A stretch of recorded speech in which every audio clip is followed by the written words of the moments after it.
Due to a relentless assault, I perished, yet I could scarcely have anticipated that I would be reborn in the lower realm. My father, an ordinary disciple of a righteous sect, possesses no cultivation whatsoever. I am filled with trepidation, for I am merely 3 years old and already a demon god, destined to reside within a righteous sect. I, Lin Yang, never envisioned myself as a father. Moreover, this daughter of mine appears to be exceptionally gifted, a prodigy in cultivation.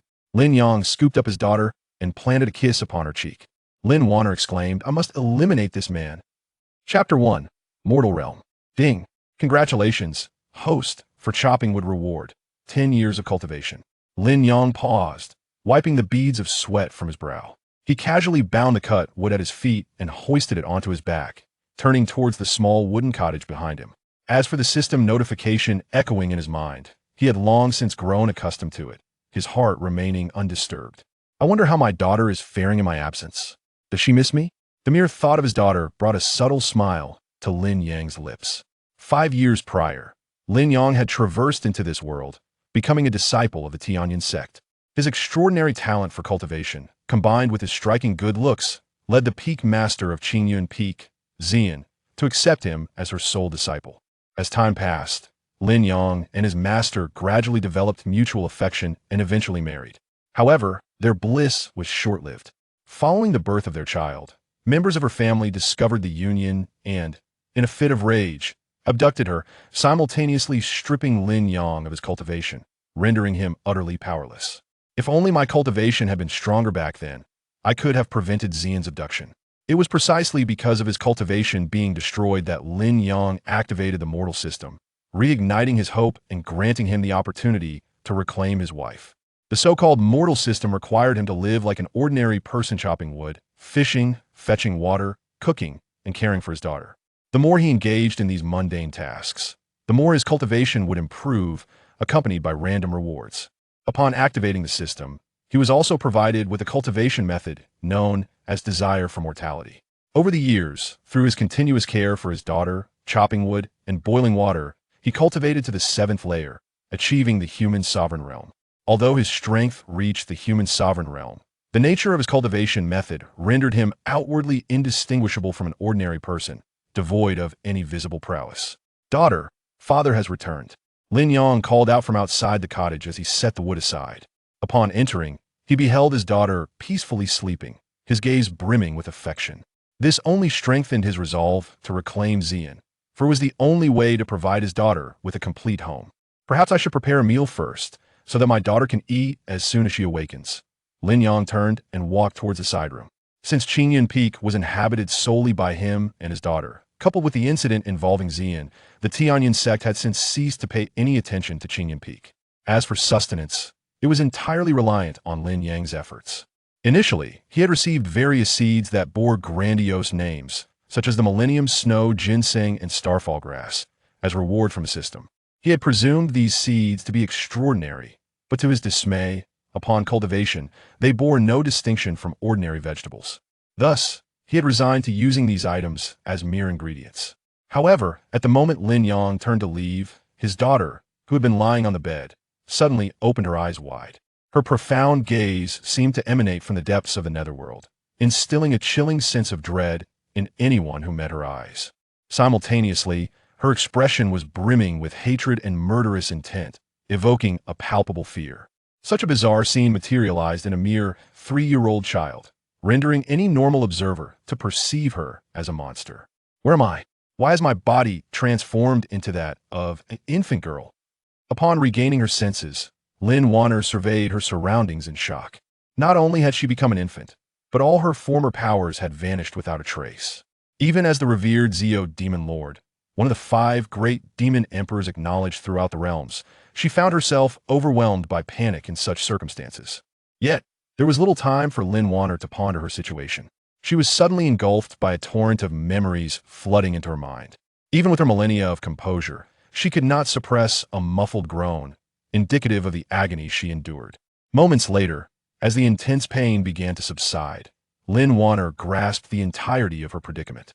"I never anticipated that I, one of the 5 great demon emperors, the esteemed Zio Demon Lord, would be reborn with a father who is utterly useless."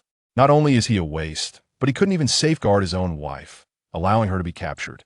Lin Wan'er's face was a mask of scorn. Now, I am devoid of all cultivation, trapped in the body of a mere child. I must seek an opportunity to swiftly regain my strength. Otherwise, if those hypocrites discover that I'm still alive, they will undoubtedly shatter the barriers of the lower realm to hunt me down. In her previous life as the Zeo Demon Lord, just as she was on the verge of breaking into the semi-mortal realm, she had been ambushed by the righteous sects of the upper realm, who had learned of her vulnerability. Despite her formidable power, that battle had nearly shattered the entire upper realm, causing mountains to crumble and the earth to quake. Yet, being but one against countless righteous forces, she ultimately fell to their overwhelming might. Once I have recultivated in this life, I shall ascend to the upper realm and annihilate those hypocrites. A fierce glint flickered in Lin Wan'er's eyes. Anyone who dared to meet her gaze would undoubtedly feel the weight of a blood-soaked mountain. Wan'er, it's time to eat. Lin Yang emerged from the kitchen, scooping up Lin Wan'er from the bed, and cheerfully remarked, "Little lazy pig, are you ready? It's time for a meal." After speaking, he planted a kiss on his daughter's chubby little face.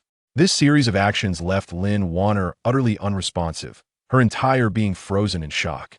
In an instant, a wave of humiliation washed over her.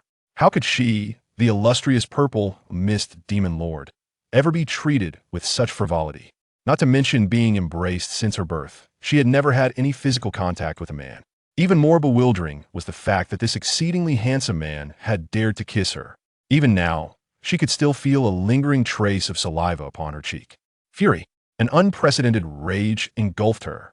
She had never felt such anger before, not even when she was besieged by the righteous sects in her earlier years. "I shall kill you." Lin Wan'er unleashed her full cultivation, intent on slaying the man before her. But alas, she possessed no power. All she could do was struggle desperately against Lin Yang, attempting to escape his embrace. "What? My dear, do you want to eat meat?"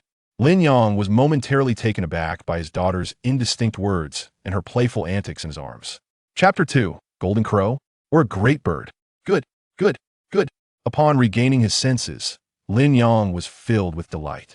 His daughter had always appeared somewhat dull. He had even harbored doubts about her well-being, for unlike other three-year-olds who bounced around with energy, his daughter was remarkably quiet and rarely spoke. Never had she behaved like today, playfully seeking his affection and expressing a desire for meat. "Wait here. My daughter, your father, shall prepare you some meat." Lin Yang planted another kiss on Lin Wan'er and gently set her down on the ground. He turned and retrieved a wooden bow and arrows from the wall, making his way outside. Previously, due to his daughter's preference for vegetarian fare, he had once attempted to prepare meat for her, only for her to vomit it back up, which had deterred him from trying again. This bow and arrows had remained untouched since they were bestowed upon him by the system. As Lin Yang carried out these actions, Lin Wan'er was left in a daze. "That man kissed me? He kissed me again?" Dumbfounded, she reached up with her small hands to touch her face, feeling the dampness lingering there. She was utterly devastated. She attempted to lift the axe left behind by Lin Yang, but found it impossible with her current strength. No matter how hard she tried, her cheeks flushed with effort, she could not raise it and was forced to abandon the attempt. "I will kill him. I must kill him." Lin Wan'er glared at Lin Yang's retreating figure, her heart screaming in rage. "These detestable humans will inevitably become our prey one day." A great bird soared high above Qingyun Peak, its sharp eyes menacingly fixed on the Tianyun sect below. "Once my esteemed ancestor of the Golden Crow clan emerges from seclusion, I shall beseech him to bestow upon me this particular human to serve as sustenance." The great bird, increasingly exhilarated by its thoughts, flapped its wings with growing fervor. Suddenly, it sensed an overwhelming aura of murderous intent approaching, one so potent that it was beyond its capacity to withstand. "Who dares to assassinate me?" the great bird exclaimed in terror. Whoosh! Before the last syllable could escape its beak, a sound sliced through the air, and it instantly lost consciousness. At Qingyun Peak, just outside a small wooden cottage. "This bird should suffice for my daughter's meal," Lin Yang mused as he stowed his bow and arrow, merrily making his way to the spot where the bird had landed. "Is it a golden bird? I wonder how the meat will taste, whether it will suit my daughter's palate." With a single motion, Lin Yang hoisted the great bird onto his shoulder and headed toward the cottage. What was that intense, murderous aura just now? Inside, Lin Wan'er, who had been sulking, suddenly changed her expression dramatically. Just moments ago, she had felt an exceptionally powerful aura of killing intent materialize nearby. Although she currently possessed no cultivation, her years of experience allowed her to perceive it distinctly. Though the aura was fleeting, it was potent enough to command her full attention. It was important to note that she had no cultivation at present, and even her biological father, whom she wished to eliminate, was utterly incapable of protecting her. Were it not for her tender age and lack of cultivation, she would have long since departed from this wretched place.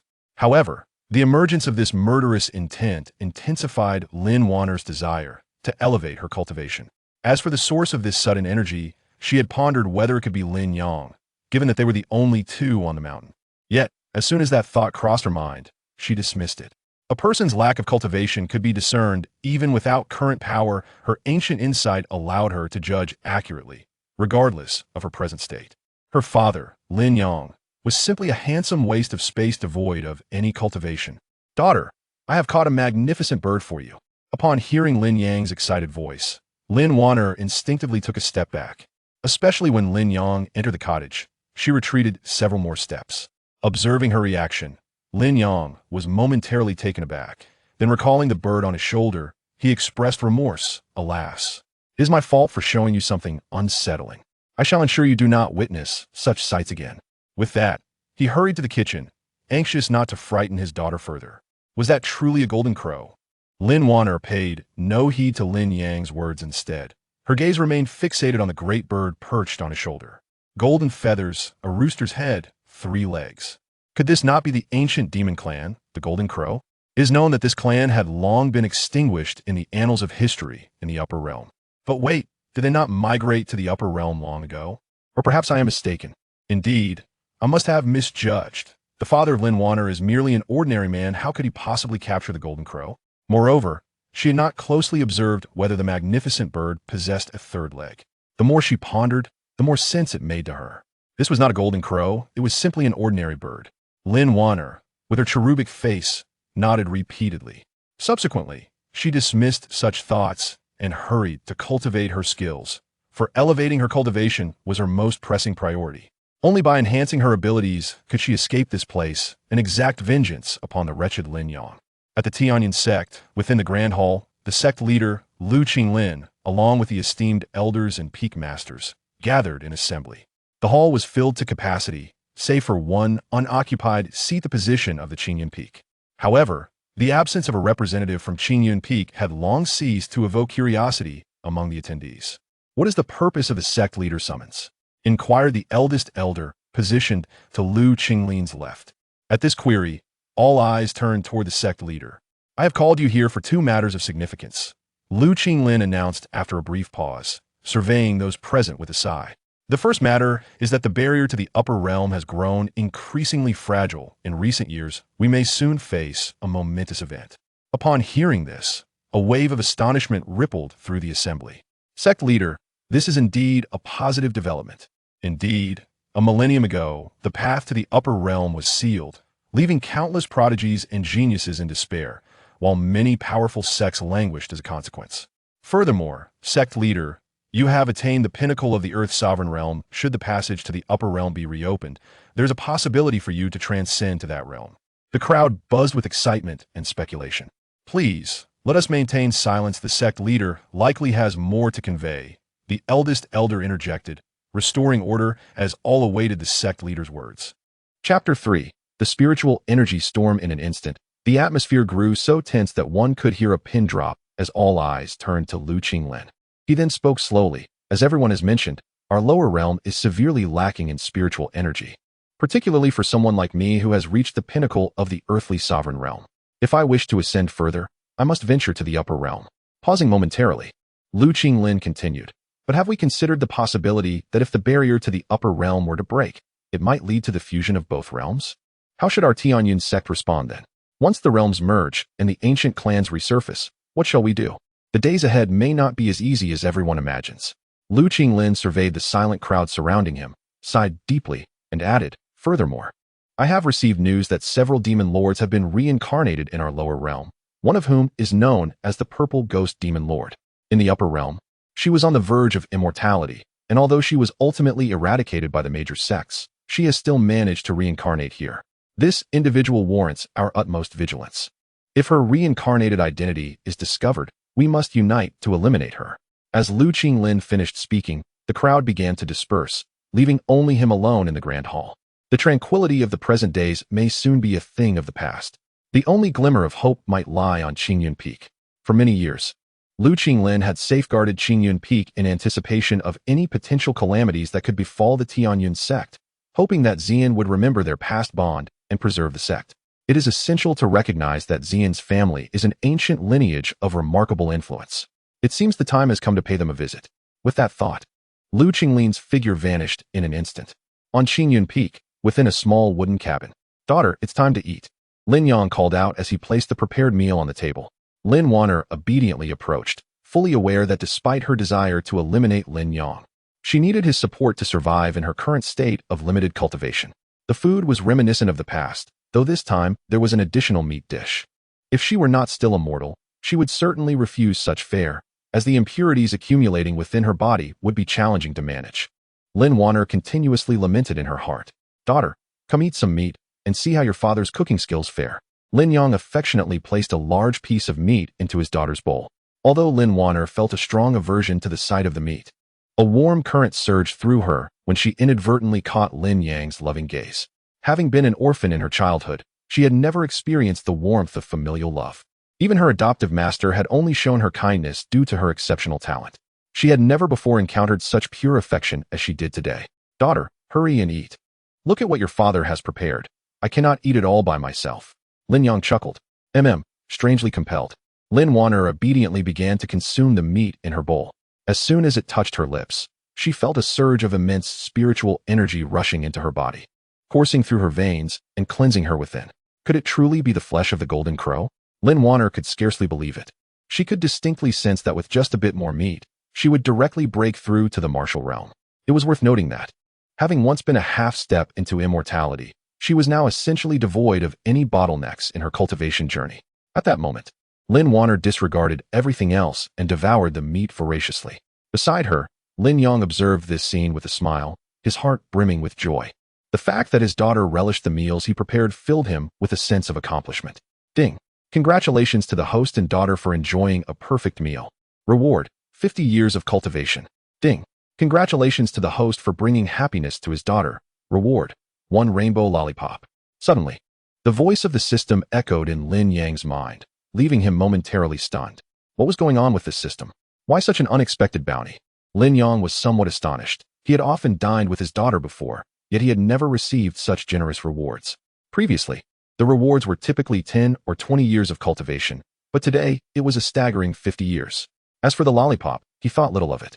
Merely a small treat for his daughter. What was the meaning of this system suddenly bestowing so much cultivation? Lin Yang pondered aloud.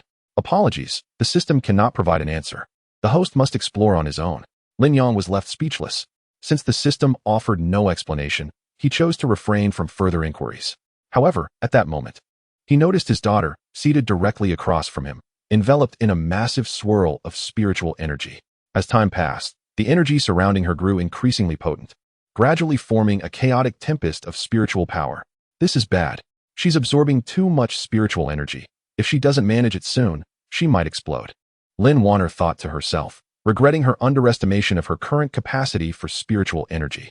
Otherwise, she would not be facing such a predicament.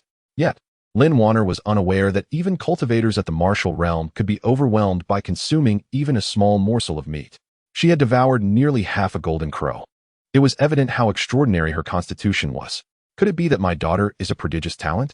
To incite a tempest of spiritual energy merely from a meal? Lin Yang was dumbfounded. At this moment, Lin Wan'er's face was flushed, her teeth gritted, yet she persevered. She understood that if she could withstand this surge and absorb all the energy, it would greatly benefit her at this stage. Should she falter, it would mean her demise. After all, she had already faced death once. As time ticked away, the tempest of spiritual energy around Lin Wan'er began to take shape. However, she had long reached her limits. Yet the spiritual energy showed no sign of dissipating. On the contrary, it seemed to be multiplying. What was happening? Lin Wan'er was now utterly perplexed. She had initially believed she could endure, but never anticipated that the spiritual energy would only increase. Simultaneously, the energy within her body surged more violently, making absorption increasingly arduous. Was this truly the day she would meet her demise? With a bitter smile, Lin Wan'er resigned herself to the thought that she would no longer have the opportunity to eliminate this man. She cast a glance at Lin Yang before closing her eyes, bracing herself for the impending explosion of energy. This girl. Lin Yang shook his head and sighed. He understood that if he did not intervene soon, his daughter might indeed be overwhelmed by the spiritual energy. Chapter 4. A near exposure. Just as Lin Wan'er believed her demise was inevitable, she suddenly felt a warm, large hand pressed against her body. In the next moment, this hand seemed to emanate an indescribable enchantment, soothing the turbulent spiritual energy within her, which had previously surged unchecked. This, Lin Wan'er could hardly believe it. However, she dared not ponder further and quickly focused on absorbing the spiritual energy within her. Crack. She had reached the realm of mortal martial arts. Initially, Lin Wan'er's thoughts were entirely devoted to absorbing and calming the spiritual energy, leaving her unable to divert her attention to breaking through.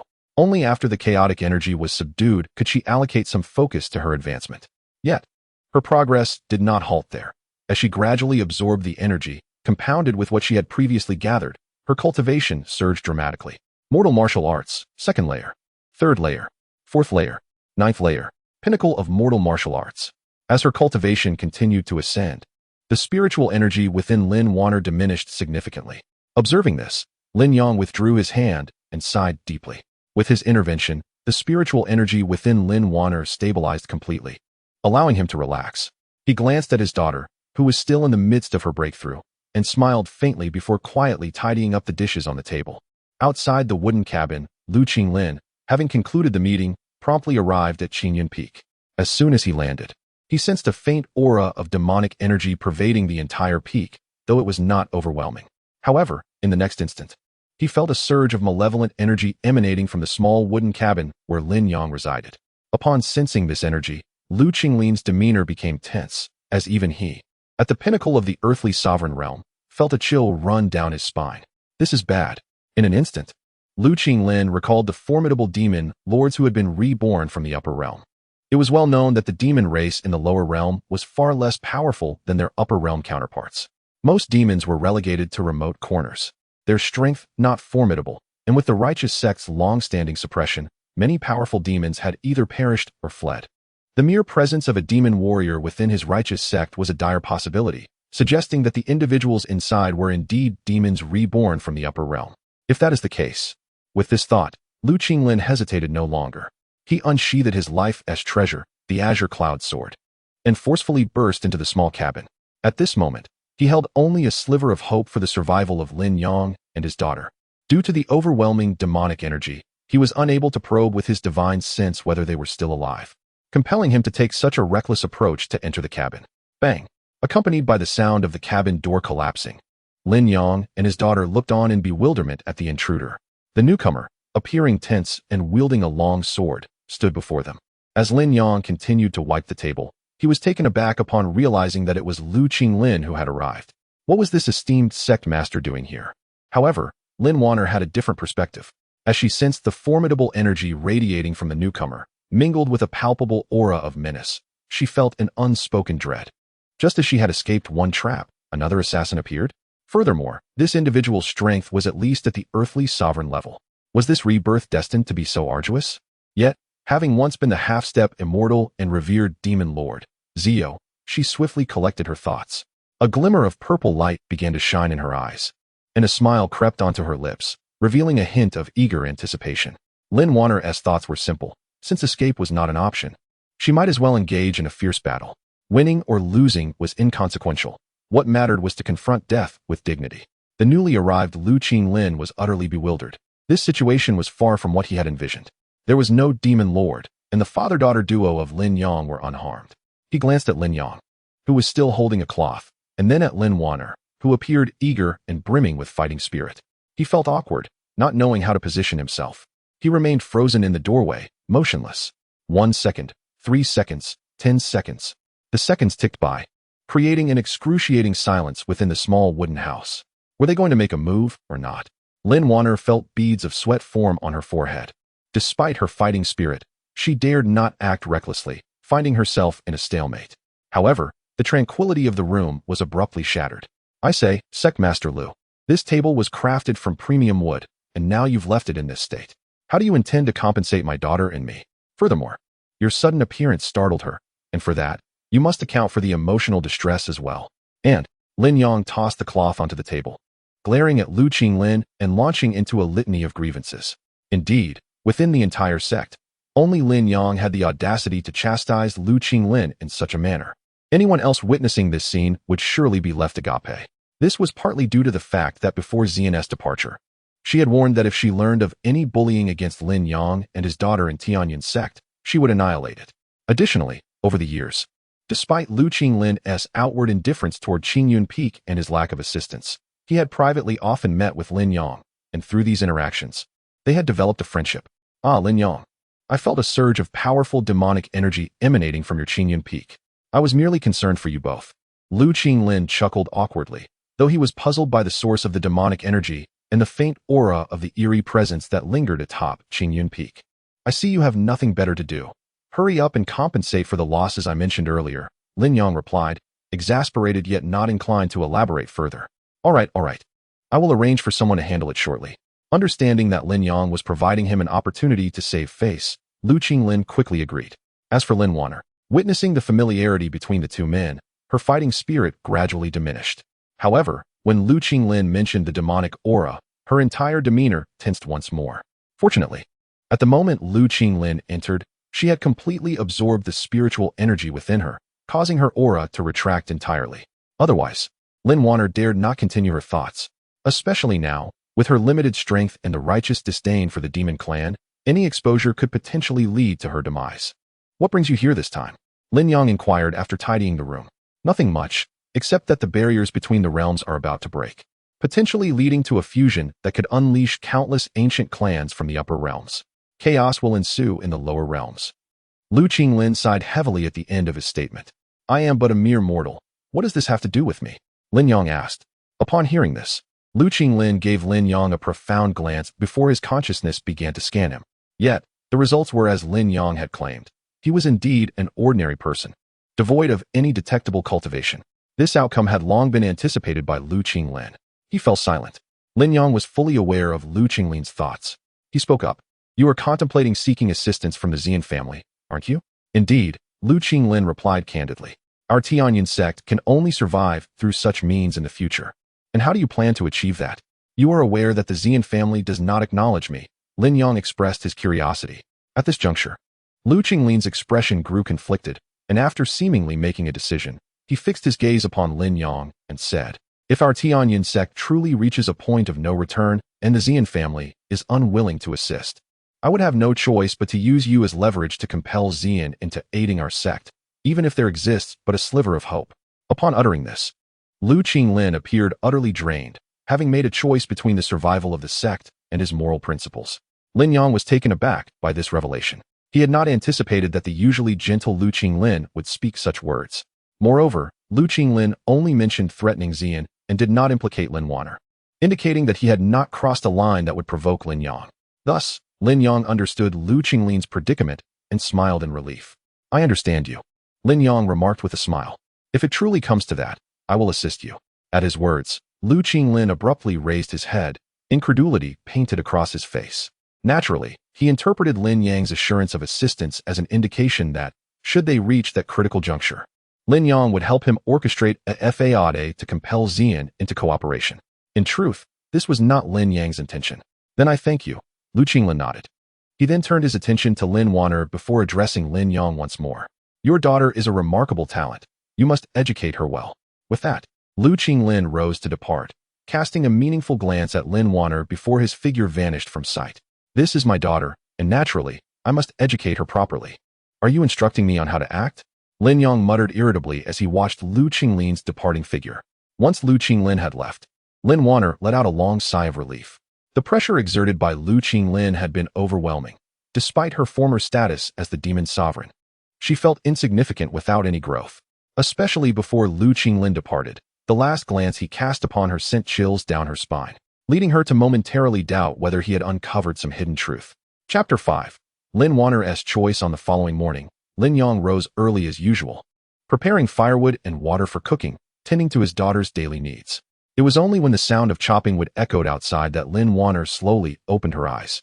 She had spent the night awake, as Lin Yang had slept beside her, frequently rising to check on her condition, covering her with blankets and warding off mosquitoes. This made her quite uncomfortable. She lay rigid in bed, afraid to move. Now, finally free, she sprang from her bed, grappling with how to approach Lin Yang. At present, she was Lin Yang's daughter, acutely aware of his love and care for her. Initially, she perceived him as nothing more than a mundane, useless mortal. Someone whose continued existence for a few more decades was remarkable, hardly deserving of her attention. Consequently, she dismissed their father-daughter bond as inconsequential. However, since she inadvertently consumed the meat of that magnificent bird yesterday and began to regain her powers, her attitude towards Lin Yang underwent a profound transformation. She was certain that the bird meat Lin Yang had prepared for her was that of the golden crow, a celestial creature whose flesh and blood were essential for her revival as a reincarnated demon lord. The ability to hunt such a divine beast indicated that this seemingly ordinary father was far from simple. Yet, despite her discreet attempts to probe Lin Yang's cultivation with her diminished divine sense, she found no trace of spiritual energy. If Lin Yang was indeed an ordinary mortal, how had he managed to slay the golden crow? This conundrum perplexed her greatly. Now, she faced two paths. The first was to leave Lin Yang and embark on the arduous journey of cultivation alone, fraught with peril. Given her weakened state, each ascent in her realm would uncontrollably release pure demonic energy, attracting the attention of the world's cultivators, leading to her certain demise. A recent encounter with Lu Qingyun had demonstrated this risk vividly.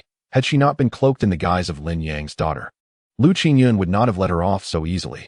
The second option was to endure and remain by her enigmatic father's side, seeking to extract his value and enlist his assistance in restoring her powers.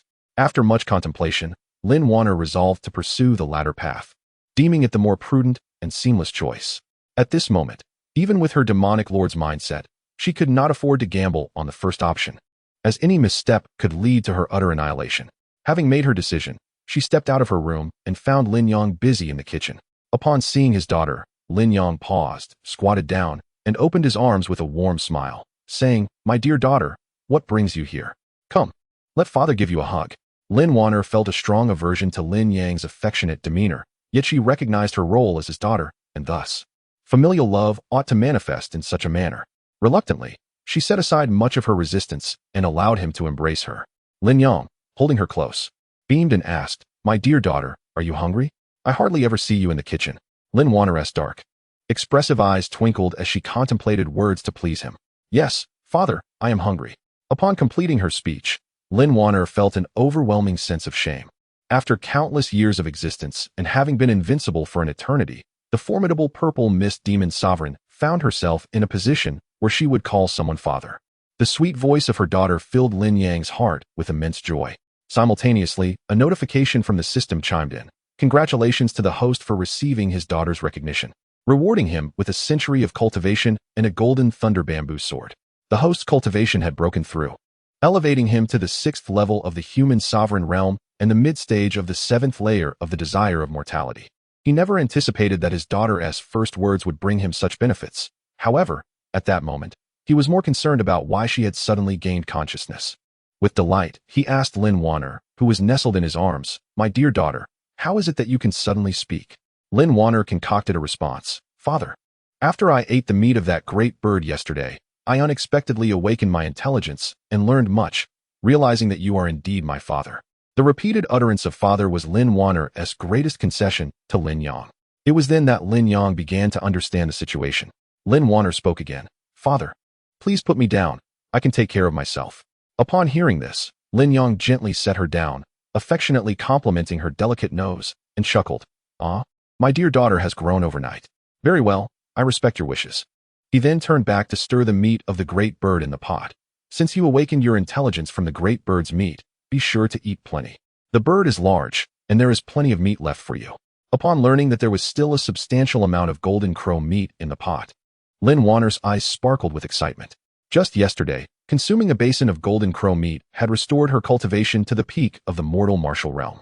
If she could devour all the remaining meat, reaching the void martial realm would not be a mere fantasy. At that point, she would have ample choices and could consider living independently of Lin Yang. Lin Wan'er flattered Lin Yang, clinging to one of his arms and playfully saying, Father, you are so good to me. You must also eat more of the great bird's meat. It's good for your health. Lin Yang patted her head, retrieving a lollipop from his pocket, a reward from the system, and unwrapped it before handing it to her. Here, take this candy and go play outside. The bird meat needs to stew for a while. I'll call you when it's ready. Off you go. Having never seen a lollipop before, Lin Wan'er curiously accepted it with her small, tender hands and tentatively placed it in her mouth. Once she tasted it, she was reluctant to take it out again. The lollipop seemed to possess an enchanting magic. It was sweet with a floral fragrance, and the profound sense of satisfaction it brought her surpassed even the excitement of her restored cultivation. Beaming with contentment, she bounced out of the kitchen. What Lin Yang did not realize was that this lollipop was unlike any ordinary one from his previous life. It was specially crafted by the system for Lin Wan'er, capable of suppressing the demonic energy within her, allowing her to appear as a normal human cultivator, freely walking among mortals. Furthermore, it could purify her demonic energy to achieve the legendary true demonic chi, a level that even Lin Wan'er, in her previous life as the purple mist demon sovereign, had never attained. Outside, Lin Wan'er quickly finished her lollipop. In a moment of boredom, she discovered a wooden bow resting by the door. An intriguing thought struck her. Could it be that this shabby bow was the very instrument her cheap father used to shoot down the divine golden crow? She glanced around and found no other bows or arrows in sight. It was evident that Lin Yang must have employed this very bow to bring down the celestial bird. With a sense of curiosity, Lin Wan'er tentatively pulled back the wooden bow, eager to unveil its secrets. To her surprise, the bow was easily drawn. However, no extraordinary events unfolded. It was merely a remarkably ordinary wooden bow. Fearing that exerting more strength might cause it to snap, she released the string.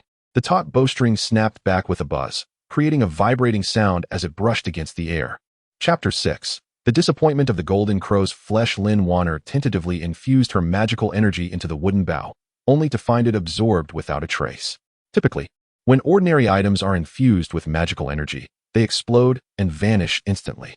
Yet, this seemingly mundane wooden bow remained intact, indicating it was indeed no ordinary object. With a heart brimming with curiosity, Lin Wan'er carried the bow into the kitchen, inquiring about its origins from Lin Yang.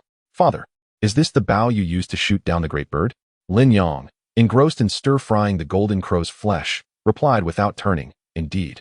It is the only bow we have at home. What else would we use? What is the matter, daughter? If you like it, I shall gift it to you for your amusement. To her astonishment, this wooden bow had the capability to fell the divine bird, the golden crow. However, Lin Wan'er wore a look of regret, for she found herself incapable of wielding the bow. She set it down beside Lin Yang, saying, No, I cannot wield this bow at all. Is it truly an ordinary object? Lin Yang turned, kicking the bow aside into a pile of firewood. Indeed, it is merely a broken bow. If you do not fancy it, I shall use it for firewood later. A system prompt echoed. Mission to indulge the daughter completed. Reward, 20 years of cultivation. Lin Yang was taken aback. He had not anticipated that such an act could trigger a mission and yield a reward. Lin Wan'er, shaking her head fervently, dashed over to retrieve the bow. Father, please don't. This bow is of no use in my hands, yet in yours. It can wield great power. You must take good care of it. Lin Yang accepted the bow and stood by the stove, deep in thought. It appeared that the weapon bestowed upon him by the system was one that others could not wield. To them, it was but an ordinary item. To confirm his suspicions, Lin Yang picked up the recently awarded golden thunder bamboo sword and handed it to Lin Wan'er. Daughter, I also possess this fine sword. Take it and see if it suits you. The golden thunder bamboo sword, forged from the indomitable golden thunder bamboo, contained innate divine thunder, capable of subduing demonic creatures, ghosts, and all forms of malevolent entities. Curiously, Lin Wan'er accepted the golden thunder bamboo sword. However, after observing it for a moment, she suddenly dropped it as if struck by lightning. Lin Yang bent down, cradling her small hand with concern. What is the matter, daughter? Did you cut yourself? Lin Wan'er withdrew her hand, responding with a hint of vexation. It's nothing, father. I merely lost my grip. You should return to cooking, otherwise the bird meat will burn. Only then did Lin Yang feel reassured and turn back to his cooking. Lin Wan'er cautiously picked up the golden thunder bamboo sword again, relieved to discover that it did not trigger its reactive mechanism. Her earlier reaction stemmed from the realization of its material upon closer inspection. Her instinctual fear was rooted in the innate suppressive qualities of the sword. In her past life, as a formidable demon lord, she had battled against powerful beings wielding treasures forged from golden thunder bamboo. The innate, demonic repelling properties of the golden thunder bamboo had caused her significant distress. particularly the golden divine thunder. This lingering fear was vivid in her memory, explaining her earlier dramatic response. However, she now wielded the golden thunder bamboo sword without eliciting any response, leaving her utterly perplexed. Externally, she appeared as a typical human cultivator.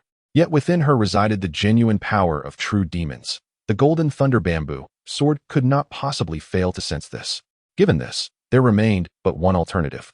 The sword belonged to Lin Yang, and even if it detected her demonic aura, it likely disregarded her due to her identity as Lin Yang's daughter. To confirm her suspicions, Lin Wan'er discreetly infused a trace of true demonic energy into the surface of the golden thunder bamboo sword. At that moment, the sword indeed reacted, instantly discharging a golden arc of electricity that shattered the demonic aura. According to Lin Wan'er's hypothesis, the sword would undoubtedly continue to unleash divine thunder to pursue her, the host of the demonic energy. However, after this initial response, the golden thunder bamboo sword fell silent, seemingly indifferent to Lin Wan'er, resembling an ordinary wooden sword. Indeed, her identity as Lin Yang's daughter was the primary reason the sword chose to overlook her. With great enthusiasm, Lin Wan'er swung the golden thunder bamboo sword, chopping and slicing, venting all the frustrations she had endured in her previous life under the suppression of this magical artifact. Yet, the sword silently endured, offering no reaction. At that moment, Lin Yang emerged with the golden crow meat, placing it into a large wooden basin and setting it on the dining table. He then effortlessly intercepted Lin Wan'er's swing, reclaiming the golden thunder bamboo sword and propping it beside his chair. He beckoned Lin Wan'er to join him for dinner, saying, "Such behavior is unbecoming for a young lady. Come and eat." Lin Wan'er playfully stuck out her adorable little tongue, seated herself at the table, and began to relish the golden crow meat. Lin Yang, resting his elbow on the table, watched her eat with a heart full of joy. Yet, in his mind, he pondered, how could my daughter cultivate such demonic energy? He had noticed this the day before. The pure demonic energy within Lin Wan'er had flickered and receded into her body. She had deceived the sect leader, Lu Qingyun, but not him. Lin Yang found himself bewildered, silently resolving, regardless, she is my daughter, and I shall spare no effort to protect her. Should anyone use her demonic energy against her, I shall be the first to oppose it. Meanwhile, Lin Wan'er abruptly halted her feast, realizing that the golden crow meat was no longer releasing spiritual energy for her to absorb. Wrinkling her delicate nose, she ate 2 more pieces of the meat, and upon confirming that it could no longer enhance her cultivation, she lost all interest and pushed the large basin aside. Observing this, Lin Yang inquired, "What is the matter? Dear daughter, is the bird meat not to your liking today?" Lin Wan'er, not wanting to disappoint Lin Yang, replied with some reluctance, "It's not that. I'm just a bit full and starting to find this large bird meat unappealing, especially since it can no longer aid my cultivation." Upon hearing this, Lin Yang fell silent, inwardly questioning the system. What is happening? The system, unusually responsive, answered his query. The flesh and blood of celestial beasts is only beneficial upon the first consumption. Their essence, however, has no such limitations. Enlightenment dawned on Lin Yang. Yesterday, he had solely focused on providing the large bird to indulge his daughter, completely neglecting the utility of the bird's essence, which he carelessly dispersed. Lin Yang relayed his speculation to Lin Wan'er. "My dear daughter, is it possible that the meat of this large bird has lost its efficacy for your cultivation? Yet another type of beast's flesh could prove beneficial?" Lin Wan'er's eyes sparkled with understanding as she concurred. "Father, that indeed seems plausible." However, a shadow of concern crossed her features as she pondered. "But if the meat of the large bird has become ineffective, how can I elevate my cultivation further?" Lin Yang smiled gently, reassuring her, "Fear not, my dear. I shall venture forth once more to hunt other beasts for you to consume." "Is that truly the case?" "Thank you, father." Lin Wan'er expressed her gratitude, her mind already formulating a plan. Chapter 7. The plan Lin Wan'er proposed. "Father, why not take me on a journey? The vast world outside is filled with spiritual beasts. By consuming their flesh and blood, I can rapidly enhance my cultivation." Her suggestion resonated perfectly with Lin Yang's thoughts. Indeed, it is time to leave this sorrowful place, especially since father has had enough of Tianyun's sect. Suddenly, Lin Wan'er inquired, "Father, where is mother? I long to meet her. Is it true that the rift between you two is what caused her to leave us?" Even though Lin Wan'er had never laid eyes on her mother, the mere thought of her stirred a warm sense of familiarity within her, a feeling she had yearned for in her previous life. Upon hearing his daughter's mention of her mother, Lin Yang sighed deeply and recounted, "It is all my fault for being powerless, unable to keep your mother by my side. Your mother loved you dearly and shared a profound bond with me. However, Her family's formidable influence forcibly tore our small family apart, abducting her, which led to my own cultivation being crippled. Upon hearing this, Lin Wan'er's anger surged like a tempest, her eyes turning a deep shade of purple. In her past life as a formidable demon lord, she would never have allowed her mother to be taken away. How audacious! Those who dared to abduct my mother will surely regret their actions, Wan'er declared with resolute determination. Observing his daughter's indignation, Lin Yang held her close, offering solace. My dear, I believe in your words, but we are still too weak to rescue your mother at this moment. Her family's power is overwhelming. We must devise a long-term strategy. Rest assured, I am striving diligently, and I believe the day of our family's reunion will draw near. Nestled against Lin Yang's shoulder, the gentle pat on her back gradually eased Wan'er's fury, though a spark of indignation lingered in her eyes. She broke free from his embrace, gazing steadfastly at him. Father, from this moment on, we shall dedicate ourselves to cultivation, striving to rescue Mother as soon as possible. For the first time, Lin Yang set aside his indulgent demeanor and solemnly vowed to Lin Wan'er, I promise to do my utmost. I have always worked hard and never faltered. Indeed, even when his cultivation was crippled and the system had yet to manifest, Lin Yang never relinquished hope. He sought ways to restore his abilities while simultaneously focusing on body cultivation, hoping to reopen the path to cultivation through physical training. It is worth noting that entering the Dao through physical means requires an effort that far exceeds that of normal cultivation, involving immense trials and solitude. Throughout history, body cultivators have almost vanished from the lower realms, and those that exist find it exceedingly difficult to reach high levels. Only in the abundance of spiritual energy in the upper realms does the path of body cultivation widen, yet even there, only a few exceptional talents emerge. The rest languish in the depths, living in despair and hopelessness. Choosing the path of body cultivation was indeed a desperate measure for Lin Yang, but fortunately, the emergence of the system transformed everything. This time, it was Lin Wan'er who consoled Lin Yang, saying, Father, do not be disheartened. I have embarked on the path of cultivation, and soon we will rescue Mother. Lin Wan'er spoke no empty words. With her profound understanding as a demon lord and unparalleled combat experience, coupled with her knowledge of countless secret techniques, she was fully capable of defeating foes of higher ranks in such a lower realm. Lin Yang affectionately ruffled her charming hair, expressing his delight. Wan'er has truly grown up, now even knowing how to comfort her father. Very well, I shall heed your words and remain undaunted. This evening, let us tidy up and bid farewell to the sect master. Tomorrow we shall depart from the Heavenly Clouds sect to venture out. We shall strive to swiftly enhance our cultivation and bring your mother back. Lin Wan'er nodded earnestly and threw herself into Lin Yang's embrace. Although they had only spent 2 days together, it felt as though they had shared many years as father and daughter. The heavy aura of paternal love radiating from Lin Yang seamlessly enveloped her world, dispelling any resistance she had felt towards him. After a while, they parted ways. Wan'er, since you do not fancy this large bird's meat, I shall dispose of it, and then we will go to bid farewell to the sect master, Lin Yang said. Lin Wan'er nodded and followed him to handle the golden crow's flesh and bones. The undeveloped bones of the golden crow were of little use, and Lin Wan'er felt no sorrow as she directly cast a spell to excavate a large pit, unceremoniously discarding the flesh and bones within. Silently invoking a fireball spell, she conjured a fireball the size of her fist, which swelled to 3 meters in diameter as it soared into the air, plunging into the pit and engulfing the golden crow's bones in flames. Moments later, the remains were dealt with, and Lin Wan'er employed a secret technique of the demon clan to erase the lingering aura of the golden crow, allowing her to finally breathe easy. The golden crow lineage was already scarce in descendants. The death of such a pure-blooded golden crow would undoubtedly incite the wrath of the powerful beings of their kind, who would pursue them relentlessly. They could not allow the Golden Crow clan to trace the incident back to them, lest they be forced into a life of constant flight. Witnessing Lin Wan'er handle the aftermath with such adeptness, Lin Yang nodded with satisfaction. His daughter was indeed exceptionally intelligent, adeptly removing any traces of the Golden Crow's presence to avert vengeance from its kin. It seemed her combat talents were formidable, instilling Lin Yang with considerable confidence as they prepared to embark on their adventures. After disposing of the Golden Crow, Lin Yang took Lin Wan'er to bid farewell to Lu Qingyun. At that moment, Lu Qingyun was meditating in his cave dwelling when he received a communication talisman. Upon opening it, he was surprised to hear Lin Wan'er's youthful voice. Sect Master Lu, my father has brought me to bid you farewell. Please come out for a discussion. As Lin Wan'er, a junior to Lu Qingyun, so abruptly addressed him, he involuntarily furrowed his brow, feeling somewhat displeased. Shortly thereafter, Another communication talisman arrived, this time bearing Lin Yang's voice.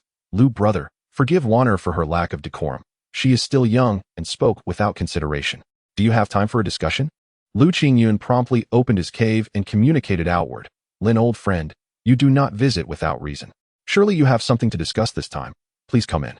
Following Lu Qingyun's guidance, Lin Yang and his daughter made their way to his residence, where Lu Qingyun awaited them at an 8 immortals table adorned with fruits.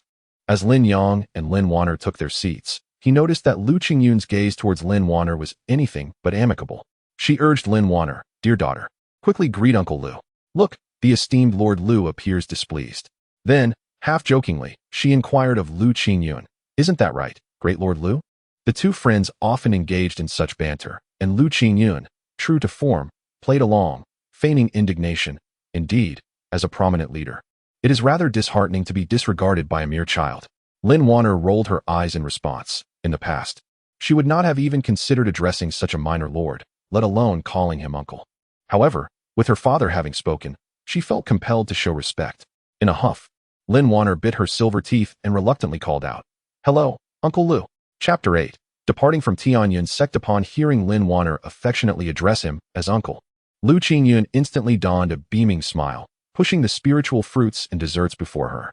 He praised, ah, my dear niece is truly obedient. Come, enjoy these delicacies. Yet, Lin Wan'er remained sulky, refusing to even glance at the offerings Lu Qingyun had presented. To her, these items, though cherished by Lu Qingyun, were unworthy of being placed on the table, let alone served to guests.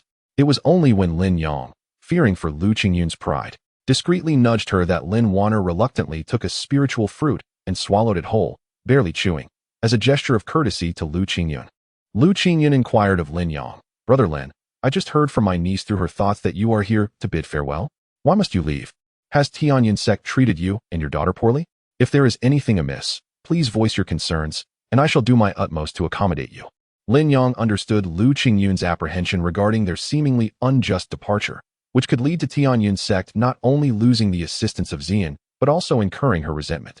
Thus, he explained, brother Lu, you are overthinking. Tianyun's sect has been exceedingly kind to us. This is a truth witnessed by heaven and earth. However, my daughter and I must leave. As you know, I have become a cripple, while my daughter has been favored by the heavens and embarked on her path of cultivation. I must place all my hopes upon her and guide her to a female cultivation sect for training. Our departure from Tianyun's sect is a necessity, and I hope you can understand and forgive us. Rest assured, we shall never forget the kindness shown to us by Tianyun's sect. If we are ever reunited with Xian, we will certainly return to pay our respects. Lin Yang laid bare Lu Qingyun's concerns and intertwined them with future promises. Only then did Lu Qingyun relax, saying, brother Lin, what you say is unfounded. Regardless of how your future unfolds, Tianyun's sect will always be your home, with our doors forever open to your family. Since you have charted your course, I shall not insist on your stay. Please do visit Tianyun's sect whenever you have the chance. The outside world is perilous. Take care of yourselves. Once the conversation had concluded, Lin Yang and Lu Qingyun engaged in light banter for a while before Lin Wan'er, and he took their leave. After returning to their residence, they tidied up a bit and rested for the night. The following morning, father and daughter departed from Tianyun's sect, embarking on their journey of exploration. On the very morning of Lin Yang and Lin Wan'er's departure, Tianyun's sect received an unexpected visitor. A streak of golden light raced towards the protective mountain formation of Tianyun's sect, halting abruptly outside its boundaries. As the light dissipated, a middle-aged man clad in yellow robes, with a hooked nose and piercing eyes, emerged. The man sniffed the air, murmuring to himself, indeed, Lure's aura dissipates here. This is the territory of Tianyun's sect. Could they dare to lay a hand on Luth? His gaze sharpened further, and he declared, since the ancestor has dispatched me to investigate this matter thoroughly, I shall err on the side of caution and leave no stone unturned. With that, the middle-aged man opened his mouth wide, unleashing a piercing shriek that transcended stone and metal, echoing throughout every corner of Tianyun's sect, disregarding the protective barrier. All low-ranking disciples below the void martial realm were struck by the sharp, piercing cry, causing them to spit blood and their spiritual energy to go into chaos. Even the disciples of the void martial realm could only barely endure, while only the elder-level figures of the human sovereign realm and above remained unscathed. Yet, they all wore frowns and hastily summoned their escape lights to rush to the mountain gate. Inside the cave, Lu Qingyun, who was meditating, suddenly opened his eyes upon hearing the sound. A jolt of alarm surged through him as he quickly rose and sped towards the mountain gate, fully aware of the terrifying cultivation level of the owner of that cry. Several elders of the human sovereign realm were hastily making their way to the mountain gate when a figure swiftly passed them by. Simultaneously, Lu Qingyun's voice resonated in their minds. You all must hurry to the heart of the mountain protecting formation and oversee the array. I will handle the formidable adversary outside. Understood. Sectmaster, responded the 6 elders, who then dispersed to head towards the array's core. In mere moments, Lu Qingyun, utilizing the unique Earth sovereign realm ability of spatial contraction, reached the mountain gate. As he witnessed a middle-aged man with a hawk-like nose inflating his abdomen to amplify his cry, Lu Qingyun hastily interjected, "Friend, please do not be angered. Let us discuss this amicably." The piercing sound from the hawk-nosed man had severely injured the lower-ranking disciples of the Tianyun sect. Yet Lu Qingyun could not afford to display anger. Instead, he treated the man with utmost courtesy. Lu Qingyun had no choice but to be polite, as he sensed that the middle-aged man's cultivation had reached the 9th level of the Earth's sovereign realm, just a step away from the pinnacle of that realm, towering 7 levels above his own 2nd level. Beyond the human sovereign realm, each level of cultivation represented a qualitative leap. The disparity between the 2nd and 9th levels was immense, particularly pronounced at the Earth's sovereign stage. In blunt terms, should Lu Qingyun confront this formidable foe, he would have no chance of victory, with even his escape options severely limited. Upon hearing Lu Qingyun's urgent plea, the middle-aged man ceased his cry, fixing Lu Qingyun with a sharp gaze. He introduced himself. I am Wu Ho, a powerful member of the Golden Crow clan, and I come under the orders of the Golden Crow ancestor to investigate the death of my kin, Wu Lu. His aura ultimately dissipated within your sect. Your sect cannot evade responsibility. If you do not provide the Golden Crow clan with an explanation, today shall mark the end of your sect. Lu Qingyun was taken aback, exclaiming, impossible. How could a descendant of the Golden Crow clan perish within my Tianyun sect? Furthermore, I have not sensed any powerful beings passing overhead recently. You must have made a mistake. He hastily attempted to extricate the Tianyun sect from any involvement, fully aware that any connection to this matter could spell annihilation for the sect. Wu Ho's keen gaze scrutinized Lu Qingyun's expressions and fluctuations in his eyes. The moment he detected even the slightest hint of unease or hesitation, he would annihilate the entire Tianyun sect. Even if such an act resulted in the wrongful destruction of the Tianyun sect, it would be of little consequence, merely serving as an escort for Wu Lu on his journey to the underworld. However, Lu Qingyun's demeanor remained natural, his worries and fears not escaping Wu Ho's discerning eye. Without further ado, Wu Ho struck his heavenly crown, summoning a vivid golden crow apparition that emerged, alive and twisting with vitality. As the ominous figure spoke, since you harbor no trepidation, then part the mountain's protective array just a fraction, allowing me to employ my arcane techniques for perception. Within his heart, Lu Qingyun felt an overwhelming reluctance. This act would be tantamount to exposing the sanctum of his abode to the scrutinizing gaze of the intruder. Yet, should he refuse, it was certain that the figure would turn hostile without hesitation. After weighing his options in silence, Lu Qingyun executed a hand gesture, and a small aperture, no larger than a palm, appeared in the mountain's protective barrier. Observing this, the figure urged the ethereal manifestation of the Golden Crow to soar into the celestial realm of Tianyun sect. With his eyes shut, he utilized his spiritual awareness to commune with the Golden Crow's apparition, seeking to discern what lay beyond. Moments later, the Golden Crow alighted upon a mountain peak, releasing a series of cries that conveyed vital information back to the ominous figure. Chapter 9. The Jinwu strongman seeks justice from the Tianyun sect in the midst of sensing. Wu Ho suddenly opened his eyes wide, glaring at Lu Qingyun, releasing an unrestrained aura of murderous intent. Wu Li's breath finally dissipated there, and he demanded, "Dare you argue? I demand that your Tianyun sect provide Lure with a burial, prepared to meet your end." At that moment, Wu Ho could no longer contain his indignation and struck out fiercely. A pair of weapons forged from the golden claws of his transformed Jinwu form flew forth, directly assaulting the protective mountain array of the Tianyun sect. The pure-blooded Jinwu are known to possess 3 legs, yet Wu Ho's lineage is not entirely pure, resulting in only a pair of claws in his beast form. Nevertheless, the treasures crafted from these golden claws still rank among the elite. When the pair of weapons merely collided with the array, it sent ripples through the protective barrier. Every sect that has established itself possesses a defensive array capable of withstanding the assaults of Earth's sovereign-level warriors for an hour, if bolstered by another Earth sovereign. it could endure even longer. Though Wu Ho's cultivation stood at the 9th level of the Earth's sovereign realm, the inherent strength of the demon race surpasses that of humanity, allowing his prowess to look down upon even the perfected Earth sovereigns of the human race. The protective array of the Tianyun sect could only withstand his onslaught for half an hour, as the sounds of Wu Ho's relentless assault echoed from the outside. Lu Qingyun within the array remained stunned, struggling to comprehend the situation. Just below where the golden Jinwu had ceased its cries hovered the very peak where Lin Yang resided.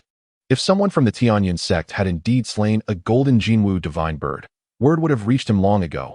Only Lin Yang might remain uninformed. Yet, Lin Yang had been stripped of his powers by the Xian family. How could he possibly slay a soaring golden Jinwu with his mortal form? Lu Qingyun pondered for an extended period, unable to grasp the logic, especially since Lin Yang had recently departed with his daughter, whereabouts unknown. Even if he wished to seek confirmation from Lin Yang, the latter was nowhere to be found. After much contemplation, he dismissed any suspicion of Lin Yang's involvement in the death of the Jinwu clan, for it was simply an impossible feat outside. Wu Ho's attacks grew increasingly ferocious. Regaining his composure, Lu Qingyun sternly addressed him. Wu Ho, if you refuse to listen any longer, I may have to challenge you. This statement struck a chord with Wu Ho, who intensified his assault on the array, deriding Lu Qingyun in return. Oh, is that so? I am eager to witness what courage a mere second-level cultivator possesses to dare challenge me. With negotiations having failed, Lu Qingyun was left with no option but to muster his resolve and engage Wu Ho in battle. He summoned his innate treasure, the Baiyun sword, to counter Wu Ho's pair of weapons. However, the Baiyun sword, being of inferior material and rank compared to Wu Ho's, could only barely entangle one of the weapons. Even so, the Baiyun sword was frequently knocked aside by Wu Ho's weapon, underscoring the vast disparity in their strengths. At this moment, Lu Qingyun felt a sense of urgency. His own abilities were insufficient to contend with Wu Ho. The majority of his attacks fell upon the protective array. Each time the array endured an assault, the resultant backlash was transmitted to the wielder of the array. The disciples of the Tianyun sect, who manipulated the array, struggled to maintain their stance, with even 6 elder-level warriors lamenting their plight. If this continued, the array would surely be breached within no time at all. If one were to personally manipulate the formation, the unencumbered Wu Ho, should he unleash his full arsenal of techniques and employ secret arts to infiltrate through a vulnerable point in the array, the consequences would be dire indeed. Caught in a dilemma, Lu Qingyun resolved to play his final card. He produced a resplendent purple jade pendant from his storage pouch, its aura of spiritual energy captivating Wu Ho's attention. My esteemed friend, our sect is under the protection of the Shao family, one of the 4 great clans of the Zhongtian continent. Should you persist in annihilating our sect, the retribution from the Shao family is far beyond your capacity to endure. At this, Wu Ho halted his assault, regarding the jade pendant in Lu Qingyun's hand with a mixture of skepticism and curiosity. How could the Shao family, one of the 4 great clans, travel such a distance to defend you? Surely, you do not expect me to believe this token is genuine? Upon hearing the name of the Shao family, even Wu Ho, the apex of combat prowess in this realm, felt compelled to exercise caution. The 4 great clans of the Zhongtian continent, with their ancient lineage, have consistently produced prodigious talents throughout history. In the bygone era, when spiritual energy was still abundant, it was not uncommon for geniuses from these families to ascend to higher realms. Moreover, historically, the human and demon races have been at odds. If the Shao family were to seize upon any incriminating evidence against him for the destruction of the Tianyun sect, they might very well publicize it, offering the human race a pretext to wage a justified war against the demons. Such a scenario would result in untold suffering for both races, a consequence that even he could not withstand in the face of retribution from within the demon ranks. To substantiate his claims, Lu Qingyun willingly tossed the jade pendant to Wu Ho for verification. Surely, my friend Wu Ho is aware that within the 4 great clans, there has always been a lineage of saintesses. Each candidate is exiled to the outside world for cultivation, returning to the clan only upon the abdication of the previous saintess. Fortuitously for our Tianyun sect, the current saintess of the Shao family has been training within our sect and was taken by the Shao family only a few years ago. In truth, Lu Qingyun did not disclose the entire truth. The young woman, Ziyan, was the current saintess of the Shao family. When she was forcibly taken, she left this jade pendant as a token for Lu Qingyun to pass on to Lin Yang, fearing for the safety of Lin Yang and his daughter. Unbeknownst to Lu Qingyun, Lin Yang had suffered a devastating setback at the hands of some radical factions within the Shao family, rendering the pendant seemingly useless. Thus, He decided to keep it for Lin Yang's sake, never anticipating it would prove invaluable today. Lu Qingyun refrained from revealing Ziyan's true identity to Lin Yang, worried that he might rashly venture to the Zhongtian continent and meet his demise. Wu Hou contemplated the pendant in his hand. Its front bore the ancient character for Shao, while the reverse inscribed the word Saintess token. Although the pendant was simple in design, its significance was monumental. Wu Hou, recognizing the gravity of the matter, swiftly employed secret arts to communicate with the distant Jin Wu old ancestor for verification. Shortly thereafter, a response arrived. The pendant was indeed authentic, and he should not create difficulties for this sect. With the old ancestor's directive received, Wu Hou retracted his hostility and returned the pendant to Lu Qingyun. Consider yourself fortunate. The token of the Shao family saintess is genuine. However, even so, I must enter your sect personally to confirm the dissipating aura of Wu Lu atop that mountain peak. Lu Qingyun readily acquiesced, now quite content with the progress of events. As long as you do not intend to forcefully trouble our sect, I shall accompany you personally to investigate. Wu Hou nodded slightly, signifying his agreement. Lu Qingyun communicated telepathically to the disciples of the Tianyun sect. All disciples, heed my command. Except for the 6 elders who are manipulating the protective mountain formation and a few other disciples, the rest must return to their dwellings. No one is permitted to venture out without my explicit order. The disciples of the Tianyun sect complied with his directive, hastening back to their abodes and remaining indoors. A quarter of an hour later, the protective mountain formation of the Tianyun sect was opened. Lu Qingyun extended an invitation to Wu Hou, saying, "Dear friend Wu Hou, please enter. Our sect welcomes your noble inquiry."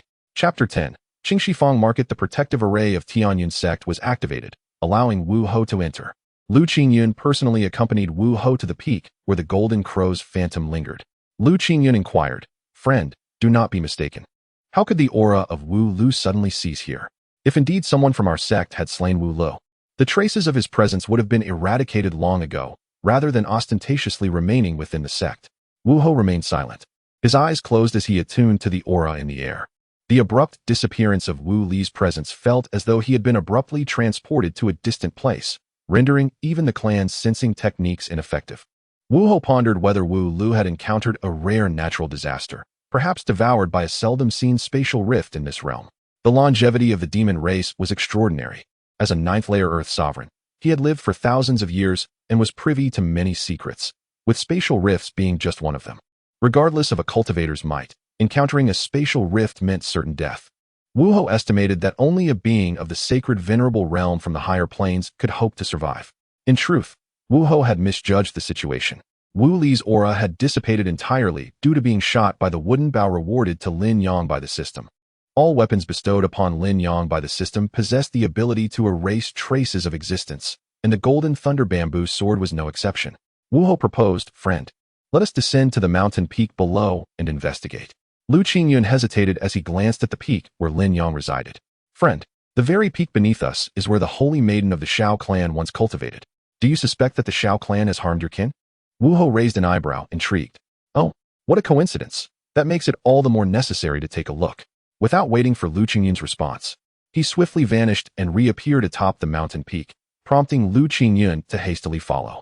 Wu Hou landed at the residence of Lin Yang and Lin Wan'er, asking, "Friend, surely the holy maiden would not cultivate in such a place? Are there others residing here?" Lin Yang's past affections with Ziyan and their having children were matters that Wu Hou must never know. Lu Qingyun could only widen his eyes and fabricate a response. "Oh, this place was later assigned to a low-ranking disciple. His task is to periodically clean the holy maiden's cave dwelling. Should she return one day, she may rest here for a few days." Wu Hou appeared puzzled. "Cleaning the cave dwelling? The cave is protected by formations. A simple dust avoidance spell should suffice. Is it necessary to assign someone for cleaning?"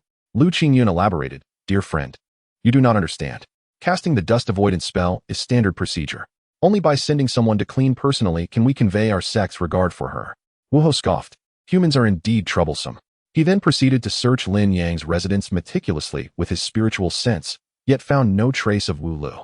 Anger surged within Wu Hou, realizing that this expedition would yield no results. Reluctantly, he struck out, demolishing Lin Yang's dwelling and digging 3 feet into the earth, still finding nothing. Lu Qingyun remained unfazed beside him, observing Wu Hou's suspicions directed at Lin Yang. He finally felt at ease, for Lin Yang, an ordinary mortal, would never possess the capability to slay a descendant of the Golden Crow clan. The Wuho continued to vent its fury, carving away a significant portion of the mountain peak, transforming the lush forests into barren desolation. Lu Qingyun interjected, "Hold on, friend. If you proceed westward, you will encroach upon the domain of the saintess of the Shao clan. I implore you to reconsider." Upon hearing this, Wuho ceased its actions, snorted coldly, "Umph. Consider yourself fortunate. I still need to investigate the matter of Wu Lo, so I shall take my leave." With that, Wuho rose and vanished into the golden horizon. After bidding farewell to Wuho, Lu Qingyun exhaled deeply. He issued an order to the entire sect. Within 6 months, the mountain protection array must be fully activated, and no disciples are to leave the premises. Only then did he return to his cave, dwelling with a sense of reassurance. At this moment, Lin Yang and his daughter were unaware of the powerful beings from the Jinwu clan pursuing inquiries at Tianyin sect. The father and daughter found themselves in a place called Sanxiu Gathering within the Qingxi market. This market was situated at the intersection of Tianyin sect and 2 other sects, falling within an area of no jurisdiction. Most patrons were scattered cultivators, though disciples from other sects could also be seen frequently. For convenience, Lin Yang concealed his cultivation level, blending in with the mortal crowd, while Lin Wan'er presented herself as a consummate martial realm practitioner. Lin Yang's attempt to shed his mortal identity did not escape Lin Wan'er's discerning gaze. She was not overly surprised, knowing her enigmatic father must harbor many secrets. Lin Yang's purpose for bringing Lin Wan'er to the market was to procure elixirs to enhance her cultivation and suitable magical artifacts. They entered an apothecary, where a young attendant approached cheerfully. "Welcome, esteemed guests. What can I assist you with today? Our store offers a comprehensive selection of elixirs." Lin Yang inquired, "Do you have any elixirs that can aid in breaking through to the peak of the martial realm?" The attendant replied, "Indeed. Please wait a moment while I inform the shopkeeper to fetch the elixirs for you." As the attendant departed, Lin Wan'er tugged at Lin Yang's sleeve, expressing her reluctance for him to spend extravagantly. "Father, I do not require any elixirs. As long as my cultivation reaches the requisite level, the breakthrough will come naturally. Rather than waste money on elixirs, it would be more beneficial to capture a few spirit beasts to supplement my strength." Lin Yang was taken aback. "Is that so? I have heard that only certain legendary spiritual roots allow innate holy bodies to break through barriers without hindrance. Could it be that you possess such a gift?" Lin Wan'er nodded in agreement. "Perhaps so. I do not feel any obstruction to my cultivation. As long as I consolidate at the peak of the martial realm for a while, I can easily transition to the spiritual martial realm." Lin Yang stroked his chin, contemplating. "My daughter's physique is indeed remarkable. I must nurture her well." At that moment, the shopkeeper, a master at the 5th level of the spiritual martial realm, approached with a vial of elixirs, asking, "Are you too in need of elixirs?" He then gazed at Lin Wan'er in astonishment. "My, such a young age, and already at the peak of the martial realm. Your child is extraordinary, friend." Lin Yang smiled. "Thank you for the compliment, esteemed shopkeeper. Indeed, these elixirs were chosen for us, but we have decided against purchasing them. I hope for your understanding." The shopkeeper's expression suddenly darkened, and he spoke with a note of hostility. "Are you perhaps toying with me?"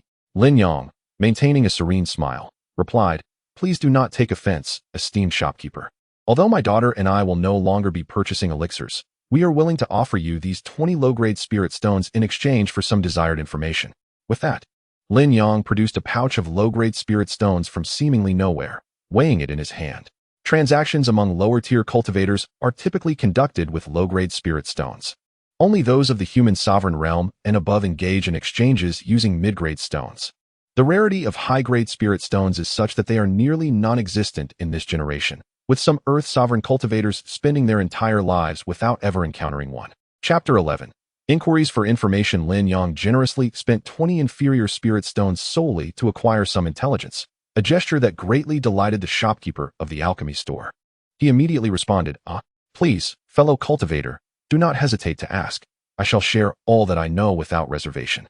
Lin Yang, uncertain about which type of celestial beast would be suitable for Lin Wan'er to consume, weighed the spirit stones in his hand and hinted to the shopkeeper, "The extent of the reward depends on the value of the information you provide." He then handed the questioning over to Lin Wan'er. "Daughter, you may pose this inquiry on my behalf." With a playful smile, Lin Wan'er mused to herself, "Indeed, my father possesses extraordinary wisdom, far surpassing that of ordinary mortals. With his support, my return to the eternal realm of the demon lord shall be imminent." In her clear, melodic voice, she asked, "Shopkeeper, do you have any information regarding the habitats or sightings of true dragons, celestial phoenixes, kunpings, chilants, rahu, or golden-winged pungbirds? The shopkeeper furrowed his brow and regarded Lin Wan'er with a cold gaze. Little girl, are you jesting with me? The celestial beings you mention, true dragons. Celestial phoenixes do not exist in this realm. As for Rahu, I have never even heard of such a creature. These spirit beasts are born from the essence of the heavens and the earth, and from the moment of their birth, they are extraordinarily powerful. Should even one descend upon our world, it would spell calamity. Only a higher realm could accommodate them. Lin Wan'er was well aware of the formidable nature of true dragons and celestial phoenixes. In her previous life, she hailed from a world parallel to the spirit realm. Achieving immortal cultivation, she had frequently encountered powerful shape-shifting celestial beasts, many of which she had vanquished and consumed, but she merely sought to inquire with a glimmer of hope. With a clever shift in her approach, Lin Wan'er continued, surely, there must be spirit beasts possessing their bloodlines within our realm? Where might they reside? The shopkeeper regarded Lin Wan'er with a peculiar expression before turning to Lin Yang. Fellow cultivator, your daughter possesses a remarkably broad vision, yet her ambitions are excessively grand.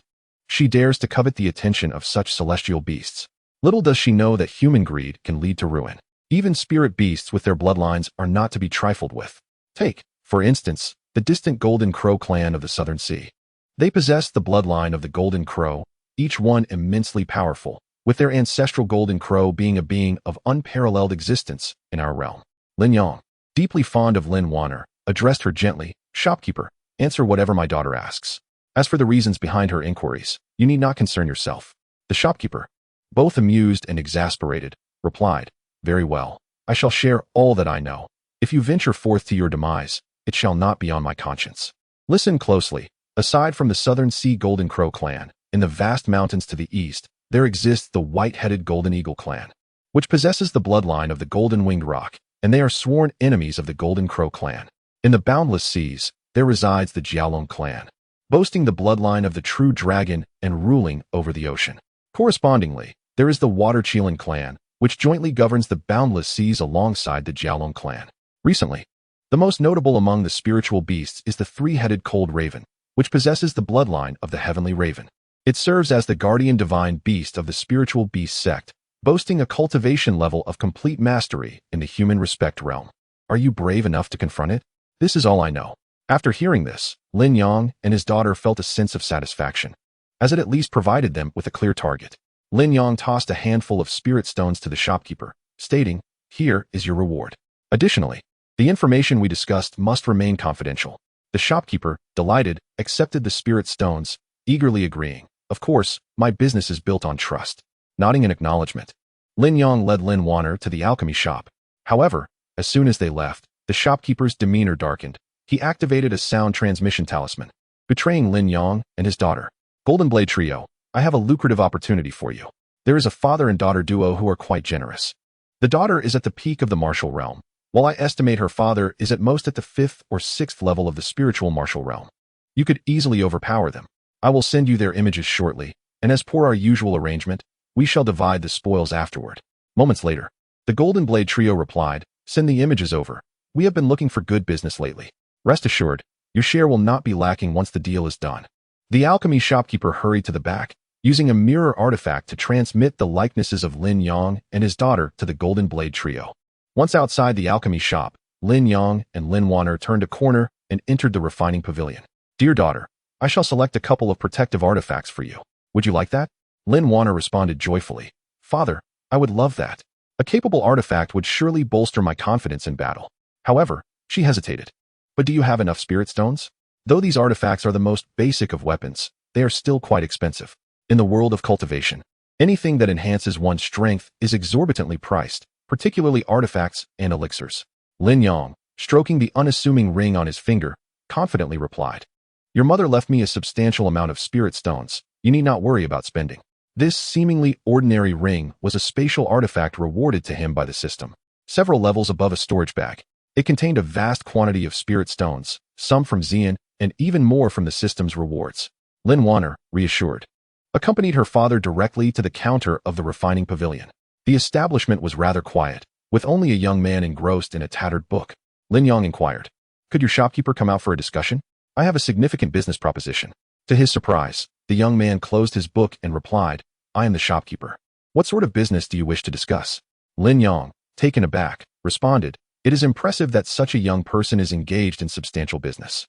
I wish to select 2 suitable artifacts for my daughter, one for defense and one for offense. And I also seek a high-quality storage bag and a spirit beast pouch. The young man, recognizing the potential for a substantial transaction, noted that typically, itinerant cultivators with limited finances would only dare to choose a single low-tier artifact. Please wait a moment. I will retrieve the items from the back. In less than a moment, a young man approached, holding a tray covered with a red cloth, accompanied by an elderly man. The elder, with a familiar demeanor, introduced himself. I am Lu Chuancheng, and this is my son, Lu Yuan. All these magical artifacts are crafted by my own hand, and you too may freely select what you desire. Lin Yang also offered a brief introduction. I am Lin Yang, and this is my daughter, Wan'er. He then encouraged Lin Wan'er to choose her favored magical artifact. For cultivators below the human sovereign realm, combat is conducted using magical artifacts, with inferior artifacts being the least effective and supreme artifacts holding the utmost excellence. Those above the human sovereign realm may refine their innate treasures using rare materials, nurturing and tempering them within their bodies during times of leisure. Chapter 12.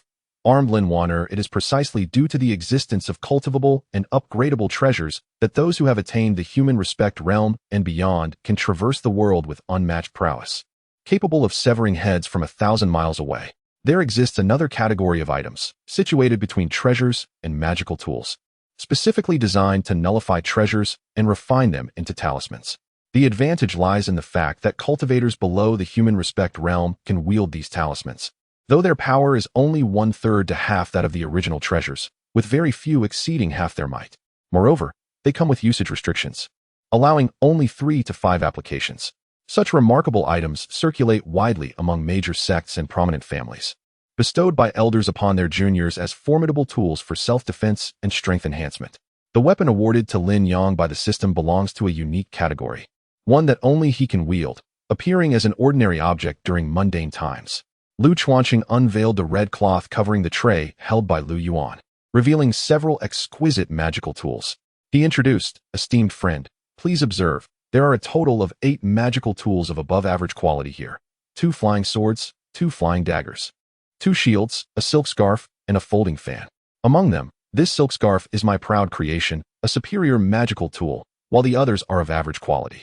Lin Yang merely regarded these magical tools with indifference before inquiring of Lin Wan'er. Which magical tool captures your fancy, my daughter? I find that silk scarf rather appealing. As a young girl, Lin Wan'er held a particular admiration for the silk scarf, dismissing the other magical tools entirely. Without hesitation, she declared, Father, I wish to have that silk scarf. Lin Yang nodded in approval and addressed Lu Chuancheng, esteemed friend, for this silk scarf, along with a shield, and a high-quality storage bag and spirit beast pouch. What is the total cost in spirit stones? Lu Chuancheng calculated. The silk scarf, being a superior magical tool, is priced at 1,000 lower-grade spirit stones. The shield is an average magical tool, priced at 600 spirit stones, while both the storage bag and spirit beast pouch are 500 spirit stones each, totaling 2,600 spirit stones. Without hesitation, Lin Yang counted out 2,600 spirit stones and handed them over. Lu Chuancheng gratefully accepted, having never before encountered such a generous wandering cultivator. Lin Yang then presented the 3 items to Lin Wan'er, saying, Daughter, take these and keep them safe. Although Lin Wan'er was not particularly fond of such low-tier magical tools, they were all that he could offer given her current cultivation level. Thank you, Father, she replied, accepting the 4 items. Securing the storage bag and spirit beast pouch at her waist, and placing the silk scarf and shield into the storage bag, Lin Yang turned to Lu Chuancheng and asked, Esteemed friend, could you guide me on how to reach the spirit beast sect? Upon learning of the existence of the Frost Crow, which possesses the bloodline of the celestial crow, Lin Yang set his sights on it as his primary target, hoping to take Lin Wan'er to see if they could manage to capture the Frost Crow. As for the great clans like the Jiao Dragon and Water Chelan, he was not so impulsive as to seek his own demise, preferring to wait until his cultivation reached a higher level before provoking them. Lu Chuancheng produced a jade slip containing a map of the spirit beast sect and handed it to Lin Yang, saying, This map is a gift for you, detailing the location of the spirit beast sect. By the way, esteemed friend, in 3 days, the biennial exchange conference will be held at the Qingxi market, where disciples from various sects and powerful wandering cultivators will gather. As long as one's cultivation reaches the mid-stage of the spirit martial realm or above, they are welcome to attend. I observe that my companion possesses profound and inscrutable cultivation. Thus, I might consider participating in this grand event. I am grateful for your reminder, my friend, and I shall remember it. After a moment's contemplation, Lin Yang expressed his gratitude to Lu Chuancheng. Although such a high-level exchange meeting held little significance for him, he recognized that some opportunities lie hidden in such venues, waiting for the discerning to uncover them. Consequently, Lin Yang resolved to attend the exchange conference in 3 days. After procuring magical artifacts for Lin Wan'er, Lin Yang took her to browse a talisman shop, purchasing some advanced talismans for her protection. By the time they finished shopping, it was already afternoon. Lin Yang did not intend to stay in Qingxi Square, but aimed to find a secluded spot outside the market for a brief respite. However, their movements had already been divulged by the apothecary shopkeeper to the notorious Jin Dao Senzi, and as soon as Lin Yang and his daughter exited the market, they found themselves being stalked. As Lin Yang and Lin Wan'er strolled leisurely through a mountain forest, Lin Wan'er suddenly halted, tugging at Lin Yang's sleeve. "Father, I sense that someone is following us. They are nearby." Although Lin Wan'er's spiritual awareness was limited by her cultivation level, it was more than sufficient to detect the presence of the three pursuing them. "Your spiritual awareness is impressive," Lin Yang acknowledged. Having already sensed the murderous intent emanating from Jin Dao Senzi, Lin Wan'er proposed, "Shall we take the initiative and strike first?" Lin Yang shook his head. "There is no rush. Their cultivation is quite formidable. Your own abilities are still developing, and I fear you may be harmed in a confrontation. Let us proceed with caution and avoid conflict, while remaining vigilant of their movements." Lin Wan'er scoffed him. "What is there to observe? They are clearly targeting us. Father, your extravagant display in Qingxi Square has undoubtedly attracted attention." Lin Yang, unfazed, continued to hold her hand as they walked. "Why concern ourselves with them? It is futile to reason with those who court death. They fail to comprehend that I, with such lavish expenditure, would fear the likes of them." Given Lin Yang's current level of cultivation, few in the same realm could pose a threat to him. Even when compared to Lu Qingyun, who was at the second level of the earthly sovereign realm, Lin Yang might lack the advantage, yet he was confident in his ability to retreat unscathed. At that moment, the Jin Dao Senzi, concealed in the shadows, had successfully encircled Lin Yang and his daughter. The youngest among them urgently transmitted, "Eldest brother, second brother, let us make our move." The second brother, the strategist of the trio, coldly observed Lin Yang and his daughter, rationally analyzing, "Let us not rush. We must observe a while longer. Look at that girl. Despite her tender age, she has achieved a remarkable level of cultivation. This father and daughter pair is not to be underestimated." The youngest dismissed the second brother's words with disdain. "Pa, what does it matter? That girl is obviously spoiled by her elders, and her abilities are merely the result of forced infusion. As for that man, he appears to be an ordinary fellow. Is there truly a need for such concern? By the time we deliberate further, they may have vanished." The second brother did not respond to the youngest, but remained intently focused on Lin Yang, as his instincts suggested that this seemingly mundane man was anything but ordinary. Since the emergence of Qingxi Fong Market, Lin Yang has been walking alongside Lin Wan'er for 2 hours. Remarkably, he shows no signs of fatigue or the need to pause, maintaining a leisurely pace that clearly surpasses the limitations of an ordinary mortal's physical endurance. While the second brother harbors concerns, the previously silent elder brother has grown impatient and suddenly interjects, "Do not overthink it. Let us act decisively. They must be exceedingly wealthy." Chapter 13. The Celestial Body Refinement Technique. The eldest of the 3 gold blades surged forth from the shadows, wielding his golden knife artifact in a sudden ambush aimed at Lin Wan'er's back. Sensing the incoming flying blade with alarming speed, Lin Wan'er immediately summoned her shield for defense. The elder's golden blade struck the shield with a resounding explosion, only to be deflected away. The 3 gold blades were left in utter disbelief. Their elder, possessing a cultivation level of the 7th layer of the spiritual martial realm and commanding a mid-grade golden knife artifact, had failed to ambush a girl at the pinnacle of the martial realm. Such a reality was beyond their comprehension, no matter how hard he tried. The elder's golden knife could not breach Lin Wan'er's protective barrier, often being sent flying back. Meanwhile, Lin Wan'er maintained a solemn expression, yet there was no sign of struggle upon her countenance. Lin Yang, observing closely, was poised to intervene at the first sign of his sister faltering against the foes. In his heart, he pondered, how could Wan'er be so formidable? Her combat experience was evidently extensive. Could it be that she is the reincarnation of a great being? This conjecture lingered deep within Lin Yang, and despite his inquiries to the system, he received no answers. It was apparent that Lin Wan'er exhibited prowess far beyond that of an ordinary 3-year-old. In the shadows, witnessing their elder's fruitless endeavor against Lin Wan'er's shield, the irritable third brother joined the fray, unleashing another golden knife to strike at Lin Wan'er's barrier. The three gold blades gained notoriety as triplets, each wielding a golden knife. Moreover, the three knives could merge into one superior-grade artifact, allowing the trio to wield it collectively with their combined consciousness, enabling them to contend against early-stage practitioners of the void martial realm. This was the foundation of their repeated successes in ambushing other cultivators. Sensing the approach of the third brother's golden knife, Lin Wan'er released her silk ribbon to counter. The silk ribbon, an artifact of superior grade, was a tier above the third brother's golden knife, effortlessly ensnaring it. With her wealth of combat experience, Lin Wan'er assessed that the entangling strength of the silk ribbon could easily obliterate the golden knife. Thus, she channeled a significant portion of her magical energy into the silk ribbon, transforming it from a soft, delicate form into one as unyielding as steel. The silk ribbon gripped the third brother's golden knife with a resounding crunch, prompting a panicked exclamation from its wielder. "This is bad. That girl intends to destroy my knife." Realizing that her silk ribbon was of superior grade and possessed magical energy that rivaled their own, the third brother pondered the extraordinary lineage of the father-daughter duo. Upon hearing this, the previously restrained second brother decided to act. He released his golden knife, directing it towards Lin Yang. Understanding that targeting Lin Wan'er would inevitably provoke Lin Yang's intervention, he opted instead to engage directly with Lin Yang. The trajectory of the second brother's golden knife appeared exceedingly slow in Lin Yang's eyes. As it neared, Lin Yang leisurely drew his golden thunder bamboo sword from his back, striking towards the golden knife as a common martial artist would. With a dull thud, the golden knife was sent flying by the golden thunder bamboo sword.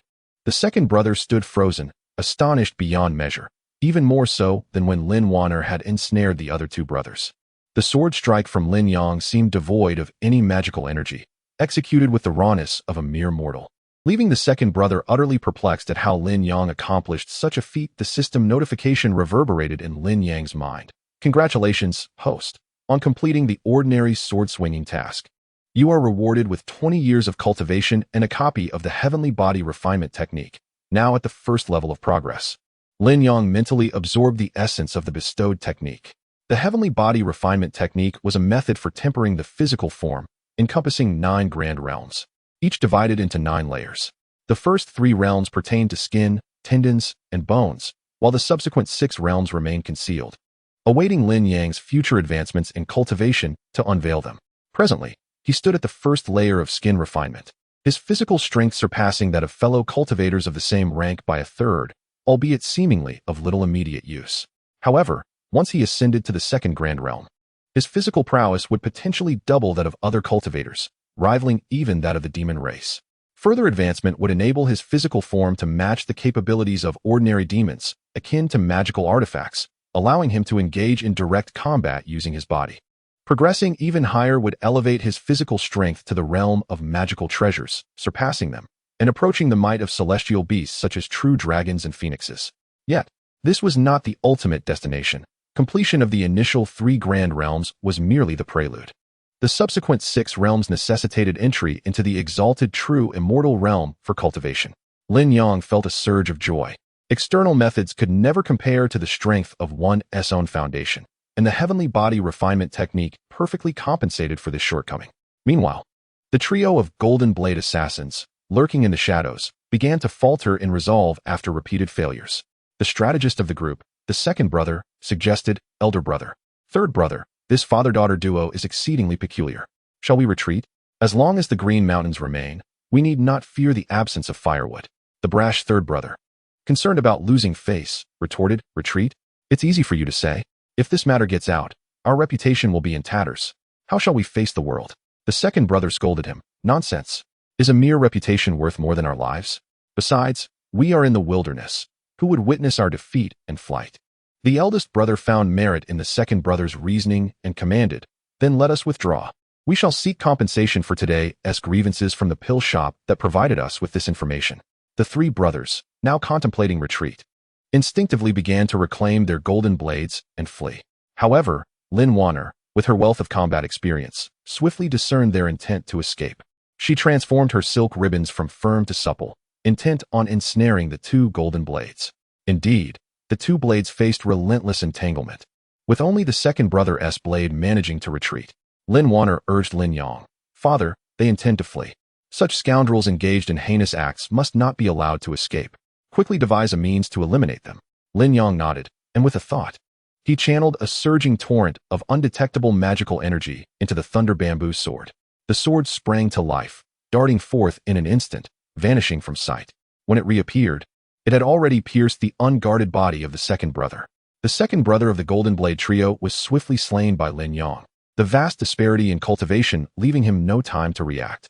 His golden blade fell to the ground alongside his corpse, and the elder and younger brothers, now regaining their senses, were filled with shock and fury.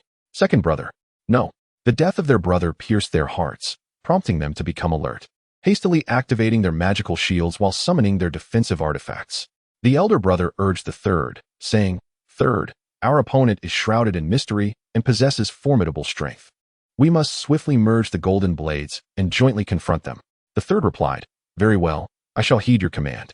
After devising their strategy, the elder brother's consciousness guided the second's golden blade to soar into the silken embrace of Lin Wan'er.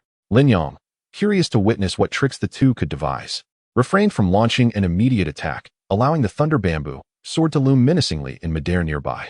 Observing the gleaming sword of thunder bamboo poised above, the two brothers fervently urged the fusion of the three golden blades. Chapter 14. The Silver Wolf. Soon, three mid-grade magical weapons, the golden knives, fused and ascended into a superior-grade golden knife. The two wielders of the golden knives regained a flicker of confidence. They believed that with a superior-grade magical weapon in hand, even if they could not defeat Lin Yang, escaping would pose little difficulty. United in purpose, they manipulated the golden knife, and indeed, their efforts bore fruit. The golden knife, which had struggled to break free from Lin Wan'er's silk binding, now effortlessly extricated itself and surged toward the thunder bamboo sword.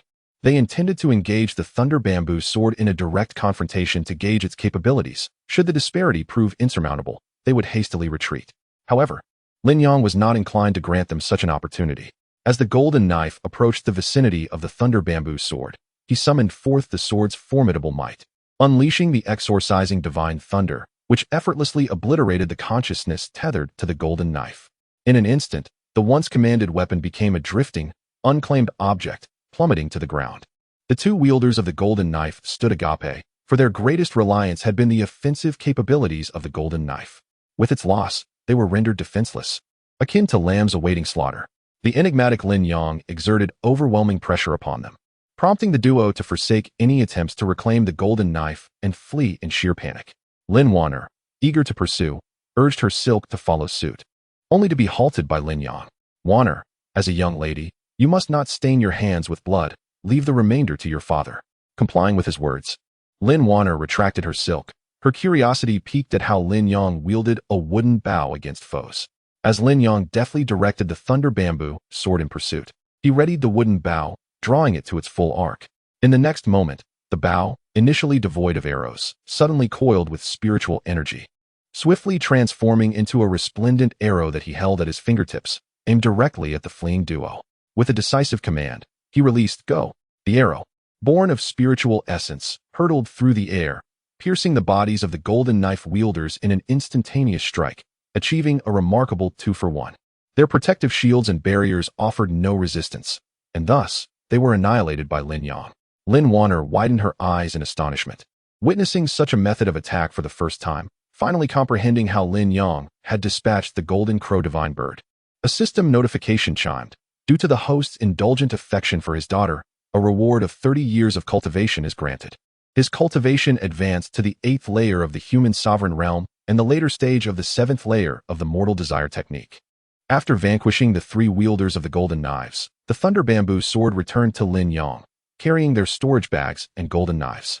"Wan'er, take this golden knife for your protection." Lin Wan'er joyfully accepted it, placing it into her storage bag. She then turned to erase the traces of battle, intent on concealing the evidence. Yet, Lin Yang interjected, "There is no need for such elaborate measures. These individuals met their deserved fate.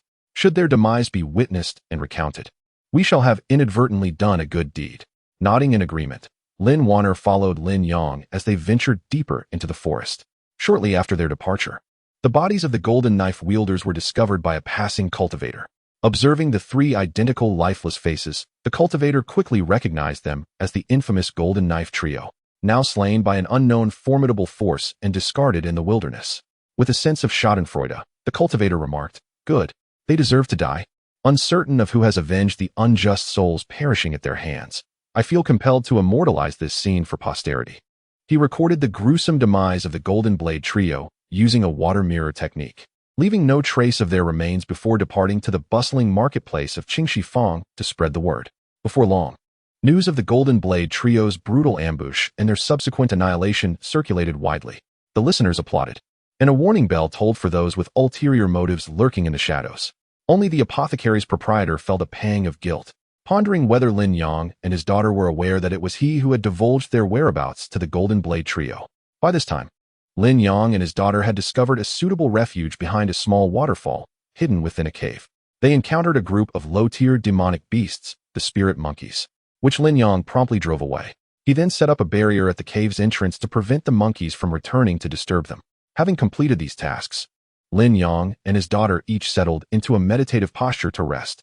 The expelled monkeys, dissatisfied with their banishment, attempted to return but were met with the consequences of Lin Yang's barrier and ultimately retreated to seek a new dwelling. With the monkeys no longer a nuisance, Lin Yang and Lin Wan'er found solace in the tranquility of the cave. At that moment, a pair of silvery, glimmering eyes flickered deep within the cave, seemingly alive.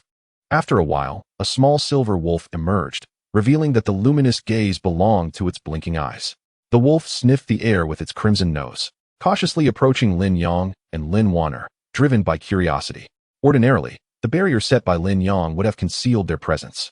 However, this silver wolf was no ordinary creature. It was a descendant of the true spirit beast, the Howling Moon Wolf, capable of effortlessly piercing through the barrier to sense their essence. Its bloodline power having reached an impressive 50% development. The Howling Moon Wolf stands alongside the true dragon and the phoenix in majesty. Even in its juvenile state, this silver wolf possessed a bloodline strength that most beasts might strive for in vain throughout their lifetimes. Given time to mature, its lineage might grow purer, potentially rivaling that of the true Howling Moon Wolf. Perhaps due to its tender age, the silver wolf was filled with unbridled curiosity. Encountering two humans for the first time, it was compelled to investigate. The silver wolf cautiously approached, inching closer until it was within plain sight of Lin Yang and Lin Wan'er, lying low to observe them with innocent fascination. Its youth rendered it oblivious to the need for concealment. Both Lin Yang and Lin Wan'er sensed its presence and opened their eyes to gaze at the hidden wolf. The silver wolf's eyes met theirs, and it instantly became alarmed, rising to flee deeper into the cave. Yet, it was too late. Lin Wan'er, struck by the wolf's youthful charm, felt a pang of compassion. With a swift thought, her silk ribbon flew toward the wolf in an elegant arc. "Such a delightful silver wolf. Since you've come, do not leave. Stay with me as my spirit beast," she declared. As she spoke, the ribbon enveloped the wolf, pulling it gently back to her side. Within the confines of the ribbon, the small wolf panicked, thrashing its limbs and whimpering as it howled toward the depths of the cave, seemingly pleading for assistance. After binding the little wolf, Lin Wan'er finally observed it closely.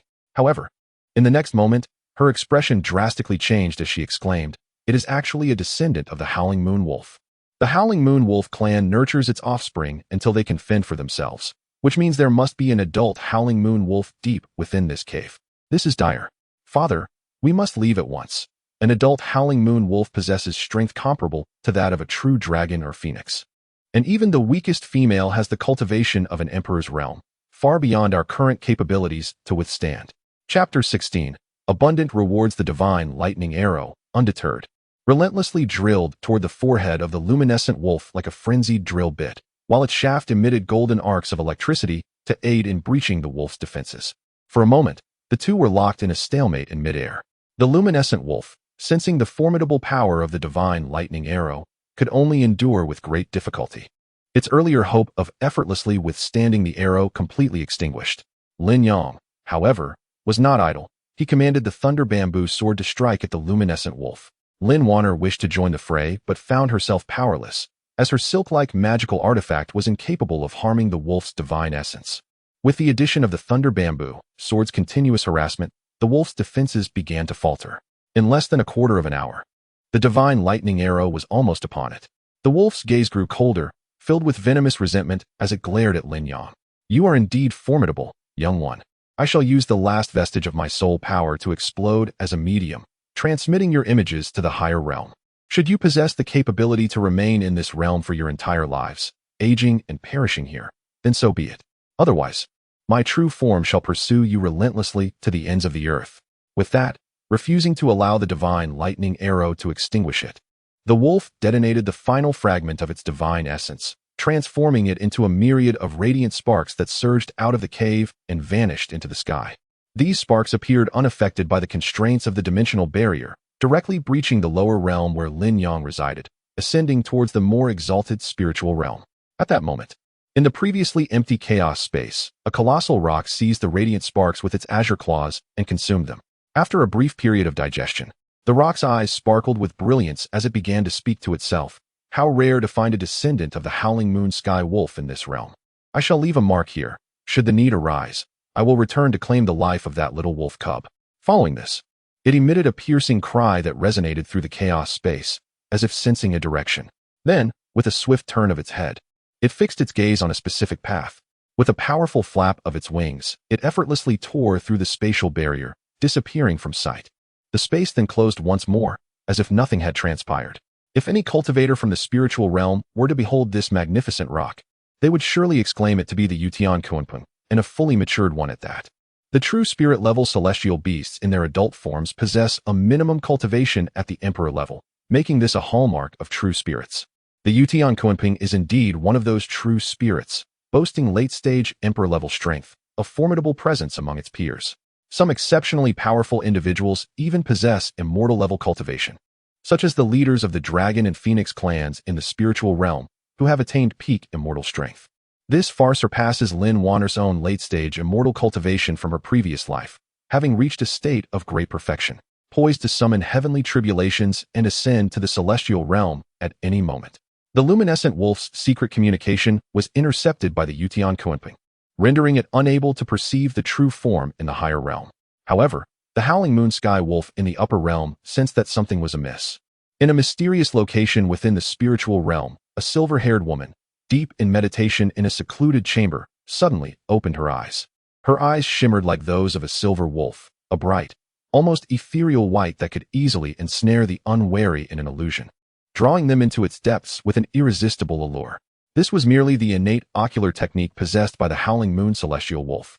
The silver-haired woman before us was the embodiment of the light wolf, a formidable true spirit at the pinnacle of the Emperor's realm. In the fleeting moment when the essence of the light wolf was consumed, she was abruptly awakened from her meditative retreat, sensing a disturbance in her heart. Silently reciting her incantation, she endeavored to communicate with the fragment of the wolf's soul, but to no avail. She fell into contemplation, daring to speculate that this fragment had undoubtedly encountered misfortune and been obliterated. While she did not lament the loss of the fragment itself, her heart ached for the young wolf it safeguarded, her own dear niece. Suddenly struck by a thought, a secret technique surfaced in her mind. However, this method demanded a staggering price, allowing direct communication with the younger wolf. Driven by concern for her niece, she hastened to employ the technique, disregarding the potential cost. Meanwhile, Lin Yang and Lin Wan'er were racing through a cavern, pursuing the direction in which the young wolf had fled. Along the way, Lin Wan'er could no longer contain her curiosity and posed a question to Lin Yang. "Father, do you not wish to inquire about the words spoken by the light wolf regarding my identity? Are you not curious about who I really am?" Lin Yang turned to her, his gaze filled with affection. "Why concern yourself with such matters? All I know is that you are my precious daughter, the cherished fruit of love between your mother and me. Whether you are a reincarnated powerhouse, a prodigious talent, or the naive girl you once were, I will always love you fiercely and protect you from harm." In truth, Lin Yang was indifferent to these speculations, possessing a system. He found the notion of reincarnation and recultivation rather absurd. Yet, his words flowed like a warm current, reaching the depths of Lin Wan'er's heart. In her previous life, she had been the ruthless purple yonder demon lord, relentlessly pursuing power without regard for familial warmth or friendship. No one dared befriend her, for those who did ultimately fell victim to her treachery, sacrificed for her ambitions. As the esteemed demon lord, she had no need for insincere affections. Now, in this new life, encountering the tender love of Lin Yang melted her once icy heart, compelling her to vow to become a person of flesh and blood, dedicated to honoring Lin Yang and the mother she had yet to meet. The father and daughter fell into a contemplative silence, continuing their pursuit of the fleeing young wolf. A notification chimed in Lin Yang's mind. Congratulations, host. You have deeply moved your daughter. Father-daughter intimacy has reached 100. Reward: 100 years of cultivation, 1 Sunfire Dragon Spear.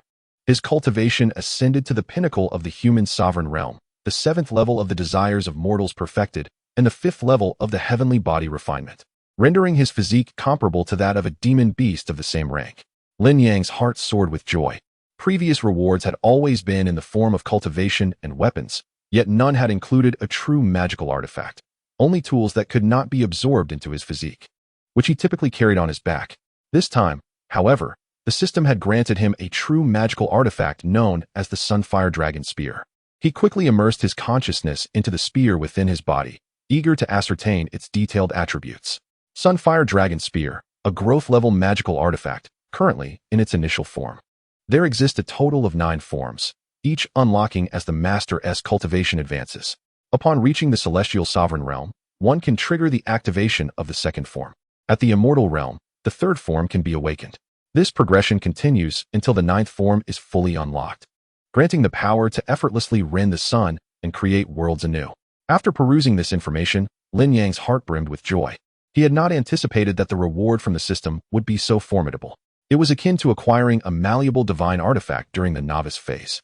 Unable to contain his elation, Lin Yang summoned the Sun Dragon Spear to examine it closely. Chapter 15. The Howling Moon's celestial wolf's splintered soul. Time was of the essence. Lin Yang gripped his woodworking tool tightly, while the thunder bamboo sword hovered, poised for action, as he steadfastly shielded Lin Wan'er behind him. Lin Wan'er had already retracted the silken ribbon, releasing the little wolf. At that moment, a formidable pressure emanated from the depths of the cave, heralding the emergence of a fully grown Howling Moon celestial wolf, its form aglow with a soft white light, appearing near the little wolf, which whimpered and sought refuge behind it. The creature radiated an overwhelming aura, the specifics of its cultivation level shrouded in mystery. Its eyes were cold and disdainful, questioning the father and daughter duo with a sneer. How dare you capture one of my kin? You shall perish. A powerful soul storm erupted from its luminous form, sweeping towards Lin Yang and his daughter. Sensing the creature's formidable abilities, Lin Wan'er felt a sense of reassurance. Possessing an indestructible soul, she was unperturbed by such a level of soul storm. However, due to her limited cultivation, her divine soul was tightly confined within her body, allowing her only to safeguard herself, unable to extend her protection over Lin Yang. Concerned for his safety, she called out, "Father, this is a soul storm. Quickly, defend your consciousness." Lin Yang had discerned the wolf's attack method. The intensity of this soul storm reached the pinnacle of the Earth's sovereign realm, which was insurmountable for his own divine soul at the grand completion stage, just as he concentrated on fortifying his consciousness. The thunder bamboo sword sensed the imminent danger to Lin Yang and instinctively unleashed all its accumulated exorcising divine thunder, weaving a protective net of electricity around Lin Yang's head. The soul storm unleashed by the luminous wolf struck the net of exorcising divine thunder with a resounding crack, dissipating a considerable portion of the protective energy. Just as only a thin layer remained, it ultimately thwarted the soul storm, allowing Lin Yang to narrowly escape harm. Observing the pair's unscathed state amidst its assault, the wolf remained silent, guarding the little wolf. It sensed the formidable and resilient indestructible soul within Lin Wan'er, which instilled a profound sense of trepidation within it.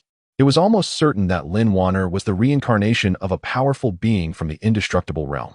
Furthermore, the fact that Lin Yang, a mere Earth sovereign practitioner, possessed the rare exorcising divine thunder astonished it profoundly. The exorcising divine thunder was innately capable of counteracting malevolent forces and possessed tremendous lethality against souls, which enabled it to withstand the wolf's soul storm. The wolf was merely a fragment of the adult Howling Moon celestial wolf, existing in a soul form, tasked with ensuring the little wolf's safe and sound growth.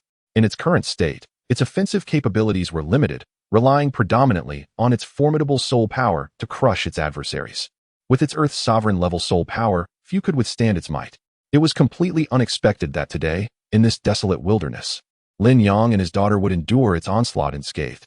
Lin Wan'er, having discerned the wolf's true identity, no longer worried about their safety. Instead, she regarded the wolf with a mocking gaze, saying, "I was puzzled as to how a fully grown Howling Moon celestial wolf could appear in this realm. It turns out you are merely a splintered soul. How could you possibly think you could subdue the two of us with such meager tactics?" You are gravely mistaken. The Radiant Wolf perceives Lin Wan'er as its primary adversary, entirely disregarding Lin Yang, who remains under its vigilant scrutiny. It, too, voiced its bewilderment to Lin Wan'er. I am equally perplexed. How does a transcendent being of the immortal realm find itself in such dire straits? Surely, you should possess the pinnacle of combat prowess in this realm.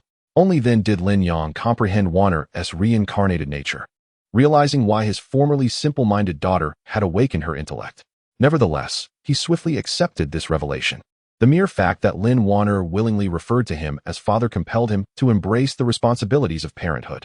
Upon having her identity exposed by the Radiant Wolf, Lin Wan'er pouted in indignation, threatening the creature. Now that you know I am a reincarnated being, your fate is sealed. Will you choose to dissipate your essence? Or shall I assist you in that endeavor?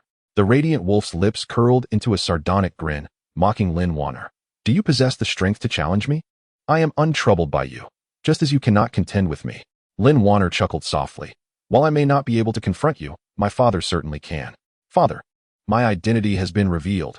We cannot allow it to communicate with its true form and relay our predicament to the upper realms.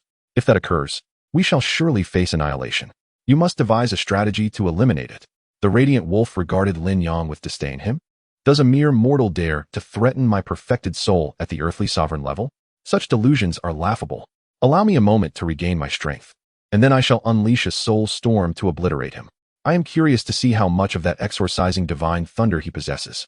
Underestimating Lin Yang. The Radiant Wolf persisted in its arrogance, yet Lin Yang was already formulating a plan to vanquish it. Suddenly, an idea struck him. Since the exorcising divine thunder could also counteract souls, why not concentrate the dwindling energy into an arrow and attempt to shoot the Radiant Wolf with his wooden bow? With resolve, Lin Yang focused his thoughts, gathering the remaining exorcising divine thunder into an arrow that floated before his chest. He then retrieved his wooden bow, knocking the arrow, aiming directly at the White Wolf. In an instant, an overwhelming sense of impending peril enveloped the Radiant Wolf. It realized, to its dismay, that Lin Yang possessed the cunning to craft an arrow from the exorcising divine thunder. While unsure of the wooden bow's rank as a treasure, the looming threat compelled it to issue a command to the young wolf, instructing it to flee deeper into the cave. While it braced itself to absorb the impact of the arrow, buying time for the young wolf's escape. Reluctantly glancing back at the Radiant Wolf, the young wolf darted away, its tail tucked in haste. Meanwhile, Lin Yang had completed his charge. His wooden bow was drawn taut, the arrow composed of exorcising divine thunder quivering with anticipation. Golden arcs of electricity crackling ominously. With a grave expression, Lin Yang addressed the Radiant Wolf. Do you not fear for your soul's dissolution, my friend? Why do you not flee?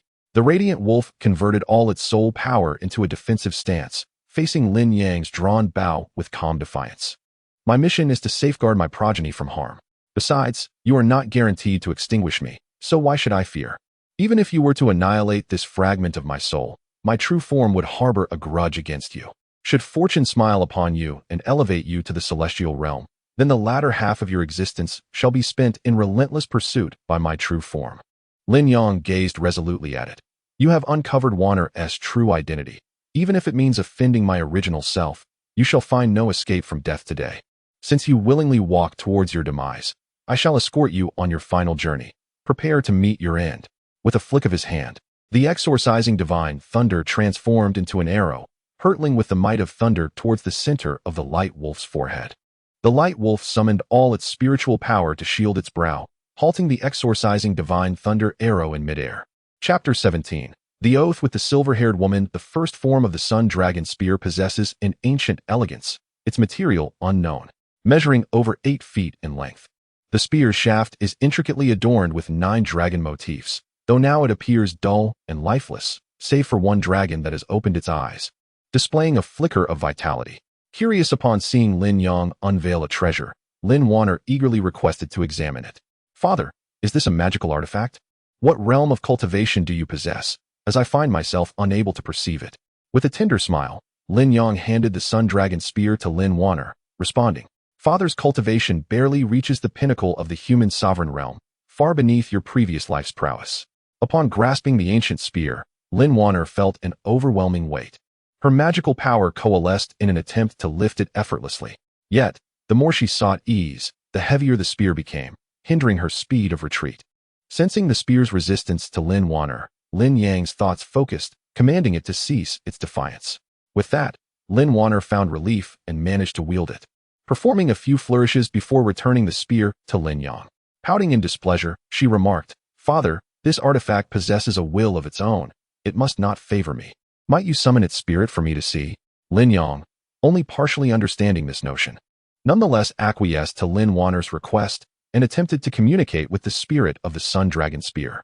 To his astonishment, a response materialized. A faint azure dragon spirit emerged from the spear's body, corresponding to one less dragon motif that now circled the spear. It spiraled around Lin Yang, eventually perching atop his head, its keen gaze directed with a hint of hostility toward Lin Wan'er. At the sight of this, Lin Wan'er gasped. The azure dragon of Wood, the soul of a true dragon. Father, the spirit of your artifact is indeed a true soul. Could the other 8 motifs correspond to the souls of the remaining 8 true dragons? What caliber of artifact is this spear?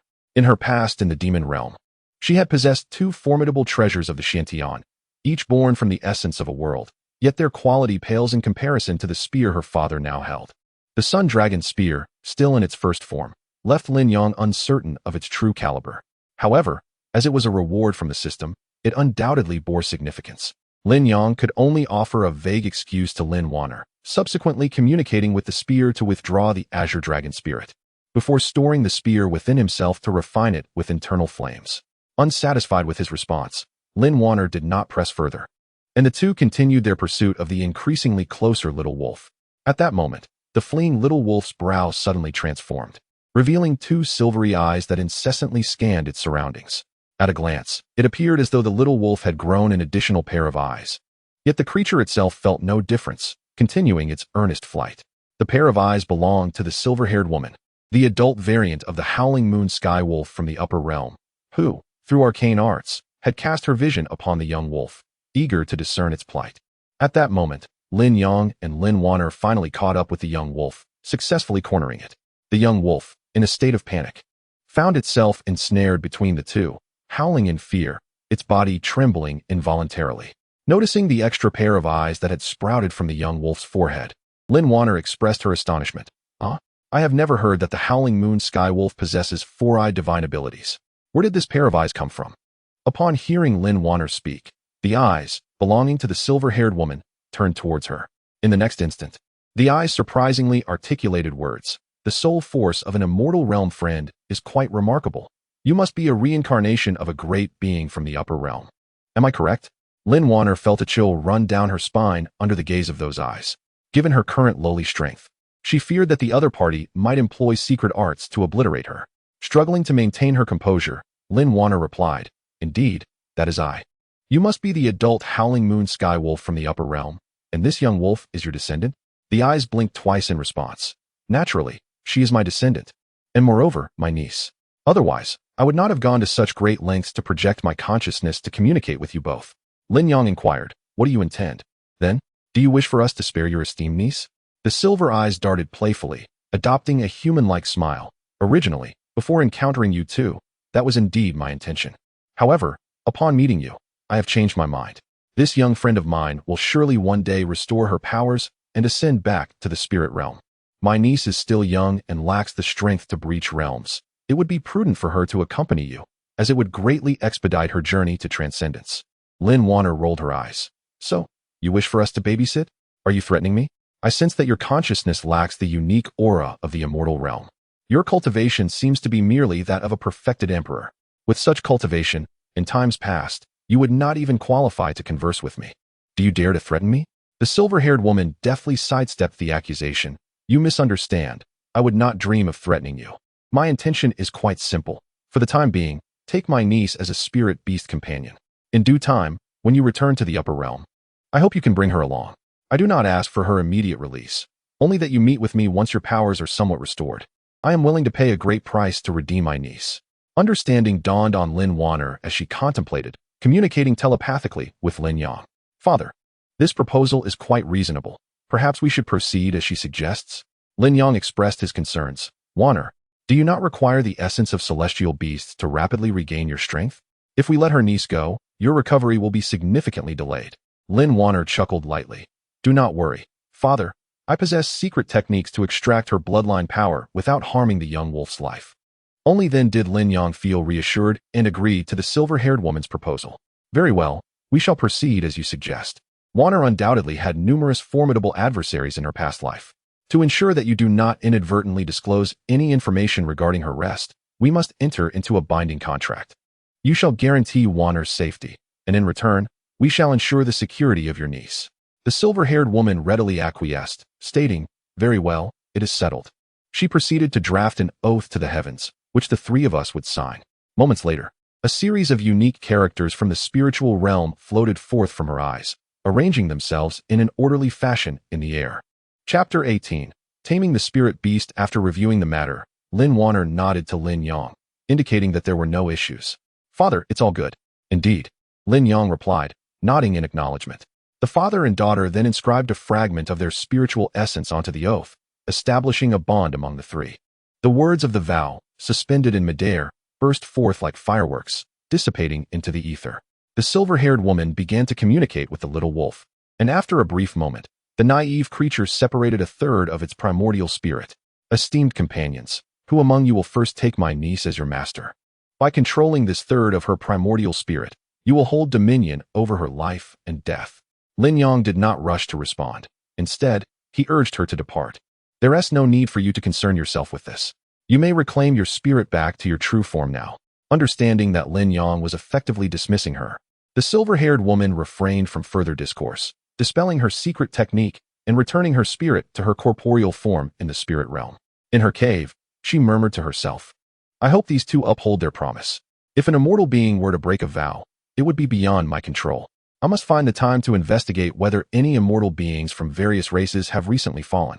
If I can uncover her previous incarnation, I might turn the tables and gain the initiative." Within the cave, the little wolf had clearly been comforted by the silver-haired woman. It had transformed from a creature fearful of Lin Yang and his daughter to one that lay on the ground, curiously observing the third of its primordial spirit hovering in the air. Lin Wan'er grasped the little wolf spirit and casually handed it to Lin Yang. "Father, please take this young howling moon wolf as your spirit beast. It holds little significance for me." Lin Yang accepted the little wolf's primordial spirit, but did not hasten to refine it or establish ownership. Instead, he furrowed his brow and asked Lin Wan'er, "Wan'er, since we have made a pact with the howling moon wolf from the upper realm, we cannot harm the little wolf's life. How will you extract its bloodline power to restore your cultivation?" Lin Wan'er giggled. "Hee, my daughter has a plan. I possess a secret technique that allows us to safely extract some of its bloodline power, provided the little wolf does not resist. However, it will become exceedingly weak afterwards, and we can later seek rare materials to restore its strength." "Ah, I see," Lin Yang said, relieved. He opened his mouth and swallowed the little wolf's primordial spirit for refinement. After a brief interval, Lin Yang had thoroughly refined the little wolf's spirit, establishing a mental connection akin to that of a master and servant. Addressing the little wolf, Lin Yang proclaimed, "From this day forth, you shall remain by my side as my spirit beast, and I shall name you Jeyue. This is my daughter, Lin Wan'er. You must be as loyal to her as you are to me. Do you understand?" With the mental connection established, Jeyue comprehended Lin Yang's intent and responded with a howl, then playfully circled around Lin Wan'er, wagging its silvery tail in delight. Lin Wan'er gently patted Jeyue's head, her face alight with childlike joy. "Hee. The young of animals are also adorable. It must have been born some time ago, yet its cultivation level is merely at the spirit martial realm. Normally, a howling moon wolf is born with a cultivation level rivaling that of the void martial realm." Lin Yang communicated with Jeyue to inquire further, but the response he received was one of confusion. "Uncertain, perhaps it is a premature child. Wan'er, shortly, your father will provide protection while you extract the bloodline power from Jeyue." Lin Wan'er nodded, gently patting Jeyue's head to soothe it, saying, "Do not fear, dear sister. My touch will be gentle." Lin Yang commanded Jeyue, stating that it must not resist whatever Lin Wan'er might do. Jeyue complied, obediently sitting on the ground and gazing at Lin Wan'er. Lin Yang established strict barriers around them before sitting cross-legged to guard Lin Wan'er.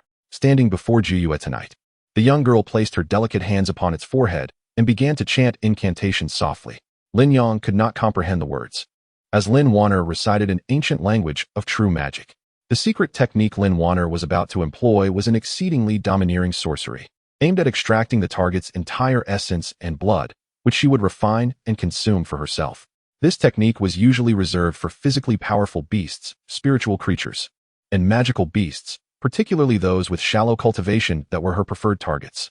Although those subjected to this technique would undoubtedly meet their demise, Lin Wan'er was capable of controlling the intensity, ensuring that only 40% of Jiayue's bloodline power was drawn without endangering its life. As Lin Wan'er's hands began to emit rich spiritual energy, the essence of this energy was pure true demonic energy. Lin Yang observed intently, remaining silent. The pure true demonic energy was guided by Lin Wan'er into Jiayue's body, dividing into several streams to consolidate the scattered bloodline power within Jiayue's form. This process was gentle. Jiayue felt no discomfort and showed no signs of resistance. Once all of Jiayue's bloodline power converged, Lin Wan'er commenced the extraction of 40%. The true demonic energy transformed into a chain, cleaving Jiayue's bloodline power in two. After securing the 40%, it began to exert force, pulling it outward from Jiayue's body. In an instant, Jiayue sensed the change. The confinement of its bloodline power caused an unsettling sensation.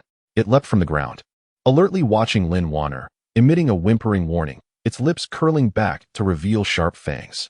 Witnessing this, Lin Yang scoffed internally, unleashing a force upon Jiayue's spirit akin to a thunderclap. Jiayue immediately subdued, retracting its threatening stance and lying back down, gazing up at Lin Yang with a pitiful expression. Lin Yang reassured it in his heart, urging Lin Wan'er to hasten her actions. Wan'er, please expedite the process. Jiayue has communicated its discomfort to me. Lin Wan'er opened her eyes, replying with a hint of exasperation. There is no other way, father. I am already being as gentle as possible. Had it been in the past, I would have turned Jiayue into a desiccated corpse by now. Upon hearing this, Lin Yang's temper flared, his paternal authority evident as he admonished Lin Wan'er. What kind of words are those? Since Jiayue has become my spiritual beast, it is a part of our family. You must amend this disposition of yours. After receiving her father's reprimand, Lin Wan'er shyly stuck out her tongue. Understood, father. I will alter my approach and extract the bloodline power in 4 separate phases. Indeed, once Lin Wan'er modified her method to a segmented approach. Although Jiayue still felt an inner resistance, it was no longer as intense as before. Meanwhile, a system notification resonated in Lin Yang's mind. Due to the host's adept guidance of his daughter, a reward of 20 years of cultivation and a ruler has been granted. Lin Yang raised an eyebrow, surprised that instructing Lin Wan'er would trigger a task. It is indeed true. The desire for mortality technique he practiced yielded rewards when his actions resembled those of an ordinary person, and educating one's offspring was certainly among those endeavors. At that moment, Lin Wan'er successfully extracted the first strand of bloodline power from Jiayue. Lin Yang informed her, Jiayue has expressed fatigue and requested that you wait a moment before making your move. Chapter 19. The malevolent schemes of the barbarian mountain. Lin Wan'er obediently ceased her actions, allowing the radiant moon to rest on the ground for a moment. Seizing this opportunity, Lin Yang produced the Jietian Qi, a ruler said to possess the power to admonish the heavens and the earth. However, a particular annotation caught his eye, revealing that this ruler was intended for the education of daughters. Lin Yang felt a wave of confusion wash over him, unable to comprehend why the system would bestow such a peculiar reward. Upon witnessing the sudden appearance of the in Lin Yang's hands, Lin Wan'er felt a jolt of trepidation, as if faced with a formidable adversary, an emotion she had not experienced in millennia. Cautiously, she inquired, Father, where did you find this ruler? It seems as though it belongs to a performance of tricks. Lin Yang, unable to articulate a proper explanation, simply rolled his eyes and replied, I stole it. Is that sufficient? Why must you ask so many questions, child? Be wary, or I shall use that to discipline you. Startled by his words, Lin Wan'er instantly became compliant. She distinctly sensed a profound pressure emanating from a weight that stemmed from its innate power rather than a mere magical restraint. Lin Yang then stowed away and instructed Lin Wan'er to continue extracting the bloodline power from the moonlit creature. After 2 hours, Lin Wan'er successfully separated 40% of the creature's bloodline essence. By this time, the moonlit creature had grown exceedingly weak, on the verge of collapse. Its once lustrous silver fur had dulled, and its erect ears now drooped. Lin Yang, witnessing its condition, felt a pang of sorrow and quickly placed it into his spirit beast pouch for rest, reassuring it, You have endured much. Tell me your preferred heavenly treasures, so that I may seek them to restore your strength. The moonlit creature communicated its needs for specific spiritual herbs and treasures. Meanwhile, Lin Wan'er clutched a portion of the bloodline essence from the howling moon wolf, exultant, for it would significantly aid in her own cultivation.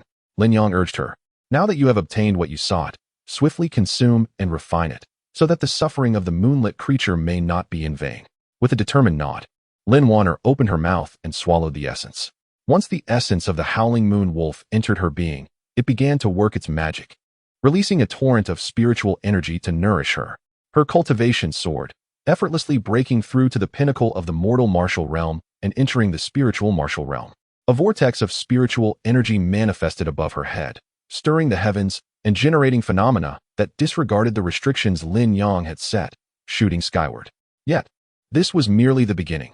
Her cultivation continued to ascend, first to the first layer of the spiritual martial realm, then the second, third, and so forth, until she reached the ninth layer. It was only upon attaining the pinnacle of the spiritual martial realm that she broke through to the virtual martial realm. Her progress persisted until she reached the fifth layer of the virtual martial realm, at which point her growth ceased, having utilized only half of the precious essence. As the celestial phenomena diminished, Lin Wan'er gradually opened her eyes, smacking her lips in delight. "The sensation of restoring my cultivation is truly exquisite. Alas, it seems the essence from the howling moon wolf has reached its limit. I can only refine so much. My journey of cultivation recovery is certainly not as simple as I had hoped." Rising to her feet, she returned the remaining half of the essence to Lin Yang. "Father, please take this back to Jiayue and convey my gratitude," Lin Yang said as he appraised Lin Wan'er, noticing that she had indeed grown taller. After accepting the remaining essence blood and placing it into the spirit beast pouch for Jiayue to absorb, he urged Lin Wan'er, "Wan'er, we must depart and find another location. The celestial phenomenon triggered by your recovery of cultivation could very well attract the attention of ill-intentioned individuals. It would be wise for us to rest elsewhere." Lin Wan'er had no objections. Lin Yang led her out of the cave, selecting a random direction before soaring into the air, vanishing from sight. Shortly after their departure, the previously driven-away troop of monkeys joyfully returned to their lair. Before long, an elder, adorned with several spirit beast pouches at his waist, arrived at the scene, riding a flying sword. "Indeed, this appears to be the location I sensed. I hadn't anticipated encountering someone breaking through their cultivation in such a desolate area. And with a spirit beast of considerable rank by their side, I must pursue him to uncover the truth. If he is a practitioner of comparable cultivation, I shall propose a fair exchange for the spirit beast. If he is significantly weaker, I shall first eliminate him and then seize the beast. Alas, it seems your luck has run out." At this moment, the presence of Lin Yang and his daughter faded entirely, causing the elder to lose the trail. However, this did not pose a challenge for him, as he was an elder of the spirit beast sect, having achieved the pinnacle of the human sovereign realm. Communicating with beasts to seek out individuals was a mere trifling task. The elder descended near a waterfall and employed a spirit language to inquire of the spirit monkeys that had just returned to their cave. The monkeys chattered excitedly, providing the elder with the whereabouts of Lin Yang and his daughter, pleading for him to act on their behalf. The elder verbally agreed, tossing a bag of peaches as a token of gratitude before pursuing the direction in which Lin Yang had fled. A quarter of an hour later, the elder sensed the presence of Lin Yang and his daughter once more. Following their aura, he tracked them for an hour until he located their new sanctuary within a natural cave. Outside the cave, Lin Yang had set up a barrier illusion, making it appear from a distance like a large rock. Yet, this was no obstacle for the keen-eyed elder, who effortlessly dispelled the illusion. He mused to himself, "How cautious. The effort of traveling such a distance is commendable. Based on the intricacy of the barrier, it seems the cultivators within are not overly powerful. This gives me confidence. It appears today may call for forceful measures, perhaps even a daring act of killing for the sake of seizing beasts." With that thought, the elder revealed himself at the cave entrance, his flying sword hovering before him, poised for attack. The spirit beast pouches at his waist had also been opened, indicating his seasoned battle experience. Having prepared, the elder called out, his gravelly voice resonating through the nearby woods, "I am from the spirit beast sect of Mianshan.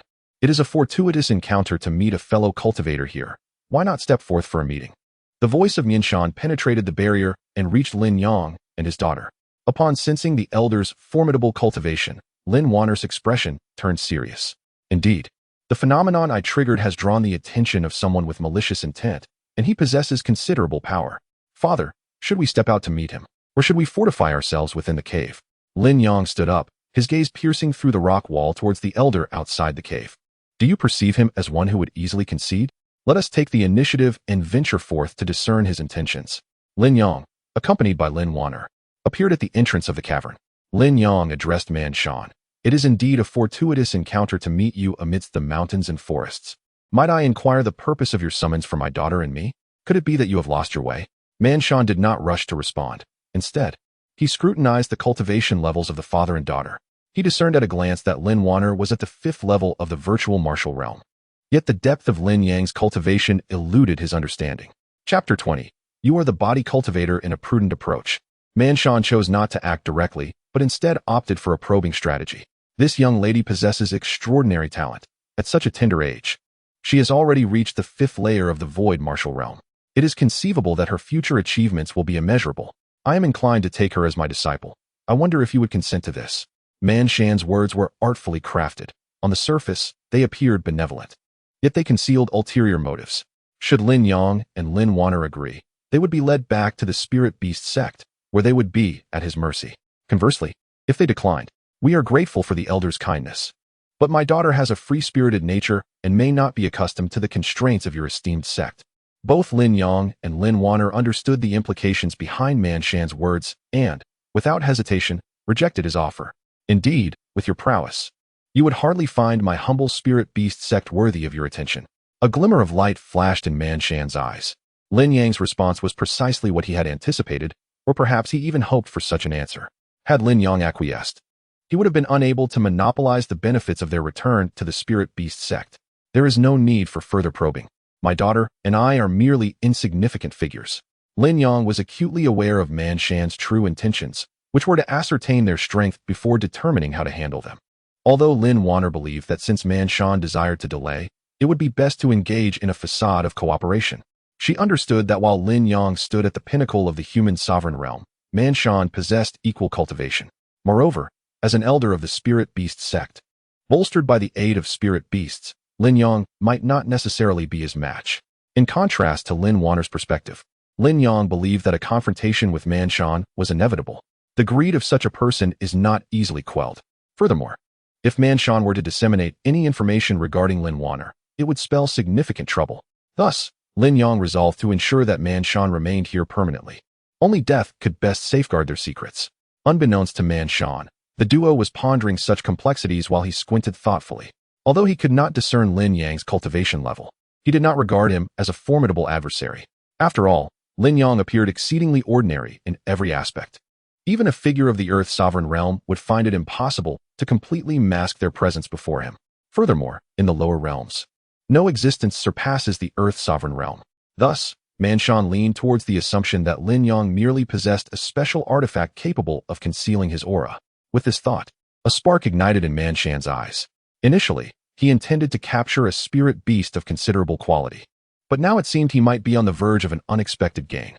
If that is the case, are you looking down upon our spirit beast sect? As he prepared to strike, Man Shan did not forget to concoct a grandiloquent justification for his actions. Although phrased as a question, it was evident that he had no intention of allowing Lin Yang to respond.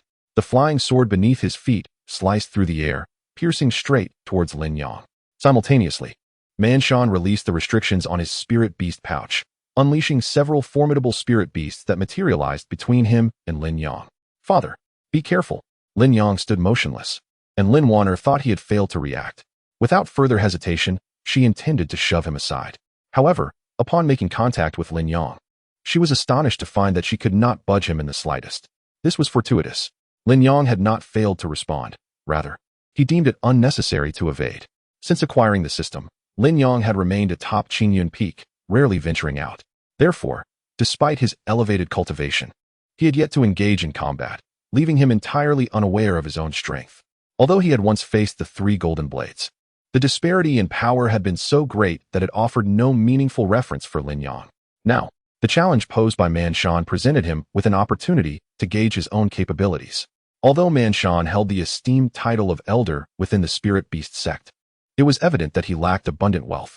As a peak human respect realm practitioner, he wielded but an exquisite flying sword, which was merely a top-tier magical artifact. In contrast, thanks to the heavenly body refinement technique, Lin Yang's physique was comparable to that of a perfected pinnacle human respect realm demon. Even standing still, that flying sword could not harm him in the slightest. Truly a charlatan. Observing Lin Yang's demeanor, Man Shan's heart burned with fervor. Did this not indicate that Lin Yang's prowess was indeed lacking, relying instead on a magical artifact to conceal his cultivation? As he envisioned capturing spirit beasts and the subsequent exploits that would follow the acquisition of Lin Yang's concealing artifact, the sound of shattering interrupted his daydream. Man Shan's expression froze as he beheld the once formidable flying sword now splintered into several fragments, strewn across the ground. You are a body cultivator? Man Shan quickly regained his composure, pointing at Lin Yang in shock. The ability to shatter a top-tier magical artifact with one's physical form implied that Lin Yang's corporeal strength was now akin to that of a human respect realm practitioner. Not only was Man Shan astonished, but Lin Wan'er also widened her eyes in disbelief. Although she had once been a demon sovereign of the immortal realm, she had not anticipated such a turn of events. Unlike Man Shan, Lin Wan'er remained focused, fully aware of what had transpired. As the flying sword approached within a meter of Lin Yang, he had merely extended a finger to effortlessly intercept it. Subsequently, with just a slight pinch between his fingers, he had reduced the entire sword to its current state. Man Shan had limited understanding of body cultivators and thus lacked a clear perception of Lin Yang's strength. Conversely, Lin Wan'er was well acquainted with body cultivators within the demon realm, even if it was merely a top-tier magical artifact. Achieving such a feat with one's physical body could only be accomplished by a perfected pinnacle human respect realm practitioner. What of a body cultivator? I refuse to believe you can contend with my spirit beasts. Initially taken aback, Man Shan quickly regained his focus, dismissing his earlier concerns. No matter how powerful Lin Yang was, he could not surpass the human respect realm. Otherwise, a body cultivator of the earth respect realm would surely have made a name for himself. As long as Lin Yang remains in the realm of human sovereign, Man Mountain shall not cower. Before him stand 4 spirit beasts, 2 at the 8th level of human sovereign, 1 at the 9th, and the last at the pinnacle of human sovereign. Even if Lin Yang possesses the ultimate perfection of the pinnacle realm, in the face of their relentless assault, he would merely be a trapped beast fighting for survival. With a flicker of thought, Man Mountain commanded the 4 spirit beasts to roar and charge at Lin Yang from various directions. Wan'er, keep yourself safe, Lin Yang urged as he pushed Lin Wan'er behind him, his fighting spirit soaring high. Chapter 21. The Cunning Azure-Eyed Dragon Father, please exercise caution. Lin Wan'er, filled with concern for Lin Yang, could only watch helplessly. Though there existed a secret technique to confront the current peril, employing it would deplete her recently regained powers, rendering her even weaker than upon her reincarnation. Thus, unless absolutely necessary, Lin Wan'er resolved to refrain from utilizing the secret arts. Do not worry. These mere beasts cannot hope to defeat me. With a flicker of thought, Lin Yang summoned the Sunfire Dragon Spear into his grasp, and in an instant, his aura transformed, emanating a sharp, blade-like presence. A magical artifact. At the very least, it is of medium grade. Upon sighting the Sunfire Dragon Spear, the breath of Man Shan quickened. With a single glance, he could ascertain that the spear in Lin Yang's hand was undoubtedly a treasure of considerable caliber. Today's harvest is truly bountiful. Man Shan's heart swelled with fervor, yet he failed to consider that Lin Yang's possession of such a treasure might indicate a formidable background. As Lin Yang faced the 4 spirit beasts, he refrained from recklessly charging into their encirclement. Instead, he maneuvered cautiously while contemplating his strategy.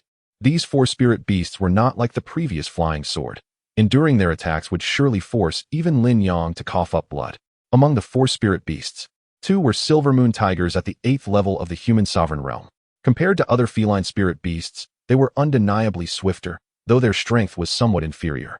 Lin Yang was not particularly concerned about these 2, for with his current prowess paired with the Sunfire Dragon Spear, a single unexpected strike would spell their doom.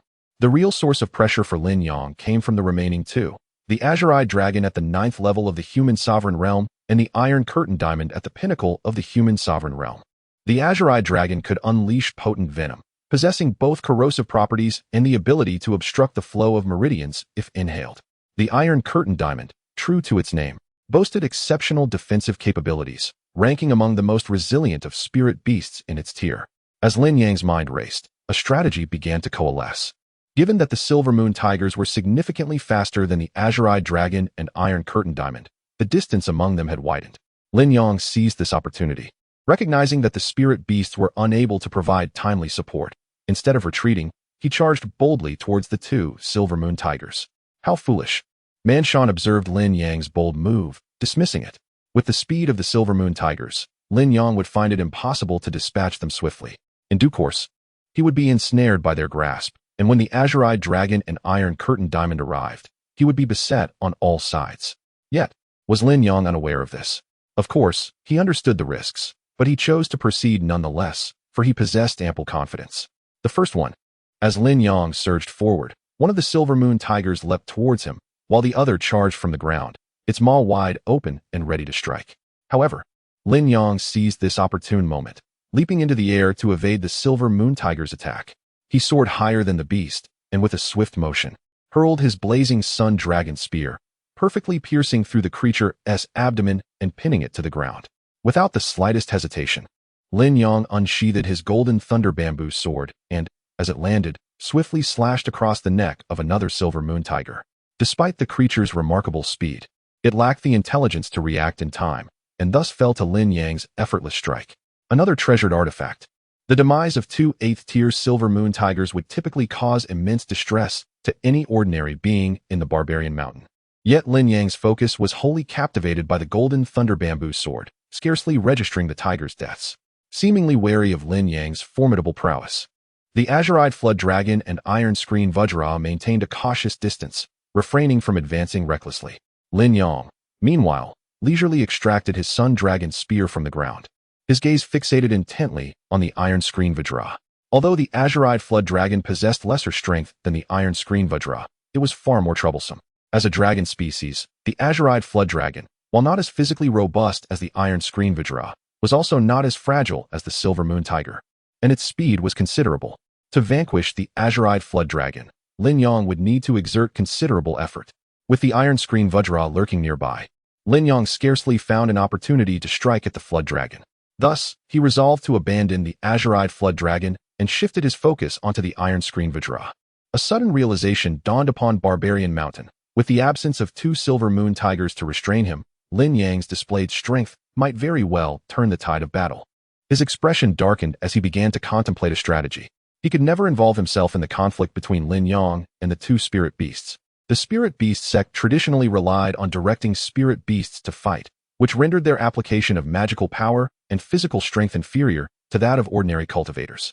Should he dare to intervene, he might pose no threat to Lin Yang, yet he would inadvertently provide Lin Yang with insight.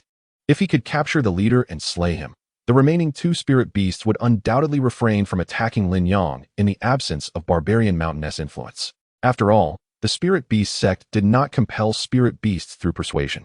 Such a method would limit the number of beasts they could command. Instead, they typically enforce contracts.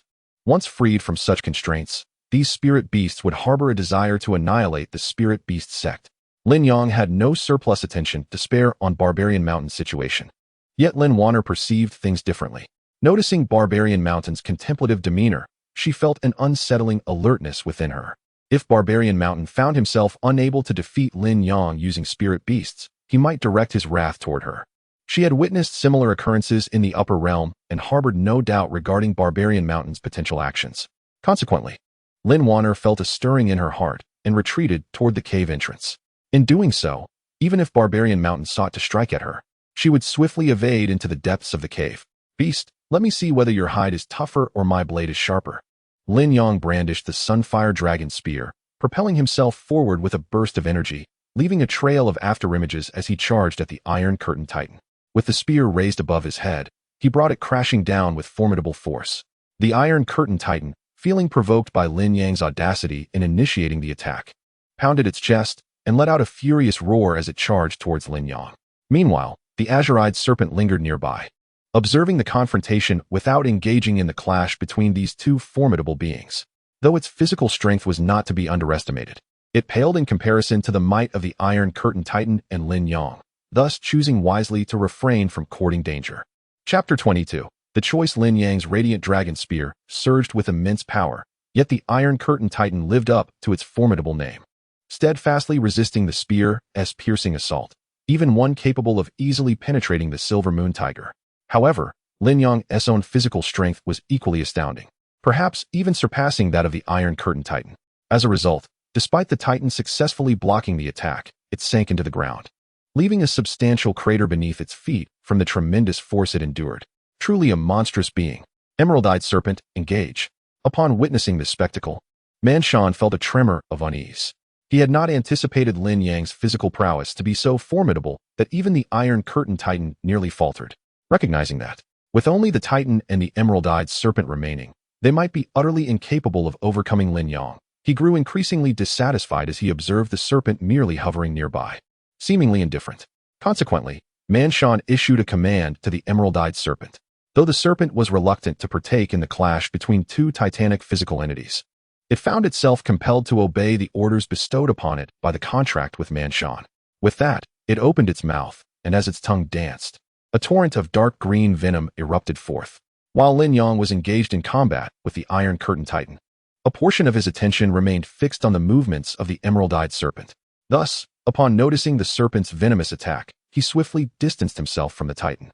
The Iron Curtain Titan, a creature of brute strength yet simple-minded, misinterpreted Lin Yang's retreat as a sign of its superiority. It raised its arms, preparing to roar in triumph. But before it could utter a sound, the venom, now without a target, veered off course and clung to the Titan's body instead. Roar! The Titan's intended display of dominance transformed into a cry of agony as the corrosive venom began to erode its flesh and skin. Useless. Pathetic. Man Shan, witnessing this turn of events, trembled with rage, his fists clenched as he shouted in frustration. Meanwhile, the emerald-eyed serpent swayed slightly, evidently unaware of its blunder. Roar! The venom did not dissipate immediately upon contact with the Iron Curtain Titan. Rather, it continued to corrode its insides gradually. The Titan, tormented by excruciating pain, felt its eyes redden in fury, and it turned its wrath towards Lin Yang, the closest target. With a furious roar, the Titan charged at Lin Yang, swinging its arms wildly. Just as I desired. Lin Yang crouched low, his muscles coiled like springs. The Titan's rampage was precisely the outcome he sought. Despite the Titan's formidable physique, it possessed critical vulnerabilities. While the Radiant Dragon Spear was powerful, it had yet to reach its full potential, making it challenging to breach the Titan's defenses. Under normal circumstances, although the Titan lacked intelligence, it instinctively protected its weaknesses. Thus, Lin Yang's repeated attempts to exploit the vulnerabilities of the Iron Curtain Titan ultimately met with failure. Now, in a state of frenzy, the Titan had lost all rationality, presenting a perfect opportunity for Lin Yang. As the Titan's colossal arm swung toward him, Lin Yang leapt gracefully onto its arm, ascending swiftly until he reached the Titan's head. The Iron Curtain Titan's body possessed remarkable resilience. Even its eyes, typically regarded as vulnerable, exhibited greater hardness than other parts. Consequently, many unsuspecting cultivators had perished while attempting to strike at the Titan's eyes, oblivious to its true weakness. However, Lin Yang discerned that the Titan's Achilles heel lay in an utterly unexpected location, its neck. The Titan's neck was so short that even a slight bow of its head would conceal it entirely, rendering the neck's hardness the weakest point on its body. Upon reaching the Titan's head, Lin Yang refrained from hastily attacking its vulnerability.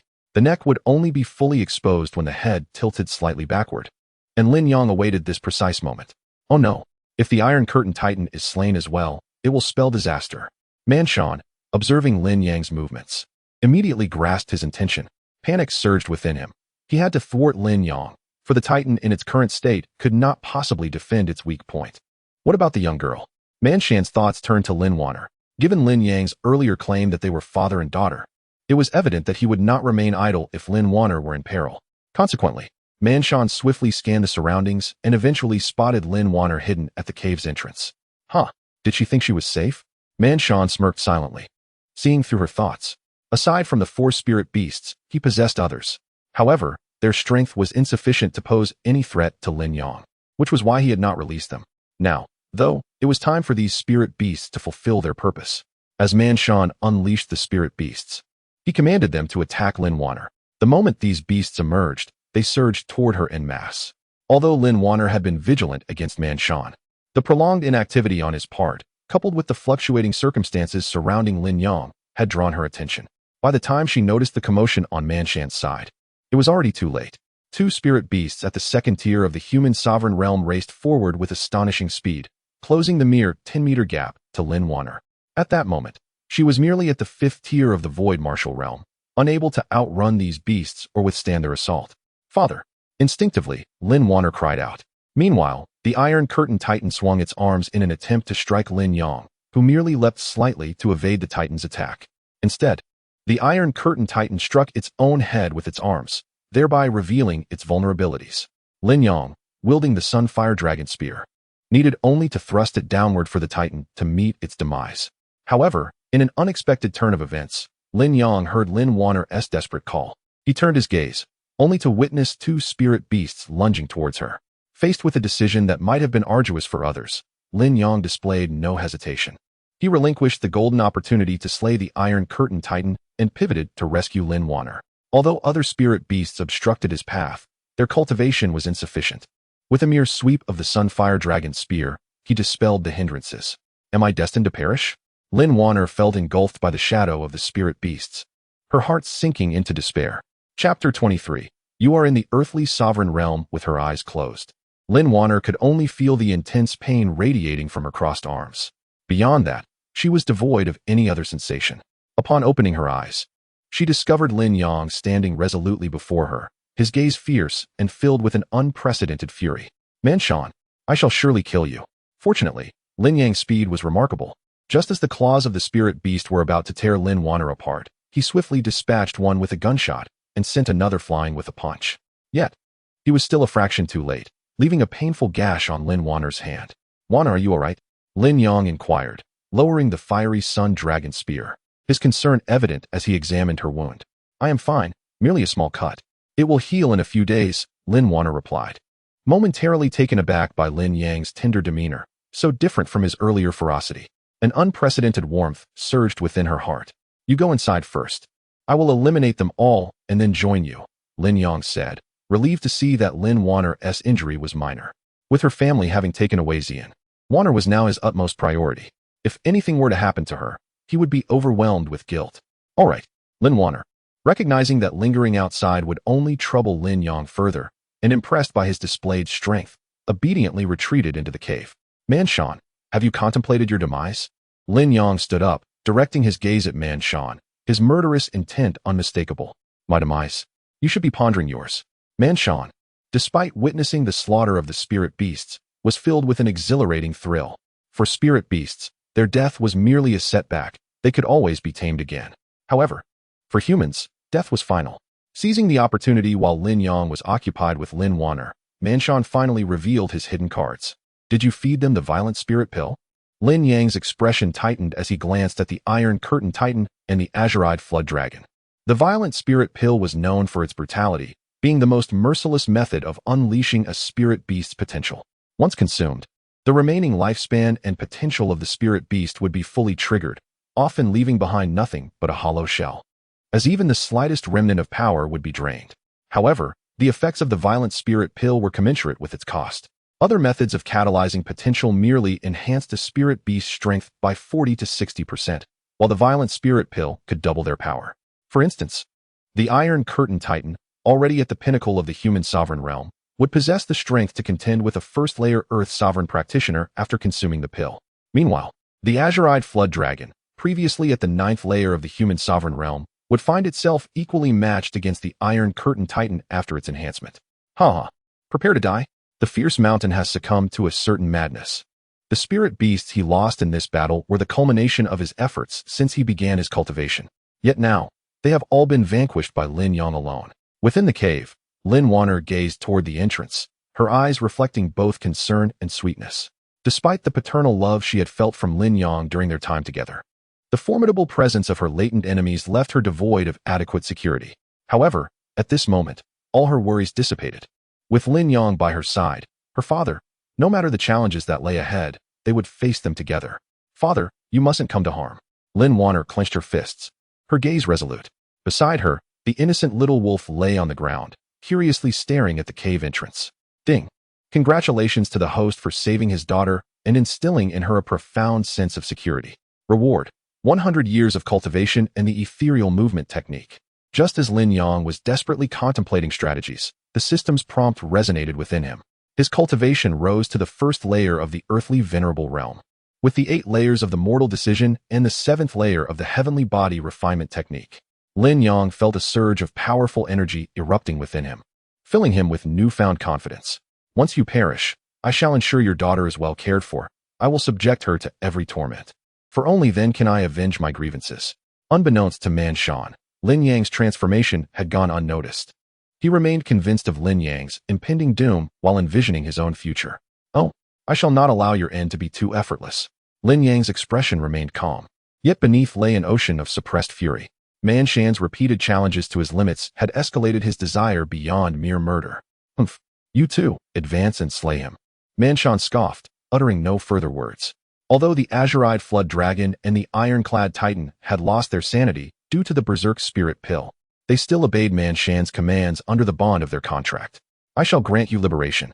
Having attained the first layer of the earthly venerable realm, Lin Yang had undergone a metamorphosis. With the blazing sun dragon spear in hand, he became an unstoppable force. Furthermore, the ethereal movement technique he had just acquired elevated his prowess even further. With this newfound skill, Lin Yang could evade attacks with fluid grace, slipping away like water, while employing seemingly chaotic yet intricately clever footwork to bewilder his foes and strike with lethal precision when they least expected it. As it happened, the ironclad titan was unable to land a blow on Lin Yang, and in its rage, it raised both hands high. Yet Lin Yang, like a phantom, materialized before the titan, and with a gentle thrust of the blazing sun dragon spear, he pierced its weak point. The titan's throat was penetrated, and it instantly lost its breath, collapsing to the ground as its corpse began to wither. This was the side effect of the berserk spirit pill. With the ironclad titan now dead, the azure-eyed flood dragon was, of course, doomed as well. Lin Yang merely shifted his foot and appeared beside the flood dragon. Before it could react, he had already cleaved it in two with a single thrust. How is this possible? Why, after consuming the fury spirit pill, were you so effortlessly vanquished? As Man Shan felt the weight of Lin Yang's gaze upon him, a shiver coursed through his being. Were it not for the suffocating aura emanating from Tai Mu Jin Gang and Bai Mu Jiao after their consumption of the fury spirit pill, he might have doubted the authenticity of his own. You are of the Earth's sovereign realm." Man Shan's complexion turned ashen, and this was the only possibility that crossed his mind. Lin Yang offered no response, simply allowing his formidable aura to surge forth. Indeed, a bitter expression settled upon Man Shan's face. Had he known Lin Yang was of the Earth's sovereign realm, he would never have dared to entertain nefarious thoughts. But alas, there are no what-ifs in this world. Man Shan's fate was sealed. Chapter 24. Where to go, father? Is it over? Although she was in the cave, Lin Wan'er could still hear the sounds from outside. After the roars of the Iron Curtain Titan and the azure-eyed serpent ceased, she emerged. It was over, but we must leave swiftly.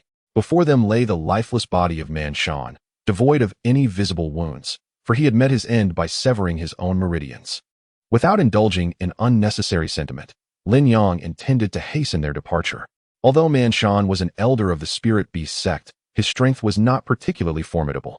Should his demise be discovered, other formidable members of the Spirit Beast sect might pursue them, and Lin Yang was uncertain if he could withstand such scrutiny.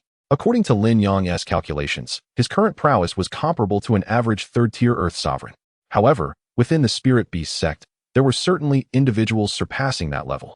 If he could elevate his cultivation a few more levels through the system and acquire some useful magical artifacts or techniques, he might render the Spirit Beast sect a diminished threat. After all, forces like the Tianyan sect, boasting peak Earth sovereigns, were rare, and the Spirit Beast sect was not among them. "Father, wait a moment." Lin Wan'er did not rush to leave. Instead, she employed a fireball technique to incinerate Man Shan and his Spirit Beast's remains, subsequently using a demonic technique to erase their traces. Although the Spirit Beast sect could potentially trace her and Lin Yang through Man Shan's movements, her meticulous cleanup would afford them some time. It was not uncommon for cultivators to be out of contact for years. "All right, let us depart." Lin Yang, accompanied by Lin Wan'er, chose not to venture to more distant locations, but returned to the Qingxi market. With Lin Wan'er's south preparations in place, there was no longer a concern regarding the Spirit Beast sect's threat, allowing Lin Yang to focus on the present. The exchange conference mentioned by Lu Chuancheng was one of Lin Yang's objectives. For Lin Wan'er to rapidly enhance her cultivation, aside from celestial spirit beasts, spiritual herbs would be immensely beneficial. The exchange conference was, indeed, an opportunity. Participants in the exchange conference were typically unaffiliated cultivators or outer disciples of sects, possessing treasures or spiritual herbs, yet remaining oblivious due to their limited perspectives.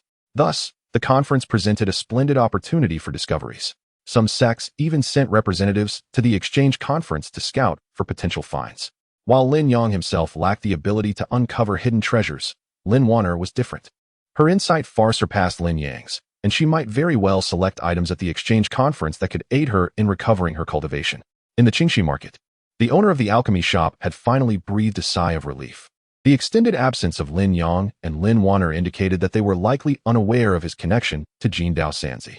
However, as he gathered his composure to welcome customers, his gaze inadvertently fell upon a figure in the distance, sending a shudder through his heart. It's over. They have returned. They can't be here to find me, can they? The proprietor of the elixir shop suddenly felt a wave of anxiety wash over him as he paced back and forth within the store. In the distance, the approaching figures of Lin Yang and Lin Wan'er caught his attention. Father, look, he appears quite peculiar. Although they were still some distance away, the proprietor's unusual demeanor had already piqued Lin Wan'er's curiosity. Following the direction of her pointed finger, Lin Yang quickly discerned the proprietor's frantic behavior. Why such distress? Could it be? Lin Yang narrowed his eyes, his mind racing with speculation. Initially, he had thought that his affluence had attracted the attention of the notorious Jin Dao Sanzi, but upon reflection, he sensed that something was amiss. If it were indeed due to his wealth, Jin Dao Sanzi would have targeted them at the elixir shop or at Lu Chuancheng's establishment. However, the reality was that they were waiting at the exit of Qingxi Market, and it was clearly premeditated. This suggested that someone had tipped off Jin Dao Sanzi about their whereabouts. As for who that person might be, observing the flustered proprietor, Lin Yang had already formed a hypothesis. It was likely that the proprietor had informed Jin Dao Sanzi about their situation, and this was not the first time he had engaged in such treachery. Nevertheless, Lin Yang did not rush to confront him. Instead, he intended to extract every last ounce of value from the situation. If the proprietor was indeed colluding with Jin Dao Sanzi in acts of ambush and robbery, then Lin Yang would ensure that he experienced a taste of his own medicine. Resolute in his decision, Lin Yang momentarily shifted his focus away from the proprietor.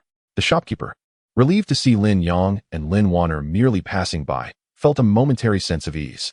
Yet, in the next instant, his heart sank once more. Although the details of his cooperation with Jin Dao Sanzi were known to but a few, and those who did were mostly deceased, he could not dismiss the possibility that Lin Yang and his companion had stumbled upon some information that might implicate him. If Lin Yang were to come calling, he would likely find himself trapped with no means of escape. Thus, the proprietor deliberated and resolved to hastily gather his belongings and depart. After all, the elixir shop was not his primary source of income. Without Jin Dao Sanzi, he could scarcely sustain himself relying solely on the shop. Yet, despite his determination to leave, the insatiable greed within him made it difficult to depart so swiftly. He meticulously searched every nook and cranny of the shop, fearful of overlooking even a single vial of elixir. Even the most basic grade of elixir was too valuable for him to waste. That night, Lin Yang and Lin Wan'er found their lodging and then made their way to the elixir shop. Lin Yang's decision to bring Lin Wan'er along was simple. He could not bear the thought of leaving her alone. Moreover, with her presence, he would be better equipped to discern what treasures the proprietor might possess. It's almost time for me to leave, the proprietor mused. The night is dark and the winds howl. None will be the wiser if I make my exit now. After conducting a final inspection of the shop to ensure he hadn't overlooked anything, he prepared to depart. The night had grown deep, and the streets were nearly deserted. Departing now would attract no attention. Who are you? However, as the shopkeeper closed the door to his establishment and turned around, he was startled to discover two figures, one large and one small, standing behind him, having appeared unbeknownst to him. Feeling guilty and apprehensive, the shopkeeper lost his footing and fell to the ground. At this late hour, where do you intend to go, carrying all these belongings? Lin Yang inquired, looking down at the shopkeeper still seated on the floor. I was planning to move, the shopkeeper stammered, his heart trembling as he regarded the two silhouettes before him. It seemed they had finally come to confront him. Chapter 25. Seeds and Maps Relocating. What could the innkeeper possibly be doing, if not concealing some misdeed, fearing the arrival of creditors? Despite the unmistakable signs, even with attempts at disguise, Lin Yang nonetheless symbolically adorned both himself and Lin Wan'er with masks. At that moment, the serpent mask worn by Lin Yang caught the innkeeper's gaze as he bent, its presence under the moonlight rendering the atmosphere eerily unsettling. I. The innkeeper stammered, unable to articulate a single coherent thought. He remained uncertain whether Lin Yang and Lin Wan'er were aware of the truth. If they were aware and he continued to deceive them, would they not be provoked to take his life?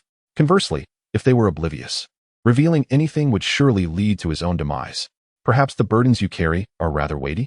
Might we assist you in lightening your load? Observing the innkeeper's demeanor, Lin Yang was convinced that he had tipped off the trio of Goldblade. Very well, the innkeeper responded, his pallor somewhat alleviated. Given that Lin Yang sought wealth, he would oblige. After all, Material riches are but transient. Without life, what value do they hold? Moreover, Lin Yang's restraint indicated a hesitance to end his life.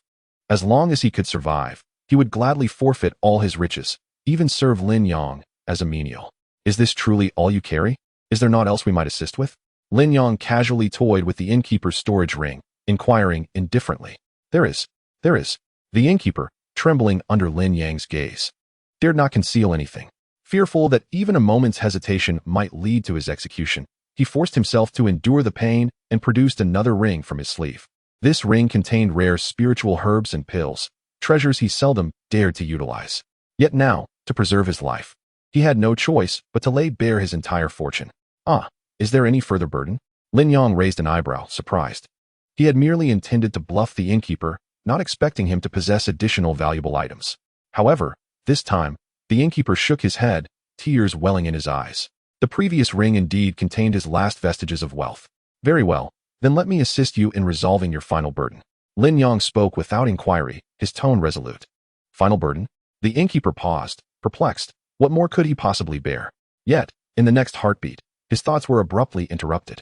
For Lin Yang had, at an unobserved moment, drawn forth the golden thunderwood sword, swiftly slicing through the innkeeper's throat with a fluid motion. No sound escaped as the innkeeper crumpled to the ground. Bearing the weight of so many lives must surely be exhausting, Lin Yang mused, retracting the sword with an expression devoid of emotion. Wan'er. Such scum can be dispatched without hesitation, and remember, one must always deliver the final blow. As Lin Yang spoke, a blazing sun dragon spear materialized in his hand. With a single strike, he reduced the shopkeeper's corpse to mere fragments. Although Lin Wan'er was unfamiliar with the term finishing blow, she grasped the essence of Lin Yang's actions and deftly conjured a fireball, reducing the remnants of the shopkeeper to ashes. Ding! Congratulations to the host for educating his daughter. A reward of 50 years of cultivation has been granted. Lin Yang was accustomed to the system's notifications by now. Well then, let us examine our spoils. He did not bother to investigate the first storage ring, as it contained only common medicinal pills meant for sale in the apothecary. Despite the restrictions placed upon the storage ring, breaking them was a trivial matter for both Lin Yang and Lin Wan'er. I never expected that he, merely a spirit martial realm cultivator, could possess such valuable items. Lin Wan'er was taken aback as she glanced at the contents of the storage ring. Among them were several fourth-grade medicinal pills, along with a considerable number of third-grade ones. It is well known that medicinal pills are classified from 1st to 9th grade, and those from the lower realms rarely exceed the 6th grade. 4th-grade pills are a rare treasure, even for cultivators of the void martial realm. The fact that the shopkeeper, a mere spirit martial realm individual, possessed several 4th-grade pills was astonishing. Wait, how could he have such items? However, upon examining the contents more closely, Lin Wan'er's expression shifted dramatically. What could possibly astonish you so? Lin Yang inquired, curiosity piqued by her reaction. This is a seed of the 9-turn yin yang tree. Lin Wan'er held a seemingly unremarkable seed in her hand, but her words left Lin Yang astonished. The name 9-turn yin yang tree was not unfamiliar to him. Whether in the upper or lower realms, the 9-turn yin yang tree is a treasure of immense value. It is said that consuming its fruit can reverse the balance of yin and yang, while water infused with its leaves can cure all ailments and render one immune to poisons. However, such a divine tree exists in only one instance within both realms, and it is on the brink of withering. Even before her reincarnation, Lin Wan'er would have found it exceedingly difficult to catch a glimpse of the 9-turn yin yang tree. If only I had known, I would not have hastened to end his life. Lin Yang felt a twinge of regret, realizing that he should have first examined the contents of the storage ring before taking the shopkeeper's life. The place where one could obtain the seed of the 9-turn yin yang tree must surely be an ancient relic from tens of thousands of years ago, a site that holds irresistible allure even for emperors and immortals.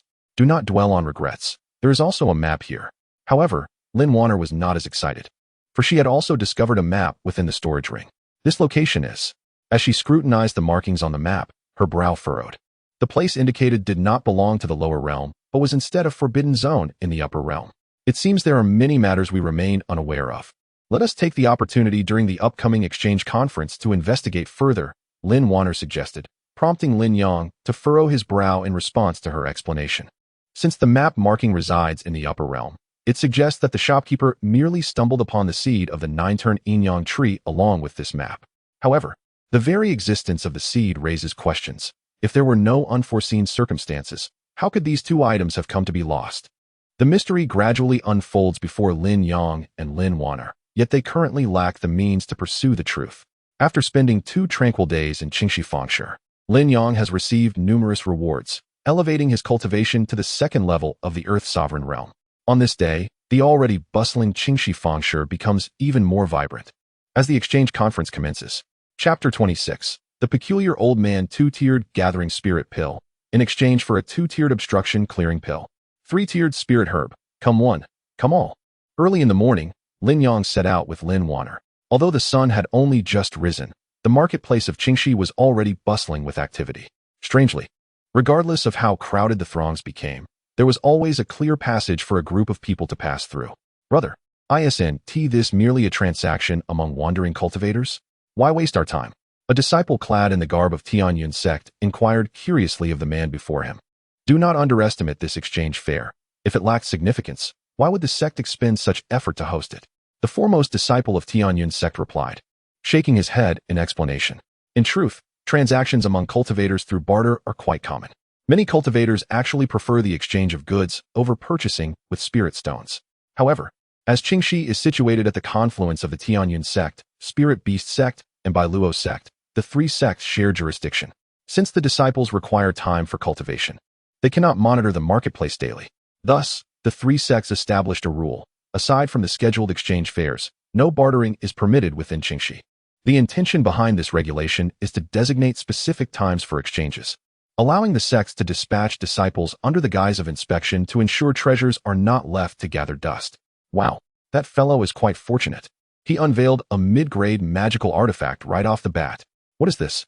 Last time, someone merely spent 10 spirit crystals to acquire the lowest grade secret stone and ended up revealing a top-grade magical artifact.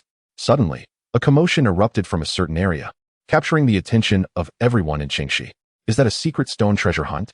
Lin Wan'er inquired, intrigued by the noise. Secret stones are artifacts of ancient relics. Within these relics, aside from treasures shielded by prohibitions, there exists another category, those sealed within a peculiar type of stone. This stone is known as a secret stone. Even immortal beings can only vaguely probe these secret stones, thus giving rise to an entire industry dedicated to secret stone treasure hunting. Due to the unpredictable value of the contents within secret stones, ranging from mere air to ancient artifacts, many choose to sell their secret stones instead of opening them. However, others take the risk to unveil the stones, potentially acquiring extraordinary treasures and achieving great fortunes.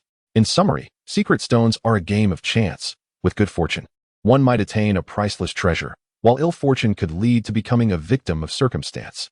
Let us take a look, Lin Yang suggested, seeing Lin Wan'er's interest. Although it is a matter of luck, it is undeniable that the possibilities within the secret stones are boundless. I must also express my gratitude to the master. Without his guidance, I would not have chosen this particular secret stone. The individual who had just procured a mid-grade magical artifact was now holding a bag of spiritual crystals, bowing in gratitude to the elderly man seated beside him, whose demeanor exuded an ethereal grace. It is your fortune to have encountered this, no need for thanks. The elder replied, shaking his head and declining the man's gesture of appreciation. Why does he seem somewhat familiar? Lin Yang mused, raising an eyebrow as he scrutinized the elder. Master, please, grant me your insight as well. This is but a token of my esteem. Might we share a connection? With the unveiling of the mid-grade artifact, the crowd's enthusiasm for the elder began to swell. A charade. Lin Wan'er, although not extensively versed in the art of treasure hunting, had certainly heard of such tactics. It was merely a matter of employing a few pawns to generate excitement before the master selected a few unsuspecting patrons to part with their riches. My dear girl, you seem to harbor a different perspective of me. Though we may lack a connection, I am not averse to offering you assistance, the elder remarked with a smile, having caught her words amidst the surrounding clamor. This man is no ordinary figure, Lin Yang thought, narrowing his eyes. It was unlikely that someone lacking the strength of the Earth Sovereign could have overheard Lin Wan'er's comments. I shall see how you maneuver your tricks. Lin Wan'er, undeterred, stepped forward. My dear girl, this secret stone is meant for you, the elder said, bemused by her boldness, as he gestured toward a particular stone. Then pray, reveal its secrets to me. I wish to see what treasures lie within. Lin Wan'er responded dismissively, already anticipating the elder's inevitable excuses should nothing of worth be uncovered. Something is amiss, Lin Yang observed, puzzled. Lin Wan'er, having been immortal in her previous life, had overlooked some subtle details. However, Lin Yang was different. From the elder's earlier behavior, he could ascertain that the man was undeniably of the Earth's sovereign realm. A figure of such caliber could summon spiritual crystals with a mere wave of his hand. Why would he resort to deception?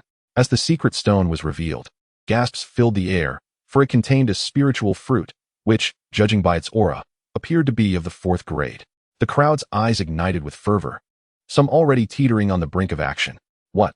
Lin Wan'er was taken aback, astonished that something truly valuable had emerged. She recognized the spiritual fruit as the cleansing vein fruit, aptly named for its ability to purify the meridians. Not only could it heal any damage sustained, but it would also fortify her channels, precisely what Lin Wan'er required at this juncture. Well, what do you think? Have I deceived you? The elder chuckled, a glimmer of sharpness flashing in his eyes. Take it. This item is indeed destined for you.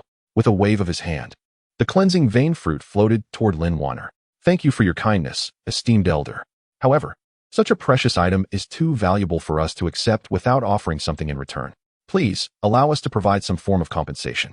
However, just as Lin Wan'er instinctively reached out to receive it, Lin Yang appeared by her side and took the washing essence fruit for her. After accepting the fruit, Lin Yang produced a pouch of spiritual crystals, intending to hand it to the elder. No need, the elder replied. This item is destined for the young lady. I merely offered a slight guidance and require no recompense. Yet, as he gazed upon the pouch of spiritual crystals, the elder seemed to recoil as if confronted by a formidable beast. A flicker of anger flashed in his eyes. But if you refuse, I would feel rather uneasy. It does not sit well with me to hold on to this spirit fruit. If you seek no reward, perhaps it would be better to pass this fruit on to another who is fated to possess it. Observing the elder's reaction, Lin Yang became increasingly convinced that the old man harbored secrets unknown to others. Chapter 27. Why this object is intertwined with the young girl. It is best not to make decisions on her behalf. Upon hearing Lin Yang's words, the elder's expression darkened. Is that so? Wan'er, do you desire this spiritual fruit? Lin Yang turned around, gazing at Lin Wan'er with profound intent. Yes. Yet, Lin Wan'er appeared dazed. Her eyes glazed as she reached out her hand. Observing this scene, the elder sneered. However, in the next moment, Lin Yang retracted the spiritual fruit, producing a ruler in his other hand. If you wish to obtain this spiritual fruit, you must pay the price, rather than seeking to gain without effort. As Lin Yang spoke, he struck the ruler against Lin Wan'er's palm. Although the ruler's impact was not painful, Lin Wan'er felt as though she had been doused in cold water, jolting her awake. What just happened to me? Despite her lingering confusion, Lin Wan'er could recall her recent actions. Although the cleansing fruit held immense significance for her restoration of cultivation, she had once been an immortal being. How could she become so infatuated with a 4th-grade spiritual fruit? Reflecting on her previous state, Lin Wan'er's countenance darkened. It was evident that she had been unwittingly ensnared. It seems you have regained your senses. Now, return this spiritual fruit to him. Noticing the spark of clarity in Lin Wan'er's eyes, Lin Yang finally put away the ruler. In truth, he had sensed something amiss with Lin Wan'er from the moment the secret stone was activated. She had not been her usual lively self, but had instead reverted to a state of stupor. Lin Yang's timely intervention was prompted by his awareness of Lin Wan'er's predicament. Impossible. The elder, witnessing Lin Wan'er's awakening, was taken aback. His gaze toward Lin Yang was now filled with trepidation.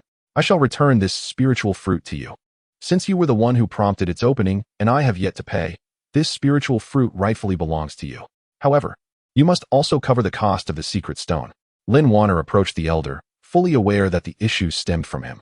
Thus, she regarded him with a countenance devoid of warmth. Today, I have faltered. Do not let our paths cross again. The elder retreated a few steps, leaving behind a harsh remark before turning to depart. Pursue him. Lin Yang was resolute in not allowing the elder to escape.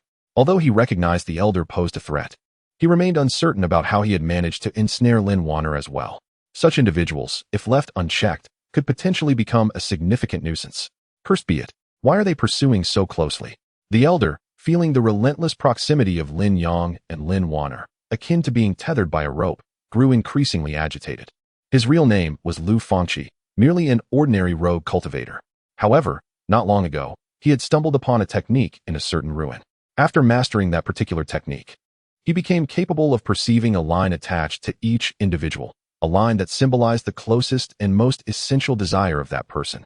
After some experimentation, Lu Fangqi discovered that if, with his involvement, someone acquired the object corresponding to that line, he could gain a portion of that individual's cultivation and lifespan.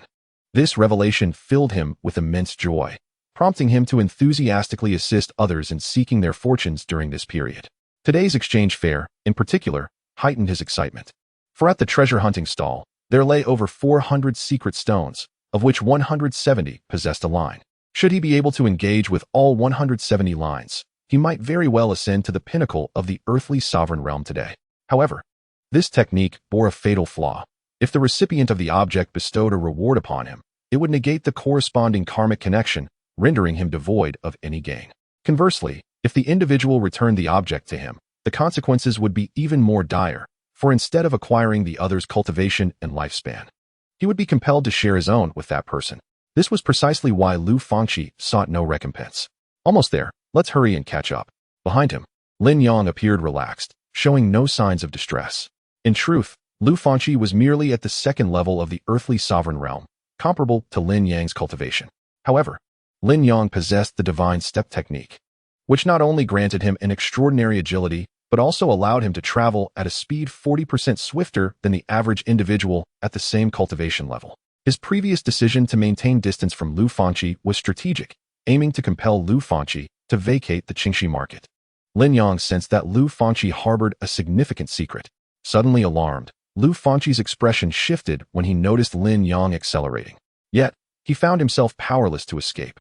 His cultivation had solely been enhanced through that technique, and he was merely a loose cultivator without any exceptional agility or magical artifacts. Thus, it was not long before Lin Yang reached his side. Are you still planning to run? Lin Yang positioned himself before Lu Fangqi, observing him leisurely. Lu Fangqi, drenched in sweat from exerting himself to the limit, glanced at Lin Yang, who, even while accompanying a mere fifth-level child of the void martial realm, moved with greater ease and speed. Consequently, the thought of continuing his flight dissipated. I had no idea you were so formidable, and I sincerely apologize for any offense. Please, allow me to go. If you require Lu in the future, I shall not decline. Faced with no other choice, Lu Fangqi lowered his head. In his estimation, Lin Yang's effortless pursuit indicated that he possessed significantly greater strength, and taking Lu Fangqi's life would be a mere thought away. Thus, he refrained from attempting any clever evasion. No need to wait until later. I have matters to address today, Lin Yang remarked, surprise evident in his gaze as he regarded Lu Fangqi. At this moment, Lu Fangqi had shed his disguise, revealing himself not as an elderly man, but as an unremarkable young man. Today, Lu Fangqi's expression turned peculiar, then shifted to one of dread. It cannot be something akin to a life-for-a-life request, can it? Why do you assist others without seeking any recompense, yet harbor a palpable fear of receiving gratitude? Lin Yang articulated the quandary that plagued his thoughts. If one were to perform acts of kindness without expectation, it could be deemed a reflection of a benevolent nature. However, to exhibit trepidation at the prospect of receiving a return is indeed a matter worthy of contemplation. Lu Fangqi's expression reflected his inner turmoil. The technique in question was evidently of extraordinary caliber. If he were to disclose its nature, would Lin Yang, in a moment of impulsiveness, resort to violence and theft? It appeared that the matter was entwined with Lu Fangqi's secret, and thus, he would not press further. You need only convey to me what might transpire should you accept a reward, Lin Yang stated, his gaze fixed on Lu Fangqi, understanding dawning within him. It was likely that this concern was tied to a technique or artifact that Lu Fangqi had fortuitously acquired. Chapter 28. Celestial Fate. If I accept those items, I will incur a loss of cultivation. Lu Fangqi clenched his teeth, resolutely deciding to voice his concerns, albeit only partially. A loss of cultivation? Lin Yang squinted, aware that Lu Fangqi was not entirely forthcoming. However, given that there was no deep-seated enmity between them, Lin Yang had no intention of forcing the issue. I have spoken. I trust you will honor your word, my friend. Lu Fangqi had quietly steeled himself. Should Lin Yang express any desire to retain him, he would leave, even at the cost of consuming his own lifespan. Life could be replenished through methods of cultivation, but if his techniques were exposed, it would spell his ultimate doom. In that case, he would become a coveted target, pursued by numerous powerful figures. Please do as you wish. Lin Yang had been contemplating whether to detain Lu Fangqi for further inquiry when he was halted by Lin Wan'er. Noticing Lin Yang's lack of intent to stop Lu Fangqi, the latter immediately unleashed his full power and departed in one direction. Wan'er, what have you discerned? Once Lu Fangqi had left, Lin Yang turned to Lin Wan'er. If my conjecture is correct, he must be practicing the technique of celestial fate, Lin Wan'er replied, her gaze deep as if recalling something significant. Celestial fate? Lin Yang expressed curiosity, This technique sounded remarkably advanced. There was currently no known method for its practice, yet records of it existed. Lin Wan'er refocused her thoughts, intent on explaining to Lin Yang. Celestial fate, as it is known, allows practitioners to perceive the items most closely linked to an individual after cultivation. By cultivating celestial fate, one can forcibly seize another's cultivation and lifespan through aiding them in acquiring opportunities. However, Lin Wan'er was privy to a deeper secret. This technique actually originated from an ancient demon lord, and its intricacies extended far beyond mere ability. In Lin Wan'er's understanding of celestial fate, aside from forcibly seizing cultivation and lifespan, it also engenders a debt of gratitude. Those who are aided would owe a karmic debt. Thus, if a practitioner of celestial fate were to exploit this debt, it would not be uncommon for them to offer their life in return. Furthermore, upon reaching the immortal realm, celestial fate bestows an even more formidable power, the ability to seize fortune. It was precisely for this reason that the demon lord who created celestial fate was universally reviled and ultimately eradicated. Consequently, this technique faded into obscurity. Yet, Lin Wan'er had not anticipated encountering another practitioner of celestial fate today. Could it be a similar technique? Lin Yang pondered after listening to Lin Wan'er's exposition. If, as she described, celestial fate could forcibly seize cultivation, lifespan, and fortune while utilizing karmic ties to compel others to act on one's behalf, it would indeed be a technique of extraordinary potency. Thus, Lin Yang harbored doubts that Lu Fanqi was genuinely practicing celestial fate. After all, that is the ancient demonic sovereign's technique, long lost to the sands of time. Lu Fanqi is merely a wandering cultivator. How could he possibly practice it? It is inconceivable. Techniques akin to the immortal fate have since been forbidden, and any practitioner would face relentless pursuit. Thus, this technique has only ever belonged to the immortal fate. However, Lin Wan'er shook her head, dismissing Lin Yang's notion. Setting aside the resistance towards the immortal fate technique, the creation of such a practice is no simple endeavor. If it were not for the serendipitous acquisition of a causality-type treasure by that ancient demonic sovereign, he could never have established the immortal fate technique. Father, do you still remember the seed of the 9-turn yin yang tree? Lin Wan'er suddenly spoke after a moment of silence. The seed? What about it? Lin Yang furrowed his brow, wondering if there could be a connection between the two matters. The map indicated a forbidden zone in the upper realm, accessible only to those of immortal stature, and even the emperor could merely glean a hint of its secrets. Moreover, it is said that after the demise of some formidable beings from the ancient era, their bodies fell into the lower realm, and that demonic sovereign was among them. Lin Wan'er glanced at Lin Yang as she spoke.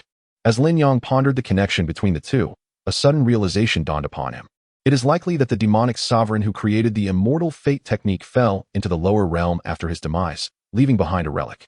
Whether it be the 9-turn yin yang tree seed from the alchemist's shop or that map, or even Lu Fanqi's immortal fate, they presumably all originated from that relic. However, he had not heard anyone mention any relics being unearthed in this area. Doubt crept in again for Lin Yang. Relics formed from the fall of beings such as the demonic sovereign should have stirred considerable commotion, yet during his days in Qingxi Square, he had not heard a whisper about it. I'm not entirely sure either.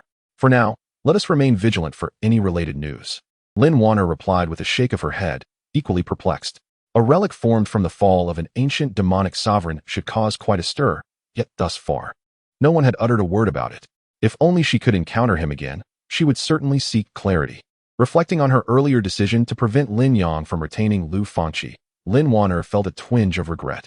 Had Lu Fanqi still been present, they could have gleaned some insights. Even the remnants of the fallen ancient demonic sovereign hold a wealth of treasures.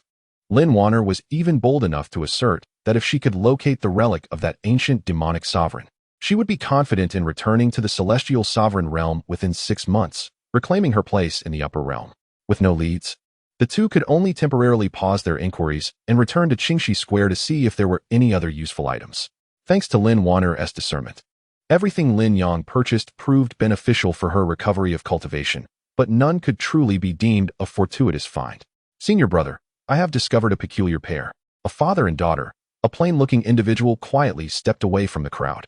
When he re-emerged, his appearance had transformed into that of a disciple clad in the attire of the Spirit Beast sect.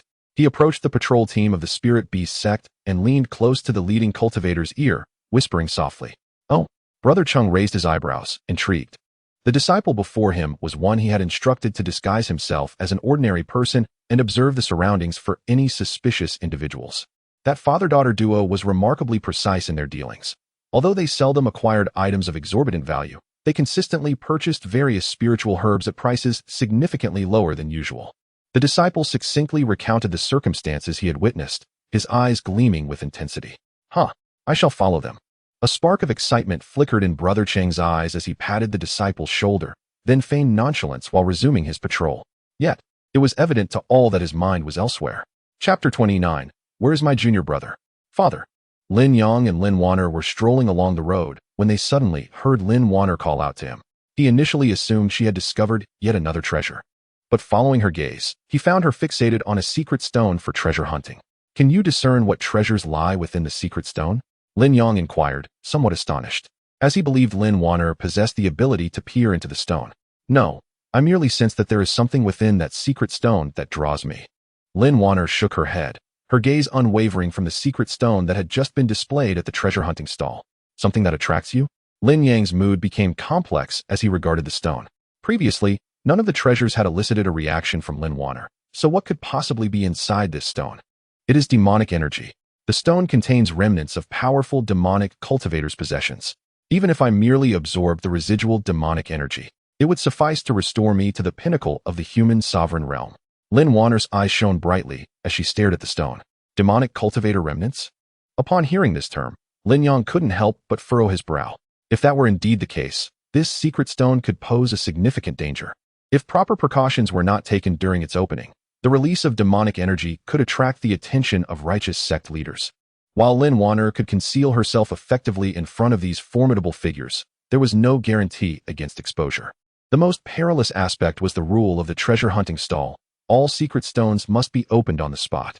This was not only to prevent sellers or buyers from engaging in deceitful practices, but also because disciples from the three sects could immediately ascertain what treasures lay within the stones.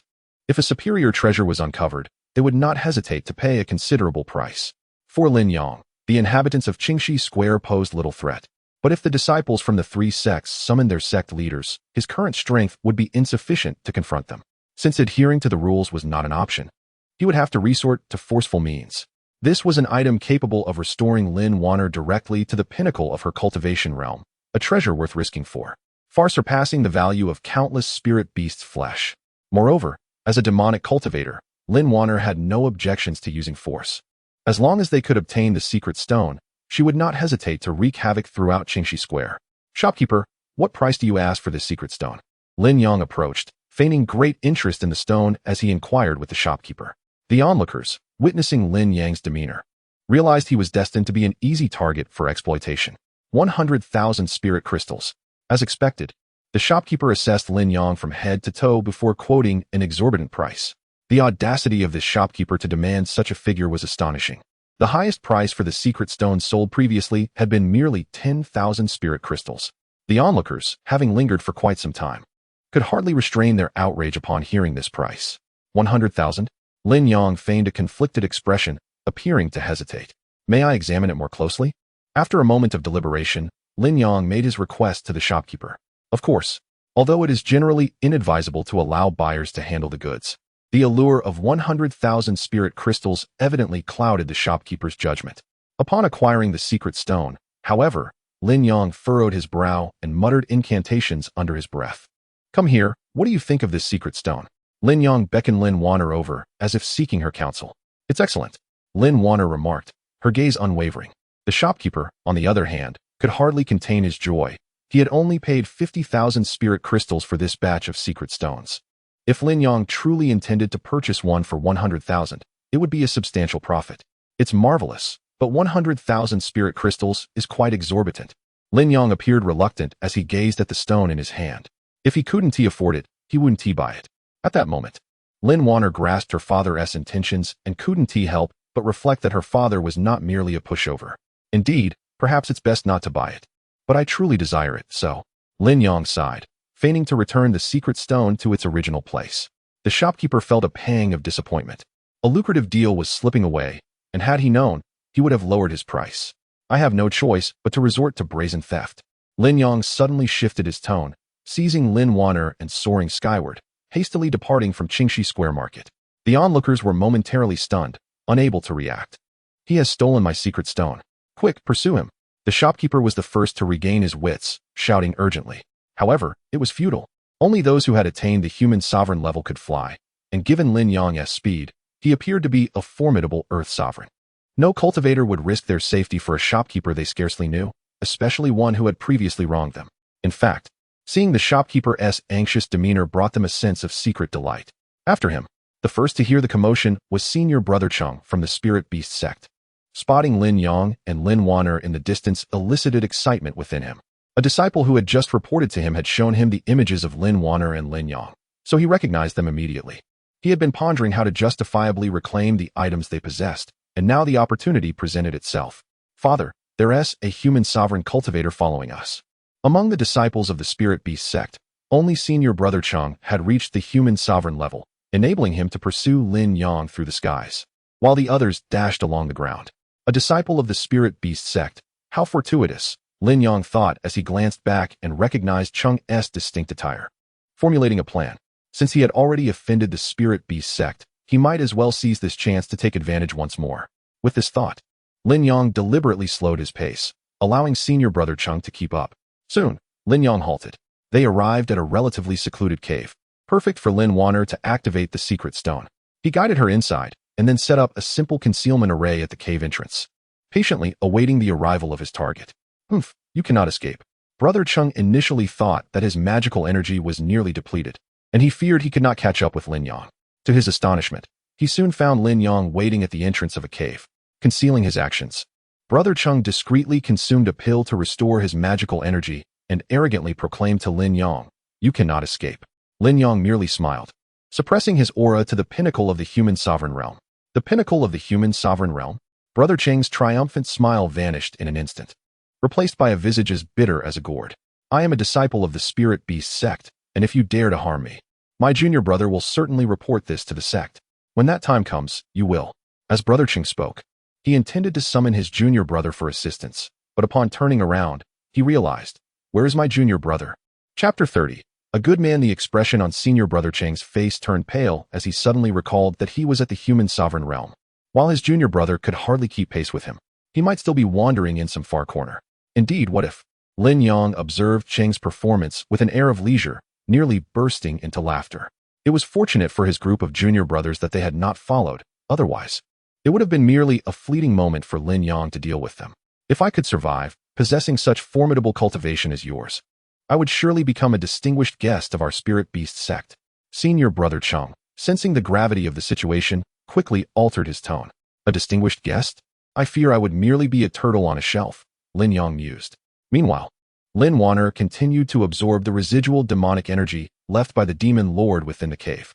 With nothing pressing to do, Lin Yang had no qualms about letting Chung live a little longer to relieve his own boredom, for dealing with him would take no more than an instant. How could that be? Chung chuckled awkwardly, yet a chill ran through him. Could this person possess mind-reading abilities, discerning his thoughts? The elders of your spirit beast sect have already perished at my hands. Do you truly believe you can cast aside past grievances? In Lin Yang's eyes, senior brother Chung was already as good as dead, thus he felt no hesitation in voicing this truth. However, prior to this, Lin Yang had quietly sealed off the area, ensuring that no information could escape to the outside world. What? Cheng's countenance shifted dramatically, his heart racing. He recalled that the elder from the barbarian mountain had been dispatched by the sect to oversee the exchange meeting and should have arrived 3 days ago. How was it that there was still no word? It turned out he had fallen victim to Lin Yang. Nevertheless, Cheng quickly suppressed his shock, adopting a more respectful demeanor toward Lin Yang. It was important to note that, although the barbarian mountain elder was merely at the peak of the human sovereign realm, he commanded a peak human sovereign iron curtain diamond and a host of spirit beasts, making him a formidable presence within that realm. The fact that such an elder had perished at Lin Yang's hands indicated that Lin Yang was no ordinary figure at the peak of the human sovereign realm. He might even be at the earth sovereign realm. If Chung inadvertently angered him, he might find himself departing this world in the blink of an eye. Considering the passage of time, do you have anything further to say? Lin Yang, losing interest in prolonging the conversation, prepared to take action. Senior, spare my life. I am but a minor character at the first layer of the human sovereign realm. Your hands would be sullied by my death. Grant me a reprieve. And should the spirit beast sect have any developments in the future, I could inform you. Upon realizing he could not persuade Lin Yang, Chung hastily spoke. However, Lin Yang had never entertained the notion of allowing Cheng to return alive. Otherwise, the news of his slaying of the barbarian mountain elder might be exposed. As Lin Yang's magical power began to coalesce in his hands, ready to erupt, Cheng sensed the impending threat of death, yet found himself powerless to resist. Suddenly, an unexpected disturbance erupted, a tremendous noise emanating from within the cave, redirecting Lin Yang's attention. Wan'er. Lin Yang's expression shifted dramatically, fearing that Lin Wan'er had encountered some misfortune.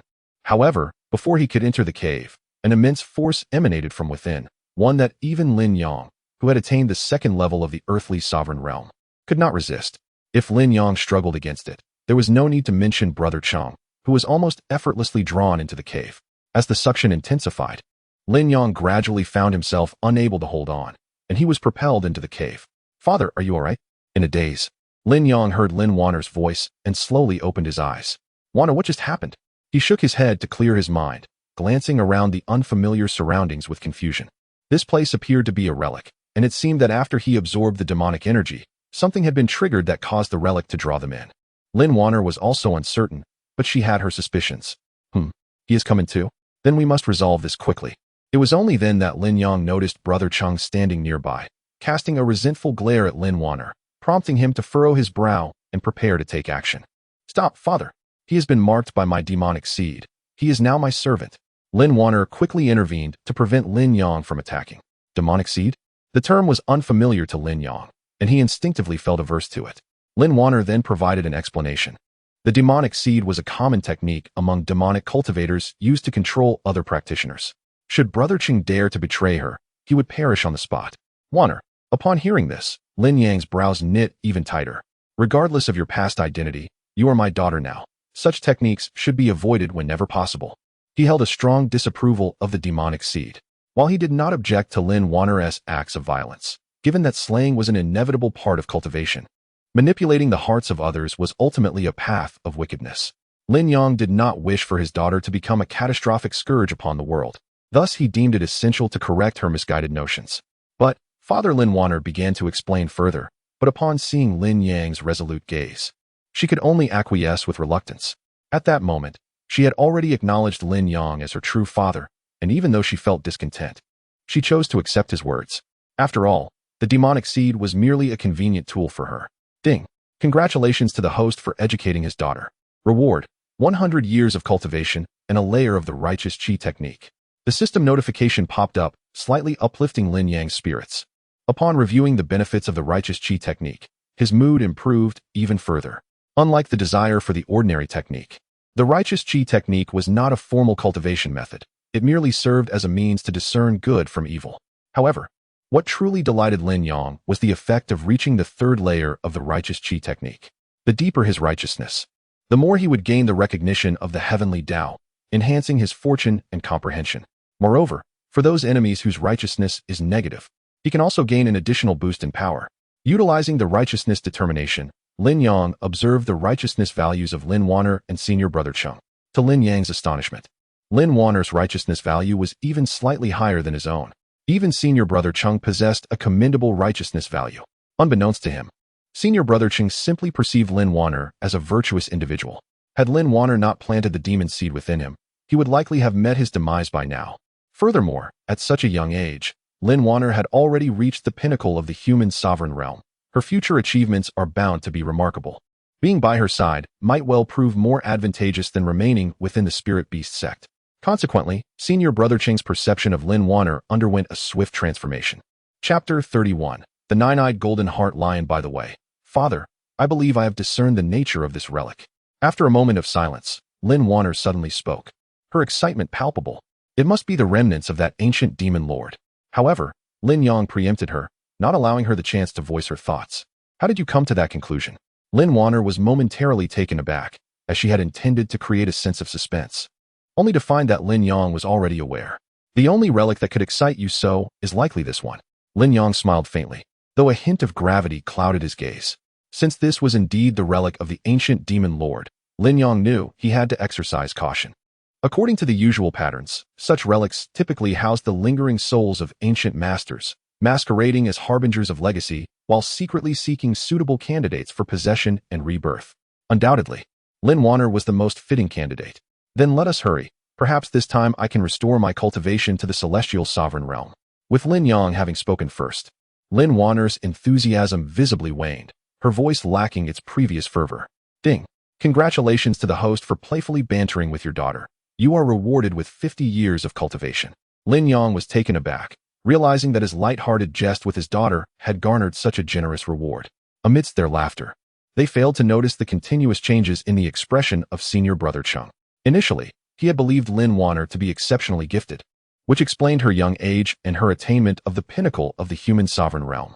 However, after overhearing the conversation between the father and daughter, he began to suspect that the situation was far more complex than he had imagined.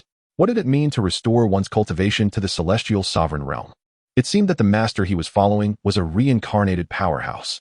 Furthermore, from what senior brother Chung understood, it was quite challenging for beings from the upper realm to reincarnate in the lower realm, a feat achievable only by an emperor sovereign. This meant that the master he was accompanying had once been a formidable being of the emperor sovereign realm in a previous life. What was even more alarming to senior brother Chung was Lin Yang himself.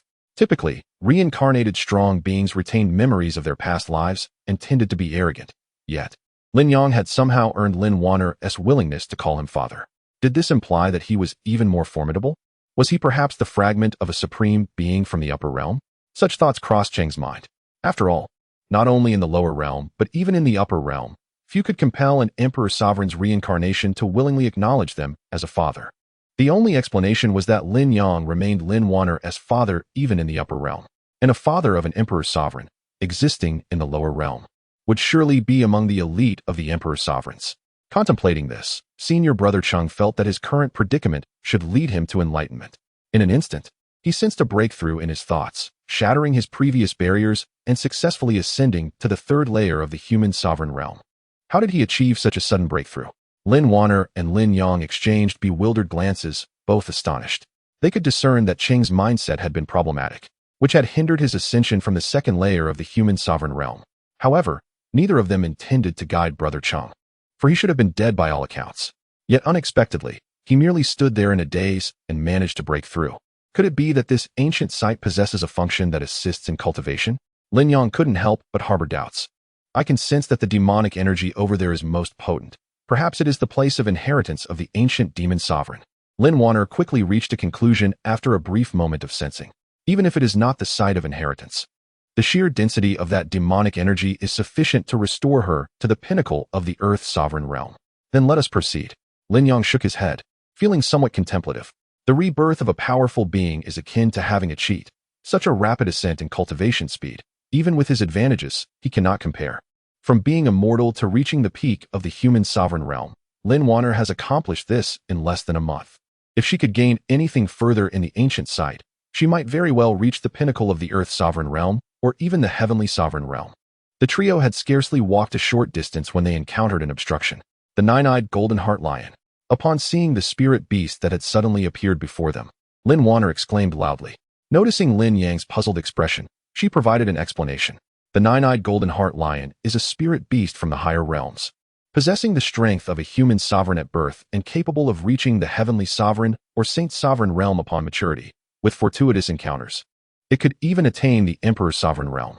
Even in the higher realms, the nine-eyed golden heart lion is considered one of the elite spirit beasts. Since ancient times, its reproduction has been challenging, making it a rare spirit beast in the higher realms, and it is surprising to encounter one here. However, given the might of the ancient demon sovereign, having a nine-eyed golden heart lion as a companion is not astonishing. It seems that due to the lack of sufficient resources within the ancient site, this mature, nine-eyed golden heart lion only possesses the strength of the second layer of the Earth's sovereign realm. You all stand back, let me handle this. After a moment of surprise, Lin Yang discerned the strength of the nine-eyed golden heart lion. With its mere second-layer Earth sovereign cultivation, he felt confident in easily overcoming it. No, I shall take care of this. The nine-eyed golden heart lion possesses unique innate abilities, and without proper preparation, one might easily fall victim. Lin Wan'er, however, shook her head, determined to take action herself, though she only needed to restore her cultivation. Continuously familiarizing herself with the strength of each realm also serves as a form of enlightenment for her. When she returns to the Emperor's sovereign realm, these insights might enable her to take that final step. Moreover, her words held truth. As a top-tier spirit beast, the the nine-eyed golden heart lion's innate abilities are formidable. Those unfamiliar with it may find the situation reversed in an instant, even if they can initially suppress it. In that case, you may proceed. Lin Yang hesitated briefly but did not object. Although Lin Wan'er had once been a half-step to immortality, she now inhabited a new body, and engaging in suitable combat would be beneficial for her adaptation. Moreover, Lin Yang harbored doubts regarding Lin Wan'er, who, despite reaching the pinnacle of the human respect realm, lacked the strength to triumph over a second-tier earth respect spirit beast in a battle beyond her level. Otherwise, would it not render her half-immortal reincarnation advantage futile? The recently joined brother Chung could merely cower in the background, trembling while waving his flag in support. He was neither a reincarnated powerhouse nor a prodigy, lacking the capacity for combat beyond his rank. Even if he were capable of such feats, it would only extend to a mere 1 or 2 minor tiers. The disparity between him and the nine-eyed golden heart lion constituted a significant gap in levels. Should he be thrust into the fray, it was likely that a single blow could spell his demise. Although Lin Yang did not fret over Lin Wan'er's safety, he remained ever vigilant, ready to intervene at a moment's notice. Should circumstances take a turn for the worse, he was determined to ensure her protection without hesitation. Chapter 32. Gifted divine powers. With a roar, the nine-eyed golden heart lion, angered by the sight of Lin Wan'er, who was merely at the pinnacle of the human sovereign realm, sprang forth from its position. 1,000 demonic hands. Lin Wan'er, undeterred, recognized the formidable power and speed of the nine-eyed golden heart lion. Should it close the distance, she would likely find herself overpowered.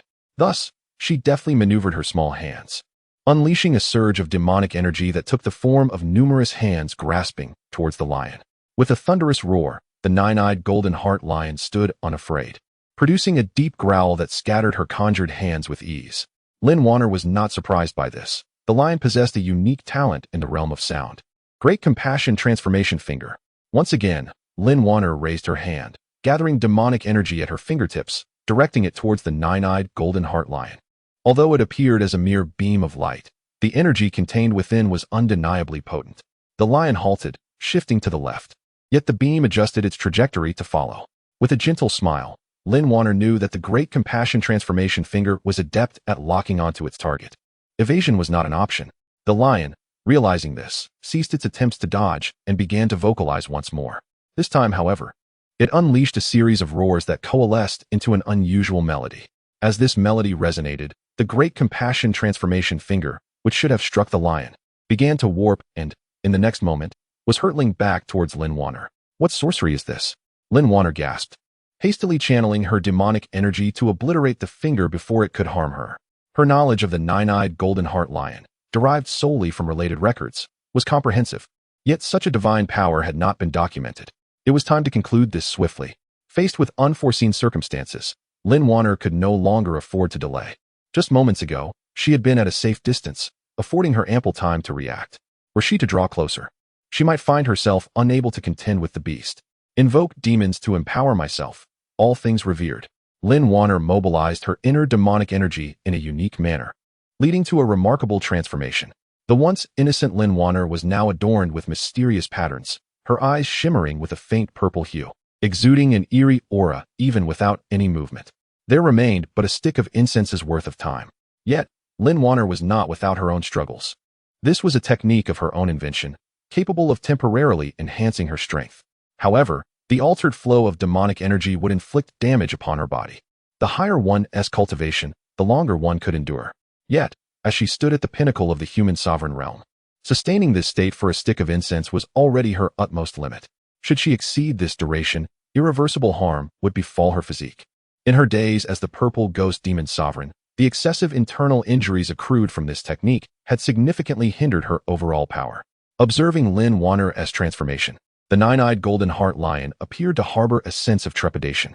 It circled at a distance, seemingly biding its time for an opportunity. The nine-eyed golden heart lion had yet to unleash its innate abilities, indicating that I must prepare to intervene. Lin Yang watched from the sidelines, his internal energy beginning to circulate. However, he overlooked a crucial detail.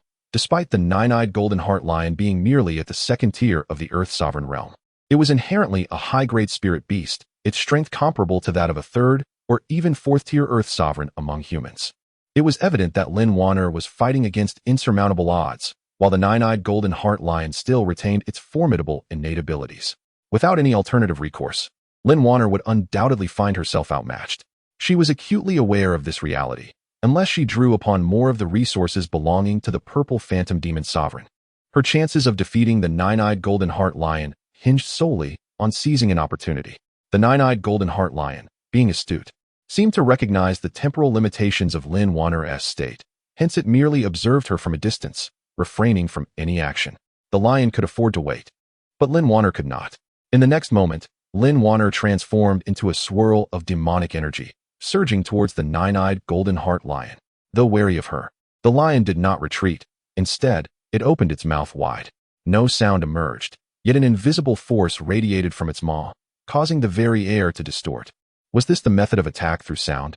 Lin Yang held his breath, intently watching the clash between Lin Wan'er and the nine-eyed golden heart lion. This was his first genuine encounter with an assault of this nature. Break! Lin Wan'er merely uttered a command, and a portion of the demonic energy surged forth, clashing against the invisible force, stirring a considerable whirlwind of dust. As the remaining demonic energy caught up, it effortlessly breached the barrier, hurtling towards the lion's head. Roar! The nine-eyed golden heart lion was taken aback by how easily its sound-based defense was shattered, its expression betraying a hint of panic. Yet, just as Lin Wan'er was about to close the distance, the lion's demeanor shifted dramatically. It shut its eyes, and its internal aura gradually fell into silence. What is this? Lin Yang marveled internally. Could it be that the nine-eyed golden heart lion, foreseeing its own demise, had chosen to end its life? Only Lin Wan'er understood that this was the precursor to the lion deploying its innate abilities. In the next instant, the lion's visage began to fade, leaving behind a blank countenance. Lin Wan'er recognized that the critical moment had arrived. Countless eyes materialized around her, each expressing a spectrum of emotions: joy, sorrow, and fear. These eyes then began to revolve around her. Meanwhile, Lin Yang, a mere spectator, remained oblivious to the profound mysteries at play. The moment had come. Amidst the turmoil, Lin Wan'er suddenly unleashed her mental prowess, causing those eyes to freeze momentarily before shattering into luminous particles that dispersed into the ether.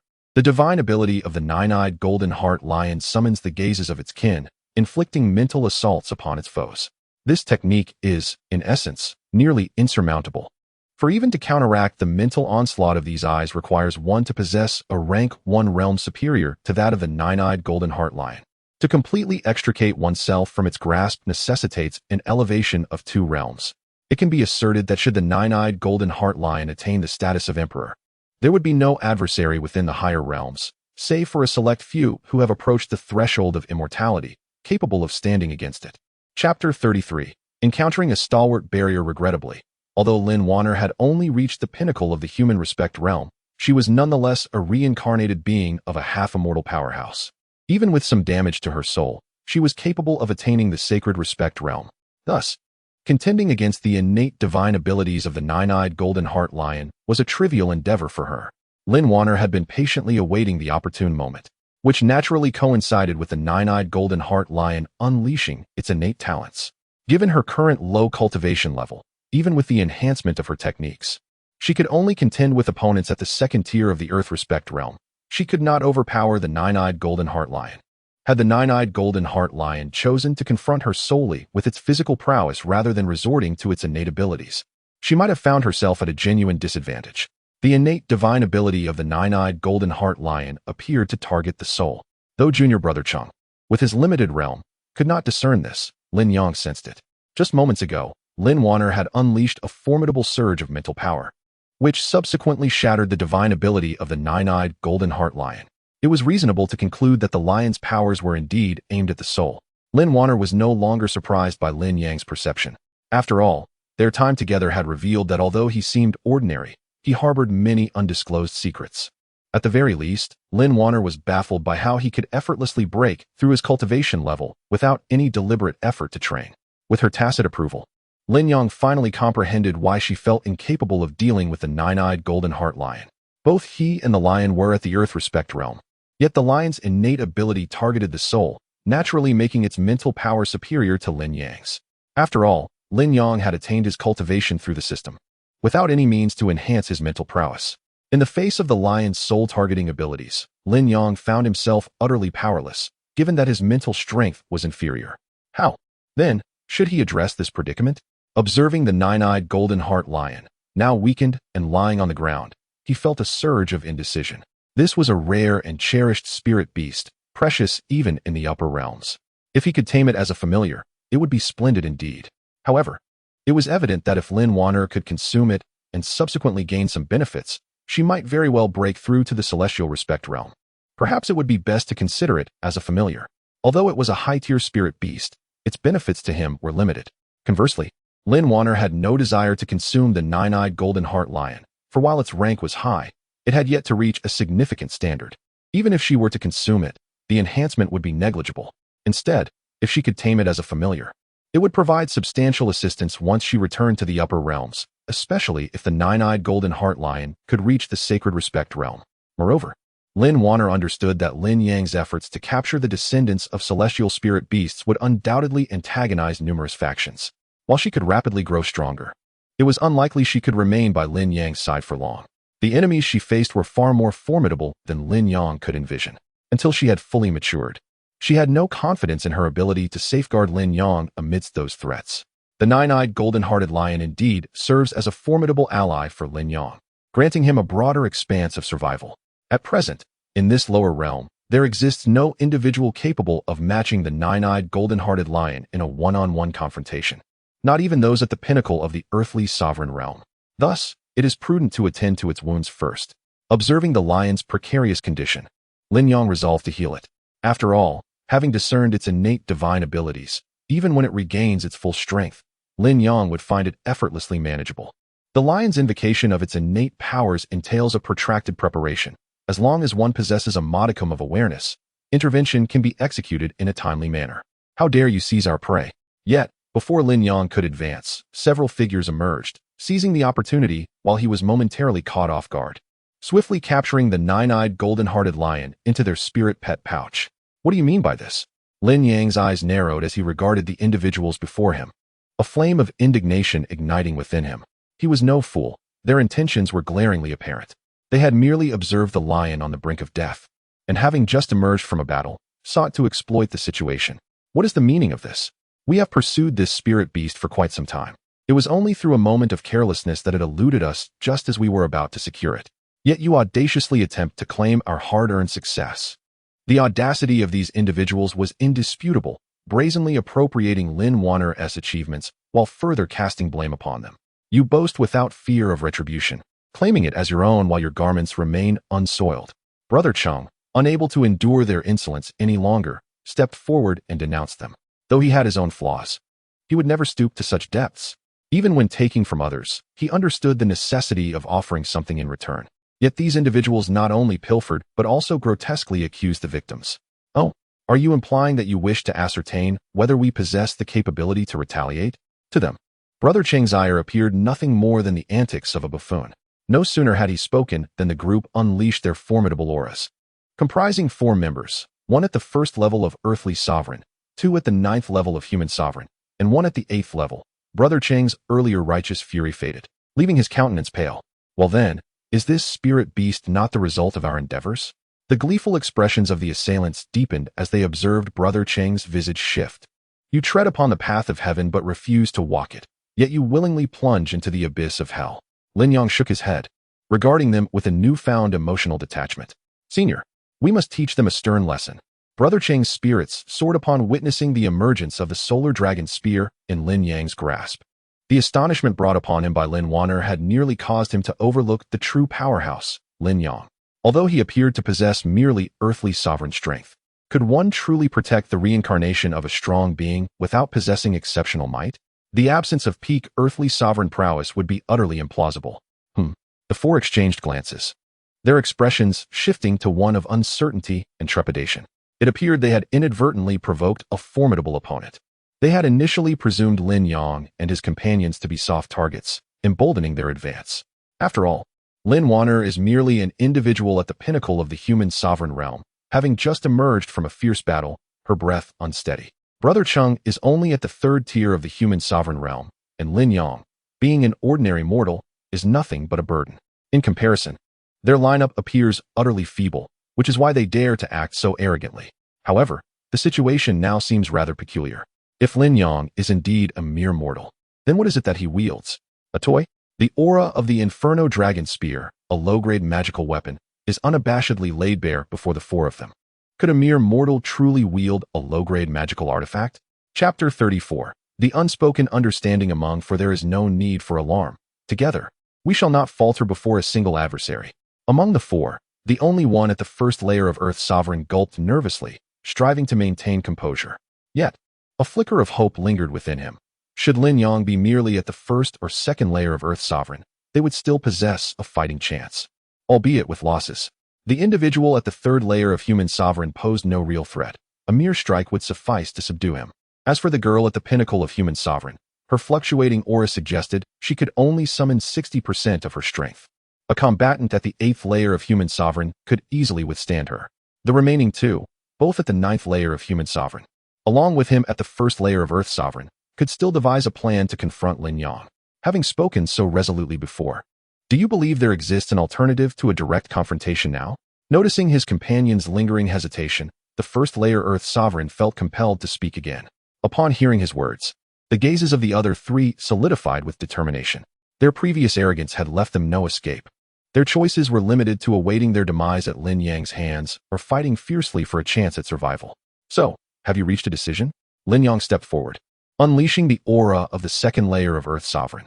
These four had arrived at an opportune moment, serving as an excellent sharpening stone for him. The prior trio, the Golden Blade Brothers, had presented an insurmountable gap in strength, failing to exert any pressure on Lin Yang. Conversely, the ensuing confrontation with the barbaric mountain had nearly proven formidable had Lin Yang not ascended to the Earth Sovereign realm. In comparison, that battle had familiarized him with his own capabilities, enabling him to harness 80% of his strength. Thus, Lin Yang recognized the scarcity of his practical experience. Seizing the opportunity to accumulate more was undeniably advantageous. Confronting these four was a fitting challenge for his 2nd layer of Earth Sovereign strength. The 2nd layer of Earth Sovereign. Upon sensing Lin Yang's aura, the four felt a surge of hope. This indicated that if they exerted their utmost, they might indeed stand a chance. Father, allow me to handle the one at the 8th layer of Human Sovereign, Lin Wan'er proposed, her remaining magical energy more than sufficient for the task. No, I shall face all four alone. Lin Yang waved his hand, signaling Lin Wan'er and senior brother Chung to retreat. Although the 8th layer of Human Sovereign posed little challenge to his apparent 2nd layer of Earth Sovereign, allowing him to remain could add an element of difficulty. Lin Yang had no intention of sharing the burden with Lin Wan'er. On the contrary, should these four manage to push him to the brink of life and death, it would bring him greater satisfaction. Arrogance. Though Lin Yang's words ignited a flicker of indignation within the four, they also felt a surge of elation. As Lin Yang had surmised, while the 8th layer of Human Sovereign stood as a mere insect when isolated, overcoming him amidst the constraints posed by the other three would not be a trivial endeavor. The four of them, united in their efforts against Lin Yang, significantly enhanced their chances of success. Come on, Lin Yang declared, slamming the blazing sun dragon spear into the ground, casting a disdainful glance at the quartet. The first to act was the individual at the 1st level of Earth Sovereign realm, who manifested a long sword, which was, notably, also a low-grade magical artifact. The remaining two, both at the 9th level of Human Sovereign realm, were slightly slower. One wielded twin blades, while the other brandished a whip. The last one, at the 8th level of Human Sovereign realm, refrained from closing the distance, opting instead to maintain a safe distance, gathering his magical energy, poised to disrupt Lin Yang at a crucial moment. After all, with the weakest cultivation, he was acutely aware that getting too close could lead to Lin Yang seizing an opportunity, and should he be struck by that spear, he would not only face severe injury, but perhaps even death. Bring it on. Lin Yang chose to evade the assault from the 1st level Earth Sovereign realm. Despite his current physical strength, which could withstand a blow with only minor injuries, he understood that starting the battle wounded would undoubtedly affect his performance in the ensuing conflict. Thus, unless absolutely necessary, he would not opt to absorb damage with his body. As the drizzle fell softly, the 1st level Earth Sovereign, seeing Lin Yang under pressure, sought to capitalize on his advantage. With a surge of magical energy, he unleashed his sword technique. The once ferocious long sword suddenly reversed its course, wrapping around Lin Yang like a lovesick maiden. Interesting. Lin Yang's eyes flickered with surprise. He had not anticipated the 1st level Earth Sovereign to possess such skill.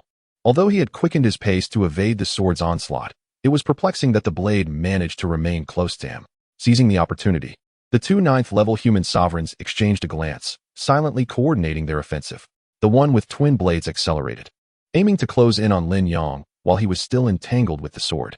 Meanwhile, the whip wielder did not remain idle, blocking Lin Yang's escape route.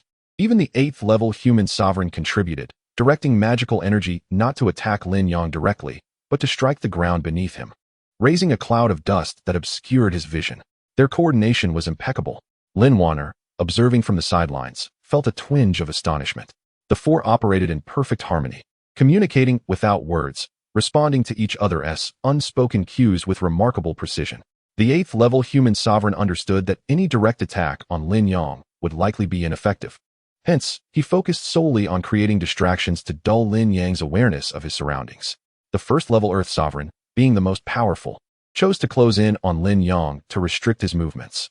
The two 9th-level human sovereigns divided roles. One was tasked with offense using the twin blades, while the other provided support with the whip, either forcing Lin Yang into a direct confrontation or quickly stepping in to assist his partner if the situation grew dire. With such a synergistic approach, even an ordinary 2nd-level Earth Sovereign might falter against them. Yet, was Lin Yang merely an ordinary 2nd-level Earth Sovereign? Even with his vision shrouded by dust, Lin Yang remained composed. Before losing his sight, Lin Yang was already aware that two formidable opponents at the 9th level of the human respect realm were poised to strike. Consequently, he reacted swiftly. Although the thrusts of the long sword were gentle, yet tightly coordinated, they bore a critical flaw, a lack of aggression. Even a mere 2nd level in the Earth Respect realm could easily break free, sustaining only minor injuries. For Lin Yang, whose physical prowess surpassed even that of spiritual beasts, such injuries were trivial. However, in his pursuit of unleashing his true potential, Lin Yang chose to forsake this unfair advantage of physical strength. Even without his formidable physique, it was not particularly challenging for him to evade the onslaught of the long sword. Chapter 35. The final struggle halting his movement, Lin Yang channeled his magical energy, seizing the fleeting moment as he retracted his long sword with a sudden strike. Though the blazing sun dragon spear appeared unwieldy and was expected to be sluggish in use, it danced with remarkable agility in Lin Yang's grasp. The transition from retraction to thrust occurred in the blink of an eye, yet Lin Yang adeptly exploited that brief interval. As the long sword lunged forth, the spear's tip collided with it. Despite both being categorized as inferior magical artifacts, the blazing sun dragon spear exhibited a clear superiority over the longsword, partly due to the fact that the first-tier Earth Sovereign wielded a power that surpassed Lin Yang's own. The longsword's thrust was thwarted, rebounding in response, and the previously relentless offensive was abruptly interrupted, granting Lin Yang an opportunity to escape. The first-tier Earth Sovereign gazed at his longsword, his expression darkening. Although his swordsmanship bore flaws, no one had ever truly penetrated it. He alone understood that his technique was not as insipid as it appeared. His mastery of swordplay had reached a point where he could fluidly alternate between softness and strength. Just moments prior, had anyone deemed his technique feeble, suited merely for entrapment rather than lethality, and tried to break free, he could have instantly shifted his assault style, delivering a powerful strike that could grievously wound his foe. Countless adversaries had suffered at the hands of this very tactic. However, he had never anticipated that his swordplay harbored another lethal vulnerability. To be precise, it was not ignorance, but rather disbelief that anyone could accomplish such a feat after all. When his technique was executed with gentleness, it maintained a compact and relentless advance. Many foes found themselves overwhelmed in defense, let alone contemplating a countermeasure in such a scenario. Of course, some had conceived potential solutions, yet failed to implement them. Capturing a mere instant of opportunity amidst such an onslaught was akin to scaling a mountain. Any slight miscalculation in timing or failure to intercept his strike would result in a plunge into a far more perilous situation. Yet, to his astonishment, Lin Yang had achieved this, and with a spear, the battlefield was in constant flux, leaving the first-tier Earth Sovereign no time to recover from his shock as two 9th-tier human sovereigns continued to entangle Lin Yang. Although Lin Yang's recent evasion had taken them by surprise, they quickly regained their composure and altered their tactics. With dual blades, they closed in, entangling Lin Yang, while a whip served as a third weapon, preventing any counterattacks during their assault. Furthermore, a nearby 8th-tier human sovereign occasionally attempted to strike Lin Yang from the shadows, ensuring he remained at a disadvantage. What a flawless transformation, even as the purple shadow demon sovereign. Lin Wan'er had never witnessed a combat style as cohesive as that of these four individuals. Not only was it rare for a handful to face a multitude, but more importantly, No one else could exhibit such profound trust in one another. It was critical to understand that their method of engagement was fraught with peril. Any single misstep would prove fatal. For instance, at this moment, whether it be Lin Wan'er or Brother Chung, as long as either one of them could restrain the formidable figure at the 8th level of the human venerable realm, Lin Yang would instantly gain a moment to catch his breath, allowing him to recalibrate and counterattack. Naturally, Lin Wan'er believed that they must possess strategies for collaboration involving 3 or 2 individuals. However, there was no doubt that those strategies exerted far less pressure on Lin Yang than the current situation. After a brief moment of astonishment, the first level of the Earth Venerable Realm swiftly regained composure and re-engaged in combat. Yet, instead of forcefully reverting to the previous battle plan, he, like the 8th level Human Venerable, remained on the sidelines, waiting for the opportune moment to completely sever Lin Yang's escape routes. Excellent. Truly splendid. Lin Yang was exhilarated, never anticipating that these 4 individuals would present him with such unexpected delight. Given Lin Yang's current display of strength, facing the combined assault of 4 was merely a matter of time before his defeat. The warm-up was over. It was time for him to get serious. Originally tightly encircled by the 4, with no options beyond defense, Lin Yang, in the next moment, evaded their onslaught like a wraith. What? The 4 widened their eyes, staring at Lin Yang beside them. They had made no mistakes, so why could Lin Yang break free? Moreover, the warm-up was over. They had already exerted their utmost effort. Yet for Lin Yang, it was merely a prelude. Lin Yang did not utter such words merely to accentuate his strength. It was the unvarnished truth. When he faced the 4's attacks, he merely relied on his instincts to evade, not even employing the celestial step. However, once he utilized the celestial step, as before, the encirclement posed no challenge to him.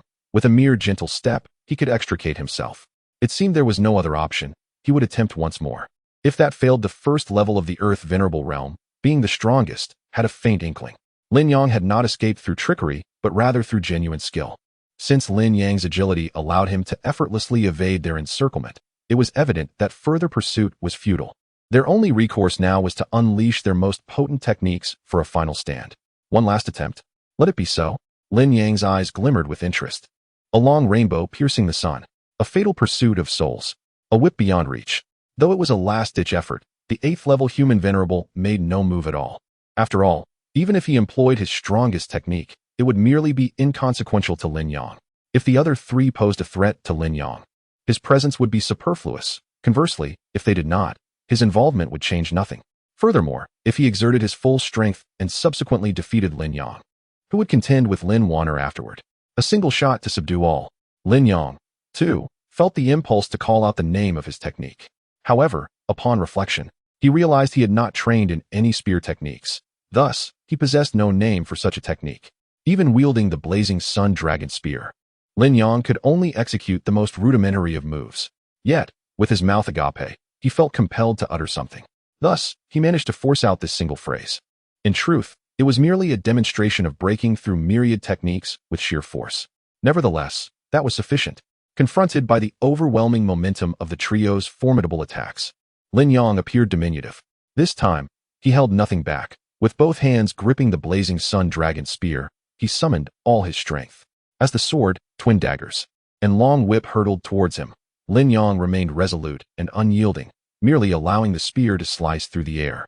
Regardless of the complexity of their techniques, they seemed to pale in comparison to this seemingly unremarkable thrust. This strike was the culmination. Chapter 36. Declaring no means no. How formidable. Even though Lin Wan'er merely stood to the side and did not directly experience Lin Yang's strike, she could still sense an overwhelming force that was insurmountable. It was astonishing that, without infusing any magical energy, he could exert such an intense pressure solely through the strength of his physique. We have lost. The 3 individuals on the front line were acutely aware of the horror embodied in that single shot. Merely glancing at it made them feel as insignificant as a grain of rice amid the vastness of the sea. The power. Not only were the others struck dumb, but even Lin Yang himself was taken aback, for the force exceeded his expectations by a considerable margin. The final blow unleashed by the 3 of them was not weak. It could likely challenge even a typical 4th-tier Earth sovereign. In Lin Yang's mind, he had anticipated that his shot would barely withstand part of it, leaving the remainder to be endured through sheer physical resilience. However, now, the ultimate strike from the 3 seemed as fragile as paper in the face of his shot, shattering with the slightest touch. Yet Lin Yang quickly regained his composure and discerned the source of the transformation. From the Liang dragon spear, he sensed a wave, albeit faint, but still perceptible. It turned out that the spirit of the emu Qinglong, sensing danger, had quietly assisted Lin Yang while he wielded it in defense. Although Lin Yang had yet to master any spear techniques, with the spirit's aid, he was able to unleash the Liang dragon spear's power to its fullest extent. Though the spear was still in its initial stage and appeared to be a low-tier magical artifact, its true potential could rival that of a peak Earth sovereign. However, the cost was evidently substantial. The lone dragon pattern that had opened its eyes now lacked its former brilliance, having dimmed considerably. While this was a positive development, it was beyond my expectations. Lin Yang retracted the Liang dragon spear and gazed silently at the scene before him. The three adversaries who had battled him just moments ago had been reduced to ash. The remaining 8th-tier human sovereign was pallid, having lost all vitality. Father. Their origins seem rather extraordinary. After shaking off the shock of Lin Yang's strike, Lin Wan'er sensed something and spoke to him. What origins? Lin Yang pondered whether he should give a proper burial to the soul body left behind, as a gesture of humanitarianism. They appear to be from the demonic sect, and one of them is a powerful demon cultivator's servant. Lin Wan'er's eyes flickered with understanding. She had been curious about how these 4 individuals could trust one another so completely. It turned out they had been manipulated. A servant of a powerful demon cultivator? Lin Yang furrowed his brow. Although the actions of these 4 were indeed not aligned with the righteous path, there was no indication that they were entangled with demon cultivators. On what basis did Lin Wan'er draw such a conclusion? In that fleeting moment, I detected the presence of the heart-linked curse and the soul-controlling jar. Lin Wan'er recognized that Lin Yang might not be familiar with these terms, so she promptly provided an explanation.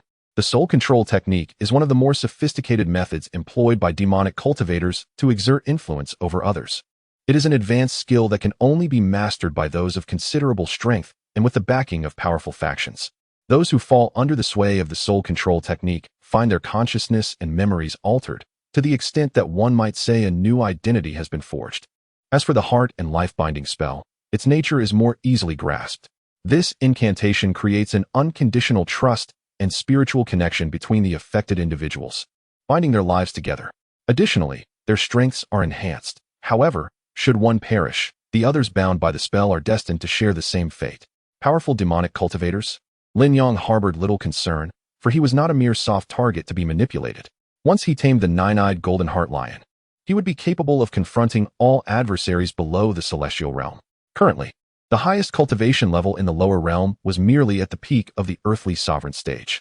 Even demonic cultivators from the upper realm did not instill fear in him. To traverse the barriers between realms and identify him as the one responsible for the demise of these individuals was a feat yet to be achieved by anyone. Forget it. First, he would focus on taming the 9-eyed golden heart lion. Shaking his head, Lin Yang chose to concentrate on the present. Here in the lower realm, his most formidable foe was the Shao family. Even upon reaching the pinnacle of the earthly sovereign stage, he would merely be deemed worthy of attention by the Shao family. To truly contend with them, he would require greater strength. It is worth noting that the Shao family, one of the 4 great clans of the Central Sky continent, despite the limitations imposed by the depletion of spiritual energy, still possessed an unfathomable depth of heritage. There were already 3 known active earthly sovereigns, not to mention the ancient elders who remained in seclusion. Are you willing to submit to me and become my spirit companion? Lin Yang felt fortunate that the pouch containing the 9-eyed golden heart lion was carried by an 8th-layer human sovereign. Otherwise, it would likely have turned to ash by now. However, the 9-eyed golden heart lion merely lifted its eyelids to glance at Lin Yang before returning to inaction. Father, allow me to handle this, Lin Wan'er said, feeling irritated by the lion's demeanor. Although it had the potential to reach the Saint Sovereign stage, it was currently merely at the earthly sovereign level. Had it witnessed Lin Yang's recent display of power, it would likely be cowering in fear upon the ground. Forget it. If it refuses, so be it, she thought. Yet, Lin Yang interjected, for while taming the 9-eyed golden heart lion would undoubtedly augment his strength, he had no desire to force its submission. Just as he did not impose strict demands on Lin Wan'er despite knowing her true identity as the reincarnation of a demon sovereign, he merely expressed expectations, allowing her the freedom to choose her path. Perhaps fate will allow us to meet again. Lin Yang retrieved 2 third-tier healing pills from his storage ring and placed them before the 9-eyed golden heart lion before departing with Lin Wan'er and Brother Chung. Senior, are you truly willing to part with such a rare spirit beast? Brother Chung followed closely behind the 2, yet he felt a profound discomfort. With Lin Wan'er's introduction, He had come to comprehend the extraordinary rarity of the nine-eyed golden heart lion, a creature that, upon maturation, could ascend to the holy sovereign realm, and with its innate abilities, could rival even the Emperor's sovereign realm beasts. How could Lin Yang so casually dismiss it, were it not for the considerations of his own standing? Brother Qing might have boldly suggested that if Lin Yang did not desire it, he would gladly accept it. However, he understood that if the creature did not genuinely wish to accompany him, keeping it by his side would only pose a threat. Lin Yang, however, shook his head and provided his own reasoning. Chapter 37. The Guardian of the Orphaned. Indeed, Lin Wan'er, once a formidable demon lord on the brink of immortality, possessed myriad means to subdue the nine-eyed golden heart lion. Yet, what significance does that hold? Even with the constraints of a contract, the nine-eyed golden heart lion would never sincerely submit. Should an opportunity arise for it to escape the bonds of servitude, it would seize it without hesitation. If, at that moment, the lion were to betray Lin Yang, would he not be digging his own grave? The words of the elder do carry some weight. As a disciple of the spirit beast sect, Brother Chung was hearing such sentiments from Lin Yang for the first time. In the ideology of the spirit beast sect, spirit beasts are inherently meant to be subservient to humans. Any means of control is deemed acceptable. To prevent betrayal by spirit beasts, the sect has developed numerous techniques. However, upon deeper reflection, Brother Chung found merit in Lin Yang's perspective. Although the sect continually refines its methods of controlling spirit beasts, instances of betrayal have not been entirely eradicated. There are times when spirit beasts would rather perish than allow their masters to prosper at their expense. Meanwhile, the nine-eyed golden heart lion felt an overwhelming wave of weakness wash over it, as if death were imminent. It gazed at the two healing pills before it, uncertainty flickering in its eyes. Eventually, under the pressure of exhaustion, it extended its tongue and slowly consumed the pills. Considering that the lion had been harmed by its own innate powers, Lin Yang had deliberately left behind a pill specifically designed to heal the spirit. After ingesting the pills, the lion's breath gradually steadied. After a considerable time, it finally rose to its feet. Roar! The nine-eyed golden heart lion let out a soft roar, watching the direction in which Lin Yang and his companions had departed, before darting off in another direction. It was not hesitation that slowed its pace upon reaching a certain cave, but rather a sense of reluctance. Yet, its resolve soon strengthened. Should Lin Yang have glimpsed the scene within the cave, he would undoubtedly have been taken aback. Inside the cave lay the carcasses of several nine-eyed golden heart lions, both mature and juvenile. Now, only two young cubs remained on the ground, their breaths growing faint. Roar! The lion affectionately nudged the two juvenile lions, then gently picked them up in its mouth and burst forth from the cave. For these young cubs, it was their first encounter with the world beyond the cave, filling them with excitement. Yet, despite their enthusiasm, they could only emit weak cries, for they had not eaten in quite some time. Father, the nine-eyed golden heart lion has caught up, and there are two faint presences following, Lin Wan'er remarked, her spirit being robust enough to sense the lion's approach. Caught up? Lin Yang mused, momentarily taken aback.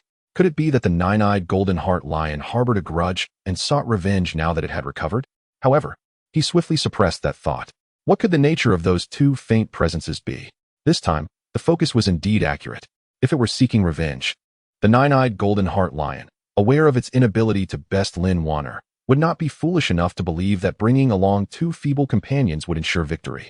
This aura, it seems to belong to a juvenile, nine-eyed golden heart lion. After a moment of careful perception, Lin Wan'er arrived at her conclusion. Driven by curiosity about the nine-eyed golden heart lion's intentions, Lin Yang and the others refrained from advancing and chose instead to remain in place, awaiting further developments. Before long, the silhouette of the nine-eyed golden heart lion came into view. It was accompanied by two small creatures. Lin Yang immediately noticed the two cubs, scarcely larger than a small puppy, held gently in the lion's mouth. Be careful, father. As the nine-eyed golden heart lion showed no signs of halting, Lin Wan'er instinctively began to channel her magical energy, prepared to strike should it exhibit any hostility. Do not rush. Lin Yang quickly grasped Lin Wan'er's hands. Observing the lion's demeanor, it appeared devoid of malice. With a low growl, the nine-eyed golden heart lion approached Lin Yang, placing the two cubs at his feet and emitting a couple of mournful roars. Was it asking me to take in these two little ones? Lin Yang gazed at the cubs, who were clumsily attempting to climb his pant leg, feeling a surge of mixed emotions. The lion retreated a couple of steps, then lay down before Lin Yang, casting a lingering glance at the cubs before resolutely rising and moving away. Sighing softly, Lin Yang grasped each cub, placing them upon his shoulders. Oblivious to the fact that they had been entrusted to this man, the cubs curiously pawed at him. "Father." Lin Wan'er's tone carried a weight of gravity. "Let us go," Lin Yang replied, shaking his head without elaborating further. Understanding the circumstances within the ruins revealed the reasoning behind the nine-eyed golden heart lion's actions. Although the ruins were imbued with spiritual energy, it had dwindled significantly over time. This scarcity explained why the lion was only at the second tier of the earthly respect realm. As spiritual energy depleted, even the most exalted of spirit beasts could not conjure it from thin air. Consequently, their cultivation would inevitably decline, leading to eventual extinction. Presently, even the nine-eyed golden heart lion could only leave behind 2 frail cubs. What hope could other spirit beasts possibly have?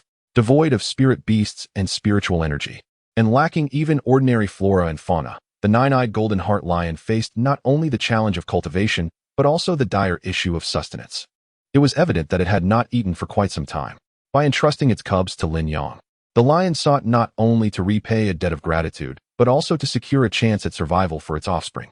As for where the nine-eyed golden heart lion would go after departing, both Lin Yang and Lin Wan'er were well aware, yet neither wished to broach the subject. Given the current state of the ruins, it was likely that within 3 years at most, no spirit beasts would remain alive. "Father, there is a presence of the heavenly demon artifact nearby." After an indeterminate period of silence, Lin Wan'er finally spoke. She pointed in a certain direction, her eyes alight with excitement. Having been reincarnated, she found herself unable to access the magical artifacts she had once possessed as the purple ghost demon sovereign, leaving her in search of a suitable magical instrument. This heavenly magical artifact appeared just in time.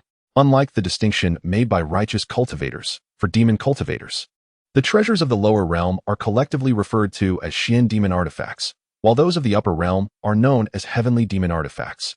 Only a select few heavenly demon artifacts possess unique qualities, serving as the innate magical instruments of the demon sovereigns, and are termed sovereign artifacts. Chapter 38. The contest for the celestial demon artifact. The celestial demon artifact? Upon hearing this news, Lin Yang was not taken aback.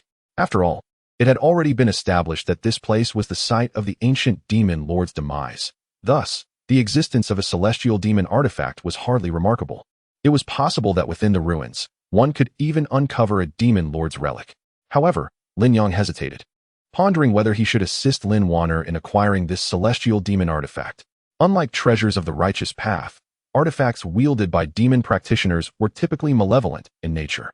While aiding Lin Wan'er in obtaining the celestial demon artifact would undoubtedly enhance her strength, it would also propel her further down a path of darkness.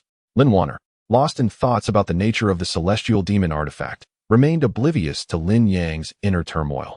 By the time she glanced back at him, Lin Yang had already resolved his dilemma. After a brief contemplation, he decided to support Lin Wan'er in her quest for the artifact. Indeed, while celestial demon artifacts were not benevolent, Lin Yang could at least ensure that the one wielding it was of good character. If the artifact were to be in Lin Wan'er's possession, he would still have the opportunity to oversee her actions. Conversely, should it fall into the hands of another, it might very well give rise to a formidable villain. "Let us proceed and take a look," Lin Yang declared, gently lifting the young nine-eyed golden heart lion cub from atop his head and cradling it close to his chest as he advanced with measured steps. Though he could ascertain the presence of others within the ruins, Lin Yang felt no trepidation regarding the potential theft of the celestial demon artifact. This realm was merely the lower world, and such an artifact could only be mastered by those of at least the celestial respect level. Moreover, celestial demon artifacts typically possess their own spirits, making them difficult to seize. In stark contrast to treasures of the righteous path, the spirits of demon practitioners' artifacts often harbored aspirations of autonomy. Thus, the contention for the celestial demon artifact would likely be prolonged. Splendid. Having weathered numerous trials, senior brother Chung felt that his psychological resilience had been significantly fortified. Yet, this did not deter him from envying Lin Yang. Though the 2 cubs were no larger than small dogs and currently exuded only the aura of the spirit martial realm, senior brother Chung recognized them as young, nine-eyed golden heart lions. Regrettably, they seemed to take a liking to Lin Yang, for as soon as he contemplated embracing them, they nestled within the folds of his clothing. For senior brother Chung, this journey proved to be a remarkable experience. Within these ruins, he felt less like an explorer and more like a tourist. With Lin Wan'er, the reincarnation of a demon lord, and Lin Yang, a being comparable to the pinnacle of the celestial respect realm, what relevance did his meager strength as a third-layer human respect practitioner hold? These individuals ought to reflect on their own abilities before daring to aspire to be the masters of the celestial demon artifact. Upon arriving at the source of the celestial demon artifact's aura, Lin Wan'er could not help but scoff at the sight before her. Among those vying for the artifact, the highest cultivation level barely reached the 9th layer of the human respect realm, while the lowest was merely at the void martial realm. Though the celestial demon artifact would select a weaker individual as its next master when unclaimed, facilitating its own ascendance, the current contenders were hardly formidable. However, the celestial demon artifact possesses its own pride. If one is deemed too feeble, they would not even catch its eye. Even the most rudimentary of celestial demon artifacts demands, at the very least, a cultivator at the Earth Sovereign level. Currently, the practitioners at the human sovereign level are merely playthings for the celestial demon artifact. How audacious! In the past, I bore you no grudge, yet you dared to launch a surprise attack against me. Among the contenders, there are only 3 at the 9th level of the human sovereign realm, one of whom, appearing as a humble elder in plain attire, has already seated himself in meditation, adjusting his breath while muttering curses. Above him stand the other 2, both at the 9th level of the human sovereign realm. One of them stands with arms crossed. Seemingly unremarkable, yet his entirely white eyes draw greater attention, precisely the white-eyed figure that the elder spoke of. Haha, poison immortal, do we truly require a reason to act? The last of the 3, facing the white-eyed one, cannot resist a taunt. Humph, barbarian bull, I shall settle the score with you in due time. Despite dividing part of his focus to tend to his injuries, the poison immortal still casts a resentful glance at the speaker. This last contender, robust and muscular, presents a striking visual impact typical of a strength-type fighter. It seems we have arrived at an opportune moment. There is no need for us to take the lead. Lin Yang observes the standoff among the 3 with keen interest. Unhurried, regardless of who among them secures the celestial demon artifact, Lin Wan'er would effortlessly seize it without his intervention. It is far better to watch the unfolding drama in tranquility. Then I shall wait. White-eyed one, surrender that artifact, and I may spare your life. The barbarian bull regards the still-healing poison immortal with disdain, directing his focus instead towards the white-eyed figure, exuding his own aura. Spare your life? You truly overestimate yourself. Although the white-eyed one cannot convey his emotions through his gaze, his tone is unmistakably clear. It is evident that he does not consider the barbarian bull a threat. What do you think of the strength of this white-eyed one? Lin Yang inquires of Lin Wan'er, recognizing that valuable insights can be gleaned from their titles. Firstly, the poison immortal evidently excels in the use of toxins. Although he is at the same level as the others, it is clear that his prowess is the weakest. Secondly, the barbarian bull's name and imposing physique clearly indicate his advantage in strength. As for the white-eyed one, it seems he derives his title solely from the peculiarity of his eyes, leaving his combat style uncertain. He should be the strongest among the 3. Lin Wan'er responds without hesitation. The attitudes of both the poison immortal and the barbarian bull reveal a wariness when they regard the white-eyed one. Moreover, the aura emanating from him is indeed the most formidable. Thus, he is likely the strongest of them all. You are not entirely correct. However, Lin Yang shakes his head. Despite Lin Wan'er's past as a half-step immortal demon sovereign, she still tends to overlook details due to habit. This has led her to develop a flawed perception of by most strength. Why do I say this? Lin Wan'er was momentarily taken aback. She held a profound confidence in her own judgment. However, Lin Yang's observations were evidently not without merit. Thus, Lin Wan'er revisited her thoughts, ensuring that her understanding was correct before she spoke up. Noticing that Lin Wan'er did not outright deny his assertion, but instead posed a question in a humble manner, Lin Yang couldn't help but nod in approval. It appeared that his efforts in educating his daughter had borne significant fruit, despite being the reincarnation of a demon lord. Lin Wan'er exhibited no trace of arrogance. Chapter 39. The System's Pitfall. After calming the restless cubs, Lin Yang began to elucidate the situation. Although Bai Mu exuded the most formidable aura, this did not necessarily signify his strength. Lin Wan'er, having not specifically pursued the path of physical cultivation, was rather unfamiliar with its intricacies. However, Lin Yang had now attained a considerable level in the celestial body refining technique, marking him as accomplished in this realm. Thus, he was able to discern the profound vitality emanating from the Man Yo.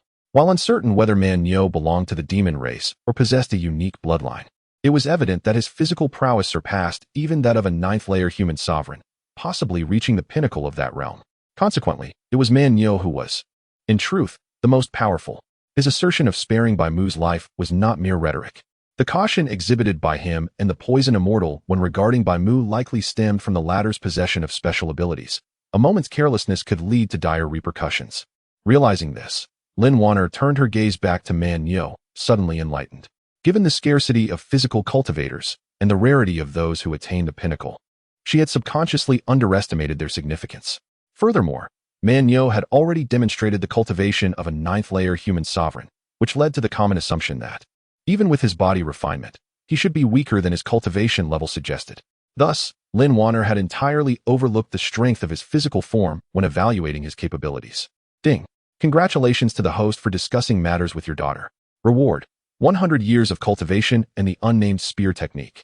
Though the system's notification was not unexpected, it still took Lin Yang by surprise. Just moments ago, he had lamented the absence of a suitable spear technique, finding the luminous dragon spear in his possession to be merely a heavier weapon. Now, the system had unexpectedly bestowed upon him a spear technique. However, the name unnamed spear technique led him to instinctively doubt its potency. Yet, upon reading the system's description, he was astonished. The unnamed spear technique was crafted by an unknown master, comprising 5 distinct forms: thrust, entangle, smash, block, and throw, differing significantly from conventional spear techniques. In its time, the founder of this technique had wielded these 5 forms with unparalleled prowess, dominating the world. While somewhat perplexed, Lin Yang knew that not learning would be a missed opportunity, and thus he eagerly seized the chance. Upon mastering the unnamed spear technique, Lin Yang realized that his previous perspective had been limited. The founder had reached the apex of cultivation in his realm when creating this technique, and it was birthed during a moment of profound insight into the essence of the Tao. Consequently, despite its seemingly simple 5 forms, each was imbued with immense Taoist resonance. The essence of the Tao is indeed simplicity itself. Thrust, a powerful offensive move that targets the most vulnerable point. Entangle, an almost flawless defense that moves in harmony with the spear's reach. Smash, a brutal and direct suppression, with each strike of the spear carrying tremendous force. Block, an invincible defense that renders all techniques futile when met with the spear. Casting aside the constraints of time and space, one can lock onto a target from an extraordinary distance, ensuring a strike with unwavering precision. Moreover, the longer the weapon remains in flight, the greater its destructive power becomes. The mere introduction of these 5 techniques quickened Lin Yang's breath, elevating his excitement to new heights. Particularly striking was the final technique, which implied that as long as the distance was sufficient, a single shot could fell even the mightiest of beings, such as those in the Emperor or even the immortal realm. However, Lin Yang's enthusiasm waned upon encountering the system's limitations.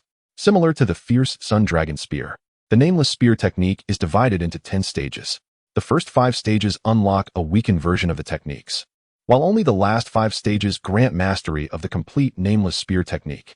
The prerequisite for the first stage is reaching the Earth's sovereign realm, which Lin Yang is currently able to attain. Subsequently, with each advancement in cultivation level, another stage can be unlocked. As for the 6th stage and beyond, no information is provided. This unexpected restriction doused Lin Yang's fervor, akin to a cold splash of water extinguishing a flame. The thrust acquired in the first stage possesses formidable lethality. The more times it strikes the same target, the greater its impact becomes. While the weakened version of the thrust is still quite remarkable, it pales in comparison to the full version. "Father, what's the matter?" Lin Wan'er inquired, having been surveying her surroundings when she suddenly heard Lin Yang's sigh, sparking her curiosity. "It's nothing," Lin Yang replied with a forced smile, choosing not to elaborate further. One must learn to be content. Even the weakened version of the thrust is a considerable ability for Lin Yang. Just imagine, as long as he is not defeated swiftly, he can grow stronger with each battle, effectively granting him the capability to engage in battles beyond his level. This would be particularly advantageous in future confrontations with the Shao family, rendering the weakened thrust a near-mythical ability. At the pinnacle of the Earth's sovereign realm, substantial disparities in strength are rare. Thus, not only is it difficult to achieve a kill, but even determining a victor often requires several days of combat. Through the capabilities of the weakened thrust, Lin Yang's lethal prowess with the spear could even reach the Saint's sovereign realm. At that point, would he not easily overcome those at the peak of the Earth's sovereign realm? The sole drawback lies in the necessity to reapply the passive ability upon changing targets. Amidst the standoff between 3 ninth-level human sovereigns, the atmosphere grew increasingly tense. Their strengths were not drastically different, especially with other human sovereigns lurking nearby, each reluctant to take the initiative. Clearly, The heavenly demon artifact was displeased with such a stalemate. To break the deadlock, it sought to feign the search for a host, inciting conflict in the process. Coincidentally, Lin Wan'er emerged as the prime candidate in its eyes. After all, she was at the pinnacle of the human sovereign realm, while Lin Yang's power was indiscernible, making her the strongest among those present. Furthermore, her demonic aura could conceal her presence from others, yet it could not elude the keen perception of the heavenly demon artifact. "Father, trouble is coming," Lin Wan'er remarked, her lips twitching as she observed the heavenly demon artifact approaching her. The unfortunate child, instead of seeking a better path, insists on drawing close to his own misfortunes, as if he resents the longevity of his existence. Given the circumstances dictated by fate, there is no need for evasion. Confronting destiny may indeed prove to be a wise choice. Lin Yang refrained from intervening, since the celestial demon artifact was directed towards Lin Wan'er. It would be best for her to address it herself. Ding! Congratulations to the host on educating his daughter. A reward of 80 years of cultivation has been granted. However, the unpredictable nature of the world took Lin Yang by surprise, as he never anticipated that the system would lay a trap for him at such a moment. With the reward received, Lin Yang's cultivation fortuitously broke through to the fourth layer of the earthly sovereign realm. Although the system concealed his cultivation level, there was still an inevitable moment when his aura leaked out. Chapter 40. You have been deceived, though it was merely a fleeting moment of aura leakage, and his cultivation level remained concealed. It nonetheless caused Bai Mu and his companions to halt in their tracks. Acutely aware of the collective gaze directed at him, Lin Yang fell into silence. While the unintentional exposure of his aura was not a grave matter, the crux lay in the fact that, due to the system's concealment, he appeared to others merely as a mortal martial artist. Yet, that brief surge of energy was not something a mere mortal martial artist could emit. Thus, it was only natural for them to assume that Lin Yang's strength surpassed theirs, a notion that, in truth, held some validity. "Father, this cannot be held against me." Lin Wan'er finally spoke after a moment of contemplation. Her reluctance to engage the trio was not born from fear of confrontation, but rather from Lin Yang's inadvertent display of strength, which had instilled a certain apprehension in them. Until they fully grasped Lin Yang's capabilities, it was unlikely they would act rashly. For Lin Wan'er, the prospect of battling these three posed little concern. After all, even if they were formidable, they could at most contend with a first-level Earth sovereign, whereas, by leveraging her secret techniques, she could temporarily match the prowess of a second-level Earth sovereign. With additional methods at her disposal, even a third-level Earth sovereign would not prove insurmountable. Thus, dealing with these three ninth-level sovereigns would be a trivial endeavor. Enough, Lin Yang sighed, taken aback by how the system had inadvertently led him astray at a crucial moment. In truth, it was not only the present cultivators who were bewildered. Even the spirit of the heavenly demon artifact was left in a state of confusion. As the spirit of the heavenly demon artifact, it was akin to a cultivator at the heavenly sovereign level. Although it lacked a physical form and could only fight through the artifact, its combat prowess was comparable to that of an Earth sovereign. However, this did not preclude it from discerning the cultivation levels of those around it. Prior to Lin Yang's aura revelation, it had assumed him to be merely a mortal martial artist. Now, in light of the current circumstances, the spirit could not help but wonder if it still had time to regret its earlier assumptions. A being that could elude the discernment of a heavenly demon artifact spirit was either of exceedingly high cultivation or possessed superior treasures. In either case, it was evident that such a presence was beyond its capacity to contend with. Unfortunately, even if Lin Yang refrained from intervening, Lin Wan'er had the means to restrain the spirit of the heavenly demon artifact. Thus, when it voluntarily placed itself in her hands, the outcome was already sealed. "I grant you 3 breaths' time. Those who remain before me shall perish," Lin Yang declared, brandishing the Liang dragon spear with a calm demeanor. With the acquisition of the unnamed spear technique, he found himself undaunted even by pinnacle human sovereigns, let alone by those of equivalent strength at the 4th level of Earth sovereign. Among the multitude of cultivators present, a few discerning individuals quickly recognized that the Liang dragon spear undoubtedly belonged to the realm of magical artifacts, prompting them to depart without hesitation. Although the Liang dragon spear was merely a low-grade artifact, it was nonetheless sufficiently enticing. Typically, cultivators, even those who reached the Earth sovereign level, found it challenging to possess their own magical treasures. To wield such an artifact, one either needed a profound background or remarkable cultivation. In either scenario, it was clear that these mere scattered cultivators were ill-equipped to provoke such a being. Consequently, within the span of a single breath, the other cultivators had retreated, leaving only Bai Mu and his 2 companions behind. The poison immortal, self-assured and arrogant, believed that his toxins could challenge even the formidable Earth's sovereign realm. He harbored a flicker of hope that he might seize the heavenly demon artifact, while simultaneously claiming the radiant sun dragon spear. In stark contrast, the bullman, fearless and undeterred, showed no inclination towards the radiant sun dragon spear, but was resolute in his unwillingness to relinquish the heavenly demon artifact. As for the white-eyed one, he seemed confident in his hidden trump cards, maintaining an air of calm amidst the brewing storm. Only the three of you remain. It appears you are not afraid of death. Lin Yang stretched his limbs, feeling a surge of excitement. Though the introduction to the nameless spear technique appeared promising, he had yet to employ it in actual combat. Now, he would use these three as targets for practice. Humph, Bullman, do you not pride yourself on being invincible in body? Let me witness your prowess firsthand. Only then will I be convinced. The poison immortal, cunning in his own right, recognized that his toxins were not suited for direct confrontation. He planned to incite the bullman and the white-eyed one to engage Lin Yang head-on while he stealthily unleashed his poison. However, despite his brawn, the bullman was no fool. In a world rife with deceit, no genuine simpleton could ascend to the status of a human sovereign. What of me? Your approval is unnecessary. Rather, it is you who resorts to petty thievery.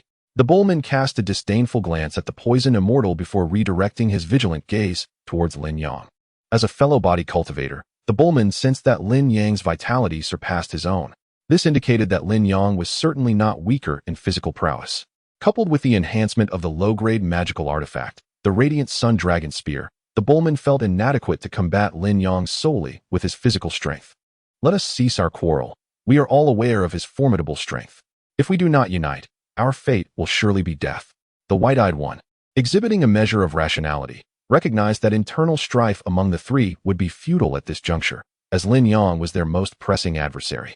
As long as Lin Yang lived, the heavenly demon artifact would remain his. Their heated disputes would yield no advantage. Bullman, confront him directly while I provide support. Poison immortal, you know your role. Although the white-eyed one's expression betrayed little, his tone was marked by gravity. Let him first experience my softening powder. The poison immortal understood that this was not the time for infighting. Thus he merely huffed softly and retrieved a pouch of powder from his robes, casting it towards Lin Yang. However, Lin Yang effortlessly dispersed the powder with a mere flicker of his magic. Useless. The bullman spat disdainfully, abandoning hope in the poison immortal. With veins bulging and fists clenched, he charged at Lin Yang. I am curious. How have you achieved such high cultivation while simultaneously honing your physical prowess to this extent? Lin Yang regarded the bullman with keen interest. He had once trained his own body and understood the arduous journey it entailed. Were it not for the system, he could never have attained such a formidable level in both body and technique. Surely, the bullman could not possess a system of his own, could he? Then wait until you defeat me before asking. The vanquished have no voice.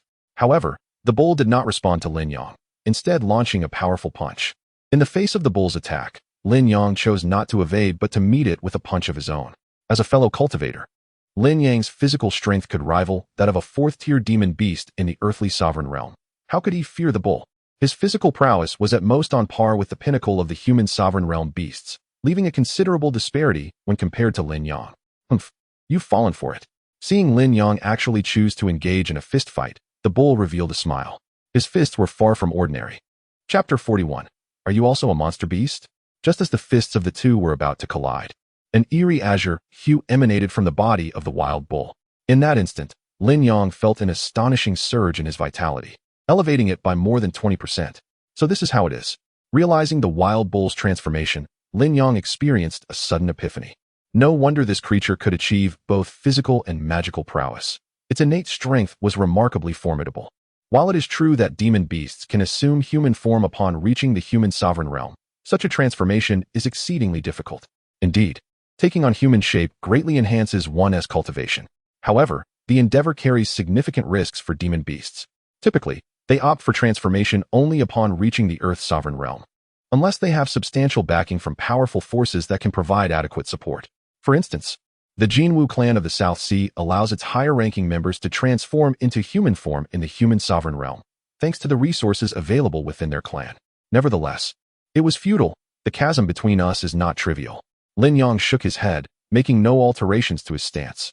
While he had a tendency to conceal his cultivation strength, he understood the principle that even a lion uses its full might against a rabbit. Thus, his punch embodied the true might of a third-tier Earth sovereign beast. Despite the wild bull's inherent advantages as a demon beast, its strength remained at the human sovereign realm. Attempting to leap into the third tier of the Earth sovereign realm was clearly a delusion. What? As expected, the moment their fists met, the wild bull's expression changed dramatically. He had initially presumed that Lin Yang, despite his strength, was merely at the first or second tier of the Earth sovereign realm. Under such circumstances, even if he could not overpower Lin Yang, he believed he could still resist. However, he miscalculated. Upon contact, he realized that Lin Yang's strength undoubtedly surpassed the second tier of the Earth sovereign realm. Consequently, the sharp sound of bones fracturing echoed through the air. Lin Yang's punch had deformed the wild bull's arm severely. Had the wild bull not instinctively evaded, Lin Yang's blow could have easily shattered his ribs. The immense force, even when directed solely at the wild bull's arm, sent him hurtling backward. After crashing through several sturdy trees, the wild bull finally came to a halt, leaning against the trunk of a tree. The wild bull. Both the poison immortal and the white-eyed one were evidently taken aback by the outcome, as they watched the wild bull lower its head, gasping in shock. The three had engaged in conflict for quite some time, each familiar with the other's capabilities. For instance, the poison immortal possessed certain techniques that could threaten even the second tier of the Earth's sovereign realm. Meanwhile, the hidden killing moves of the white-eyed one could render even a second-tier Earth sovereign helpless. As for the wild bull, they had both witnessed its raw power and unique abilities, which could contend against a second-tier Earth sovereign. Yet, this very wild bull had been rendered incapacitated with a single punch from Lin Yang, losing the use of one arm. The expressions of the poison immortal and the white-eyed one grew grave, and thoughts of retreat began to stir within them. Although Lin Yang's true strength has yet to be fully ascertained, it is at least on par with the third level of the earthly sovereign realm. Furthermore, with the formidable sun dragon spear still at his disposal, he may very well rival those at the fourth level of the earthly sovereign realm. If the three of them could unite their efforts and strike with all their might, there remains a glimmer of hope for victory. However, the question lies in how they could possibly achieve such unity. Moreover, by Lin Yang's side stands Lin Wan'er, a peak human sovereign, who is far from a mere ornament. Even if she cannot transcend too many levels, she should be capable of contending with those at the first level of earthly sovereign. Not to mention, Poison Immortal, whose abilities are rooted in toxins, would be at a distinct disadvantage should Lin Wan'er close the distance. You are also a beast. The barbarian bull rose from the ground, gritting his teeth as he reattached his arm, staring intently at Lin Yang. Though he harbored doubts within, he could not bring himself to certainty. Lin Yang's physical prowess, though extraordinary, had yet to exhibit any signs of being a beast. Do you think so? Lin Yang replied with a gentle smile, evading a direct response. Beasts remain beasts. Even when transformed into human form, their demonic essence cannot be entirely erased. While it may be somewhat challenging for humans to discern the aura of a beast disguised as a person, it poses no difficulty for beasts themselves. Truly monstrous. The barbarian bull spat blood, filled with trepidation. He sensed no trace of demonic energy emanating from Lin Yang, indicating that Lin Yang was undeniably not a transformation of a beast. This only made the situation more alarming. He, as the Xianqing bull, was undeniably among the most powerful beasts, especially after his fortuitous encounters that elevated his strength. It would not be an exaggeration to state that he was the strongest among beasts of the same tier. Yet, before Lin Yang, he felt as if he were a hunting dog confronting a lion, utterly outmatched. You too, if you do not exert your full strength. There may very well be 3 more corpses here today. Casting a glance at the white eye and poison immortal, the barbarian bull discerned their intentions and spoke up. Thinking of fleeing? Impossible. The barbarian bull understood that Lin Yang possessed such formidable physicality, his strength reaching a terrifying level. Even if speed were a weakness, it would not fall short compared to any of the 3 present. Had he not been injured, transforming back into his true form and relying on white eye and poison immortal to divert attention might have granted him a chance to escape. But now, apart from death, the only viable path was to fight with all their might. Let us strike. After a moment of contemplation, White Eye and Poison Immortal recognized the gravity of the situation and, gritting their teeth, resolved to hold nothing back. Even the barbarian bull shed his human form, revealing his true nature. Very well, let us test our skills against you. At this juncture, Lin Yang finally recalled the use of his sun dragon spear, positioning it at his waist, poised to strike at a moment's notice. This strike would be delivered with no intention of holding back. Though the weakened version of his thrust grows stronger with each engagement, it does not imply that the initial thrust bears no enhancement. The original thrust targets the weaknesses directly, while the diminished version amplifies its potency. You shall make the first move. while I seized the opportunity to hold him back. At that moment, the white fool closed his eyes, yet remained motionless. It was evident that the bull and the poison immortal comprehended his intentions, thus they harbored no doubts, each unveiling their respective techniques. Although the poison immortal primarily wielded poison, it did not imply a lack of alternative methods. Poison is also a form of medicine. He possessed toxins capable of debilitating foes, as well as elixirs to enhance his own prowess. Consequently, after consuming the potion, though his aura became tumultuous, it was undeniably elevated. Meanwhile, the bull tensed his entire being, channeling his strength as he charged towards Lin Yang. Chapter 42. Is he too powerful? It seems that father has grown considerably stronger. Lin Wan'er stood behind Lin Yang, her gaze profound. From the moment of her reincarnation, she had perceived her father as merely a mundane failure, incapable of even holding on to a wife. Yet now, that impression had long since faded. What sort of failure could venture into the wild and bring down a golden crow? Who among the inept could single-handedly triumph over two peak human respect realm spirit beasts?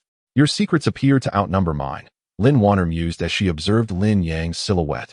As the reincarnation of the purple ghost demon sovereign, she undoubtedly harbored her own secrets that were not suitable for disclosure. It was not a matter of distrust towards Lin Yang. Rather, revealing such truths might attract unwanted attention from certain individuals.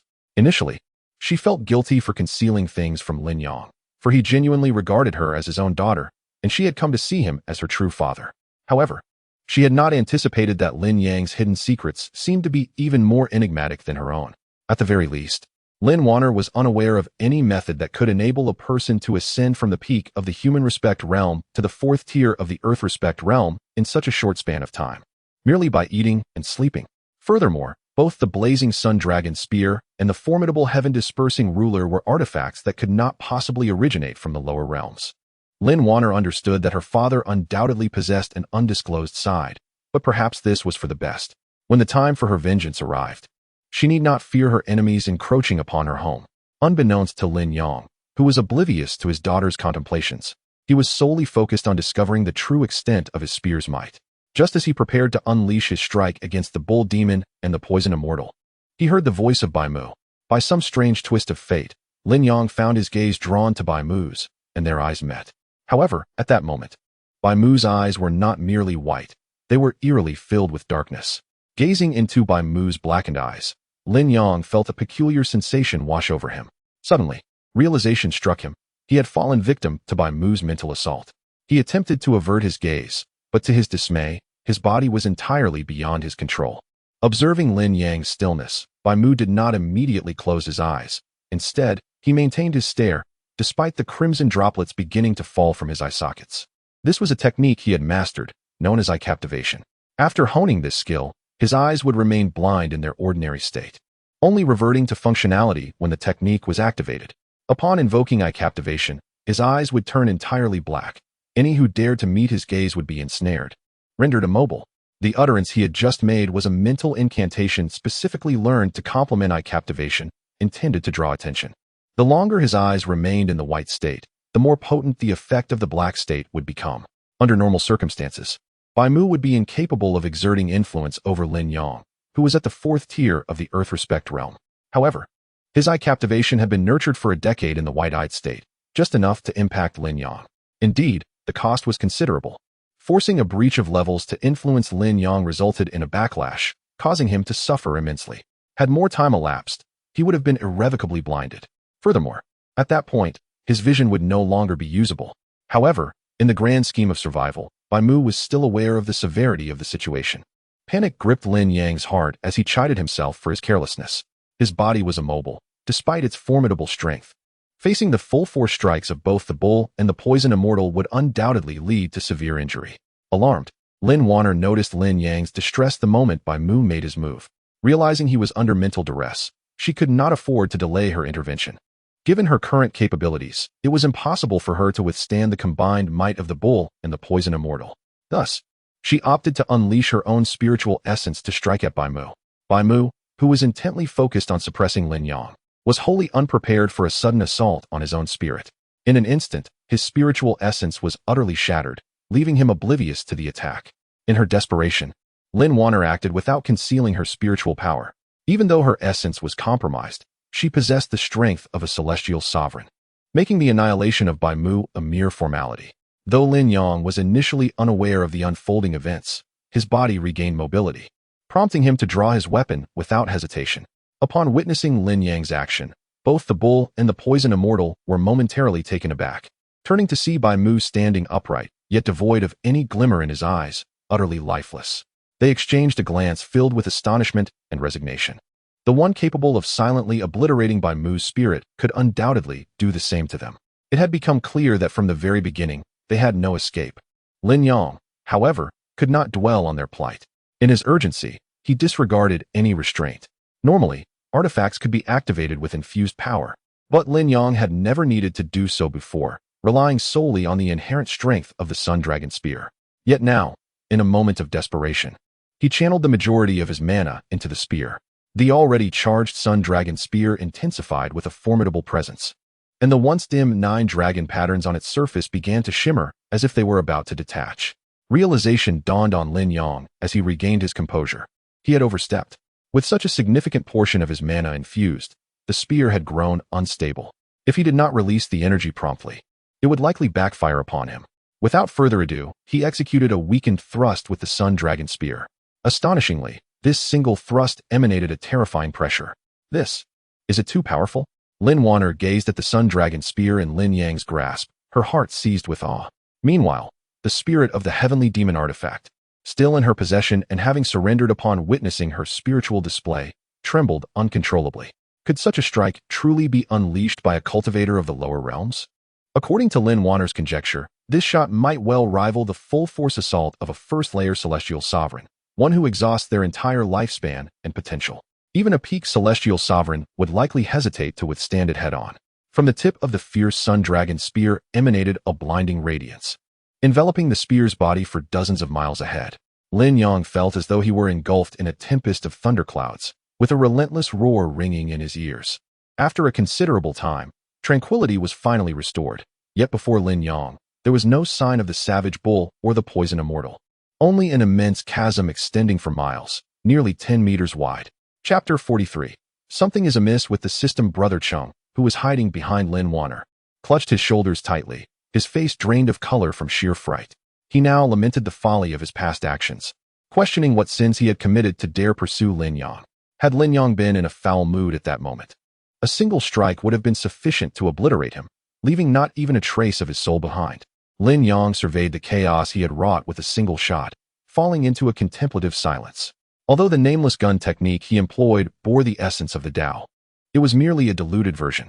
Was it not a tad excessive? He was still only at the 4th level of Earth Sovereign, wielding a weakened form of the thrust.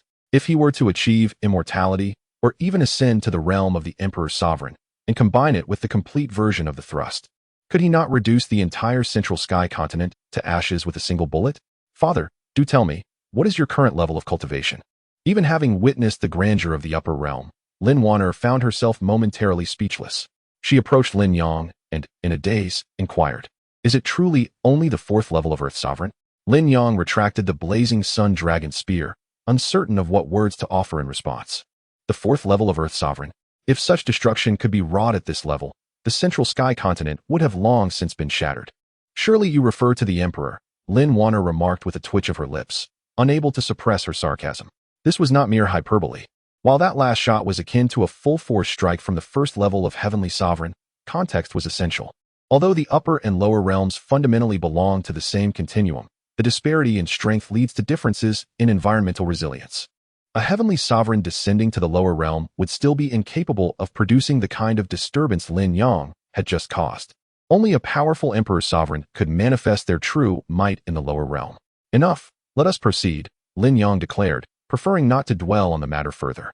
However, he resolved internally that unless faced with a life-or-death crisis, he would refrain from revealing the full extent of his power.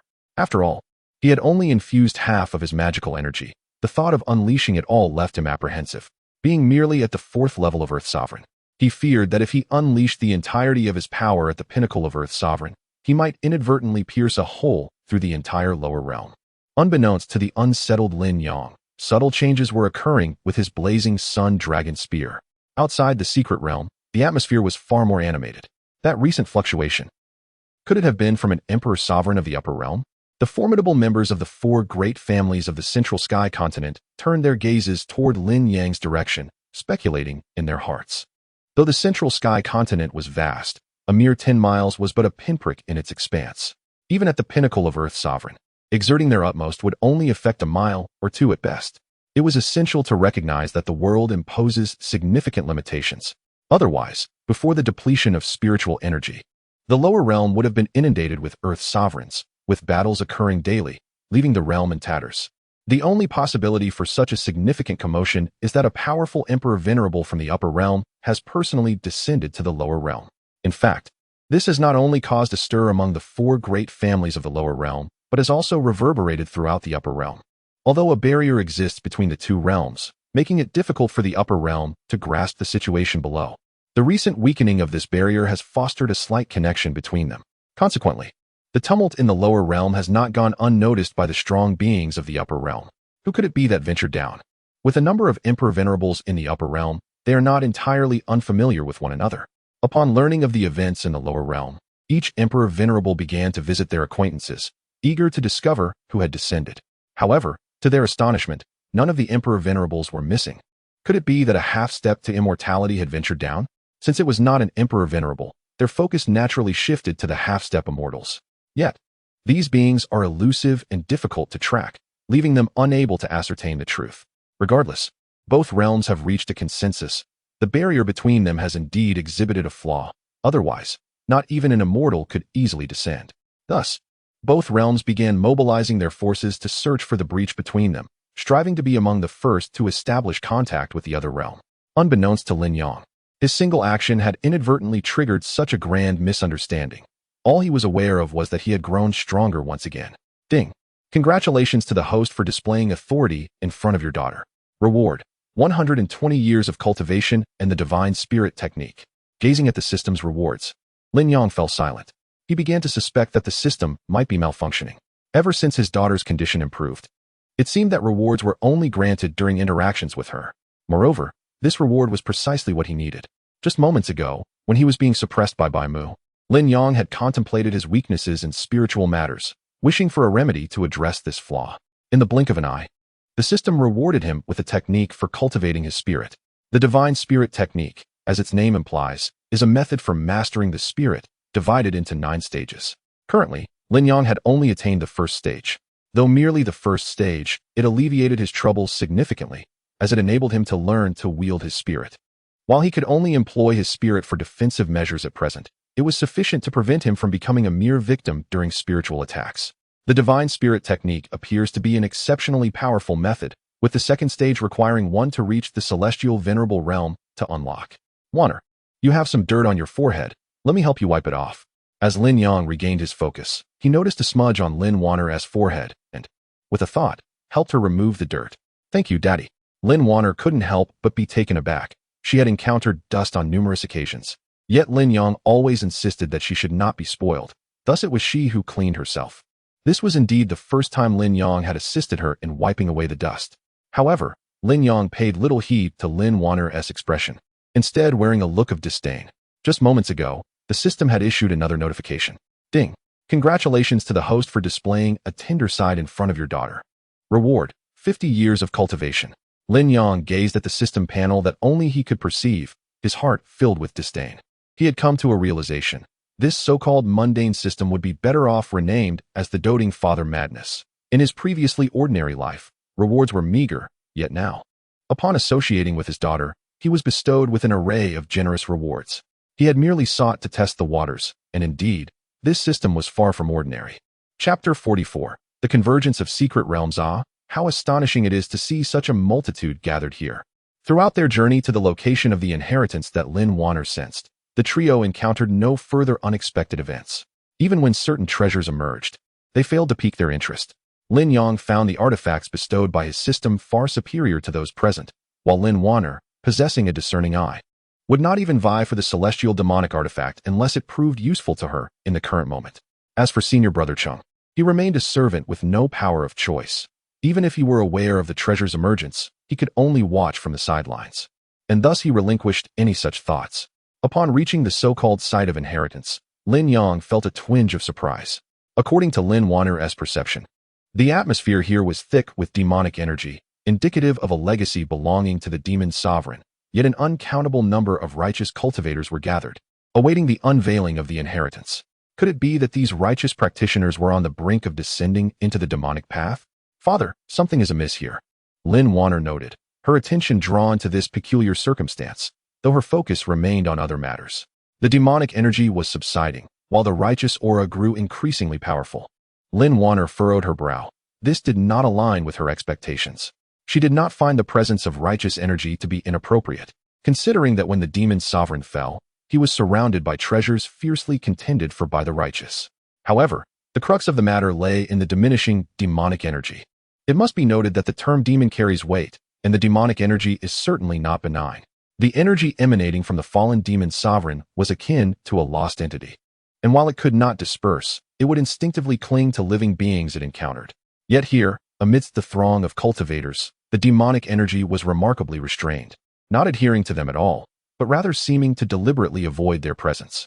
It appeared that someone was orchestrating events behind the scenes. Lin Yang stroked his chin, deep in thought. It seemed like a classic case of death, yet not annihilation, employing the guise of inheritance to seize a new life through possession. Although he recognized the potential pitfalls, Lin Yang had no intention of intervening. After all, if that demon sovereign truly dared to possess another, he would surely meet his demise. As a cultivator adept in both body and technique at the fourth tier of Earth Sovereign, Lin Yang, alongside the seemingly boundless potential of Lin Wan'er as a demonic cultivator, would undoubtedly be the choices for the demon sovereign if he sought to take possession.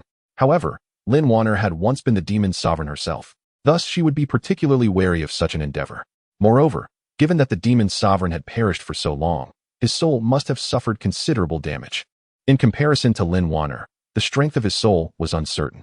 As for Lin Yang, while his soul power was not extraordinarily potent, the presence of the system granted him formidable resistance against possession. No matter how powerful the demon sovereign was, he had yet to reach a level capable of contending with the system. It has begun. Amidst the murmurs of the crowd, the grand entrance of the hall slowly creaked open. Though it appeared ominous and foreboding, a rush of spiritual energy surged forth. Lin Yang couldn't help but question the intelligence of these cultivators. Despite the overwhelming aura, did no one notice the peculiarities? The grand hall appeared sinister and terrifying, which could be attributed to its age and decay. However, could the piles of white bones, visible from the entrance, truly be overlooked? Which righteous sect's legacy would harbor such a multitude of remains? Regardless of Lin Yang's sarcastic remarks, those enraptured by the legacy were evidently oblivious to such details. Their singular focus was to enter swiftly, lest their fortunes be seized by others. Father, something feels amiss here. We should exercise caution, Lin Wan'er remarked, her expression grave as they stepped into the hall. Previously, the barrier of the grand hall had masked her awareness, but upon entering, she discerned the malevolent energy converging within. This was no mere anomaly. It was a blatant indication that the hall harbored a problem. We need not be overly concerned. Rather, it is those practitioners. Lin Yang observed the eager cultivators rushing into the hall and shook his head. Should fate not intervene, these practitioners would inevitably become mere sustenance for the so-called demon sovereign's revival. Esteemed guests, behold, this is the secret realm of my Qianyang sect. I trust you all know the proper course of action, he addressed the crowd. Numerous cultivators scurried about the hall, yet none had made any discoveries thus far. Perhaps fearing that a grand opportunity might be snatched amidst the chaos, one bold practitioner stepped forward, amplifying his voice with magical power to resonate throughout the hall. Nonsense. This is clearly the shadow-seeking secret realm of our Lin Wan'er sect. Isn't this the beige secret realm of our Shiming sect? With this declaration, others soon joined in. Yet silence fell after their statements. What was happening? They were certain they had entered from their own secret realms. Yet why did the others sound so assertive? Friends, let us clarify. Is what you claim genuinely true? Those with a modicum of reason began to recognize the inconsistencies and sought verification. They are not mistaken. We indeed arrived from the shadow-seeking secret realm of Lin Wan'er sect. Indeed, we came from the Qianyang sect's Jialua secret realm. In such circumstances, it was evident that all present were aware of the disarray. Lin Yang and Lin Wan'er then experienced an epiphany. No wonder the rumors surrounding the demon sovereign's relic were so muted. It was functioning as a convergence point for multiple secret realms, leading each individual to believe they were still within their original domain. However, Lin Yang soon found himself pondering another question. If the demon sovereign sought to seize control for rebirth, Why were the 9 turns yin yang tree seeds and the celestial fate technique taken away by the steward and Lu Fanqi? It was well known that these 2 items were exceedingly precious, even to the demon sovereign. If the intention was merely to encourage their return and spread the word, attracting more individuals to the Grand Hall, it would not necessitate such a lavish expenditure. This is merely the lower realm, where even a trinket regarded as worthless by the demon lord could incite a tremendous uproar throughout the entire lower realm. Esteemed companions, it appears that we are no longer in our original secret domain. Thus it would be prudent for us to deliberate carefully on the matter of distribution. To Lin Yang's astonishment, these cultivators seemed oblivious to the underlying issues of this Grand Hall, instead fixated on negotiating the allocation of their gains. The adage that men die for wealth and birds perish for food rings undeniably true. Chapter 45. Sacrifice and Resurrection in the context of numerous sects uniting. Each received varying allocations based on their strength. As for the independent cultivators, they naturally had even less voice in such matters. Subsequently, the events that unfolded left them utterly perplexed. Despite turning the Grand Hall upside down, they discovered no treasures or legacies. Could it be that we have been deceived? Many cultivators wore grim expressions, as their anticipation had been in vain. At that moment, an ethereal and illusory figure appeared above the crowd. I am the celestial sovereign, Hao Yang. I fell here while engaging in a life-and-death struggle with the demon sovereign. Now, only a fragment of my divine soul remains, seeking a worthy successor for my legacy. This phantom was obscured, barely recognizable as a person, rendering it impossible to discern further details. However, the crowd was less concerned with its appearance than with the words spoken. The sovereign. The eyes of all cultivators ignited with fervor. This was the legacy of a true sovereign. Even in the upper realms, such legacies were sought after by all, let alone in this lower realm. Lin Yang observed this scene in silence, inexplicably reminded of the phrase, I, Qin Shi Huang, demand tribute. Such trickery. Lin Wan'er scoffed at the so-called celestial sovereign, her lips curling in disdain. Setting aside other considerations, the very claim of a sovereign's legacy was the greatest deception. Those from the lower realms might be unaware, but Lin Wan'er was acutely aware. Upon reaching the sovereign level, one possessed a bloodline legacy, even in death. There was no concern for the continuation of the legacy, as descendants inheriting the bloodline, once they reached a certain level, could attain it, generally. As long as they were direct descendants, there would be no issue. The notion that legacies from sovereigns of the upper realms were exceedingly rare stemmed from the fact that only those who devoted themselves entirely to cultivation, neglecting to leave any progeny during their extensive journeys, would randomly select a suitable candidate for their legacy. However, the crux of the matter was that these legacies were completed during their lifetimes. No sovereign would choose to select a successor posthumously. Moreover, those sovereigns who died in battle invariably possessed bloodline legacies. Even to this day, those who had not left any offspring among the sovereign ranks were exceedingly few. They were wholly dedicated to cultivation and would hardly deign to venture out, even to combat demonic cultivators. Thus, this so-called celestial sovereign was easily seen through by Lin Wan'er. Yet she knew that others remained oblivious.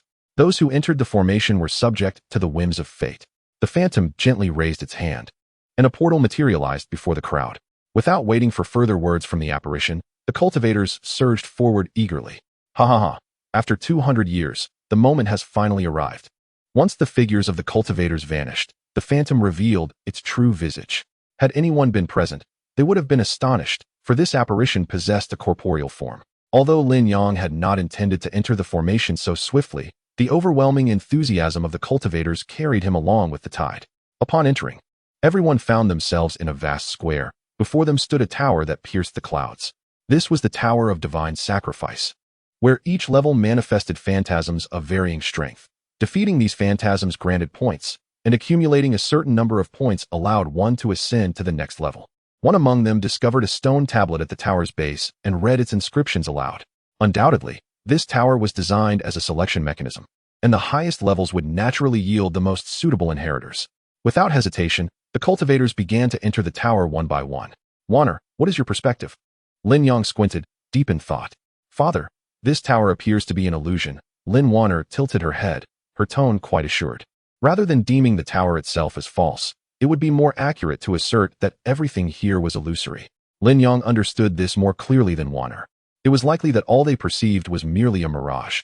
The reason was simple. The defense mechanism he established for his soul using the divine manipulation technique had activated. Aside from the initial sighting of the tower, What Lin Yang saw next was an entirely different scene. Before Lin Yang's eyes, they were not in a square, but rather in a colossal pit. The cultivators who had entered the so-called Tower of Divine Sacrifice were not battling phantasms, but rather engaging in mutual slaughter. This realization struck Lin Wan'er, who initially struggled to comprehend Lin Yang's words, but soon grasped the gravity of the situation. As she took in the chaotic scene before her, her expression grew somber. Though her soul strength was only at the celestial sovereign level, she had easily fallen into this illusion. Had it not been for Lin Yang's warning, she might not have realized that she had been ensnared in this mirage from the moment she arrived. Yet upon witnessing the cultivators fighting among themselves, her gaze sharpened. Lin Yang's understanding of demonic cultivators was limited, and thus he was unfamiliar with many of the tools they employed. However, Lin Wan'er was well versed in such matters. A mere glance at the vast pit revealed to her that it had been ensnared by a sacrificial array, perhaps believing no one could escape the illusion. The array's design was conspicuously evident. The cultivators who perished here had their flesh and even souls forcibly absorbed by the array. I understand now. This is a trap, designed to resurrect the entities here. Lin Wan'er quickly deduced the purpose behind it. The sacrificial array served primarily two functions: resurrection or empowerment. Given the grand scale of this array, it was reasonable to conclude its purpose was the former. Father, I believe we should leave at once. For the first time, Lin Wan'er's countenance darkened, urging Lin Yang to hasten their departure. Such a vast sacrificial array indicated that the entity resurrected would not be an ordinary being, but at the very least, a figure of demonic sovereign caliber. Even in the lower realms, such a being could wield power far surpassing that of a peak Earth sovereign. It is not akin to Lin Yang, who had to pay an exorbitant price to achieve his prowess. Rather, each move and technique he employs transcends the pinnacle of the earthly sovereign realm. Such adversaries exist in the lower realms as divine entities. Unless a formidable emperor sovereign from the higher realms intervenes and crosses the boundaries, there is no one in the lower realms who can rival them. Wan'er, when faced with difficulties, we must learn to confront them. Moreover, even if one can escape momentarily, can one truly evade for a lifetime? Upon grasping the situation, Lin Yang remained unperturbed. He understood that even if he fled at this moment, a brief delay would allow him, with the aid of the system, to attain the strength necessary to vanquish such foes. However, if he merely fled from formidable enemies, relying solely on the system, how would he differ from a mere wastrel? Chapter 46. The transformation of the Sun Dragon Spear, and who says he currently lacks the potential to vanquish such foes? All it takes is to seize the right moment and channel all his mana into the Sun Dragon Spear.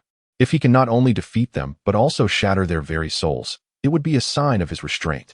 Father, I know you are formidable, but this time it is beyond your capacity to handle. Your rapid breakthrough means that in just 6 months, you might. Lin Wan'er, filled with urgency, believed that Lin Yang was unaware of the terrifying nature of this existence and sought to persuade him further. Attempting to leave? Have you consulted me? Yet. Before Lin Wan'er could finish her sentence, she was interrupted. The figure of Long Xing appeared before Lin Wan'er and Lin Yang, surveying them with a hint of surprise.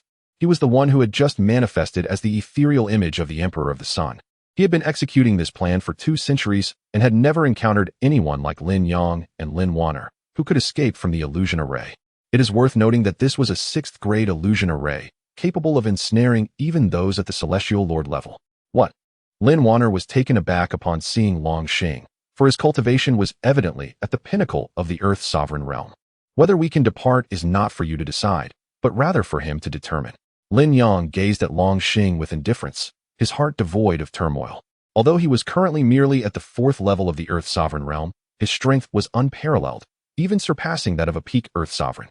If Lin Yang so wished, he could simply draw forth the Sun Dragon Spear and unleash a strike infused with mana, reducing this peak Earth sovereign to ashes.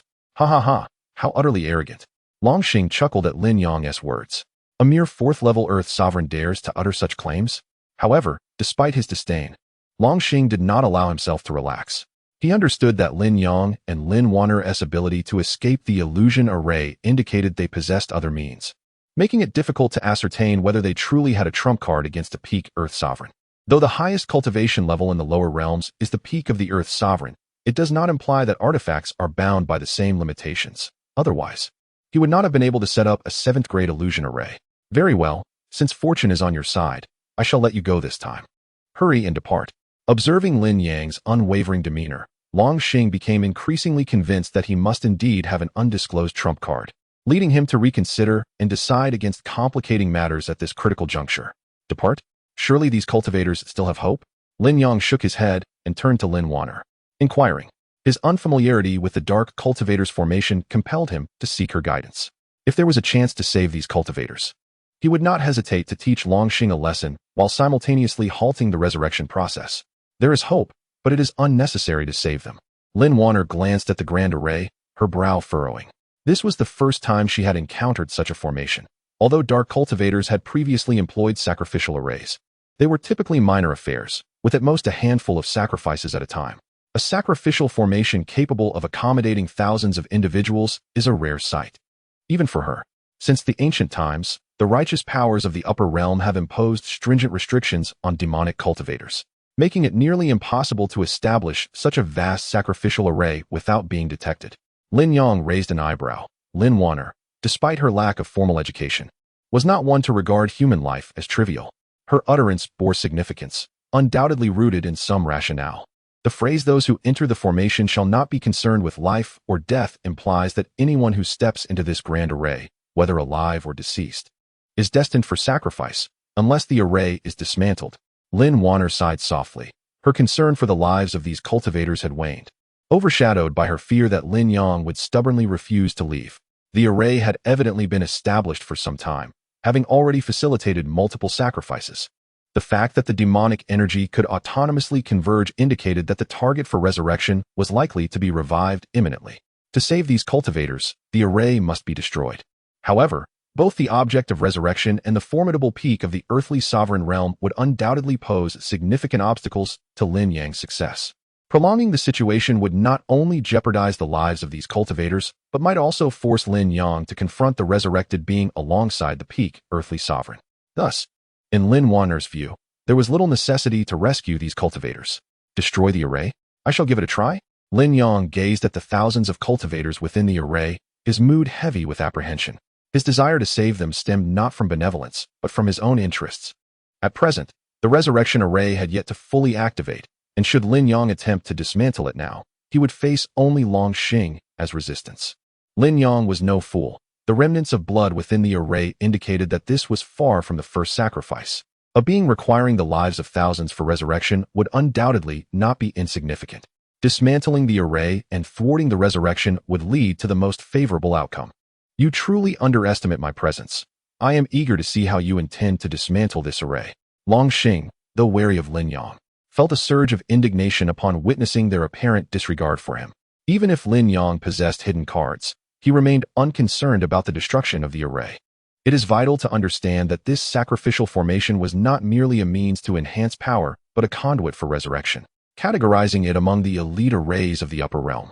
Lin Yang's ignorance of formations rendered his attempts to dismantle it through brute force utterly futile.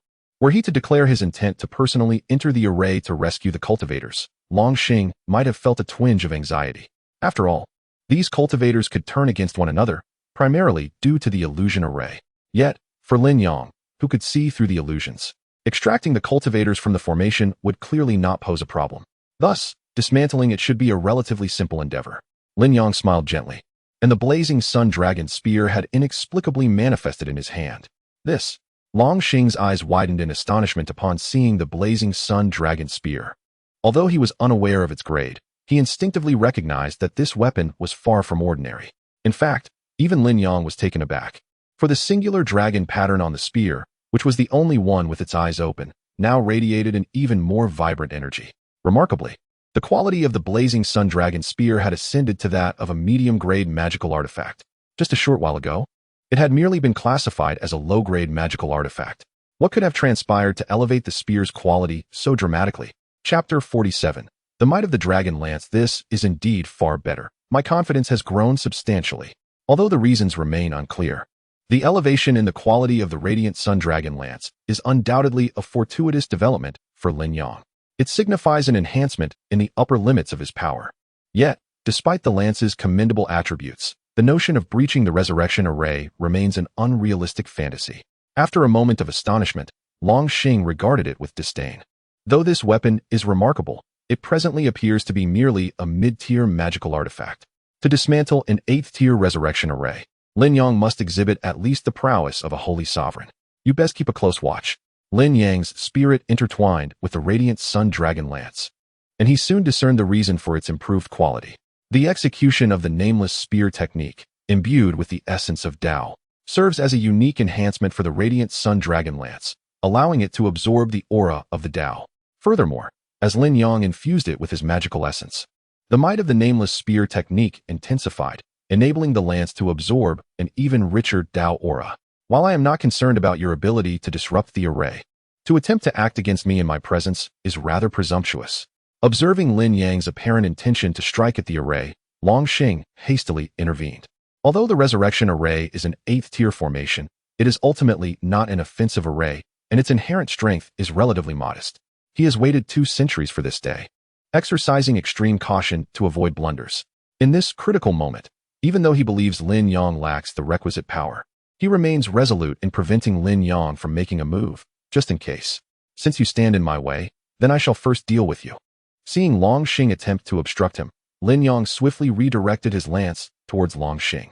Within the array, cultivators continued their mutual slaughter, with the practitioner perishing almost every few breaths. Therefore, Lin Yang could not afford to delay any longer. Allowing Longxing to impede him would be utterly unacceptable. Thus, Lin Yang decisively aimed his efforts at Longxing. Such audacity! Longxing scoffed derisively, unleashing his magical power to crush the surroundings. Want to step back? Lin Yang positioned himself protectively in front of Lin Wan'er, his expression unwavering. Although Longxing stood at the pinnacle of the Earth sovereign realm, his previous strike was merely a warm-up, rendering it entirely bearable for Lin Yang, who possessed the strength equivalent to that of a 4th-layer Earth sovereign beast. Breaking Goddess Palm, Longxing, ever cautious, recognized that Lin Yang might possess hidden trump cards that could turn the tide. Thus, he had no intention of granting Lin Yang an opportunity to utilize them. In the blink of an eye, he had closed the distance to Lin Yang. Despite Lin Yang being merely a 4th-layer Earth sovereign, Longxing's palm strike unleashed its full force. Though formidable, an attack that cannot land is of no use. In the face of Longxing's assault, Lin Yang adeptly employed the celestial glide technique, effortlessly evading the blow. Recognizing his strike had missed, Longxing astutely retracted his magical energy. Impressive speed. Your movement technique is of no low caliber. Longxing observed Lin Yang with an enigmatic gaze, though internally, he felt anything but calm. Just moments ago, Lin Yang employed a technique to evade Longxing's devastating palm strike. Yet Longxing was utterly unable to discern any hints of its nature. This implies that Lin Yang's movement art must be at least of celestial sovereign caliber. My capabilities extend beyond mere speed. Lin Yang's gaze flickered, and he suddenly perceived that Longxing might not be as formidable as he initially believed. Thus, he resolved to test Longxing with a weakened version of the nameless spear technique, aiming to exploit its increasing potency in battle. However, Lin Yang's meticulous plans were abruptly thwarted as Longxing denied him this opportunity. Acknowledging Lin Yang's extraordinary prowess, Longxing abandoned any notion of prolonging the confrontation. With commendable treasures and a movement technique surpassing celestial sovereign level, it was conceivable that Lin Yang possessed the means to counter an apex Earth sovereign. Therefore, to preempt any unforeseen developments, Longxing resolved to strike decisively, while Lin Yang remained unsuspecting, ensuring he had no chance to unleash his hidden cards. Great Annihilation Eye. Longxing concentrated his power in his eyes, and in the next moment, they glimmered with a faint purple light. Simultaneously, Lin Yang sensed an invisible force enveloping him, gradually compressing his form. The swiftness of the attack left Lin Yang no time to react. This encapsulated Lin Yang's current vulnerability. Although his offensive capabilities surpassed those of an apex Earth sovereign, he remained merely a 4th-tier Earth sovereign, and even with the physical strength of a beast of equivalent rank, he could not withstand the full force of an apex Earth sovereign's assault. Lin Yang felt as though he were being crushed, his body beginning to warp. Even the thought of resistance eluded him, as the physical might of a 4th-tier Earth sovereign was but a jest. Yet, this outcome had been anticipated by Longxing, for this was his most potent technique. It was indeed formidable, yet still fell short. In the face of such adversity, Lin Yang maintained a smile. Regrettably for Longxing, despite the strength of his attack, it could not render Lin Yang completely incapable of resistance in an instant. Seizing the moment while he still retained his grip on the blazed dragon spear, Lin Yang infused it with a measure of his mana. Learning from the results of his previous attempt, he meticulously regulated the infusion, allowing only a modicum of power to flow into the spear. Empowered by this mana, The Blaze Dragon Spear, though not wielded through the nameless technique, still emanated an impressive force. A potent aura erupted from the spear, yet it encountered obstruction in Lin Yang's vicinity. The two auras collided invisibly, producing a soundless clash. Particularly for Lin Yang, situated between them, the sensation was profound. While the pressure he felt eased somewhat, the residual waves from the collision bore down upon him unabated. Fortunately, though the aftershocks were still intense, they remained within Lin Yang's capacity to endure. With the constraints somewhat alleviated, Lin Yang commenced to wield the Blaze Dragon Spear. If the force compressing him resembled a transparent glass wall, then each arc of the Blaze Dragon Spear left a notable mark in its wake. From a distance, it appeared as though Lin Yang was cleaving the air with each swing of the spear, creating fissures in the atmosphere. Impossible. Witnessing Lin Yang's unexpected counterattack, Longxing was taken aback. However, what astonished him even more was the Liang Dragon Spear. Initially, he believed the Liang Dragon Spear was merely a mid-tier magical artifact and thus formidable enough, yet it astonishingly demonstrated power surpassing that of an ordinary mid-tier artifact. Since you have shown no restraint, I, too, shall forego further probing. Following their recent exchange, Lin Yang realized that Longxing's intent was to annihilate him, prompting Lin Yang to abandon his initial thought of testing the limits of their escalating battle prowess. As he infused his magical energy once more into the Liang Dragon Spear, the spear itself began to emit a faint glow, radiating an imposing aura that was incomparably more formidable than before. Chapter 48. Resurrection. How could this be possible? Longxing felt the overwhelming aura emanating from the fierce Sun Dragon Spear, and his complexion stiffened slightly. From this strike, he sensed an impending threat of death. Stealing a glance at the sacrificial array behind him, he clenched his teeth. Although the pressure from the fierce Sun Dragon Spear made evasion challenging, it was not beyond his capability. However, if he chose to evade, the array behind him would have to bear the full brunt of this attack. Despite being an 8th-tier formation, it was still situated in the lower realm, and Longxing could not guarantee that it could withstand such a formidable assault. Even if the array did not suffer complete destruction, any minor damage could lead to a failure in resurrection. Longxing had meticulously planned for this moment over the course of 200 years, leaving no room for error. Ultimately, he chose not to flee but instead channeled all his magical energy, striving to unleash 100% of his strength. Yet, Lin Yang had only infused 1/10 of his magical power. The fierce Sun Dragon Spear itself was already an intermediate magical artifact, wielding the might comparable to a full-force strike from a peak earthly sovereign. The barrier Longxing constructed with his magical energy crumbled the instant it met the spear's tip, allowing it to advance unimpeded until it reached his shoulder, where it finally encountered significant resistance. It was indeed a low-grade magical artifact. A hole was pierced through Longxing's garment by the spear tip, revealing a dull purple-golden hue. Lin Yang merely cast a glance and was certain it was a low-grade artifact, for otherwise, it could not have withstood the fierce Sun Dragon Spear. Nonetheless, even though it had managed to block the attack, it was evidently on the verge of shattering. Longxing's expression changed drastically as he observed the purple-golden hue at his shoulder fading slowly. The reason he dared to endure Lin Yang's strike was solely due to the low-grade magical artifact, the purple gold attire. Although its grade was inferior to that of the fierce Sun Dragon Spear, it could still absorb a significant portion of the damage. What Longxing had not anticipated was that his purple gold attire would show signs of complete destruction after merely 3 breaths. Meanwhile, the fierce Sun Dragon Spear had only weakened slightly. In a state of urgency, Longxing noted the emergence of fine cracks on his purple gold attire. Without hesitation, he channeled his magical energy to reinforce himself. This was a body cultivation technique that temporarily enhanced physical strength through magical stimulation. However, being an external force, it inevitably impacted the body. Should the limits be exceeded, it could damage the meridians. Minor injuries could be remedied with some rest, but severe cases could lead to a regression in cultivation and a decline in innate talent. The cost was substantial, yet so too were the effects. Under the influence of his magical energy, Longxing's skin glowed with a dark golden light, just as the purple gold attire completely shattered, allowing the fierce Sun Dragon Spear to advance further. Yet, when it made contact with Longxing's skin, it encountered greater resistance, and sparks began to fly from the spear tip. This technique was unexpectedly powerful. Longxing was taken aback by this spectacle. The art of copper skin and iron bones was merely a serendipitous acquisition for him, one that had never been utilized until now.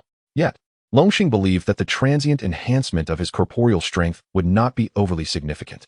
To his astonishment, He found himself endowed with a physical resilience comparable to that of a moderate magical artifact, although he managed to withstand the onslaught of the solar dragon spear, preventing it from piercing through his shoulder blades. The tremendous force still caused his arm to tremble.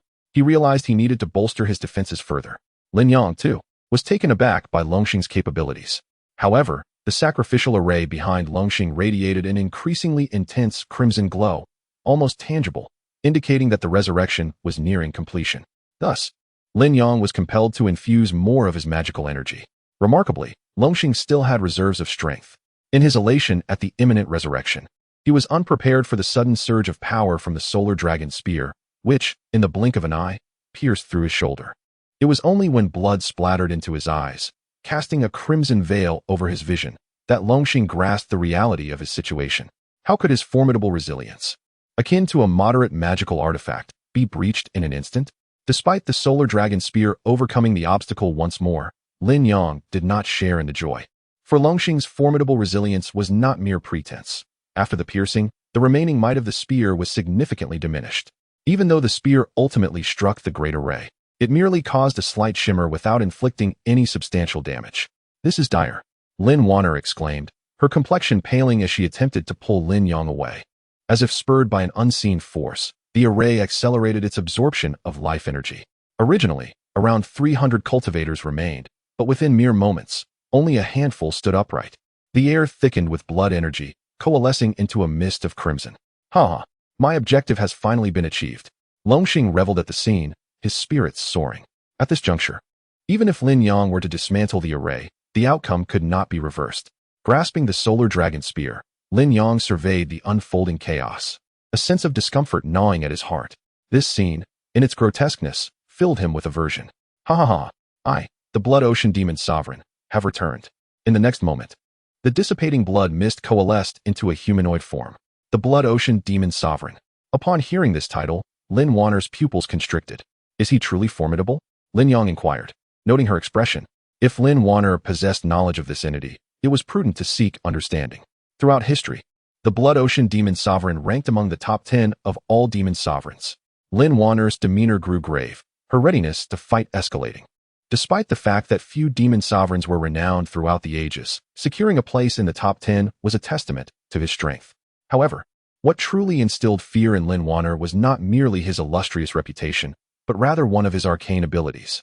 There were even whispers that if the Blood Ocean Demon Sovereign sought to evade death, he could remain immortal, though not invincible. The top 10 demon sovereigns, indeed. Lin Yang's fists clenched involuntarily. To think that two such potent sources of blood vitality remain. What a splendid opportunity for me to replenish my strength. The Blood Ocean Demon Lord, having just revived, basked in his fleeting triumph before his attention was drawn to Lin Yang and Lin Wan'er. Lin Yang, possessing dual cultivation of body and technique at the 4th level of the Earth's sovereign realm, and Lin Wan'er, still imbued with the undigested essence of the Howling Moon Wolf, presented themselves as exquisite delicacies for the Blood Ocean Demon Lord. "Congratulations, my lord, on your revival. From this day forth, both realms shall bow before your feet." Longxing gazed at the humanoid blood mist with a fervent expression. Chapter 49. Reluctance to return him? The Blood Ocean Demon Lord fixed his gaze upon Longxing, seemingly lost in thought. "Is this the physical vessel prepared for me? Although it falls somewhat short, it suffices."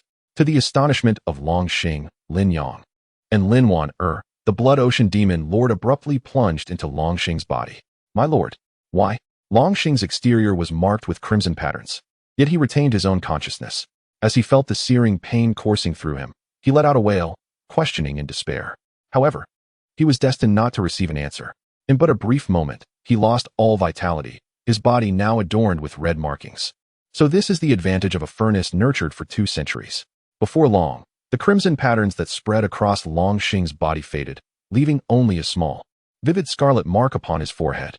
At that moment, Longxing, or rather the Blood Ocean Demon Lord, exuded an aura equivalent to that of a 7th-level Earth sovereign. Transmigration? Lin Yang observed the Blood Ocean Demon Lord, who now bore Longxing's form, and murmured to himself. This appeared to be a case of transmigration, yet it felt distinctly different. "Huh, you are also a Demon Lord." Although the forcible transmigration had diminished the Blood Ocean Demon Lord's cultivation considerably, it was evident that his spirit remained formidable. With a mere glance, he discerned Lin Wan'er's true essence. Lin Wan'er remained silent, her gaze fixed intently on the Blood Ocean Demon Lord. Never mind, I do not lack for your blood essence, and you too will prove useful in the future. The Blood Ocean Demon Lord chuckled softly, casting a profound glance at Lin Yang and Lin Wan'er before vanishing from sight. Even after the Blood Ocean Demon Lord's departure, Lin Wan'er remained in a state of shock. The resurrection of the Demon Lord seemed to conceal deeper secrets. He has left. Lin Yang sheathed the blazing sun dragon spear, yet a sense of bewilderment lingered.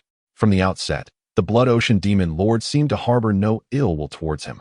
Rather, he appeared to possess benevolence. This was not merely Lin Yang's conjecture. The display of righteous energy revealed that the Blood Ocean Demon Lord's righteous value was, astonishingly, a positive number. Throughout this time, Lin Yang had come to grasp the essence of righteous value. While it typically indicates a person's moral alignment, there exists a peculiarity. If one harbors malice towards Lin Yang, their righteous value, regardless of their inherent goodness, is perceived as negative, albeit in a minor degree. Conversely, no matter how wicked an individual may be, if they exhibit goodwill towards Lin Yang, their righteous value is positive, again, not significantly high. Thus, Lin Yang deduced that the Blood Ocean Demon Lord not only bore him no malice, but rather extended goodwill. Yet this was perplexing. As a practitioner of demonic arts, the Blood Ocean Demon Lord would not naturally possess a congenial disposition. Why, then, would he exhibit kindness towards Lin Yang, a complete stranger? Could it be due to Lin Wan'er? However, upon glancing at her, Lin Yang noticed her own expression of confusion, thereby temporarily dismissing that possibility. Reflecting on the Blood Ocean Demon Lord's words upon his resurrection, Lin Yang suddenly realized that matters were far from straightforward. Firstly, the Blood Ocean Demon Lord claimed that Longxing was prepared as his vessel. Who, then, was responsible for this arrangement? Secondly, before departing, the Blood Ocean Demon Lord mentioned that he and Lin Wan'er would be of use in the future. What could he possibly mean by that? Contemplating these 2 points, Lin Yang felt as though he were merely a pawn in a grand game of chess, his future already predetermined by others. Father, it seems these individuals still have a chance of salvation. While Lin Yang was absorbed in his musings, Lin Wan'er's voice snapped him back to reality. Looking towards the sacrificial formation, although most cultivators had completely lost their vitality, a small handful still clung to life. Perhaps it was due to Lin Yang's recent attack that the formation had faltered, preventing it from completely draining these cultivators. However, neither Lin Yang nor Lin Wan'er were adept at healing or rescuing. So even though they understood these people could still be saved, they were at a loss. The only thing they could do was to retrieve some pills for restoring mana and vitality, feeding them one by one. Whether these individuals would survive was entirely in the hands of fate. What is happening here? Perhaps because the Blood Ocean Demon Lord had departed, leaving the illusion array without a master, senior brother Cheng soon regained consciousness. Due to Lin Wan'er's constraints, although he had not been able to escape the illusion array, he also had not stepped into the sacrificial formation. Thus, upon witnessing the once vibrant cultivators now sprawled on the ground, reduced to husks, he was understandably astonished. It is time for us to leave. After ensuring each of the still salvageable cultivators received a pill, Lin Yang intended to depart. He was not a saint. Having done this much was already a testament to his benevolence. Senior brother Cheng, still somewhat bewildered, was led out of the grand hall, now devoid of any concealment. The overwhelming demonic energy within the hall surged forth unrestrained, sending chills down Cheng's spine with just a glance. Father, there is nothing of value left in this secret realm. After careful sensing, Lin Wan'er expressed her disappointment. She had initially hoped to restore her powers to the celestial sovereign level, but aside from a single celestial demon artifact, she had gained nothing. Had the Blood Ocean Demon Lord not departed for reasons unknown, she might have faced significant losses today. In that case, let us return. Juyue is waiting for us. With no items of use to him, Lin Yang naturally saw no reason to linger. Moreover, it had only just occurred to him that, to prevent anyone from recognizing Juyue as the Howling Moon Celestial Wolf, he had left Juyue at their residence before setting out. He wondered how it was faring now. Lin Wan'er had no objections and produced a jade pendant she had extracted from the secret stone. Although she had not noticed at first, she later realized that the pendant was linked to this secret realm. Now, as Lin Wan'er infused the pendant with demonic energy, it emitted a faint black glow, forming a passage before her. We are ready, let us go. Lin Wan'er stowed the pendant away, feeling that despite its seemingly ordinary appearance, it must possess additional, hidden virtues. Lin Yang refrained from inquiring further and simply followed Lin Wan'er into the cave. As the 3 figures vanished within, a fleeting shadow of darkness flashed, and their silhouettes reappeared. Senior Brother Chung. Senior Brother Chung. Where are you? As soon as they touched the ground, faint voices echoed from outside the cave. Since they are searching for you, you should return, Lin Yang remarked, casting a glance at Senior Brother Chung. However, Senior Brother Chung remained rooted in place, his expression conflicted. Could he confess that he did not wish to return to the Spirit Beast sect, but instead yearned to remain beside the two of them? In the Spirit Beast sect, where was there a more promising path than accompanying these two? Chapter 50. A new journey returned to the Spirit Beast sect, and if there is any movement, report back to us. Also, keep an eye out for any news regarding the three-headed cold crow. Lin Wan'er had implanted a magic seed in Senior Brother Chung, allowing her to discern his innermost thoughts, thus erasing his final hesitation with her words. Although Senior Brother Chung possessed considerable cultivation, he was merely an accessory to Lin Wan'er and Lin Yang. His talents were not particularly remarkable, and his presence among them was ultimately a waste. It was far more prudent for him to remain at the Spirit Beast sect to monitor its movements and to gather advance intelligence on the three-headed cold crow. After all, the three-headed cold crow was the guardian beast of the Spirit Beast sect, rarely making an appearance. It was imperative to ascertain its whereabouts to facilitate their plans. Despite the reluctance swelling within him, Senior Brother Chung had no choice but to acquiesce.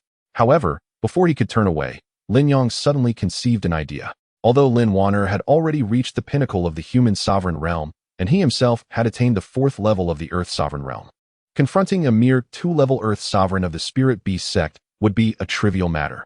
Yet, such an action would undoubtedly attract unwanted attention. Moreover, with Lin Wan'er by his side, they would be easily recognizable. Hence, Lin Yang devised a bold strategy. Rather than forcibly seizing the essence blood of the three-headed cold crow from the Spirit Beast sect, why not let the sect deliver it willingly? The execution of this plan hinged on Senior Brother Chung. Do you intend to keep me here? Senior Brother Chung, hearing Lin Yang's words, initially thought he had reconsidered and was filled with joy. Wan'er, you should know numerous techniques. Impart one to him to facilitate his swift growth. Lin Yang, disregarding Senior Brother Chung, turned to Lin Wan'er. Bestow him a technique? Lin Wan'er furrowed her brow. Someone like Senior Brother Chung was no different from a tool one could easily discard. Why grant him a technique? I have faith in him. He could become the leader of the Spirit Beast sect. Lin Yang replied with a mysterious smile, patting Senior Brother Chung on the shoulder. Upon hearing Lin Yang's words, Lin Wan'er instantly understood. She searched her memory and finally unearthed a technique suitable for Senior Brother Cheng's cultivation. This technique, the 100-star formula, could ultimately be cultivated to the sacred sovereign realm. Lin Wan'er used her spiritual power to transmit the 100-star formula directly into Senior Brother Cheng's consciousness, enabling him to grasp the technique swiftly. Thank you, Master. Thank you, Senior. Although Senior Brother Chung felt a tinge of disappointment at not being able to stay by their sides, that feeling diminished significantly after he reviewed the 100-star formula. He understood that he lacked both power and talent, and the notion of following them was but a vain fantasy. Thus, receiving the 100-star formula was already a significant boon. Of course, this did not mean he had abandoned the desire to accompany them, as that remained the most promising path for his future. Senior Brother Chung was no fool. Though Lin Yang's words were not explicitly stated, he could surmise their implications. It is not merely a matter of optimism regarding his potential as the leader of the Spirit Beast sect, but rather a steadfast support for him to assume that role. As for the responsibilities that will accompany his leadership, he is undoubtedly well aware of them. The three-headed cold crow? When the time comes, it will be delivered in its entirety, neatly packaged. Now, focus on your cultivation. Should you require anything in the future, do not hesitate to speak. Lin Yang felt quite pleased with Brother Cheng's demeanor, as it alleviated much of his concern. In truth, nurturing Brother Chung was not without ulterior motives for Lin Yang. The Shao family, one of the 4 great families of the Zhongtian continent, possesses both formidable strength and extensive connections. Setting aside the numerous vassals beneath the Shao family, even the other 3 major families maintained amicable relations with them. Thus, if Lin Yang truly wished to oppose the Shao family, he must be prepared to confront a multitude of adversaries. The Spirit Beast sect, in this regard, serves as a strategic foundation for Lin Yang. Moreover, aside from the Shao family, the Blood Ocean Demon Sovereign also piqued Lin Yang's concern, as there undoubtedly lies an even greater power behind him, warranting caution from Lin Yang. Master, esteemed Senior, I shall take my leave. Brother Chung, realizing that neither of the two had any intention of keeping him, sighed inwardly and gradually exited the cave. Brother Chung, where have you been? We have searched high and low in this vicinity for you. Upon Brother Cheng's arrival in front of several junior disciples, they immediately surrounded him, chattering incessantly with inquiries. There was an unforeseen incident. You need not ask further. Return now. Although Brother Chung had contemplated various explanations prior to his appearance, each had its own flaws. Therefore, he opted to assert his authority as a senior brother. Observing Brother Cheng's stern countenance, which suggested a less than favorable mood, the junior disciples refrained from pressing further. Though he had navigated past this scrutiny, Brother Cheng understood that the most daunting challenge still lay ahead. If someone within the secret realm were to recognize him, he would likely face interrogation from the elders or even the sect leader. That moment would truly test him. Meanwhile, Lin Yang returned to their residence with Lin Wan'er. Although Jiao Yu was somewhat lively, she remembered Lin Yang's instructions and did not wander about recklessly. Fortunately, as Lin Wan'er had drawn upon her essence blood, Jiao Yu had yet to fully recover, thus remaining relatively calm. Let us proceed to another location. Lin Yang cradled Jiao Yu in his arms, while the two cubs of the nine-eyed golden lion rested on his shoulders, presenting a rather comical sight. Although the exchange conference had yet to conclude, they had already witnessed all that was necessary. As for the secret stones, Lin Yang had no desire to engage in another scramble. Remaining in Qingxi Square would merely squander time, so he decided to accompany Lin Wan'er to pursue other endeavors. For instance, the white-headed Golden Eagle clan, which possesses the bloodline of the Golden-Winged Roc, resides within the 10,000 Great Mountains. If they could acquire the flesh and blood essence of the white-headed Golden Eagle, Lin Wan'er should be able to restore her cultivation to the Earth's sovereign realm. The moniker 10,000 Great Mountains certainly holds its significance. Essentially, it is an unbroken expanse of mountains that nearly spans the entirety of the Central Sky continent. Although the white-headed Golden Eagle clan resides within the vast expanse of the 10,000 Great Mountains, their formidable strength and extensive territory, coupled with their relatively sparse population, render the search for a single white-headed golden eagle quite arduous. The quest for this majestic creature is indeed a long-term endeavor. Thus, Lin Yang and Lin Wan'er naturally sought a place to settle near the 10,000 Great Mountains. Despite the multitude of ferocious beasts lurking within these mountains, villages are not entirely absent. After all, most of these beasts dwell in the inner recesses of the mountains and seldom venture to seek out human settlements for sustenance. Chapter 51. Who are you? Lin Gu, once again taking Wan'er out for a hunt.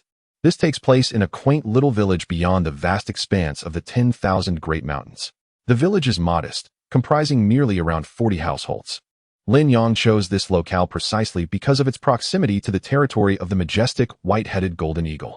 Lin Yang and Lin Wan'er have settled here for a few days now, and the villagers, known for their warmth and hospitality, quickly grew familiar with them, especially since Lin Yang is a rare newcomer from afar. Indeed, Wan'er has quite the appetite. Yesterday's catch was hardly sufficient. Lin Yang, amidst these rugged men, bears no pretense.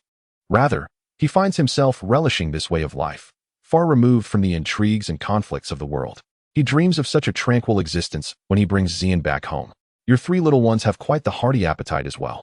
They devoured 70% of an entire wild boar. A hearty laugh erupted from a man who brushed past Lin Yang. The three little ones refer, of course, to Jiao Yue and the two juvenile, nine-eyed, golden-hearted lions. Lin Yang has affectionately named the two cubs Jinhuan and Yinhuan. Fortunately, being still in their juvenile stage, they resemble little pups, sparing Lin Yang the worry of how to accommodate them. As for Jiao Yue, her wolf-like appearance is unmistakable. However, due to her gentle nature, the villagers assume she is a domesticated pet, alleviating Lin Yang of the need for explanations. It is not uncommon for villagers to tame wolves. A well-trained wolf can become a formidable hunting companion as it matures. Today, Lin Yang aims to capture a larger prey. Otherwise, he fears there won't be enough to satiate the appetites of the three little ones. Accompanied by Lin Wan'er, he ascends the mountain solely for hunting purposes. The white-headed golden eagle is seldom seen during the day. It becomes more conspicuous at dusk. The primary aim of their hunt is not merely to fill their stomachs, but to provide sustenance for the three little ones. While Jiao Yue is not particularly demanding, Jinhuan and Yinhuan, lacking spiritual energy, face growth challenges. At this point, they have barely reached the ordinary martial realm. Within the 10,000 Great Mountains, space for beasts of the ordinary martial realm is exceedingly limited, and even those of the spiritual martial realm are quite rare. Should they encounter spiritual beasts, Jinhuan and Yinhuan might well perish from just a morsel of meat. Lin Yang has attempted to feed them separately, but Jiao Yue and Jinhuan and Yinhuan have developed an unexpected bond, insisting on sharing their meals.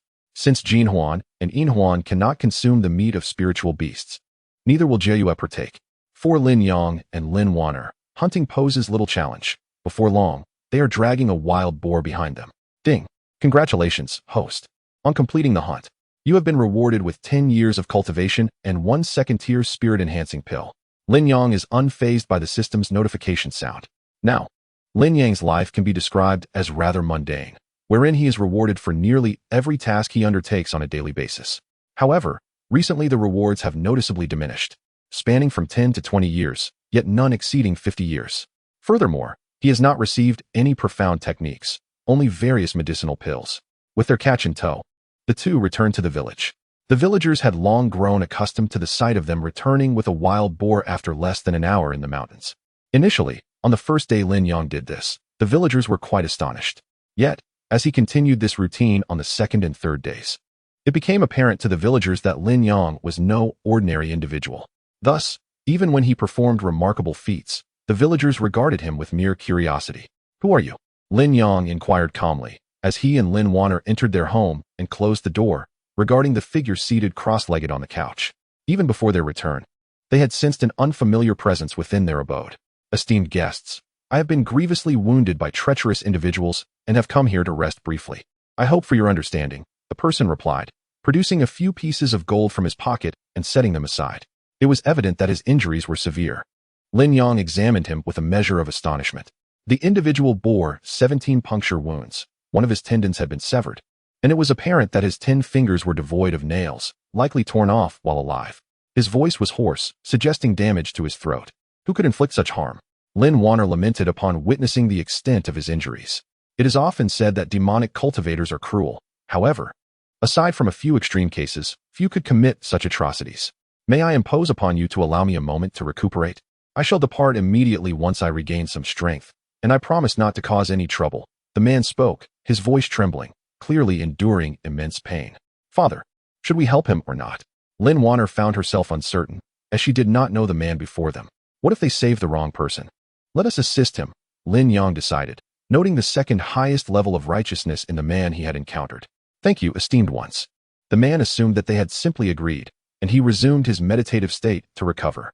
"Take this Shenyuan pill. Your injuries should heal swiftly," Lin Yang stated, producing a pill and placing it on the table. "Shenyuan pill?" The man appeared momentarily stunned. This was a third-tier medicinal pill, capable of facilitating rapid recovery from all but the most severe of wounds. Observing the pill before him, the man hesitated. Could it merely be a concoction of his own making, coincidentally named Shenyuan pill? "Consume it," Lin Yang urged, unperturbed by the man's caution. Maintaining a degree of vigilance towards unfamiliar gifts is indeed prudent. "Thank you both." The man finally relented after a moment of contemplation, swallowing the medicinal pill. Although this elixir may lack efficacy, it is indeed a gesture of goodwill that is difficult to decline. Furthermore, due to the non-repulsive aura emitted by Lin Yang and Lin Wan'er, the individual felt little need for caution regarding the two. Is this truly a life restoration pill? Upon consuming the potion, the individual initially intended to continue their recuperation, yet was taken aback by an unexpected tingling sensation emanating from their wounds. To their astonishment, the injuries began to heal at a visibly rapid pace. Even the fingernails that had been forcibly removed were gradually regrowing. The individual was clearly overwhelmed with emotion, trembling as they observed the transformation. "All right, go wash yourself. You are quite disheveled and have soiled my bed," Lin Wan'er remarked. Her tone laced with mild disdain, yet she unhesitatingly took the individual's hand, guiding them towards the bath. Chapter 52. The message: you three are utterly useless. Once the man departed, Lin Yang finally turned his attention to Jiayue and Jinhui. Others had barged into their home, boldly meditating on the bed. Yet these three remained languidly sprawled on the ground. "Ugh," Jiayue expressed her discontent and grievance with a soft sound, rolling over without acknowledging Lin Yang. Jinhui and Inhui merely lifted their eyelids to glance at him, offering no further reaction. Feeling the sting of disdain, Lin Yang inhaled deeply, ultimately deciding against stooping to their level. He could comprehend their behavior. After all, the man's cultivation had reached the 4th tier of human sovereign, while only Jiayue had attained the void martial realm among the trio. Had they dared to obstruct him, it was likely that Lin Yang would have returned to find them in a less peaceful state. Yet, understanding their attitude did little to alleviate Lin Yang's displeasure. He had nurtured them with utmost care, ensuring they had ample food and drink, yet they displayed not a shred of respect for their master. Consequently, Lin Yang pondered whether it was time to instill some discipline in them. "Father, the man bears the aura of a demonic cultivator." Lin Wan'er emerged just as Lin Yang contemplated educating the little ones. A demonic cultivator? Is he a victim of one, or is he himself a demonic cultivator? Lin Yang raised an eyebrow, inquiring. While the man's righteousness was undeniable, the essence of his identity mattered little. Knowing his status would aid in deducing other matters. Not quite. The demonic aura is faint. He likely has merely encountered demonic cultivators, or perhaps. Lin Wan'er trailed off, her brow furrowed. Or perhaps what? Lin Yang regarded her with curiosity, wondering why she hesitated. Or perhaps he bears the mark of a demonic cultivator. Lin Wan'er sighed, sensing trouble brewing once again. A mark of a demonic cultivator? Lin Yang paused, quickly grasping the implications. If he bore such a mark, it meant he was certainly being pursued by demonic cultivators. Should they reach the village, it would undoubtedly spell disaster for its inhabitants. The man was already at the 4th tier of human sovereign. Any pursuing demonic cultivators would likely be at the 5th tier or higher. When the time came to intervene, their lives would be irrevocably disrupted. After all, while the villagers were aware that Lin Yang and Lin Wan'er were extraordinary, their imaginations were constrained by their own weakness, perceiving them merely as ordinary martial mortals. Should they exhibit strength beyond the human sovereign realm, even if unspoken, the villagers' attitudes would shift to one of utmost reverence. In this world, the principle of might equating to respect was universally acknowledged. Though Lin Wan'er had only resided in this village for a few days, she cherished these moments deeply. It felt as if she were living as an ordinary person, with a fulfilling and blissful life. Were it not for her mother still confined by the Shao family and the unresolved vendetta against the upper realm, Lin Wan'er would scarcely wish to depart. In light of this, let us preemptively extinguish any potential troubles at their inception. Do you possess the means to trace the whereabouts of that demonic cultivator? Lin Yang stroked his chin, a thought emerging. As long as the demonic cultivator cannot reach the village, they would naturally remain concealed in their strength. However, this mark serves merely as a label. It cannot facilitate reverse tracking. Lin Wan'er shook her head, clarifying that it was merely the simplest form of identification. This mark merely harbored a trace of demonic energy, intended solely for responsive sensing. Then let us exercise caution, aiming to resolve the matter before the demonic cultivator approaches the village. Lin Yang furrowed his brow. Since reverse tracking was not an option, they could only await the adversary's arrival. At that moment, as Lin Yang and Lin Wan'er contemplated their course of action, the individual stepped forward, hesitantly inquiring of them. Might I request one more favor from you? Both Lin Yang and Lin Wan'er turned their gazes toward the speaker. The person, still recovering from injuries, had a voice hoarse enough to obscure their gender. Yet now, to their astonishment, they discovered it to be a woman with a voice as clear and ethereal as a gentle breeze. Furthermore, upon turning to face her, Lin Yang and Lin Wan'er were taken aback by her striking beauty, which was nothing short of breathtaking. Father. Lin Wan'er suddenly seemed to realize something and turned to Lin Yang. Assisting is not out of the question, but what compensation can you offer? However, Lin Wan'er soon perceived that while Lin Yang's attention was fixed on the woman, his expression conveyed admiration rather than any deeper sentiment. In that moment, Lin Wan'er felt a pang of doubt about her father's discernment. What led her to believe that he would be swayed merely by the woman's beauty and physique? A typical individual, when faced with such a divine being, might not be completely enchanted, yet would instinctively extend favor. Yet Lin Yang's demeanor suggested he regarded her as just another ordinary woman. Indeed, I hope both of you can assist me in delivering this letter to Hangul. As for compensation, I offer a low-grade magical artifact. The woman seemed momentarily taken aback, not anticipating Lin Yang's inquiry. Was it her lack of allure? Or was he simply blind to her charms? Despite her surprise, she added the compensation without hesitation. Her expression indicated she had resolved firmly on the matter. After all, someone who could easily part with a 3rd-tier life essence pill likely held little regard for such items. In truth, while a low-grade magical artifact might sound valuable, it was indeed quite precious. She herself was still utilizing only a superior-grade artifact. Delivering a letter? What kind of letter warrants a low-grade magical artifact as payment? Lin Yang's eyes narrowed slightly, refraining from hastily agreeing. Given the involvement of a demonic cultivator and the willingness to offer a low-grade artifact as compensation, it suggested the situation was dire. Thus, Lin Yang was keenly curious about the nature of the matter at hand. The woman hesitated, fully aware of the urgency, yet unable to divulge information casually. Father, there is no need to inquire further. We have a task at hand. At this moment, Lin Wan'er interjected, interrupting Lin Yang. She had been attentively monitoring the surroundings of the village with her spiritual sense and quickly detected a demonic cultivator approaching. You have a moment to consider whether to divulge this to me. Lin Yang, understanding her apprehensions, did not press her too urgently. Instead, he vanished from sight to confront the demonic cultivator. If your actions are just, there is no need for concern. Although he is not an altruistic individual, he will not turn a blind eye. If you speak the truth, you may even receive assistance. Lin Wan'er, however, chose to remain here. Chapter 53. The miserable demon cultivator. The individual furrowed his brow, evidently ensnared in a web of inner conflict. Yet, Lin Wan'er refrained from offering further counsel. Were it not for her enchanting demeanor and countenance, she might not have felt compelled to intervene. Despite Lin Yang's cultivation being merely at the 5th level of the earthly reverence realm, his prowess was unmatched in the lower realms. To receive Lin Yang's assistance was a stroke of fortune. Indeed, in recent days, Lin Yang had experienced another breakthrough, once again occurring without any forewarning. However, Lin Wan'er had already discerned the truth and chose not to speculate on the reasons behind it. Meanwhile, Lin Yang, following Lin Wan'er's indicated path, finally beheld the demon cultivator. Such a low level of righteousness. It appears he has committed numerous nefarious deeds. The first action Lin Yang undertook was to assess the righteousness value of this demon cultivator.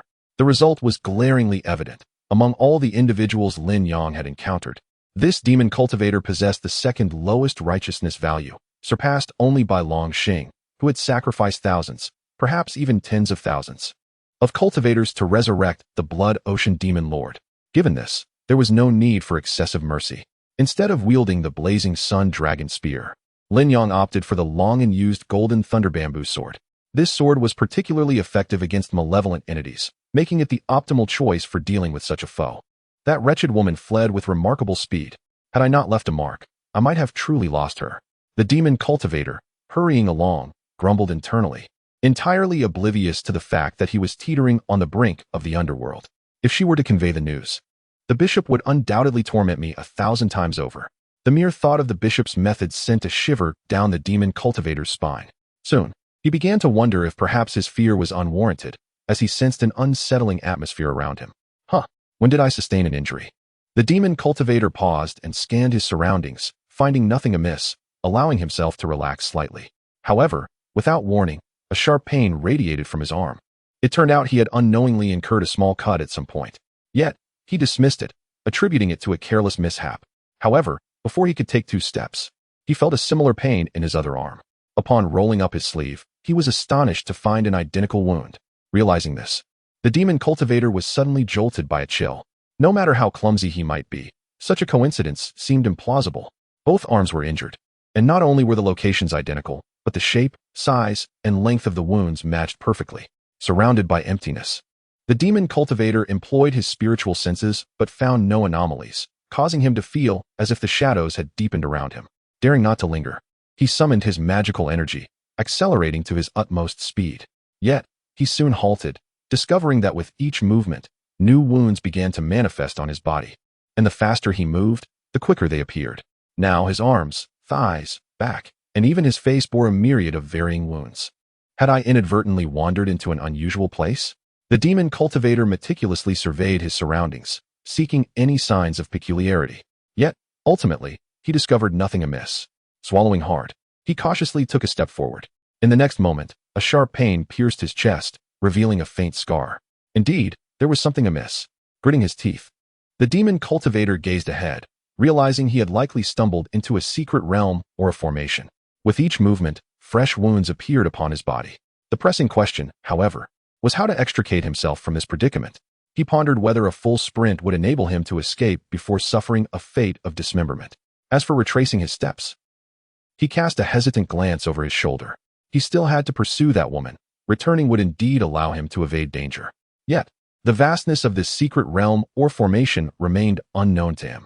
If it required an entire day and night to navigate, his mark would have long since dissipated, leaving him bereft of any means to locate her. The thought of the bishop's method sent a chill through his heart, solidifying his resolve to forge ahead. After all, the worst outcome of advancing was merely dying after being brutally slaughtered. However, failing the task and incurring the bishop's wrath would subject him to unimaginable agony, a repetitive cycle of torment. He chose to press forward.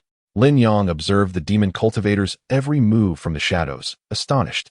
After employing the technique of ethereal steps, his speed rendered the demon cultivator unable to perceive his presence.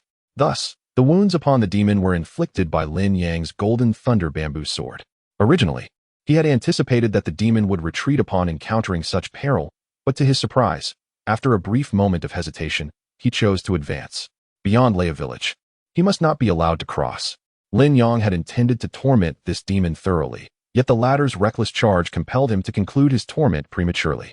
The demon cultivator, now accustomed to the increasing count of wounds upon his body, was unprepared for the next wave of pain, which escalated from mere discomfort to the excruciating sensation of flesh being torn asunder. His consciousness remained fixated on the notion of breaking free, entirely oblivious to his own demise. Lin Yang extracted the golden thunder bamboo sword, watching in astonishment as the demon's body continued to lunge forward. When did even a demon cultivator possess such unwavering resolve? Meanwhile, within the modest dwelling, Lin Wan'er observed the scene through her spiritual connection, shuddering involuntarily. She had always perceived Lin Yang as a gentle soul. And though that was indeed the case, once his bottom line was crossed, his demeanor transformed entirely. Cruelty and ruthlessness would manifest in his actions. "All right, I have returned. What have you contemplated?" In the next instant, Lin Yang's figure materialized, casting a knowing glance at Lin Wan'er. Understanding his intent, she proceeded to step outside without hesitation. Regarding Lin Wan'er's remarkable proficiency in the matter of personal hygiene, she arrived at the site of the demonic cultivator's demise, effortlessly reducing it to ashes with a flicker of flame, subsequently erasing any lingering presence with her secretary. Meanwhile, Lin Yang observed that the individual seemed to be engaged in an internal struggle. The longer the hesitation persisted, the later the delivery of the letter would be. A single statement from Lin Yang shattered the last vestiges of that person's resolve. "Very well, I shall divulge everything to you," she sighed, finally willing to lay bare the entire truth. However, had she known that the pursuers seeking her demise had already perished, she likely would not have opted to entrust Lin Yang with the delivery of the message. Chapter 54. Is this not excessive? She is Zhaohan Huang, the true disciple of the master of the cold immortal pavilion, and the only surviving disciple of the sect. The incident began when the master of the cold immortal pavilion inadvertently discovered that demonic cultivators seemed to be plotting a cataclysmic conspiracy. Subsequently, she penned a letter detailing her findings, intending to deliver it to the Han Valley. However, just as the letter was completed, demonic cultivators arrived at their doorstep. Despite the master's valiant resistance, she was ultimately overwhelmed, being merely at the first level of earthly sovereign, while one of the assailants was at the third level. In the end, the master sacrificed herself to ensure Zhaohan Huang's escape, urging her to deliver the letter to Han Valley without fail. Although Zhaohan Huang was not fully aware of the situation, she gleaned some information from her master. It was said that the demonic cultivators had grand ambitions, and if successful, could very well lead to the decline of the righteous path. This is precisely why Zhaohan Huang was willing to part with the low-grade magical artifact her master had bequeathed for her protection as a reward. The demonic cultivators seek to overturn the righteous path? Lin Yang rhythmically tapped his fingers, pondering. The central continent is divided into 5 regions: East, South, West, North, and Central. And Lin Yang currently resided in the East. Han Valley is the most powerful force within the East, boasting 1 earthly sovereign at the 9th level and 3 at the 8th level. In the East, although the demonic cultivators are the strongest among the 5 regions, their mightiest member is merely at the 8th level of earthly sovereign. As long as the 9th level earthly sovereign of Han Valley remains alive, or as long as no 9th level earthly sovereign emerges from the demonic cultivators, they should remain unable to rise again. So what emboldens the demonic cultivators to covertly plot against the righteous path of the East? However, Lin Yang soon recalled another matter. How long has the cold immortal pavilion been destroyed? He inquired of Zhaohan Huang. It has been 23 days. Although Zhaohan Huang was somewhat curious about Lin Yang's question, she replied nonetheless. 23 days. Lin Yang's expression darkened. The East is divided into 1 valley and 8 sects, with Han Valley being the apex force, followed by 8 sects categorized into the upper and lower 4. While the cold immortal pavilion ranked last among the 8 sects, it was still counted among them. Yet, 23 days have passed since its destruction, and there has been no word of it. Is this normal? One must understand that even if the demonic cultivators operated in secrecy, the cultivators near the cold immortal pavilion were not blind. The only possible explanation is that the cold immortal pavilion has not been entirely eradicated. At least a portion of its members must still be alive, maintaining the facade of normalcy. This letter, I fear, may never reach its destination. Lin Yang shook his head at this realization. If his suspicions were correct, those still alive within the cold immortal pavilion had likely been ensnared by the demonic cultivators. At this moment, Zhao Hanchuang's attempt to deliver the letter to Han Valley could very well backfire. Moreover, sending a mere 6th-level human sovereign to pursue Zhao Hanchuang was perhaps merely a tactic to exhaust her, preventing her from uncovering any information regarding the cold immortal pavilion. Why? Zhao Hanchuang, evidently unaware of the underlying issues, mistakenly believed that Lin Yang was merely fearful upon hearing the news. If the Hanxian Pavilion had indeed fallen, do you truly think that with the strength of the Han Valley, they would remain oblivious to the machinations of the demonic cultivators? Lin Yang sighed softly and shared his speculations with Zhao Hanchuang. Impossible. Our disciples of the Hanxian Pavilion would never submit to the demonic cultivators. Zhao Hanchuang fervently retorted. Her emotions heightened. While she believed they would not yield, Lin Yang was acutely aware that the demonic cultivators possessed other means. He understood Zhao Hanchuang's thoughts, yet he knew that not all individuals were alike. Furthermore, even if every member of the Hanxian Pavilion chose death over submission, the demonic cultivators had alternative tactics at their disposal. Take, for instance, the demonic seed employed by Lin Wan'er. It appeared that senior brother Cheng was perfectly normal. Yet with a mere thought from Lin Wan'er, he could lose his consciousness and become a puppet, solely obedient to her commands. Moreover, Lin Yang harbored even more harrowing suspicions that he refrained from disclosing to Zhao Hanchuang, fearing the weight of such a revelation might overwhelm her. After all, if the Hanxian Pavilion aimed to project an image of normalcy, it was imperative that key figures remained unharmed. This implied that the pavilion master might very well be under the control of the demonic cultivators. Zhao Hanchuang's eyes glazed over, and she sank to the ground, murmuring softly. Despite her attempts to find solace in her thoughts, she recognized the truth in Lin Yang's words. The mere thought that her former senior sisters had once valiantly fought against the demonic cultivators, only to ultimately become their accomplices, sent a pang of anguish through her heart. Since it matters not whether messages are sent or not, I shall return to avenge my senior sisters. After a moment of sorrow, Zhao Hanchuang, her eyes red-rimmed, rose to her feet and made her way toward the door. However, as she reached the threshold, she collided with Lin Wan'er, who had just returned. I'm sorry. Are you all right? Zhao Hanchuang, who had previously exuded confidence, quickly knelt to check on Lin Wan'er. I'm fine, but if you intend to leave, I advise you to wait a moment, Lin Wan'er replied, gently shaking off Zhao Hanchuang's hand, her demeanor calm. She had overheard Zhao Hanchuang's earlier remarks and believed that Lin Yang should indeed be involved in this matter. Father, there is news. The demonic cultivators have allied with the white-headed golden eagles, Lin Wan'er stated slowly, directing her gaze toward Lin Yang inside the room. Allied with the white-headed golden eagles? Lin Yang raised an eyebrow, clearly taken aback. After all, the white-headed golden eagles typically resided in the 10,000 Great Mountains, while the demonic cultivators roamed between various cities. There should logically be no connection between the two. Indeed, most of the white-headed golden eagles have departed from the 10,000 Great Mountains, seemingly preparing for something. Lin Wan'er continued, her tone tinged with disquiet. No wonder we used to hear frequent reports of sightings of the white-headed golden eagles before their arrival. Yet now, after searching for days, we have not seen a single one. It became clear that the demonic cultivators had lured the white-headed golden eagles away. In that case, let us seize the opportunity. Upon realizing the situation, Lin Yang found himself unexpectedly elated. After all, had his motives been solely to acquire the essence of the white-headed golden eagle, he would have undoubtedly been in the wrong. In that eventuality, the white-headed golden eagle could rally its entire clan against him, leaving Lin Yang with no recourse. However, the circumstances had shifted, with the white-headed golden eagle conspiring with demonic cultivators. He was merely executing justice by collecting the essence of the white-headed golden eagle as recompense. Was that truly excessive? Given that the alliance with the demonic cultivators had resulted in countless casualties within the cold immortal pavilion, his deep-seated hatred for the white-headed golden eagle was entirely justified. Seeking to consume its flesh and blood was not unreasonable. While Lin Yang had been contemplating strategies to confront the white-headed golden eagle clan, he was taken aback that they provided a justifiable reason for their own demise. Nonetheless, despite his exhilaration, Lin Yang remained acutely aware of the gravity of the situation. Chapter 55, Is it an illusion? The white-headed golden eagle has earned its reputation as a sovereign within the depths of the 10,000 Great Mountains. A title not easily bestowed. Its long-standing enmity with the Jinwu clan, yet surviving, speaks volumes of its formidable might.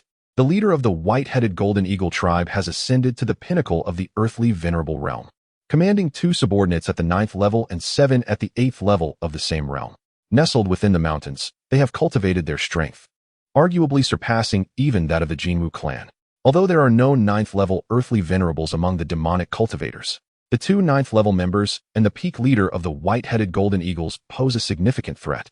The Han Valley, as the most powerful force in the Eastern Domain, possesses hidden strengths beyond its publicly acknowledged leader, who is at the 9th level of earthly venerable. The pressing issue lies in the silence surrounding the demise of the Hanxian Pavilion, now under the control of demonic cultivators. The presence of an insider undoubtedly inflicts a devastating blow to the righteous forces. If vengeance is to be sought, it must be executed according to my plan, Lin Yang remarked as he seized the letter from Zhao Hansuang.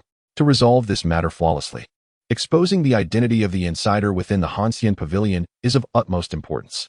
With Han Valley leading the charge, the collaboration of the other 7 sects presents no insurmountable challenge. The audacity of the demonic cultivators to allow Zhao Hansuang to traverse with this letter indicates their indifference to Han Valley discovering its existence, subtly suggesting the possibility of an insider lurking within Han Valley itself. While Zhao Hansuang may be at a loss, Lin Yang possesses the means to ensure the letter reaches the hands of the Han Valley's leader directly. With 1 valley and 8 sects, no matter how formidable the insider may be, Lin Yang harbors no doubts that the leader of Han Valley is not compromised. As for the circumstances of the other sects, he remains uncertain and cannot draw conclusions. However, it is reasonable to assume that the leader of Han Valley can discern who is trustworthy. As for Lin Yang, he places his faith in Lu Qinglin. Having spent 5 years at Qingyun Peak, he has interacted significantly with Lu Qinglin and is convinced of her integrity. Even if she were an insider, it would matter little. What Lin Yang requires is merely an individual of sufficient standing to facilitate a meeting with the leader of Han Valley. Even if Lu Qinglin were a demonic insider, Lin Yang could simply deal with her and leverage her name to create an opportunity to meet the leader. What do you want me to do? Zhao Hansuang, though initially impulsive, has now calmed and recognizes Lin Yang's exceptional nature. Lacking any support, she instinctively acquiesces to him. Let us wait here for a day, then proceed to deliver the letter to Han Valley. Lin Yang mused, suddenly struck by a more profound idea. Since it can be established that an insider exists within Han Valley, he could seize this opportunity to unearth the traitor. In due course, he could trace the connections and cleanse the insider presence from the valley and the 8 sections. But the letter is with you.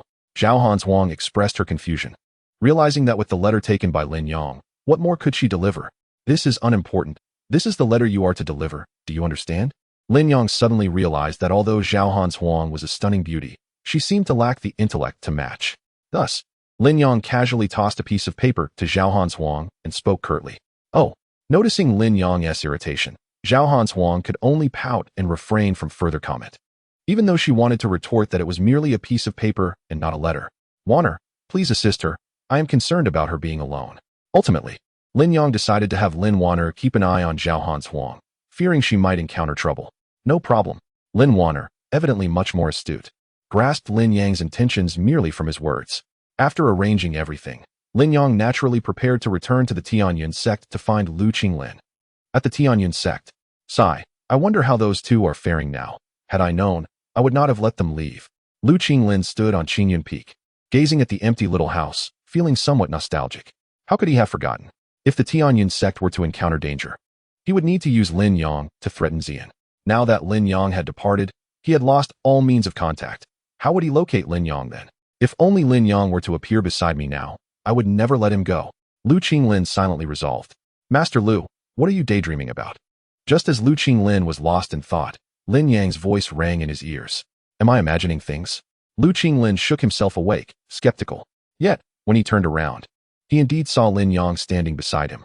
Oh no, I am in serious trouble. Not only am I hearing things, but I am also hallucinating. Lu Qinglin inhaled sharply, his heart racing. Has he fallen ill? Is he worrying too much about Lin Yang? Master Lu, what's wrong? Lin Yang observed Lu Qinglin, whose expressions had shifted dramatically in a mere second, and couldn't he help but smirk. It seemed that in such a short time apart, Lu Qinglin had become somewhat unhinged. It's not an illusion. Lu Qinglin plucked a hair from his own arm to confirm he was not merely delusional. Why have you returned? However, Lu Qinglin soon grew anxious. Although last time Wu Ho had uncovered nothing, now that Lin Yang was back, residing in the little house would undoubtedly raise Wu Ho's suspicions. I've returned for a matter that requires your assistance.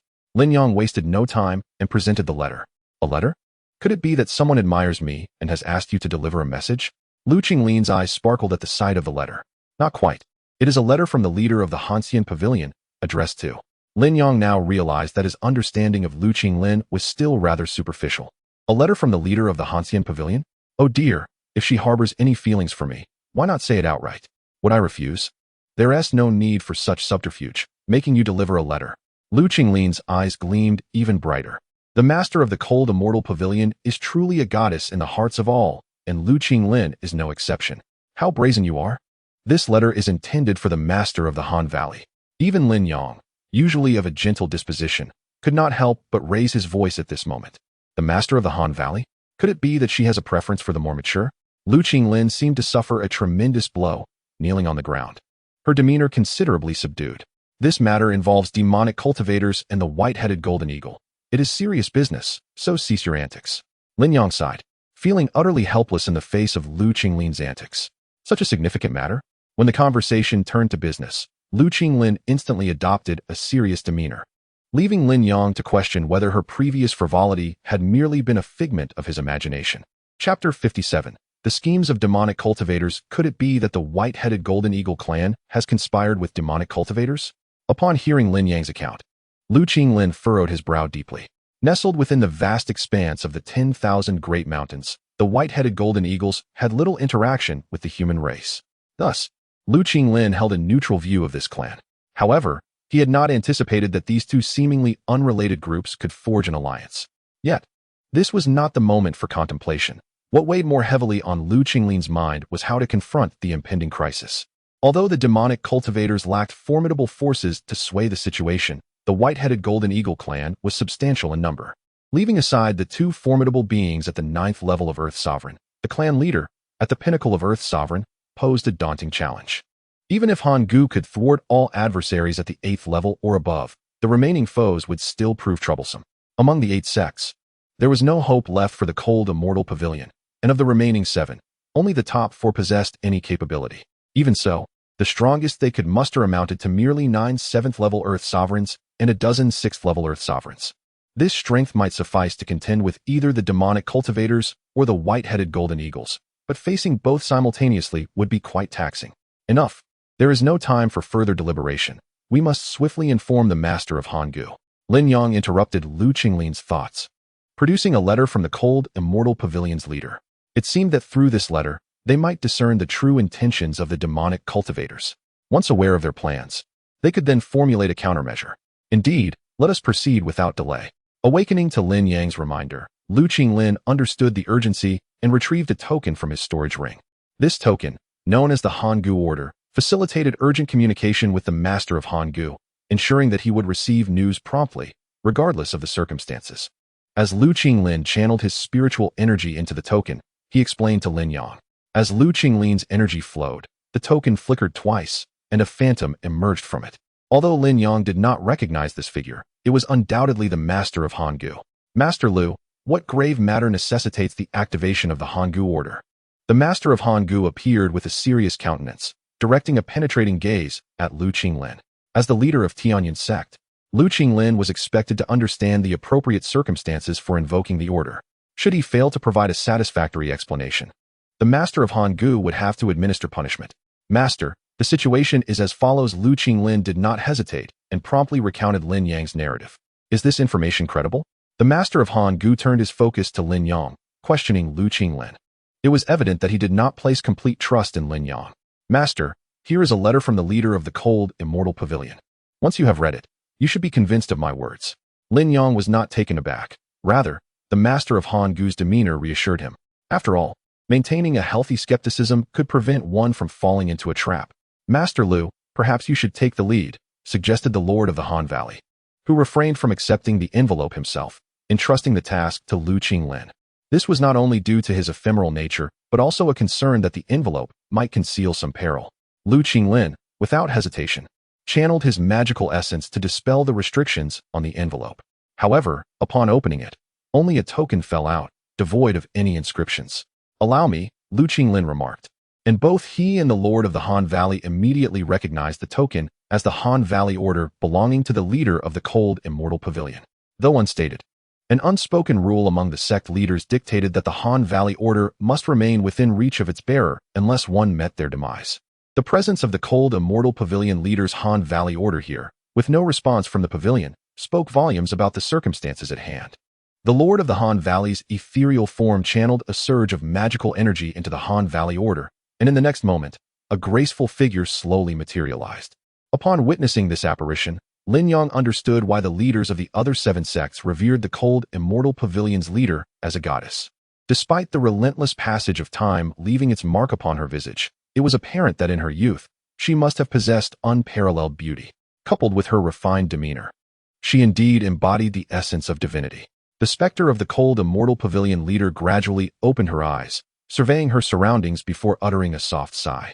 It seemed that the cold, immortal pavilion had ultimately succumbed to the hands of demonic cultivators. The leader appeared to have anticipated this outcome, offering a brief lament before regaining her composure. "Xiao Miao, please recount all that you know," she instructed. Lin Yang had long perceived the leader of the cold, immortal pavilion merely as a goddess to the sect leaders, but now, observing the Lord of the Han Valley's demeanor, he sensed a deeper affection, even in the familiarity of his address. The cold, immortal pavilion leader, known as Yun Xiao Miao, or the cold, immortal fairy, seemed to be the only one to whom the Lord of the Han Valley would refer by her name. "The situation is as follows," Yun Xiao Miao began, perhaps momentarily taken aback by the long-lost appellation before recounting her tale. A month prior, she had detected the presence of demonic cultivators near the cold, immortal pavilion, prompting her to investigate.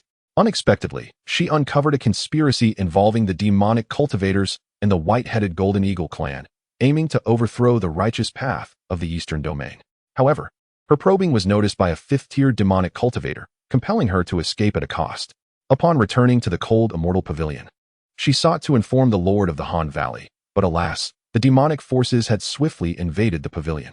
In desperation, she infused a fragment of her soul into the Han Valley Order, placing it within the envelope, and instructed her disciple to deliver it to the Han Valley while she remained behind to resist.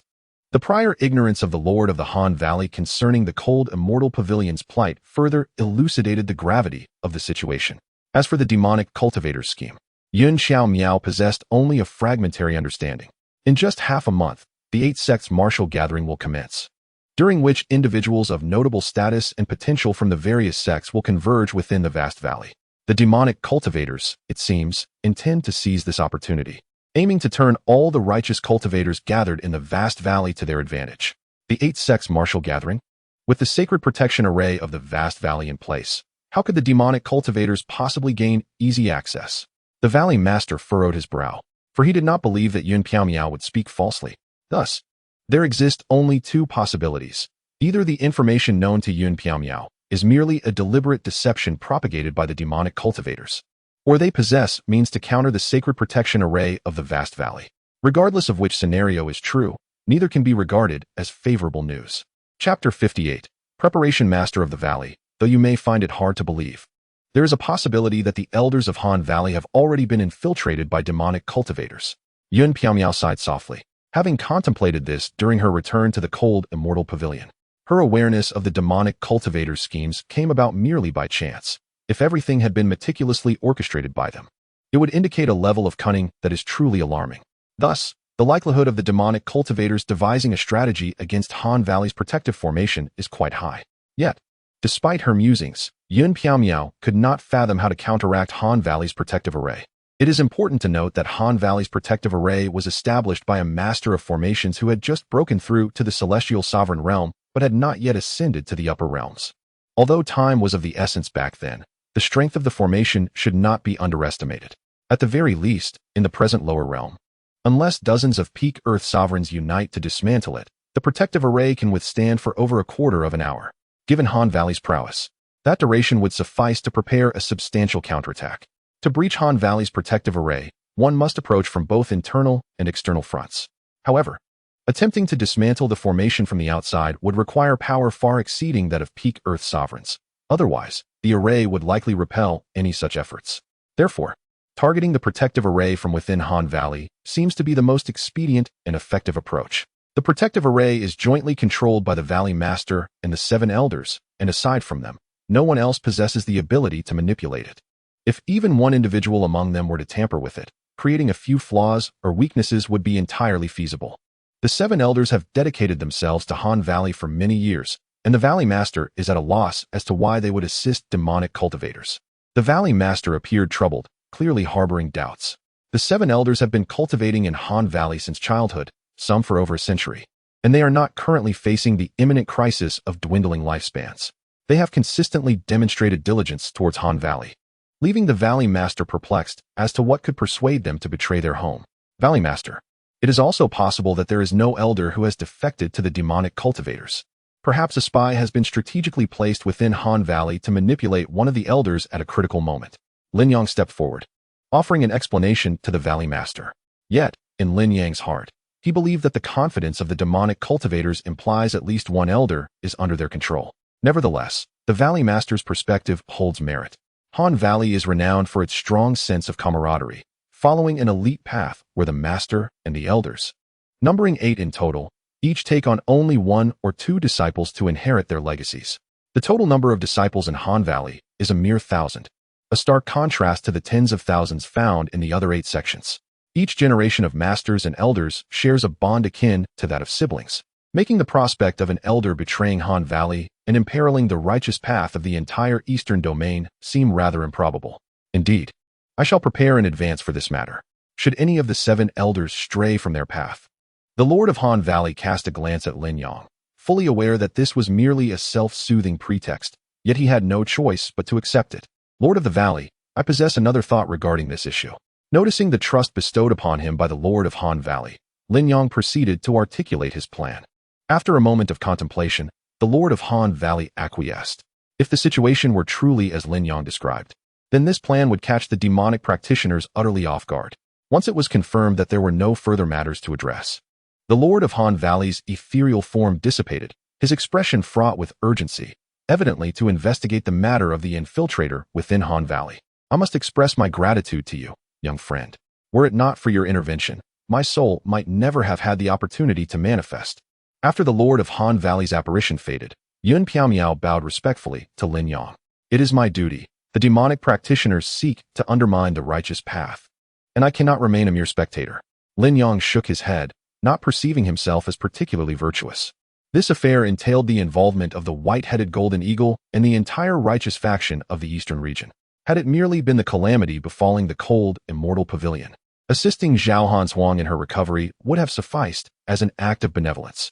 Alas, the past month had also been arduous for that child, Hanshuang. Yun Piaomiao sighed softly, a fragment of her soul finally unable to sustain itself, dissipating into the ether. Lin Yang, however, gazed thoughtfully at the spot where Yun Piaomiao's essence had vanished. Stop staring. Her soul has already dispersed. Lu Qinglin, noticing Lin Yang's dazed expression directed towards the direction of Yun Piaomiao, waved his hand before Lin Yang's eyes. I am not gazing at her. Rather, I am pondering certain matters. Lin Yang shot Lu Qinglin an exasperated glance, for he was not one to indulge in frivolous affections. Even if Yun Piaomiao possessed beauty that could captivate, to him, it was merely stunning, devoid of stirring any deeper emotions. You may believe what you wish. Lu Qinglin wore a knowing expression, refraining from contradicting Lin Yang. Yun Piaomiao was revered as a goddess by the leaders of the other 7 sects, and even the Lord of Han Valley exhibited an ambiguous attitude towards her. Lin Yang's restraint was understandable to Lu Qinglin. Why are you still so leisurely? Shouldn't you be preparing for the impending crisis? Lin Yang, observing Lu Qinglin's nonchalant demeanor, felt a pang of concern for him. If any issues arose from the Lord of Han Valley's arrangements, it would spell disaster for the entire eastern region. Lu Qinglin remained in a state of detached indifference. When the sky falls, there will be those to bear the brunt. Though Tianyun sect is one of the 8 sects, we lack the qualifications to partake in this matter. Lu Qinglin shook his head, having grown indifferent. The highest cultivation level within Tianyun sect was merely his own, at the 2nd tier of the Earth Venerable Realm. In this crisis, even he could only be considered cannon fodder. The true battleground lay among those at the 7th tier of the Earth Venerable Realm and beyond. In other words, even if he were to feel anxious, it would be of little consequence. Even if he were to risk the entirety of Tianyun sect, what could it achieve against a 9th tier Earth Venerable? It would merely be a trivial inconvenience addressed with a mere flick of the wrist. Do you not wish to exert yourself? I happen to have a task that requires your attention. Although Lin Yang acknowledged the validity of his words, he could not help but feel a sense of indignation at seeing Lu Qinglin so leisurely. Thus, a thought crossed Lin Yang's mind, leading him to devise a task well suited for Lu Qinglin. You leave the matter to me, yet what will you do? After being persuaded by Lin Yang into accepting the responsibility, Lu Qinglin only realized the implications once Lin Yang had departed. Wait a moment. Why do I find myself constantly following his lead? Soon, Lu Qinglin uncovered a more pressing issue.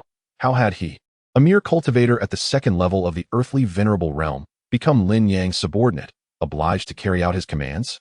Chapter 59. Infiltration. Having left Tianyun sect behind, Lin Yang set his sights on his next destination, Hanxian Pavilion. Thus far, no news had emerged from the pavilion, as if it had vanished from existence. An ominous sign indeed.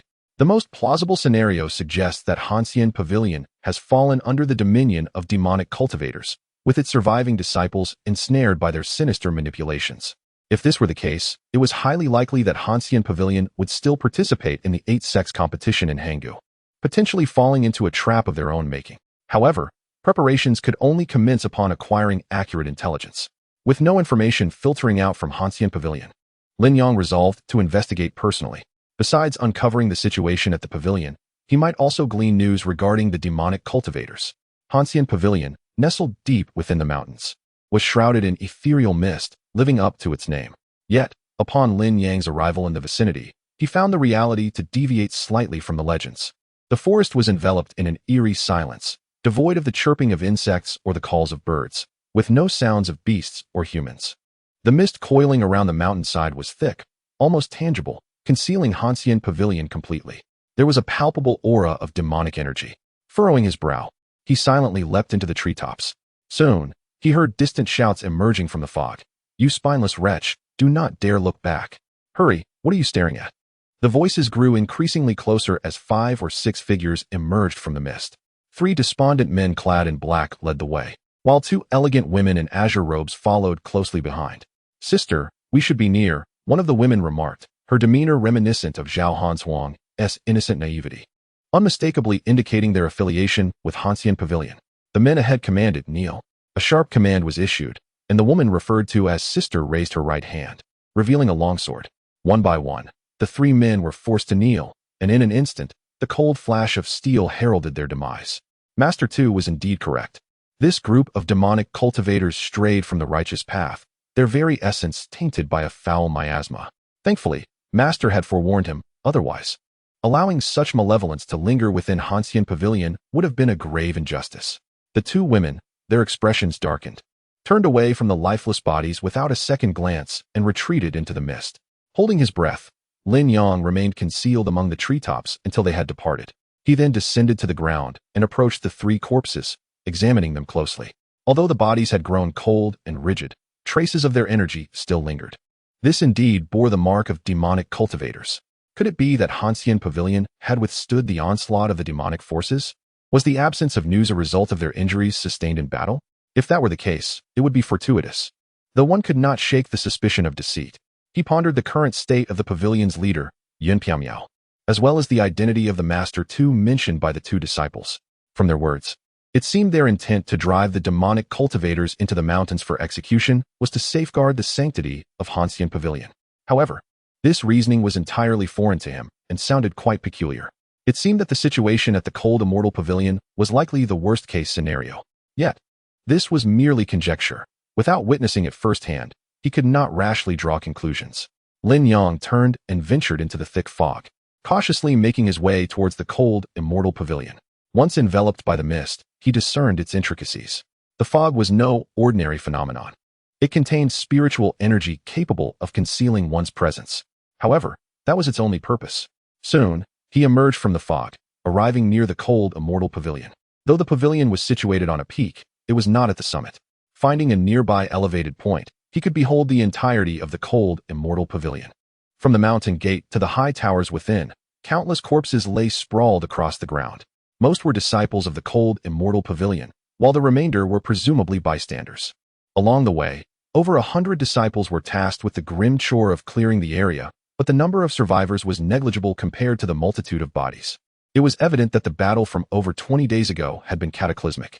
Remaining here revealed little of the underlying truth. Murmuring to himself, Lin Yang leapt down from his vantage point and made a beeline for the main hall of the pavilion. Regardless of whether Yun Piamiao was alive or dead, the hall was the most likely place she would be found. Silently, he ascended to the roof, gently lifting a corner of the tiles to peer inside. It was indeed Yin Piao. The hall was adorned with a fragrant wooden bed draped in sheer gauze, and through the delicate fabric, he could discern that the figure lying there was none other than the pavilion's master, Yin Piao. However, she appeared even less spirited than the remnant soul that had been concealed within the token. Yet, she was alive. This was undoubtedly good news. Master Tuo, is the pavilion master all right? An anxious voice came from a corner of the hall just as he was observing. From the rooftop, Lin Yang shifted his position to get a better view of the speaker. She was clad in a sky-blue robe, a disciple of the pavilion. Opposite her stood a stocky man, reeking of grease and the stench of meat, resembling a butcher. Though not tall, he was robust, and his eyes and mouth seemed buried beneath rolls of flesh, instilling fear in those who looked upon him. He was identified as a butcher not only by the lingering odor that clung to him, but also by the meat cleaver strapped to his waist. Fear not. The pavilion master has accumulated virtue in her past life. She is blessed in this life. Though she has faced numerous calamities, she has always emerged unscathed. This time is no exception. The man known as Master Tuo spoke with a tremor, as if great effort was required for him to utter a word. If that is the case, then it is splendid. The disciple from the cold immortal pavilion sighed in relief and hastily took her leave. As the two shifted past one another, the portly man approached Yun Piao in the center of the hall, seemingly on the verge of locking eyes with her. Suddenly, Master Tuo halted, slightly raising his head to glance at the roof, furrowing his brow. The roof appeared unchanged as always. At that moment, Lin Yang had already crossed the rooftop and dashed towards the disciple who had just spoken with Master Tuo. The other disciples were preoccupied with their cleaning tasks, leaving few around the main hall. He concealed himself in an alley, waiting for the disciple to pass before swiftly striking at the back of her neck. With a soft thud, the slender waist of the female disciple settled securely in his embrace. To avoid detection, he promptly leapt outward. His journey was swift, and soon he had brought the female disciple to a secluded spot, to uncover the events that had transpired within the cold immortal pavilion over the past month. Questioning this disciple was undoubtedly the most prudent course of action. He channeled his spiritual energy into her body, and before long, she began to cough violently. Awakening from her stupor, "Where am I?" her startled voice echoed through the mountains. Without engaging in debate, Lin Yang produced the Hanggu order he had acquired from Zhaohan's Huang, inquiring, "Do you recognize this? It was entrusted to me by a disciple who narrowly escaped from your cold, immortal pavilion." This disciple, likely of significant standing within the cold, immortal pavilion, immediately recognized the Hanggu order, her expression shifting to one of shock. "This belongs to the sect leader. How could it be in your possession?" Having no desire to repeat himself, he straightforwardly asked, "What exactly occurred within the cold, immortal pavilion over the past month?" Chapter 60. Master Tuo, the disciple brought forth, glared unrelentingly at Lin Yang, exclaiming, "At present, the demonic cultivators conspire against the world. If you are not one of them, why do you assist their tyranny? Kill me now. No matter who you are, the cold, immortal pavilion will never spare you." With her eyes shut tight, she defiantly thrust her pale neck towards him. Having just survived a fierce battle with the demonic cultivators, she held little regard for life or death. She almost longed to leap from this precipice to reunite with her sisters in the netherworld. "I assure you, I am no enemy of the cold, immortal pavilion. I merely wish to understand what transpired this month. If you refuse to speak, do not blame me when the pavilion finds itself in peril once more." Releasing her, Lin Yang stepped back, lowering his voice. Since she was impervious to coercion, he had no choice but to employ this strategy of feigned surrender. As anticipated, her complexion paled, revealing her inner turmoil. Just then, a swift, cutting wind echoed from afar. He immediately sensed that someone was approaching with great speed, and their strength was formidable. A glint of cold light caught his eye. It was the butcher's knife that the strange figure had wielded in the hall. No, it was impossible. He had taken every precaution to avoid being followed. Even if they realized the disciple was missing, locating him would be nearly impossible. Clang! The butcher's knife whizzed past him, embedding itself into the mountainside. Though the blade was swift, Lin Yang was swifter. He had already leapt aside, sustaining no injuries. Following the knife, a massive figure landed heavily where he had just stood. "Master Tuo," the captured disciple exclaimed joyfully, quickly rising to hide behind the strange figure. "It turns out you are not a demonic cultivator. I apologize for my earlier aggression. My transgressions." Master Tuo looked astonished, cupping his hands in a respectful bow. Seeing his demeanor, Lin Yang chose not to adopt a petty stance, replying with equal respect, "I am Lin Yang, a wanderer without faction. I came to assist upon hearing of the cold, immortal pavilion's plight against the demonic cultivators." Master Tuo laughed heartily, clapping his hands in delight. Ah, I see. What a near misunderstanding. Others call me Master Tuo, but I am not a disciple of the cold immortal pavilion. My presence here is for reasons akin to yours. Brother Lin, enough of that, he continued. This place is bitterly cold. It is not suitable for lingering. Brother Lin, why not join me in the pavilion for a respite? The pavilion is currently in dire need of assistance, and I believe my fellow disciples will not object. Though his words were courteous, Master Tuo's keen gaze and movements had already sealed off all potential escape routes for Lin Yang. Caught off guard by this unexpected revelation, Lin Yang could only acquiesce, saying, if that is the case, it would be most agreeable. Thus, Master Tuo shielded the disciple, and the three descended the mountain together, returning to the pavilion for rest. Lin Yang's appearance within the pavilion sparked waves of excitement among the disciples. Is young Master Lin an old acquaintance of Master Tuo? In the presence of the esteemed Xian Pavilion, with the assistance of the two of you, even the most formidable of demonic cultivators shall surely meet their demise. At present, the pavilion is in disarray, with only tea and fruits available. I hope you do not take offense, young Master Lin. After a while, only Lin Yang and Master Tuo remained in the pavilion, seated across from each other, sipping tea, while the disciples dispersed. Young Master Lin, Master Tuo raised his cup in a gesture of invitation. I presume you did not meet with us immediately upon your arrival due to concerns about the pavilion falling into the hands of the demonic cultivators. Hence the drastic measure of abducting that sister of ours. Without waiting for an explanation, Master Tuo laughed heartily. Indeed, young Master Lin, your courage and discernment are commendable. You must be curious as to how your whereabouts were exposed so swiftly. To be candid, it was the collective efforts of the sisters who informed me. I had wondered which audacious demonic cultivator dared to tarnish this serene place. However, the methods they employed are something you must inquire about directly. Upon hearing this, Lin Yang chuckled and shook his head. Truly, there are realms beyond our own, and individuals beyond our ken. My modest skills pale in comparison. Nevertheless, my curiosity remains. I beseech you, Master Tuo, to enlighten me. What transpired within the Xian Pavilion over the past month? Master Tuo's response yielded no new insights, merely reiterating what Lin Yang had already surmised. The demonic cultivators launched a sudden, large-scale assault on the pavilion, and the inhabitants fought valiantly, ultimately carving a bloody path to victory. Recognizing the futility of seeking information from Master Tuo, Lin Yang set down his teacup, troubled. Master Tuo, the sisters are occupied. It is disheartening to merely sip tea while they toil. I shall lend my hand. Master Tuo made no objections, rising to see him off. As Lin Yang exited the pavilion, doubt lingered in his heart. Could it be that Master Tuo was indeed an entirely righteous figure? At present, aside from the lingering sense of unease, there was no tangible evidence to the contrary. In pursuit of clues, he sought out the other disciples after leaving the pavilion. The bodies along the main road and courtyard had long been cleared, and the sisters were currently busying themselves with the remains scattered throughout the mountains and corners. The disciples welcomed Lin Yang's assistance with joy, calling out, "Young Master Lin, please dispose of these demonic corpses down the mountain. We shall handle the remains of our sisters." The task proved effortless for him, and as he worked, he casually inquired, "Dear sisters, on my ascent, I witnessed 2 of our sisters escorting 3 demonic cultivators down. Does that imply there are still living demonic cultivators on the mountain?" Their faces instantly turned to expressions of indignation as they replied, "Indeed. Had it not been for Master Tuo's warning that it would be best for them to perish at the foot of the mountain, we would have already vanquished that entire group of demonic cultivators." Master Tuo said that? When did he arrive on the mountain? The disciples expressed their astonishment, probing, "Isn't young Master Lin an acquaintance of Master Tuo?" It appeared that Master Tuo held a significant position in the minds of these disciples. To deny it might incite their wariness. "Indeed, I was once acquainted with Master Tuo. However, my visit to the Xian Pavilion was not prearranged, hence my curiosity." They erupted into laughter, exclaiming, "If only there were more righteous individuals like young Master Lin and Master Tuo in this world."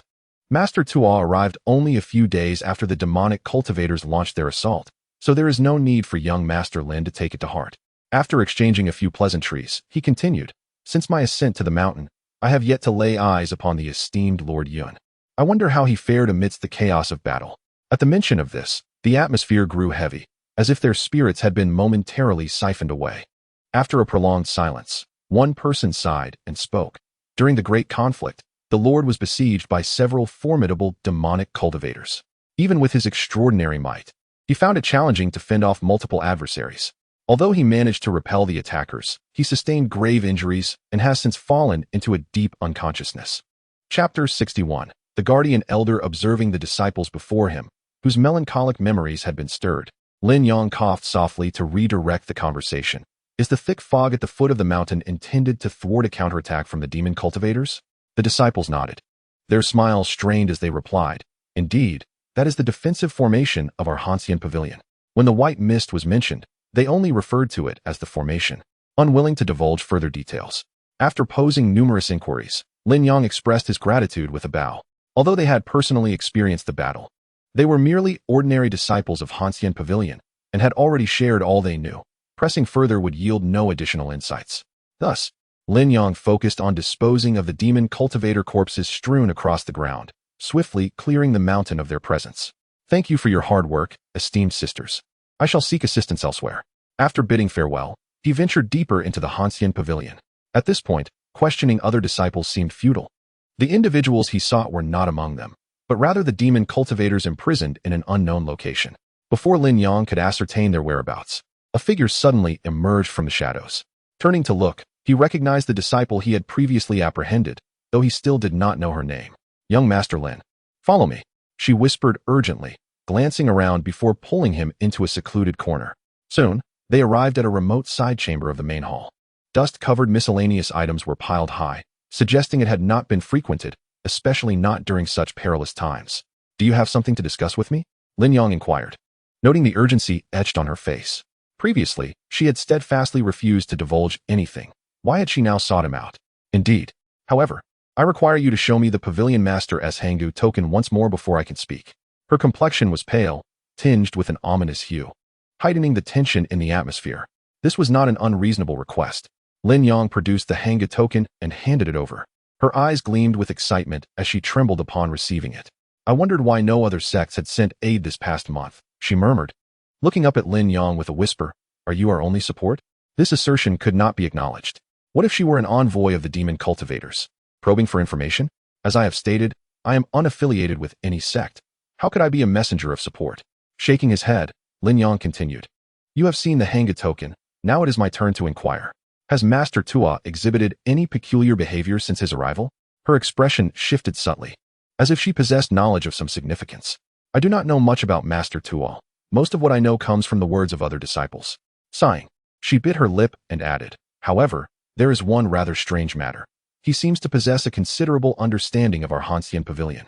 She then looked up at him and said, It was also Master Tua who suggested placing the Pavilion Master in the center of the main hall, allowing the righteousness of the entire Hanxian Pavilion to nourish the Pavilion Master's body. Is there anything else you wish to say to me? After a moment of silence, she shook her head gently and replied, I merely wanted to see the Hanggu. Initially, I believed you had deceived us, presenting a counterfeit to the demon cultivators. Yet upon holding it, I realized the Hanggu could not possibly be false. Her intentions had extended beyond mere curiosity. She had hoped to use the Hanggu to alert other sections. However, the instant she grasped it, she understood it had already been used, implying that the other sects were likely already aware of its existence. I have one final question. Pausing briefly, Lin Yang inquired, Where are the captured demon cultivators currently being held in Hanxian Pavilion? This question immediately aroused her vigilance. Her eyes darted back and forth as she scrutinized Lin Yang before she slowly replied, What is your purpose in asking this? I wish to extract some information from them. He stated candidly, revealing his intentions. Although it was possible that these disciples had already become puppets of the demon cultivators, disclosing such a motive was not overly concerning. Since you possess the Hanggu, she furrowed her brow before continuing, They are in the basement of the house to the west. You will see it clearly upon exiting through the west gate. Consequently, the two parted ways, and Lin Yang made his way towards the so-called basement. Navigating past the passing disciples proved to be effortlessly simple, as he stealthily infiltrated the house. However, before reaching the basement, he overheard a heated argument emanating from below. Why do you never consult the others before taking action? The voice sounded like that of Master Tua. Master Tua, I see no reason for discussion. Those who deserve to die should be sent to hell without delay. They are of no further use. After exchanging these words, footsteps echoed as they appeared to ascend towards the surface. Lin Yang nimbly leaped onto the beams, holding his breath to conceal his presence.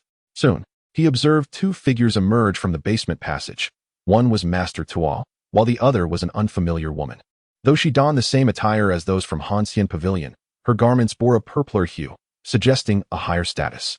They remained oblivious to Lin Yang's hidden presence on the beams, silently exiting together. Once they had distanced themselves, Lin Yang descended and approached the basement. With a creak, he pushed open the door, only to be met with a scene of utter disarray. It was evident that this room had previously contained numerous captives, yet now it was entirely empty. Had all the demon cultivators been executed? The occurrence left him momentarily taken aback. He had hoped to glean some intelligence from the demon cultivators, yet it seemed all had been slain. The coincidence was rather unsettling. Recognizing that lingering here served no purpose, he concealed his presence and quietly departed. The scant clues he had were now severed. Gazing at the grand hall not far away, Lin Yang's expression was far from serene. "Young Master Lin, there you are. I have been searching for you." Suddenly, a cheerful voice called out. It was Master Tuo. Turning to face him, Lin Yang saw Master Tuo approaching alongside the female disciple he had previously encountered in the basement. "Allow me to introduce you. This is Elder Liang, the last remaining protector among the elders after the great battle." Elder Liang scanned Lin Yang from head to toe before speaking in a rather indifferent tone. "So, you must be young Master Lin." "Indeed, heroes emerge from youth." After the pleasantries, Master Tuo swiftly transitioned to the main topic. "I wonder, young Master Lin, have you heard of the grand event known as the 8 Sects Martial Gathering? With only a brief time remaining before the next gathering, it is imperative that we set out promptly." Lin Yang was certainly aware of the 8 Sects Martial Gathering, yet he was puzzled as to why the two of them sought him out to discuss this matter. Due to the significant losses suffered by the Cold Immortal Pavilion, where many protector elders perished, and even the pavilion master remains in a state of unconsciousness, Elder Liang must remain in the pavilion. Thus, he entrusted the responsibility of leading the team to participate in the 8 Sects Martial Gathering to me. Speaking of this matter, Elder Liang's expression grew noticeably somber, and with a sigh, he continued, "Though the Cold Immortal Pavilion has been gravely weakened, we cannot afford to miss the 8 Sects Martial Gathering. This is of great importance. If we can achieve commendable results at the gathering, it may very well revive the Cold Immortal Pavilion." Chapter 62. The emergence of the demon cultivator. As Master Tuo spoke with enthusiasm, Elder Liang, standing nearby, appeared to harbor some reservations regarding Lin Yang. "Master Tuo has given me such high regard. How could I presume to represent the Cold Immortal Pavilion at the 8 Sects Martial Assembly? Moreover, the affairs within the Cold Immortal Pavilion are numerous and require ample hands." Lin Yang graciously declined. This refusal did not stem from a lack of interest in Master Tuo's proposal. On the contrary, he was quite astonished that Master Tuo would bring disciples of the Cold Immortal Pavilion to partake in such a significant event. After all, as Elder Liang had just mentioned, the 8 Sects Martial Assembly was a matter of great importance. Given that Master Tuo had only recently arrived at the Cold Immortal Pavilion, how could she be so at ease in trusting it to him? The reason for his refusal was his desire to remain at the Cold Immortal Pavilion to uncover the truths behind the events that had transpired over the past month. Were the demon cultivators truly vanquished, or was there more to the tale? Although the disciples were unaware that all demon cultivators had been eradicated, one thread of evidence remained intact: the unconscious and recuperating Lord Yun, who, as the head of the Cold Immortal Pavilion and a participant in the recent battle, surely possessed valuable information. However, for various reasons, he had yet to approach Yin Piaomiao. "Young Master Lin need not belittle himself. With your prowess, you are among the elite even within the Cold Immortal Pavilion. As for the trivial matters of the sect, I trust Elder Liang can manage them without difficulty." Elder Liang interjected calmly. With Elder Liang, a protective elder of the Cold Immortal Pavilion, endorsing Master Tuo's words, Lin Yang found it difficult to persist in his refusal. If he were to rebuff her suggestion, even if he were allowed to remain in the Cold Immortal Pavilion, he would feel as though he were treading on eggshells. Reluctantly, he clasped his hands and acquiesced. "In that case, I shall defer to your wishes." Yet he added, "Before we set forth, I have one request that I must ask Elder Liang to consider. I would like to have the audacity to meet Lord Yun." Upon hearing this request, Elder Tuo couldn't help but chuckle, saying, "Young Master Lin is indeed a man of sentiment. It is well known that Lord Yun possesses a beauty akin to that of a celestial being. How could any man remain unmoved?" However, Elder Liang furrowed his brow and shook his head, stating, "Lord Yun has endured a great battle and is currently recuperating. She cannot receive visitors." "Then I must beg your pardon, Elder Liang, for I cannot attend the 8 Sects Martial Assembly," Lin Yang declared. He was not one to be easily manipulated. He would not allow others to treat him as a mere pawn. Accepting the invitation to the assembly was intended to honor the Cold Immortal Pavilion, but he would not be a servant to it. The atmosphere turned tense, prompting Master Tuo to interject, Elder Liang. There is no need to conceal the truth from Brother Lin. Lord Yun is resting in the center of the main hall. What harm is there in a mere glance? Should young Master Lin lend his formidable support at the 8 sects martial assembly, I am confident we shall achieve commendable results. Elder Liang, gritting his teeth, paused for a moment before waving his hand, conceding, very well. I shall take you to the main hall to see Lord Yun. However, should you dare to engage in any inappropriate actions, you shall become an enemy of the cold immortal pavilion henceforth. With the decision made, the 3 of them proceeded toward the main hall. The grand hall appeared unperturbed, with Yun Piaomiao still deep in slumber upon her bed, clad in delicate garments. Her breath emanated from her slightly parted crimson lips, far more resplendent than the ghostly visage Lin Yang had previously encountered at the Hangoling. Indeed, the leader of the Yun sect possessed unparalleled beauty, a sight that one could never tire of. Standing nearby, Master Tuo expressed his admiration profusely, which elicited a furrowed brow and a scowl from Elder Liang, positioned at the opposite side.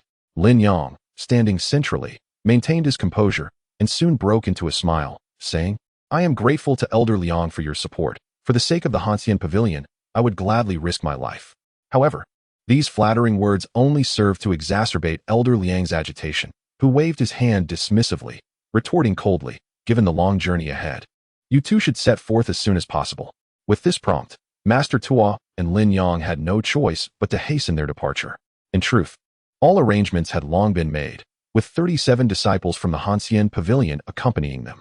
Master Tuo led the group, while Lin Yang held a position akin to that of a disciple.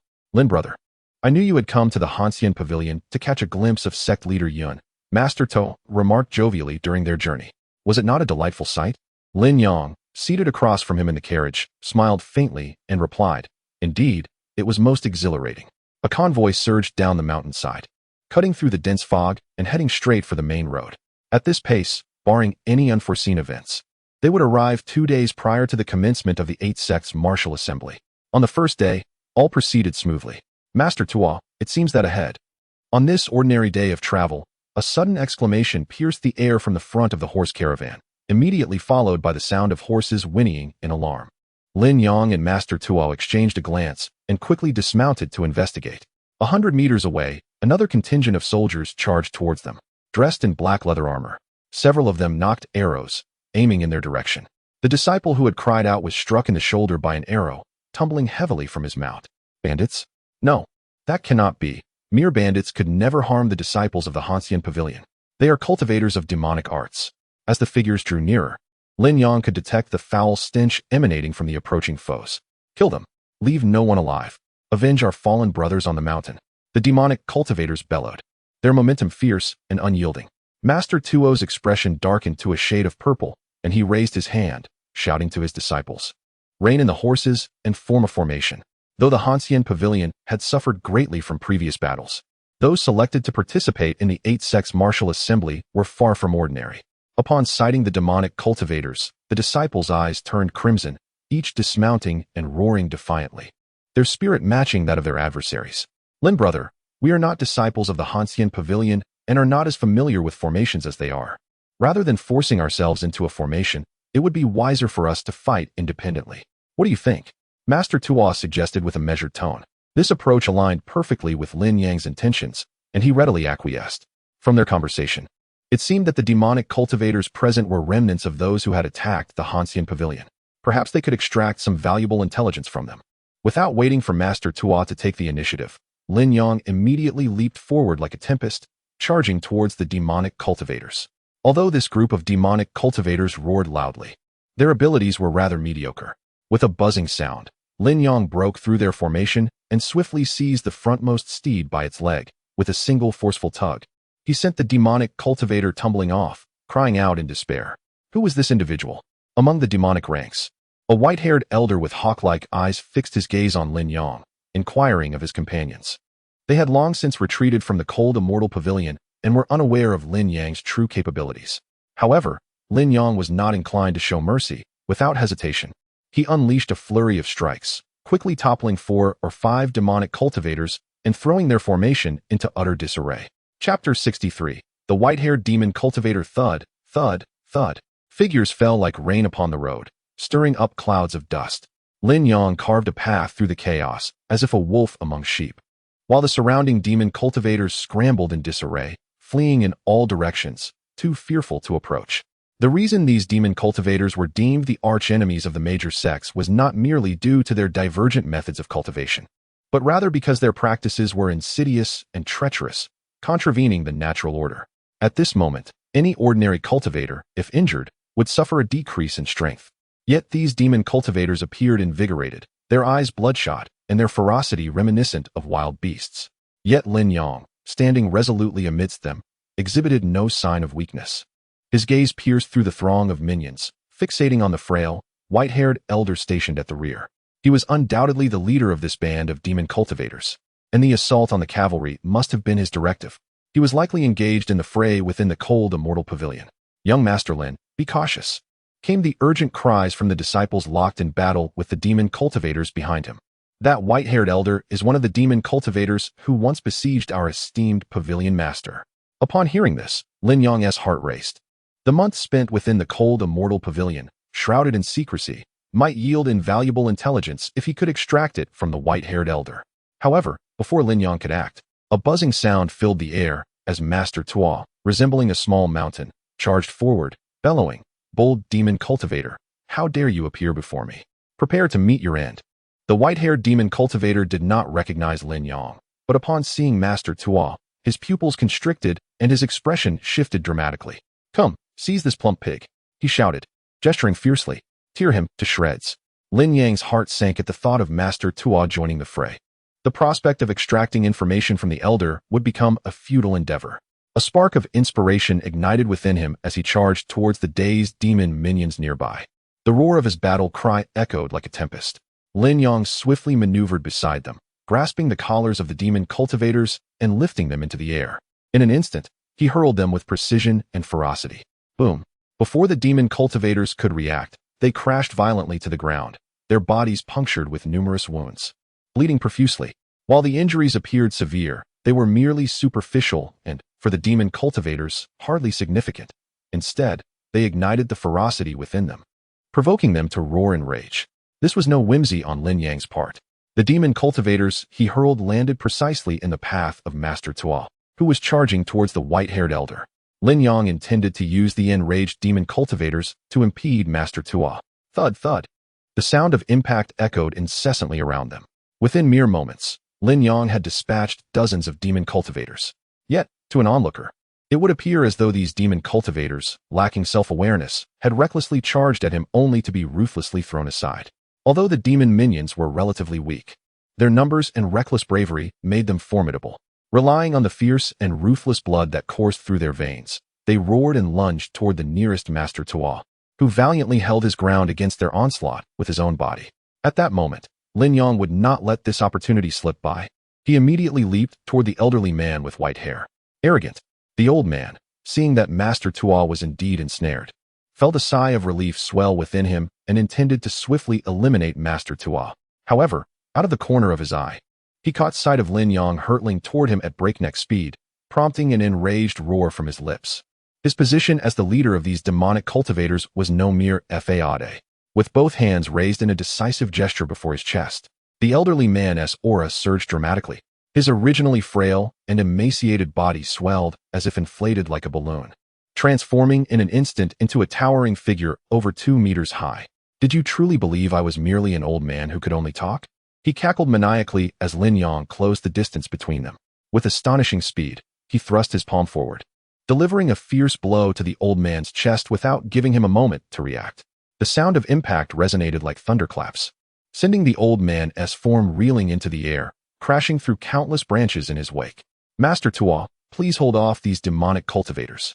I shall deal with that old man," Lin Yang shouted as he sprinted after the white-haired elder. The force of his strike had been carefully controlled. He had no intention of claiming the old man's life outright. Only after separating him from Master Tuo would Lin Yang have the opportunity to extract information. However, once Master Tuo broke free from the encirclement of demonic cultivators, he would undoubtedly rush to find Lin Yang, leaving him with precious little time. Buzzing, Lin Yang pursued the still airborne white-haired elder with utmost speed. Something felt amiss. Observing the old man's eyes rolling back in his head, Lin Yang's brow furrowed.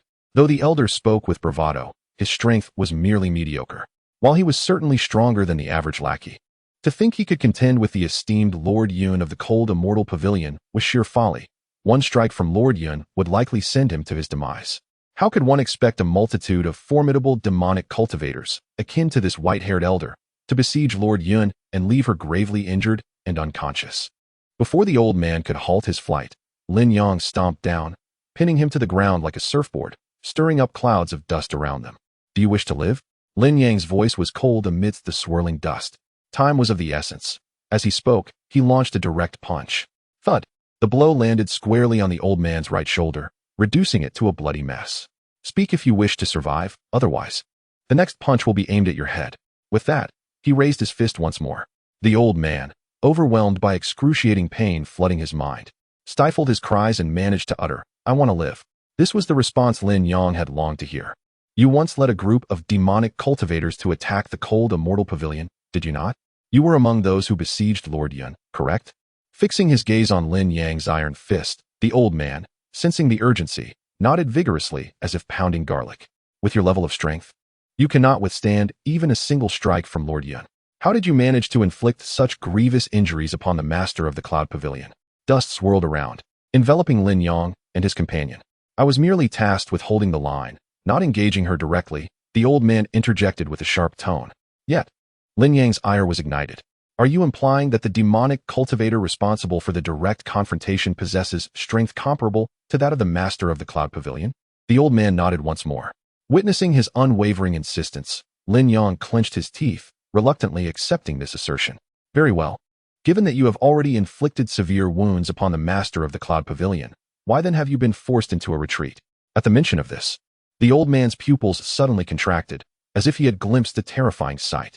Thunderous sounds erupted, reverberating through the air. A cleaver sword passed Lin Yang's shoulder, descending directly upon the head of the white-haired demonic cultivator.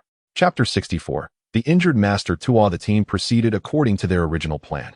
Inside the carriage, Master Tuo, after listening to Lin Yang's inquiry, closed his eyes and shook his head gently, murmuring, although that white-haired demon cultivator once besieged Master Yun, the one who truly injured him was someone else. What manner of person? Lin Yang asked, furrowing his brow. After a moment of contemplation, Master Tuo replied. One is a strikingly handsome figure, draped in a long robe and crowned with gold, exuding an aura of malevolence that cannot be underestimated. The other possesses an unremarkable appearance, akin to a simple cowherd, yet his strength surpasses even that of the handsome one. Does the audacity of the white-haired demon cultivator to ambush us here imply that the other two are nearby? Master Tuo gazed pensively out the window before responding slowly. I cannot say for certain, thus we must remain vigilant. Having laid bare his suspicions towards Master Tuo, Lin Yang understood the gravity of their situation. Master Tuo, given the severity of our circumstances, I trust you would not refuse my request to stay by your side for mutual support? Master Tuo chuckled heartily. I have been awaiting you to voice this. Your presence is indeed a welcome addition. Consequently, the two resumed their shared journey in the carriage, and for the time being, no further incidents occurred. As the sun set and the moon rose, a considerable duration had passed since the disturbance instigated by the white-haired demon cultivator. The sentiments among the disciples of the cold immortal pavilion had calmed considerably. However, amidst their light-hearted banter, someone suddenly spotted distant flames illuminating the mountains and hurriedly reported, Master Tuo, ahead lies the territory of the sword concealment sect, yet it appears that a substantial gathering is blocking our path. Lin Yang remained unfazed outwardly, yet his mind was already devising strategies. The sword concealment sect, one of the 8 sects. As the saying goes, 2 tigers cannot coexist on the same mountain. Yet the proximity of the sword concealment sect and the cold immortal pavilion is undeniable. It is said that the first leader of the cold immortal pavilion settled here, and later, a traveler, captivated by the allure of the place, established the sword concealment sect, becoming its inaugural master. As they were all righteous cultivators, there was no reason for fear. They ought to set forth to participate in the martial gathering of the 8 sects. Master Tuo remarked with a smile. Thus, the group continued onward, but soon, another disciple returned in haste, exclaiming, Master Tuo, those are not disciples of the sword concealment sect. They are demon cultivators.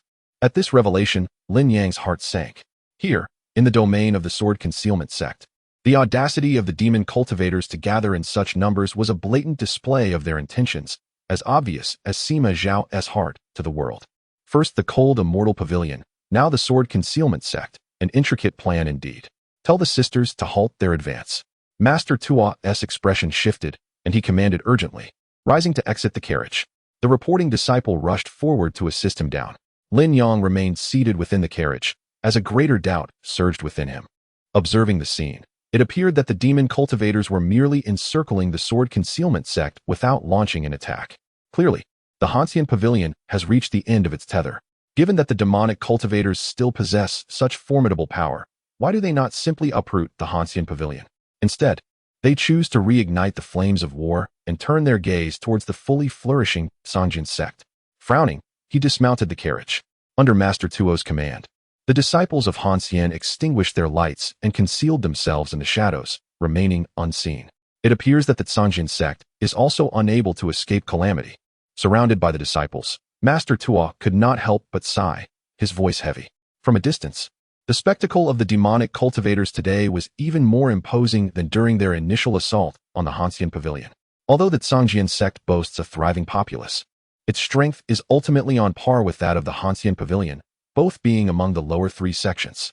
Faced with such an offensive, it would be remarkable for the Sanjin sect to repel the demonic forces. The disciples, witnessing the demonic cultivators reveling in their laughter, felt their anger swell within. The memories of the earlier assault on the Hanxian Pavilion still fresh in their minds, leaving them unable to remain calm. Master Tuo, shall we take action? Once the demonic cultivators launch their attack, we can strike from behind, surrounding them in a pincer movement alongside the Sanjin sect. However, upon hearing this, Master Tuo's brow furrowed even more tightly as he shook his head softly, saying, "We are but a handful. How can we execute such a maneuver? While I too wish to lend a hand to the Sanjin sect, we are indeed powerless. Our only option is to circumvent them and head straight for Hanga Valley. This will serve a dual purpose, to attend the 8 sects martial assembly and to gather reinforcements to assist the Sanjin sect." Having made up his mind, Master Tuo directed everyone to lead their horses and carefully navigate around the Sanjin sect. Suddenly, a strange cry echoed from not far away, startling the disciples. Master Tuo's eyes widened in alarm as he leaped forward, delivering a palm strike that struck the chest of the demonic cultivator, causing a violent ripple of spiritual energy that reduced him to mere bones, mouth agape, in a silent scream. Yet, those 4 words resonated clearly across the distance, alerting a significant number of demonic cultivators. Who goes there? Stand still. The cries of anger, roars, and manic laughter swelled like the wails of ghosts. Not only could one see the flickering torches, even by sound alone, it was evident that within mere breaths, a multitude of demonic cultivators had shifted positions, encircling the disciples of Hanxian Pavilion. Just as the disciples were gripped with fear, a glimmer of cold light flashed from the top of the carriage, revealing Lin Yang drawing his sword. He pointed his blade towards the Sanjin Pavilion, now largely besieged by the demonic forces, and shouted, "Let us charge into the Sanjin Pavilion. It is our only glimmer of hope." This was the only course of action left. The disciples felt their hearts race, drawing their swords and joining in the fervent shout. Meanwhile, Master Tuo's expression turned as dark as storm clouds, a sinister aura gathering in his eyes. Lin Yang's sudden declaration stemmed from his resolute determination to venture into the Sanjin sect at this critical moment. The battle between the Hanxian Pavilion and the demonic cultivators had drawn to a close, leaving behind only devastation and uncertainty. Yet, the conflict at the Sanjin sect had yet to commence, promising the potential for further intelligence. Perhaps the 2 formidable demonic cultivators, who inflicted grave injuries upon the master of the Cloud Pavilion, as mentioned by Master Tuo, and the disciples of the Cold Immortal Pavilion, are indeed present here. It is possible that the leader of the Hidden Sword sect possesses deeper insights into this matter. Rather than enduring in silence merely to arrive punctually at the 8 sects martial gathering, it would be more prudent to engage in a fierce struggle here. However, aside from Lin Yang's personal motives, the disciples of the Cold Immortal Pavilion truly find themselves devoid of other options or avenues for escape. As the number of demonic cultivators surrounding them continues to swell, the notion of carving out an escape route seems utterly fanciful. Brother Lin speaks wisely. We shall charge towards the Hidden Sword Pavilion. At this moment, Master Tuo finally commanded, urging the disciples to fight valiantly against their foes. Chapter 65. An unexpected turn. The flames surged like a tidal wave, engulfing the surroundings in searing heat. The disciples of the Cold Immortal Pavilion had already fortified their defenses, Yet the seemingly endless expanse of fire was overwhelming, causing them to break into a sweat even before the battle commenced. Master Tuo, stationed at the heart of the formation, was shrouded in darkness, obscuring his expression. Lin Yang's gaze sharpened. He spotted a demonic cultivator stealthily approaching with a torch and immediately leapt into action. With a swift flash of his blade, blood splattered as the demon met his demise, severed in two. However, the surrounding demonic cultivators did not flinch in fear. Instead, they erupted in wild, frenzied howls, charging forward as if drawn to a breathtaking spectacle. The oppressive heat of the forest felt even more stifling, akin to a hellish steam chamber. The demons, undeterred, charged recklessly, prompting the disciples to draw a sharp breath and brace their swords. The metallic clang of weapons echoed through the air, mingling with the cries of the fallen, as blood blossomed across the ground like crimson flowers. Yet, the disciples were bound by their formation, with Master Tuo at its core. For the time being, the demonic forces were merely marching toward their own demise. As breaching the formation seemed an impossible feat, Lin Yang was not idle either. He moved fluidly among the disciples, silently delivering death to the demons with his blade. In a matter of breaths, dozens of souls had met their end beneath his sword. Master Tuo, this stalemate cannot continue, Lin Yang thought, recognizing that the relentless tide of demons appeared inexhaustible. Even if they could not break the formation, exhaustion would eventually claim them all. A disciple, in a moment of panic, thrust their sword through the throat of a nearby demon, letting out a terrified scream. Yet Master Tuo remained silent within the formation. Lin Yang, observing everything, furrowed his brow. The disciples were only heeding Master Tuo's orders, leaving Lin Yang feeling powerless in his urgency. At that moment, a deep, resonant sound echoed from the mountaintop. It resembled the bellow of a bull, yet with a grandeur and sorrow that was unmistakable. This sound swept through the forest like a cool breeze, offering a brief respite from the sweltering heat. It was the call of the Songjian men. The disciples of the cold immortal pavilion felt a surge of hope, their strikes growing fiercer. Lin Yang leapt into the air, perching himself atop a branch, and indeed saw the gates of the iron fortress of the swing wide open. A vast number of disciples marched forth in perfect unison. "Bold demons, dare you challenge thee?" A voice thundered from the front lines, echoing like the roar of a dragon or the growl of a tiger. "Kill!" The soldiers alongside roared in response, rousing thousands of warriors who joined the cacophony. Their battle cries capable of shattering the clouds above and dispelling the darkness of the world. Yet, the demonic horde remained undeterred, probing forward, poised to charge at the slightest command. The true battle was only just beginning. In the dense forest, Master Tuo sighed deeply, emerging from the shadows. He raised his hand and commanded, "Disciples, heed my call. Form the arrow formation and carve a bloody path to thee." Upon hearing the words, the disciples swiftly adjusted their steps, and amidst the dazzling chaos, they formed the so-called arrow formation as per their usual practice. Although this formation is indeed a type of array, it is remarkably simple. The disciples arranged themselves into a triangular shape, allowing them to support one another during combat. The true essence of this formation lies in the three vertices of the triangle, which serve as the primary force for breaking through obstacles. The leader, of course, is none other than Master Tuo. The other two corners are manned by the more formidable disciples.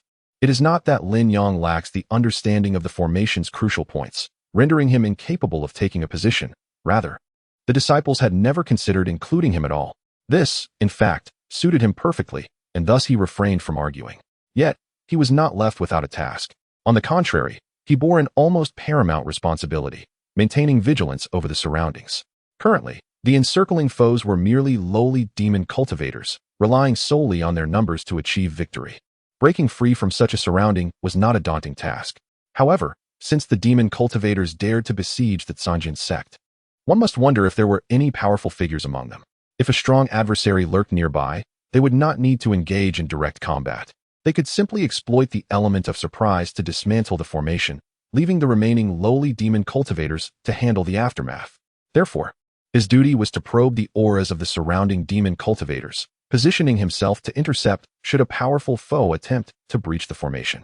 As the disciples found themselves at the battlefield's periphery, they had advanced a considerable distance without encountering any obstacles, indicating that all was proceeding smoothly. "Be cautious," Lin Yang suddenly called out, leaping toward the right side of the disciples. Clang! The clash of blades erupted, sending sparks flying.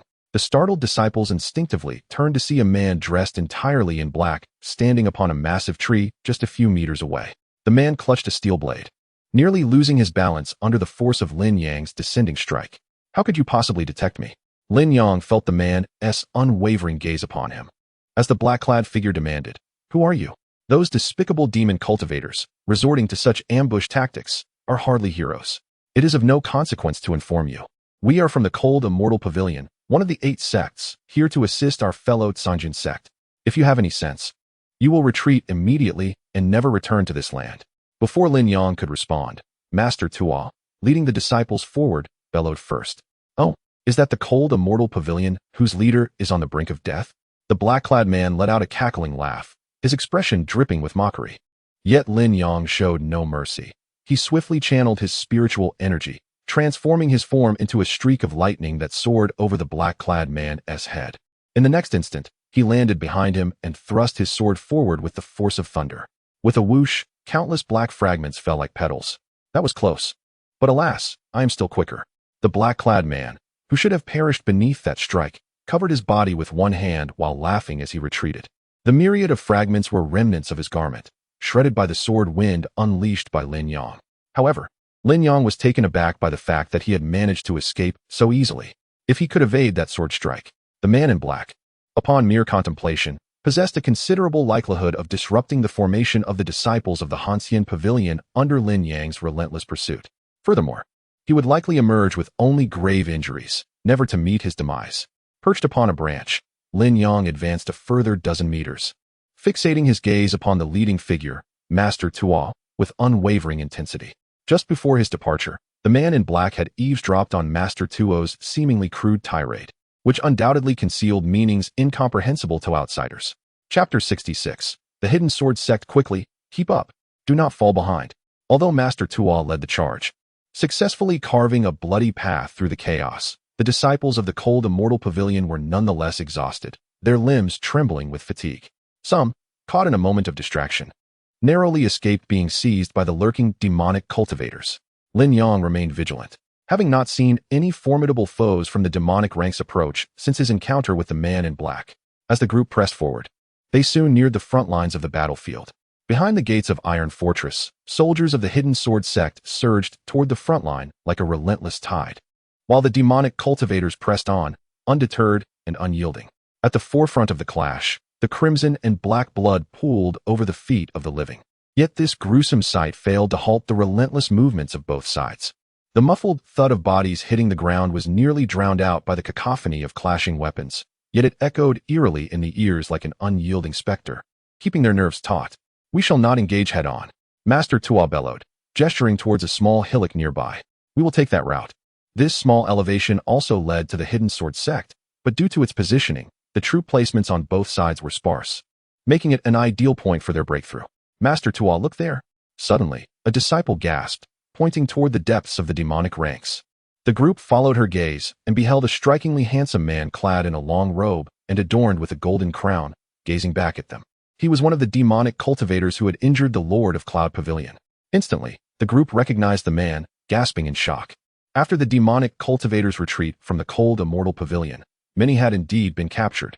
Yet the 3 who had surrounded the Lord of Cloud Pavilion had seemingly vanished without a trace. Previously, they had encountered the white-haired demonic cultivator, and now they saw the man in the golden crown, leaving only one of the trio unaccounted for. Lin Yang's heart sank. His scrutiny was sharper than that of the disciples. Beside the man with the resplendent crown stood another man, distinctly different from the others. Though his appearance was nondescript and lacking in remarkable features, the aura he exuded was unmistakable. He was undoubtedly the last of the trio who had disappeared from the Cold Immortal Pavilion. "Do not lose focus. Stay aware of your surroundings." Master Tuo's voice rang out, and with a swift motion, he wielded his blade, cleaving a charging demonic cultivator in two. The urgency in his command momentarily distracted the group, and when they looked again, the figure of the golden crowned man had vanished. Though the chosen hillock was a favorable point for a breakthrough, they still had to navigate through the demonic army to reach it. The mere thought of this daunting task sent shivers down their spines. However, under Master Tuo's leadership, the disciples of the Cold Immortal Pavilion summoned their strength and valiantly surged through the encirclement, reaching their intended destination. "Form your ranks. Allow me to make our presence known to the Hidden Sword Sect." By this point, Master Tuo was drenched in sweat, wiping his brow before shouting toward the Iron Fortress of the Hidden Sword Sect. "Honorable elders of the Hidden Sword Sect, We are fellow practitioners from the Cold Immortal Pavilion, and we humbly request your assistance." Lin Yang stood in a corner, his brow furrowed in contemplation. It is well known that disciples of the Cold Immortal Pavilion are predominantly female. Hence, the emergence of such a figure resembling a butcher was quite perplexing. Such a reality was not lost on the nearby residual sword sect, which had coexisted with the Cold Immortal Pavilion for countless years. Even the disciples of the Hidden Sword sect, engaged in fierce combat on the battlefield, were momentarily taken aback upon hearing this revelation. If he was indeed an ally of the Cold Immortal Pavilion, then he was welcome to enter. What was even more astonishing was the proclamation that echoed from within the Iron Fortress. The voice was aged and resonant, unmistakably belonging to an individual of considerable stature. While Lin Yang and other outsiders merely acknowledged the strength of the voice, the disciples of the Hidden Sword sect found themselves in a different state of mind. For the voice belonged to none other than Su Tiehua, the sect leader of the Hidden Sword sect. Upon receiving the response, the crowd rejoiced, hastily following Master Tuo towards the direction of the Iron Fortress. With a mere utterance from the sect leader, the disciples of the Hidden Sword sect understood that guests had arrived, and they promptly parted to create a passage. Among the demonic cultivators, there were also those of keen intellect, who pursued the group, eager to breach the ranks of the Hidden Sword sect.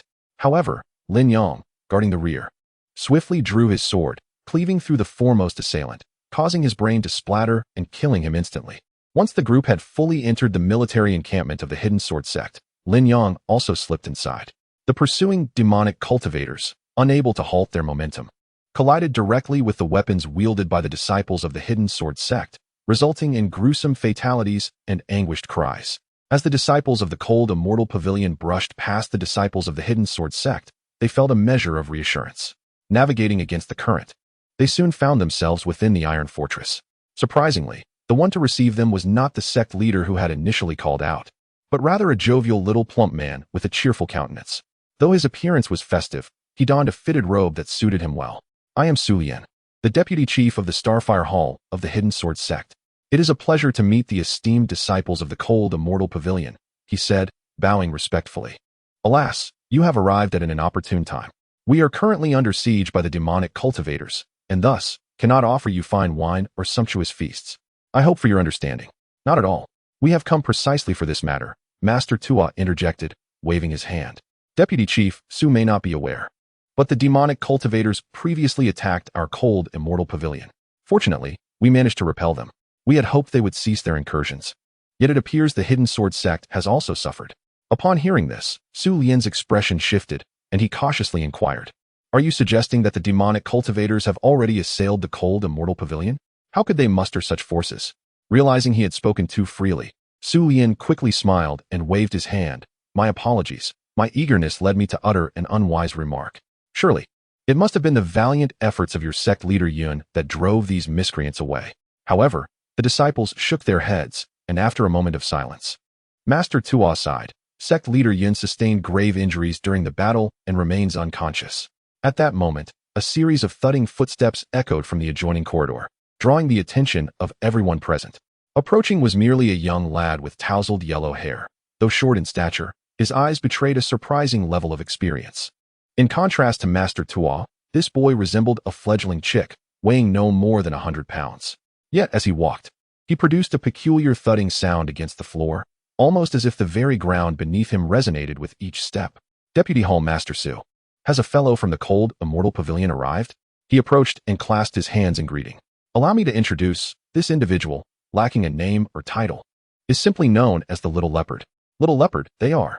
Lin Yang's heart suddenly jolted, and he furrowed his brow as he inquired, "Is the Little Leopard a member of the Zhanjian sect?" Just as Su Lian, who had just completed the introduction, was about to elaborate, the Little Leopard interjected, "Not quite. I am merely a small figure wandering the rivers and lakes. I happened to witness a surge of demonic cultivators on my journey, so I followed them here, hoping I might be of some assistance." Chapter 67. Zhanjian Iron Fortress. Keep up, don't fall behind. Although Master Tuo led the charge, successfully carving a bloody path through the chaos, the disciples of the Cold Immortal Pavilion were weary, their limbs trembling with fatigue. Some nearly fell prey to the nearby demonic cultivators due to momentary lapses in concentration. Lin Yang remained vigilant, having not seen any formidable foes from the demonic ranks approach since his encounter with the man in black. As they pressed forward, they soon neared the front lines of battle. Behind the gates of the Iron Fortress, soldiers from the Tsangjian sect surged toward the fray like a relentless tide, while the demonic cultivators pressed on, undeterred and unyielding. In the heat of battle, the dark crimson blood pooled over the feet of the living. Yet this gruesome sight did not halt the fierce exchanges of combat. The sound of bodies collapsing was nearly drowned out by the clanging of weapons, yet the eerie echo of death lingered, hauntingly piercing the air and heightening the tension in the atmosphere. "We shall not engage head-on," Master Tuo bellowed, pointing towards a small mound not far off. "We will take that route." This mound provided a side passage to the Tsangjian sect, where the forces were less concentrated, making it an ideal point for their breakthrough. "Master Tuo, look!" Suddenly, a disciple cried out, pointing towards the depths of the demonic army. Following her gaze, they beheld a strikingly handsome man clad in a long robe and adorned with a golden crown, gazing in their direction. "He is one of the demonic cultivators who injured Master Yun." The group gasped in recognition. After the demonic forces retreated from the cold, immortal pavilion, they had indeed captured several of their foes, yet the three responsible for assaulting Master Yun had seemingly vanished without a trace. Having encountered a white-haired demonic cultivator earlier, they now spotted the crowned figure, leaving only one of the trio unaccounted for. At this moment, Lin Yang's heart also skipped a beat. He observed more keenly than the others. Beside the man in the dazzling golden crown stood another man, distinctly different from those around him, though unremarkable in appearance. The aura surrounding him was unmistakable. He was undoubtedly the last of the trio that had disappeared from the cold, immortal pavilion. "Stay focused, be mindful of your surroundings," Master Tuo shouted, swiftly drawing his meat cleaver to cleave through an advancing demonic cultivator with a single, decisive motion. As he called out, the crowd was momentarily distracted, and by the time they cast their gazes again, the figure of the man with the golden crown had vanished. Although the chosen location was an easily breachable earthen mound, they still had to push through the ranks of the demonic cultivators. Just hearing about it was enough to send shivers down one's spine. Yet, under the leadership of Master Tuo, the disciples of the cold immortal pavilion valiantly confronted the enemy and indeed broke free from the encirclement, reaching their originally designated spot. They formed their formation, and Master Tuo declared, "Let me first greet the sword-hiding sect." At this point, Master Tuo was drenched in sweat, wiping his brow before calling out to the iron fortress of the sword-hiding sect. "Respected elders of the sword-hiding sect, we, the fellow practitioners of the cold immortal pavilion, humbly request your assistance." Lin Yang, standing aside, furrowed his brow upon hearing this. It was well known that most disciples of the cold immortal pavilion were women, so how could such a burly figure appear among them? This was a notion that the remnant sword sect, neighbors of the cold immortal pavilion for countless years, could hardly misunderstand. Even the disciples of the sword-hiding sect, engaged in battle, paused in surprise. "If you are indeed fellow practitioners of the cold immortal pavilion, then please enter." What was even more surprising was the voice that came from within the iron fortress. It was deep and resonant, unmistakably belonging to someone of great stature. While Lin Yang and the other outsiders merely acknowledged the impressive strength behind the voice, the disciples of the sword-hiding sect felt a different sentiment. The voice belonged to none other than Su Tiehua, the leader of the sword-hiding sect.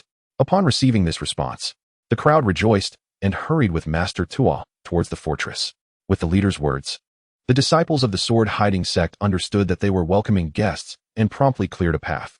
However, among the demonic cultivators, there were some astute enough to follow closely behind, eager to breach the ranks of the sword-hiding sect. Yet, Lin Yang, who brought up the rear, swiftly drew his sword, striking down the foremost pursuer, causing his brain to splatter and him to collapse lifelessly. Once everyone had entered the ranks of the sword-hiding sect, Lin Yang also slipped inside. The demonic cultivators that followed could no longer control themselves and collided directly with the weapons wielded by the disciples of the sword-hiding sect, leading to a cacophony of screams as they suffered grievous wounds.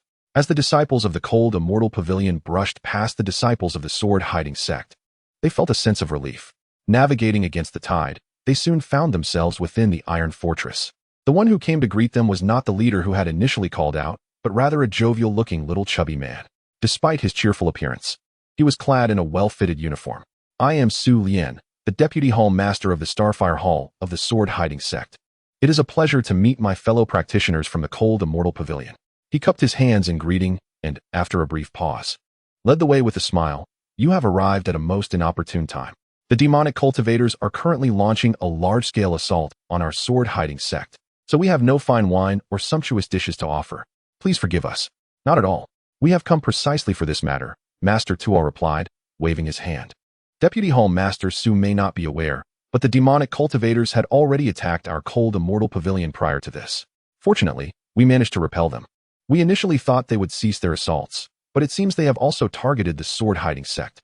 Upon hearing this, Su Lian's expression changed subtly, and he cautiously inquired, "Are you saying that the demonic cultivators have already attacked the cold immortal pavilion? How could they possess such magnitude?" Realizing he had spoken out of turn, Su Lian hurriedly offered a smile and waved his hand, saying, "I apologize, my eagerness caused me to utter an inappropriate remark. I presumed that the esteemed leader of the Cloud Pavilion had showcased her prowess and vanquished this band of nefarious individuals." However, the disciples merely shook their heads. And after a moment's silence, Master Tuo sighed and revealed, "The leader of the Cloud Pavilion has sustained grave injuries in battle and remains unconscious." At that moment, a series of thudding footsteps echoed from the adjacent corridor, prompting everyone to turn and look. A young lad with tousled blonde hair approached. He was not tall, yet his eyes conveyed a certain shrewdness. Unlike Master Tuo, this boy resembled a fledgling chick, certainly weighing less than 100 pounds. Nevertheless, as he walked, the floorboards creaked ominously beneath him, creating an odd resonance. "Vice Hall Master Su, has a fellow from the Cold Fairy Pavilion arrived?" he inquired as he stepped closer and clasped his hands in greeting. "Allow me to introduce this individual. He is an unnamed wanderer, simply referred to as Little Leopard." "Little Leopard, they are." Lin Yang felt a sudden jolt in his heart and furrowed his brow, asking, "Is Little Leopard one of the sword concealment sect?" Su Lian, who had just completed the introduction, smiled and was about to clarify when Little Leopard interjected, "Not quite.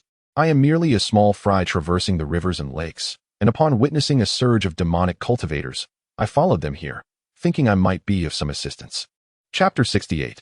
A change in the winds. In this critical moment, the Sangjian sect is indeed fortunate to receive assistance from a righteous ally like the Little Leopard, remarked Su Lian with a smile. "Dear comrades, what brings you here?" The crowd blushed momentarily, but Master Tuo, maintaining his composure, clasped his hands and replied, "We dare not conceal the truth. We initially intended to attend the Grand Martial Assembly of the 8 sects. However, we did not anticipate the audacity of the demon cultivators. Thus we seek your esteemed sect's protection." Surprisingly, this candid admission did not irritate Su Lian. Instead, he burst into hearty laughter. "So it is fate that has brought us together. Alas, the iron fortress where we currently reside is not invulnerable." With that, Su Lian cast his gaze towards the direction of the demon army, expressing his concerns. "The sudden onslaught of the demon cultivators has truly caught us off guard. Although we have summoned all the disciples available, the outcome remains uncertain."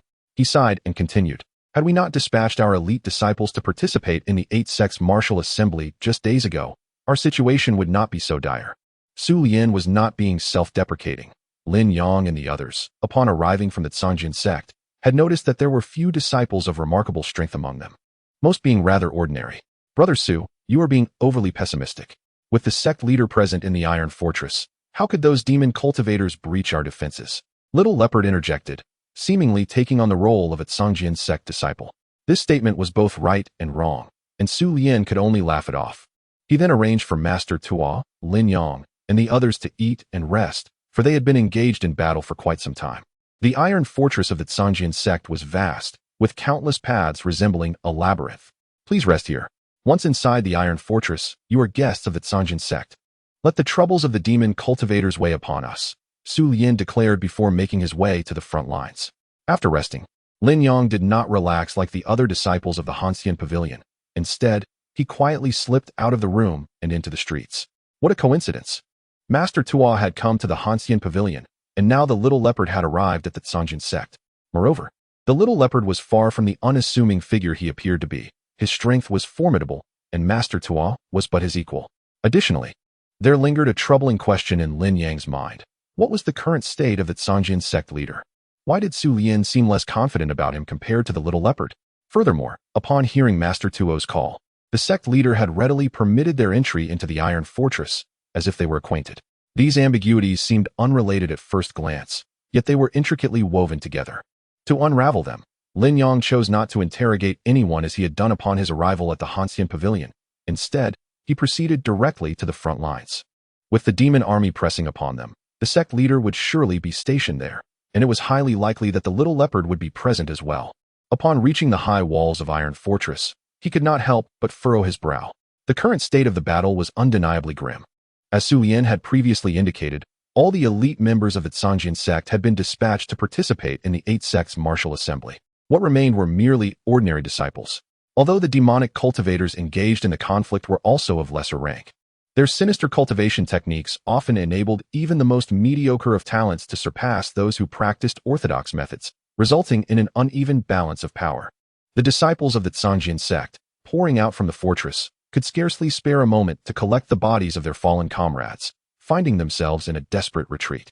If this continued, it would only be a matter of time before they were forced back into the fortress. At that moment, a sudden, ominous sound echoed once more from the city wall. The noise bore a striking resemblance to the sounds made when the Zhangjian disciples engaged in battle, yet upon hearing it, the disciples exhibited expressions of astonishment and hurriedly withdrew from their skirmishes with the demonic cultivators to regroup towards the fortress. This sound was a signal for retreat. It had been ages since such a signal resonated over the skies of the Zhangjian sect, a veritable disgrace. Quickly, move faster. If you hesitate, another brother will perish. Countless disciples of the Zhangjian sect surged into the fortress, their footsteps deafening. The demonic cultivators would not idly observe their escape, relentlessly pursuing them from behind. Those tasked with covering the retreat were among the strongest of the Zhangjian sect, yet they found themselves overwhelmed, akin to a lion besieged by a pack of hyenas. Swiftly engulfed by the relentless onslaught of demonic cultivators. Close the gates. Hurry, close the gates. Their roars seemed capable of tearing their throats apart. The heavy iron chains of the fortress gates rattled under the frantic tugging. With a resounding crash, all Zhangjian disciples had managed to enter the gates, leaving only a narrow opening through which one could barely squeeze sideways. Suddenly, a thunderous boom erupted, causing those behind the gates to turn pale, their efforts to secure the entrance faltering. Some were even knocked to the ground, spitting blood from the force of the shock. Outside the diminishing gap, demonic cultivators howled and surged forward, accompanied by the screeching sound of the gates being pushed inward. In a swift motion, among the throng of retreating Zhangjian disciples, a figure surged against the current towards the gates. On the wall, Lin Yang's keen eyes recognized the figure immediately. It was Little Leopard. With remarkable speed, Little Leopard reached the gates in an instant, unleashing a powerful punch that struck the face of a demonic cultivator attempting to force his way inside. The anguished scream of the demonic cultivator echoed around them as his face crumpled under the impact.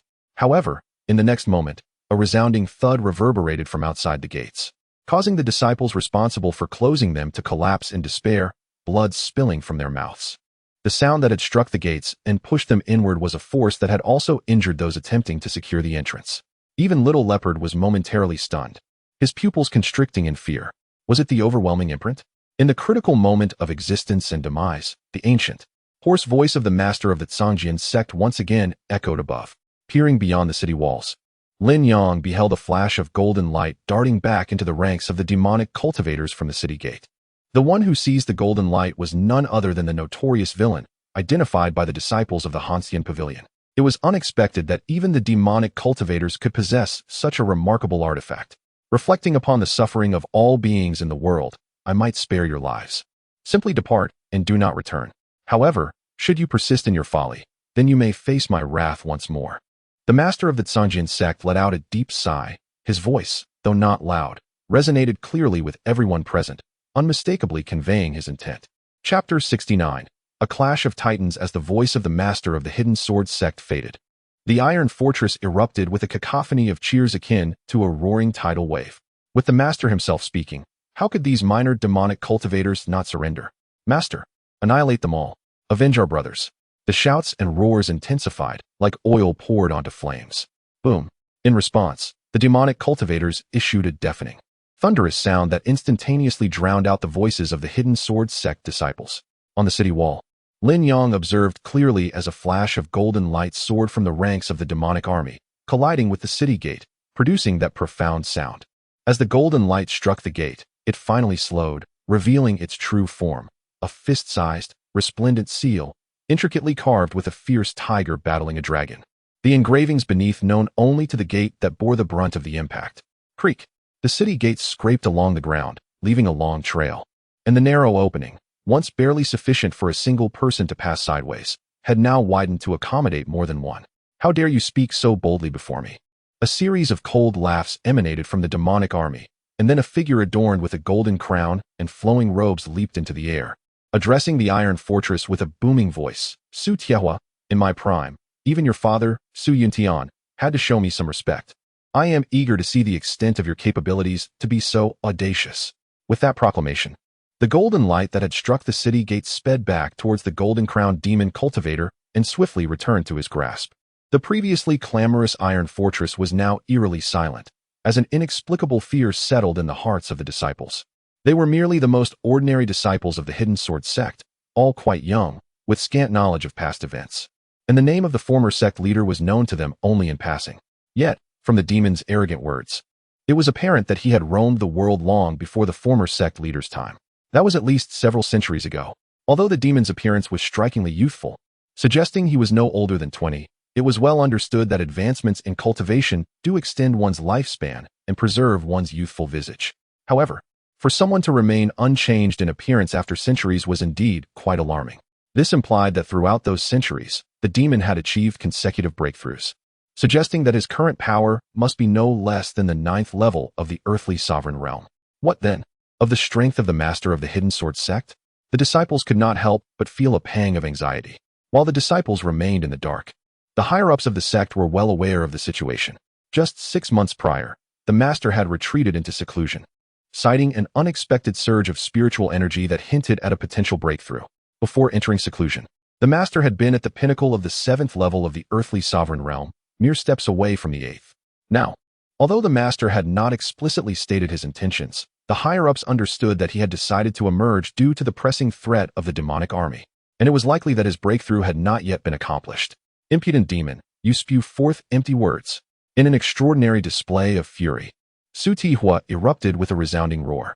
A brilliant blaze erupted from the depths of the Iron Fortress, soaring high into the sky before descending to hover just outside the city gates, spinning incessantly and revealing its true form to the onlookers.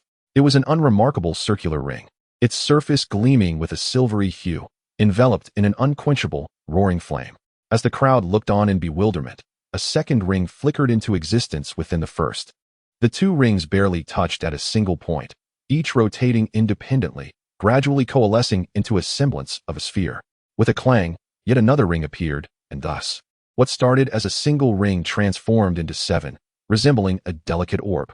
Fueled by spiritual energy, this silver orb radiated waves of searing heat, causing the demon cultivators who dared to approach the gates of the Iron Fortress to retreat in terror. Some were caught unawares, instantly reduced to ashes. Quick, close the gates. Taking advantage of the moment, the disciples inside the fortress sprang into action, replacing the personnel and pulling the heavy chains to shut the formidable gates once more. You disciples of the Sword Concealment sect are clearly not as formidable as your predecessors, sneered a demon cultivator from a distance, his golden crown glinting in the light. A mere trinket crafted by your father has become a precious talisman for you. Destroy it, he bellowed, and in an instant, a streak of golden light shot forth like a meteor, colliding with the silver ring. The incessantly spinning ring came to an abrupt halt. At that moment, a figure burst forth from the Iron Fortress, delivering a powerful strike to the back of the silver ring, causing it to emit a resonant hum. It was none other than Su Tihua, the master of the Sword Concealment sect. His presence was imposing and dignified, clad in a dark red and black robe, his hair and beard nearly entirely silver, embodying the authority of his title. With a sharp clang, the sound soared into the sky. Amidst the commotion, the golden light ascended before being grasped by the demon cultivator, marking the first time this magical artifact returned empty-handed, igniting immense excitement among the disciples within the fortress. The demon cultivator, who boasted of being invincible, had ultimately been subdued by the master's display of power. Yet, the seasoned members of the Sword Concealment sect remained grave, not daring to relax their guard, while Lin Yang's expression shifted, revealing his understanding that Master Su had been compelled to reveal himself. Had it not been for this, the silver ring would have surely been obliterated beneath the golden light. In this initial encounter, the advantage lay not with the Sword Concealment sect, but with the demon cultivators. As anticipated, the golden-crowned demon cultivator burst into laughter, taunting, "Is that toy of yours truly so precious? Was it your favorite plaything in your childhood? If so, I shall take great pleasure in destroying it." No sooner had he spoken than the hum returned, and the golden light surged forth again. At this juncture, the silver ring rested delicately in Su Tihua's palm. The golden light, as the demon claimed, did not target him directly, but instead raced towards the ring. This blatant affront incited a simmering anger within the hearts of the sword concealment sect disciples. However, Su Tihor appeared unprepared for a direct confrontation, retreating a step and turning to evade the impending onslaught. Yet that golden light seemed to possess a consciousness of its own, relentlessly pursuing the circular ring with unwavering determination. Su Tihua moved with remarkable swiftness, his form resembling a drifting leaf, swirling and turning in an unpredictable manner. The more he sought to evade, the more insistent the golden light became in its pursuit. Suddenly, a resounding clash echoed through the air, causing the disciples to be momentarily dazzled. Had a collision occurred? Their hearts raced with anticipation as they leaned forward, hoping that their esteemed master could unleash a single strike to subdue the golden radiance and deliver a resounding blow to the arrogant face of the demonic cultivator. Chapter 70. The counterattack outside the city gates. Su Tihua hovered in midair, his hands clenched into claws, veins bulging as he protected his chest. The golden light and silver ring floated between his hands, with the golden light finally revealing its true form, an emblem, ensnared within the silver ring. Yet, the silver ring appeared to struggle, creaking ominously, nearly immobilized. Haha, employing such juvenile tactics, Su Tihua, were I your father, I would have minced you and fed you to the dogs, sparing the reputation of the Tsanjin sect, the demonic cultivator boasted, his laughter echoing arrogantly. As time passed, the emblem trapped within the silver ring began to tremble, as if attempting to break free from its confines. The onlookers could only see Su Tiahua's back, unaware that his expression was one of grave concern. Boom. At that moment, the two city gates collided, sealing the iron fortress with a resounding thud, which seemed to serve as a signal. Su Tihua then roared, raising his arms in fury. Instantly, he hurled the emblem high into the air, and in an unexpected turn, he swiftly turned and charged back toward the iron fortress. Activate the gate's protective formation. No engagement without my command. Su Tiahua's voice, tinged with sorrow, hinted at the injuries he had sustained in the preceding battle. The iron fortress was prepared. At the command of the gatekeeper, flames erupted around the fortress, isolating the demonic cultivators in a fiery barrier. Some reckless demons leapt into the flames, only to scream in agony as their bodies were reduced to ash in an instant. Disciples, heed my command. Rest and recuperate for the next battle, echoed the order throughout the city, signaling a temporary reprieve in the conflict. On the city wall, Lin Yang furrowed his brow in concern. Given the strength displayed by the golden-crowned cultivator, it was understandable for Yun Piaomiao to have fallen. Yet, despite this, the Hanxian Pavilion had managed to repel the demonic cultivators, a notion bordering on the fantastical. Realizing there was little to gain by remaining on the wall, he withdrew to join Master Tua and the others. Upon entering the room, he found the disciples in a daze, evidently shaken by the overwhelming power exhibited by the golden-crowned demon. Previously, when the Hanxian Pavilion had withstood the onslaught of the demonic cultivators, the disciples had not grasped the full extent of their terror, only knowing that even the sect leader had been grievously injured. Now, having experienced the threat firsthand, they trembled in fear. "Where is Master Tua?" Lin Yang inquired, sensing something amiss. Just then, a voice emerged from the doorway. "I am here." Master Tua entered with a smile, saying, "Listen, everyone. Su Liantong has requested to see us. As guests, we should not keep others waiting. Let us depart swiftly." At such a critical juncture, what could Su Liantong want with the disciples of the Hanxian Pavilion? However, seeing Master Tuo's assured demeanor, Lin Yang felt it prudent not to press further. Thus, a group of individuals hastily made their way to the heart of the iron fortress, entering a magnificent mansion. Su Lian received them in the hall, clasping his hands together and stating, "I, Su Lian, have been awaiting your arrival for quite some time." After a brief sigh, he continued, "As you have all witnessed, the current situation is far from trivial. It is uncertain whether the iron fortress can still be deemed safe. Although the leader has commanded the activation of the Great Formation, capable of keeping the demonic cultivators at bay, the strain it endures is substantial. In time, it may deplete the resources of the iron fortress, and when that moment arrives, the consequences will be dire." While Su Lian did not explicitly state it, his words implied that the iron fortress currently lacks the strength to repel the demonic cultivators, merely prolonging the inevitable. "You are fellow practitioners of the cold immortal pavilion. My hidden sword sect shall not confine you to the same predicament as ours within the iron fortress. Therefore, I must see you off at once." With a wry smile, the stout young man clasped his hands and said, "Our hidden sword sect has not extended proper hospitality. Please forgive us." "Nonsense." Master Tua sighed and shook his head. "Given the unusual circumstances, we are profoundly grateful that your esteemed sect has allowed us entry into the iron fortress. We must not delay, let us depart at once. After exchanging pleasantries, Su Lian rose and led Master Tuo and the others toward the subterranean chambers of the mansion. This secret passage is known to only a handful within the Hidden Sword sect. It leads directly to Nyoto Mountain, 30 miles away, where there should be no gathering of demonic cultivators. You may safely continue your journey to Hanggu. The underground passage was thick with a sense of dust, causing an involuntary tension to grip the nerves. Suhol Master, how is our esteemed leader faring? Before Lin Yang could respond, Master Tuo spoke up. Thank you for your concern. Our leader is well, was the lukewarm reply. Indeed, it was quite challenging to extract any news regarding Su Tiahua's injuries from Su Lian. Soon, the group reached the exit of the secret passage. Upon pushing open the long-sealed dark door, a brilliant full moon illuminated their surroundings, and the oppressive atmosphere that had surrounded them moments before dissipated entirely, prompting some disciples to weep tears of joy. Farewell, everyone. I hope to meet again in the future. Su Lian bid them farewell. He clasped his hands in respect before swiftly returning to the Iron Fortress. Let us adhere to our original plan and proceed to Hanggu for the 8 sects martial gathering, Master Tuo declared, leading the group onward. As they journeyed, Lin Yang could not shake his lingering doubts and found himself glancing back toward the direction of the Hidden Sword Iron Fortress. This glance caused his pupils to constrict. Just moments ago, the area had been teeming with the malevolent presence of countless demonic cultivators, yet now, they had vanished without a trace. It was clear they had not simply extinguished their torches to rest. They were genuinely absent from the vicinity of the Iron Fortress. What could possibly account for this? Lin Yang immediately halted, continuing to observe. The great formation surrounding the Iron Fortress remained operational as usual. It was only the demonic army that had disappeared. If they had deemed it a waste of time to continue engaging with the Hidden Sword sect, which had activated the protective formation, they should have left some evidence of their presence. Yet now, it was as if they had simply evaporated into thin air. Moreover, he could not believe that the demonic cultivators were truly powerless against the protective formation. The formidable Golden Crown Demon Cultivator, who previously clashed with Su Tai, alone possesses the capability to breach the Grand Formation. It is merely a matter of time. Brother Lin, what are you doing? Came the voice of Master Tuo, the team leader, as he moved away. Frowning, he glanced back at the disciples of the Cold Immortal Pavilion, responding sternly, You all proceed first. I shall return shortly.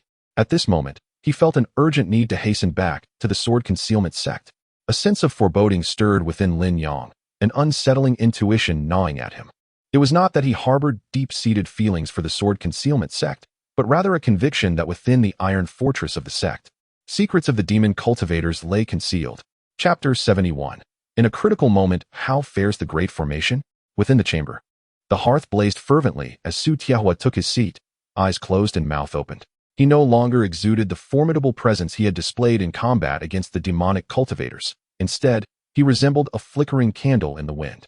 Reporting to the esteemed sect master, the Great Formation operates normally without any anomalies, reported a resolute man kneeling before him, his body marred with wounds that nearly obscured his skin, evidently a battle-hardened warrior.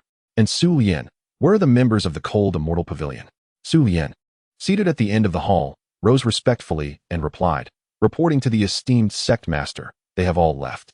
Upon hearing this news, a slight flush appeared on Su Tiahua's pallid face.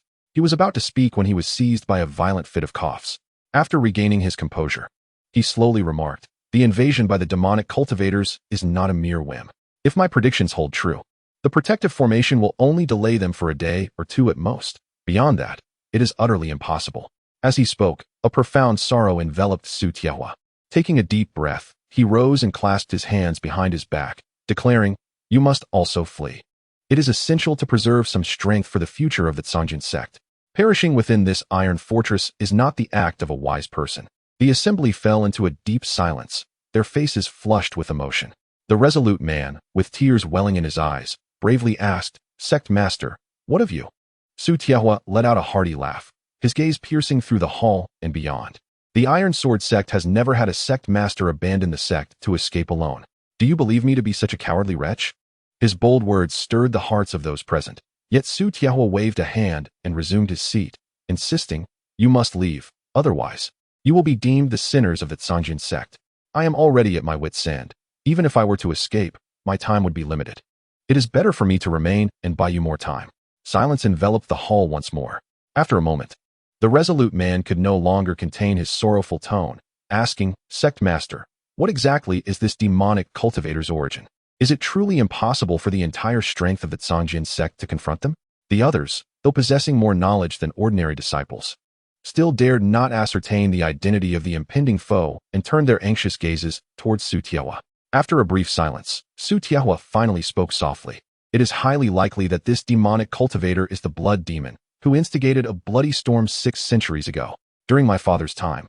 This blood demon infiltrated the Zhongjian Iron Fortress alone, slaughtering indiscriminately with the intent to annihilate the Zhongjin sect. However, my father managed to capture him. How he managed to escape remains a mystery. Shaking his head, Su Tiehua continued, I had believed this blood demon to have perished long ago. Yet he has survived to this day. Furthermore, the fearsome seal he possesses is precisely the artifact that was stolen from the Zhongjin sect 600 years ago. The assembly gasped upon hearing this revelation. A blood demon who had lived for 6 centuries. Is there anything else you wish to inquire? Su Tiehua asked. If not, make haste to prepare for evacuation. With a thud, Su Tiehua slammed his palm on the stool, his voice booming with authority. The crowd struggled to suppress their tears, each lowering their heads to wipe away their sorrow, too afraid to respond. There is no need for preparations. At that moment, a faint voice echoed from outside the door, startling everyone in the hall. Before the speaker could be seen, a shadow, no larger than a thumb, darted into the room with incredible speed. In a fit of rage and astonishment, Su Tiexin swiftly extended his hand, intent on capturing the shadow before him. Though the shadow moved with remarkable speed, it bore little power within. With a resounding clap, he effortlessly intercepted the entity. Yet before he could focus his gaze, a muffled explosion erupted from his palm, enveloping him in a cloud of dust. A demon cultivator? How could this be? The others in the room roared in indignation, rushing outside in pursuit. However, as they stepped into the open air, a figure emerged slowly from the haze within the hall. Su Tiexin's eyes widened in disbelief as he beheld the newcomer, his body trembling with a mix of shock and fury. Are you all fools from the sword-hiding sect? The figure laughed mockingly, sighing, You old fool, you reach out for everything. While those little imbeciles never even considered that the projectile shot in from outside could be thrown back out. It was no wonder you were destined to suffer such a catastrophic fate today. With that, the figure suddenly lunged forward towards Su Tiexin. Even the fiercest lion spares no effort when hunting a rabbit. He would not underestimate Su Tiexin despite his apparent frailty. Just then, a sharp crack resonated through the air, and the assailant was propelled several meters away. Su Tiexin observed with clarity that, in that critical moment, someone had dashed from behind him to intercept the lethal blow. Who are you? Su Tiexin gasped, gritting his teeth.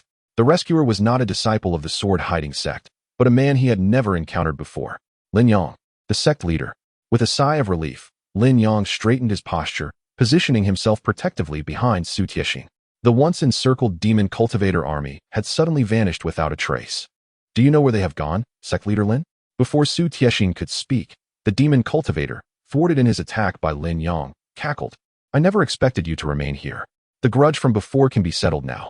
As the demon approached, Lin Yang recognized him clearly. It was indeed the same black-clad man he had encountered in the dense forest. However, he no longer wielded the large blade from that encounter, but instead brandished 2 daggers. Assassin in the house, quickly returned to protect the sect leader. The high-ranking members of the sword-hiding sect, who had rushed outside in search of the enemy, suddenly regained their wits and hurried back, heedless of their own safety. Yet, no matter how swiftly they moved, time was against them. The man with the daggers was brimming with confidence. He merely needed a fleeting moment to strike. In a single move, he was certain he could separate Lin Yang and Su Tiexin from their lives. Now that the incompetent fools had caught on, he saw no reason to conceal his presence any longer. He could unleash his full power. Without waiting to close the distance, the black-clad man thrust a dagger forward. This dagger was not aimed at Lin Yang, but was instead hurtling towards Su Tiexin. Though injured, Su Tiexin was still the master of his sect. Feeling the indignation of being seen as a burden, he summoned his silver ring and met the attack head-on. Clink! The dagger, unlike the overwhelming imprint of earlier, was firmly ensnared by the silver ring, leaving it with no opportunity for resistance.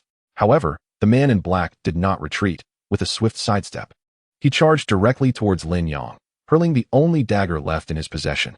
His eyes glinted with malice, and his aura surged even more fiercely than before. He had already set his sights on Lin Yang as his target prior to launching his assault.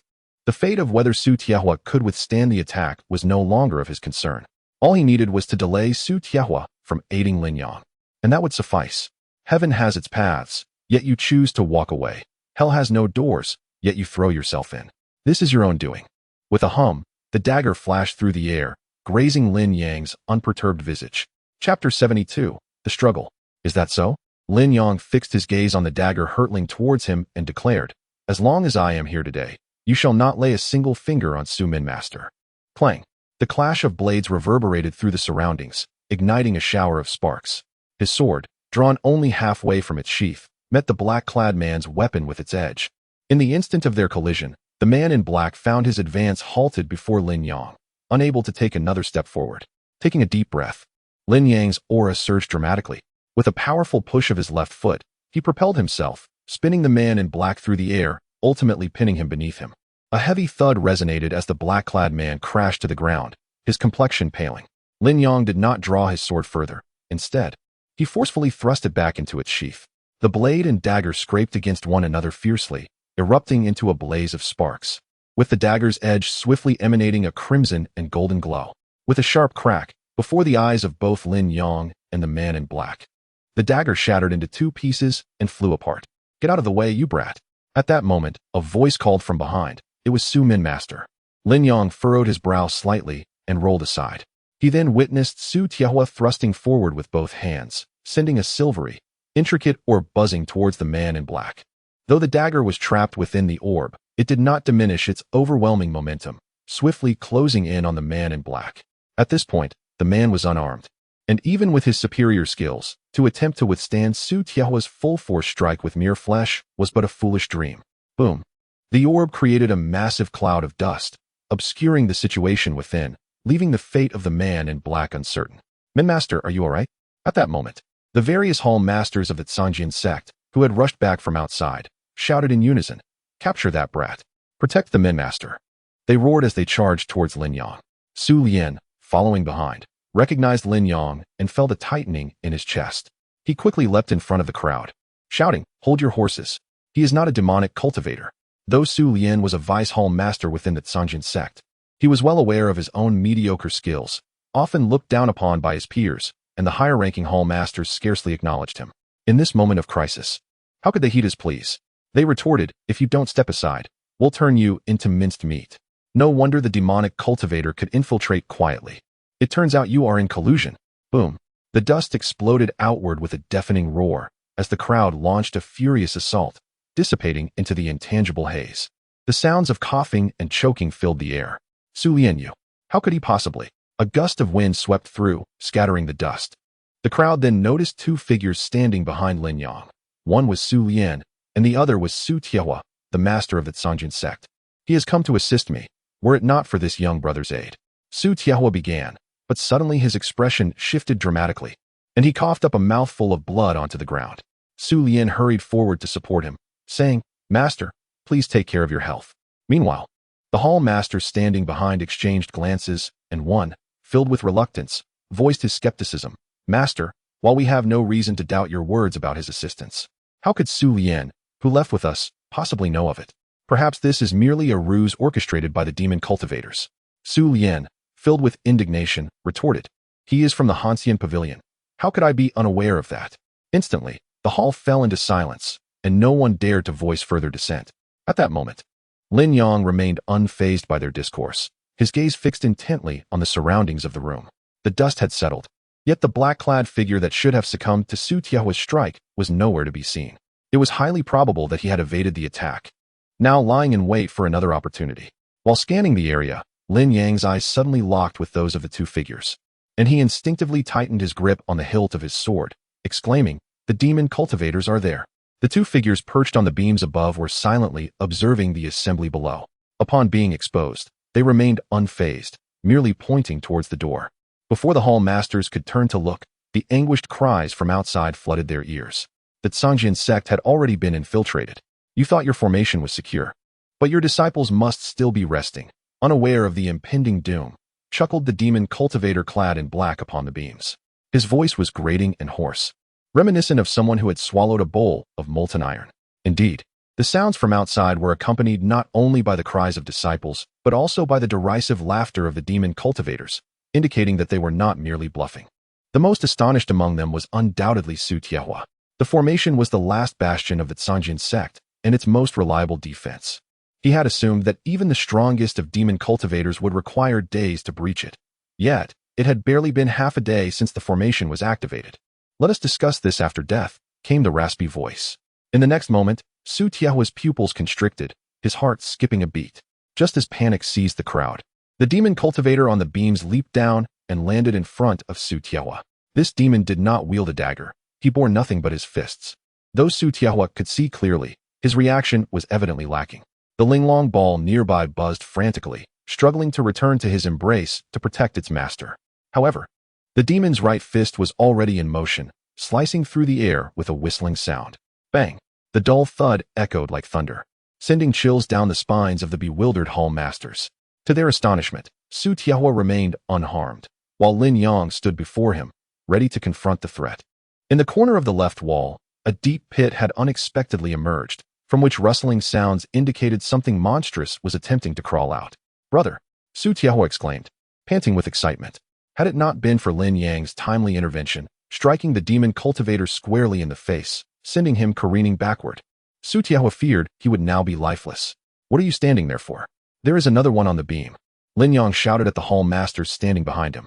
Although the demon cultivator he had just dispatched wore a black cloth over his face, Su Tiahua recognized him immediately by his aura. He was one of those who had besieged Yun Piaomiao, the one who appeared unremarkable. The remaining figure on the beam was the black-clad assailant who had initiated the attack first.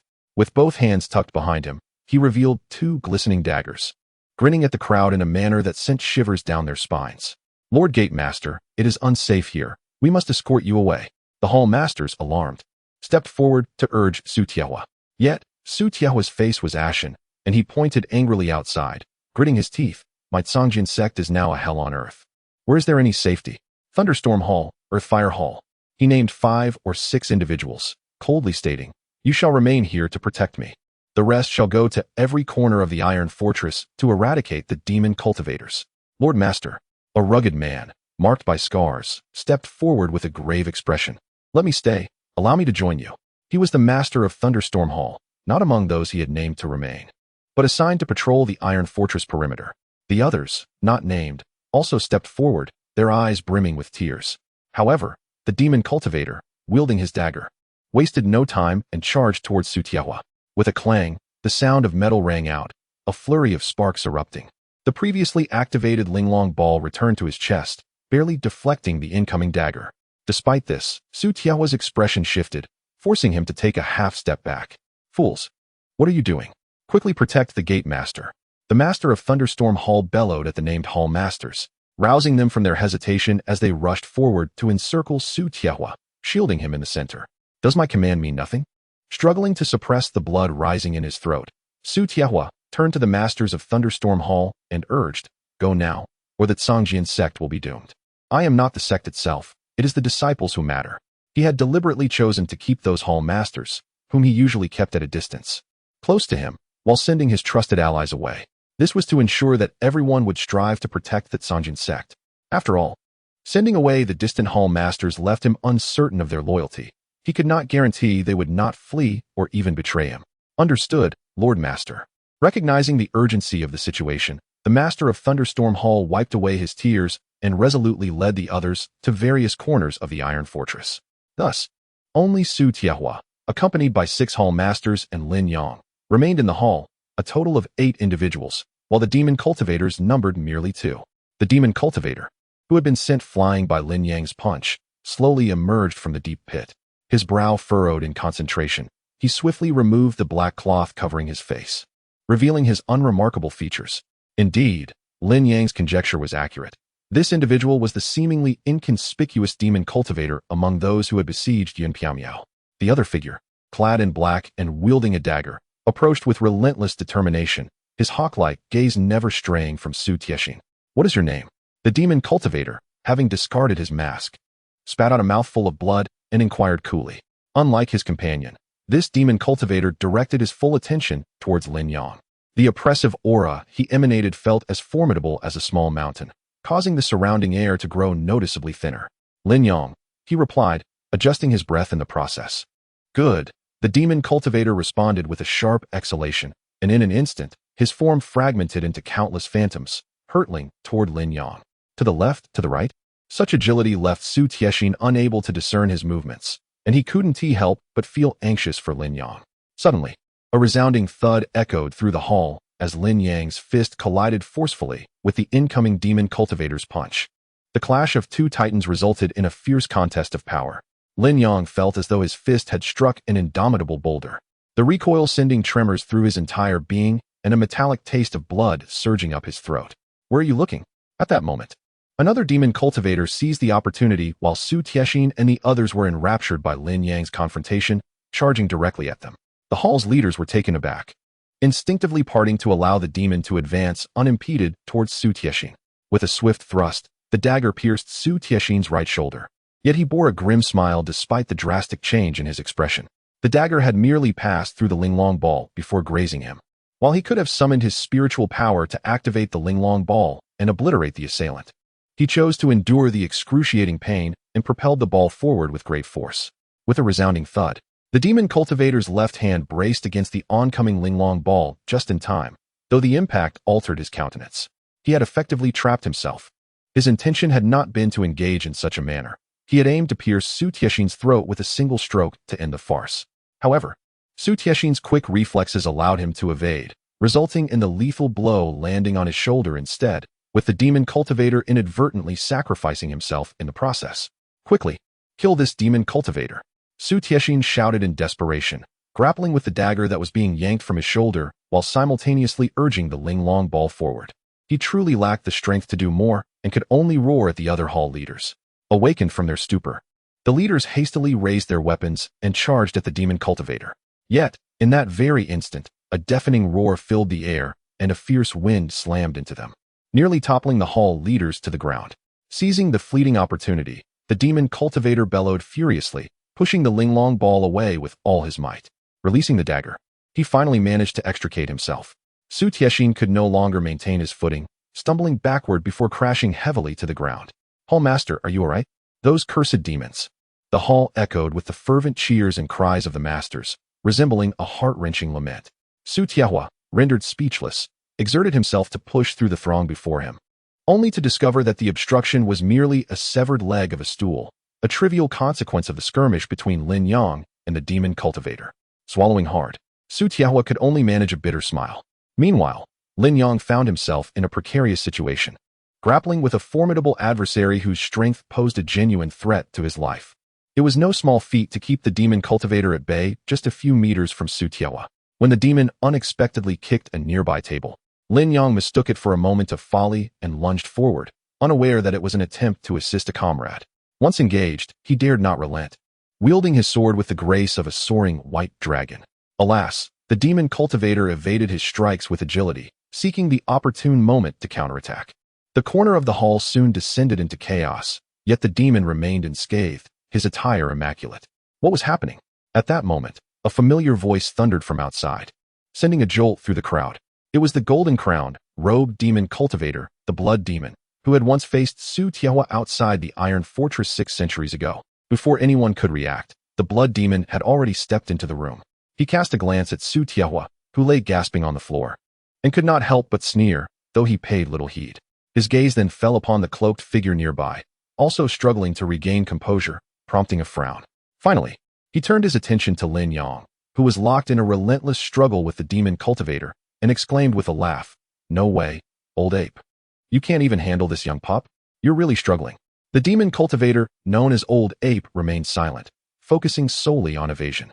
Had he not exposed a weakness while rescuing the cloaked figure, he would not be in such a dire predicament. To think that someone could force Old Ape into such a corner.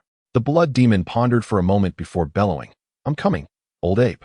Chapter 74. The curtain falls quick. Stop the blood demon.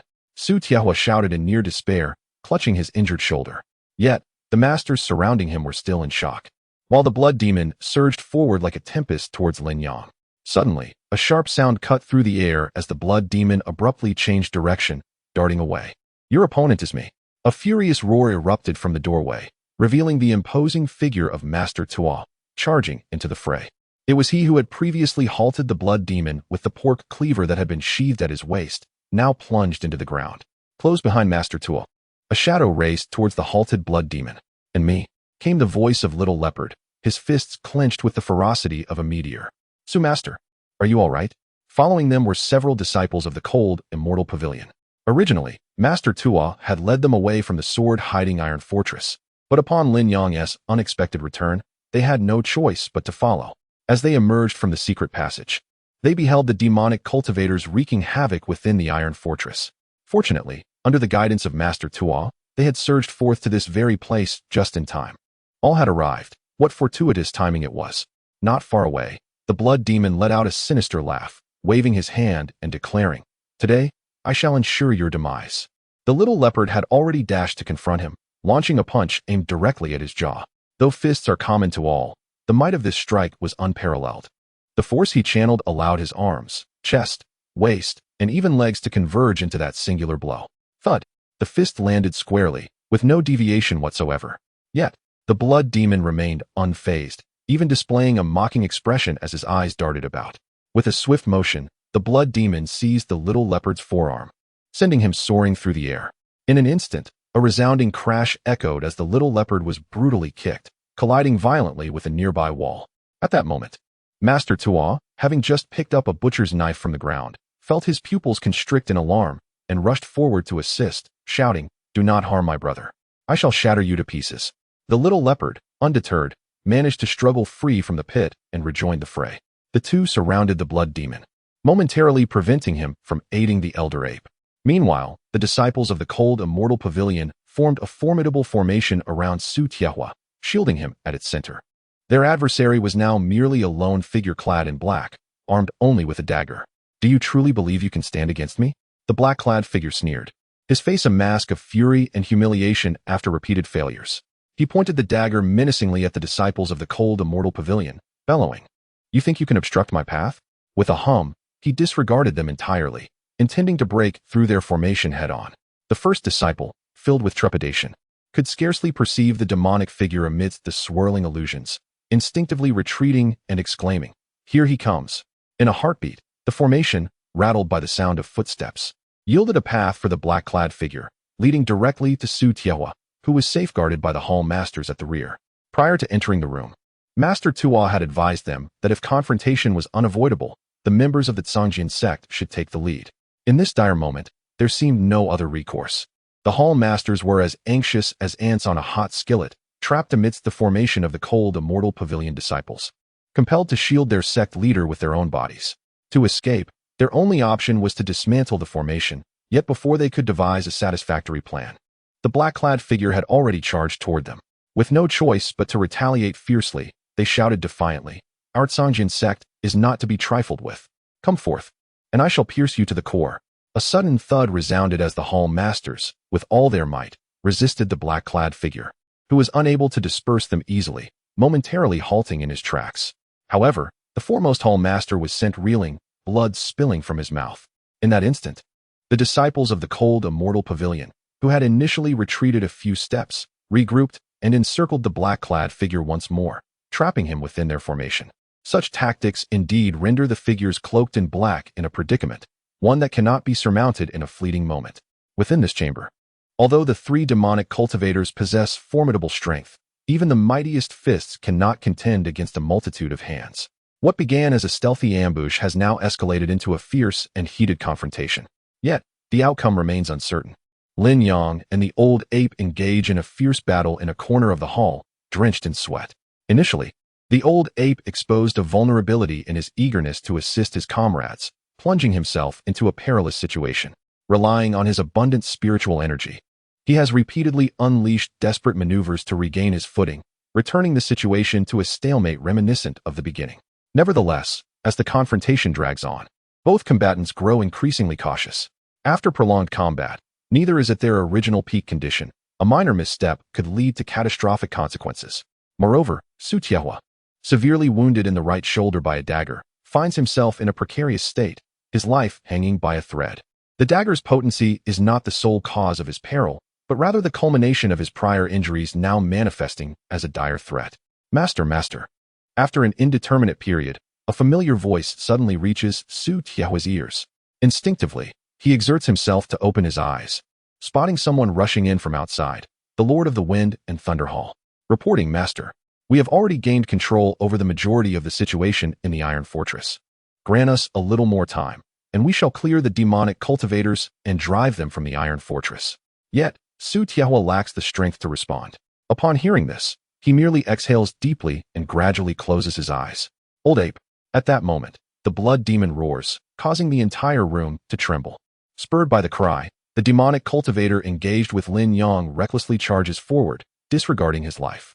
Lin Yang furrows his brow, suspecting that this demonic cultivator is merely making a desperate stand, and he steps back cautiously.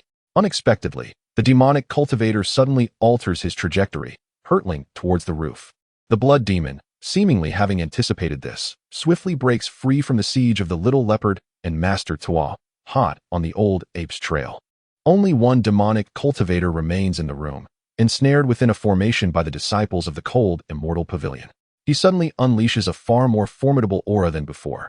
The dagger in his hand hums as it slices through the air, causing the surrounding hall masters to widen their eyes, their movements faltering. Before the disciples of the cold, immortal pavilion can close in further, the demonic cultivator propels himself towards the roof with a powerful leap. A thunderous crash reverberates as the old ape is the first to escape, creating a gaping hole in the ceiling. Subsequently, the two of them flee through that very opening. Chapter 75. The Valley of Harmony. Master Su. The cries echo repeatedly as the crowd hastily collaborates to escort Su Tiahua deeper into the Iron Fortress. The remaining demonic cultivators within the fortress are left to the hall masters to handle, while Lin Yang and the others retreat to rest. With his hands clasped behind his back, he gazes out the window, witnessing the disciples of the Hidden Sword sect under the leadership of the various hall masters, overwhelmingly overpowering the demonic cultivators. However, the three demonic cultivators remain elusive, seemingly having fled without a trace. This particular detail lingers in Lin Yang's mind, leaving him unable to find solace. If he were indeed one of the demonic cultivators, he would certainly not retreat so easily. Could it be that their intention was not to directly seize the entire Tsanjin Gate, but merely to eliminate its leader? If that were the case, why would they gather such a formidable army of demonic cultivators? Just like tonight, the infiltration of 3 individuals into the Tsanjin Iron Fortress would have sufficed to bring Su Tiahua to the brink of death multiple times. Suddenly, a knock echoed through the air, and a voice from outside proclaimed, "Brother Lin, the Tsanjin Gate requests your presence. There are urgent matters to discuss." It was Master Tuo. Upon opening the door, he accompanied Master Tuo deep into the fortress. Inside, 6 or 7 individuals were already seated, all of them hall masters of the Tsanjin Gate. Yet Su Tiahua was still absent. The first to greet them was the familiar face of Su Yan. He ushered everyone into the room and promptly addressed the matter at hand. "Master Tuo, Brother Su, the situation is urgent. I shall speak plainly." Pausing for a moment, Su Yan continued. "After repelling the demonic cultivators, we discovered the corpses of our disciples at the former stronghold of the demonic forces outside the fortress." As he spoke, Su Yan's expression shifted with sorrow, and he sighed. There were 27 of them, disciples we had sent to participate in the 8 sects martial assembly. Recalling his earlier boast that if these 27 had still been in the Tsanjin Iron Fortress, they would not have met such a disgraceful fate. He could only imagine the fury that arose from finding their bodies on the battlefield. Although the Tsanjin Gate was in dire straits, it could not afford to miss the 8 sects martial assembly. Gritting his teeth, Su Yan clasped his hands and declared, "Thus, after deliberation among the hall masters, it has been decided that I shall lead 20 disciples to Hangu Valley. However, given the current state of turmoil in the world, we are uncertain of the demonic cultivators' covert schemes. Therefore, for the sake of safety, I hope to travel alongside you all. What are your thoughts on this?" Upon hearing this, Master Tuo was filled with delight and quickly clasped his hands in gratitude, exclaiming, "To have the companionship of the Tsanjin Gate is indeed a great fortune for our Hansien Pavilion. We could not be more welcoming." "Excellent. Then let us depart tonight. Does Master Tuo face any difficulties?" Standing nearby, Lin Yang listened to their conversation with an expression as unruffled as a still pond. At this moment, his concerns did not lie with the 8 sects martial assembly, but rather with the safety of the Tsanjin Gate's leader. To him, the plight of the Tsanjin Gate mirrored that of the Hansien Pavilion. The leader was gravely injured and unconscious, and countless disciples had perished in this battle. "Brother Lin, do you have any doubts?"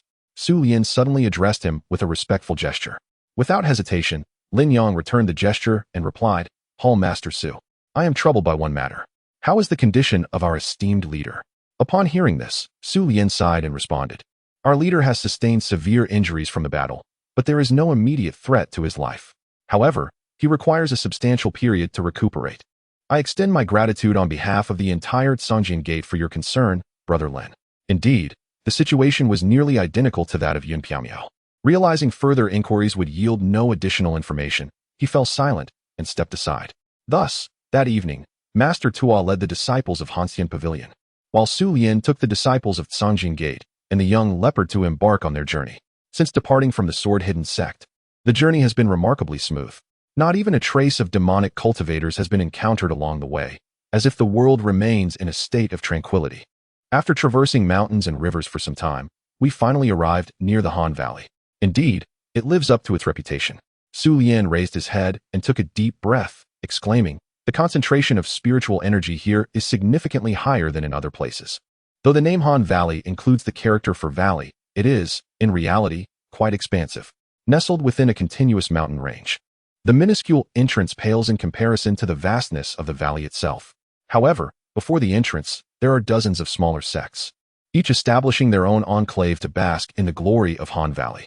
It seems the demonic cultivators have yet to set foot here. To enter Han Valley, one must first pass through this city. Naturally, Lin Yang remained vigilant along the way. Soon, they exited the city and finally laid eyes on the entrance to Han Valley.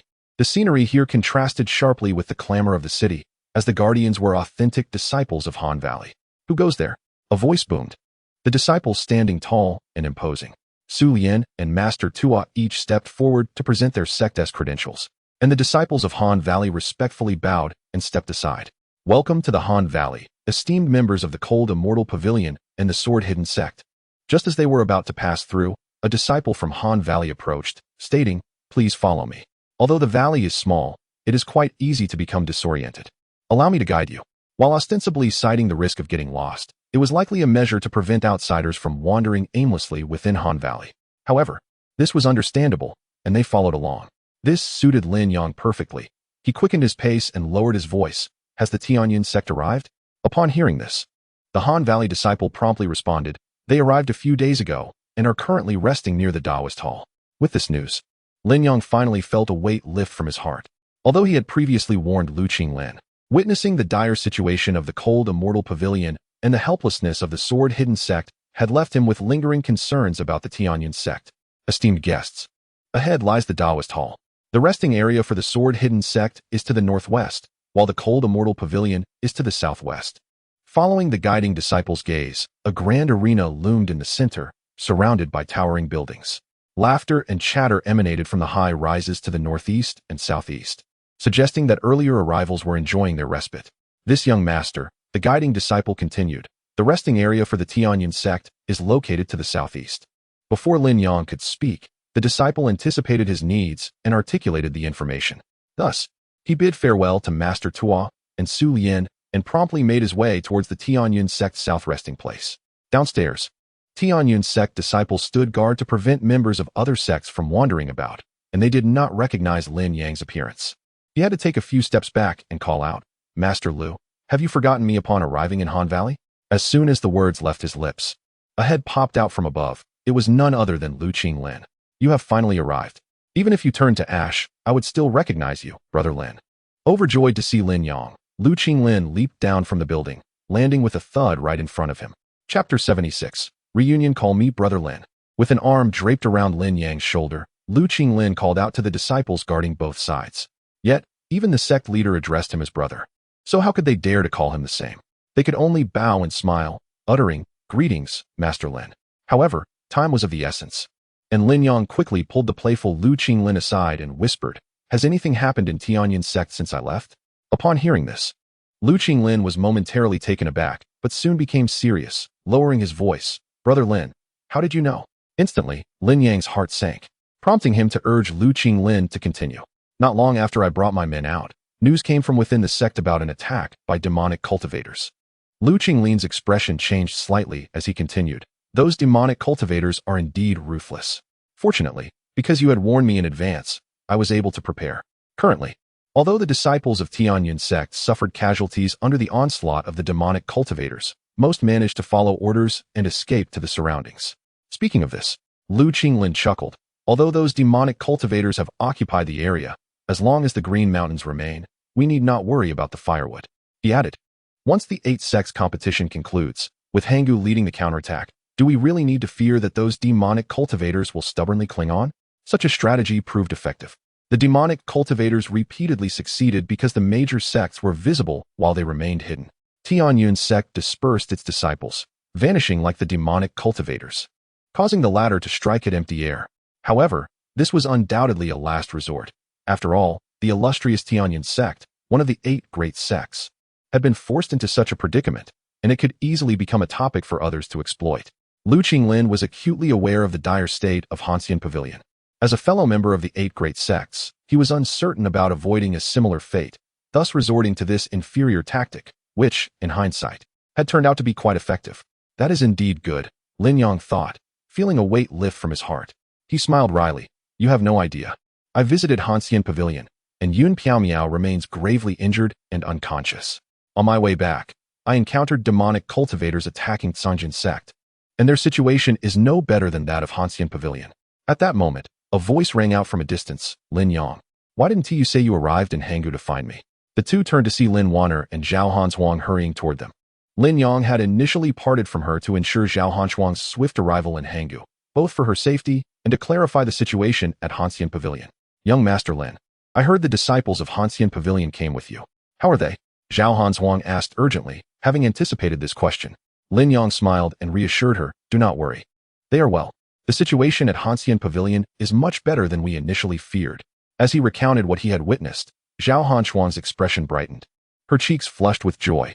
However, once he finished, a frown suddenly creased his brow.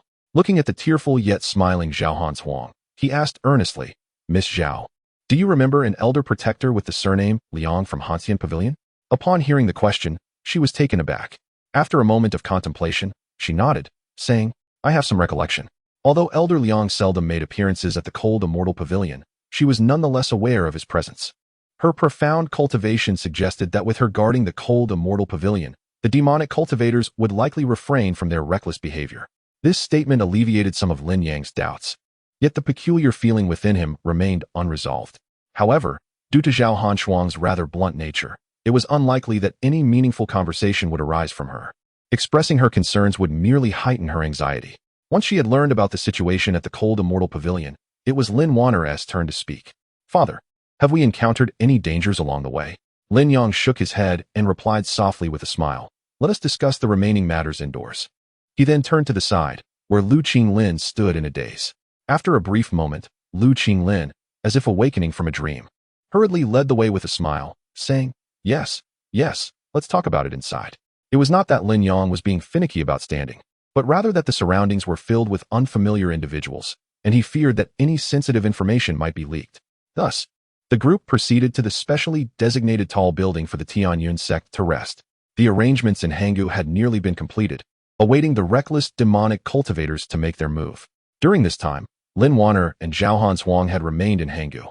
Although she had not personally participated in the setup of the grand formation in Hanggu, merely being present there was enough to uplift one's spirit. After all, Hanggu was a leader among the 8 sects, worthy of presiding over the martial assembly of the 8 sects. As long as those demonic cultivators dared to come, I believe they would have no chance of returning alive. Sitting at the table, Lin Yang shook his head, furrowing his brow as he said softly, I do not doubt the power of the Hanggu protective formation. However, when we initially contacted the Hanggu sect leader using the Hanggu token, it was mentioned that the concern was not merely about the demonic cultivators breaking the formation with brute force from the outside, but rather the fear of internal discord and collusion with the demonic cultivators. This, after some contemplation, Lin Wan'er expressed her doubts, saying, This matter was only briefly mentioned by the sect leader when we entered the valley, but there has been no follow-up information since. That is troubling. Lin Yang sighed and shook his head. I fear that, to this day, the sect leader still lacks solid evidence to ascertain who the traitor is. With the martial assembly of the 8 sects about to commence, observing the movements of the demonic cultivators, it seems they intend to launch a large-scale attack during this event. How could that be? At that moment, Zhao Hanzhuang, who was seated nearby, gasped softly during the martial assembly. The elites of the 8 great sects will all be in Hanggu, and Hanggu itself is not a place that demonic cultivators can provoke. Who knows? Lu Qinglin shrugged helplessly. a bitter smile on his face. This time, the demonic cultivator's large-scale assault is unusual. Not only have they allied with the white-headed golden eagle, but they are also simultaneously targeting the 8 great sects, covertly attempting to infiltrate Hangul. Judging by their momentum, it seems they aim to annihilate all of us in the valley, and the 8 sects martial assembly is perfectly timed for their scheme. Just then, a sudden knock on the door interrupted them. Master, the sect leader of Hangul has sent a message, indicating that the sect leader wishes to meet with young Master Lin. Upon hearing this, everyone turned their gaze towards Lin Yang. Although Lin Wan'er and her companion had spent some time in Han Valley, they had only managed to exchange a few words with the valley's master on rare occasions. Yet, here was Lin Yang, summoned upon his mere arrival. Even Lu Qinglin could not help but chuckle, saying, "Brother Lin, you are not a breathtaking beauty. Why does everyone seem to cherish you so? Since I arrived at Han Valley, I have yet to meet the valley's master myself." However, Lin Yang pressed his hand to his forehead and sighed. "I would rather he did not seek me out. His urgency to see me surely indicates that there are unresolved matters at hand." Chapter 77. Strategies. Upon hearing Lin Yang's grievances, everyone felt a sudden jolt of apprehension, yet the pressing circumstances left them with no alternative. Thus, he took the initiative to open the door, revealing disciples from the Tianyun sect standing respectfully by the entrance, while the disciples from the Hangul Valley awaited below. Descending the stairs, he hurried alongside the Hangul disciples towards the Hangul Valley master, soon arriving at an elegant and fragrant hall. As the incense wafted gently, a figure emerged from the inner room and approached. "Brother Lin, it is a pleasure to finally meet you," said none other than the master of Hangul Valley. Lin Yang had previously encountered him through the Hangul order, but this was their first face-to-face meeting. The master sported a long beard, and though his physique was slender, the commanding presence of the Hangul Valley master was palpable. "Greetings, esteemed master," Lin Yang acknowledged respectfully. The master of Hangul Valley smiled faintly at his words, gently placing a hand on Lin Yang's wrist before casually taking a seat nearby. "No need for formality, simply call me Master Ling." Thus, it was revealed that the master of Hangul Valley bore the surname Ling, which indeed suited him well. "Brother Lin, I have heard you arrived at Hangul alongside the disciples of the Hanxian Pavilion. How fares the Hanxian Pavilion, and is Master Yun well?" It was evident that Master Ling was still concerned for Yun Piaomiao, which stirred a warm smile within Lin Yang. In response to Master Ling, the master of Yun Pavilion is currently besieged by demonic cultivators and remains gravely injured, yet to awaken. Though aware of Ling's anxiety for Yun Piaomiao, Lin Yang spoke candidly. Upon hearing this, Master Ling's expression shifted slightly as he sighed deeply, attempting to console himself with a faint smile. "As long as Master Yun is still among the living, there is hope. Once the 8 sects martial assembly concludes, I shall personally visit the Hanxian Pavilion." After this exchange, Master Ling cleared his throat lightly, regaining his composure. "Brother Lin, I have also heard that you encountered a large-scale attack on the Tsangjian sect by demonic cultivators on your way here." "Indeed," Lin Yang nodded, continuing. "The situation at Tsangjian sect is not dissimilar to that of Hanxian Pavilion. The sect master is gravely injured, and many disciples have suffered heavy casualties. However, they have not been completely overwhelmed by the demonic cultivators." "Why is that?" Master Ling inquired, furrowing his brow.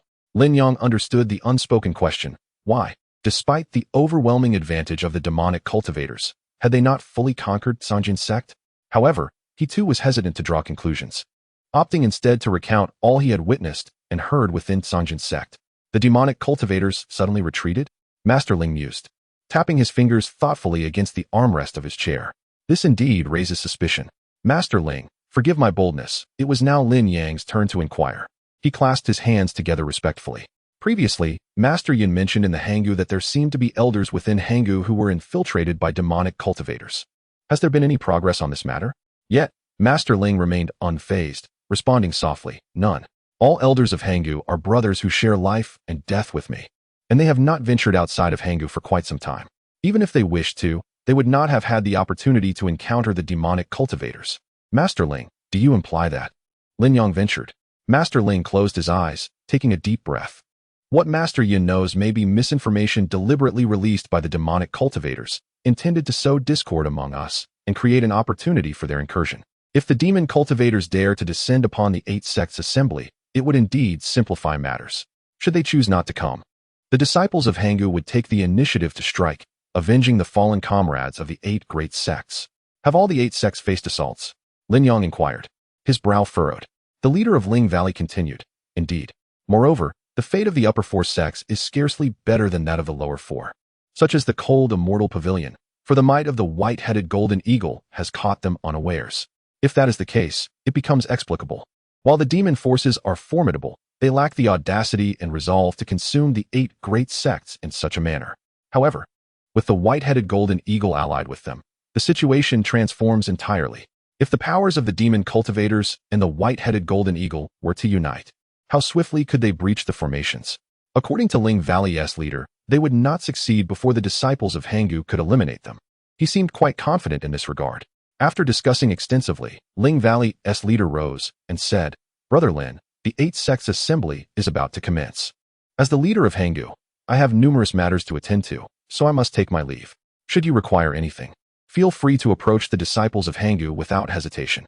With that, he departed, and Lin Yang, after a moment's contemplation, returned to the high tower of Tianyun sect. "How was your conversation with the leader?" As soon as he returned, Luqing couldn't contain his curiosity. At that moment, only he and Lin Wan'er remained in the room, as Zhao Huang had hurried off to meet her fellow disciples. There was no significant progress. I shared everything I could, and he merely laughed off my questions. Lin Yang sighed, spreading his hands in resignation. Yet, I had anticipated this outcome.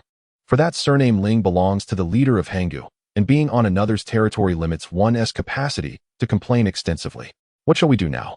Shall we merely sit and await our fate? Lin Wan'er felt an inexplicable surge of anxiety, her prior confidence in Hangu waning considerably. If I were a demon cultivator, I would surely launch an assault at the peak of the 8 sects assembly. He furrowed his brow and continued slowly, because at that moment, all attention would be focused on the assembly, and even with prior anticipation, the response would not be as swift as usual. Yet, even if we predict the demon's actions, remaining in Hangu means we can only wait, powerless to act. Suddenly, a spark lit in his eyes, and he joyfully rose from the table. After a brief moment, he turned to Lin Wan'er and said, "At that time, the safest place will be Hangu. You must stay here and go nowhere else." Upon hearing this, Lin Wan'er grasped the implication and quickly stood as well. "Are you not going to stay with us? Where do you intend to go?" Indeed, she had surmised correctly. Lin Yang no longer intended to remain in Hangu. The feeling of entrusting one's life to others is quite unsettling, especially after witnessing the leader of Ling Valley speak a few words. "I shall head to the city at the entrance of Hangu, which appears to be named Qiushua City. As the saying goes, the early bird catches the worm. If the demon cultivators are to attack, Qiushua City should be the first to know. However, the demonic cultivators would unlikely massacre the entire city of Qiushua prior to their assault to reveal their whereabouts. After all, their adversaries are the 8 sects of Igu. Anyone who dares to be reckless would be courting death." Upon hearing this, both Luqing Lin and Lin Wan'er quickly understood and exclaimed, "I will accompany you. As the esteemed leader of Tianyun sect, why would you abandon your post in Hangu to join me in this endeavor?" With a dismissive wave, Lin Yang firmly declined Luqing Lin's offer. As for Lin Wan'er, he had no intention of bringing her along either. "I do not intend to single-handedly vanquish the demonic cultivators. I merely wish to ascertain if there is anything I can assist with. Moreover, the more individuals involved, the larger the target becomes, which would render me more vulnerable." In light of this, Lin Wan'er refrained from pressing the matter. Her face flushed in frustration as she sat quietly to the side. "Rest assured, should anything arise, I will return to Hangu at the earliest opportunity." With that, Lin Yang stood up decisively and made his way toward the door. Chapter 78. Autumn Sua City. It appeared that the master of Lingu had briefed his disciples after meeting Lin Yang, as he encountered no hindrance while descending from the Tianyun sect's building to the entrance, where everyone greeted him with respectful gestures. "Young Master Lin, are you departing from the valley?" inquired the disciples guarding the entrance, their demeanor courteous. However, their expressions bore a subtle nuance, and in hushed tones, they warned, "It seems there are rumors of demonic cultivators plotting something. Young Master Lin, you must exercise utmost caution upon leaving Hangu. Once you reach Autumn Sua City, you must be even more vigilant. There, the myriad of sects and individuals is far more complex than in our Hangu." The guards, surprised that someone would venture out of Hangu at such a critical moment, could not help but offer their well-meaning advice. "Thank you, both of you. I am aware," Lin replied, bowing in gratitude before hastily making his way towards Autumn Sua City. The guards were not indifferent, speculating that the time before the demonic cultivators launched their offensive was drawing near. Meanwhile, Autumn Sua City remained blissfully unaware of the impending threat, with the streets alive with the sounds of vendors calling and lively chatter.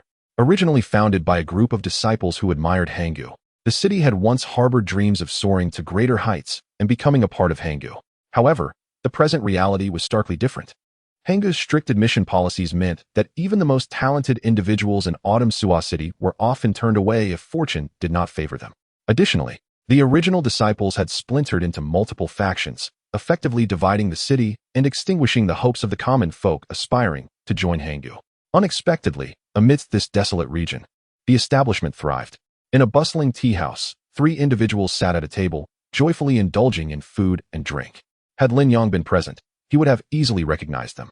2 of them, seated across from each other, were the Blood Demon, adorned with a golden crown during the initial ambush of the sword-hiding sect, and the unremarkable Old Ape. The third, sitting alone, was a demonic cultivator clad in black, his face concealed by a dark veil. When he lowered the veil, a deep scar marred his visage, rendering him quite fearsome. Yet, in Autumn Suwa City, such sights had long ceased to stir curiosity. "Don't mind the meal," the Old Ape remarked, his eyes half closed as if he were dozing off. He chewed his food slowly and inquired, "Has there been any word from that side?" "Yes," the scarred face replied sharply, dropping his chopsticks. He swiftly seized a large piece of pork bone and declared, "They say everything is ready." However, the Blood Demon's expression darkened upon hearing this, and he slammed his chopsticks onto the table with a deep sigh. "Why must they summon us 3 brothers again? Do they lack other capable individuals?" The 2 companions fell silent, but the Old Ape replied calmly, "Those who are skilled must bear more responsibilities. Sending others to handle this task would not yield satisfactory results." The Blood Demon's face flushed with indignation, ready to retort. "Waiter, bring forth your finest wines and meats." Suddenly, a loud voice echoed from below, followed by heavy footsteps thundering up the stairs. Soon, a burly man appeared on the 2nd floor, carrying a large burlap sack under his arm. He scanned the room before his gaze landed squarely on the table of the Blood Demon and his companions. "Dragon Lord, let us return to your usual seat. That table is not suitable. It draws too much attention." As the attendant hurriedly stepped forward to mediate the situation, the imposing figure known as Lord Long let out a cold snort and indeed shifted to a corner. The Blood Demon's gaze remained fixated on the large burlap sack clutched by Lord Long, hesitatingly suggesting that it contained a person, a young girl of about 7 or 8 years. The Old Ape continued to eat and drink, unperturbed. "Why not have a drink?" he suggested. Suddenly, the scarred-faced man slammed his cup down and rose from the table. Just as Lord Long settled himself and stretched his legs, a gentle breeze brushed his face, revealing that 3 individuals had taken seats beside him. While others might not perceive it, he could discern their shared lineage. He regarded the trio with a cold smile. Although they merely feasted on meat and drink, Lord Long could detect the scent of blood emanating from them. "Since we are kindred spirits, I shall make an exception and allow you to partake in the feast. But you must wait for the food and drink to arrive," he declared, then pounded the table and bellowed, "Where are my wine and meat? Why have they not yet arrived?" "There's no need," the Blood Demon replied coolly. As soon as the words left his lips, the scarred-faced man had already turned back, single-handedly lifting the table they had occupied and bringing it closer. With a thud, 2 tables were joined, and now not only was there a burlap sack upon it, but also wine and meat. "You are indeed impatient. Are you newcomers?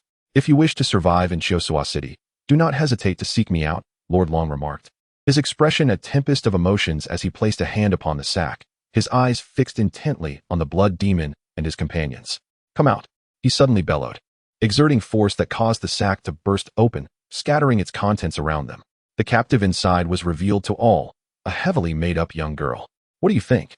Quite a catch, Isentishi. Come dance." Before Lord Long's command could fully resonate, the Blood Demon's complexion turned an alarming shade of liver. A gust of wind surged, and a dark figure swept over the table, pulling the bewildered girl beneath it, enveloping her in a black cloak that concealed her once vibrant attire. What is the meaning of this? The pent-up anger that had been simmering inside Lord Long erupted as he stepped onto the table, drawing a dagger from his waist, pointing it menacingly at the Blood Demon's throat. "I merely thought to share this spectacle with my fellow kindred spirits. Do you truly wish to hoard her for yourselves? You ought to inquire about my status. I am the master of the Frost and Snow sect, and who in Chiosua City does not show me the utmost respect? To oppose me is to oppose the Frost and Snow sect. Those who dare to do so have already perished." His voice boomed, accompanied by excessive spittle. The Blood Demon refrained from retaliating, relying instead on the Old Ape beside him, who discreetly restrained him. The scarred-faced man then tossed several hundred taels of silver onto the table, casually stating, "Take this money to the pleasure house, and cease your reckless abductions." As he watched the coins roll across the table, Lord Long's heart skipped a beat, and his eyes widened in astonishment. "Who said I was the one who abducted her? I merely purchased her. The money here is insufficient." With a sudden glint of inspiration, Lord Long raised his voice once more. "Enough nonsense. If you truly bought her, you should have led her away rather than cramming her into a sack." As the conversation reached this point, the scar-faced man abruptly stood up, intending to turn and leave. Naturally, the old ape did not attempt to stop him, but the blood demon remembered to take along the bewildered girl. Wait, with such disdainful treatment, the usually arrogant dragon lord would not easily let this go. He immediately erupted in fury and charged towards the three of them. Chapter 79. The Frosted Lotus Flower Dragon Master. The wine and meat have arrived. The young waiter bounced joyfully up the stairs. Suddenly, a tremendous crash resonated, causing a thick wooden beam to graze the young man's nose, splattering blood and sending him tumbling to the ground in fright. "Dragon Master, please show some mercy." The chaos of the second floor erupted into a melodious sound, akin to a gentle breeze traversing a deep mountain gorge, reminiscent of the tinkling bells stirred by the wind. Amidst the swirling dust, Dragon Master sat pale against the wall, while the trio of blood demons stood opposite him, their brows furrowed in concern. At the center of the two groups stood a woman clad in flowing white, her hair neatly tied back. Her skin was as fair as snow, and she smiled broadly, revealing 2 rows of pearly teeth, wielding a paper fan with grace. It was this very fan that had struck Dragon Master on the head, leaving him dazed, followed by a swift kick to his abdomen that sent him crashing into the corner. "Yi Huan, is it you, you vile wench?" Shaking his head, Dragon Master shouted in anguish as he struggled to rise, his gaze darting between her and the blood demons, panting heavily. "So it's all from the Lotus Society." "Very well." As he shouted, Dragon Master scrambled down the stairs, but clumsily stepped on the spilled wine and meat, rolling down with a series of thuds. After dispatching the lackey, Yi Huan turned to disdainfully regard the blood demons, clicking her tongue. The orders were clear to remain discreet. "What are you 3 doing here? Have you lost your minds?" "It is not your place to reprimand us," Blood Demon replied through clenched teeth, taking a deep breath. "We have been assigned a task and are awaiting the opportune moment." The elder ape standing beside him interjected, clasping his hands respectfully.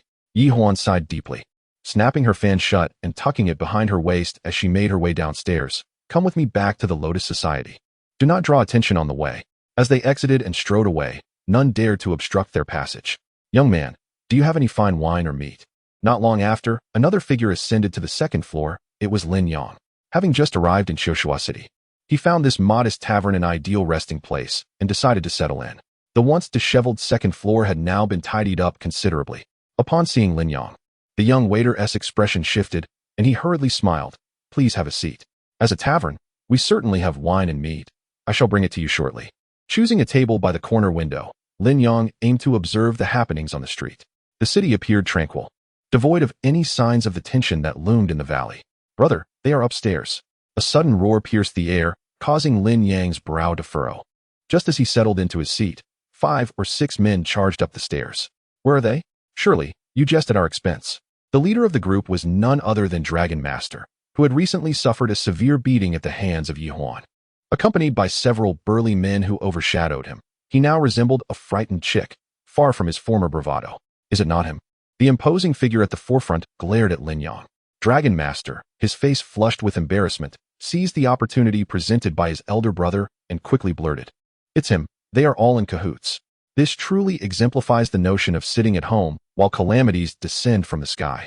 Although Lin Yang felt an element of astonishment, the unjust accusation stirred within him a surge of indignation. "Clarify the situation. Who is allied with whom?" Rubbing his temples, he exclaimed, "Do you still dare to argue? It was that group from the Lotus Society that assaulted me." "Brother, he must know where the others are." Despite his imposing stature, Dragon Master was no different from a frightened maiden when it came to reporting grievances. "Very well. Since your Lotus Society disregards the rules and has attacked members of our Frosty Wind sect, do not blame us for the consequences." Seizing the opportunity, the burly leader cracked his knuckles and twisted his neck, creating a cacophony of sounds. "Are you a performer in the martial world?" Lin Yang mused just as a melodious voice rang out beside him. "Brother, it's Yi Huan." Following the sound, he indeed saw the woman in the white robe, causing Dragon Master to exclaim in surprise. After all, he had personally experienced the might of Yi Huan's fan, and even now, his head throbbed at the memory. Lin Yang turned to meet Yi Huan's gaze, frowning as he asked, And who might you be? My name is Huan. She responded candidly, reciprocating with a question. And you? Before he could answer, members of the Frosty Wind sect rushed over, with a series of sharp sounds. The initial strikes were the sounds of Huan's fan deflecting several incoming fists, followed by the continuous thuds of her fan striking the bulliest disciple repeatedly. In mere moments, Huan had delivered over 100 blows to the leader, leaving him bruised and battered, ultimately collapsing to the ground, unconscious. How is this possible? Dragon Master, who had remained at the back, cried out in disbelief, falling flat on the ground in shock. Lin brother, do you recognize my face? Yet Huan appeared unfazed, as if swatting away a mere fly, instead smiling as she turned her gaze toward Lin Yang. Not familiar, he replied without hesitation, scrutinizing her from head to toe while still speaking the unembellished truth. Curiously, Huan did not take offense. Instead, she laughed heartily. What a coincidence. I find your face unfamiliar as well. With a gentle thud, she leaned back against the table, teasingly biting her pink lips. She asked, since it's such a coincidence, would you care to share a drink with me, Lin brother? Any ordinary man would likely have lost his senses upon witnessing such a scene. Yet Lin Yang found her behavior perplexing. He stood, cupped his hands in a polite gesture, and smiled. I am merely jesting. I have pressing matters to attend to and cannot stay. With that, he waved his sleeve and swiftly descended the stairs. As he walked, he suddenly overheard two waiters on the first floor whispering, the Lotus Society and Frosty Wind sect are clashing on our second floor. Who do you think will win? It must be the Frosty Wind sect. They have been a long-standing sect since the founding of Chosua City, while the Lotus Society only emerged a few years ago and is consistently overshadowed by the Frosty Wind sect. With these two names etched in his mind, Lin Yang swiftly exited the tavern. It seemed that fortune had indeed turned against him today. As he walked along the street, his heart was engulfed in a deep sense of frustration. Time trickled by, yet he had failed to uncover any leads related to the demonic cultivators in the city. To make matters worse, he had hoped to glean some information while seated in the tavern, but not only did he leave empty-handed, he also found himself entangled in an unexpected predicament. After his departure, the woman who introduced herself as Huan had been trailing him closely, and he was acutely aware of her presence. Could it be that she was a demonic cultivator? Chapter 80. The Lotus Society mansion. As Lin Yang turned a few corners in Chosua City, he suddenly vanished from sight. Huan, who was closely following him, felt a change in her expression upon discovering his absence. Before she could regain her bearings, a light sound startled her. A hand had landed on her shoulder. Is that you from the Lotus Society? Why are you following me? It was Lin Yang, his brow furrowed as he spoke slowly. Huan's heart tightened. Taken aback by his audacity, no one had dared to confront her in such a manner for a long time. Indeed, I am from the Lotus Society, she replied with a tinkling laugh, lowering her voice. But in Chosua City, everyone knows me, Huan. You must be an outsider, right? This is none of your concern, so stop following me. With a gentle pat on her shoulder, Lin Yang spoke in a grave tone. Suddenly, Huan felt a lightness on her shoulder and quickly turned around, but Lin Yang had already disappeared from sight. He leapt onto the rooftop, and the sprawling expanse of Chosua City unfolded before him. The woman he had just encountered was not a demonic cultivator. He had merely reached out to confirm this fact. Had she been one of them, the situation would have been simpler. Yet, since she was not, he needed to seek other clues, and time was of the essence. Furrowing his brows, he gazed down at the bustling street below when his expression abruptly shifted as he turned his gaze toward the east. A trace of demonic energy. Although faint and ephemeral, he was certain it was not a mere illusion. Calming himself, he swiftly propelled himself in the direction from which the energy emanated. Soon, he arrived at a heavily fortified mansion, its entrance adorned with a striking sign, Lotus. His heart raced as he recalled that the woman had also claimed to be from the Lotus Society.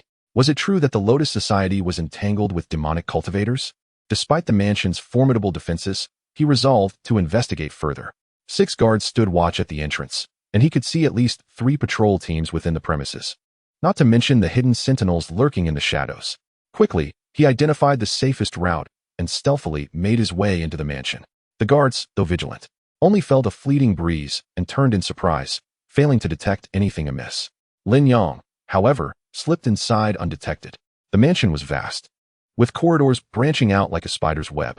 Its size provided ample hiding spots for him. Although the patrol teams remained on high alert, they could not uncover his presence. Before long, he ventured deeper into the mansion.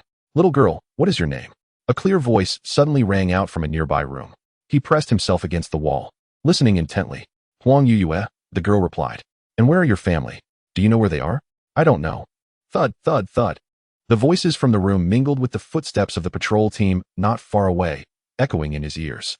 He must wait until the patrol leaves before he can proceed. Otherwise, he risks exposing his whereabouts. The door suddenly swung open with a soft thud, revealing a maid with a disdainful expression hastily emerging. She appeared quite impatient, striding away to join her companions in the distance. Lin Yang, with his keen ears, caught snippets of her conversation. What a hassle. I wonder if they're trying to swindle us. His brow furrowed slightly. But with the patrol just having departed, it was the perfect opportunity to delve deeper, so he stepped forward. Suddenly, the door creaked open once more, and to his surprise, a little girl emerged, her face etched with worry. As she turned around, her gaze met Lin Yang's, and her eyes widened in astonishment. Just as she was about to speak, he caught the distant sound of footsteps approaching. What was her name again? Huang Yue, perhaps? The footsteps echoed as Yihuan, attended by the maid who had just exited, reached the doorway. What a nuisance, Yihuan muttered, pursing her lips and clicking her tongue. It was evident that the trouble had arisen from the three foolish blood demons, yet it was she who was left to clean up their mess. With a soft thud, she entered the room and found Huang Yue still sitting there, dazed. Miss Yue, did you enjoy the meal? Is there anything else you'd like? I can have the kitchen prepare something for you. After entering, Yihuan forced a smile and took a seat opposite her. Yes, it was good, Huang Yue replied obediently, leaving Yihuan momentarily at a loss for words. However, steeling herself, she sighed and asked, Miss Yue, do you truly not remember where your home is? It's not that I want to rush you. I'm just concerned that your family might be worried. At this, Huang Yue's expression changed drastically. She lowered her head, nervously fidgeting with the hem of her clothing, and in a voice barely above a whisper, replied, they were all killed. Yihuan's countenance shifted as well, and she hurriedly laughed. Perhaps you were just dreaming. I'll have those 3 uncles who rescued you come to keep you company, so just sit tight.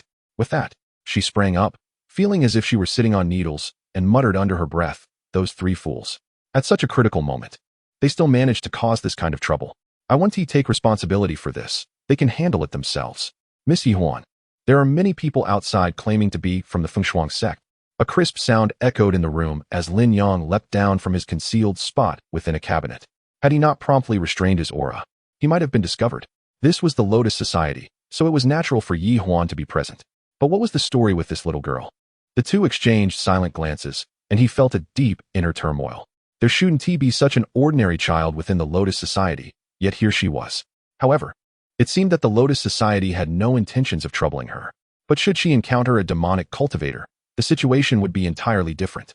Observing Huang Yue, who was even smaller than Lin Wan'er, he sighed deeply and asked, Miss Yue, would you like to come with me?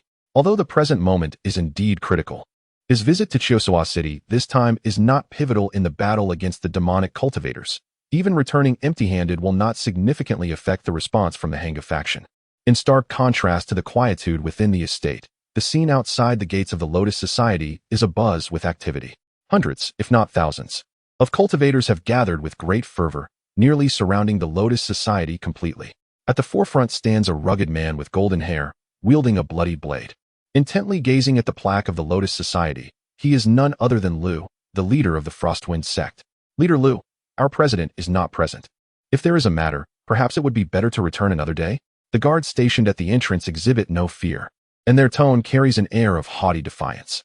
Chapter 81. Convergence at Chiosua City at the entrance of the Lotus Society. Master Lu of the Frostwind sect rubbed his ears in annoyance and exclaimed, I did not quite catch that. Would you be so kind as to repeat it? Before the guard could respond, Master Lu suddenly lunged forward with a fierce shout. I command you to repeat it. The weight of his blade sliced through the air, conjuring a tempestuous gust. To the naked eye, it appeared he aimed at the guard, yet the sentinels understood he sought to sever the Lotus Society's signboard. Thus, despite their trepidation, none dared to evade or retreat. A thunderous crash reverberated, akin to the sound of thunder splitting the heavens, sending clouds of dust swirling. Master Lu, why such a dramatic display?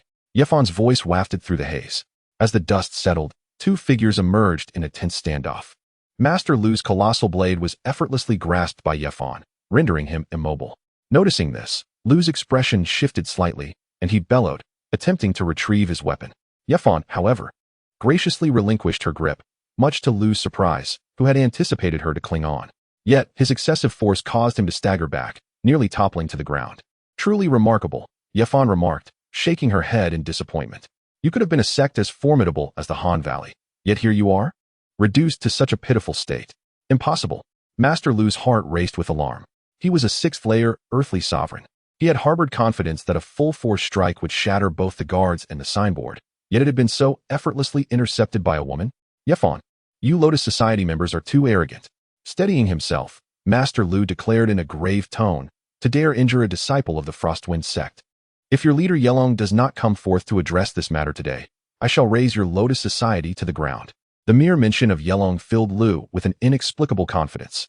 Yelong, the leader of the Lotus Society. Their last contest had taken place years prior, where Lu had bested Yelong decisively.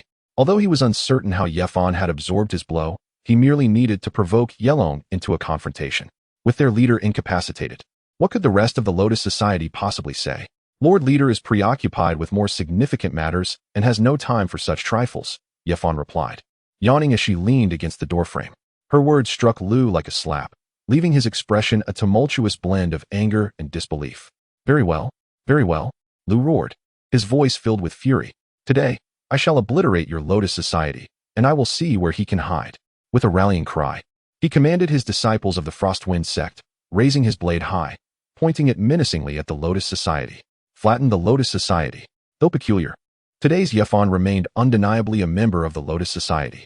Among the myriad powers in Chosua City, the Lotus Society held a modest position, well aware that they were regarded as the least among the major factions. Challenging the dominant Frostwind sect was akin to a mantis attempting to stop a chariot. Lu's resounding command stirred a fervor among the Frostwind sect disciples, igniting their collective wrath as they echoed, "Flatten the Lotus Society." In the Wind and Frost sect, the grandiloquence of its leader was met with derision by the guards and Yi Huan. What is so amusing about this? The leader of the sect was on the verge of a nervous breakdown, lamenting and calling out in despair. With a helpless shrug, Yi Huan chuckled, urging him to take a good look around. Upon hearing this, the leader hastily shifted his gaze, only to be struck with astonishment. Unbeknownst to him, a throng had gathered around the disciples of the Wind and Frost sect. Initially, he presumed they were mere onlookers drawn by the spectacle, believing that a larger crowd would enhance the prestige of his sect when they crushed the Lotus Society. However, upon Yi Huan's admonition to observe closely, he felt as though he had plunged into an icy abyss. These individuals were not innocent bystanders. They were bloodthirsty demon cultivators. Demon cultivators? The leader's voice pierced the air, high and shrill, reminiscent of a woman's shriek. You dare entangle with demon cultivators in the Lotus Society? How audacious! At this point, Yi Huan had no desire for further discourse. With feet firmly planted, she leaped into the air. Attack! She proclaimed with a laugh. Today, we shall use the Wind and Frost sect as a banner to pray for victory in this battle. Upon receiving her command, the demon cultivators unveiled their long-suppressed ferocity, charging towards the disciples of the Wind and Frost sect with furious roars. The disciples had anticipated a straightforward encounter, relying on the sect's esteemed reputation to intimidate the Lotus Society into submission.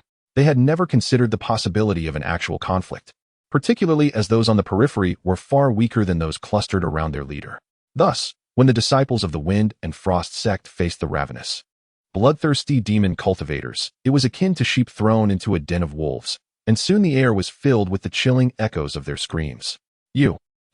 The leader of the sect stood before the Lotus Society, his face drained of color, his hands trembling uncontrollably. Yi Huan, however, was in no hurry to act. She merely smiled and said, "Do you understand why I am laughing, Leader Lu? Because in my eyes, you and your ragtag group are nothing but a bunch of worthless fools." Her laughter rang out like silver bells. Before her words had fully faded, a gust of wind heralded her appearance behind him. The leader's pupils constricted as he awkwardly forced himself to look down at his chest, where blood flowed freely from a gaping wound. His gaze darted past the hole in his chest to see Yi Huan clutching a still-beating crimson heart in her hand. With a swift squeeze, she reduced the heart to a mass of pulpy flesh that splattered in all directions. Leader Lu, what a bargain it is to use your Wind and Frost sect as a banner. Remember, today marks the day when the 8 sects vanish and my holy cult rises. The once tranquil autumn Chosua City had transformed into a battlefield rife with turmoil. Demon cultivators surged into the city from all directions. Yet, aside from the disciples of the Wind and Frost sect, they inflicted no harm upon others. This was not due to a sense of morality among the demon cultivators, but rather because they had received explicit orders. With the impending battle, they were to avoid unnecessary distractions. Yi Huan, amidst the ranks of the demonic cultivators, the blood demon leaped forward to the entrance of the Lotus Society. furrowing his brow as he inquired, "What of the young girl? Have you ensured her safety?" As a fellow practitioner of dark arts, the blood demon could not fully place his trust in Yi Huan. "Could you refrain from looking at me in such a manner?" Yi Huan retorted with an eye roll, her impatience palpable as she clenched her teeth. "Your little adversary is within the residence. Go seek her yourself. I am not a man." As if I were vying for her attention, reassured by her words, the blood demon quickly clasped his hands in gratitude and dashed towards the house. Following closely behind, the old ape and Scarface soon reunited with Yi Huan. "What is the situation?" she inquired, narrowing her eyes at the two. "Rest assured, with Mr. Ye's assistance, there is absolutely no cause for concern," Scarface replied with a grin. "Indeed, the Master's plan proceeds without a hitch. Our next destination is Hanggu," old ape stated solemnly, casting his gaze toward the direction of Hanggu. Chapter 82. The eve of the great battle. Uncle Lin, what is happening outside? Within the Lotus Society's residence, Lin Yang concealed himself and Huang Yue in the shadows, observing the unfolding events with keen interest. Initially, he had intended to remain in the mansion to gather intelligence, hoping to uncover valuable information. However, unexpectedly, the aura of the demon cultivators intensified sharply, prompting him to make a swift decision to hide Huang Yue. At present, the overwhelming presence of the demon cultivators was even more pronounced than it had been when they were at the Sanjin Gate. "As long as I am here, nothing will go amiss," he murmured, his gaze fixed intently on the fierce clash between the demon cultivators and the disciples of the Fengshuang sect. Autumn Shua City was no longer a safe haven. They needed to return to Hanggu Valley as swiftly as possible. Suddenly, a faint yet distinct sound reached his ears, compelling him to prepare for action. "Ah, it's you," he realized, as the figure of Yi Huan came into view. She, like Lin Yang, had approached with heightened alertness but now relaxed her guard, exhaling a sigh of relief. "Tell me, have you seen a girl about this tall?" She gestured, describing a little girl with a small face. She was unmistakably referring to Huang Yue. Did the demon cultivators truly still seek individuals at this juncture? It appeared Yi Huan was not an insignificant character. She had come personally to search, suggesting that Yue held significant importance to them. "Actually, it's nothing of consequence." She pouted, a frown marring her delicate features. "That girl is a friend whom I was entrusted to look after. Now that her family cannot find her, they sent me to search. I have not seen her," Lin Yang replied, maintaining his composure as he concealed Huang Yue behind him. Upon hearing this response, Yi Huan appeared visibly relieved, nodding with resignation. "Very well. By the way, the Lotus Society is not a safe refuge for you. If you wish to survive, you should distance yourself from here as much as possible."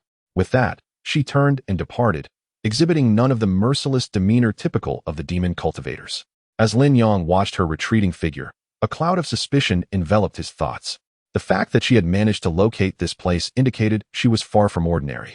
How could she not be aware that Huang Yue was just behind him? Yi Huan had deliberately chosen to let them go. Though her intentions were unclear, this was undoubtedly their best opportunity to escape.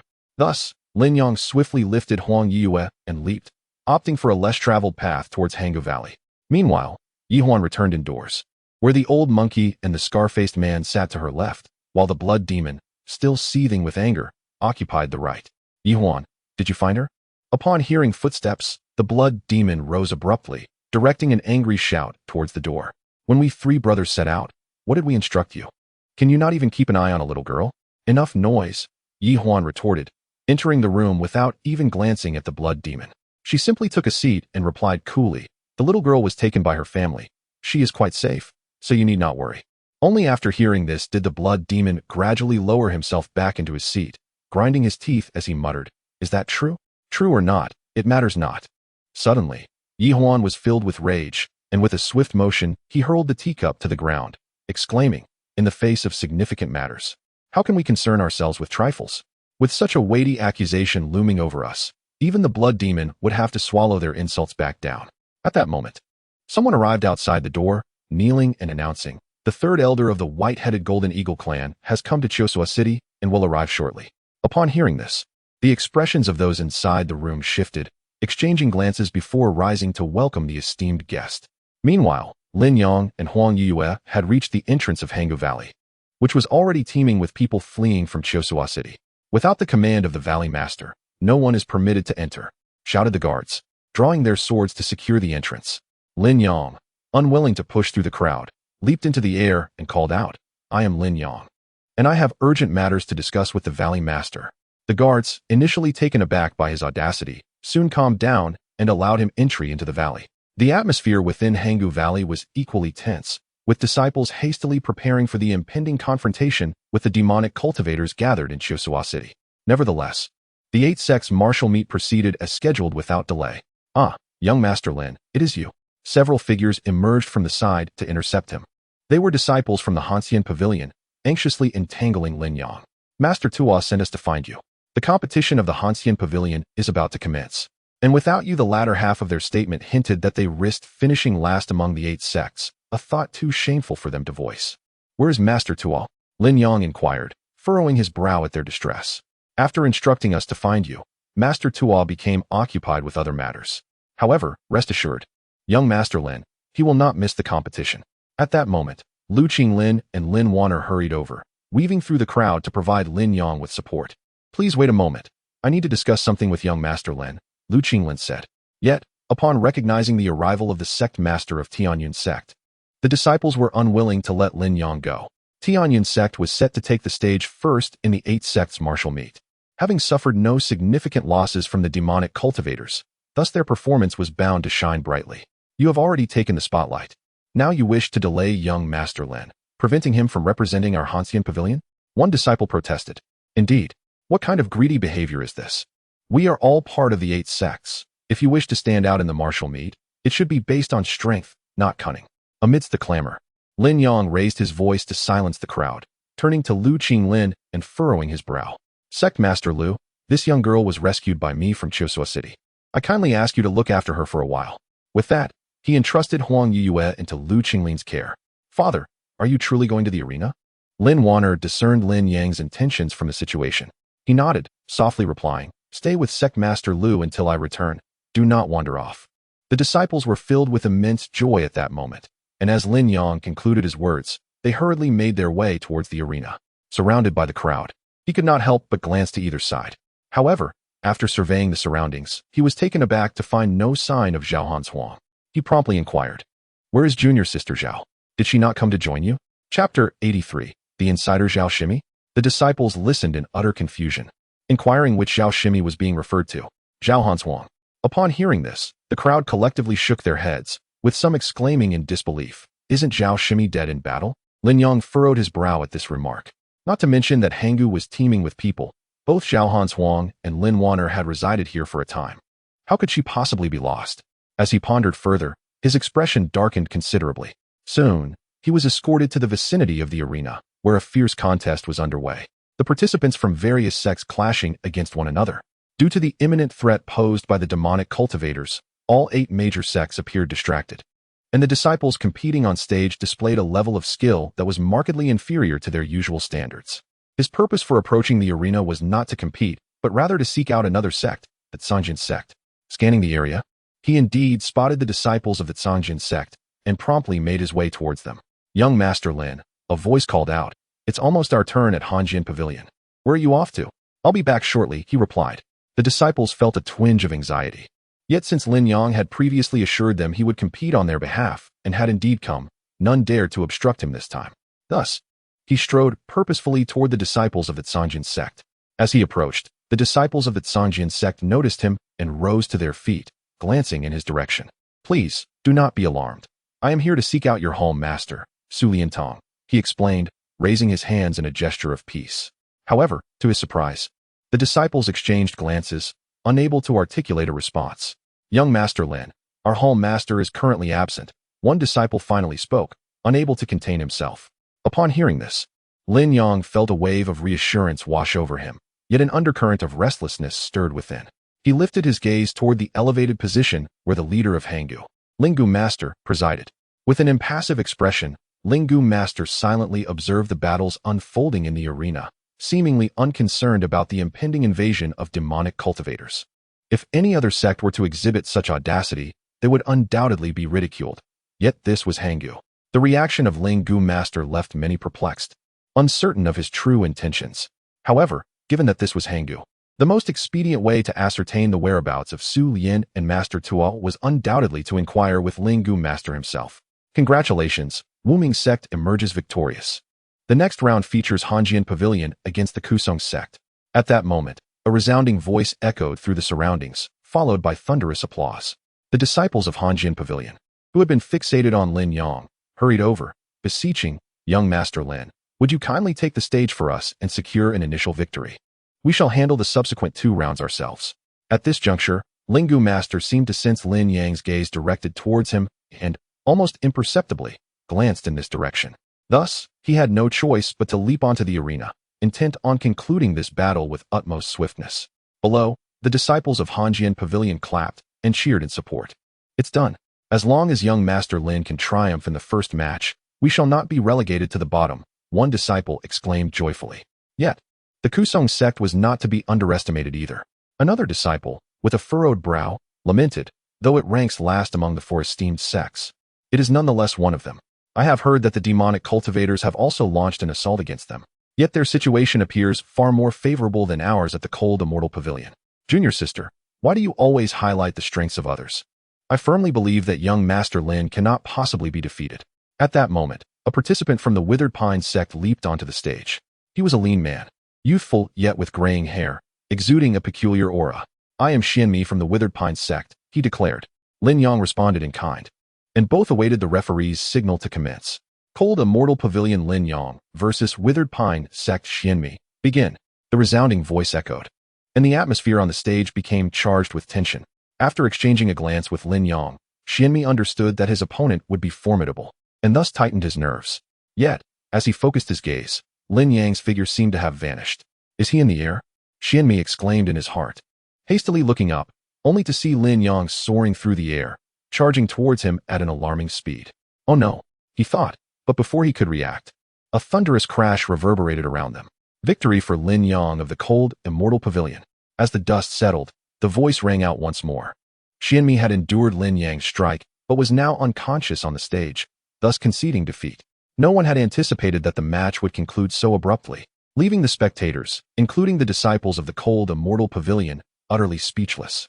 "Well done, father," Lin Wan'er exclaimed, unable to contain her excitement as she sat beside Lu Qinglin. Her cheer echoed through the now silent venue, ensuring that all present heard her clearly. Following his victory, Lin Yang had little inclination to celebrate. Instead, he made a beeline for the master of Ling Valley. After waiting at the entrance for a while, he finally heard the report from a disciple, "Young Master Lin. The master of Ling Valley has consented to meet you." He hastened to meet him. Upon encountering the master, he addressed him directly, "Master of Ling Valley. Several individuals have entered the Han Valley and have since vanished. I seek your assistance in locating them."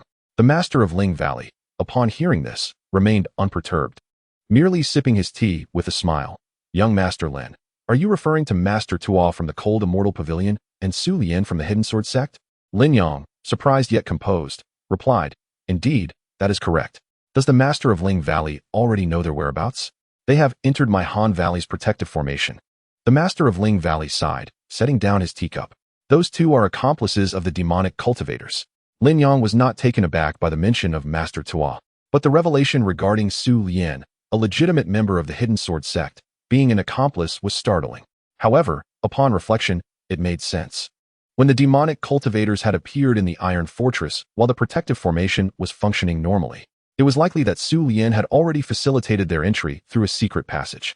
In the ensuing chaos, with the sect leader of the Hidden Sword severely injured and unconscious, the Iron Fortress had descended into disarray, leaving no time for contemplation. Later, when suspicions arose, Su Lian had already departed with his disciples from the Hidden Sword sect towards the Han Valley. Who could have substantiated his innocence then? At this point, Lin Yang finally breathed a sigh of relief, yet there remained one individual whose whereabouts were still unknown. As for the leader of Ling Valley, another person had also gone missing, Zhao Hanshuang from the Cold Immortal Pavilion. I wonder if the Valley Master has heard anything about her. However, the Valley Master shook his head and furrowed his brow, saying, "Perhaps she has become an accomplice of the demonic cultivators, hiding in fear after witnessing her companions being captured. If it were anyone else, there might be a chance, but Zhao Hanshuang is entirely different. Were it not for her, we would likely still be oblivious to the schemes of the demonic cultivators. Does she have any other reason to be involved?" After hearing this, the Valley Master contemplated deeply for a while before shaking his head and stating, "The present circumstances are not like those of ordinary times. I can only send a few disciples to search in various places. Beyond that, I am powerless to assist further." Chapter 84, The Prelude Boom. Just as Lin Yang and the Valley Master of Ling were conversing, a thunderous roar suddenly erupted from the entrance of Han Valley. It had begun. The Valley Master's expression darkened slightly, yet he remained composed, stating calmly, "Young Master Lin, I shall send someone to inquire about Miss Zhao. Rest assured." As he watched Lin Yang depart, the Valley Master gazed towards the arena. The disciples from both sides were engaged in fierce combat, yet to his eyes, it appeared merely as a child's quarrel. He sighed inwardly. This time, rather than a contest among the 8 sects, it seemed more like a refuge for them all within Han Valley. Upon learning of the brutal ambush on the cold immortal pavilion by demonic cultivators, he had anticipated that other sects would also suffer, but he did not expect that every single sect would be struck by demonic forces almost simultaneously. It seemed the demonic cultivators were fiercely intent on becoming the sovereigns of this land. While this prospect was indeed terrifying, it might not be entirely unfavorable. With the demonic cultivators emerging en masse, should they be vanquished decisively, it would effectively uproot them, rendering them incapable of causing further turmoil for millennia to come. After descending from the heights, Lin Yang did not return to his fellow disciples at the cold immortal pavilion, but instead sought out Lu Qinglin. The earlier thunderous sound had reached the vicinity of the arena, casting a subtle shift over the previously exhilarating atmosphere. "Father, you're back!" Lin Wan'er exclaimed joyously upon seeing him rise. Lu Qinglin, anxious, turned to him with furrowed brows and inquired, "Lin Yang, have you checked the entrance?" Lin Yang shook his head and sat down beside her, frowning as he replied, "No, but this is Han Valley. No matter how formidable the demonic cultivators are, they cannot breach the protective array in such a short time. What can we do then? We cannot simply sit idly by, can we?" Lu Qinglin said nervously, contemplating. "Since the protective array has its vulnerabilities, we can help guard the periphery. Do not dwell on it," Lin Yang replied with a hint of resignation. "For now, we can only observe. Not only do we lack knowledge of the vulnerabilities, but even if we did, any one of us approaching would be deemed a collaborator of the demonic cultivators and eliminated on the spot." After hearing this, Lu Qinglin fell silent, acknowledging the truth in his words. "However, if you truly wish to take action, I do have a request," Lin Yang said after a moment's pause.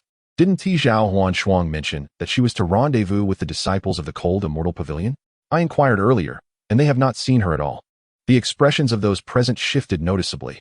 Han Valley was not vast, and where could Zhao Huanshuang have possibly gone?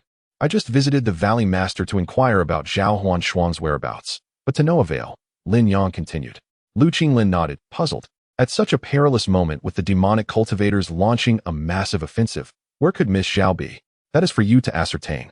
I intend to investigate the situation at the entrance," Lin Yang concluded, entrusting the search for Zhao Huanshuang to Lu Qinglin. He then turned his attention to Huang Yue, who, upon entering Han Valley, had transformed from her previously cautious demeanor to one of excitement and fervor. She was born in the city of Chishua, where she harbored a profound affection for Hanggu, an almost paradisiacal existence in her heart. "Yue, how is your health? If you require anything, do not hesitate to approach Master Lu." Upon hearing this, Huang Yue was taken aback, quickly nodding and softly replying, "Thank you, Uncle Lin." However, she suddenly lifted her gaze, as if she had something to say, yet hesitated. "Yue, feel free to speak with your father," Lin Yang encouraged. Sitting beside them, Lin Wan'er wrapped her arm around Huang Yue with a playful smile, saying, "Father, Yue is now my good friend. You mustn't bully her." The two young girls, having known each other for only a short time, had already formed a close bond. "Of course, Yue, you may speak freely," Lin Yang reassured her. Yue's expression changed slightly, her voice dropping to a near whisper. "If we can return to Chiosha, may I accompany you? I wish to personally thank the one who saved me." "The one who saved you." Lin Yang fell silent. He had brought her out from the Lotus Society, and the one who had taken her there was undoubtedly linked to the demonic cultivators. However, he could not hastily draw conclusions about that person's identity. He nodded in response. "If possible, I will take you along. However, as you have seen, the demonic cultivators are currently launching a full-scale assault, and for the time being, we must remain in Hanggu." After speaking with Yue, he departed with Lu Qinglin and the others, heading directly towards the entrance. Boom! Suddenly, a tremendous roar erupted from the direction of the entrance.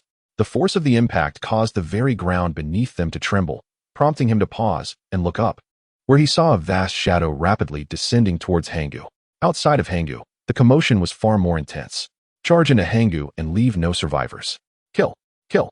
The frenzied shouts of the demonic cultivators filled the air, transforming this once sacred realm of cultivation into a cacophonous hell.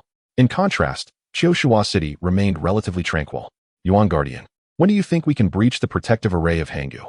A group of individuals stood on the city walls, intently watching the entrance to Hanggu. The speaker was a middle-aged man with a chiseled face and steel-like brows, a strand of white hair cascading down, evoking a sense of dread. Elder San, from my perspective, this formation can be broken in 3 days, Old Yuan interjected respectfully. 3 days? Elder San furrowed his brow, responding slowly. The infiltrators we embedded in various sects have yet to report back. They have likely failed. Old Yuan seemed unperturbed by this, softly stating, nevertheless, Hanggu is already a turtle in a jar. Allowing them to survive for 3 days is of no consequence. Yet, Elder San's expression darkened as he waved his hand, commanding, no, 3 days is far too long. We must break the formation swiftly and penetrate Hanggu. The expressions of several blood demons standing nearby also darkened. That is indeed the revered Hanggu, the pinnacle of the 8 sects, not merely a brothel that one can enter at will. Is it not unreasonable to demand such an entrance? Elder 3, I find myself compelled to inquire further. The blood demon spoke coldly. Since the white-headed Golden Eagle clan has resolutely chosen to ally with our holy sect, why have they only dispatched a mere handful of insignificant individuals? As he spoke, he gestured towards the distant sky. There, amidst the swirling clouds, dark figures descended with a howl, piercing through the mist to reveal the true form of the white-headed Golden Eagle. The majestic black feathers trembled fiercely in the raging wind, and the sharp beak was adorned with 2 piercing eyes, resembling twin flames that exuded an intimidating presence.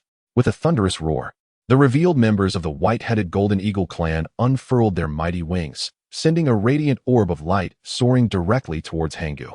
Chapter 85, Strategies Boom. The spherical ball of light surged towards the valley, only to explode violently mid-course, as though colliding with an invisible wall. A sound reminiscent of tiny electric currents began to resonate around the valley, revealing a semi-transparent dome. This dome served as the protective formation of the valley, effectively preventing the sphere from breaching its confines. The Golden Eagle kin hovering high above observed the scene without surprise. They merely turned and descended into the clouds, disappearing from sight as they awaited their next opportunity to strike. On the walls of Chioshua City, the onlookers wore somber expressions, each face marked by a shadow of worry. Are you implying that the white-headed Golden Eagles are incapable of breaking the formation? The third elder scoffed, his earlier anger somewhat diminished. Standing beside him, the old ape quickly interjected, not at all. Given the current circumstances, breaching the formation in a short time seems virtually impossible. It will require at least 3 days. You claim there was a method to disrupt the valley's formation from within, asserting that a single day would suffice. What does it mean to say this now? The third elder's countenance darkened, yet he remained reluctant to concede. Indeed, the holy sect had made such assertions. However, the individuals dispatched into the valley had yet to return with any reports, rendering the notion of success implausible. This could only be interpreted as a failure of our plans. The old ape, maintaining his composure, continued, Third Elder, the white-headed Golden Eagles, and the holy sect are now allies, and with the arrow drawn, it must be released. At such a critical juncture, we cannot afford division. I implore you to overlook past grievances and send additional capable individuals to assist in breaching the formation. Leaning against the wall, the third elder's face resembled a dry well, devoid of emotion, concealing his thoughts. After a moment of silence, he finally uttered through gritted teeth, "Very well. If Elder Ape insists, I shall return to seek counsel." With that, the third elder abruptly waved his sleeve and departed. Observing his retreat, the crowd's expressions remained grim. "Elder Ape, are you implying this is the will of our leader?" Yi Huan inquired sharply, her gaze fixed intently on the old ape. "Not at all," he replied candidly, his brow furrowed slightly. "Our leader has always focused on the broader picture. Such trifles would never trouble him." "Have you considered the possibility of a rift with the white-headed Golden Eagles?" she gasped, pressing her forehead in distress. "Conquering the 8 sects was a monumental effort for our holy sect. We are now just a step away from the valley. If this were prior to the assault on the 8 sects, we could have confidently overwhelmed the valley. But now, that is implausible." The old ape's pallor deepened as he spoke slowly. "If you were aware of why the white-headed Golden Eagles chose to aid the holy sect, your doubts would be understandable." His words held weight. Yi Huan, tasked with gathering intelligence at Chioshua City, indeed lacked knowledge regarding the white-headed Golden Eagles. Once spoken, words could not be retracted. The old ape steadied himself, gazing thoughtfully at the valley protected by the semi-transparent dome, furrowing his brow. "Now, we await the valley's response. After all, it is indeed the valley." In the serene confines of Hanggu Valley, The 8 sects' martial gathering proceeded as usual, undeterred by the influx of dark cultivators from outside. The Valley Master and the Grand Elder seek an audience, a voice announced. With a casual wave of his hand, Ling, the Valley Master, beckoned someone forward. Greetings. Esteemed Valley Master, the Grand Elder bowed respectfully. How fares the great formation? At this moment, Ling stepped down from his exalted seat, personally aiding the Grand Elder to his feet, and softly replied, according to our scouts, the earlier assault was merely a scattered attempt by the white-headed Golden Eagle clan. The dark cultivators have yet to engage. The Grand Elder, unfazed by the news, shook his head with a sigh. The formation remains intact, suffering minimal damage. However, once activated, regardless of the extent of its injuries, it will consume vast resources with every passing moment. At this rate, it may endure for no more than another fortnight. 2 weeks, you say? Ling furrowed his brow in contemplation and slowly remarked, that should suffice. The strain on the formation stemmed not from external forces, but from its own inherent demands. Given the vastness of Hangu Valley's resources, sustaining it for 2 weeks was indeed commendable. Valley Master, perhaps we should dismantle the formation and confront them directly? The Grand Elder suddenly proposed, his frustration with the defensive stance evident. Although the dark cultivators boasted numerical superiority, a direct confrontation might not spell doom for Hangu Valley. Even with the white-headed Golden Eagles siding with the dark forces, their odds of victory could still stand at a robust 60 to 70%. Yet, Ling immediately shook his head, exhaling a deep sigh. Grand Elder, I am well aware of your thoughts. While relying on the formation may enhance our chances, no victory is ever guaranteed. Should we falter, the realm would fall into chaos, leaving the common folk in despair. Taking a deep breath, Ling continued. Even if we were to prevail, what then? The sheer number of dark cultivators would make it nearly impossible to vanquish them entirely. Furthermore, Hangu Valley would suffer irreparable damage, leading to the inevitable decline of righteousness. In essence, the dark cultivators would emerge victorious regardless. The Grand Elder, caught off guard by such far-reaching implications, felt a flush of embarrassment. He hastily clasped his hands in admiration. Your foresight is truly commendable, Valley Master. At that moment, a spark ignited in Ling's eyes, and he could not suppress a smile. Grand Elder, I believe I have devised a plan. Summon young Master Lin. Young Master Lin. Although he did not specify, it was common knowledge among the disciples of Hangu Valley that he referred to Lin Yang. Soon, Lin Yang, who had been observing the unfolding battle at the entrance, was brought before the Valley Master. Greetings, Valley Master, he declared with a respectful bow. What matter do you wish to discuss? Has there been news from Sister Zhao? Ling shook his head, furrowing his brow. I have dispatched someone to locate your Sister Zhao, but we have yet to receive any reports. Young Master Lin, I require your assistance on a matter of utmost importance concerning the well-being of the realm. Pausing to emphasize the gravity of the situation, Ling continued. This matter is exceedingly critical and must not be taken lightly. As Ling underscored the significance of the issue, Lin Yang's brow furrowed in concern. He surmised that the Valley Master's urgent message was undoubtedly linked to the impending assault by the dark cultivators. Please, Valley Master, speak. Upon hearing this, the Master of Ling Valley let out a sigh of relief and remarked with a smile, I knew that young Master Lin would never stand idly by while the world suffers. Allow me to express my gratitude on behalf of the people. The Master of Ling Valley seemed intent on placing this heavy burden upon his shoulders, offering him no opportunity for refusal. However, at this moment, they were in Han Valley, which was indeed under their control. Moreover, the demon cultivators were advancing with relentless ferocity, leaving no room for complacency. After finishing his words, it was clear that the ultimate decision rested with Lin Yang. Young Master Lin was also aware that the primary reason for the sudden large-scale assault by the demon cultivators was the alliance formed with the previously reclusive white-headed Golden Eagle clan. Pausing for a moment, a glimmer of determination sparked in the Master's eyes as he said, What I wish for you to do is to dismantle their alliance. Thus, the demon cultivators shall fall into defeat without a fight. Chapter 86. The Scheme of Discord, Undermining Their Alliance? Upon hearing these words, Lin Yang could not help but furrow his brow. This possibility had crossed his mind previously. However, due to various constraints, it seemed an insurmountable goal, leading him to abandon the thought altogether. Yet, since the leader of Ling had brought it up proactively, there must be a rationale behind it. Indeed, the leader of Ling spoke solemnly. To my knowledge, the reason the white-headed Golden Eagle has suddenly allied with the demonic cultivators is not due to their own volition, but rather a desperate measure forced upon them. Are you suggesting that I assist the white-headed Golden Eagle? Lin Yang quickly grasped the implication, frowning as he responded, if their troubles are resolved, The white-headed golden eagle would no longer side with the demonic cultivators, and thus the dangers of the world would naturally dissipate. Young Master Lin is indeed exceptionally astute. This is precisely my intention. Amidst his delight, the leader of Ling's brow furrowed once more. However, time is of the essence. Young Master Lin, you must set off immediately. How much time do I have? And where is the white-headed golden eagle currently located? These were pressing inquiries.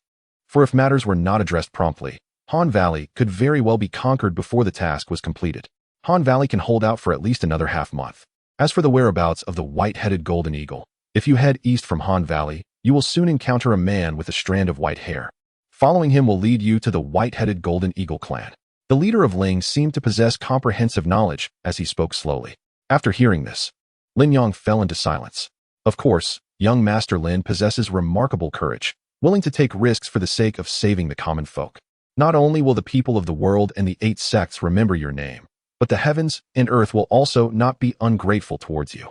The leader of Ling offered a hollow promise, yet refrained from committing to anything substantial, which left a lingering doubt in Lin Yang's heart. Nevertheless, such a reputation could prove advantageous in future endeavors. Thus, Lin Yang clasped his hands in acknowledgement. Very well. Since the leader of Ling has entrusted such a significant responsibility to me, I shall do my utmost. After their conversation, he proceeded directly towards the exit on the side of Han Valley with the disciples accompanying him. Lu Qinglin and the others could be informed by Han Valley's disciples. Allowing no time for delay, this exit was relatively small, hence the demonic cultivators had not paid it much heed. Yet a considerable number of Han Valley disciples were stationed there. Upon exiting Han Valley, he followed the leader's instructions and continued eastward. As he journeyed, approximately 2 hours later, he indeed spotted a figure appearing intermittently in the distance. This area was a dense forested mountain, and with nightfall approaching, it was unlikely for ordinary folk to linger here. He lowered his posture and peered closely, confirming that the individual possessed a strand of white hair. Could it be that he is a member of the white-headed golden eagle clan? Instantly, Lin Yang's heart raced, and he hastened to close the distance. The darkness deepened, enveloping the world in a shroud, yet as he followed the white-haired man, the surroundings grew increasingly illuminated. It turned out that numerous torches hung high in the surrounding trees, casting a myriad of shadows upon the ground. Suddenly, a piercing shriek resonated from the heavens, followed by a thunderous roar and a fierce gust of wind rushing towards him. I have met the third elder. Amidst the tumultuous winds, a figure emerged from the rustling leaves, clasping his hands and addressing the assembly. Much like the man who had been following Lin Yang, this newly appeared individual also bore a tuft of white hair atop his head. I am here to seek the Grand Elder. There is no need to disturb others, he stated.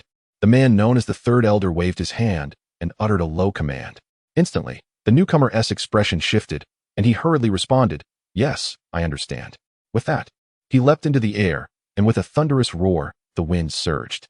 From the gaps between the leaves, Lin Yang glimpsed a magnificent golden eagle soaring above the treetops, darting deep into the dense forest. Indeed, this was the territory of the white-headed golden eagles, and Lin Yang could not help but feel astonished. After all, this place was not far from Han Valley. However, the third elder quickened his pace as he entered the thicket, heading straight into its depths. Yet, this was the domain of the white-headed golden eagles, and no one could ascertain whether their kin were lurking nearby. The third elder had no cause for concern. Yet Lin Yang could not afford the same luxury. The sudden appearance of the eagle had caught him off guard, and to follow further would surely lead to trouble. "Brother!" Just then, a burst of laughter echoed from behind. Lin Yang's heart raced as he turned to see a woman standing not far away, observing him with a sly smile. She bore an uncanny resemblance to someone he might have known, yet he was certain he had never encountered her before. Like the third elder, she too had a strand of white hair cascading from her head, marking her as a member of the white-headed golden eagle clan. Could it be that I have been discovered so swiftly? He thought, his pupils narrowing as he gasped. He quickly scratched his head and forced a laugh, saying, "I have the honor of meeting you, my lady." "My lady?" The woman's expression turned even more playful upon hearing his words. With a smile, she touched her nose and softly asked, "Do you address me as my lady?" His expression stiffened at this, and he replied with a strained voice, "What else could I call you?" She then burst into laughter, clutching her stomach, and said, "Very well, you may call me my lady. Now tell me, whose subordinate are you?" The third elder, Lin Yang replied, bracing himself.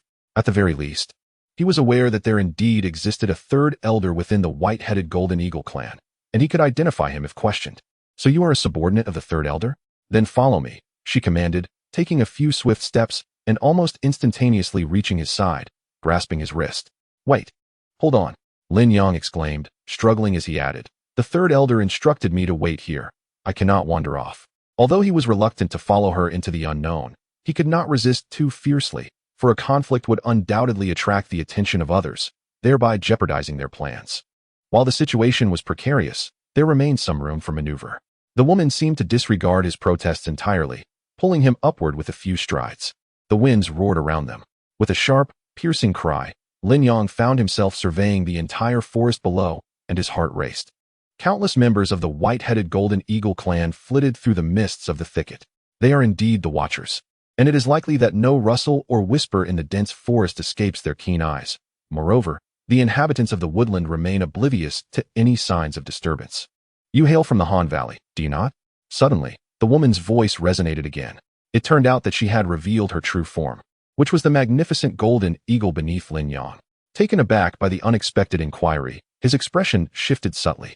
Could it be that this woman is a former acquaintance of the Valley Master, waiting here specifically for him? Chapter 87. The second elder. The wind howled as Lin Yang swiftly traversed a vast expanse of dense forest alongside the golden eagle, delving deeper into its heart. "Let us discuss this later. Time is of the essence," she exclaimed hastily before plunging down into the thicket below. In an instant, a buzzing sound erupted. And not long after, Lin Yang found herself taking a deep breath to steady her landing on the ground. "Follow me," she instructed, leading the way toward a large mansion not far ahead. This mansion bore no distinction from those in the town, yet amidst the surrounding ancient mountains and dense woods, it appeared strikingly out of place. "What is this place?"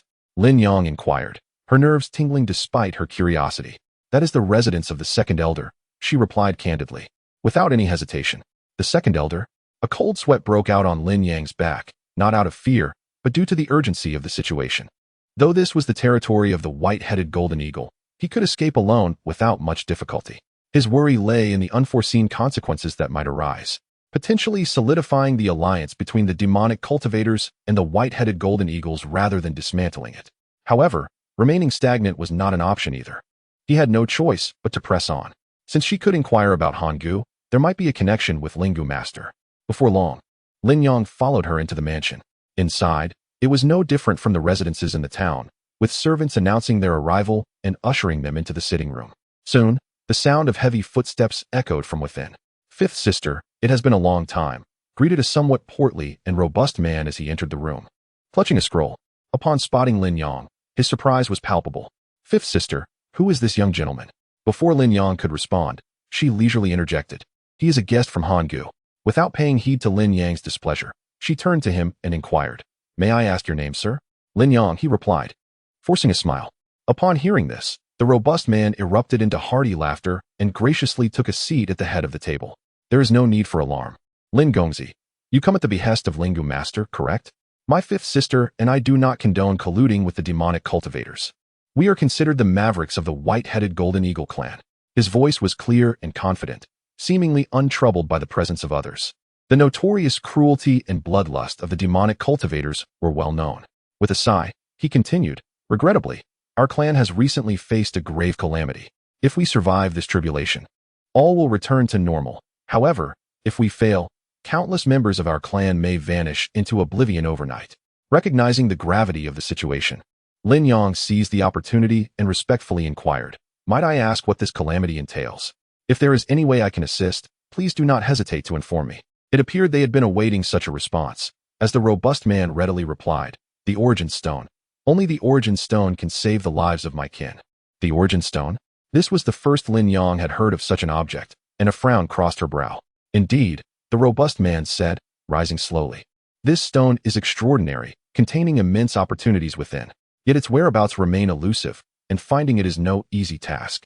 The reason our clan is striving to assist the demon cultivators is precisely this." The second elder resumed pacing, clicking his tongue. "Then there is the matter of the Grand Elder. He has always been intolerant of solitude, and this time, having grasped the opportunity, he will certainly not relent. However, as long as we can locate the Origin Stone, he will not pose a problem." This left Lin Yang feeling quite overwhelmed. If it were anything else, it might be manageable, but seeking an object of which there is no prior knowledge is hardly a straightforward endeavor. "If young Master Lin is willing to lend a hand to my Bai Tu Jindiao clan, we shall not forget your kindness in the future." The second elder, reminiscent of the Ling Valley master, spoke with a gleam in his eye.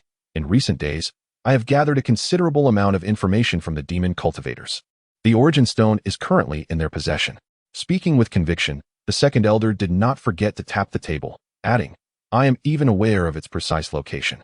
However, the demon cultivators are acutely aware that the origin stone is a significant vulnerability for our Baitu Jindiao clan, and they have taken extensive precautions to guard it. Yet, with the strength of our clan, seizing it is not insurmountable.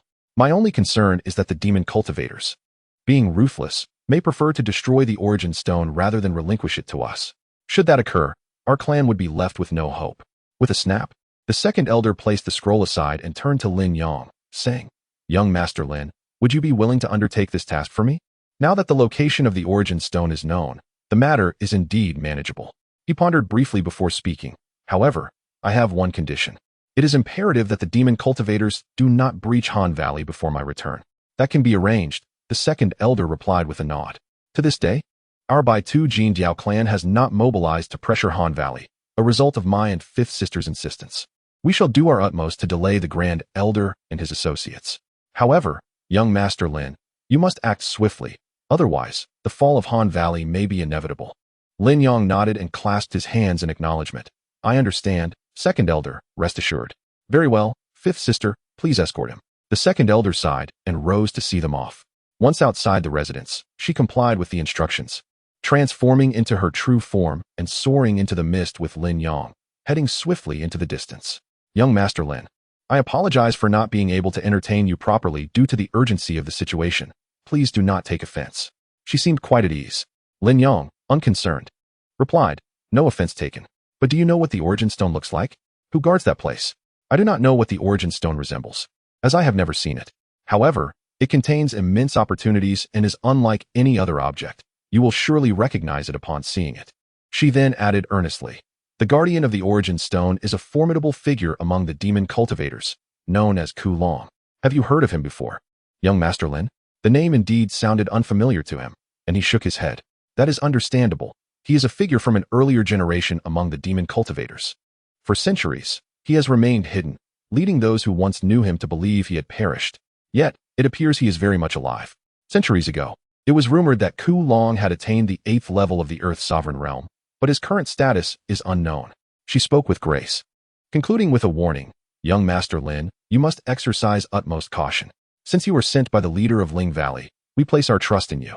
The sound of the wind buzzed around him, and in the blink of an eye, he mounted the golden eagle and surged forth from the dense forest, charging into the distance with fervor.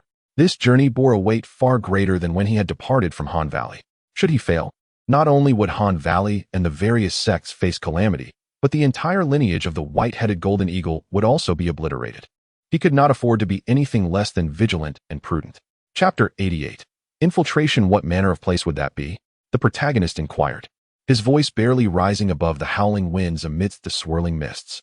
A mountain, came the sharp reply of a golden eagle, a lifeless snow-covered peak. With a resonant hum, the clouds above were cleaved apart, revealing a lengthy trail. Days passed as he traversed countless towns, the biting wind increasingly frigid against his face. At last, they arrived. In the distance, the vague outline of the snow-capped mountain emerged, and she plummeted toward the ground. There are magic cultivators guarding the summit. If I draw too close, they will surely detect me, so I can only accompany you this far. She stood by, a playful smile gracing her lips. You have 20 days. Should you fail to return within that time, I cannot guarantee your safety in the valley thereafter. Having come this far, the protagonist would not retreat. Clad in simple, thin garments, he emanated warmth amidst the icy expanse, feeling no trace of cold. Once you obtain the origin stone, seek me here. I shall remain for the duration of the 20 days. With that, she leaped into the air, her form vanishing with a hum. In this wide abyss, he was left alone, his gaze fixated on the distant snow mountain, his heart as tranquil as an ancient well. Soon, he would infiltrate the mountain, seize the origin stone, and return to the domain of the white-headed divine eagle clan, dismantling the alliance between the white-headed golden eagle clan and the magic cultivators. With a silent mantra in his heart, the protagonist inhaled deeply and propelled himself toward the snow peak. As he traversed this white hell, he began to comprehend why the magic cultivators had chosen such a desolate location to conceal the origin stone. This cursed place, perpetually frigid, bore no hint of life. The guardians needed only to slay any intruders, with little else to concern themselves. Furthermore, there was no amusement to be found here. The cultivators were condemned to stare at their companions day in and day out, likely becoming all too familiar with each other's faces. Thus, the notion of swapping a tongue for a magic cultivator's attire to infiltrate the mountain seemed nigh impossible. With each step upon the icy ground, he left no trace, as if a gentle breeze had merely brushed over the surface, scattering a few frost particles. Before long, he arrived at the mountain's base. Yet, as he surveyed the snowy expanse, not a single magic cultivator was in sight. Nevertheless, he pressed on, ascending the mountain with the ease of one traversing their own backyard. Suddenly, delicate footfalls reached his ears, prompting him to halt and conceal himself behind a large stone. From the ascending path came a muffled voice. "I wonder if they've finished dealing with the 8 sects. We've been here so long, we're nearly growing fur." Indeed, another voice chimed in, laced with complaint. "It's been ages since I've seen red or caught a whiff of blood. I'm on the verge of dying from boredom."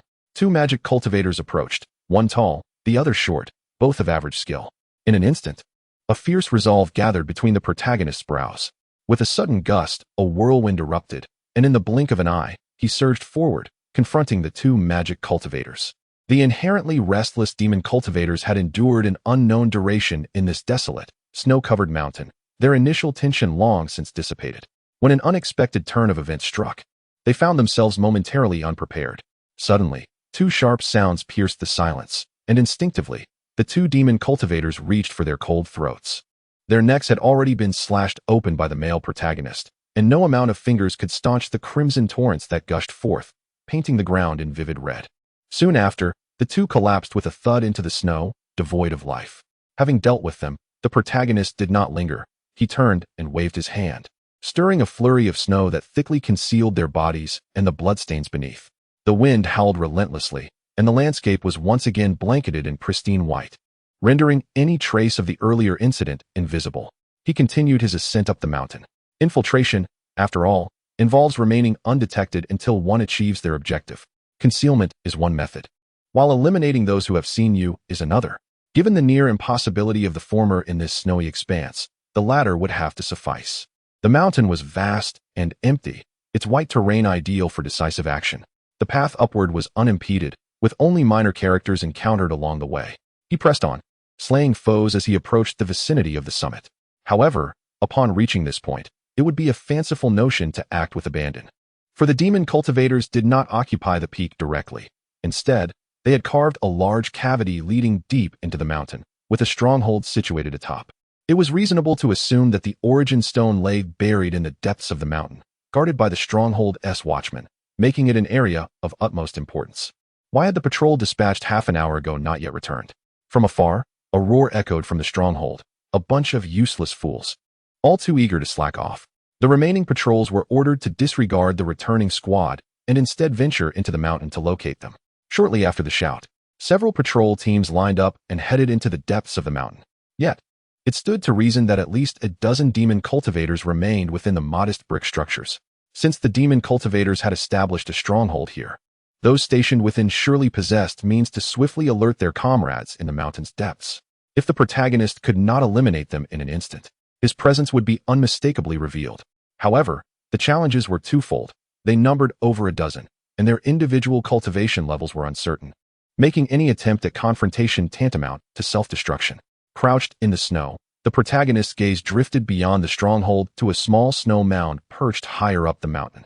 It was important to note that the summit was not merely flat, but rather undulating, resembling a series of interlocking canine teeth. This snow mound lay in the vicinity of the stronghold, extending precariously over its apex. Although it appeared to be merely a heap of snow, it was likely concealing a thick layer of ice and rock beneath. Should it collapse, the consequences would be dire. With a plan firmly set in his mind, he acted without hesitation. For the longer he delayed, the greater the risk that the demon cultivators buried beneath the snow would be discovered. A stone fragment shot upward like a meteor, crashing into the snow mound's midpoint. A resounding boom reverberated as the snow mound emitted a creaking sound, reminiscent of a lament. First, a torrent of heavy snow and mist cascaded down, crashing onto the rooftops of several brick houses, submerging the stronghold by half. But that was not the end of it. Amidst the incessant creaking sounds, the concealed hard ice and stone revealed their menacing fangs. raining down upon the stronghold like a barrage of hail. The sorcerers within the house, startled by such a tumult, hurriedly burst forth, only to be met with countless shards of stone as sharp as blades, compelling them to defend themselves. The clamor of metal rang out chaotically as the hard ice shattered into flakes of snow, scattering across the ground, while the hard stone was reduced to rubble strewn about. What on earth was happening? The roars previously heard within the stronghold resounded once more, shaking the nearby snowdrifts with their ferocity. Chapter 89. The Tormented Dragon. What is the cause of such uproar above? The cavern is awash in a crimson glow, as the clamor from the snowy peak reverberates incessantly within. The speaker is seated cross-legged on the ground, unkempt hair framing his displeased visage, eyes tightly shut. The demon cultivators stationed at a distance, trembling with trepidation, respectfully clasp their hands and report, "Great Lord Tormented Dragon, someone has been dispatched to investigate the situation. News should reach us shortly." Upon hearing this, Tormented Dragon furrows his brow even deeper and coldly retorts, "Tell them to quiet down. If they refuse, simply eliminate them to spare us the annoyance." But, Great Lord, they are not causing a disturbance without reason. It is possible that an external enemy has infiltrated. One of the guarding demon cultivators, gripped by anxiety, inadvertently voiced his thoughts. To his surprise, Tormented Dragon erupted into hearty laughter instead of expressing anger.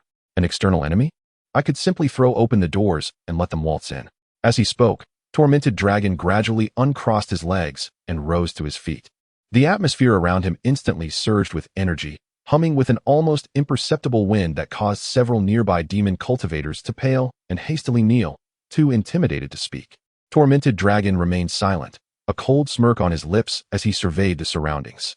He was not mocking the demon cultivators. Rather, he was scrutinizing the ground and walls. Within the crimson light, the intricate and arcane markings etched into the floor and walls were nearly invisible at first glance. As Tormented Dragon shifted his gaze, he absorbed every detail of the elaborate formation surrounding him.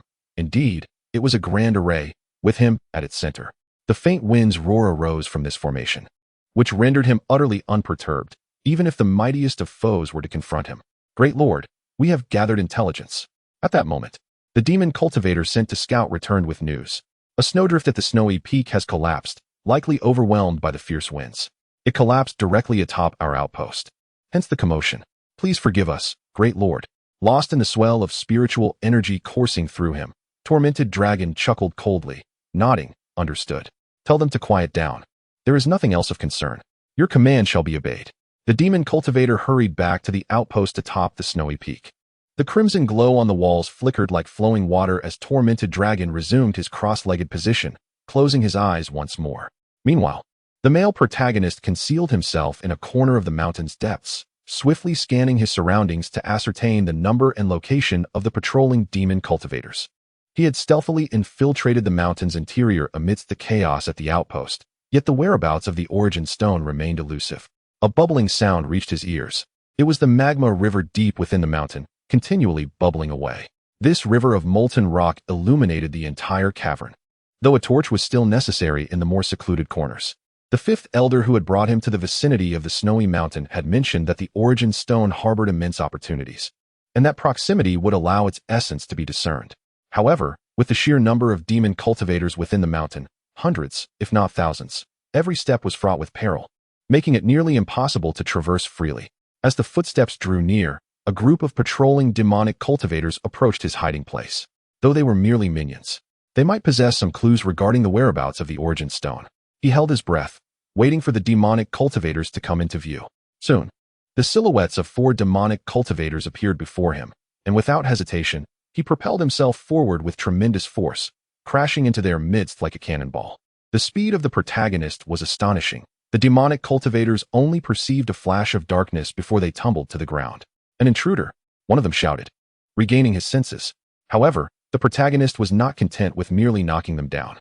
He swiftly reached out, seizing one of the cultivators by the throat, applying pressure that silenced any words that might have escaped their lips. He had no intention of killing any of them.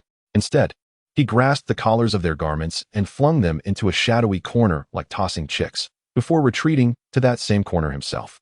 To prevent them from shouting, he skillfully pressed his fingers against their acupoints, rendering them mute, leaving only one demonic cultivator, whose throat he still held, unable to utter a sound.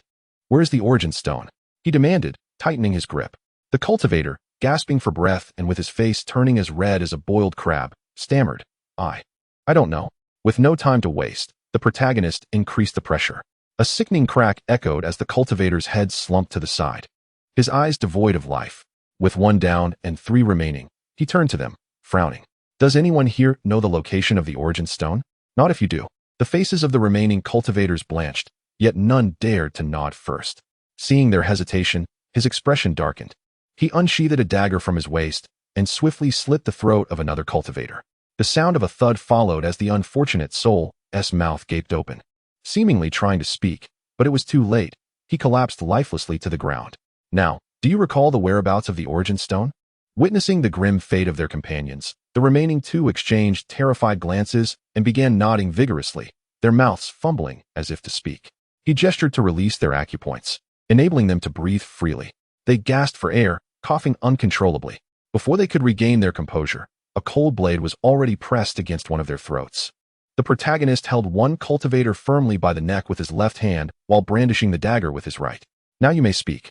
The color drained from their faces once more, and after a few tremulous moments, one managed to stammer.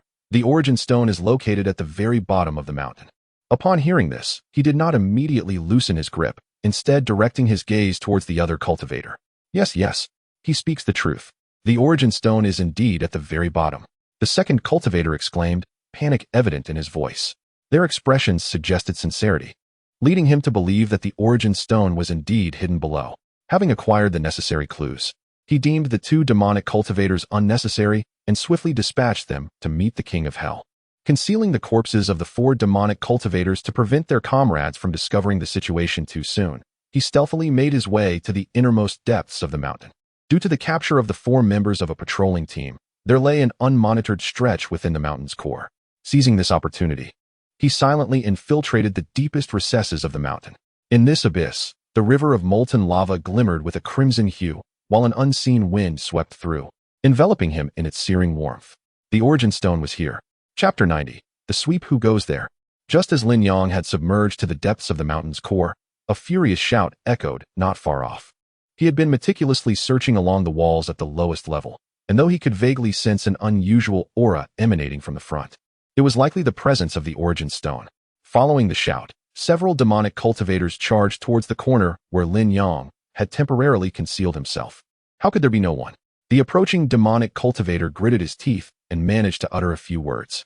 Although Lin Yang was less than 10 meters away, he held his breath, masking his presence, making it a formidable task for the demonic cultivators to locate him.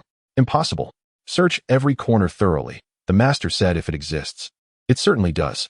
The leader of the demonic cultivators, his expression shifting slightly yet resolute, waved his hand, commanding the 3 others to scour the surroundings meticulously.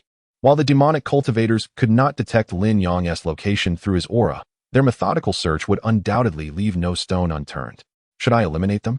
Lin Yang remained calm in the shadows, contemplating his strategy. He was likely very close to the origin stone, and as long as he prevented them from sounding an alarm, it would matter little if their bodies were discovered later.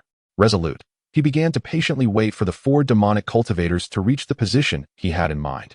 As they systematically eliminated nearby corners, they drew nearer to Lin Yang. This is it. Suddenly, a glimmer sparked in Lin Yang's eyes, and with a flick of his wrist, a shard of stone hurtled forth. The stone sliced through the air with a whistling sound.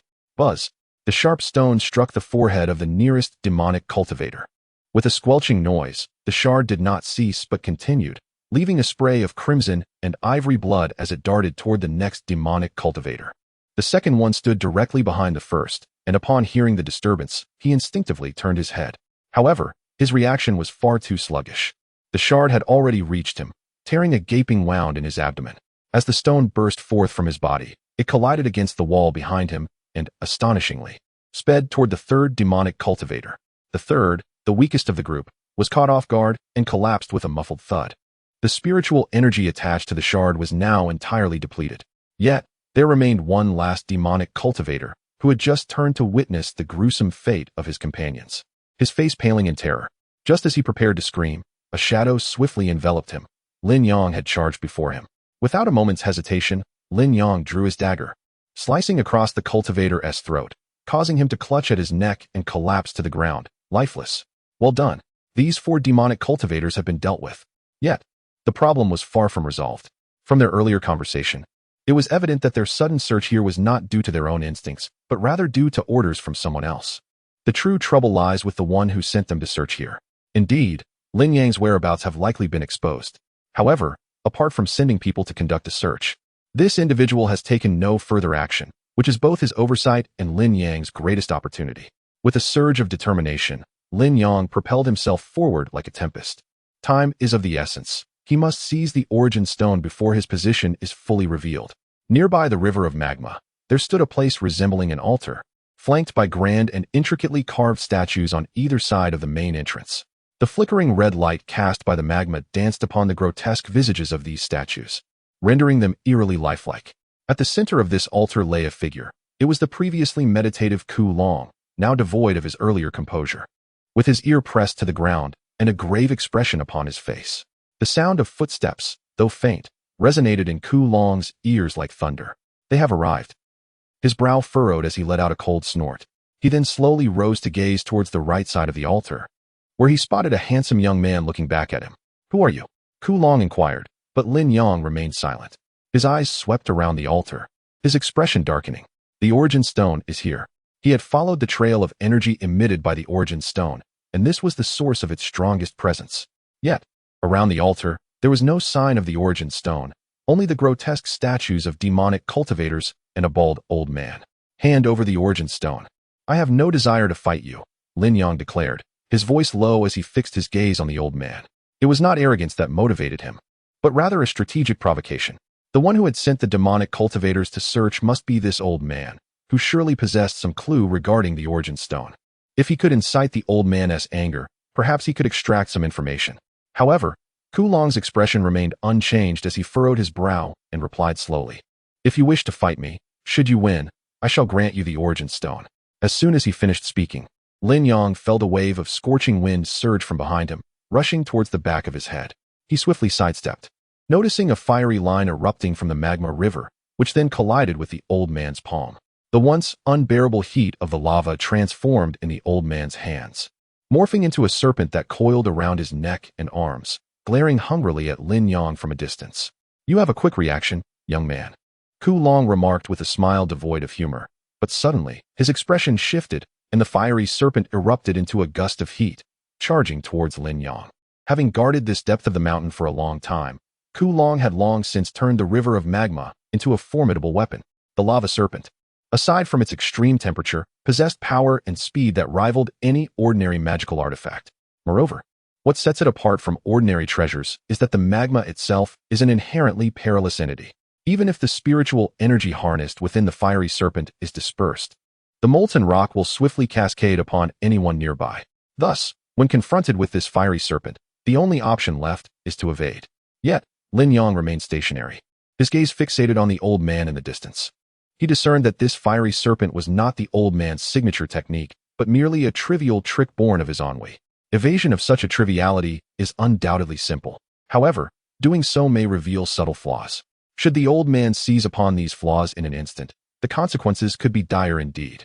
Chapter 91. The heavenly net. A thunderous roar erupted from the depths of the mountain, reverberating skyward and causing the molten river to roar in response. Before the altar, clouds of dust billowed as a streak of crimson light danced restlessly. Did he evade it? Ku Long, standing at the center of the altar, was taken aback. He had not witnessed Lin Yang's evasive maneuver firsthand, yet an unusual sensation stirred within him. Behind Ku Long, Lin Yang stood coldly atop the head of a statue, surveying him from above. Moments earlier, he had swiftly descended, channeling his spiritual energy to propel a mass of dust toward the fiery serpent, resulting in a tremendous uproar.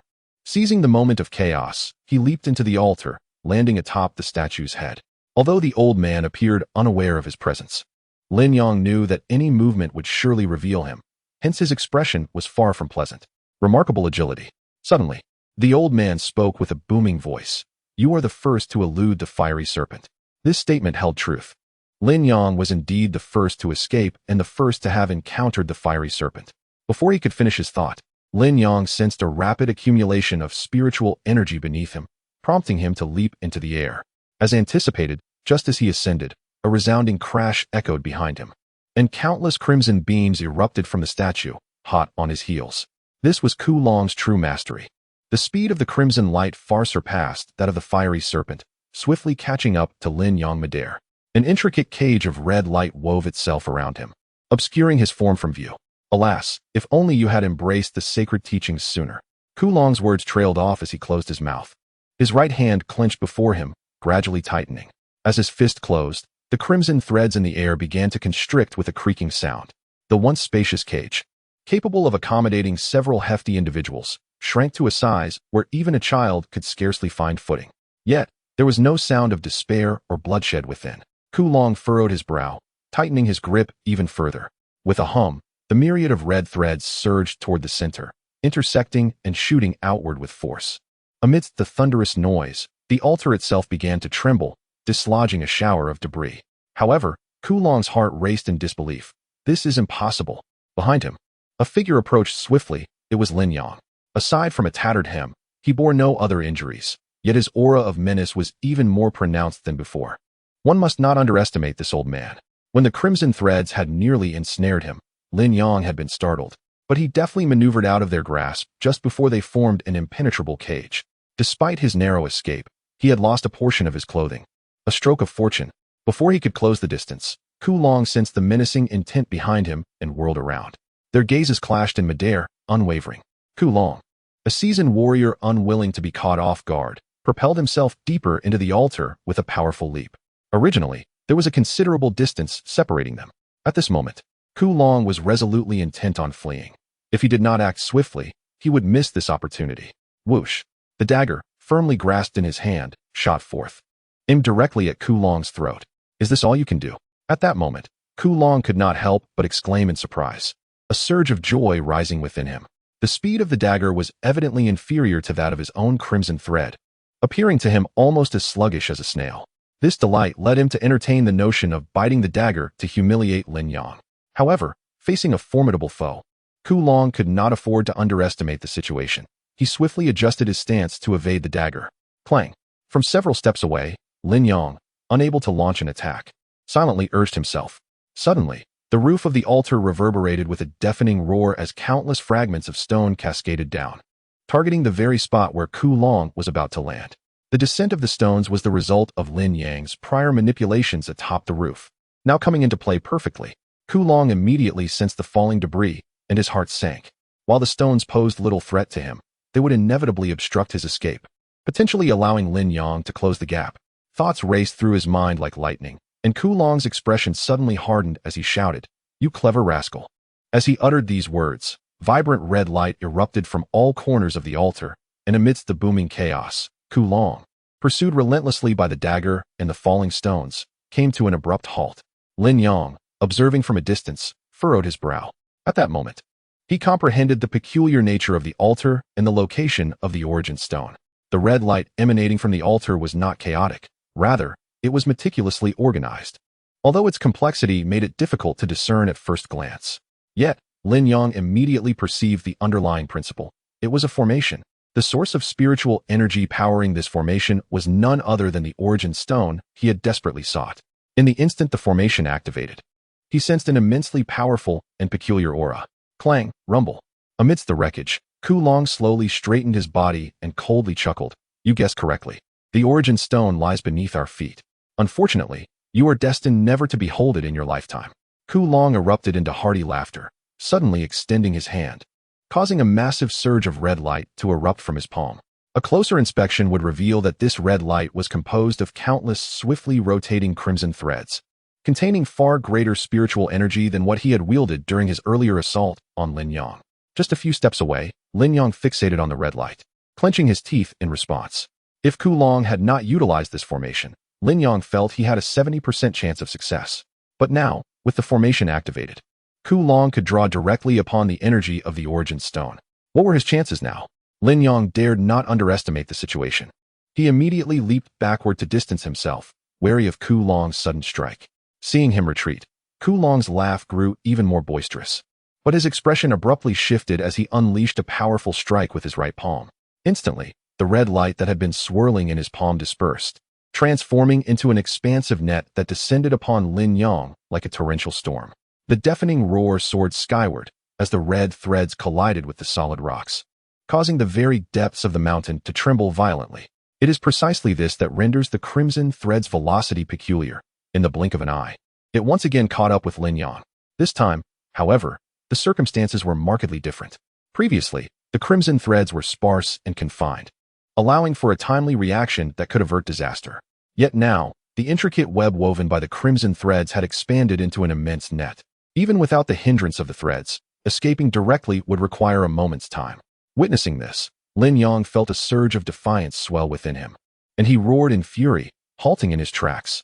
With unwavering focus, he fixed his gaze upon the buzzing ensnarement approaching him, and in a moment of audacity, he charged forward rather than retreating. In the distance, the anguished dragon watched Lin Yang's reckless endeavor with astonishment, momentarily rendered hesitant and indecisive. Chapter 92. The Secret of the Origin Stone. What to do? Ku Long gazed intently into the distance, his mind clouded with uncertainty. In pursuit of speed and an expansive range, the net woven from red threads was not entirely impenetrable. It bore gaps.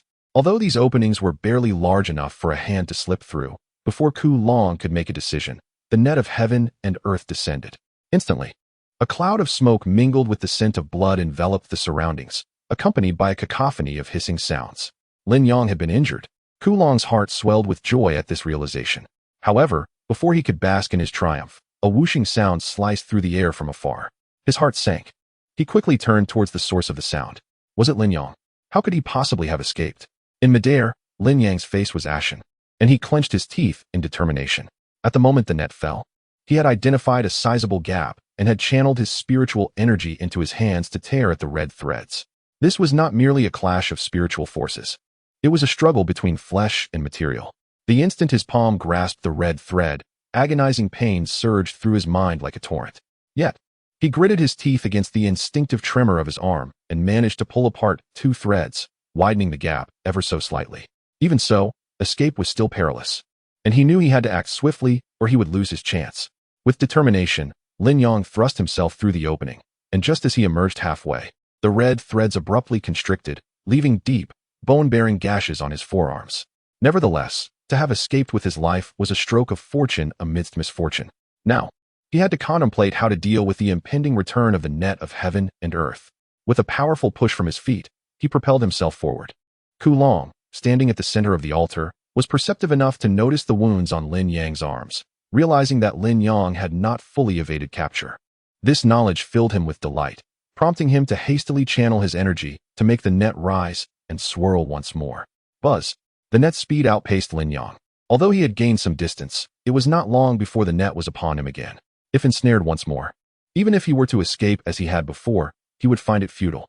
After all, his injuries were worsening, and soon he would lack the strength to confront Ku Long gasping for breath.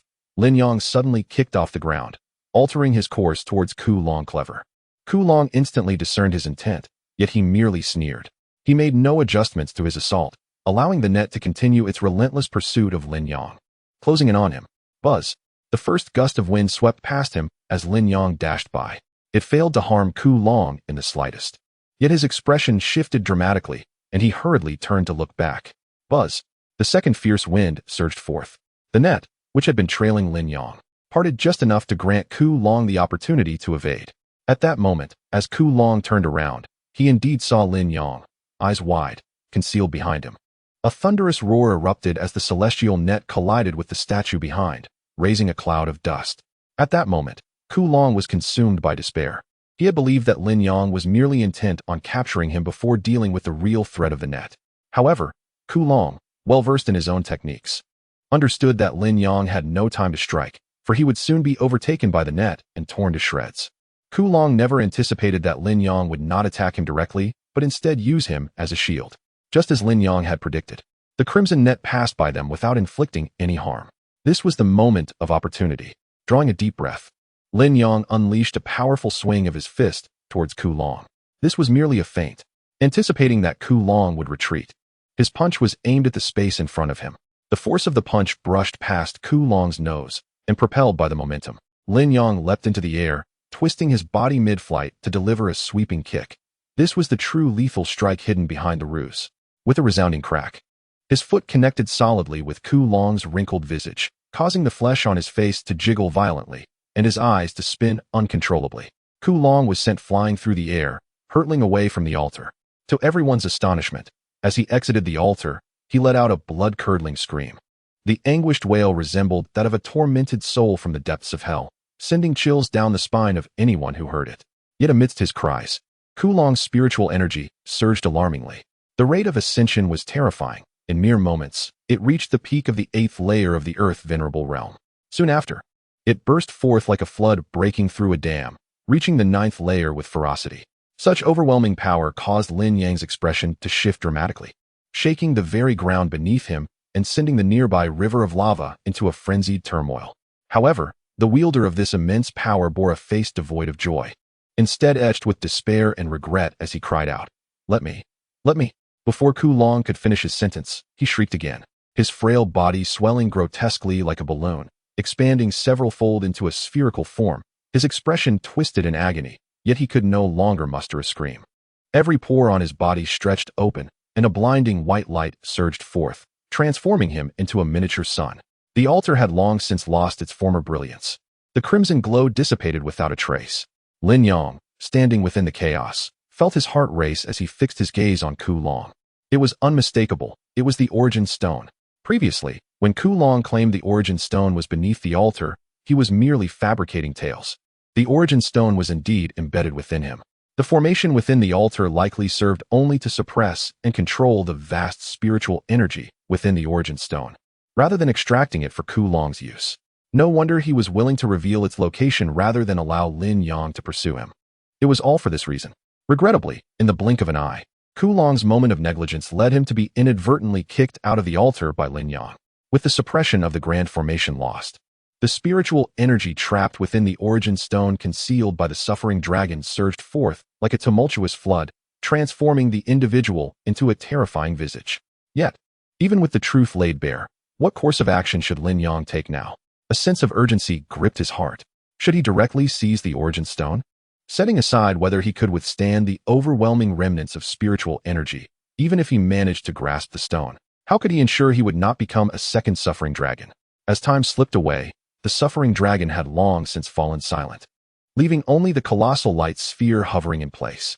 Taking a deep breath, Lin Yang gritted his teeth and exclaimed, propelling himself upward with fervor. To perish in the pursuit of the Origin Stone would render everything meaningless.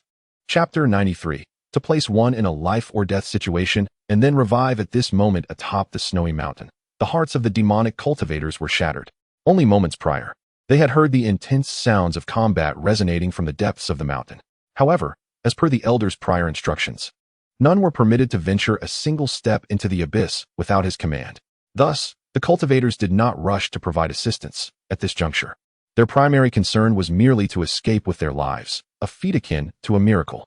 For within the mountain's core, inexplicably, a brilliant white light had begun to rise, accompanied by a thunderous roar. Wherever the white light shone, ice and snow melted, and solid rock shattered. Those demonic cultivators caught in the shockwave emanating from the light wailed in agony, helplessly witnessing their bodies transform into billowing steam, ascending into the ether. It was impossible to discern whether their screams were born of excruciating pain or sheer terror. "Run! Quickly! Don't leave me! Help!" The chorus of desperate cries echoed endlessly. Above this hellish scene, a solitary figure gazed intently at the radiant light, his brow furrowed in concern. Although the power of the Origin Stone, which was releasing its energy uncontrollably, was formidable, the residual shockwaves posed no threat to Lin Yang, who stood at a distance. However, all he could do was watch and await the moment the Origin Stone would exhaust its energy. No matter how potent the Origin Stone, its power could not be infinite. The opportunity to seize it would eventually arrive. It was merely a matter of time. Yet, the pressing concern of the moment was time itself. If the Origin Stone required months or even years to deplete its energy, the entire situation would be rendered absurd. Suddenly, a piercing shriek pierced the air from above. Lin Yang recognized the sound. Turning his head, he indeed saw the fifth elder of the white-headed divine eagle standing not far away. The fifth elder was equally anxious, hurriedly approaching him as they both gazed toward the Origin Stone. How could it have come to this? Her voice trembled, betraying her panic.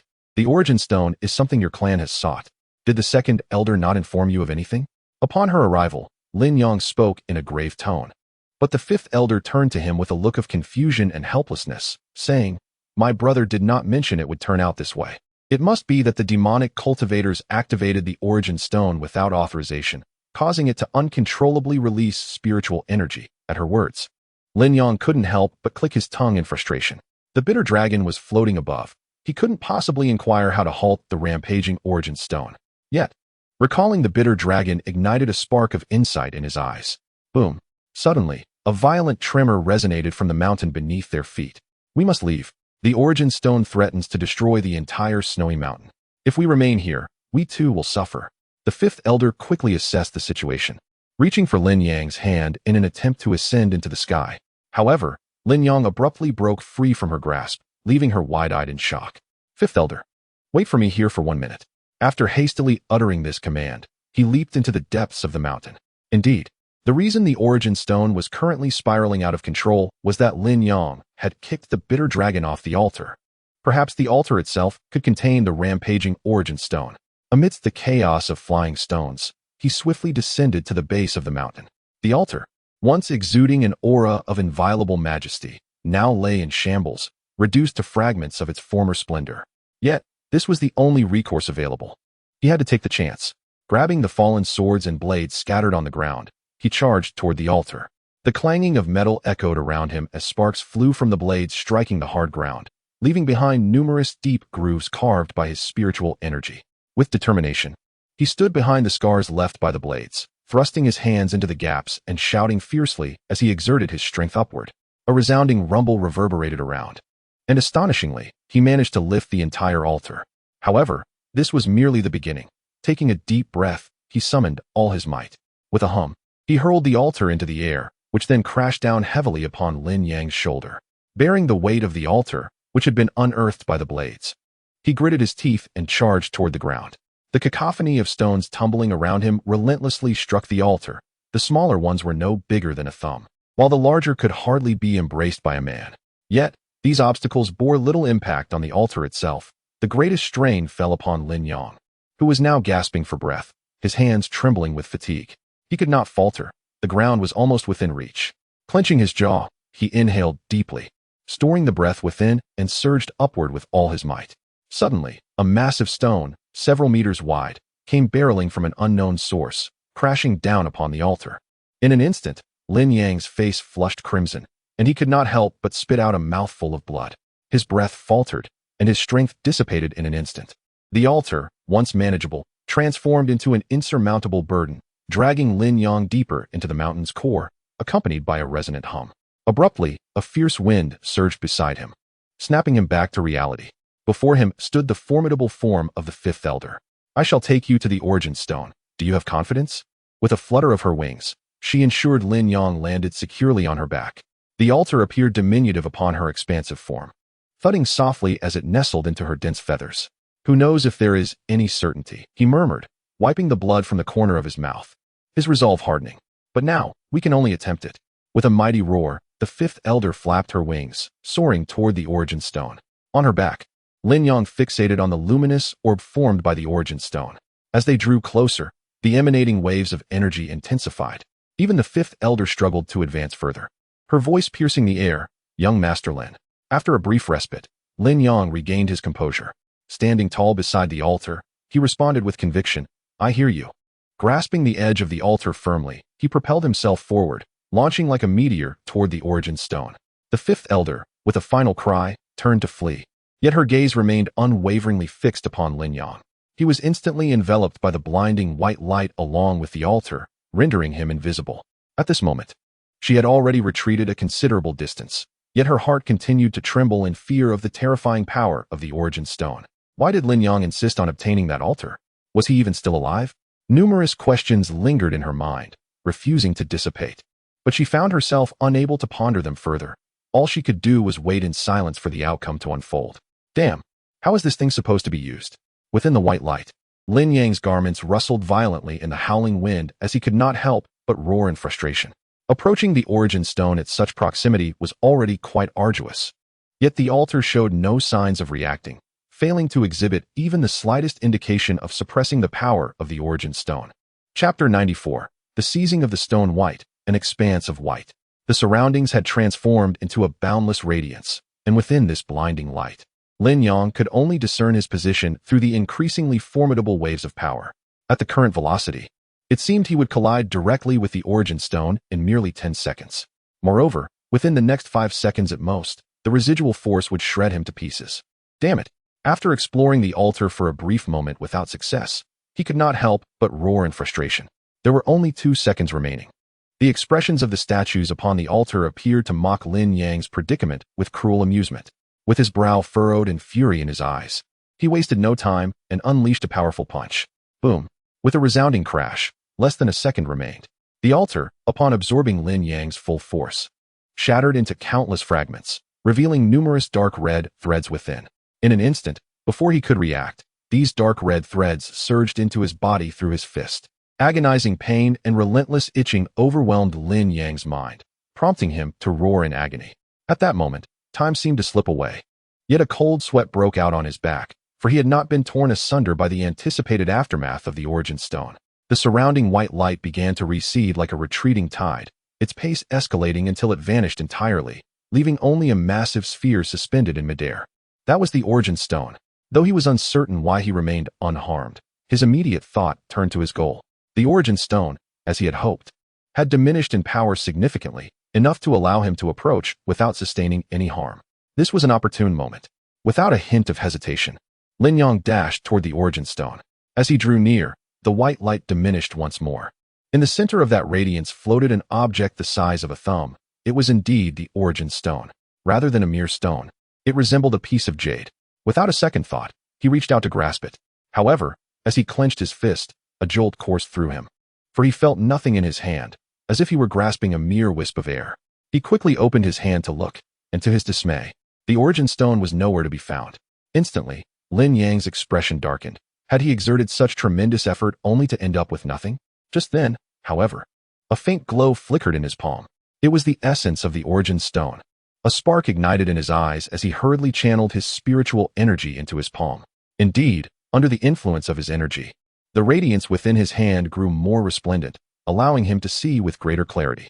At the center of his palm lay the purest white light of the Origin Stone, surrounded by countless intertwining red threads resembling palm lines.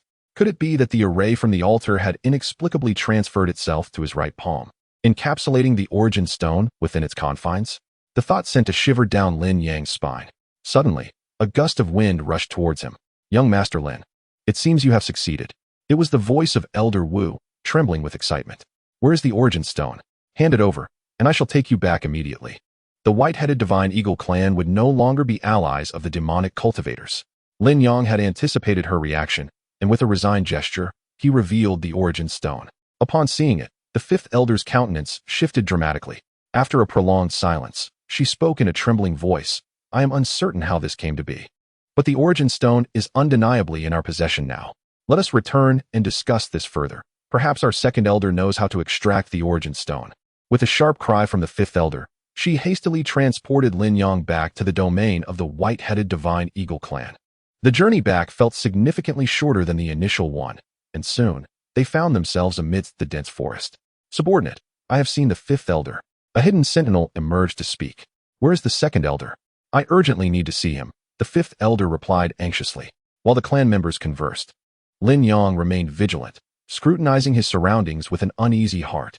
Compared to the previous return with the third elder, the number of sentinels had diminished by more than half. What had transpired?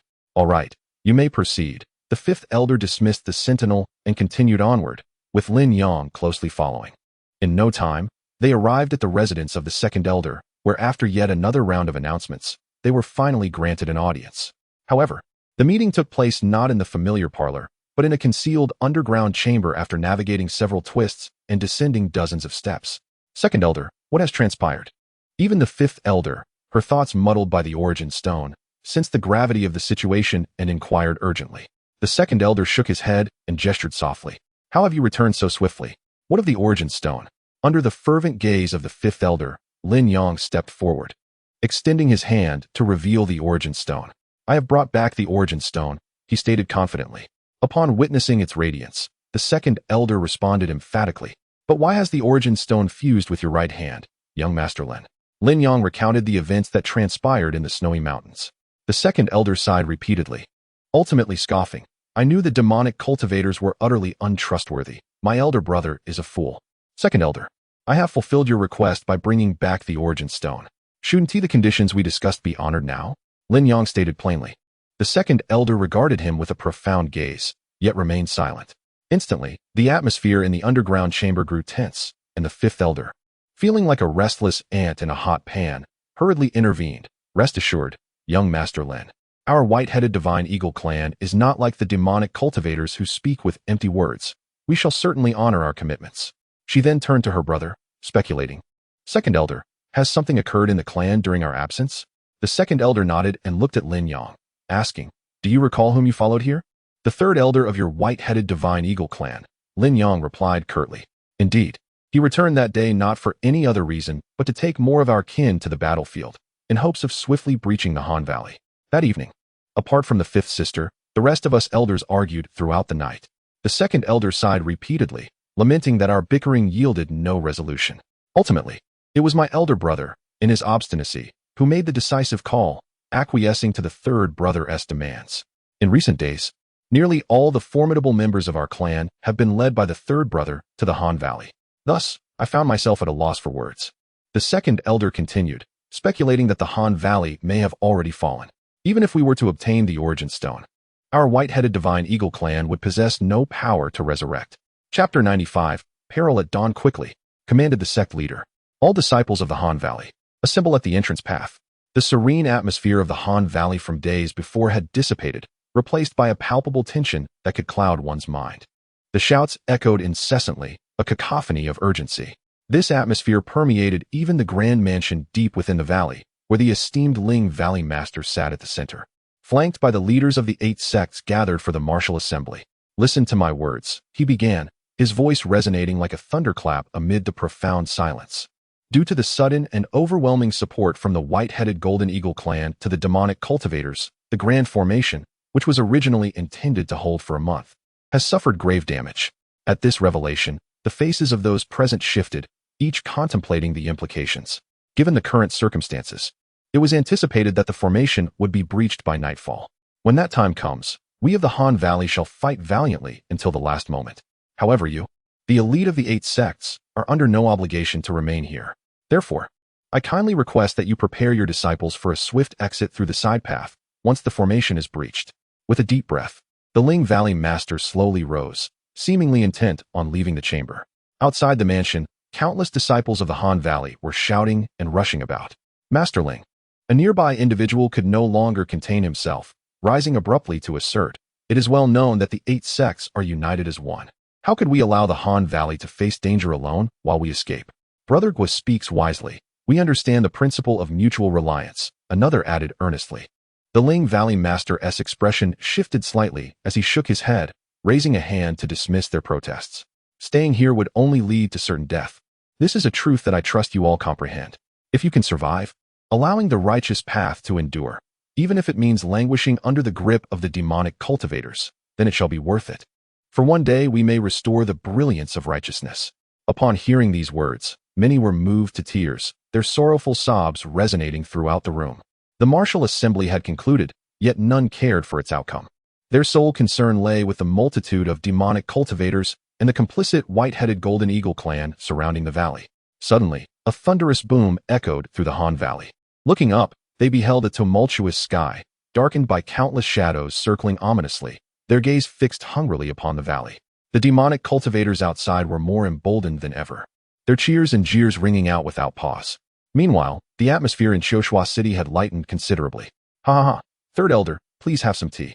In a tavern, the old monkey personally served tea to the third elder of the white-headed Golden Eagle clan, smiling faintly. Fortunately, you have brought such a large contingent of reinforcements. Otherwise, breaching the grand formation of the Han Valley would indeed be a distant hope. Yet, the third elder's countenance darkened as he coldly raised his cup. How many days has it been already? You initially promised just 3 days. Yet here I am with so many of my kin, and we are still at day 3. Frustrated by the situation, the third elder harbored discontent, but, as the prospect of breaching the formation loomed closer, he chose to dismiss his grievances, lifting his cup in a single, resolute gulp. However, I must remind you, the third elder of the white-headed divine eagle clan coldly remarked while tapping his cup against the table, We are not omnipotent deities. We, too, require rest. Having breached the grand formation tonight, the subsequent matters must be left to your own devices. That individual surnamed Ling is no trifling opponent. Rest assured, shouted the blood demon from a distance. As long as we can shatter the grand formation, I guarantee that before dawn, not a soul from Hangu Valley will remain. Speak plainly, no need to be so aggressive, retorted a scarred-faced man seated opposite the blood demon, forcing a smile that did not reach his eyes. The third elder merely intends to remind us, which is indeed a gesture of goodwill. The third elder snorted in response, shaking his empty wine cup, his brow furrowing slightly. You all seem rather amusing. In such a critical situation, it appears your leader is not particularly concerned. I have yet to see the chief of your white-headed Divine Eagle clan come to the front lines to assist us, for reasons unknown. The blood demon appeared quite displeased and abruptly slammed the table, raising his voice. This provoked a dramatic change in the expressions of the third elder and the old ape, who both turned sharply to glare at the blood demon. Do not take it to heart, third elder. He is inebriated, the old ape explained cautiously. Our esteemed leader possesses foresight, knowing that Hangu Valley is destined to fall into our hands, hence his lack of concern. He is undoubtedly focused on matters of greater significance for the future. The third elder, however, clenched his teeth in frustration, his eyes nearly aflame. Had it not been for his consideration of the overall situation, he might have engaged the blood demon right then and there. With a flushed face, the third elder, suppressing his rage, abruptly rose and departed in silence. The old ape made no attempt to stop him, merely watching as the third elder walked away. Once only members of the holy sect remained in the tavern, the old ape slowly sat down, gazing at the blood demon with a sigh and a wry smile. Why did you suddenly bring up their leader? That surely strikes a nerve. The blood demon began to sense the awkwardness but stubbornly mumbled, what I said is not incorrect. The leader of the white-headed Divine Eagle clan indeed has not arrived. The old ape shook his head with a bitter smile, sighing, at this juncture, the die is cast. We are on the verge of a significant event. It would not harm to share the rumors I have heard. It is said that the leader of the white-headed Divine Eagle clan has been bedridden for over a year. This is precisely why they have allied with us, seeking a treasure hidden within the holy sect to cure their leader. Suddenly, a thunderous clap resonated from outside, as if a heavy object had fallen, causing hearts to race. Within the territory of the white-headed Divine Eagle clan, not far from Hangu Valley, urgency began to permeate the air. Although it was still just past noon, large dark clouds had already gathered in the sky, enveloping the entire forest in shadow. Just ahead, young Master Lin, came the clear voice of the second elder of the white-headed Divine Eagle clan from the depths of the forest. We are approaching the place where the leader is recuperating. The leader has personally summoned you, not us or fifth sister, so we must wait outside. Standing not far away, Lin Yang said nothing further and directly made his way towards the grand mansion. This place was even more opulent than the residence of the second elder. Yet it was suffused with an air of decay and desolation, unlike the vibrant vitality that filled the second elder's abode. The entire mansion resembled a haunted house, void of any sound or movement. There were neither servants nor guards. The walls were covered in moss, and the paths were overrun with weeds. Nevertheless, Lin Yang instinctively found his way to a great hall within. Only in this hall was there a faint aura of spiritual energy, though it was exceedingly weak, as if a mere breath of wind could disperse it into oblivion. Chapter 96. Secrets come in. Just as Lin Yang was surveying his surroundings at the door, a sudden sigh emanated from within the grand hall. It belonged to the patriarch of the white-headed Divine Eagle clan. With a slight furrow of his brow, he strode purposefully into the hall. The oppressive stillness inside was even more pronounced than that in the courtyard. At least the courtyard was graced with a few rays of sunlight, whereas this place was engulfed in darkness, illuminated only by the flickering candlelight in the center of the hall. The patriarch sat languidly on the elevated throne, propping his cheek with one hand. His hair, entirely white and cascading like a waterfall over his shoulders, obscured much of his face, leaving his features indistinct. I hear from the second elder that you have retrieved the origin stone from the hands of the demon cultivators. His voice was calm and unruffled, as if the item in Lin Yang's possession were nothing more than a trivial object. May I take a look? In response, Lin Yang stepped closer to the patriarch without hesitation, channeling his spiritual energy as he extended his hand towards him. Instantly, a web of crimson threads materialized in his palm, with the origin stone, glimmering with a faint white light, nestled in the center, both luminous and shadowy. Indeed, it is the origin stone. Upon seeing the actual stone, the patriarch's demeanor shifted, betraying a hint of excitement. Yet, he quickly reined in his expression, clearing his throat before speaking slowly. Young Master Lin, do you know why my white-headed divine eagle clan requires this origin stone? Even if it entails allying with the demon cultivators. Lin Yang was genuinely unaware of the answer. So he shook his head. The outside world claims that this old man is gravely injured and needs the origin stone for healing.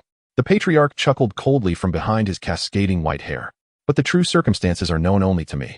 Turning to gaze intently at Lin Yang, he continued, this matter must remain a secret known only to heaven, earth, you, and me. Do you agree, young Master Lin? Agreed. If it was merely about keeping a secret, it was hardly a burden. The patriarch nodded in satisfaction, his complexion brightening slightly.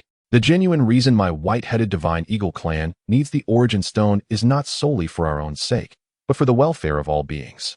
Gently caressing the armrest of his throne, the patriarch elaborated, it is well known that on the path of cultivation, there exist realms such as the Earth Sovereign and the Heaven Sovereign. Yet, when one looks around, they see only Earth Sovereign cultivators. Not a single Heaven Sovereign to be found. This is because once one reaches the Heaven Sovereign realm, this small world cannot contain such formidable power. Suddenly, the patriarch turned to glare at Lin Yang. In all these years, have you ever heard of even a single Earth Sovereign stepping into the realm of Heaven Sovereign? Because the path of immortality is fraught with difficulties, the number of those who truly embark on this journey is a mere fraction. To progress further is even more arduous.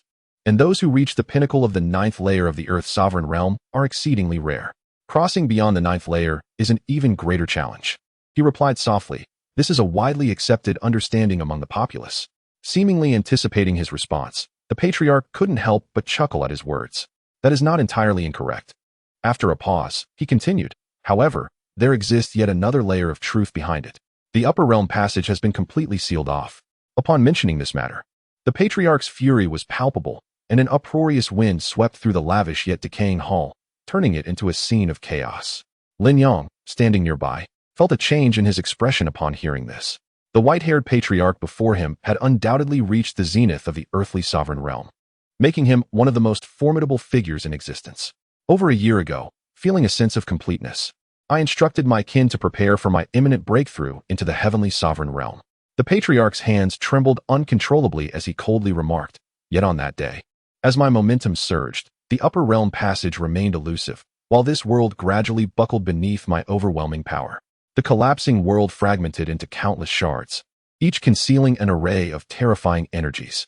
The shards, striving to coalesce into a singular force, were mercilessly tearing at my very being. The patriarch gazed down at his pallid palm, offering a bitter smile. Ultimately, I was forced to halt my breakthrough, suffering grievous internal injuries. Even if I were to recover in this lifetime, a second breakthrough would remain an impossibility. Such secrets are indeed shocking.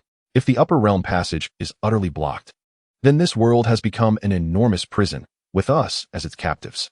You are correct in your assumption. That is why I ordered my kin to spare no effort in seeking the origin stone. The patriarch then fixed his gaze upon Lin Yang's palm and continued, with the immense power of the origin stone, we could carve a small opening in the obstructed upper realm passage, albeit only for a fleeting moment. Young Master Lin, would you be willing to serve the common folk and venture into the upper realm in search of a permanent solution to this blockage? A sigh echoed within the vast palace, entwined with an inescapable aura of death. Should he refuse, the patriarch would be powerless against him, yet even then, he would likely only ascend to the pinnacle of the earthly sovereign realm, much like the white-haired patriarch before him, confronting the relentless threat of death and bidding farewell to immortality. Lin Yang felt a tightening in his chest and responded, I am willing. Indeed. The patriarch nodded, softly stating, you are my chosen one. While it may seem somewhat unfair to the masses, there are no other alternatives. Although the origin stone can briefly open the upper realm passage, you must also reach the pinnacle of the earthly sovereign realm. Suddenly, the patriarch extended his hand to rest gently upon Lin Yang's palm, smiling. Our clan possesses a secret technique that can significantly elevate one's cultivation in a remarkably short time, which, in my view, should suffice. With that, the matter of the upper realm passage was settled. Lin Yang hastily clasped his hands in respect and said, Patriarch, the origin stone is now in our possession, yet the Han Valley remains besieged by demonic cultivators and is in peril. I hope you will command our kin to cease their actions. This is easily arranged. With that, the patriarch turned towards the door and called out, Second elder, fifth elder, you may enter. Soon, the two men hastily stepped into the hall and knelt before him in greeting. You may rise. The esteemed leader and I have reached an accord. The task of recalling our kin from the front lines shall be entrusted to you." With that, the chieftain reached for a jade tablet hanging from his waist and cast it before the two of them. The sound rang clear, and upon seeing the tablet, their breaths quickened.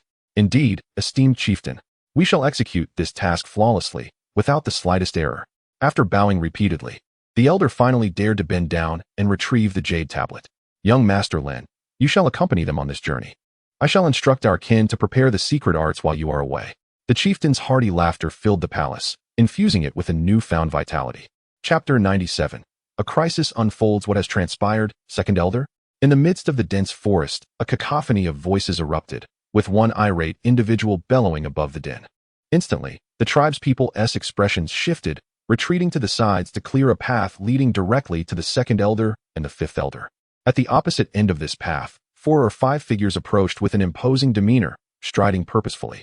Leading them was none other than the Grand Elder. Though the Grand Elder bore a resemblance to the Second Elder, their dispositions were markedly different. He was slender, with brows resembling blades, a hawk-like nose, and thin lips. Unmistakably a figure not to be trifled with. Flanking the Grand Elder were his trusted aides, their eyes rolling back in disbelief. Without waiting for proximity, the Grand Elder suddenly spotted Lin Yang standing a short distance away, igniting a furious blaze within him. He pointed an accusatory finger and thundered, "Seize that traitor." Although he was unaware of Lin Yang's true identity, this was the domain of the white-headed divine eagle, and it was inconceivable for an unknown human to linger freely. At the Grand Elder's command, his aides swiftly drew their blades, preparing to assault Lin Yang. "Stop!" The Second Elder, encircled by the crowd, interjected with a firm voice, stepping forward to shield Lin Yang with a wave of his hand. This action only intensified the flames of fury in the Grand Elder's eyes as he sneered. "So, this traitor is one you brought here. I see you have forgotten the clan's rules over the years.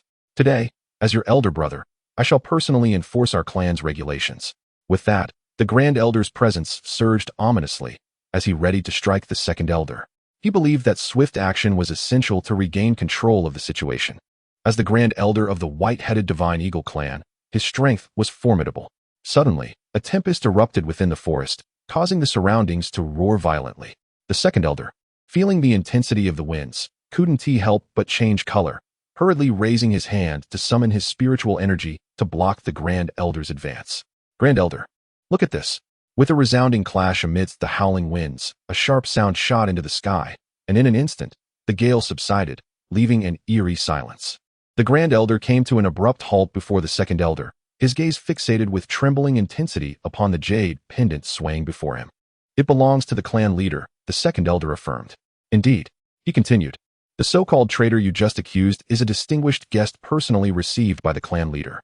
The clan leader entrusted me with this jade pendant to relay orders alongside the Fifth Elder to thwart the demonic cultivators from breaching Hangu Valley." "Impossible," the Grand Elder gasped. Instinctively retreating a step, panting heavily, "the origin stone is in the hands of the demonic cultivators. With the 8 sects vanquished, only Hangu Valley remains. How could we risk failure at this juncture?" "The origin stone is no longer with the demonic cultivators," the Second Elder replied coolly, furrowing his brow. "This is the command of the clan leader. If you have objections, I suggest you speak with the clan leader directly. Should the clan leader alter their decision, you may seek me out again. All clansmen, heed my command. By the order of the clan leader, let us proceed to the Hangu Valley battlefield to rectify the situation and vanquish the demons." With a roar, the Second Elder leapt into the air, revealing his massive form as he soared towards the Valley of Hangu. The members of the white-headed Eagle clan, who had been forced into an alliance with the demonic cultivators, were filled with pent-up frustration. Upon receiving the order, they felt a wave of relief wash over them. Since it was the clan leader's command, they no longer needed to concern themselves with the First Elder's demeanor, and soon they followed the Second Elder into the sky one after another. Lin Yang, as before, was carried on the back of the Fifth Elder as they hurried towards the Valley of Hangu. The dusk had passed, and an oppressive darkness enveloped the valley below. Thunderous sounds echoed continuously above, and the protective formation of the valley had long lost its former might. Its glow flickered like a candle in the wind, and its recovery speed after being attacked was far inferior to its initial strength. "Valley Master, the protective formation can no longer hold," reported the elders to the frowning Ling Valley Master from within the secret chamber. "Rather than allowing the demonic cultivators to breach our defenses, it would be wiser for us to withdraw the formation and confront them directly," suggested one elder, though his expression was hardly more favorable. The third elder's words were not unfounded. Ling Valley Master's response only deepened the elder's sense of melancholy.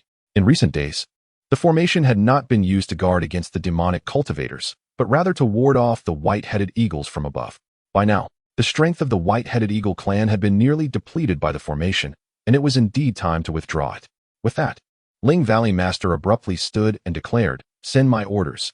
In 15 minutes, withdraw the protective formation and prepare the disciples for confrontation."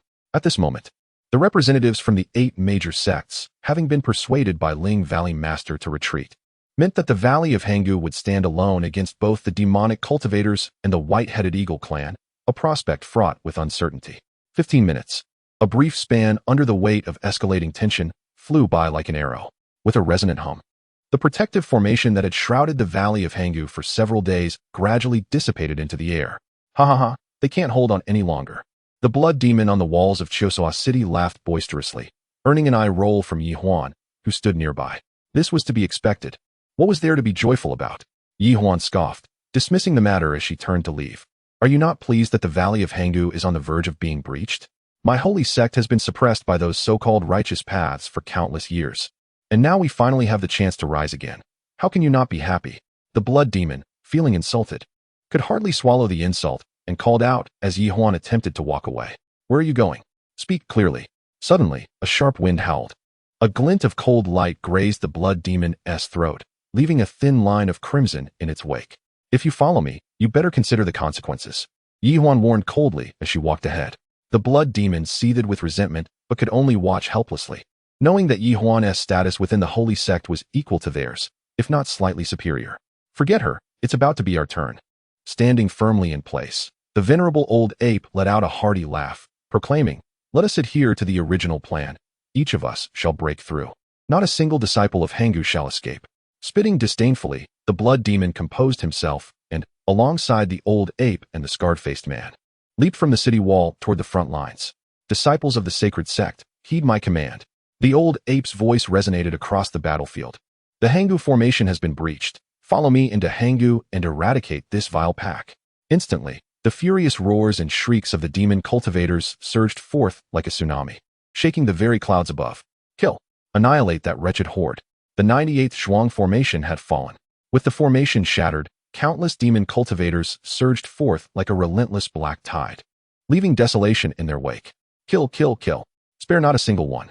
Eliminate them all. The eyes of the demon cultivators blazed with fury as they unleashed a relentless onslaught, seemingly intent on breaking through the defenses with a single, mighty push. Though the allied forces led by Hangu were filled with high morale, without the protection of their formation, how could they withstand such unyielding waves of attack? Soon, chaos ensued, and they began to retreat in defeat. It was not that the allied forces were weak. Rather, the brutality and ferocity of the demon cultivators were overwhelming. The two factions stood on entirely different planes of power. Gritting his teeth, the leader of Lingu addressed his comrades. "You must go ahead. I shall remain here to hold them off." The others were taken aback. Was the Lingu leader truly prepared to sacrifice himself to provide cover? "Leader, I shall stay as well." The third elder inhaled sharply, his eyes ablaze with resolute determination, the unmasked battle spirit evident in his demeanor. "No, all of you must leave. If this continues, we will be captured en masse. We cannot place all our eggs in one basket." The Lingu leader shook his head firmly, his tone resolute. The group felt utterly helpless. They understood the nature of their leader. Once he made up his mind, no force could sway him. Even 10 horses could not alter his decision. Just as they were at a loss for words, Lin Yang, who had remained silent until now, suddenly spoke. "Allow me to confront them. They are merely a pack of demon dogs hardly worthy of concern." As Lin Yang uttered these words, he vanished in a flash of white light. The next moment, he reappeared high above the demon cultivators. His figure hovered in the air like an ancient deity, emanating an unparalleled strength. Simply standing there, a tempest of violence radiated from him, surging downward with explosive force. Buzz, the sword has been drawn. A fierce and devastating sword aura, akin to messengers of death, began to reap the lives of the demon cultivators mercilessly. Flash, flash. In an instant, the heads of over 100 demonic cultivators soared into the air, lifeless and unblinking. A formidable expert. It seems to be a peak Earth sovereign. The old monkey exclaimed in astonishment. Lin Yang, that damned fellow. The blood demon's gaze grew increasingly frigid, harboring profound hatred for Lin Yang. Among those slain by Lin Yang moments ago, many were his kin. How could he not feel rage witnessing so many of his clan perish before his eyes? Let us attack together. I refuse to believe that the two of us cannot overpower him. The old monkey suggested, his eyes gleaming with determination. Agreed. The blood demon acquiesced to the plan.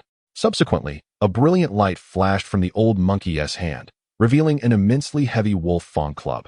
He stomped his feet violently, creating a massive crater in the ground. Kill. The old monkey's eyes sparkled with a chilling glint as he charged at Lin Yang, unleashing his ferocious might, ready to deliver a blow that could shatter his opponent's skull. The old monkey was confident that even if Lin Yang did not evade or dodge, enduring this strike would leave him gravely wounded, if not dead. However, what transpired next made the old monkey question his very existence, momentarily pondering if there was something amiss with his own mind. Flash. Lin Yang uttered this single word slowly. An incredibly terrifying sword aura erupted, transforming into a dragon-like force that obliterated the descending wolf fang club. This formidable energy then pierced through the old monkey's right shoulder, inflicting immense damage. The old monkey staggered back, clutching his shoulder as blood gushed forth from the grievous wound. Blood god's power. As the old monkey teetered on the brink of death at Lin Yang's hands, the blood demon could no longer bear to watch and vowed to protect his ally. With a sweeping motion of his hand, an overwhelming and terrifying force surged forth, manifesting into thousands of blood spears that rained down upon Lin Yang like a tempest. Preposterous. Lin Yang effortlessly slashed with his sword, instantly shattering the blood god's power. What? The blood demon was left utterly astonished. This strike was unable to harm his opponent? It was simply dissolved with such ease? One must understand, this was his full-powered attack, yet it was effortlessly countered. As Lin Yang made his move, he astonished all present. Whether they were demonic cultivators or allied warriors, each was struck with disbelief. So, Lin Yang was this powerful? To stand alone against two formidable foes without losing composure? This was beyond remarkable. How could this individual possess such strength? Was he truly human? This is dreadful. Are we truly destined to perish at this man's hands? It was incomprehensible, utterly unfathomable. Prior to this, we had gathered intelligence about a fearsome warrior named Lin Yang within the alliance, but we never anticipated that he would surpass our expectations to such an extent, completely exceeding our imagination. A chorus of astonished gasps erupted in succession. The demonic cultivators, who traditionally revered the strong, found their faces drained of color upon witnessing Lin Yang's divine descent. They appeared as pale as blank sheets of paper. Unbeknownst to them, in the recesses of their minds, Lin Yang had transformed into a figure far more formidable than any demon they could fathom. At that moment, Yi Huan, who held a significant position within the holy sect, furrowed his brow. Judging by Lin Yang's recent display, this individual's cultivation level might not merely be at the pinnacle of the Earth's sovereign realm. It could very well be the fabled celestial sovereign realm. As this wild notion took root in his mind, Yi Huan found it impossible to dispel. It settled firmly within his thoughts. Lin Yang was truly terrifying. Even Yi Huan, who had always been fearless and audacious before others, now found himself drenched in cold sweat, gripped by an unsettling fear of Lin Yang. He was acutely aware of the strengths of both the old ape and the blood demon. Yet, the fact that even these two formidable beings, when united, could not gain an advantage over Lin Yang was a testament to his immense power. In the distance, Lingu Master was exceedingly anxious, placing all his hopes on Lin Yang. He murmured to himself, "Fellow cultivator, the fate of the situation rests upon your shoulders." Chapter 99. The incarnation of the holy teachings. Are you not going to take action? If this continues, we shall perish here. Do not forget, regardless of how much you despise us, we are all members of the holy teachings. If you remain idle and watch us die, how will you justify your inaction to the holy teachings? This statement bore an unmistakable hint of threat. Yi Huan felt a surge of frustration. To be honest, he was reluctant to intervene at that moment.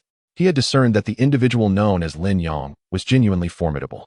If he were to engage, it might spell disaster for both Lao Yuan and Blood Demon, who were already feeling the weight of their inferiority after witnessing their stark disparity in strength compared to Lin Yang.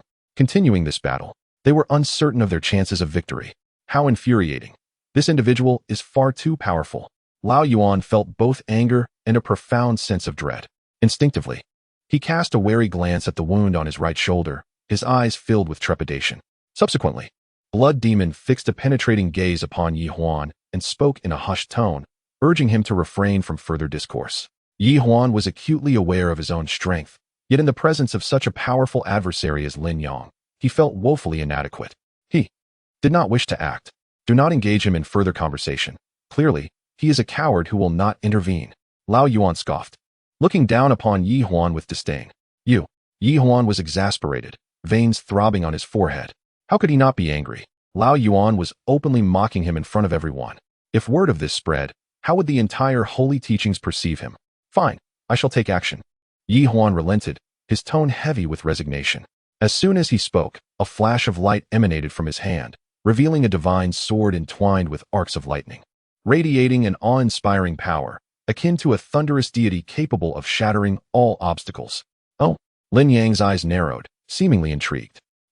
Yi Huan summoned the supreme thunder magic, transforming into a torrent of furious lightning, surging towards Lin Yang with terrifying might. The air crackled with explosive sounds as he advanced. Lao Yuan and Blood Demon immediately followed suit, unleashing their most potent attacks. A colossal shadow of a staff descended with overwhelming force, as if to obliterate any object, no matter how resilient. Beneath its might, a fleeting shadow of claws sliced through the air with incredible speed. The three formidable warriors of the holy teachings unleashed their powers, determined to eradicate Lin Yang, the source of their troubles. Amidst the astonished gazes of onlookers, Lin Yang, with a sword in hand, unleashed an unparalleled and majestic sword aura. This strike could cleave the heavens, extinguish all existence, and annihilate demonic cultivators. Swish! In but a fleeting moment, a blinding radiance surged forth, capturing the attention of the gathered cultivators. Boom! Following this, the three formidable powers of the Holy Church spewed blood, each one hurtling backward, collapsing onto the ground in a state of utter exhaustion, as if on the brink of death. The demonic cultivators were left in stunned disbelief. Is this truly the Holy Church's trio of might? How could they appear so feeble before Lin Yang, like mere blank sheets of paper, completely at his mercy? Or perhaps their eyes had deceived them. It was difficult for the onlookers to accept this reality. Yet, regardless of their disbelief, the truth remained indisputable. Lying on the ground, Yi Huan experienced the long-forgotten taste of defeat, unable to contain himself as he coughed up a mouthful of blood. The other two were equally grievously injured, their appearances reflecting their dire condition. Just as Lin Yang's killing intent surged, poised to dispatch the three, suddenly, a resounding voice, as if from another realm, echoed throughout the surroundings. Cease this at once. Immediately, a colossal black hand, akin to that of a celestial being, descended with fierce determination, intent on rescuing Yi Huan and his companions. However, Lin Yang's speed was unparalleled. His sword technique was as swift as lightning, and in mere breaths, he severed the heads of Yi Huan and the others. Swish! 3 bloody heads rolled upon the ground, still bearing expressions of disbelief. It was evident that none of them had anticipated such a grim fate. Damn it! You have provoked my wrath. At that moment, a spatial rift opened. At the end of the fissure, a figure bathed in overwhelming divine light descended before the crowd. Its features were obscured, rendering it indistinct, yet it emanated an unfathomable aura, evoking the sensation of a deity or demon manifesting in their midst. The presence was as deep as an abyss. Merely the terrifying aura it radiated shattered the surrounding void as if it were glass. Mysterious and profound, waves of demonic sound reverberated through the heavens and earth. Ling Gu and the others felt the boundless, intangible demonic energy flooding their senses, their faces paling, legs trembling in fear. Anyone could discern that the identity of this newcomer was anything but ordinary. It could very well be an exceedingly formidable entity. What terrifying demonic energy this is. Who exactly is this fiend? How could they possess such power? It is truly horrifying. Wait, did they traverse through a spatial rift to arrive here? Could it be that this individual is not from the lower realm, but from the higher realm? Yet, without the origin stone, how could one open a passage to the lower realm? There has long been a rumor that the leader of the Holy Church resides in the higher realm, unable to descend due to certain circumstances. Could it be that this legend holds truth? Is the figure now before us the fabled leader of the Holy Church, capable of commanding a territory? A chorus of astonished exclamations erupted in succession. At this moment, regardless of who it might be, all could not help but draw in a sharp breath. There was no other reason for this reaction, save for the fact that the current leader of the holy sect was utterly terrifying. Even if this individual did nothing but stand silently, their mere presence was enough to evoke an unimaginable sense of awe. If one were to draw a comparison, the existence of the holy sect leader resembled that of an unparalleled demon, It seemed that with just a single thought, this person could condemn another to the depths of hell. The leader has arrived. The followers of the dark sect expressed immense gratitude, each one appearing as if they had encountered a savior. Before the holy sect leader made their appearance, they had feared that they would perish at Lin Yang's hands. Now that the leader had descended, what was there to fear? Victory for the holy sect is assured. However, Lin Yang coldly interjected, "It is merely a manifestation. What is there to be afraid of? Chapter 100 is merely an incarnation." Lin Yang's words resonated like a thunderclap, leaving everyone present in a state of disbelief. Like a bolt of lightning, it struck the crowd with a shocking clarity. What? This is merely the incarnation of the holy sect's leader? The actual person did not come? The holy sect leader, realizing he had been seen through, furrowed his brow and said, "Kid, I must admit you possess some remarkable insight to discern this." Then, shifting his tone, he continued, "However, if you choose to ally yourself with my holy sect from this day forward, I can overlook the past transgressions and even arrange for you to become the vice leader of the holy sect in the lower realm. Henceforth, all demonic cultivators will heed your commands. But if you insist on being obstinate and resist me to the bitter end, do not blame me for being ruthless. I will have no choice but to annihilate you." The words of the holy sect leader carried a supreme aura of menace, amplified by his overwhelming demonic energy, rendering his declaration all the more terrifying. Ordinary individuals would likely have been paralyzed with fear in the presence of such a formidable figure. After all, he was a giant capable of subduing an entire region. Most cultivators in the lower realm could not match his strength. With but a flick of his finger, he could cause an ordinary cultivator to perish instantly. Yet, Lin Yang was no ordinary person. From the very beginning, he had aimed to bring about the downfall of the holy sect. How could he possibly fear its leader? What a farcical notion, the holy sect leader. To hell with him. Lin Yang's gaze sharpened, his determination surging as he drew upon the depths of his being, pushing his power to its zenith. The surrounding spiritual energy swirled around him like a tempest, and he no longer concealed his cultivation. First layer of the celestial sovereign realm. In the lower realm, reaching the peak of the Earth's sovereign realm was already considered a monumental achievement, with countless cultivators trapped at that threshold.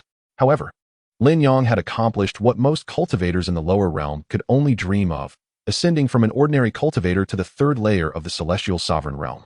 Thanks to the benefits bestowed by the daughter spoiling system, with his current strength, he was virtually invincible in the lower realm. No one could rival him. Only the ancient monsters of the four great families posed a threat capable of suppressing Lin Yang. Beyond that, he was truly invincible. No one could defeat him. Both the righteous and demonic factions stood in stunned silence. Regardless of how wild their imaginations ran, they could never have conceived that someone had already attained the first layer of the celestial sovereign realm. This is utterly inconceivable. The first layer of the celestial sovereign realm? How could this be possible? My heavens, someone please tell me this isn't real. I must be dreaming, right? It was impossible to believe, truly impossible to believe.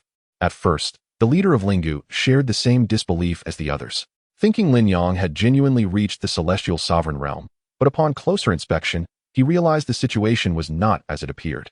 Not quite. His realm has not yet reached the first level of the celestial sovereign. Rather, his inherent strength has already attained that pinnacle, exclaimed the leader of Ling. The crowd was taken aback, their expressions a mixture of disbelief and confusion. Meanwhile, hidden in the shadows, Lin Wan'er let out a light chuckle, her smile innocent yet mischievous. In her eyes, her father was destined to prevail. What was the holy sect's leader? Merely a plaything in her father's hands. This was astonishing. Like the others, the holy sect's leader was utterly shocked, his eyes wide open in disbelief. He never imagined that such an anomaly could appear in the lower realms at this moment. It was simply unfathomable. He could not have anticipated such an occurrence. Lin Yang narrowed his eyes and inquired, "Do you still wish to counsel me to surrender?" The holy sect's leader's expression shifted, a turbulent storm of emotions crossing his obscured face. Although his features were vague, it was evident that this once dominant figure was now wearing a ghastly expression. In utter desperation, the holy sect's leader resolved to flee. His current incarnation possessed merely the 8th level of the Earth's sovereign realm. How could he possibly contend with Lin Yang? He feared that if he lingered any longer, this avatar would vanish forever. Just as the holy sect's leader contemplated retreating, prepared to abandon his followers and return to the higher realms, Lin Yang had no intention of letting him escape. He unleashed a terrifying sword strike, decapitating the holy sect's leader in an instant. Swish! The speed of this strike was so extraordinary that the average eye could scarcely perceive it. All that was seen was a flash of white light. and the holy sect's leader's avatar was cleaved in twain. "I shall remember you," echoed a voice filled with deep resentment as the formidable avatar gradually faded from existence, dissolving into the boundless void. With the holy sect's leader subdued, the remaining holy sect warriors were thrown into a panic. Without their leader, how could they stand against Lin Yang? One by one, they knelt, pleading loudly for mercy, imploring Lin Yang to spare their lives. Lin Yang did not rush to eliminate these holy sect members. Instead, he incapacitated each one, rendering them powerless. He then addressed Ling and the 8 major sects, saying, "You may handle these individuals as you see fit. I shall not involve myself further." The leader of Ling and the others were deeply moved, realizing that Lin Yang had deliberately put them in a position to settle this matter with the holy sect members. "Thank you, fellow Taoist Lin Yang. No, I should rather call you elder." The leader of Ling bowed deeply, filled with utmost respect. Others followed suit, expressing their gratitude. In their eyes, Lin Yang was a savior who had spared their lives. Without him, they might have perished here. Lin Yang, however, waved his hand dismissively. "It's nothing. Merely a trifling matter." The leader of Ling, curious, then asked. Uncertain of her elder's forthcoming plans, she suggested, "Why not stay here for several days? We would be delighted to host you and your daughter." However, Lin Yang politely declined, smiling as he replied, "I appreciate your kindness, but I must be on my way to other destinations." "What places?" the leader of Ling inquired instinctively. "Ah, that is not something you need to know," Lin Yang replied with a mysterious smile before departing with Lin Wan'er, their figures transforming into 2 streaks of light, vanishing from sight. During their journey, Lin Wan'er tilted her head and asked, "Father, who are we going to seek next?" After a moment of contemplation, Lin Yang responded earnestly, "I believe it is time for us to find your mother." Their destination was the Shao family, one of the 4 great clans. Upon hearing this, Lin Wan'er felt no surprise. Instead, she gently nodded, perhaps having anticipated this day for quite some time. The Shao family, one of the illustrious 4 clans, was a place she had only heard of but never truly encountered. Lin Wan'er was eager to discover what kind of power the Shao family truly wielded. Chapter 101. A thousand-fold retribution in the central region of the Zhongtian continent. Within the Shao clan, the law elder addressed Shao Ziyan with a cold, authoritative tone. "I shall ask you one last time. Can you sever your emotional ties completely?" "Sever my emotional ties? Why should I?" A faint smile graced Shao Ziyan's pale face as she reminisced about the days spent with Lin Yang. Stubborn and unyielding. A glint of coldness flashed in the law elder's eyes. "If that is the case, according to clan regulations, your position as the Holy Maiden is hereby revoked." Shao Ziyan's expression remained devoid of emotion. To her, the title of Holy Maiden had long ceased to hold any significance. After the law elder departed, a woman clad in red gradually stepped forward. "For the sake of a despicable man, you forfeited your status as Holy Maiden, and may even lose your life. Sister Ziyan, why subject yourself to such suffering?" Upon seeing the red-clad woman, a flicker of hatred appeared in Shao Ziyan's eyes. "Shao Hongchen, you finally dare to confront me." It was Shao Hongchen who had betrayed her to the clan, resulting in her separation from her husband and daughter. "I'm only looking out for you, Sister Ziyan," Shao Hongchen replied shamelessly. "Without my actions, how could I have brought down a holy maiden with such innate talent and power?" Noticing the growing animosity in Shao Ziyan's gaze, Shao Hongchen's smile widened with delight. "I know you have been waiting for them to rescue you. But perhaps you are unaware that the man you yearn for has been a useless wretch for the past 3 years. And your precious daughter? It seems someone has secretly meddled with her, and they say she barely speaks at the age of 3. You dare harm my daughter." Upon hearing of her husband and daughter's misfortunes, Shao Ziyan was engulfed by a surge of righteous fury, lunging at Shao Hongchen. However, her cultivation had been suppressed by the elders over the past 3 years, leaving her only at about 10 to 12% of her peak strength, allowing Shao Hongchen to easily evade her attack. "Sister Ziyan, I know you wish to provoke me into action, hoping to use it as an excuse to deny me the title of Holy Maiden. Rest assured, I will not fall for your ploys. Moreover, you should desire my ascension to the Holy Maiden. If I attain that status, I will surely reunite your family. But where will that reunion take place?" Haraha. As she spoke, Shao Hongchen could no longer contain her triumph and burst into laughter. Meanwhile, miles away, Lin Wan'er suddenly turned pale, her petite frame swaying unsteadily. "What's wrong?" Lin Yang quickly scooped her up. "Where do you feel unwell?" "A bit uncomfortable here." Lin Wan'er pointed to her chest. Lin Yang furrowed his brow slightly. Although Lin Wan'er had not spoken much before, she appeared healthy, and her heart should not have any issues. They say a mother and daughter share a deep connection. As this thought crossed his mind, Lin Yang's heart sank. It seemed that Ziyan was suffering greatly within the Shao clan. "Shao clan, How you treat Xian today, I shall ensure you pay back 1,000-fold in the future. A fierce killing intent flickered in Lin Yang's eyes.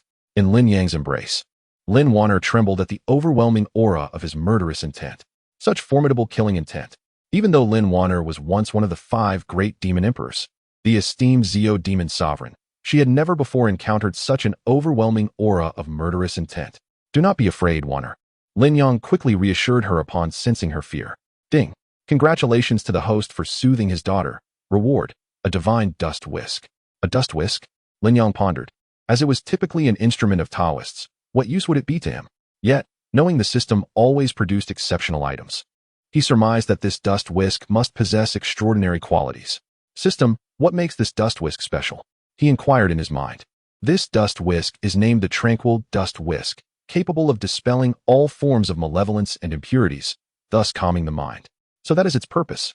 With a thought, Lin Yang retrieved the newly acquired whisk and gently swept it behind Lin Wan'er.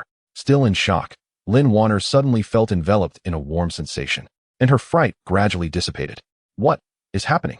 Even with her extensive experience, Lin Wan'er could not comprehend what had just transpired. Seeing Lin Wan'er settle down, Lin Yang smiled faintly.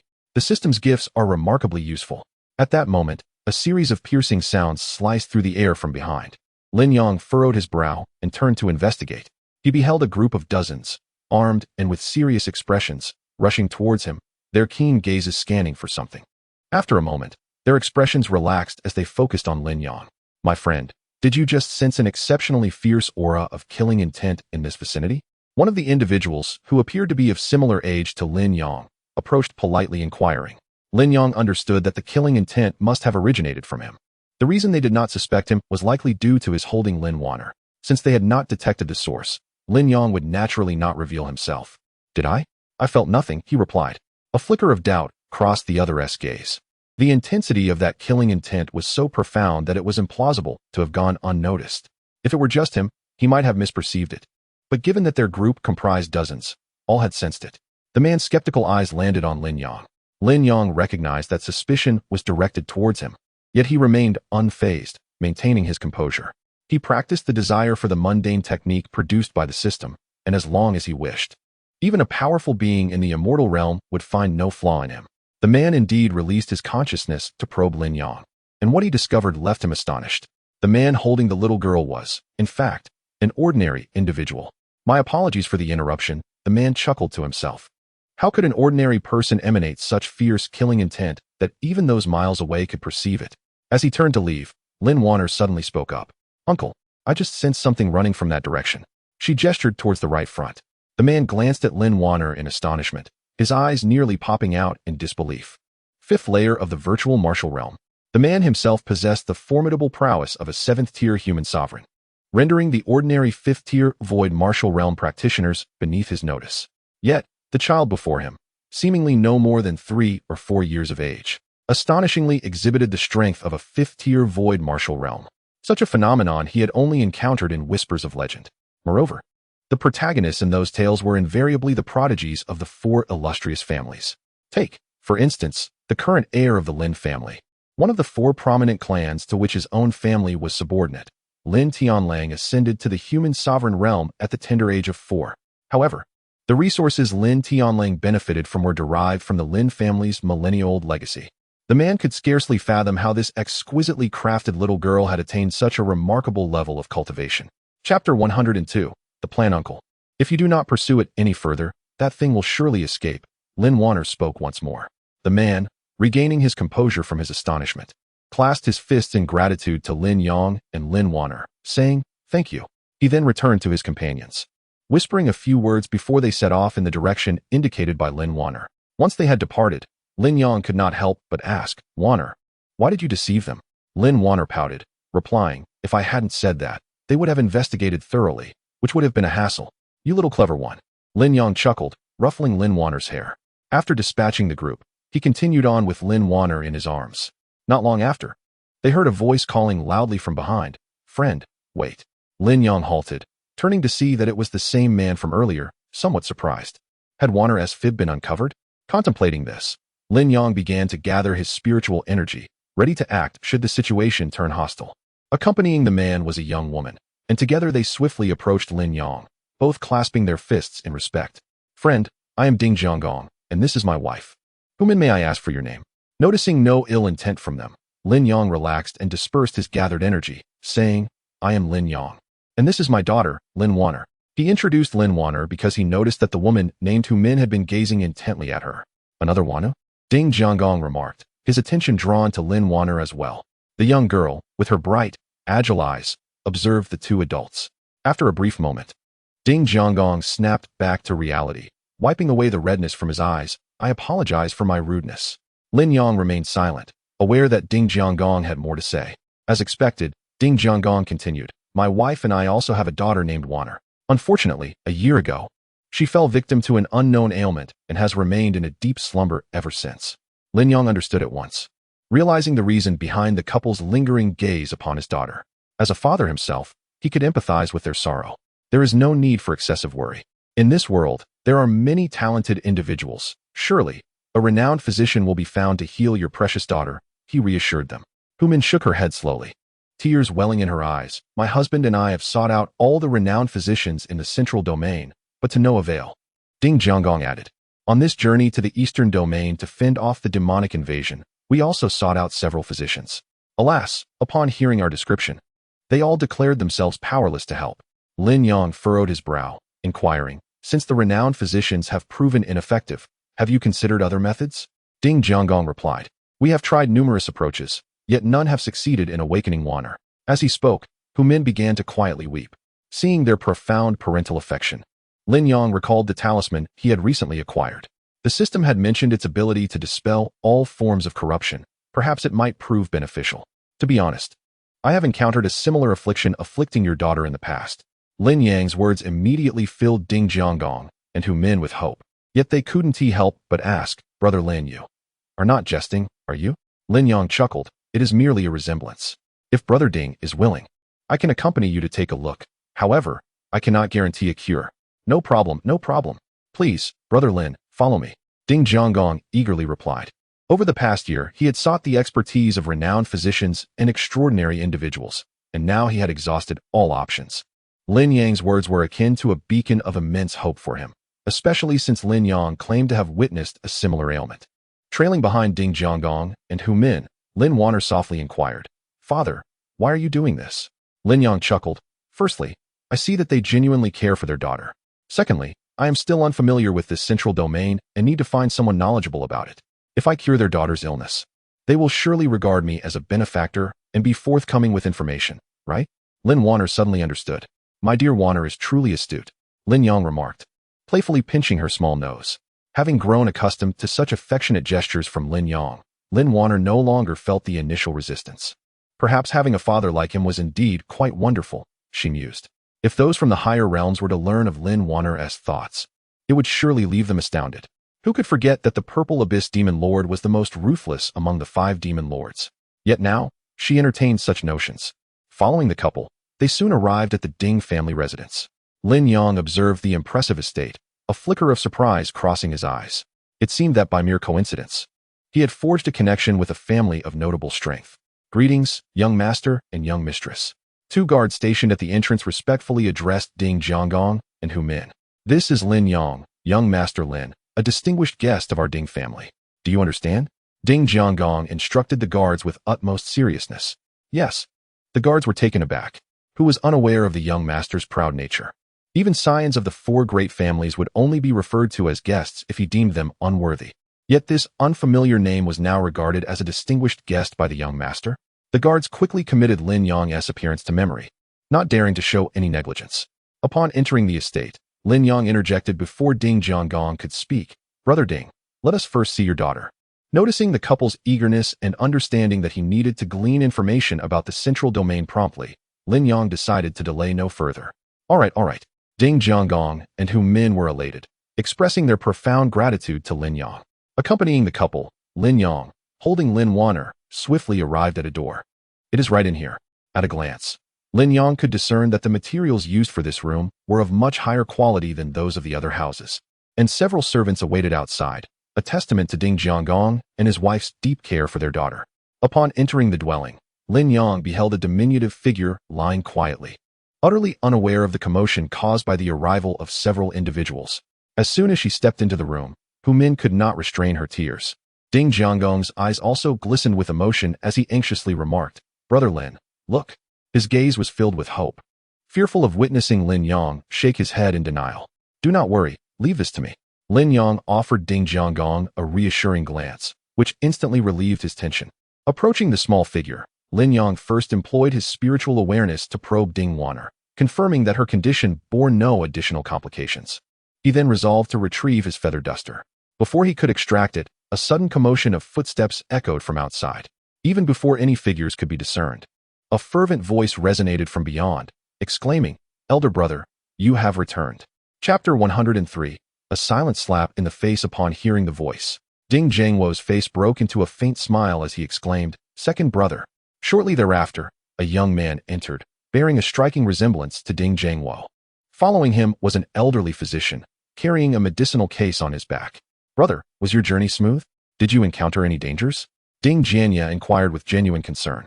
Ding Jiangwo shook his head, replying, "No, we did not engage with the demonic cultivators at all." "Not engage? That is quite unexpected. What transpired?"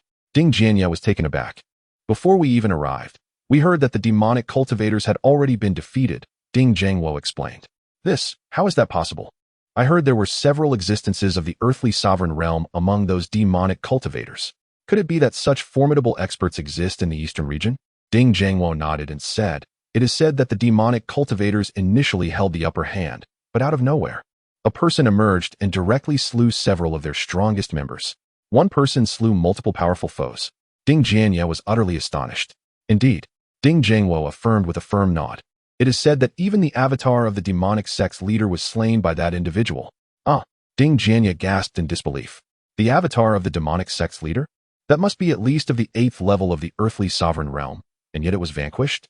What a pity I did not witness it, otherwise I would have made a point to befriend such a heroic figure," Ding Jiangwo lamented. Beside Ding Wan'er's bed, Lin Wan'er leaned against Lin Yang's shoulder and whispered, "Father, they are speaking about you." Lin Yang shushed her, saying, "Be discreet, be discreet. Father simply prefers to remain low-key." At that moment, the brothers' conversation came to a close. "By the way, I heard you have returned, brother. I hastily invited Physician Gu over to examine my niece. Lest you worry," Ding Jianya expressed with gratitude. "Thank you, second brother," Ding Jiangwo replied, deeply touched, and he clasped his hands in appreciation toward the physician behind Ding Jianya. "I apologize for the trouble, Physician Gu." Physician Gu responded with a nonchalant hum and proceeded toward the bedside. After taking a couple of steps, he spotted Lin Yang. "Young Master Ding, who is this?" Ding Jiangwo quickly introduced, "This is a friend I encountered on my journey, Brother Lin." After introducing Lin Yang, Ding Jiangwo hurried to his side and whispered, "Brother Lin, I sincerely apologize. I forgot that my second brother always brings Physician Gu whenever I return." Ding Jiangwo had already regarded Lin Yang as a physician, for it is often said that colleagues tend to underestimate one another, especially in the medical field. If a patient were to summon 2 physicians simultaneously, it would be deemed disrespectful to both. Ding Jiangwo feared that Lin Yang might, in a fit of anger, take his leave, prompting him to hastily offer his apologies. Though Ding Jiangwo spoke in a low voice, the room was exceedingly quiet, and everyone heard his words. Ding Jianya, still at the doorway, suddenly appeared somewhat tense. "Young man, do you also practice medicine?" Physician Gu cast a sidelong glance at Lin Yang. To some extent, Lin Yang replied with a cheerful smile, then offered Ding Jiangwo an assuring glance. He could discern that this esteemed physician, Gu, was not summoned by Ding Jiangwo, and moreover, he was not a doctor at all. So he felt no anger. "A little understanding, is it?" "Humph." Physician Gu snorted coldly. "I wonder who your master is, and how many patients you have actually healed." Lin Yang felt a twinge of displeasure. This physician Gu was undeniably aggressive. In response to the relentless pressure from the other party, Lin Yang retorted without hesitation, "From your tone, it seems you have cured many, Physician Gu." At that moment, Ding Jianya entered the room and interjected, "Indeed, as long as Physician Gu intervenes, there is no ailment that cannot be cured. Otherwise, how could he be called Physician Gu?" He then proceeded to lavishly extol the cases cured by Physician Gu. Delighted by Ding Jianya's praises, Physician Gu cast another glare at Lin Yang. Lin Yang smiled lightly and inquired, "Is that so? Then can Physician Gu awaken this young lady?" Ding Jianya, who had been extolling the physician, suddenly found himself at a loss for words, as though someone had seized him by the throat. The smile on Physician G's face vanished abruptly, his expression darkening. What? Physician Gu cannot accomplish this? Lin Yang continued to smile amicably at him. I just heard that there is no ailment beyond Physician G's capabilities. The words still echo in my ears. The physician's countenance fluctuated through shades of green and red, as if he had been struck repeatedly. Well, even experts can falter, and no one is infallible. Ding Jianya stammered a defense, which only served to worsen Physician G's demeanor. Calm down, dear brother Lin. Let us all remain calm. Ding Jiangwo hurriedly interjected to mediate the situation. Both of you are here for the sake of the young lady's health, and I am immensely grateful. Hearing the eldest son of the Ding family say this, Physician G's expression finally softened somewhat. Yet, upon noticing Lin Yang's enigmatic smile, his face darkened once more. He swept his robes aside and took a seat by the bed, determined to ignore Lin Yang. Subsequently, Physician Gu took the pulse of Lin Wan'er and stated, Young Master Ding, your daughter's pulse shows no abnormalities. She should continue taking the medicine I prescribed. Thank you, Physician Gu. Ding Jiangwo promptly expressed his gratitude. After thanking the physician, Ding Jiangwo turned his hopeful gaze towards Lin Yang. Although Physician Gu had claimed there were no abnormalities, the fact that his daughter had yet to awaken indicated a complete lack of efficacy. However, Lin Yang had been exuding confidence. Noticing Ding Jiangwo's imploring look directed at Lin Yang, Physician Gu felt an acute displeasure. Young Master Ding, do you doubt my abilities? Well, Ding Jiangwo hesitated before replying. It is not that I distrust Physician Gu. Since my daughter fell into a coma, I have witnessed your dedication to her treatment. But she has yet to awaken. Brother Lin has encountered similar cases before and is confident in his ability to awaken Wan'er. I am merely grasping at straws. I hope Physician Gu will not take offense. To his surprise, as soon as Ding Jiangwo finished speaking, Physician Gu erupted in anger. Nonsense. I have practiced medicine for a lifetime and have never encountered a patient like this. How could this young man possibly know more than I do? Beside him, Ding Jianya spoke up. Indeed, elder brother, Dr. Gu is a physician of considerable repute in the central domain. If you do not trust Dr. Gu, will you then place your faith in a mere stranger you have only recently encountered? After a brief pause, Ding Jianya continued, Elder brother, I do not wish to overstep as your younger sibling, but ever since Wan'er fell ill, you and sister-in-law seem to have lost your composure. Yet, even amidst this disarray, one cannot afford to trust just anyone, especially those lacking credible evidence. It appears that both of you are quite reluctant for me to examine this ailment. Lin Yang observed Ding Jianya and Dr. Gu with a knowing smile, his expression laden with significance. Their reactions were decidedly abnormal. Chapter 104. With a flick of his whisk, a renowned physician finds it entirely typical to lose his temper in such circumstances, even to storm out in a huff. However, to refuse to attend to a patient is decidedly abnormal. Yet, Ding Jianya's behavior is even more perplexing. This elder brother, who returned with the divine doctor and appeared genuinely concerned for his niece, upon hearing that there might be a chance to cure her affliction, not only exhibited no anticipation but also uttered slanderous accusations against me. Only Ding Jiankong and his flustered spouse failed to perceive the underlying implications. As expected, Lin Yang's astute observation laid bare the couple's thoughts, causing a flicker of confusion to cross the faces of both Ding Jianya and the divine physician. Go. Nonsense. We harbor no such intentions. I simply cannot abide those who deceive and tarnish the reputation of our profession. Gu declared with righteous indignation. Ding Jianya echoed the sentiment. I am merely concerned that someone with ulterior motives may seize this opportunity to deceive my elder brother and sister-in-law. Lin Yang fully captured their unease, further solidifying his suspicions. Their apprehensions were entirely unwarranted. What does that mean?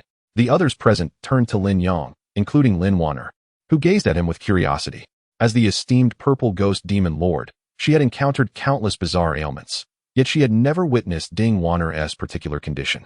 The fact that Lin Yang exuded confidence about a malady even she had not encountered piqued her interest immensely. Lin Yang smiled gently, stating, This esteemed physician, Gu, fears I might tarnish the reputation of doctors. You need not worry.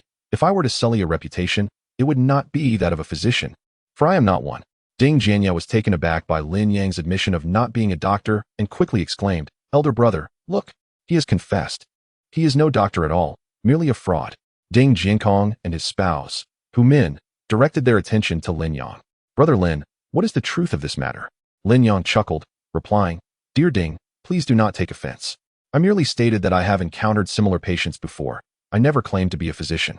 Reflecting upon this, Ding Jiankong realized that Lin Yang had indeed never explicitly claimed to be a doctor. Then how is it that you assert you can cure Wan'er? What is the basis for this claim? Lin Yang gestured for patience, saying, "We shall address that shortly." He then turned to Ding Jianya, "From your address. It seems you must be the second young master of the Ding family? Indeed. You just claimed I was attempting to deceive my elder brother and sister-in-law. Pray tell, what exactly am I trying to gain?" Lin Yang fixed his gaze intently on Ding Jianya, who appeared somewhat uneasy under his scrutiny. "How could I possibly know your intentions? Perhaps it is wealth."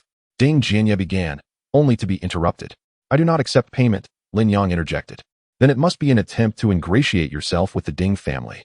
After all, our family holds a significant reputation in the central domain," Ding Jianya retorted, a hint of triumph in his voice. Lin Yang chuckled softly, shaking his head. "If I were unable to cure her, how could I possibly hope to foster such a connection?" "Oh, well." Ding Jianya found himself at a loss for words, rendered speechless by Lin Yang's counterargument. "After all that's been said, you fear that I might prefer her, don't you?" Lin Yang suddenly inquired with a smile. "What nonsense are you spouting?" Ding Jianya exclaimed, leaping up as if his tail had been stepped on, visibly agitated. "Whether I speak nonsense or not, you should know in your heart," Lin Yang replied nonchalantly. With that, he disregarded the visibly anxious Ding Jianya and turned his attention to Ding Jiagong. "Brother Ding, would you permit me to attempt to awaken your daughter?" Ding Jiagong, recovering from his shock, exchanged a meaningful glance with Ding Jianya before nodding earnestly. "Brother Lin, please." "Very well." Lin Yang extended his hand, and a calming whisk appeared within his grasp. "Is that a whisk?" The others in the room were taken aback by its sudden appearance, their brows furrowing in confusion. What does this signify? Is he intending to remove some dust from Lin Wan'er? But this place is cleaned daily, and the bedding is replaced regularly. There is no dust here. As they pondered this, Lin Yang bent down and waved the whisk gently in the air towards Lin Wan'er. "What is he doing?" Just then, Hu Min exclaimed in astonishment. It's moving. I see Wan'er's eyelashes fluttering." "What?" The others quickly turned their gaze towards Lin Wan'er. The expressions of the men were fixed upon Lin Yang, while Hu Min, the mother, remained focused on her daughter. At that moment, Lin Wan'er, her small brow tightly furrowed, had her eyelashes trembling as if she were on the brink of awakening, yet something seemed to hold her back from waking fully. "It truly is moving." Ding Jiagong was overjoyed, exchanging a glance with Hu Min, both eyes shimmering with tears of excitement. Meanwhile, Ding Jianya and Physician Gu wore expressions of terror. "Impossible. This is absolutely impossible." This was a sinister technique they had learned from the western region of the Zhongtian continent, capable of suppressing a child's soul, rendering them in a deep slumber. The person who imparted this dark art had once stated that due to the varying methods of soul suppression, even if one understood the technique, it was impossible to break it without the specific means of suppression. Yet now, this young man merely waved the whisk lightly and was on the verge of awakening Lin Wan'er, who had been unresponsive for a year. How could this be possible? "Oh, it seems this item is quite formidable," Lin Yang noted as Lin Wan'er did not awaken immediately, glancing back at Ding Jianya. "This fellow has such a ruthless heart, to have inflicted such poison upon his own niece." With another sweep of the whisk, Lin Wan'er's tightly furrowed brow suddenly relaxed, her eyelashes fluttered once more, and she finally opened her eyes. "Wan'er, my Wan'er," Hu Min cried out, rushing forward to embrace Lin Wan'er, weeping loudly. Ding Jiagong could not hold back his tears either, moving to embrace both his wife and daughter. Ding Jianya and Physician Gu, witnessing this scene, were as if they had seen a ghost, their expressions filled with panic. As they contemplated fleeing, they found themselves ensnared by the gazes of Lin Yang and Lin Wan'er. It is all you're doing." The esteemed Physician Gu sought only to flee, yet in Ding Jianya's gaze towards Lin Yang, there simmered a palpable intent to kill. He had meticulously plotted for so long, only to have his schemes effortlessly unraveled by Lin Yang with a mere flick of his whisk. This was a reality he could not fathom. At that moment, Lin Wan'er had fully regained her consciousness, and, upon seeing Ding Jiagong and Hu Min, joyfully exclaimed, "Father, Mother." Unbeknownst to her, due to the suppression of her soul, she was oblivious to the events that had transpired, only aware that her slumber had lasted an eternity filled with myriad dreams. Ding Jiagong, embracing Lin Wan'er and grasping Hu Min's hand, suddenly knelt before Lin Yang. "Brother Lin, thank you. Lin Wan'er, nestled in Lin Yang's arms, finally came to her senses, her gaze towards him brimming with astonishment. How extraordinary her father truly was. Chapter 105. A personal culinary experience. Lin Yang awakened Lin Wan'er and her parents, Ding Zhangwo and his wife, who regarded Lin Yang as their savior. Bowing deeply and expressing their profound gratitude, they insisted that Lin Yang stay at the Ding residence for several days. With a cheerful smile, Lin Yang agreed. as he wished to gather information regarding the central domain, particularly concerning the Shao family. That evening, Ding Jingwo arranged for a splendid banquet in the kitchen to honor Lin Yang and his daughter, Lin Wan'er. "Brother Lin, please," Ding Jingwo exclaimed joyfully, raising a large bowl of wine in a toast to Lin Yang. After they shared a drink, Lin Yang looked around and asked, "Where is your second brother, Ding?" Ding Jingwo's thoughts were entirely consumed by Lin Wan'er, and despite Lin Yang's repeated inquiries, he remained oblivious to Ding Jianya's absence. At the mention of Ding Jianya, Ding Jingwo replied, "Oh, my second brother? He mentioned this afternoon that there were some issues with the family business in the western region and rushed off to handle it. Do you have matters to discuss with him, Brother Lin?" "No." Lin Yang shook his head, realizing that the young man had slipped away rather swiftly. Since the individual had already departed, there was no need to pursue him. When Ding Jingwo regained his focus, he would certainly address the situation himself. Subsequently, Lin Yang and Ding Jingwo continued to exchange toasts, while Lin Wan'er was entrusted to Humin's care. As Lin Yang reveled in his drink, Lin Wan'er suddenly approached him. "Father, I want to eat the dishes you make. The food here is not to my liking," she declared, her eyes wide with anticipation. At that moment, Humin, holding Lin Wan'er, approached with an apologetic expression. Upon hearing her, Ding Jingwo responded, "What dishes do you desire? Tell your uncle, and I'll have the cooks prepare them right away." "No, I only want the dishes that my father makes," Lin Wan'er insisted stubbornly. It was not merely that Lin Yang's cooking surpassed that of the chefs, it was about the ingredients. Although the Ding family held a respectable position in the central domain and had spared no expense in hosting Lin Yang, the variety of rare and exotic dishes presented paled in comparison to those Lin Yang utilized. Consuming the Ding family's offerings would contribute negligibly to Lin Wan'er's cultivation and might even leave impurities within her body, posing significant risks to her future endeavors in cultivation. In contrast, Lin Yang's ingredients were devoid of any hazards and were imbued with rich spiritual energy, greatly benefiting Lin Wan'er's training. Seeing Lin Wan'er's determination, Lin Yang nodded and said, "Very well, since you wish for it, I shall personally prepare something." Ding Jingwo felt somewhat embarrassed, believing it was his fault as the host for not adequately catering to his guests. "Brother Ding, there is no need to feel troubled. It is simply that this little girl has quite the discerning palate," Lin Yang reassured him. In the kitchen, all the chefs had received their orders and stood lined up against the wall. They had not left, as Ding Jingwo wanted them to observe how Lin Yang prepared the dishes, so they could replicate them for Lin Wan'er. Lin Yang entered the kitchen and skillfully tied on an apron. Ding Jianggong, who followed closely behind, was left utterly astonished. "This is astonishingly adept, isn't it?" The chefs were equally surprised. They had anticipated an amateur to guide them, only to discover that a seasoned expert had arrived. The fluidity with which Lin Yang donned the apron gave the impression of a master craftsman with decades of experience. The chef's instincts were not misguided. The desire to transcend technique provided by the system was not merely a cultivation method, but also a means to swiftly enhance everyday skills. Under the influence of the desire to transcend, Lin Yang, despite having practiced for only 3 years, wielded his abilities with the ease of someone who had trained for 3 centuries. Meanwhile, Lin Wan'er, witnessing Lin Yang's graceful actions, clapped her hands in delight, exclaiming, "Father is truly impressive." Once the apron was secured, Lin Yang's gaze shifted to the ingredients in the kitchen. Upon inspection, he couldn't help but furrow his brow. With his cultivation at the celestial sovereign level, he instantly discerned that these ingredients not only lacked spiritual energy, but were also riddled with impurities. These ingredients were so unpalatable that even Lin Wan'er would find them difficult to swallow, let alone himself. Shaking his head, Lin Yang decided against using these ingredients. He extended his consciousness towards his storage ring and swiftly retrieved a hunt he had made along the way. As the prey was produced, a collective gasp echoed throughout the kitchen. Ding Jianggong stepped forward, staring in disbelief at the creature in Lin Yang's hands, exclaiming, "Is that a poisonous rock sculpture?" Lin Yang looked at Ding Jianggong with mild surprise and asked, "You recognize it, Brother Ding?" Ding Jianggong nodded vigorously, saying, "Naturally. The poisonous rock sculpture is an exceedingly rare bird. It is said that its flesh is incredibly tender and greatly beneficial for cultivation. However, it is rumored that the bones contain highly lethal toxins. If not cooked with utmost care, the dish could be ruined." After speaking, Ding Jianggong realized Lin Yang's question and was taken aback. "Does Brother Lin not recognize the poisonous rock sculpture?" Lin Yang replied, "I came across it on the road and caught it." Ding Jianggong's expression turned to one of utter disbelief. How could one dare to capture something unknown? He was unaware that Lin Yang possessed the mundane system. Although he did not recognize the poisonous rock sculpture, he was aware of the toxicity of its bones. Hearing Lin Yang's admission, he quickly beckoned the head chef of the Ding family. The chef approached promptly and inquired, "Young master, what is your command?" Ding Jianggong said, "Brother Lin does not recognize the poisonous rock sculpture. Please assist him in removing the bones." The head chef, upon hearing this, shook his head repeatedly.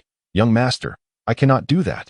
The bones of the poisonous rock sculpture are extremely fragile and shatter upon the slightest touch. I lack the strength for such a task." Ding Jianggong was taken aback. This head chef had been hired at great expense. Yet he was incapable of handling the poisonous rock sculpture? "Brother Lin, why not prepare a different dish? I can have someone fetch a chef capable of dealing with the poisonous rock sculpture immediately. We can proceed once we find one." Lin Yang waved his hand dismissively, saying, "There is no need for such trouble. I can manage it myself." Ding Jianggong looked at Lin Yang in astonishment, questioning how someone who did not even recognize the poison rock sculpture could possibly undertake such a task. Wasn't this a sheer waste? It is worth noting that the poison rock sculpture is exceedingly rare. As he pondered how to gently dissuade Lin Yang, a sharp sound rang out as Lin Yang drew forth a dagger. "Brother Lin," Ding Jianggong hurriedly interjected, attempting to intervene. But Lin Yang had already begun his actions. In an instant, the dimly lit kitchen was illuminated by glimmers of cold light as Lin Yang wielded the dagger, creating a mesmerizing dance of shadows. Chapter 106. I am not a chef. As the phantoms multiplied, the feathers and skin of the poisonous rock sculpture gradually vanished. Soon, delicate slices of meat, as thin as cicada wings, began to descend into the dish. Could this be the phantom knife technique? At the very moment Lin Yang wielded his knife, the head chef's eyes widened in astonishment, transfixed by Lin Yang's actions. In culinary circles, there exists a legendary technique known as the phantom knife technique. This technique, originally a martial skill, was subsequently adapted for culinary purposes by those who mastered it. The disparity between dishes crafted with this technique and those prepared through conventional methods is akin to the difference between heaven and earth. However, this technique had long since been lost to time. The head chef had only heard whispers of it, but had never witnessed it firsthand. Observing the phantom knife technique in action, he felt that his 2 decades of culinary training amounted to nothing but mere folly, unworthy even to hold the shoes of this technique. At this moment, Lin Yang had completed slicing the meat and discarded the remaining bones of the poisonous rock sculpture. The head chef rushed forward to catch the bones, and upon closer inspection, he was once again rendered speechless. Not only were the bones untouched, but every slice of meat had been meticulously crafted without a hint of waste. In that instant, the head chef felt an overwhelming urge to kneel in reverence. Lin Yang then placed the meat slices into the steamer and began to prepare the seasoning. The moment the seasoning was complete, he removed the steaming basket. As he opened it, an indescribable aroma instantly enveloped the kitchen. It was exquisite, so intoxicating. Suddenly, all the chefs fell to their knees, fervently bowing to Lin Yang. "Please, master, take us as your disciples. Even as nominal apprentices, we would be grateful." Startled, Lin Yang shook his head with a smile upon hearing their pleas. "I am not a chef. How could I be a master?" With that, he carried the dish and seasoning outside. "Wan'er, come, let us taste your father's culinary skills." Lin Wan'er nodded vigorously. This was her first time witnessing her father in the kitchen, and she was genuinely taken aback. She never anticipated that her father possessed such extraordinary skills. The fragrance emanating from the dish was something she, as the purple Yu demon sovereign, had never encountered before. At that moment, Ding Jianggong hurriedly approached from behind, giving Lin Yang a thumbs up. "Brother Lin, I am truly impressed. Your culinary prowess has left me in awe. It is simply miraculous." He eagerly inquired, "Brother Lin, how did you learn this? Who taught you? Could you possibly share your knowledge with me? I wish to prepare such dishes for my daughter." Lin Yang chuckled and replied, "I merely experimented and gradually figured it out." Ding Jianggong was utterly astonished, exclaiming, "That is simply incredible. Come, Brother Ding, let us savor what I have prepared." Back at the banquet, Lin Yang shared some of the dish with Lin Wan'er and a portion with Ding Wan'er, while the remainder was enjoyed with Ding Jianggong and Hu Min. It was utterly delectable. After tasting it, Ding Jianggong nearly bit his own tongue in disbelief. "I fear I may never enjoy other food again," Hu Min marveled, while Ding Wan'er was too engrossed in eating to utter a word. Only Lin Wan'er remained calm, having tasted Lin Yang's dishes many times before. At that moment, the system suddenly chimed. "Ding, congratulations, host, for preparing a dish that greatly satisfied your daughter. You are rewarded with 30 years of cultivation and a set of the 7-star knives." 7-star knives? A set? Lin Yang was somewhat astonished, realizing that it was not merely a single knife, but an entire collection. The name 7-star knives sounded vaguely familiar. However, with others present, Lin Yang refrained from examining them. After a hearty meal, he cradled the drowsy Lin Wan'er and returned to the guest room to rest. Once he had settled Lin Wan'er comfortably, he finally had the opportunity to unveil the 7-star knives. Upon their revelation, Lin Yang was taken aback. There were 7 knives in total, varying in size, yet it was evident that they were all culinary tools. Why would I be given a set of kitchenware? I have no desire to become a chef. With a wry smile, Lin Yang put the 7-star knives away. System. What do you mean by giving me the 7-star knives? Do you intend for me to become a cook? The system responded, by possessing the 7-star knives, the host will be able to create even more delectable dishes when preparing food for your daughter. Lin Yang could only accept the system's explanation with resignation. At the break of dawn the following day, Lin Yang sensed someone approaching. His expression darkened as he investigated, but he soon relaxed. It turned out to be Ding Jiangwo and his family. He had feared that the Shao family had discovered his whereabouts. Glancing at Lin Wan'er, who was still meditating with her eyes closed, he quietly exited the room. Brother Ding, so early? Lin Yang greeted him. Ding Jiangwo wore an apologetic smile and replied, I hope I haven't disturbed you and your family, Brother Lin. Lin Yang shook his head and asked, Is there something you need? Ding Jiangwo glanced at Ding Wan'er and said, I feel quite embarrassed. After enjoying the meal you prepared yesterday, Wan'er woke up early and insisted on coming to find you. Lin Yang was somewhat speechless. Did she really see him as a cook? Nevertheless, he needed to prepare breakfast for his daughter, so he said, All right, let's make it together. Ding Jiangwo felt quite awkward, as he was the host while Lin Yang was the guest. Now, it seemed he was asking the guest to prepare a meal for his daughter. I appreciate your help, Brother Lin. I'll assist you and learn how to cook in the process. After much assistance from Ding Jiangwo, Lin Yang finally produced a satisfactory breakfast. After the meal, he encouraged Lin Wan'er and Ding Wan'er to play. Observing this, Ding Jiangwo understood Lin Yang likely had matters to discuss. So he asked Hu Min to keep an eye on the 2 girls. Brother Lin, do you have something on your mind? Lin Yang smiled and replied, I merely wish to inquire about the situation in the central domain, Brother Ding. Ding Jiangwo laughed heartily and said, Ah, so you seek to learn about that. Allow me to share what I know. Subsequently, under Ding Jiangwo's guidance, Lin Yang gained a fundamental understanding of the central domain's circumstances. As the heart of the Zhongtian continent, the strength of the central domain has always surpassed that of the 4 surrounding regions. Especially after the convergence of the 4 prominent families in the central domain, the strength of this region has utterly eclipsed that of the other 4 domains. The Shui Wang, Shao, and Lin families dominate the entirety of the central domain, while the myriad of other families within it exist as vassals to these 4. For instance, the Ding family is a subordinate of the Lin family. Is there any commentary regarding the Shui, Wang, Shao, and Lin families? Lin Yang inquired. He refrained from inquiring specifically about the Shao family to avoid arousing Ding Jiangong's suspicions, opting instead to pose questions about all 4 families collectively. Ding Jiangong, indeed, harbored no doubts, responding, To be candid with you, Lin, the strength of these 4 esteemed families, just as I mentioned earlier, varies in degrees of superiority and inferiority. Chapter 107. Lin Yang's decision. It was as expected. Lin Yang was not entirely surprised, yet he held a degree of skepticism. In such illustrious families, the ostensible strength often fails to encapsulate the true prowess of the entire clan. Even with the Ding family, Lin Yang sensed an almost imperceptible but formidable aura emanating from the hidden recesses of their estate. Ding Jiangong continued, The Shui family currently reigns supreme, boasting the most vassal families. It is said that the head of the Shui family has attained the 9th level of the earthly sovereign realm, mere steps away from achieving complete mastery. The Wang family follows closely behind, their patriarch equally at the 9th level. The Shao family, however, has been relatively subdued in recent years due to some incident 3 years ago. As for my Ding family's alliance with the Lin family, I must confess, Brother Lin, I believe we may surpass the Shao family in this upcoming grand competition among the 4 families. Upon hearing this, Lin Yang fell into a contemplative silence.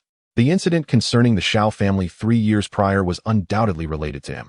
It seemed that the Shao family had managed to suppress the matter thoroughly. Oh, and it has come to my attention that after this grand competition, the holy maidens of each family will engage in matrimonial alliances. Matrimonial alliances. Lin Yang felt a heaviness in his heart.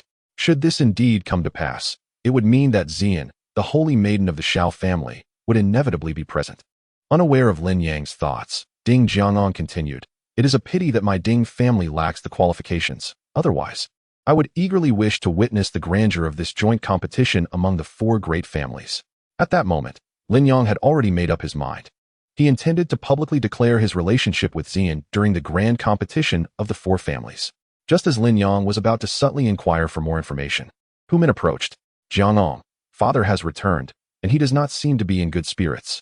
Ding Jiangong immediately rose, saying, I shall go take a look. After taking a few steps, he turned back and added, Brother Lin, I sincerely apologize. Lin Yang waved his hand, replying, No need for concern, Brother Ding. You go ahead. I shall take Wan'er out for a stroll. Very well, I shall send a servant to accompany you, Brother Lin.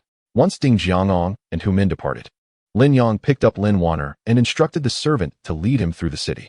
In places bustling with activity, news abounds, and one often stumbles upon unexpected revelations. Upon exiting the Ding family estate, Lin Yang directed the servant towards the livelier areas. Young Master Lin, this is the most vibrant locale, the spot with the highest foot traffic in the vicinity.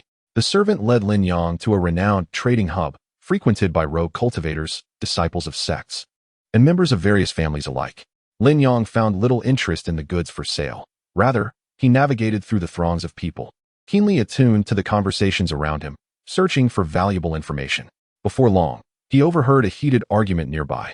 Initially reluctant to approach, Lin Wan'er, embodying the spirit of the purple ghost demon sovereign, tugged at Lin Yang's collar, eager to witness the commotion. Father, let us go see what is happening over there. You ought to be cautious of attracting trouble, Lin Yang admonished. Yet his feet instinctively carried him toward the source of the dispute, for he was, after all, a doting father. Moreover, with his formidable strength at the third level of the celestial sovereign realm, he harbored no fear, not even when confronting the four great families. As he drew closer, Lin Yang swiftly discerned the source of the heated argument. It transpired that two young aristocrats had purchased a spirit beast from a wandering cultivator but had abruptly reversed their decision, demanding a refund. Upon examining the spirit beast, the wandering cultivator discovered that the spirit core within was conspicuously absent and, naturally, was reluctant to return the money. The two young nobles adamantly insisted that the core had not been removed, leading to a spirited debate. Following the clamor, Lin Yang quickly identified the disputants. The two aristocrats exuded arrogance, their spittle flying as they berated the other party. In stark contrast, the wandering cultivator appeared inept at argumentation, managing only a few words amidst the onslaught of insults hurled by the nobles. Those gathered to witness the spectacle quickly recognized the imbalance, instinctively siding with the wandering cultivator. I know the seller of the spirit beast. He has been plying his trade here for nearly a decade and has never been known to deceive anyone. Indeed, I purchased a spirit beast from him last year, and he even offered me a discount. Conversely, these two youths were unfamiliar to me and bore the unmistakable mark of ill intent. Their murmurs reached the ears of the two young aristocrats, whose expressions darkened immediately. One of them, a young man with a mole on his left cheek, turned to the crowd. What are you whispering about? Do you know who we are? We are not the sort to deceive. The other, a round-faced youth, added, We are members of the Lin family. At the mention of the Lin family, a hush fell over the crowd. Numerous individuals bore the surname Lin, but only the Lin family of the four great families could invoke such recognition. The onlookers, though sympathetic to the wandering cultivator, were reluctant to embroil themselves in conflict. Observing the sudden silence, the two young nobles felt a surge of confidence. See, they are well aware. As soon as we invoke the Lin family name, they dare not utter a word. The crowd's silence emboldened them further. We are of the Lin family. Would we resort to deceit over a mere spirit core? Refund him at once. The wandering cultivator, overwhelmed by the weight of the Lin family name, felt his breath hitch. Although it was clear that the other party had engaged in foul play, his tongue faltered under their oppressive demeanor, and he resigned himself to his misfortune. Very well, I. Just as the wandering cultivator was about to concede and offer compensation, a voice emerged from the throng. I am also of the Lin family. Why have I never encountered either of you? All eyes turned toward the voice, revealing a young man cradling a girl in his arms. Another Lin family member? The crowd regarded Lin Yang with a mixture of skepticism and curiosity. The two young nobles, startled by Lin Yang's proclamation, quickly shifted from surprise to indignation upon recognizing his visage. You too are of the Lin family? How is it I have never encountered you before? The young man with the mole demanded. That question ought to be directed at you. How is it that I have never seen you? Lin Yang retorted with a cold laugh. Impudent. The young man with a round face was deeply infuriated. As members of the Lin family, they had never been subjected to such questioning. How dare one impersonate a member of the Lin family? It seemed they were the ones living on borrowed time. Lin Yang coldly chuckled. Very well, very well. The two, consumed by rage, retorted, I am curious to know your name. Unchanging in name, unwavering in lineage. I am Lin Yang. Lin Yang? The two exchanged glances and shook their heads in unison. There is no such individual in the Lin family. You've revealed your true self. My father is named Lin Yang, and I too bear the surname Lin. I am Lin Wan'er. Lin Wan'er suddenly interjected. The words uttered from the lips of such a seemingly innocent child instantly swayed many to believe her. They must indeed be members of the Lin family. As the crowd redirected their gaze towards the two individuals, the simmering anger in their eyes became increasingly apparent. Chapter 108. Even the heavens have their guardians. How audacious these two individuals are to invoke the Lin family name to intimidate us. The two men could hardly fathom the abrupt turn of events. They hurriedly exclaimed, I am Lin He, and he is Lin Yuan. We are the true Lin family members. He is the fraud. However, the crowd, already irked by their arrogance, was further swayed by the words of the young Lin Wan'er, their anger intensifying. Preposterous. Just because one is tall does not warrant the name He. And just because one is plump does not justify the name Yuan. If you aim to deceive, at least craft your names wisely. The two men found themselves at a loss for words as the crowd's derision mounted. The heavens bear witness. They were indeed members of the Lin family. Their gaze quickly shifted to the instigator Lin Yang and Lin Wan'er. However, before they could utter any threats, a voice rose above the commotion, shouting, Beat the frauds. The crowd, already brimming with rage, swiftly descended upon the two men, overwhelming them with sheer numbers. The adage 2 fists cannot contend with 4 hands rang true, especially since these men were merely at the 4th layer of the void martial realm. After a few breaths, they were engulfed by a flurry of fists and feet. Do not strike us. We are truly of the Lin family. They cried out, but no one paused to listen. After what felt like an eternity, the crowd finally dispersed, leaving Lin He and Lin Yuan unconscious from the beating. Someone approached and soon discovered the spirit beast's core on Lin He's person. Indeed, they have stolen the core, came the exclamations of the crowd. Incensed, they took turns delivering kicks to the two men. Lin Yang held Lin Wan'er close, refraining from intervening, content to observe the spectacle. Father, what if they truly are members of the Lin family? Lin Wan'er suddenly inquired. That is of no concern, Lin Yang replied. He had scrutinized their expressions closely. They did not appear to be lying. Yet, he was unfazed. Even if they were genuine Lin family members, what did it matter? He was a formidable presence. At the 3rd layer of the celestial sovereign realm, virtually invincible in the central sky continent. Not even the Shao family intimidated him. Why would he fear the Lin family? After enjoying the commotion, Lin Yang prepared to depart with Lin Wan'er. Just then, a victim approached, looking at Lin Yang with gratitude. Thank you, noble sir, for your righteous words. Had it not been for you, I would have lost everything today. The man expressed his gratitude profusely, offering to gift Lin Yang the spirit beast. Lin Yang declined, explaining it was merely a transaction at market price. Noble sir, I cannot accept this, the man said, visibly distressed. Had it not been for Lin Yang, he would have left empty-handed and lost a spirit core in the process. In comparison, the spirit beast offered to Lin Yang paled in significance. Lin Yang, however, insisted on providing the man with spirit stones before accepting the beast. The man left, overflowing with thanks, while Lin Yang stored the spirit beast in his spatial ring and continued to stroll through the bustling market with Lin Wan'er. After an hour of wandering, they encountered a servant dispatched by the Ding family to escort them home. Having procured nearly everything on their list and having heard some news regarding the Shao family, Lin Yang nodded in agreement. Before reaching the Ding residence, Lin Yang noticed Ding Jianggong standing outside, scanning the surroundings with a hint of anxiety etched upon his face. Upon seeing Lin Yang return, Ding Jianggong's face illuminated with a joyful smile as he hastened to greet him. Brother Lin, you have returned. Lin Yang immediately sensed that Ding Jianggong had matters of import to discuss. What is it? Ding Jianggong's expression quickly shifted to one of concern. My father has gone to the Lin family to participate in the family gathering. This assembly is not merely to inform the vassal families about the upcoming grand competition of the 4 great clans. There is a matter of utmost significance at hand.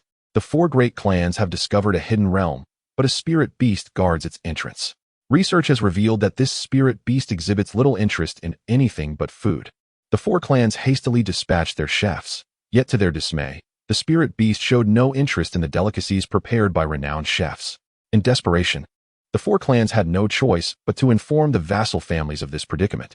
Moreover, they stated that any clan capable of winning the favor of the spirit beast would be permitted to enter the hidden realm alongside the 4 great clans.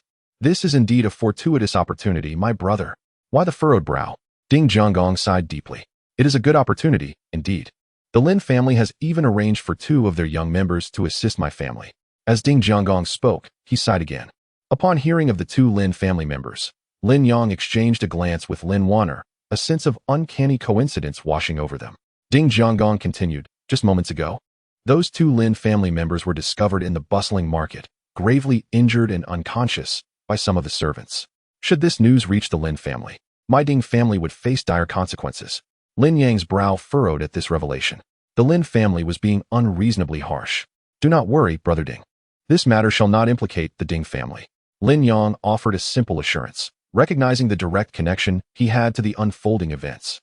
Ding Jianggong, with a wry smile, assumed Lin Yang was merely offering comfort. Brother Ding, take me to see those two individuals. Of course, I hope for brother Lin's miraculous skills to awaken them.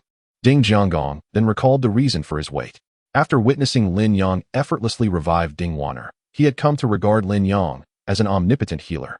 Upon arriving at the quarters housing the injured Lin family members, despite their swollen features making identification difficult, Lin Yang recognized them instantly as the two assailants from the market. Father, it truly is them. Lin Wan'er was equally astonished by the coincidence. Father, have I caused trouble? Lin Yang chuckled, gently ruffling Lin Wan'er's hair. You acted with righteous indignation. How could that possibly be trouble? Besides, with your father around, even if you were to incite chaos, I would shield you. Lin Wan'er's eyes glistened with emotion, feeling deeply moved by the presence of such a father. Ding. Congratulations to the host for earning his daughter's admiration, granting a reward of 20 years of cultivation and 5 breaking martial pills. Breaking martial pills? Lin Yang was somewhat taken aback. Is it truly the breakthrough pill capable of assisting individuals in transcending the void martial realm and entering the human sovereign realm? Indeed. The system responded. This item is rather costly. Lin Yang couldn't help but exclaim inwardly. Yet he also realized that this elixir held no value for either himself or his daughter. Currently, Lin Yang had already attained the 3rd level of the celestial sovereign realm, having long surpassed the void martial realm. Although Lin Wan'er was still at the 5th level of the void martial realm, she had previously mentioned that she did not experience the typical bottlenecks encountered by ordinary cultivators. As long as she accumulated sufficient spiritual energy, she could effortlessly break through her boundaries. The common obstacles faced by others simply did not exist for Lin Wan'er. Thus, when she transitioned from the void martial realm to the human sovereign realm, the breakthrough pill would likewise prove unnecessary. Chapter 109. Rousing them from their slumber system. Could you perhaps offer an alternative reward? This item is of no use to me. Lin Yang engaged in a negotiation with the system, as he found the reward, 5 meager martial pills, utterly futile for both himself and his daughter. Not only would 10 or even 100 of such pills hold no value, but the system, at this juncture, chose to feign ignorance, remaining silent to Lin Yang's inquiries. Very well, you play your game. A thought crossed Lin Yang's mind. While the martial pills were indeed useless to him and Lin Wan'er, they could be quite valuable to others. Particularly in this realm, abundant with numerous clans, the martial pills were a scarce commodity in high demand. After all, to ensure the longevity and prosperity of their families, each clan required enough disciples to break through to the void martial realm. Only by ascending to the human sovereign realm could one truly make their mark in this fiercely competitive domain. I shall inquire about the nearest auction house. Lin Yang resolved inwardly. Were his intentions to be revealed to others, they might deem him mad for considering the sale of martial pills such an extravagant notion. At that moment, Ding Jianggong had already introduced Lin Yang to the elderly man who was lamenting his woes. Brother Lin, this is my father. The elder's eyes sparkled with keen interest as he scrutinized Lin Yang. To his astonishment, the one who had cured his granddaughter was not an aged physician, as he had presumed, but a remarkably youthful gentleman. He was well aware of his granddaughter's affliction, a condition that had confounded many renowned physicians and healers. To think that my granddaughter's ailment, which so many esteemed doctors could not remedy, has been cured by this young man. Truly, heroes emerge from youth. After expressing his gratitude, the elder continued, Young brother, might I request your assistance in examining the injuries of these two? Lin Yang, not one to decline, nodded and approached Lin He and Lin Yuan, casting a quick glance at them. They had been struck hard enough to lose consciousness, and once their breath returned, they would naturally awaken. That is reassuring. Ding Jianggong sighed in relief, grateful that their lives were not in jeopardy. Nevertheless, seeing them still in a stupor made Ding Xiang anxious, concerned about any unforeseen complications. Is there any method you possess to hasten their awakening?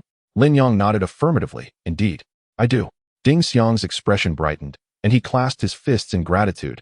Then I implore you, young brother, to rouse them swiftly. Certainly.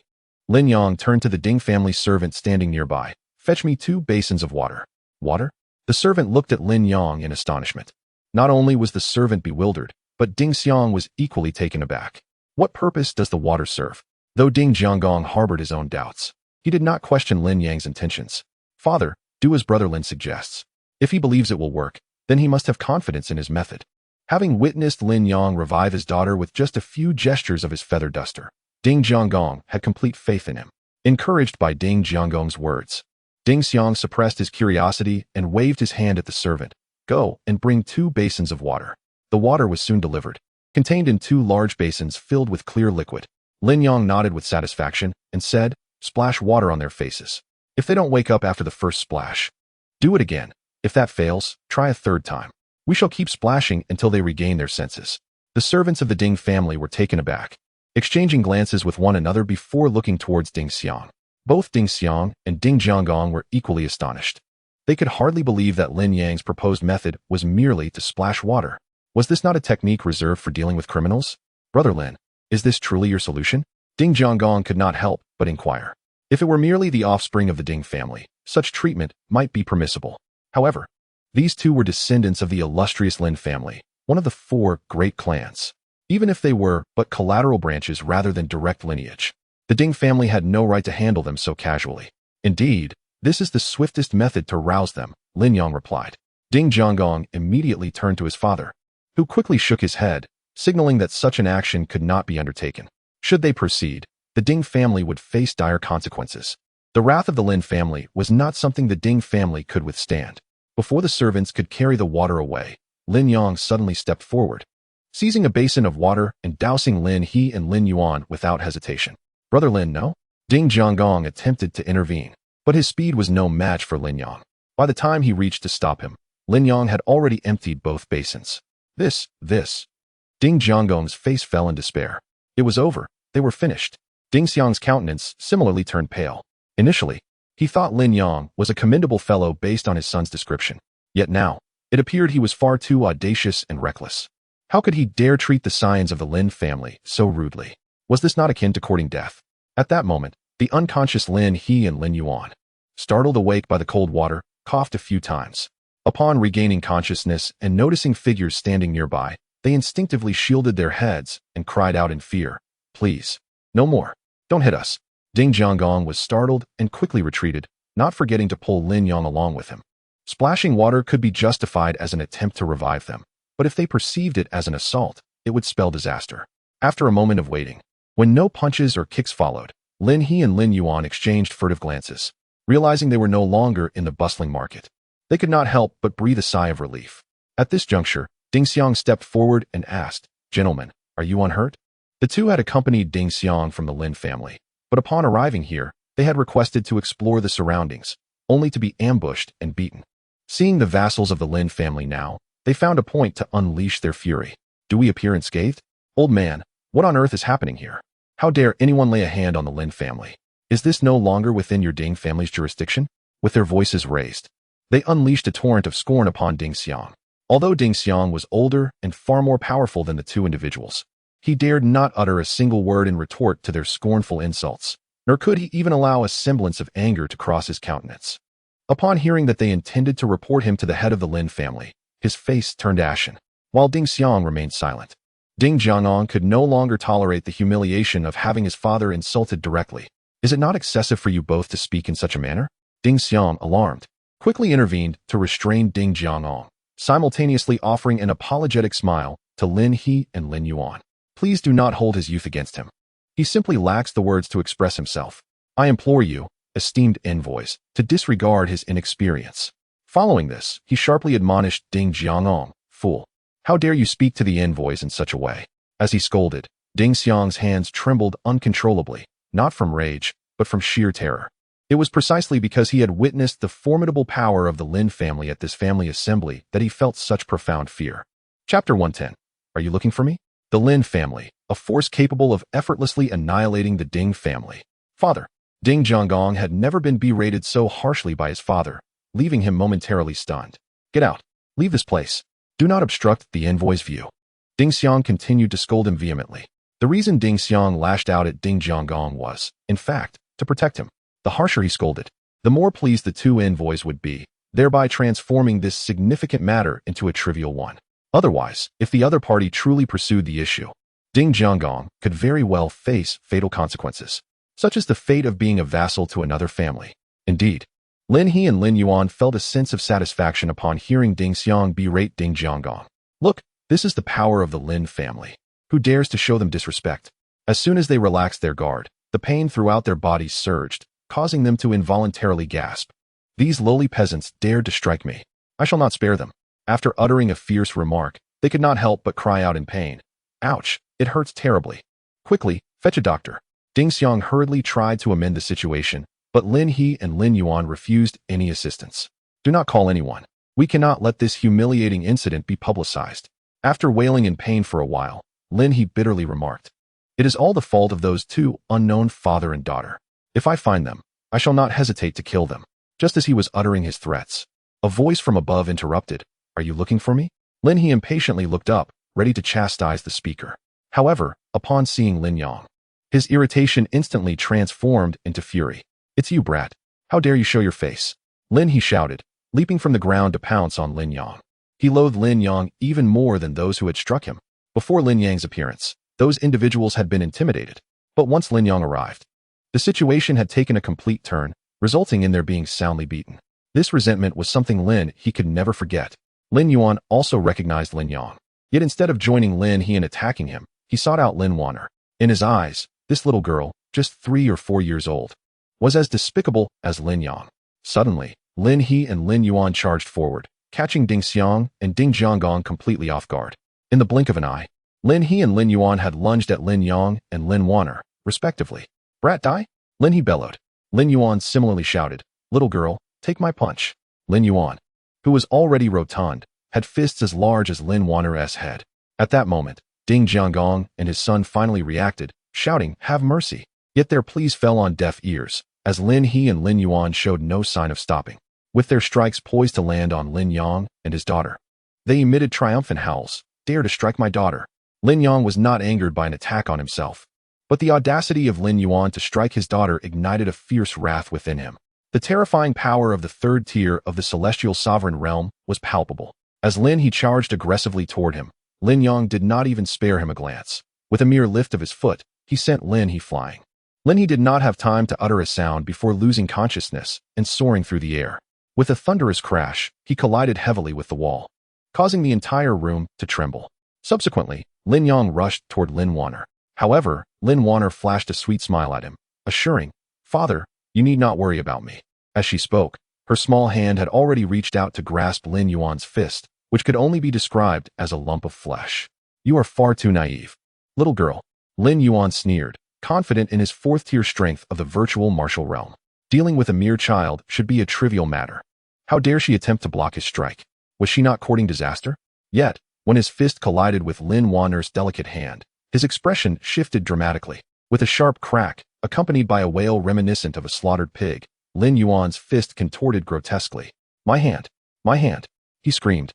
His gaze toward Lin Wan'er now filled with terror. Despite being a fourth-tier practitioner of the virtual martial realm, he had been injured by this little girl, leading him to wonder if her strength surpassed even that level. A 3-year-old child possessing such power was the caliber typically seen only among the direct descendants of the 4 great families. How could such strength possibly manifest in a child living in the Ding household? Lin Yuan was unable to comprehend this anomaly, nor did he have the luxury of time to ponder it further, as he succumbed to the pain and fainted. "Wan'er, are you all right?" Lin Yang rushed over to lift her into his arms. "Father, I am fine. It will be a long time before he can harm me," Lin Wan'er declared, her little face radiating disdain. If only she were at her former strength, this scoundrel would have been reduced to nothing. "Thank goodness you're safe. You startled your father." Lin Yang sighed in relief. Meanwhile, Ding Jiangong and Ding Xiang exchanged incredulous glances, questioning their own senses. What had they just witnessed? 2 members of the Lin family, one kicked aside with ease, and the other, a mere 3-year-old girl, had rendered a grown man incapacitated? Ding Jiangong, who had previously assessed Lin Yang as an ordinary individual, was astonished to realize that Lin Yang had effortlessly dispatched Lin He, a 5th-tier practitioner of the virtual martial realm, with a single kick. Such a feat was something Ding Jiangong, a 5th-tier human sovereign, believed he could never achieve. It became evident that Lin Yang was a master of hidden depths. After their shock subsided, a sense of dread took hold. Members of the Lin family had been brutally beaten on Ding territory, and now they had suffered grievous injuries within the Lin household. Should the Lin family seek accountability, the Ding family would be utterly incapable of bearing the consequences. Rest assured, Brother Ding, this incident will not implicate the Ding family. After calming Lin Wan'er, Lin Yang turned to Ding Jiangwo and spoke. Ding Jiangwo hurriedly began, Brother Lin, this matter. Before he could finish, Lin Yang interrupted, It is settled then. Given that this incident now implicated the Lin family, one of the 4 great clans, it was beyond what the Ding family could bear. However, to absolve the Ding family of any responsibility, I apologize. Without waiting for Ding Xiang and Ding Jiangwo to react, Lin Yang suddenly struck out at the two. Bang! Bang! They had no time to defend themselves before Lin Yang rendered them unconscious.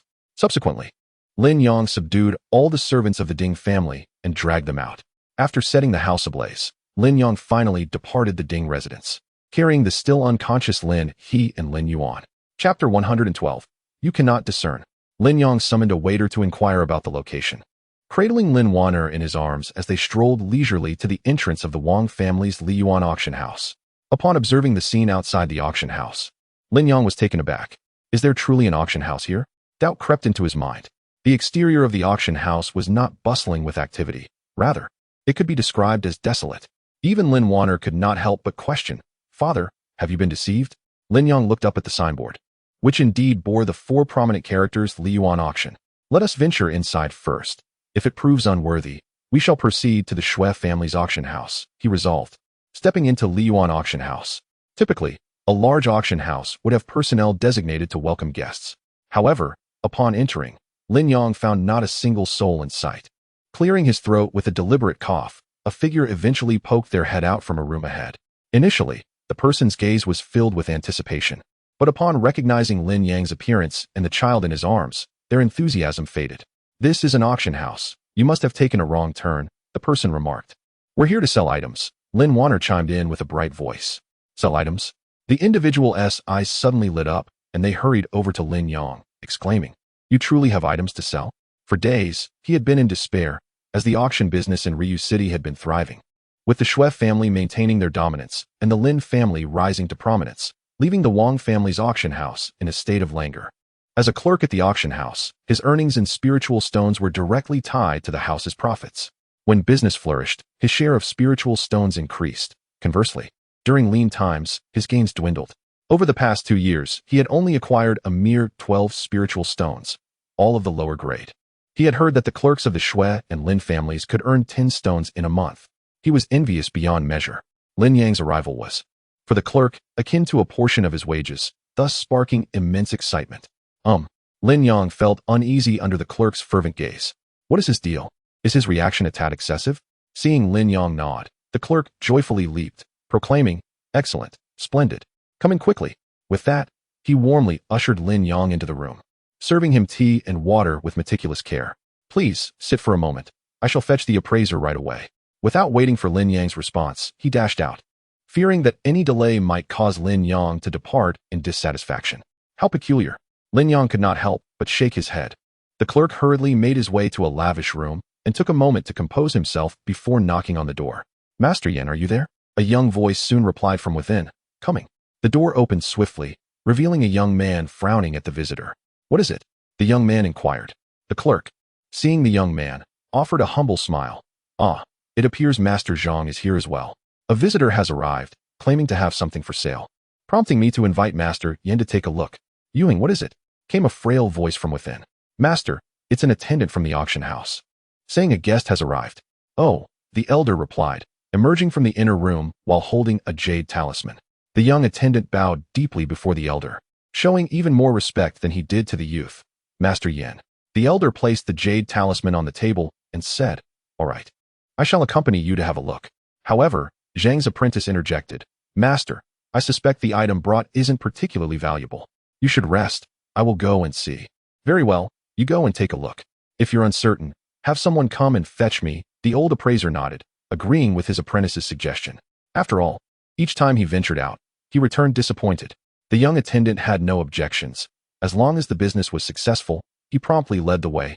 Master Zhang, please. Zhang Yuheng and the attendant quickly arrived at the reception room. Upon seeing Lin Yang, Zhang Yuheng couldn't help but shake his head. It was fortunate he had stopped his master. Otherwise, his master would have left empty-handed once again. Just imagine, what valuable items could a young man of similar age possibly possess? Greetings, I am an appraiser for Liyuan auction. Zhang Yuheng said formally to Lin Yang before taking a seat on the opposite side of the table. May I inquire what type of item you wish to sell? He asked. Elixirs, Lin Yang replied. Ah, elixirs. Though Zhang Yuheng maintained a neutral expression, inwardly he sighed. He had encountered this scenario numerous times before. The items presented were often merely first-grade chi-gathering pills, or, at best, second-grade explosion pills. Such elixirs might find a market elsewhere, but in Rising Sun City, they were hardly regarded. After all, these elixirs were commonplace in many pharmacies. Contemplating these matters, Zhang Yuheng said, My friend, Liyuan Auction specializes solely in the auction of weapons and magical treasures. We do not handle elixirs, I apologize. Not handling them. Lin Yang frowned. Isn't an auction house supposed to sell everything? Besides, you are merely the intermediary. You don't need to take any. Zhang Yuheng felt a touch of impatience. Still, he recalled the wisdom of his master that business thrives on harmony, so he maintained his composure, replying, I'm sorry, but I am not adept at appraising elixirs, thus. Oh, so you don't understand elixirs, Lin Yang realized with clarity. Father, he is really quite foolish. Lin Wan'er chimed in. A flicker of anger crossed Zhang Yuheng's face. Was he being mocked, and couldn't they perceive it? Indeed, you are young. Not understanding is quite normal. Lin Yang nodded in understanding and turned to the young attendant. Do you have any other appraisers available? Have them come out to take a look. The attendant cast a bewildered glance at Zhang Yuheng. He had seen Zhang Yuheng appraise elixirs before, so how could he not understand? The young man, fearing the loss of this business opportunity, inquired, Master Zhang, should I summon Master Yin? There's no need. Zhang Yuheng scoffed, glaring at Lin Yang. It is not that I lack understanding. I merely lack proficiency in discerning high-tier elixirs above the 4th rank. Pray, present the elixir in question, since you are unashamed. I shall not show you any mercy.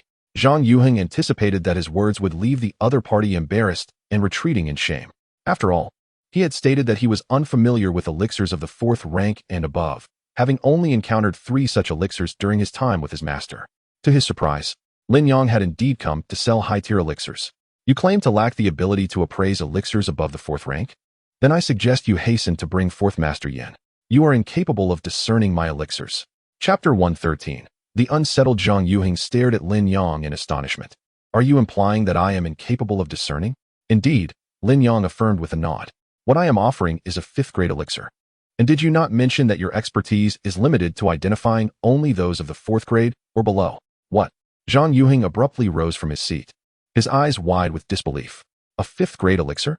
Not only Zhang Yuheng was taken aback, the young attendant nearby was so stunned that he nearly fainted, barely managing to support himself against a nearby pillar to avoid collapsing. Had he misheard? A 5th-grade elixir. If this transaction were to succeed, he could easily earn not just 10, but 20 spirit stones this month. Indeed, it is a 5th-grade elixir. What of it? Lin Yang regarded Zhang Yuheng with curiosity. Was it truly so astonishing to a distinguished appraiser from one of the 3 great auction houses? Zhang Yuheng had seen a 5th-grade elixir before, but that was 2 years ago. In the intervening years, he had not even encountered a 4th-grade elixir. Are you truly selling a 5th-grade elixir? Zhang Yuheng's throat tightened as he asked nervously, fearful that he had misheard. He did not even notice that his address to Lin Yang had shifted from you to you. Sir, what do you doubt me? Lin Yang chuckled softly, producing a porcelain vial containing a Powu Dan and placing it on the table. However, he had retained one secret. The vial contained only a single Powu Dan. Zhang Yuheng, trembling with excitement, cradled the porcelain vial in his hands and carefully unsealed the top. A mere glance inside rendered him utterly speechless. This was a Powu Dan, the very pinnacle among 5th-grade elixirs. The Powu Dan that had become priceless in Rixing City. I shall fetch my master at once. Zhang Yuheng quickly returned the vial to its place, terrified of accidentally breaking it, and hurried off to summon his master. In his haste, he stumbled and tripped over the threshold, but he felt no pain, quickly rising to seek out his master. Master, master, he called excitedly before even entering the room. Yan Weiming, who was polishing his jade talisman, furrowed his brow at the interruption. He had always instructed his disciple to maintain composure, no matter the gravity of the situation, especially as appraisers who must remain unflappable even in the face of calamity. Yan Weiming promptly admonished, cease your shouting. What manner of behavior is this? Only then did Zhang Yuheng realize his indiscretion, taking a few deep breaths to regain his composure. Yet, he could not contain his excitement as he exclaimed, Master. It is a Pawu Dan. A Pawu Dan. What? Yin Weiming's expression darkened. Are you saying that the Lin family has actually acquired a Pawu Dan? For the past couple of years, the Lin family auction house had occasionally procured remarkable items, and each time, Zhang Yuheng would express his concerns to him. Though those previous treasures were commendable, none had ever stirred Yin Weiming's emotions. However, the broken martial Dan is different. It is something that the entire Rising Sun city covets. If the Lin family truly resorts to such a tactic, Liyuan auction would be in peril. With this thought, Yin Weiming felt a heavy weight in his heart. Upon hearing this, Zhang Yuheng immediately realized that his master had misunderstood and hurriedly clarified. It is not the Lin family. Rather, someone has come here to sell the broken martial Dan. Thank goodness it is not the Lin family. Yin Weiming initially sighed in relief, but then suddenly exclaimed, "What did you say? Someone is selling the broken martial Dan." After saying this, he added, "You rascal, are you still half asleep?" "Master, it is true. I saw it with my own eyes." Zhang Yuheng, in a state of desperation, gesticulated wildly to clarify the situation. Finally, Yin Weiming comprehended that indeed, someone was there to sell the broken martial Dan. "Let us go swiftly." Yin Weiming slammed a jade talisman onto the table, shattering the valuable artifact into powder. However, he paid it no mind and hastily pulled Zhang Yuheng along. "Hurry, take me to see it." His urgent demeanor hardly reflected that of the chief appraiser at Liyuan auction. Zhang Yuheng reminded him, "Master, you just said to be composed." "Composed? How can I possibly remain composed? That is the broken martial Dan. Quickly lead the way." The master and disciple hurriedly made their way to the reception room. Upon entering, Yin Weiming's gaze immediately fell upon the porcelain vial on the table. In his haste, Zhang Yuheng had neglected to cover the vial, and in a mere moment, the fragrance of the broken martial Dan filled the entire room. Indeed, it was the broken martial Dan.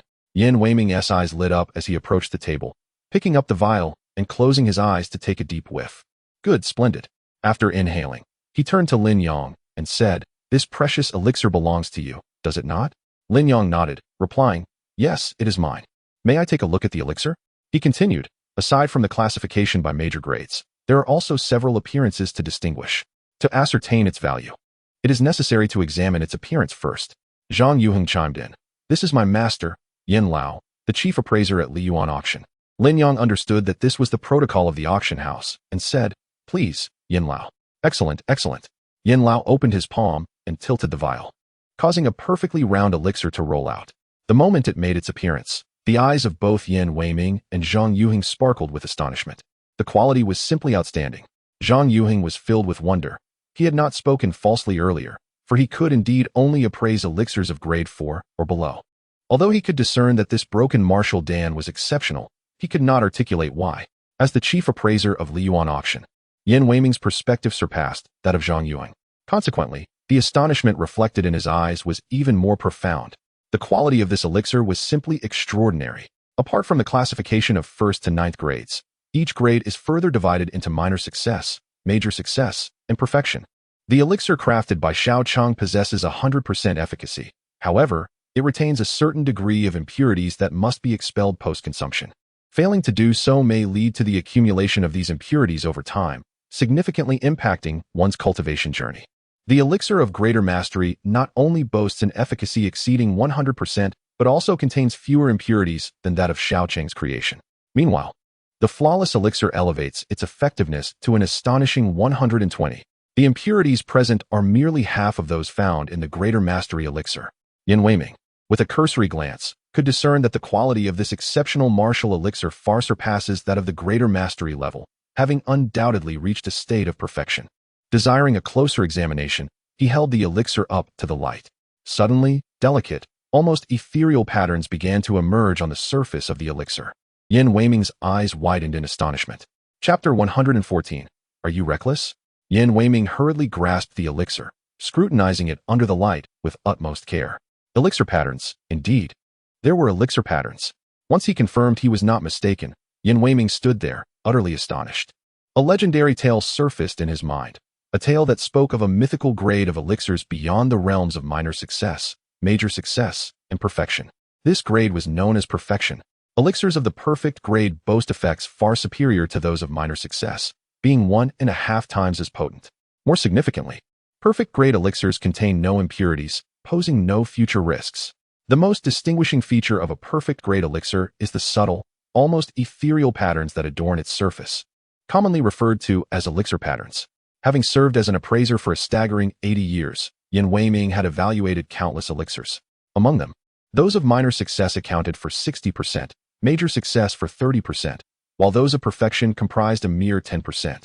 Although this 10% amounted to 1,000 grains, none bore the elusive elixir patterns. Thus, Lin Wan'er had long believed this to be mere folklore.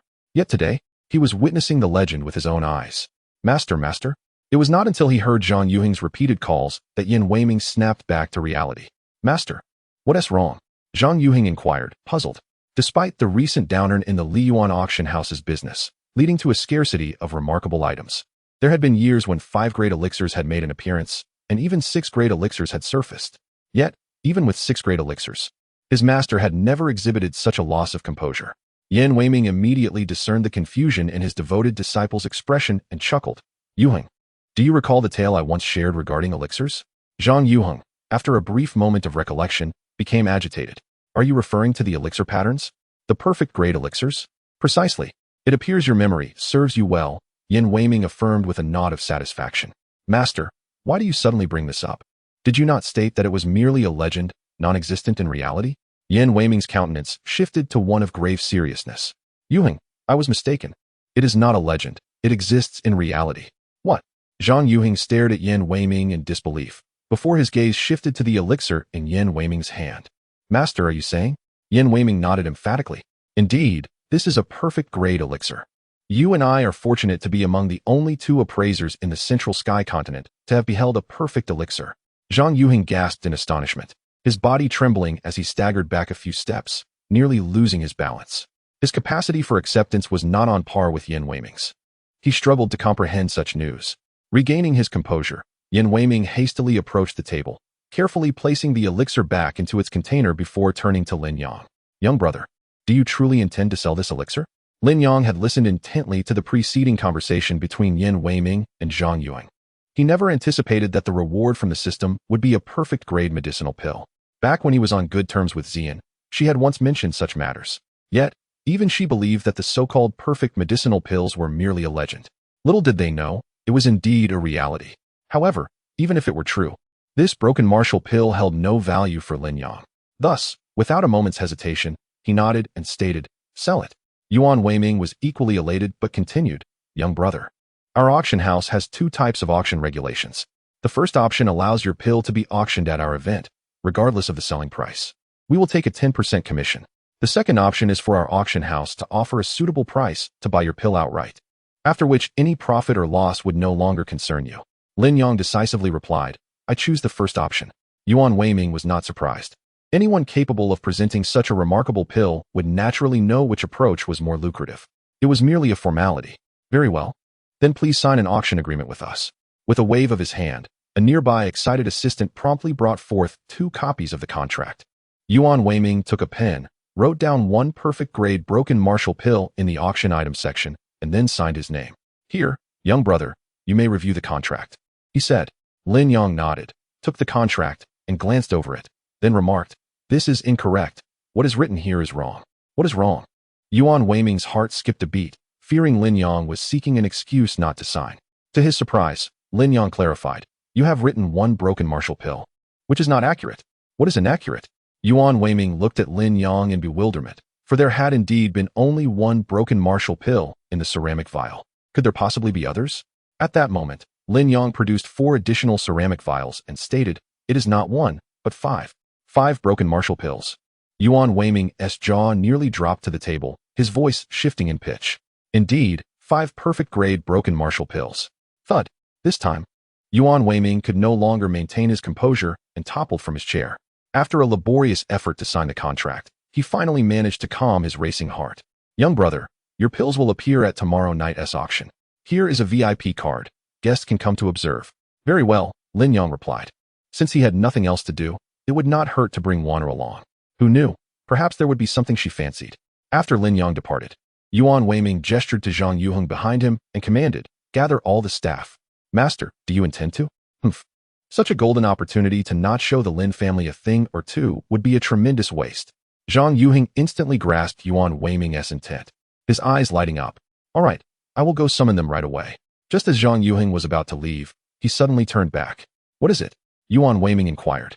Master, should we send someone to investigate that father and daughter? Zhang Yuheng was overwhelmed with curiosity as he took out 5 perfect breaking martial pills, which were truly enigmatic. Yin Weiming, however, shot a glare at Zhang Yuheng and said, Are you courting death? Are they individuals we can probe into? Even the Wang family would prefer not to provoke them. A pharmacist capable of concocting 5th-grade elixirs would already receive great respect within the Wang family. To produce perfect 5th-grade elixirs, a master-level pharmacist would at least be able to refine 7th-grade ones. 7th-grade pharmacists are exceedingly rare across the entire Zhongtian continent. Even if that young man is not a 7th-grade pharmacist, he must certainly be associated with one, perhaps as a disciple or a relative. Chapter 115. The frenzy of plunder and investigation into the acquaintances of the 7th-grade alchemist is surely a death wish, is it not? That very evening, the city of Rising Sun erupted with fervor. Whether in taverns, tea-houses, restaurants, or inns, everyone was engrossed in a single topic, the auction at Liyuan Auction House scheduled for the following night. Have you heard? The auction will feature a broken martial elixir. Your information is outdated. There are 5 broken martial elixirs. Your news is also behind the times. There are 5 legendary, perfect-grade broken martial elixirs. The prominent families, entrenched in Rising Sun City, convened urgent meetings. We must secure at least one of these 5 elixirs. Ideally, we should acquire all 5.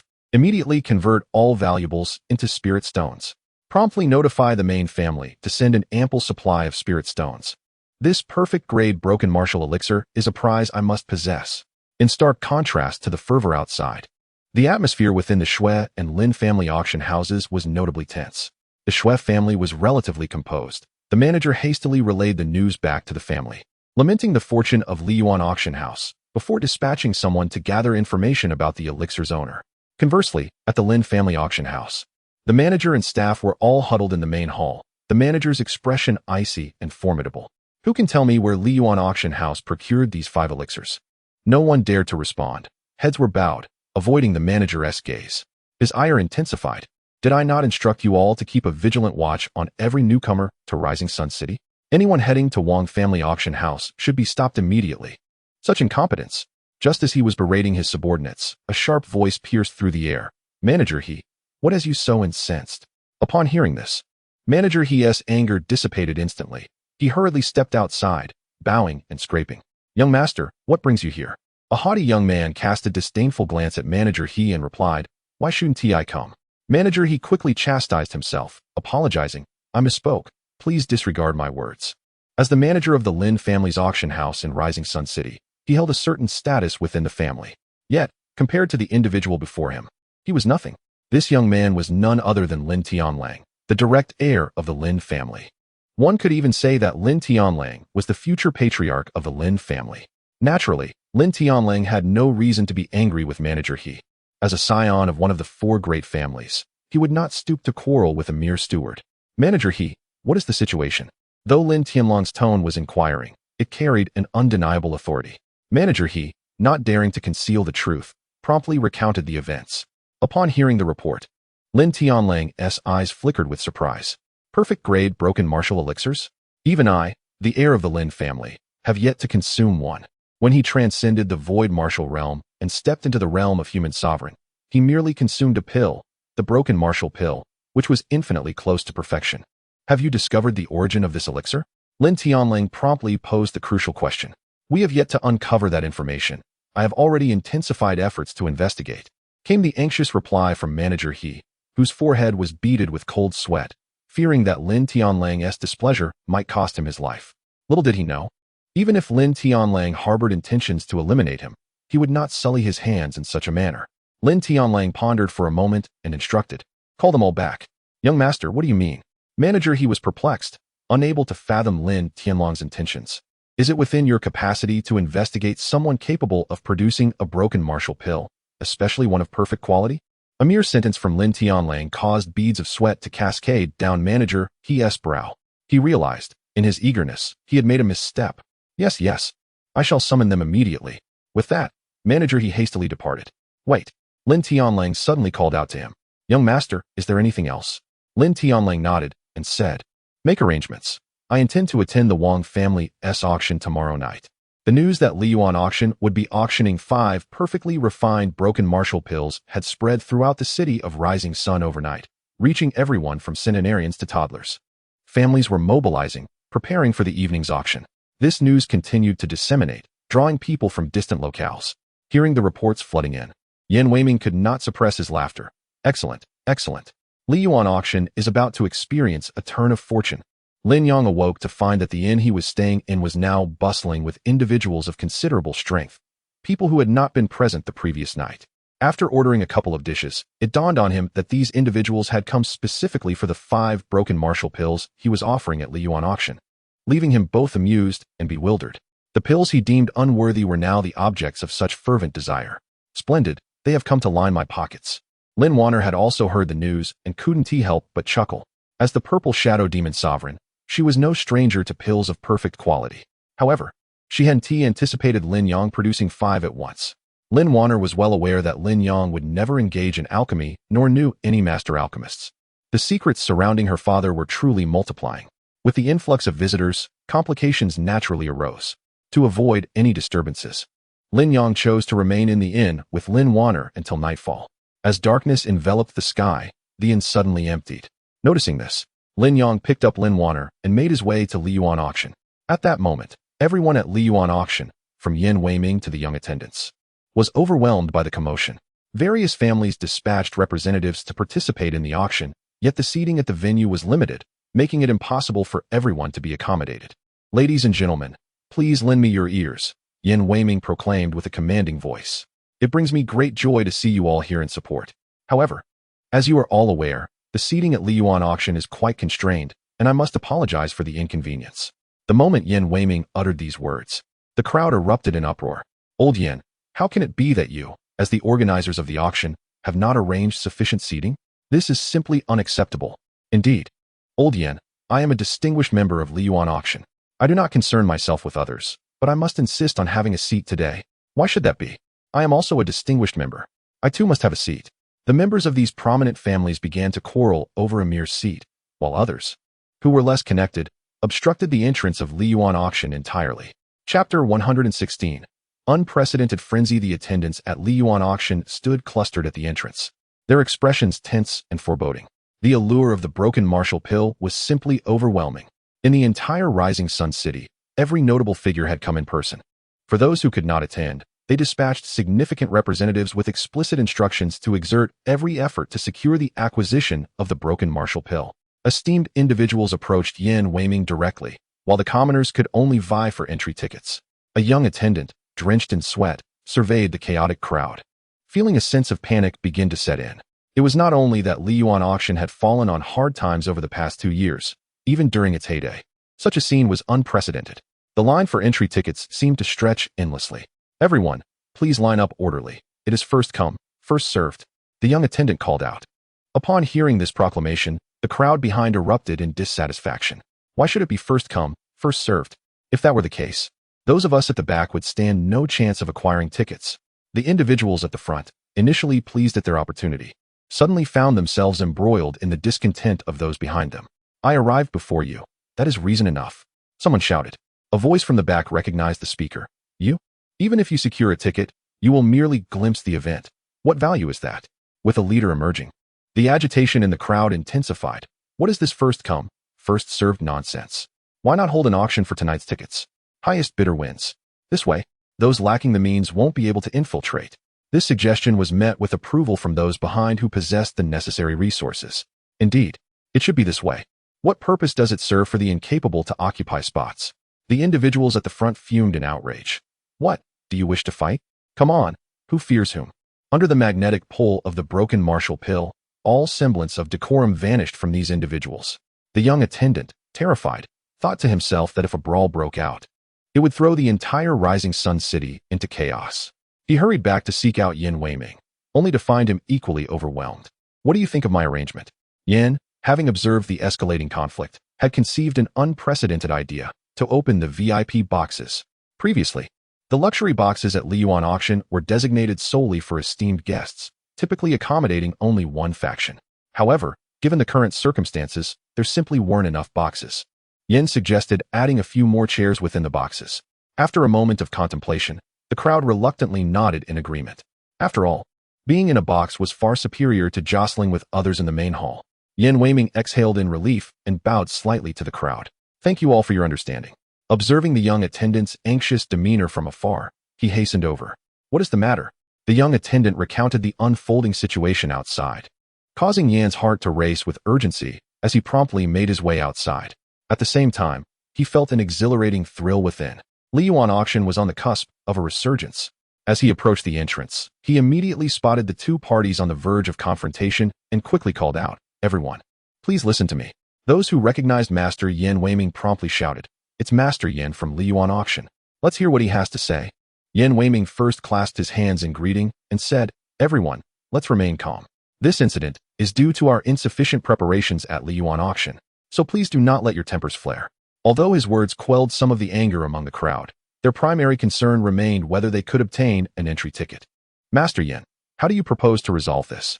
Yin Weiming had already devised a strategy during his journey and replied, "Given your enthusiasm, we at Lin Yang auction would certainly welcome it. Rest assured, all of you present will be able to participate in tonight's auction." Upon hearing this announcement, the crowd erupted in cheers. However, some questioned, "Master Yin, are there truly enough seats?" With a cheerful smile, Yin Weiming replied, "Of course not in abundance. But as you all know, the highlight of tonight is the breaking martial Dan, and its value is well understood by everyone. Therefore, to gain entry to tonight's auction, one must present either 1,000 low-grade spirit stones or 100 medium-grade spirit stones. These stones will be returned after the auction concludes, and they may also be used for bidding." As soon as this rule was announced, disappointment flickered across many faces. Yet, no one opposed it. 1,000 low-grade spirit stones were indeed insufficient to procure the breaking martial Dan, and establishing this baseline served to eliminate some unqualified spectators. Anyone opposing this rule would merely be attempting to stir trouble and would find themselves ostracized by all. "Master Yin, even so, there are still many among us who may not find seats, right?" someone inquired. This question received affirmation from several others. Those brave enough to queue were primarily individuals of some standing, and most could indeed produce 1,000 low-grade spirit stones. Yin Weiming responded, "This will require a bit of compromise from all of you. We will temporarily add extra seats in the aisles and available spaces of the auction house to accommodate everyone." This was Yin Weiming's devised solution, to filter out a group of unqualified individuals while simultaneously increasing seating. Indeed, upon hearing this, everyone nodded in satisfaction. However, there were still some self-important individuals who remarked, "What kind of situation is this, shoving and pushing?" Yin Weiming's expression darkened as he replied, "If the esteemed families are willing to add seats in their private boxes, then those who are unwilling may choose not to participate." With this single remark, he silenced the discontented voices. If those of higher status were prepared to squeeze together, what right did they have to act differently? Observing his staff diligently registering the evening's guests, Yin Weiming felt a surge of excitement. He then searched the crowd for Lin Yang, the one he felt most grateful to.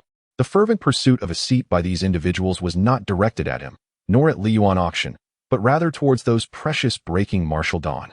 At this moment, Lin Yang was strolling through the city of Rising Sun with Lin Wan'er, and naturally, Yin Weiming had not located them. After half an hour, he finally completed the registration of all participants.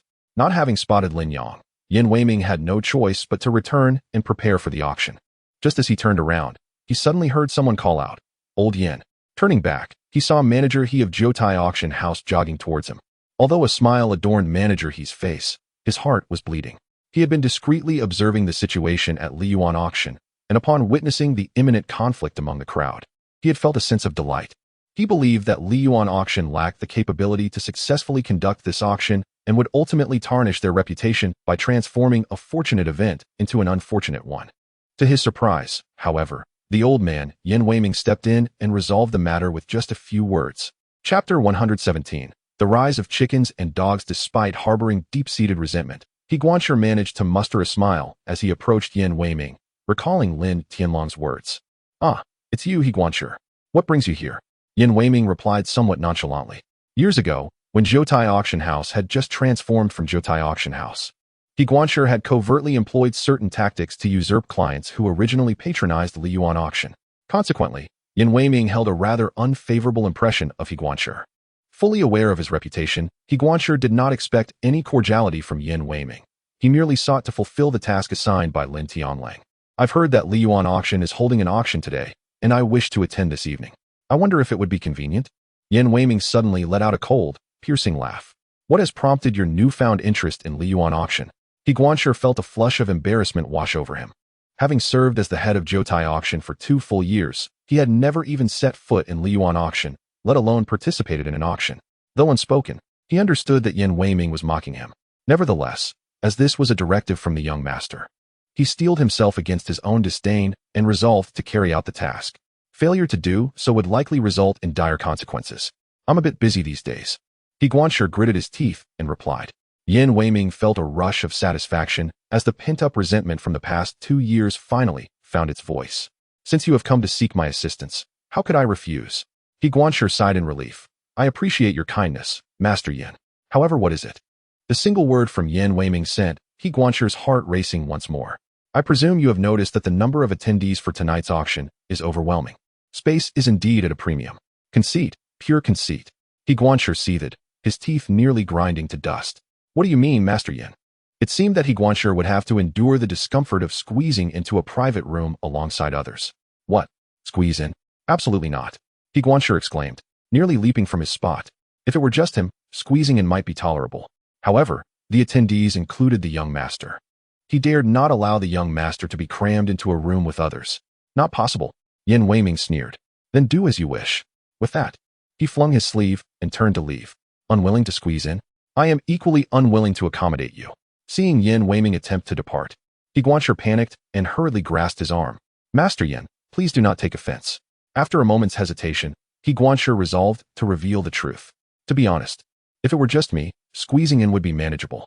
However, the one attending the auction this time is our family's young master, Lin Tianling. A flicker of surprise crossed Yin Weiming's eyes. He was one of the most extraordinary talents to emerge in the past 3 decades on the Zhongtian continent.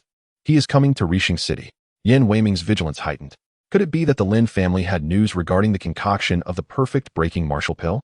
Otherwise, it would be challenging to elucidate Lin Tianlong's appearance in Rising Sun City. However, even so, Yin Weiming remained tight-lipped. Manager it is not my intention to slight your young master. It is simply that there are too many individuals wishing to participate in the auction, including the Peng family, the Li family, and the Ouyang family. Yin Weiming enumerated a series of names, stating, these individuals occupy the private rooms. It would be rather unreasonable for me to request them to vacate a space for your young master, wouldn't it? Were it not for Manager He's esteemed reputation, would you dare to negotiate with them? Manager He immediately wore a grimace. The families mentioned by Yin Weiming, while not rivaling the 4 great families, were nonetheless prominent figures, often associated with the confidants of the other 3 great houses, and would hardly show any deference to the Lin family. Well, perhaps it is best to let it go. After much contemplation, Manager He ultimately resolved to abandon the idea of negotiation, knowing it would only lead to humiliation. Observing Manager He's predicament, Yin Weiming felt an immense sense of satisfaction. Not only are there no private rooms available, but even if there were, I would not concede one to you. I have other matters to attend to and shall not entertain you further. Upon witnessing Manager He reluctantly accepting this, Yin Weiming uttered a remark before turning to leave. Wait, Manager He suddenly called out. What else could Manager He possibly want? Undeterred, Manager He inquired. Where did you acquire those 5 inferior martial pills? That is no concern of yours. Yin Weiming replied with a cold laugh, disregarding Manager He's flushed expression, and with a flick of his sleeve, departed. Upon returning to Lin Yuan auction, Yin Weiming promptly summoned his apprentice, Zhang Yuheng. Zhang Yuheng's face radiated with a rosy glow. Today, he experienced what it felt like to be the center of attention. Those influential families that once looked down upon him now hailed him as Brother Yuheng or Master Zhang, all for the sake of securing a spot in the auction. Master, what do you require of me? Nothing went awry with the private room, did it? Yin Weiming inquired.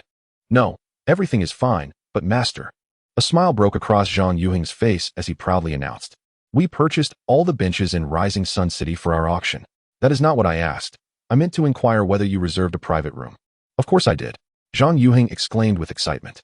I set aside room 1 and had it thoroughly cleaned. Everything inside has been replaced with new items, and I personally inspected it to ensure there are no issues. Good. That room is of utmost importance and must not encounter any problems. Rest assured, Master. I have meticulously attended to every detail. Zhang Yuheng nodded emphatically. Why did he attract such favor from so many distinguished figures today? Was it not because someone was selling inferior martial pills at Lin Yuan auction? Zhang Yuheng felt a profound gratitude towards Lin Yang. A saying suddenly sprang to his mind: when one attains success, even their dogs and chickens ascend. Thus, upon hearing his master mention reserving a private room for Lin Yang, he immediately regarded it as a paramount task and took it upon himself to ensure its execution. Excellent. Yin Weiming smiled reassuringly. You should wait by the entrance while I make preparations for tonight's auction. Zhang Yuheng's eyes widened in astonishment. Master, are you really going to take the stage yourself?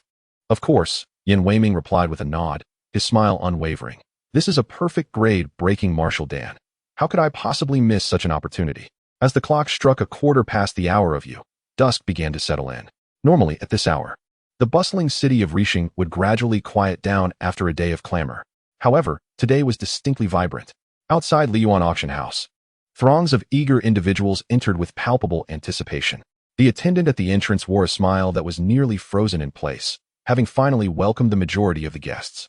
Rubbing his aching cheeks, he caught sight of another approaching group, led by a young nobleman, and quickly mustered another smile. Chapter 118. My prestige exceeds yours. Who are you, gentlemen? I am Mr. He, the manager of Jiotai Auction, and this is our heir. Mr. He glared at the attendant. It turned out to be the heir of the Lin family. The attendant was taken aback, utterly astonished that the illustrious heir of one of the four great families had come in person. He was aware that this auction was highly anticipated, yet he had not expected it to be this fervent.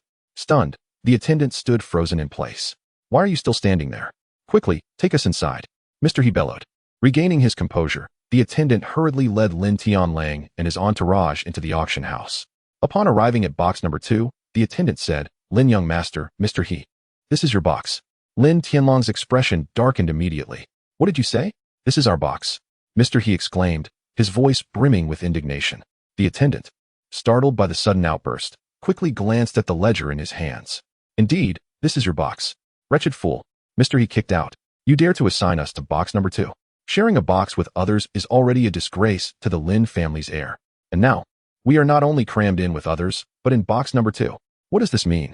Is it a slap in the face for the Lin family? The attendant had not anticipated Mr. He's violent reaction and was sent sprawling to the ground. You wretched creature.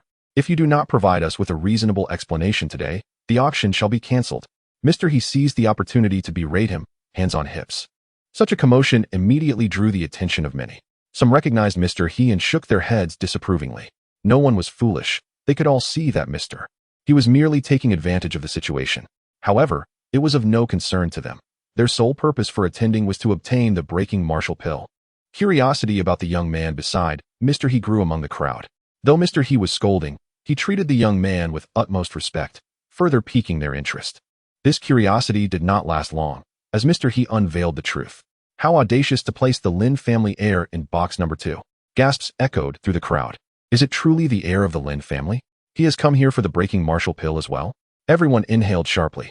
Not only were they astonished by the appearance of the Lin family heir in Rixing City, but the Lin family, being one of the 4 great families, meant that their chances of acquiring the breaking martial pill had diminished significantly.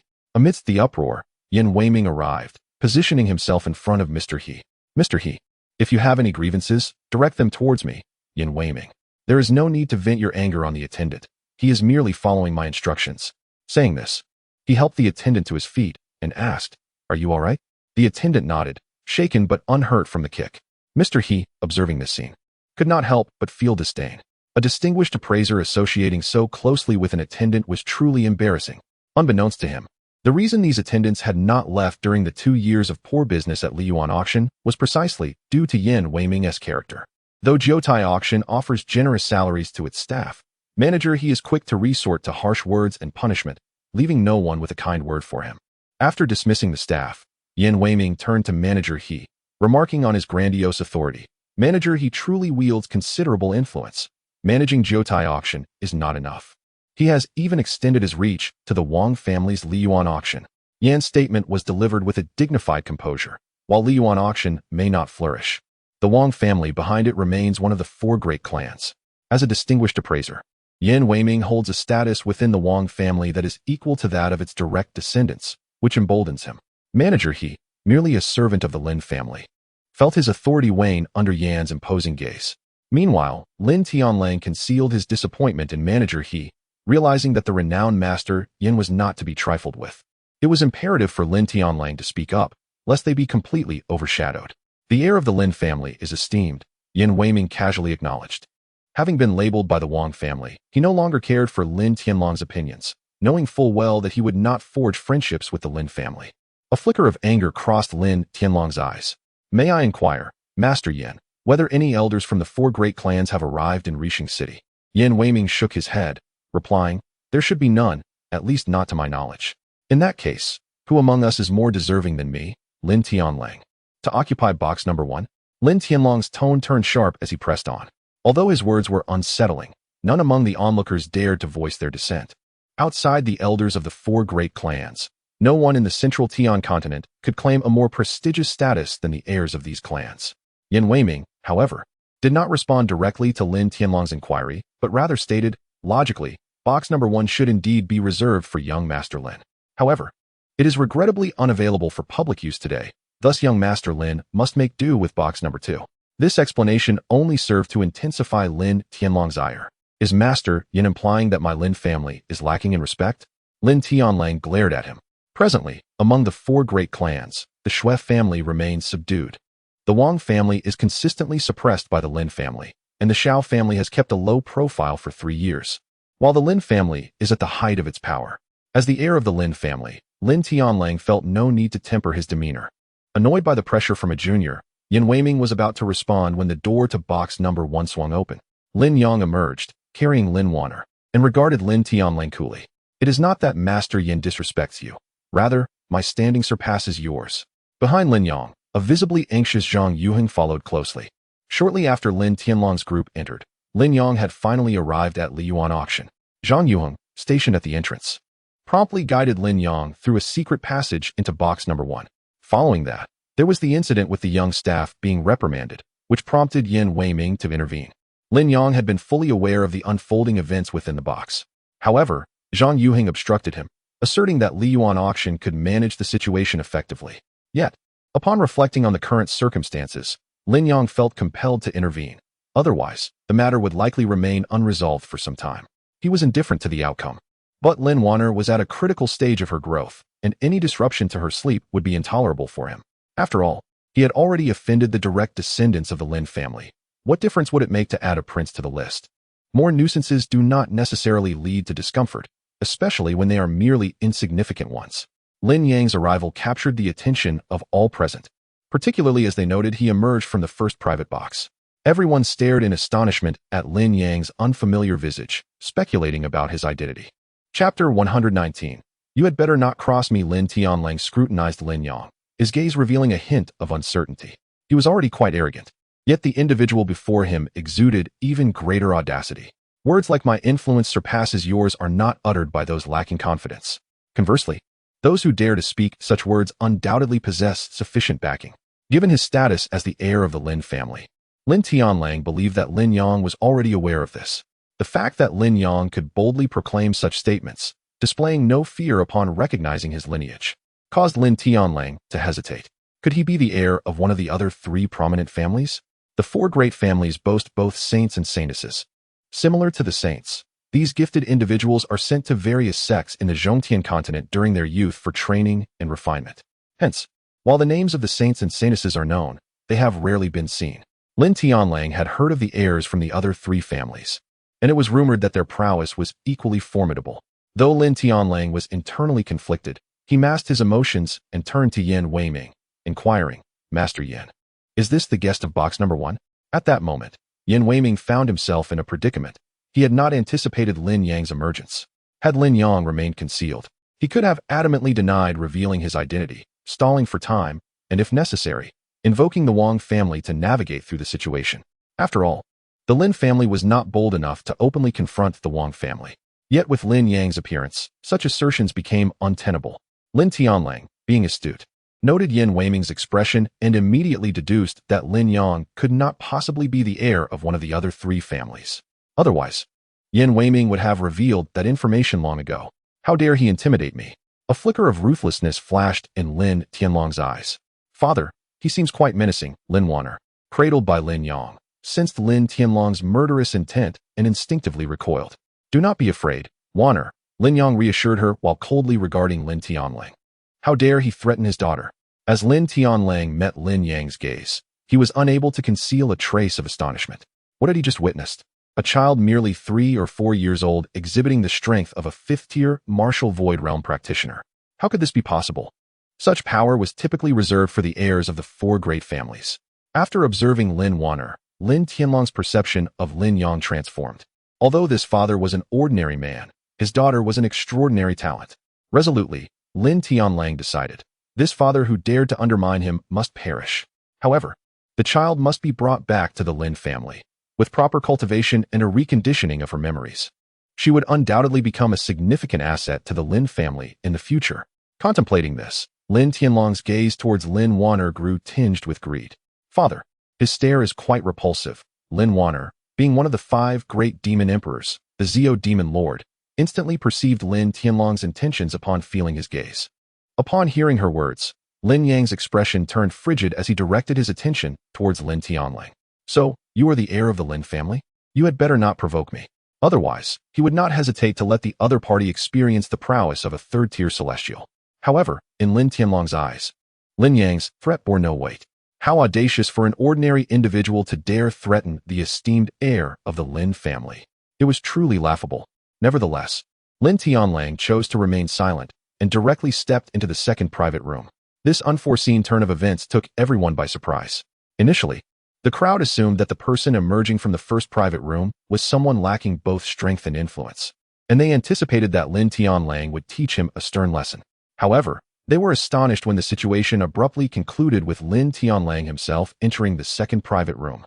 With Lin Tianlang, the heir of the Lin family, opting not to contest for the 1st private room, the others naturally did not dare to vie for it either. Returning to their respective seats, Yin Weiming was equally perplexed as to why Lin Tianlang, who had just exchanged harsh words with him moments ago, suddenly changed his mind upon seeing Lin Yang. Could it be that Lin Tianlang was aware of Lin Yang's true identity? Or perhaps the identity of Lin Yang's master? At this moment, Lin Yang gently reminded, Master Yin, the auction is about to commence. Yin Weiming shook off his bewilderment, deciding to ponder these questions later. The pressing matter at hand was to ensure the successful completion of today's auction. Back in the private room, Lin Yang patted Lin Wan'er on the back and inquired, How are you feeling now? Lin Wan'er nodded her little head and replied, Father, I'm fine now. You need not worry. That's good to hear, Lin Yang continued, pointing to Yin Weiming, who had ascended the stage, and said, If there's anything you like, just tell Father, and I will buy it for you. All right. At this moment, Yin Weiming ascended the auction stage amidst the eager gazes of the crowd, observing the fully occupied seats below, with even the aisles brimming with attendees. He felt a sense of fulfillment that made even death seem worthwhile. Such a spectacle at an auction had never been witnessed since records began in the Central Heaven continent. This was the allure of top-tier medicinal pills. Welcome everyone to Liyuan Auction, to partake in today's auction. Chapter 120. Confrontation in the City of Rising Sun. Techniques and weapons are not particularly rare, yet magical artifacts are a different matter entirely. The lethargic patrons, upon hearing the mention of magical artifacts, immediately perked up with renewed interest. A tray draped in red cloth was swiftly presented, and Master Yin Weiming wasted no time in unveiling it. This was the magical artifact set for auction. However, as soon as it was revealed, many faces fell into expressions of disappointment. I expected something grander. A silken scarf meant to ward off dust. Can that truly be considered a magical artifact? Master Yin, spare us the charade and proceed to the next item. Dissatisfaction murmured through the crowd, yet within the first-class box, Lin Yang turned his gaze towards Lin Wan'er. Wan'er, what troubles you? Though he held little interest in the auction's offerings, he noticed that Lin Wan'er appeared visibly stirred by the appearance of the scarf. Lin Wan'er remained silent, her eyes fixated on the purple scarf upon the tray. Wasn't this the very scarf she had once used? A gift from her master, imbued with the ability to repel dust. After her cultivation reached a sufficient level, she had tucked it away and had nearly forgotten about its existence until now. Unfazed by the crowd's discontent, Yin Weiming addressed them with calm assurance. Ladies and gentlemen, though this scarf may seem merely a low-tier artifact for dust protection, my appraisal reveals that its former owner was an individual of remarkable cultivation. It is highly likely that they attained the realm of Saint Sovereign or even Emperor Sovereign. The previous murmur of skepticism evaporated, replaced by astonishment. What? Master Yin, you cannot be mistaken. A Saint Sovereign or even an Emperor Sovereign. Does that mean it was once used by a venerable figure from the upper realms? Yin Weiming nodded affirmatively. Indeed, this scarf may have fallen into common hands for reasons unknown. Beyond its dust-repelling qualities, it carries the aura of that esteemed predecessor. Should one grasp its essence, it would be akin to discovering a golden avenue on the path of cultivation. The starting bid was set at 1,500 low-grade spirit stones, with each increment not to be less than 100 low-grade spirit stones. With Lin Wan'er's words, the crowd's dismissive attitudes vanished, their eyes now gleaming with anticipation as they regarded the scarf. Lin Wan'er, however, wore a look of disdain. These people were utterly deluded. Thinking they could unravel the secrets of her cultivation path, the methods of the purple phantom demon sovereign were not easily comprehensible. Even if one were to accidentally grasp them, they would only hasten their demise upon the path of demonic cultivation. With a swift thought, Lin Wan'er feigned innocence, saying, "Father, that scarf is truly beautiful. Wan'er desires it." She had no intention of letting her possession fall into the hands of others. Lin Yang, ever the accommodating father, replied, "If Wan'er desires it, then father shall acquire it for you." At this point, the price of the scarf had already risen to 2,700 low-grade spirit stones, surpassing the cost of any item previously auctioned. Lin Yang boldly declared, 3,500 low-grade spirit stones. The crowd fell silent, their gazes fixed in astonishment towards the first-class box. As the bidding escalated, each increment was 100 spirit stones, with the occasional extravagant bid of 200 stones being a rare occurrence. Yet, to everyone's astonishment, a single bid of 800 spirit stones emerged, instantly overwhelming the atmosphere with its sheer audacity. Particularly striking was the identity of the bidder, a mysterious gentleman from box number 1, whose reputation was such that even the scion of the Lin family dared not speak lightly in his presence. The hall fell into a hushed silence, prompting Lin Wan'er to strike his gavel. "Very well, box number 1 bids 3,500 low-grade spirit stones. Any higher offers?" The room remained silent, and Lin Wan'er proclaimed, 3,500 low-grade spirit stones once, 3,500 low-grade spirit stones twice. Just as he ready to bring down the gavel for the third time, a voice suddenly resonated from box number 2, for 1,000 low-grade spirit stones. The occupants of box number 2 looked at Lin Tianlang in disbelief, utterly unprepared for his sudden interjection. Lin Wan'er, momentarily taken aback, nearly faltered in his actions but quickly regained his composure. Box No. 2's Lin family scion bids 4,000 low-grade spirit stones. Although Lin Tianlang maintained an unruffled demeanor, his gaze shifted towards box number 1, pondering Lin Yang's identity, which had eluded him thus far. After having previously bowed his head in humility, he was determined to reclaim his dignity. Thus, upon hearing Lin Yang's bid, he promptly raised the stakes. Lin Yang, upon hearing the name Lin Tianlang, let out a cold chuckle. "Oh, is he trying to challenge me?" Without hesitation, he declared, "For 1,500 low-grade spirit stones." A murmur of astonishment swept through the auction house. While the assembly was unaware of Lin Yang's background, they were well aware of Lin Tianlang's status as the scion of one of the 4 great families. Who would dare to contest him? Lin Tianlang's brow furrowed in discomfort. He had attended numerous auctions before, and on each occasion, no one had dared to challenge him once he placed a bid. Yet now, someone was audacious enough to compete with Lin Tianlang. Resolutely, Lin Tianlang countered, 5,000 low-grade spirit stones. Beside him, steward, he hastily interjected, "Young master, our objective is that 5 broken martial pills." Lin Tianlang shot a cold glare at steward. "Are you ordering me?" Terrified, steward, he stammered, "I wouldn't dare." "Sir." For Lin Tianlang, failing to secure the silk scarf today would be a blow to his pride. Not only would he face personal humiliation, but it would also send a distressing signal to other families, suggesting that the Lin family lacked authority. Many were eyeing the opportunity to supplant the Lin family among the 4 great clans. Therefore, victory was imperative. 5,000. Lin Yang chuckled. 6,000. The crowd gasped collectively, astonished at the boldness of the increase by 1,000 spirit stones. What kind of wealth must one possess to make such a bid? Lin Tianlang's eyes flashed with irritation. He had assumed that his bid of 5,000 low-grade spirit stones would deter any competition. After all, 5,000 spirit stones represented the utmost value of this silk scarf. Yet, to his astonishment, the other party unhesitatingly offered an additional 1,000 spirit stones. Truly a madman. Lin Tianlang found himself engulfed in doubt. If he were to continue bidding, it would undoubtedly have to exceed 7,000 spirit stones. Otherwise, even if he succeeded in acquiring it, he would ultimately be at a loss. However, spending 7,000 spirit stones on a scarf meant for dust avoidance, even if it had been used by a master, left Lin Tianlang in a quandary. If he could not comprehend the master's techniques, then this scarf would be worth no more than 700 spirit stones, if anyone desired it at all. Moreover, his original objective was to break through the martial elixir. Chapter 121. Indulgent Daughter, Lacking Principles. Lin Tianlong's hesitation prompted numerous whispers to ripple through the auction hall. It appeared that the heir of the Lin family was merely a facade of strength. Indeed, he had initially proclaimed his intentions with great fervor, but now he had fallen silent. I once thought the Lin family to be formidable, yet it seems they are nothing remarkable, truly insignificant. As these murmurs reached Lin Tianlong's ears, his expression twisted in discomfort.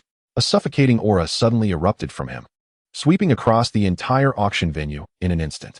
All eyes turned in terror toward the direction of Box 2. The Earth's sovereign realm. He had actually entered the Earth's sovereign realm. This revelation silenced the crowd, who no longer dared to utter a word. After all, a powerful being of the Earth's sovereign realm could eliminate them with the same ease as crushing an ant. Although the chatter had ceased, Lin Tianlong's heart grew increasingly constrained. Throughout his life, he had never been bested by anyone, regardless of the circumstance. Yet today, he had been defeated, ultimately forced to silence others through sheer force of will. He even sensed a glimmer of disdain in the gazes of those from other families within the box. At this moment, Yin Weiming had struck the third hammer, announcing the ownership of the silk scarf. Congratulations to the guest in Box 1 for winning the silk scarf. Yin Weiming was equally astonished. He had never anticipated that Lin Yang would successfully bid for the scarf from Lin Tianlang. It had even caused Lin Tianlang to lose his composure. Even if this young man lacked the backing of that enigmatic alchemist, my Wang family must cultivate a good relationship with him. Yin Weiming resolved in his heart and decided that Li Yuan auction would cover the cost of the spirit stones for Lin Yang. After Lin Yang secured the silk scarf, his demeanor remained unchanged. It was merely 6,000 low-grade spirit stones. What was there to be astonished about? If it pleased Wan'er, he would not hesitate to spend 60,000 low-grade spirit stones. He would not even bat an eyelid. He indulged his daughter without a hint of principle. Thank you, Daddy. Lin Wan'er beamed. She had not anticipated that Lin Yang would bid 6,000 low-grade spirit stones for the silk scarf, and her affection for him grew even deeper. As Lin Yang savored his daughter's gratitude, a sudden chime echoed in his mind. Ding! Congratulations to the host for becoming closer to your daughter. You have been rewarded with 10 breaking martial pills. Hearing the system's voice, Lin Yang couldn't help but twitch his mouth. Goodness! He had yet to sell the 5 breaking martial pills he was previously given, and now he received 10 more? After this brief interlude, the auction finally approached its climax, much to everyone's anticipation. Next, we present the last 5 auction items of the evening. Yin Weiming enunciated each word with deliberate precision. With this declaration, every heart in the room raced. So many had jostled for entry, enduring the crowds. Was it not for those 5 breaking martial pills? Even Lin Tianlang hastily reined in his thoughts, focusing intently on Yin Weiming. Unfazed by the multitude of gazes upon him, Yin Weiming lightly clapped his hands, and immediately, a tray was presented to him. Upon the tray rested an exquisite porcelain vial. Instantly, all eyes shifted from Yin Weiming to the vial, their fervor palpable. Many even found their breaths quickening. Lin Tianlong's hand slowly clenched. He could accept not winning that silk scarf, but this broken martial pill was something he must possess. Yin Weiming, clearly pleased with the effect he had created, surveyed the crowd until he noticed some faces displaying signs of impatience, at which point he finally spoke. I believe everyone is already aware. Indeed, what lies within this vial is the broken martial pill. As he spoke, his voice rose sharply, though the crowd was already aware. The mere mention of it caused their hearts to race. I trust everyone understands that while the broken martial pill is in high demand, given your strengths, acquiring 1 or 2 should not pose a challenge, provided you are willing to part with 10,000 low-grade spirit stones. Many in the audience nodded in agreement. The market price for a single broken martial pill was indeed 10,000 low-grade spirit stones. For individuals of their stature, obtaining 1 wound tea be overly difficult, perhaps requiring just an additional 1,000 low-grade spirit stones. However, everyone was acutely aware that the broken martial pill to be auctioned tonight was not an ordinary one, but rather a perfect grade pill. As Yin Weiming spoke, he lifted the porcelain vial and poured out the broken martial pill. Ladies and gentlemen, behold. The lights in the auction hall dimmed, leaving only the area where Yin Weiming gripped the pill illuminated. In this extraordinary light, intricate pill patterns emerged before everyone's eyes. Pill patterns. It was indeed genuine pill patterns. Excitement surged through the crowd. Lin Tianlang, overwhelmed with exhilaration, even crushed the armrest of his chair. As the heir of the Lin family, he possessed knowledge far surpassing that of the other bidders. He understood precisely what these patterns signified. Not only did they indicate that the pill was of perfect quality, but they also implied that the alchemist who crafted this pill was capable of producing the celestial breaking pill. The broken martial pill was taken to transcend the void martial realm and enter the human sovereign realm. Conversely, the celestial breaking pill was utilized for breaking through to the heavenly sovereign realm from the pinnacle of the earth's sovereign realm. Once one entered the heavenly sovereign realm, they could become an absolute ruler within the 5 domains of the central heaven continent and even ascend to the upper realms, achieving true strength. This pill must be secured. Suppressing his fervor, Lin Tianlang leaned toward the steward, and inquired in a hushed tone, "How many spirit stones did you bring today?" He promptly responded, "Young master, I have brought all the spirit stones from Jiotai Auction House, an impressive total of 400,000 low-grade spirit stones." "Excellent." A rare smile graced Lin Tianlang's face. With 400,000 low-grade spirit stones at his disposal, he was confident not only in acquiring 1 broken martial pill, but even 5. In the second private room, the others, upon hearing the figure announced by manager He, felt a chill in their hearts. 400,000 lower-grade spirit stones. Among them, the most anyone possessed was merely 100,000 lower-grade spirit stones. This stark contrast underscored the disparity in their resources. They had no time to ponder further when the lights flickered back to life, and Yin Weiming on stage continued, "Surely, you have all noticed the alchemical patterns. The ordinary breaking martial pill is valued between 10,000 to 30,000 lower-grade spirit stones, while a perfect-grade breaking martial pill has yet to be seen. Thus, no minimum price is set. However, each bidding increment must not be less than 1,000 lower-grade spirit stones." After outlining the rules, under the eager gaze of the crowd, Yin Weiming struck the gavel emphatically. "The auction begins." Before Yin Weiming's words had faded, several individuals eagerly shouted, 30,000 lower-grade spirit stones. Chapter 122. A little more bloodshed right from the outset. This exquisite broken martial dan had already reached the pinnacle price of an ordinary broken martial dan. Yet, this was merely the beginning, as several voices simultaneously proclaimed 30,000 low-grade spirit stones. Before they could finish their utterances, other voices swiftly escalated the bid to 35,000. As those voices faded, the price soared to 50,000 low-grade spirit stones. How utterly insane. Lin Yang, seated in box number 1, sipped his tea while shaking his head in disbelief. After all, it was merely a broken martial dan. Did it warrant such frenzy? He had 10 more in his possession. Zhang Yuheng, attending to Lin Yang, could not suppress a twitch of his lips upon hearing Lin Yang's words. After all, it was Lin Yang who had the audacity to produce 5 perfect-grade broken martial dan at once. Had it been anyone else, Zhang Yuheng would have long since berated them. However, if Zhang Yuheng were to learn that Lin Yang had just acquired another 10 broken martial dan, he might very well faint on the spot. Meanwhile, the clamorous bidding outside showed no signs of abating. 67,000 low-grade spirit stones. Yin Weiming's voice was nearly hoarse, yet he felt invigorated rather than fatigued. 67,000 low-grade spirit stones. He had spent his entire life as an appraiser, and few items exceeded this value. Moreover, this price was far from the final transaction amount. This perfect broken martial dan, in his hands, might fetch a price he could never hope to attain in his lifetime. 70,000. Suddenly, a loud shout momentarily hushed the vibrant atmosphere. All eyes turned toward the source of the bid, from box number 3. It was the 7th master, from the Liu family. The Liu family was a renowned clan in the Zhongtian continent. Although not as illustrious as the 4 great families, they were not far behind and had made considerable efforts in recent years to challenge their supremacy. Many participants in the auction were well aware of the Liu family's formidable strength and sighed silently, ceasing their bids. Yet, among those present, there were other families equally matched in power. The pause in the atmosphere was brief, as someone else shouted, 77,000. Immediately, another recognized the voice. It was the 3rd master of the Huang family. The Huang family, closely following the 4 great families, was a highly competitive clan. With the 3rd master's bid, numerous families with aspirations to compete began to place their offers. 80,000, 82,000, 83,000. The calls continued unabated. In box no. 2, Lin Tianlang's expression darkened as the price climbed higher. He had initially believed that bringing 40,000 low-grade spirit stones would suffice to acquire all 5 broken martial dan. However, at the current price, it was clear he would not be able to secure them all.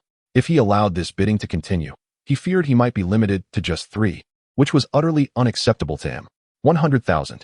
Suddenly, The entire venue fell silent, with a crisp, chilling voice reverberating through the air. 100,000.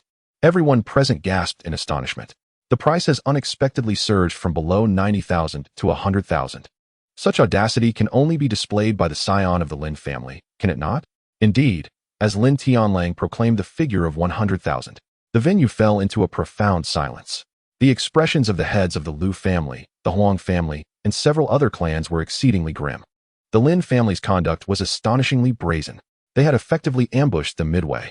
It must be acknowledged that, although they aspired to challenge the four great families, they lacked the foundational strength to confront them directly. At this moment, with Lin Tianlang having placed his bid, any further increase would mean tearing the facade of civility with the Lin family. The repercussions of such an action were far beyond what they could currently endure. A faint smile played upon Lin Tianlang's lips. How could these individuals even dare to envision usurping the Lin family's position? It was nothing short of delusion. He raised his voice slightly, addressing the assembly. Esteemed uncles and elders, it is imperative that the Lin family acquires this inferior-grade martial pill. I trust you will show leniency. Though Lin Tianlang's words were couched in politeness, they carried an unmistakable threat, especially the very mention of the Lin family, which weighed heavily upon the atmosphere. After a prolonged silence, no one dared to speak. Master Yin, might we proceed with the announcement? Lin Tianlang inquired nonchalantly. Yin Weiming, coming to his senses, cast a meaningful glance at Lin Tianlang. He recognized this as Lin Tianlang's stratagem, yet in a fair auction, if no one else placed a bid, he could not intervene. Is there anyone willing to offer a higher bid than 100,000 inferior-grade spirit stones? The room remained eerily quiet, for none dared to be the first to provoke the Lin family. With no other recourse, Yin Weiming reluctantly raised his gavel. 100,000 inferior-grade spirit stones, going once. 100,000 inferior-grade spirit stones, going twice. 100,000 inferior-grade spirit stones, going 3 times. However, before Yin Weiming could finish his third call, a rather youthful voice emanated from box 1. 100,000 and 100 inferior-grade spirit stones. Lin Tianlang's expression immediately darkened. The very scenario he had dreaded had come to pass. Upon hearing this bid, Yin Weiming was filled with elation. Is there anyone willing to bid higher than 100,000 and 100? Yet, all eyes were fixed on box 1, ensnared in astonishment, and no one uttered a word. In the hearts of all present, a singular thought prevailed. Incredible. The audacity to stand in opposition to the Lin family, particularly after Lin Tianlang's earlier remarks. This was akin to a slap in Lin Tianlang's face. Many had contemplated such an act, yet dared only to entertain the thought. Now, someone had actualized it, leaving everyone astounded. Within box 1, Lin Wan'er gazed at Lin Yang with an innocent expression. Father, I did not err in my call, did I? Certainly not, my dear Wan'er. You are remarkable for articulating such a substantial figure so clearly. Lin Yang encouraged with a smile. After reassuring Lin Wan'er, Lin Yang turned to Zhang Yuheng beside him. This does not violate any rules, does it? Zhang Yuheng appeared somewhat hesitant, but ultimately shook his head. It does not. Generally, sellers do not bid on their own items. Once sold, one must pay a commission to the auction house based on a percentage. No individual would auction their own possessions. However, the absence of such a practice does not imply its impossibility. It simply means that, thus far, no one on the Zhongtian continent has undertaken such an endeavor. Zhang Yuheng contemplated for quite some time and ultimately concluded that Lin Yang's actions were justifiable, particularly given his annoyance towards Lin Tianlang, who had previously shown disrespect to his master. As long as the rules were not violated, that was sufficient. Lin Yang chuckled softly. It seemed that Lin Tianlang intended to leverage the Lin family to exert pressure, a matter Lin Yang had no interest in managing. Yet, should Lin Tianlang aim to acquire his possessions through such tactics, Lin Yang would become quite displeased. If one wishes to purchase my belongings, then one must be prepared to pay a hefty price. Chapter 123.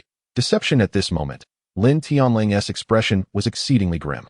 He had not anticipated that the very methods he had employed would swiftly manifest as retribution upon himself. Moreover, his opponent had chosen to humiliate him by making the lowest possible bid. This was an unabashed provocation. Had it not been for the auction setting, Lin Tianlang would have already charged at him with lethal intent. Even now, a torrent of murderous rage surged within him. To dare to contend with him, they were surely doomed. Amidst his fury, Lin Tianlang sensed someone beside him attempting to speak. Young master, should we place a bid? The price has escalated to 111,000. He Guanshi gazed at Lin Tianlang with palpable anxiety. Just moments ago, as Lin Tianlang was engulfed in wrath, Yin Weiming had cleared his throat loudly. capturing the attention of all present. Ladies and gentlemen, the current highest bid stands at 110,100 low-grade spirit stones from Box 1. Is there anyone willing to raise the bid? Lin Wan'er deliberately emphasized the words Box 1, causing the crowd to suddenly grasp the implications. Although they could not counter Lin Tianlang's previous bid of 100,000, they could certainly bid on this 110,100. Furthermore, the opponent's increment of only 1,000 was clearly aimed at taunting Lin Tianlang. Should they succeed in securing the item, the Lin family could not blame them, but rather would owe them a debt of gratitude. Consequently, the auction room resonated with incessant calls for bids. By the time Lin Tianlang regained his composure, the price had already soared to 111,000. A flicker of fury ignited in Lin Tianlang's eyes. These despicable opportunists were taking advantage of his misfortune. Bid. Lin Tianlang gritted his teeth and commanded. Yes. He Guanxi promptly nodded and announced loudly, 115,000.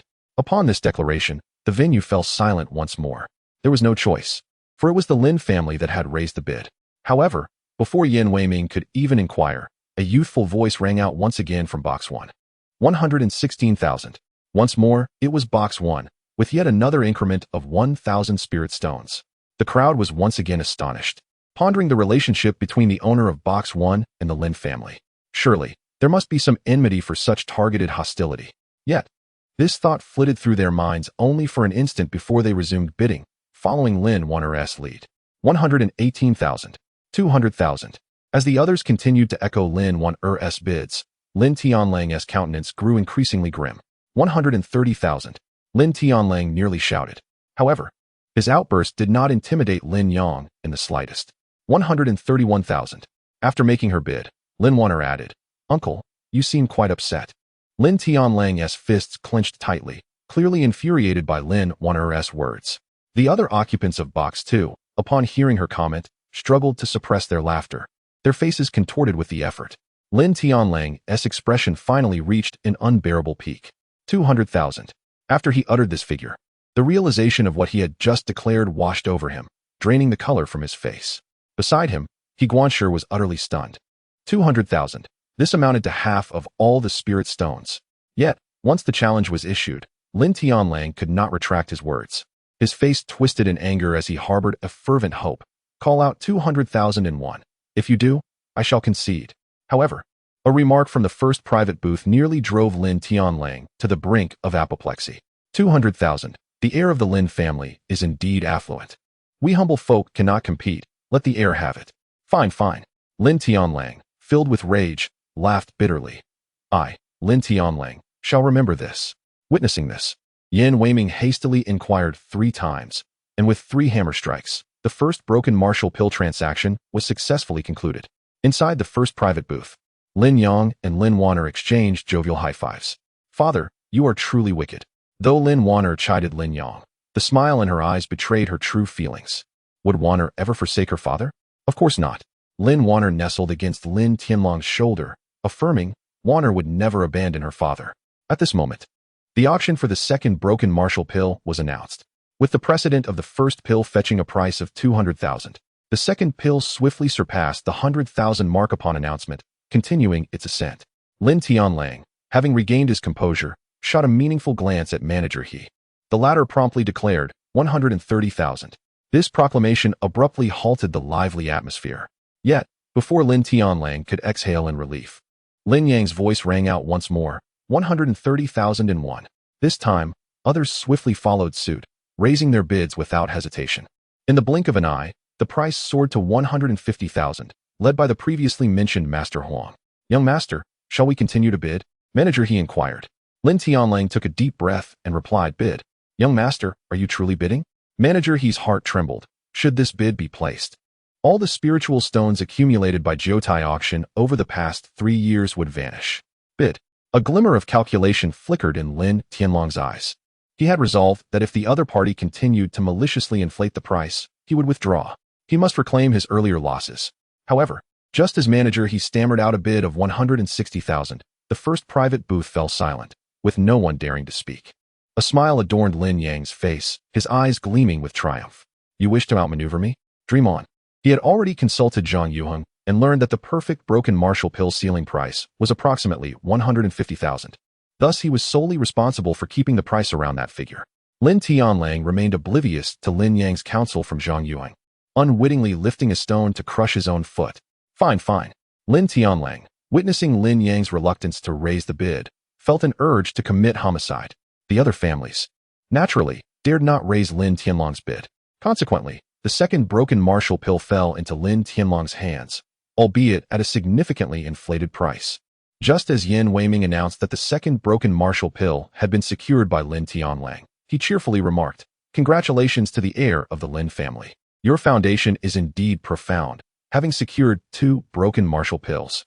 The seemingly complimentary remark was, in fact, a veiled insult, infuriating Lin Tianlang to the point of dizziness. Noticing Lin Tianlang's unusual demeanor and the depletion of the spiritual stones he had brought, manager, he quietly suggested, "Your Highness, shall we return?" Lin Tianlang vehemently shook his head. He had already formulated a plan in his mind. At that moment, the auction for the third broken martial pill commenced. Following Yin Weiming's announcement, the price soared to a staggering 120,000 low-grade spiritual stones. At this juncture, only the Liu and Huang families, both formidable clans, remained in the bidding war. Just as the competition reached a fever pitch, Lin Tianlang unexpectedly declared, "1 intermediate-grade, Earth-level martial arts manual." What? Lin Tianlang's sudden bid, and not even in spiritual stones, left everyone astounded. Chapter 124. The Earth-level cultivation method remains unchanged. The mention of Earth-level intermediate cultivation method elicited a collective gasp from all present. The classification of cultivation methods spans the realms of heaven, earth, profound, and yellow, each major tier further divided into high, middle, and low grades. It is already a remarkable achievement for most families to possess a single volume of a profound tier cultivation method. The attendees of the auction were all families of considerable influence. Yet even among them, only a handful could boast 1 or 2 Earth-level methods, often regarded as treasured heirlooms. The scarcity of Earth-level methods in the market is notorious, with many families exhausting every means to acquire just one. Thus, when Lin Tianlang boldly offered an Earth-level method, and an intermediate one at that, astonishment rippled through the crowd. Many gazes were filled with both shock and envy. The market value of an Earth-level intermediate method would easily exceed 200,000 low-grade spirit stones, more than sufficient to exchange for a broken martial pill worth around 150,000. The sellers of such pills would undoubtedly be overjoyed. Indeed, an Earth-level intermediate method, if it were to be sold to me, I would gladly offer 220,000 low-grade spirit stones. The Lin family, one of the 4 great families, truly possessed remarkable depth. However, aside from envy, the Liu and Huang families felt a weight settle in their hearts. They had anticipated that after spending 360,000 low-grade spirit stones to procure 2 broken martial pills, Lin Tianlang would cease his endeavors. They had not anticipated his intent to exchange for an Earth-level method. It was evident that he was determined to acquire all 5 broken martial pills. A disheartening revelation for them. After his proclamation, a flicker of pride passed through Lin Tianlang's eyes. "You wish to compare your family's heritage with that of the Lin? You are still far from it."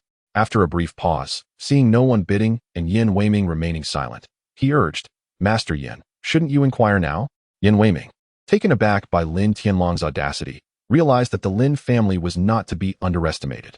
Just as he was about to speak, a young attendant hurriedly approached and whispered in his ear. Upon hearing the news, Yin Weiming's face registered surprise, and he incredulously asked, "Are you certain your information is correct?" The attendant nodded affirmatively. Lin Tianlang had been closely observing Yin Weiming, and a sense of foreboding crept into his heart upon witnessing this exchange. Yin Weiming cleared his throat and announced, "The owner of the broken martial pill has just conveyed that he will not accept exchanges. Only spirit stones will be accepted. My apologies, young master of the Lin family." With that, he scanned the audience and continued, "Just now, Master Huang offered 120,000 low-grade spirit stones. Is there anyone willing to bid higher?" At this moment, the crowd remained in a state of shock, and the auction hall echoed with Yin Weiming's voice. He felt no surprise at their reaction. Even he had doubted his own hearing upon receiving such news. As this thought crossed his mind, he inadvertently glanced towards the first VIP box. Inside the first private room, Zhang Yuheng wore an expression of utter bewilderment. He could not fathom why Lin Yang would prefer approximately 150,000 spirit stones over a terrestrial-grade martial art. Lin Yang, however, had his own intentions. Firstly, he practiced the desire to be ordinary technique bestowed by the system, although the system did not assign a specific grade to this technique. Lin Yang estimated that its quality was certainly no less than celestial grade. How could one who cultivated a celestial grade martial art deign to consider a terrestrial grade one? Moreover, Lin Wan'er, being a reincarnated powerhouse, faced no obstacles in breaking through realms. Thus, it was inconceivable for her to covet a terrestrial grade martial art. Such a technique would be utterly useless in her hands. Secondly, the offer had come from Lin Tianlang. Having already established enmity with the Lin family, how could Lin Yang possibly comply with Lin Tianlang's wishes? Unbeknownst to Lin Tianlang, who believed that the alchemist simply looked down upon terrestrial grade martial arts, his heart sank. If he could not acquire the remaining 3 broken martial pills, his entire plan would be rendered unfeasible. Meanwhile, prompted by Yin Weiming, the Huang family, Lu family, and other clans had regained their composure and began fervently bidding. In the blink of an eye, the price surged from 120,000 to 140,000. Without Lin Tianlang's suppression, these families were blinded by greed, unwilling to relinquish the broken martial pill. Hearing the frequency of bids dwindling, Lin Tianlang realized that it would not be long before the pill was sold. A glint of ruthlessness flashed in his eyes. Suddenly, he turned to the others in the second private room, revealing a smile. Esteemed guests, does anyone desire this intermediate terrestrial grade martial art? Everyone's eyes widened in astonishment at Lin Tianlang's proposition, perplexed by his intent. As the bidding outside slowed, Lin Tianlang, filled with urgency, declared, "I wish to sell this low-grade martial art. Who among you wishes to make an offer?" This statement was straightforward, igniting fervor among the crowd. Yet, just as quickly, the enthusiasm waned. The terrestrial grade martial art was valued at 200,000 low-grade spirit stones, a sum they could scarcely afford. Initially, Lin Tianlang anticipated an easy sale, but witnessing their reactions, a flicker of anger crossed his face. Such paupers! I understand that you cannot produce 200,000 low-grade spirit stones, so I am willing to lower the price. I shall sell it to the highest bidder. This declaration instilled hope among the crowd, leading someone to tentatively propose. Young Master Lin, I can offer 110,000 low-grade spirit stones. Lin Tianlang nodded but turned to the others, asking, is there anyone willing to bid more than 110,000? I bid 120,000. Someone immediately countered. 126,000. 128,000. After a flurry of bids, the final price settled at 137,000, a figure that fell short of Lin Tianlang's expectations. However, desperate for the spirit stones, he gritted his teeth and concluded the transaction.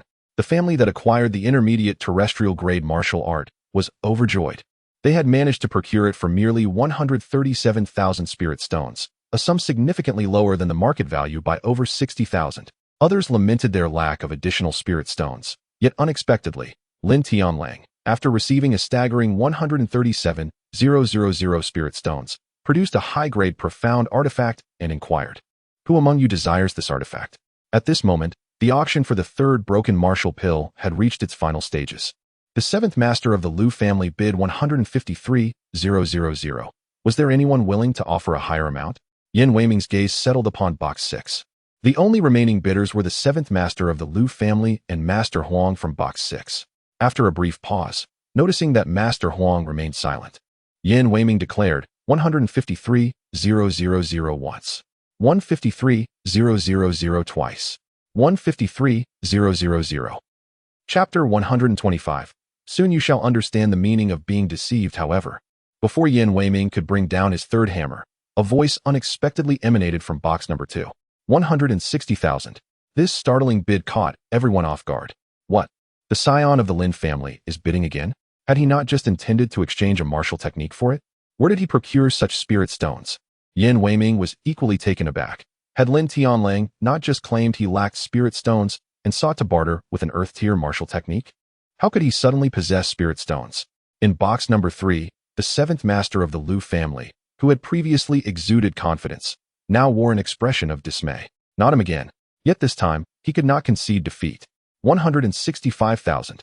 As soon as he uttered these words, Lin Tianlang swiftly countered, 17,000. 17,300.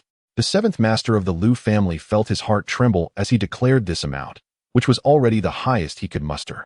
Yet, Lin Tianlang's voice shattered his composure. 18,000. The 7th master of the Lu family bellowed, impossible. How could you still possess 18,000? Master Yin, I demand verification of his spirit stones. He could accept that the Lin family had such wealth, but he could not fathom that Lin Tianlang had brought this much, especially after he had just attempted to exchange a martial technique. This challenge echoed the curiosity of others present. Yin Weiming cleared his throat and glanced towards box number 2. Before he could speak, Lin Tianlang interjected, "Seventh Master Lu, you doubt my possession of such spirit stones?" "Indeed." The seventh master of the Lu family retorted angrily. "You were just about to barter with a martial technique, clearly indicating you had no spirit stones."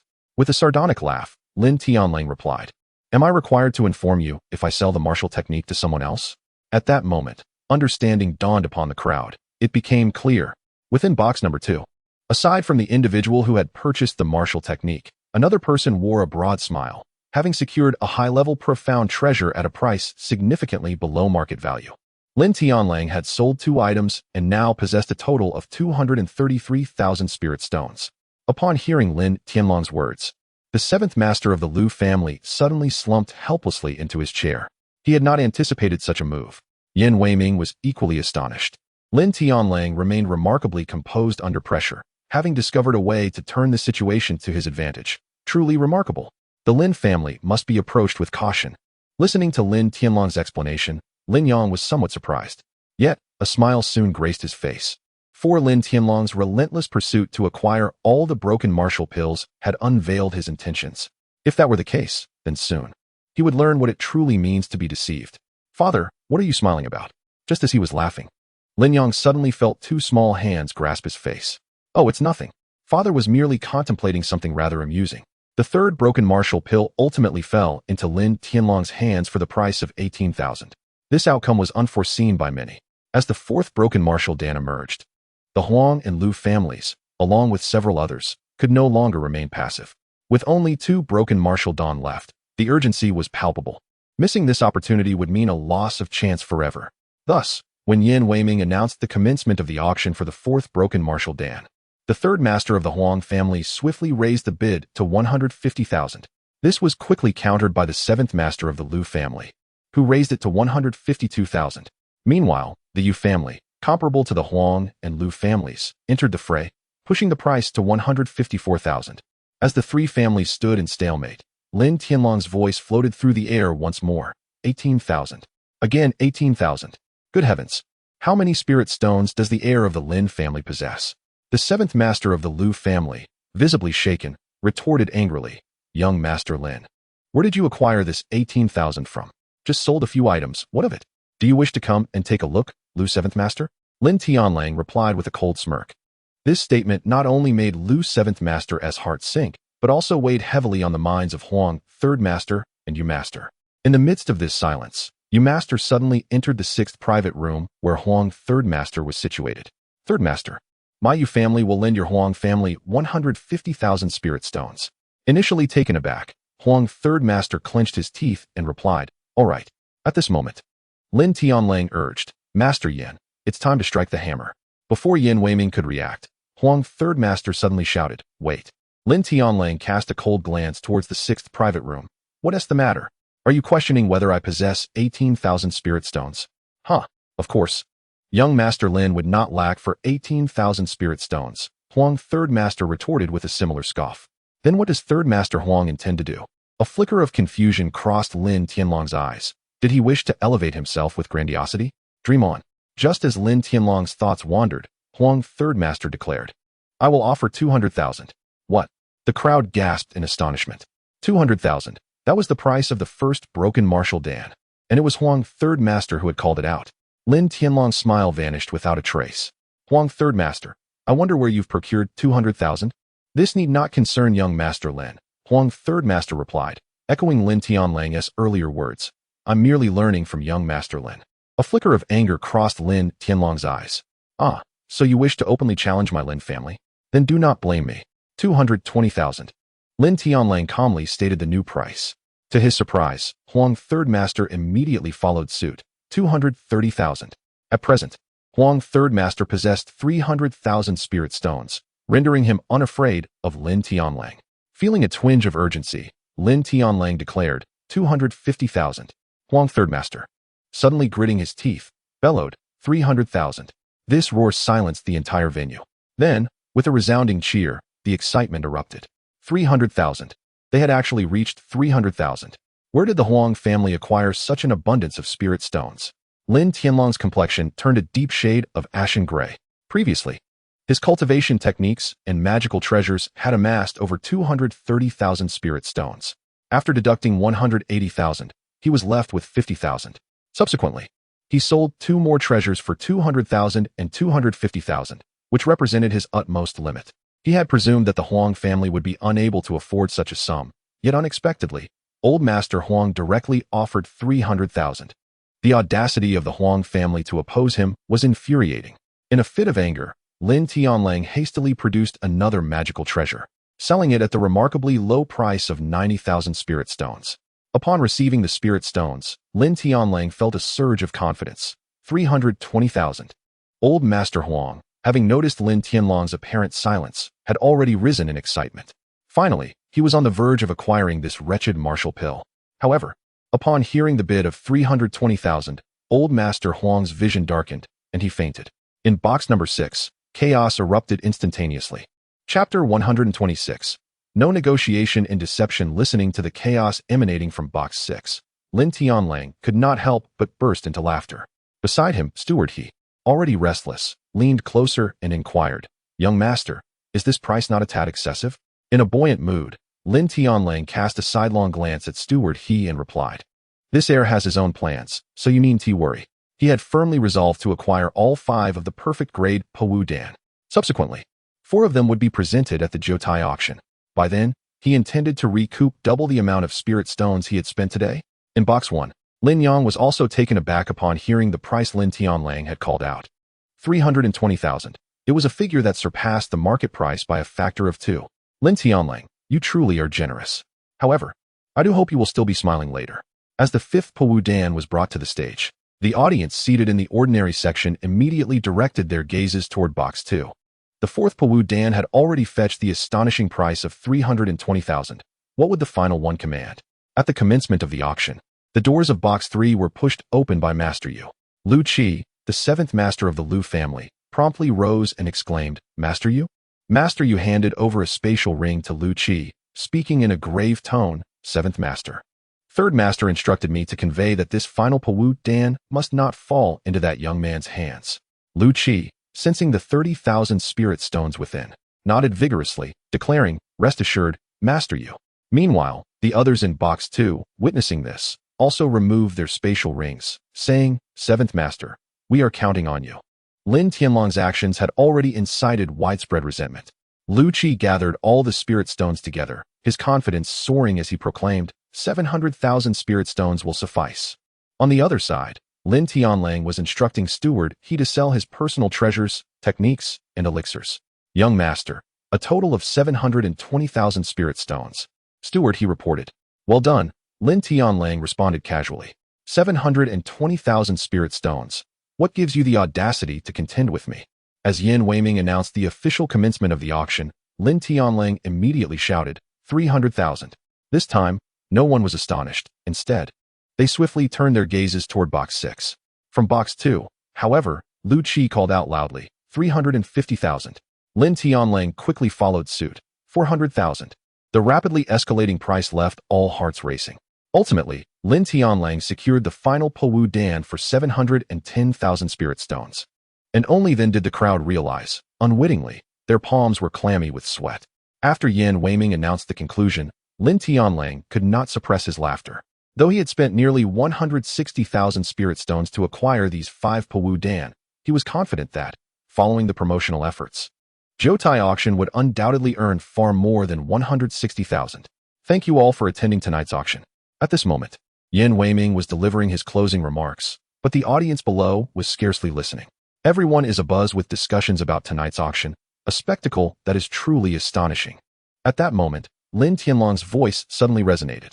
"Ladies and gentlemen, our Lin family's Jotai auction house will auction a perfect grade breaking martial Dan every month henceforth. We invite you all to participate." Upon hearing this, everyone was momentarily taken aback. Yin Weiming was the first to recover, and despite his extensive experience, he could not suppress a gasp of astonishment.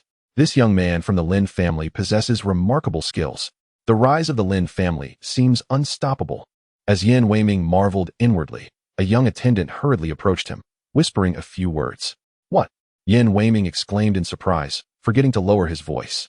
This outburst drew everyone's attention, all curious about what the attendant had conveyed. Lin Tianlang, who was reveling in his successful plans, felt a sudden jolt at this unexpected scene. A foreboding sense of dread washed over him. Just moments ago, that young attendant had taken the stage and mentioned something that led to the rejection of his idea to exchange a breaking martial dan for his cultivation method, resulting in him selling several treasures at a price significantly below market value.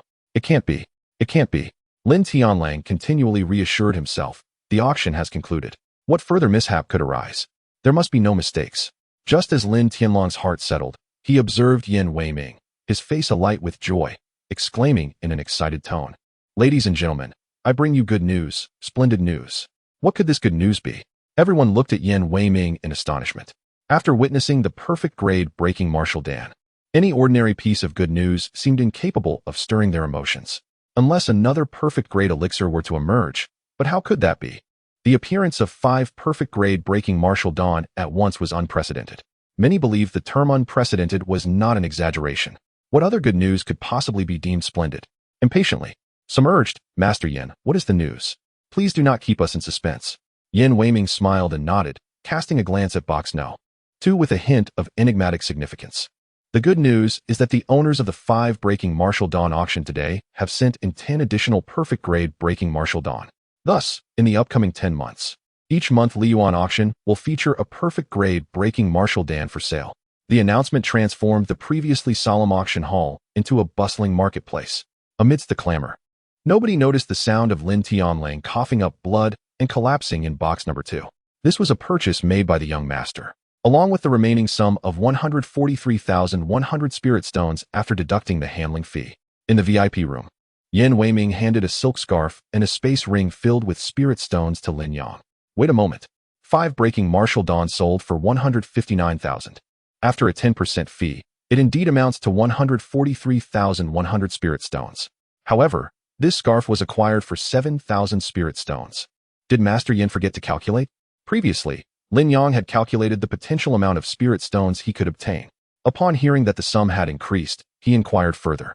Yin Weiming chuckled heartily and remarked, "I had not anticipated that you would be so meticulous, young master. Indeed, it was initially computed as you suggested. However, I shall take the liberty to decide that this silk scarf shall be borne by our Liyuan auction house." Noticing a flicker of doubt in Lin Yang's eyes, Yin Weiming elucidated, "You must have observed the impact that these 5 broken martial pills have had on our Liyuan auction. Moreover, you have entrusted us with the remaining 10 broken martial pills." Zhang Yuhong, standing nearby, nodded vigorously, affirming, "What the master has said is absolutely correct."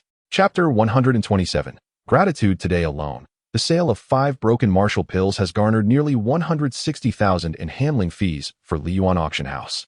This revenue exceeds the total income of Liyuan Auction over the past 2 years. Moreover, Lin Yang has entrusted the auction house with 10 flawless broken martial pills for sale. This mere spectacle is sufficient to ensure that Liyuan Auction will not suffer from a lack of business for the entire coming year. It can be said that these 15 broken martial pills have resurrected Liyuan Auction from the brink of demise. Such a favor cannot possibly be repaid with a mere 7,000 spirit stones. Yin Weiming has already sent a message back to the Wang family, informing the family head of this matter. Although he has yet to receive a response, based on Yin Weiming's understanding of the Wang family head, it is certain that the entire Wang family will hold Lin Yang in high regard. Upon hearing this, Lin Yang understood that if he declined this gesture of goodwill, it would only cause Yin Weiming and the others discomfort. "Very well, I shall accept it. It is only right," Yin Weiming repeatedly asserted, then invited, "Young master, we are about to hold a celebratory banquet. I wonder if you would have the time to join us." Lin Yang glanced at Lin Wan'er, who was dozing on his shoulder, and shook his head. "I will not attend. You all go ahead." Yin Weiming, noticing Lin Yang's affection for Lin Wan'er, did not press further and said, "Then allow me to see you off." As they exited Liyuan Auction, Lin Yang turned to wave at Yin Weiming, saying, "Master Yin, you may return." He then proceeded towards the inn. Lin Yang had initially anticipated that Lin Tianlang, with whom he had a contentious relationship, would send someone to follow him. However, to his surprise, he saw no signs of being followed all the way back to the inn. Unbeknownst to Lin Yang, Lin Tianlang had been so infuriated by the sale of the 10 broken martial pills that he had fainted from rage. "Young master, please be safe." He Guanshi was anxiously pacing outside, having invoked every deity he could think of.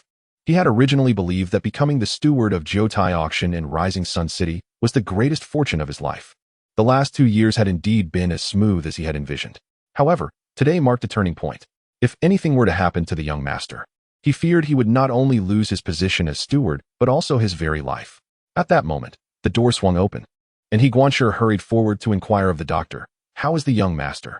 The doctor shook his head, and Lin Wan'er felt as though he had been struck by lightning, standing there in shock. Could it be that the young master? He will regain consciousness after a while due to anger, the doctor remarked before departing. How perplexing. He simply fainted from rage, yet he had to seek me for treatment. Lin Wan'er released a sigh of relief, dismissing the doctor's rudeness, and hurried inside to attend to Lin Tianlang. After all, Lin Tianlang was a practitioner of the earthly sovereign realm. Although he had fainted from anger, his fury was now subdued, and he awakened. "Young master, you're awake," Lin Wan'er exclaimed, tears of joy streaming down his face. "I'm not dead yet." Upon seeing Lin Wan'er's expression, Lin Tianlang felt a surge of inexplicable rage. He abruptly leapt from the bed, his mind racing back to the events at the auction house. "I have been betrayed." Lin Tianlang gritted his teeth and spoke. At this moment, he finally regained his senses and realized that he had clearly fallen into someone else's trap. The owner of that wretched broken martial Dan must have seen through his intention to monopolize all the broken martial dawn, deliberately leading him to spend a fortune on them, only to later reveal the existence of 10 more. How dare they scheme against me? Lin Tianlang's expression darkened ominously. Throughout his journey to become the heir of the Lin family, he had faced plots against him before. Yet, in every instance, he had successfully deflected or even countered them. Never had he felt so utterly manipulated as he did this time. Losing his spirit stones was one thing. The sensation of being toyed with was something Lin Tianlang could not endure. Who could possibly be against me? Several names flashed through Lin Tianlang's mind, but he dismissed them all. These individuals likely had no knowledge of his presence here, and given their capabilities, it was inconceivable that they could acquire 15 perfect-level broken martial dawn. Knowing he had adversaries yet being unaware of their identities filled Lin Tianlang with an overwhelming sense of helplessness. Suddenly, the figure of Lin Yang surfaced in his thoughts. Could it be him? In Rising Sun City, the only person with whom he had a conflict was Lin Yang. Although Lin Tianlang found it somewhat hard to believe, he resolved to consider Lin Yang his primary adversary under the principle of better to wrongly accuse than to let go. "Have you investigated that father and daughter in box number 1? Lin Tianlang cast a cold glance at Manager He. "I have not yet had the chance to investigate them." Manager He trembled as he replied. Upon witnessing Lin Tianlang faint at the auction house, he had hardly been able to focus on other matters. "Before tomorrow morning. If you cannot obtain the information on that pair, do not bother to see me," Lin Tianlang coldly stated, slamming the door shut behind him. Meanwhile, Lin Yang returned to the inn with Lin Wan'er in his arms, ensuring her comfort. As he gazed at her delicate face, the visage of Xiao Ziyan flashed before his eyes. "Ziyan, are you well?" Lin Yang pondered, retrieving a jade pendant from his spatial ring. This pendant was a lifelong token between him and Xiao Ziyan. Though it was not particularly exquisite, it held great significance. Just as Lin Yang grasped the pendant, far away at the Xiao residence, the jade pendant that Xiao Ziyan had been wearing began to emit a faint glow. In the midst of her closed-eye meditation, Xiao Ziyan suddenly opened her eyes, tears streaming down her face as she beheld the softly glowing pendant. "Lin Yang, is that you?" The pendant in Lin Yang's hand also began to radiate light. "This is..." A glimmer of determination sparkled in Lin Yang's eyes as he tightened his grip on the pendant. "Ziyan, wait for me." 1,000 miles away, Xiao Ziyan seemed to hear those words and murmured, "Lin Yang, I will wait for you." The next morning, after Lin Wan'er awoke, Lin Yang prepared to leave Rising Sun City with her.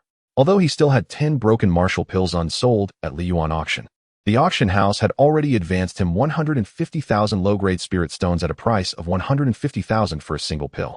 After the sale of these 10 broken martial pills, the final settlement would be made according to the principle of adjusting for excess and deficiency. Of course, according to Yin Weiming's expectations, the outcome could only be more, never less. Given the frenzy of last night's sales, where broken martial pills fetched astronomical prices, it was anticipated that after 10 months of operation, the selling price would only increase. Moreover, Lin Yang possessed a staggering 300,000 spirit stones, excluding those gifted to him by Xiao Ziyan. Such an abundance of spirit stones was more than sufficient for both Lin Yang and Lin Wan'er. Additionally, during his time in the private room, he had inquired extensively about the Xiao family from Zhang Yuan. It was high time to investigate the true nature of the Xiao family. However, Just as Lin Yang was about to exit the inn with Lin Wan'er in his arms, Steward, he obstructed their path. Lin Yang, the young master requests your presence. Steward, he said with a sinister smile. Chapter 128. Struck by the young girl, Lin Yang gazed at manager he with a look of astonishment. In just one night, not only had he discovered his residence, but he was also aware of his name. It seemed the reputation of the four prominent families was indeed well-founded. However, faced with manager he's authoritative tone, Lin Yang had no intention of offering him a favorable expression. He disregarded manager he entirely, as if the words had never reached his ears, and strode away. A flicker of irritation crossed manager he's eyes. As the head of Jotai Auction House, he was accustomed to being addressed with respect in Darai City. To be so brazenly ignored by a mere nobody was a humiliation for him. Block his path. Manager, he commanded with a wave of his hand, and the thugs accompanying him swiftly surrounded Lin Yang. The commotion had already attracted considerable attention. Although the onlookers did not recognize Lin Yang, they were well aware of manager he. When they saw him personally confronting someone, they speculated on the significance of the individual involved. Upon catching sight of Lin Yang, confusion spread among the crowd. Most had not attended the auction the previous night, and even those who had failed to see Lin Yang. To them, he was simply an unfamiliar face, certainly no one of note in Darai City. As manager, he called out Lin Yang's name. The crowd's bewilderment deepened, leaving them to wonder what had transpired between the two. When they heard that the heir of the Lin family sought to meet Lin Yang, many were taken aback. What was this young man's background that the Lin family heir desired an audience with him? Before they could ponder further, the situation shifted dramatically as manager, he ordered Lin Yang to be encircled.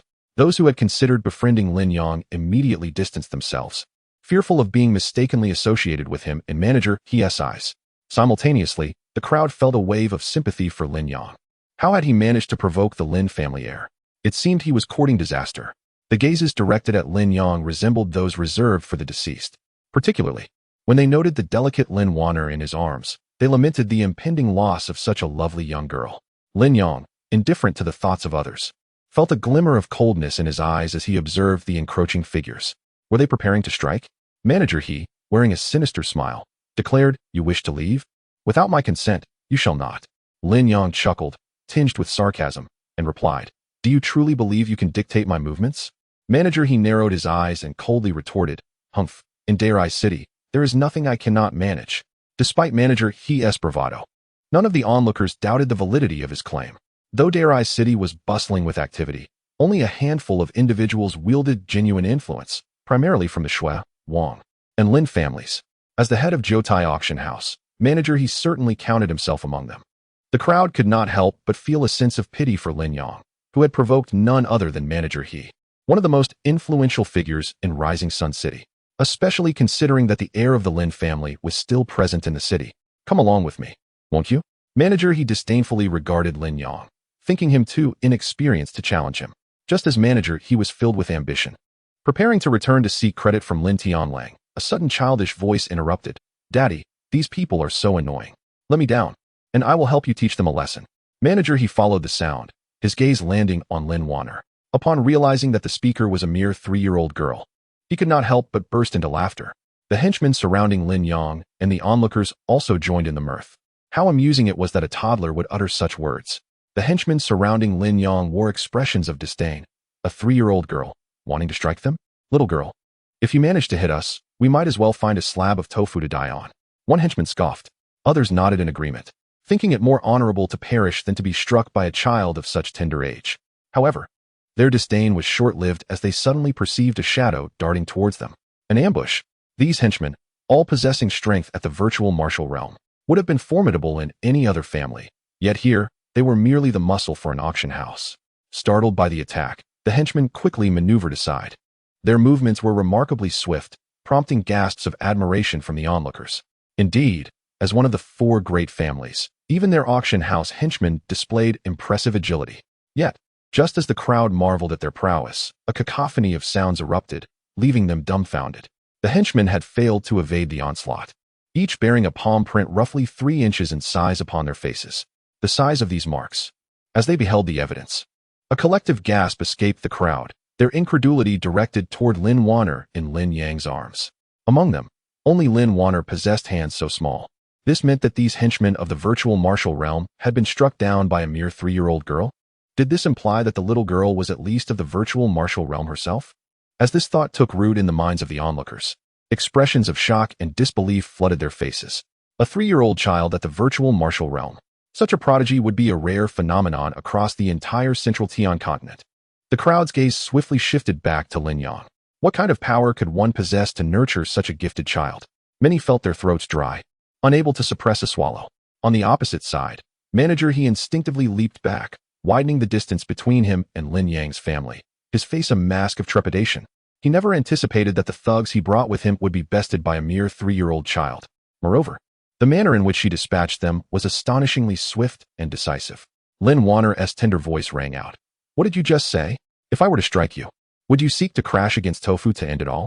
This statement rendered the thugs, who were previously seething with rage, utterly speechless. Their disdain for her had swiftly turned to humiliation as they were metaphorically slapped in the face. Such a rapid reversal ignited a fury within them, almost to the point of spitting blood. For these thugs, pride held paramount importance. Now, with Lin Wan'er having stripped them of any semblance of dignity, their rogue nature was laid bare. You insolent girl, how dare you strike us? Attack her, and do so with utmost severity.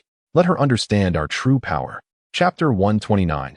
Hiding like a eunuch in an instant, a throng of formidable figures surged forward, intent on eliminating Lin Wan'er. At this moment, Manager He finally grasped the situation. Indeed, that little girl had seized the initiative. In a genuine confrontation, could these thugs truly overpower a mere child? Witnessing the assailants charge at her, he bellowed from behind. Strike! Hit her fiercely.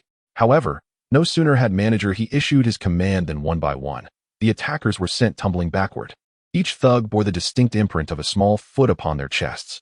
Manager He could scarcely believe his eyes, his disbelief palpable as he stared at Lin Wan'er. This little girl had truly vanquished all the thugs he had brought. How could this be possible? She was merely a 3-year-old child. How could she possess such extraordinary combat prowess? At this moment, Lin Wan'er regarded Manager He with an expression of cold indifference. Did he truly believe these individuals could lay a finger on her or her father? Although they were of the same cultivation realm. As the reincarnation of the purple ghost demon lord, Lin Wan'er's combat experience far surpassed that of these mediocre ruffians. Even in a 1 versus many scenario, she would prevail effortlessly. Lin Yang was entirely unfazed by the outcome. After all, this was his daughter. Dispatching a few foes of equal standing was a trivial matter. Wan'er, you are magnificent, he praised with a beaming smile. Having commended Lin Wan'er, Lin Yang's gaze shifted to Manager He. Upon meeting Lin Yang's eyes, Manager He involuntarily trembled. What do you intend to do? He stammered, his tone betraying his fear. What do I intend to do? Although Lin Yang wore a smile, it only served to amplify Manager He's trepidation. Shouldn't that question be directed at you, Manager He? To intrude upon our peaceful slumber so early in the morning. Are you all bandits in the Lin family? Without hesitation, Lin Yang labeled the Lin family as bandits, causing the surrounding crowd to gasp in astonishment. How dare he utter such words about the Lin family? Did he wish to invite his own demise? Admittedly, the Lin family's actions in recent years had indeed been tyrannical. If one were to be honest, the term bandits was rather fitting. Yet, such a thought was one that everyone present dared only to contemplate privately, never to voice aloud. After all, it was the Lin family. Speaking such words could lead to one's own demise. Who would be foolish enough to do so? Now, not only had Lin Yang spoken these words, but he had also done so in front of everyone, particularly in the presence of Manager He. This audacity left the crowd in a state of shock. Many gazed at Lin Yang with a mix of admiration and pity. Speaking such words was one thing, but what would happen once the Lin family learned of it? Those daring enough to speak in front of Manager He would undoubtedly incur his wrath. As the crowd contemplated this, their eyes shifted back to Manager He. To their astonishment, there were no signs of outrage on his face. Instead, it was drenched in cold sweat, his expression one of sheer panic. What was happening? This scene left everyone utterly stunned. Shouldn't Manager He have immediately reprimanded Lin Yang for his words against the Lin family? Why was he so fearful? He, the steward, was indeed fearful. As a member of the Lin family, his insights surpassed those of ordinary people. The power behind a 3-year-old child in the void martial realm was beyond the imagination of an average individual. Furthermore, he had witnessed Lin Yang in the first private room last night, even personally intervening to undermine the Lin family. With these revelations corroborating each other, the steward could only feel dread regarding Lin Yang and Lin Wan'er's backgrounds. What kind of lineage could endow a 3-year-old child with the prowess of the void martial realm? And what sort of background afforded Lin Yang the audacity to confront the heir of the Lin family? Regret surged within the steward's heart. Why had he come to Dare City to serve as a steward? He had truly fallen into a trap. The steward, wishing he could slap himself, felt the icy intensity of Lin Yang's gaze, causing his heart to leap into his throat. It was all a misunderstanding. He quickly donned a humble smile, repeatedly gesturing towards Lin Yang. I was blind and mistook you for someone else. Lin Yang let out a cold laugh. This steward truly dared to speak such falsehoods. When they first met, he had called Lin Yang by name, and now he claimed to have mistaken him. Mistaken him? How ludicrous. Why not mistake someone else and single him out? Lin Yang was not one to hold grudges lightly. But given that the steward had clearly taken notice of him and even threatened the safety of himself and his daughter, there was no way Lin Yang would let this matter rest. His bold inquiry sent ripples of shock through the onlookers. This young man dared to challenge the steward of the Lin family? What a pity. Indeed, now that the steward had already backed down, he could have withdrawn, yet he chose to persist. Alas, 2 centuries ago, there was another who dared to question the Lin family, and now his grave is overgrown with towering trees. Whispers of disapproval filled the air. No one had faith in Lin Yang. After all, the Lin family, one of the 4 great clans, had already retreated. Did Lin Yang truly wish to pursue this path of self-destruction? Upon hearing Lin Yang's words, a flash of anger crossed the steward's mind. As the esteemed steward of the Lin family, he had already apologized. What more did Lin Yang desire? Yet, this thought vanished upon meeting Lin Yang's frigid gaze. The steward was certain that should he dare to utter such words, he would meet his demise here and now. What could he possibly say? They had come to provoke Lin Yang, never contemplating failure. Noticing the steward's hesitation, Lin Yang did not linger. Steward, he return and inform Lin Tianlang that if he is a man, he should stand forth boldly instead of hiding behind like a eunuch. The moment these words escaped his lips, the surrounding crowd erupted in astonishment. Lin Yang had likened Lin Tianlang to a eunuch. In the Central Sky continent, such an insult was among the most venomous imaginable, even surpassing the harshest curses against one's ancestors. After all, eunuchs, those beings that are neither male nor female, are universally despised. Manager, he was taken aback, momentarily forgetting his fear. How dare you insult our young master by calling him a eunuch? In response, Lin Yang merely chuckled. I did insult him. What of it? Do you wish to confront me? Manager, he immediately trembled, hastily lowering his head. Meanwhile, Lin Wan'er inquired, Father, what is a eunuch? Having been guided by her master during her solitary cultivation as the purple ghost demon lord, she was revered by many and was completely unaware of the existence of such beings. Ah, Wan'er, it is perhaps better that you remain ignorant of eunuchs, Lin Yang replied, wishing to shield his daughter from such knowledge.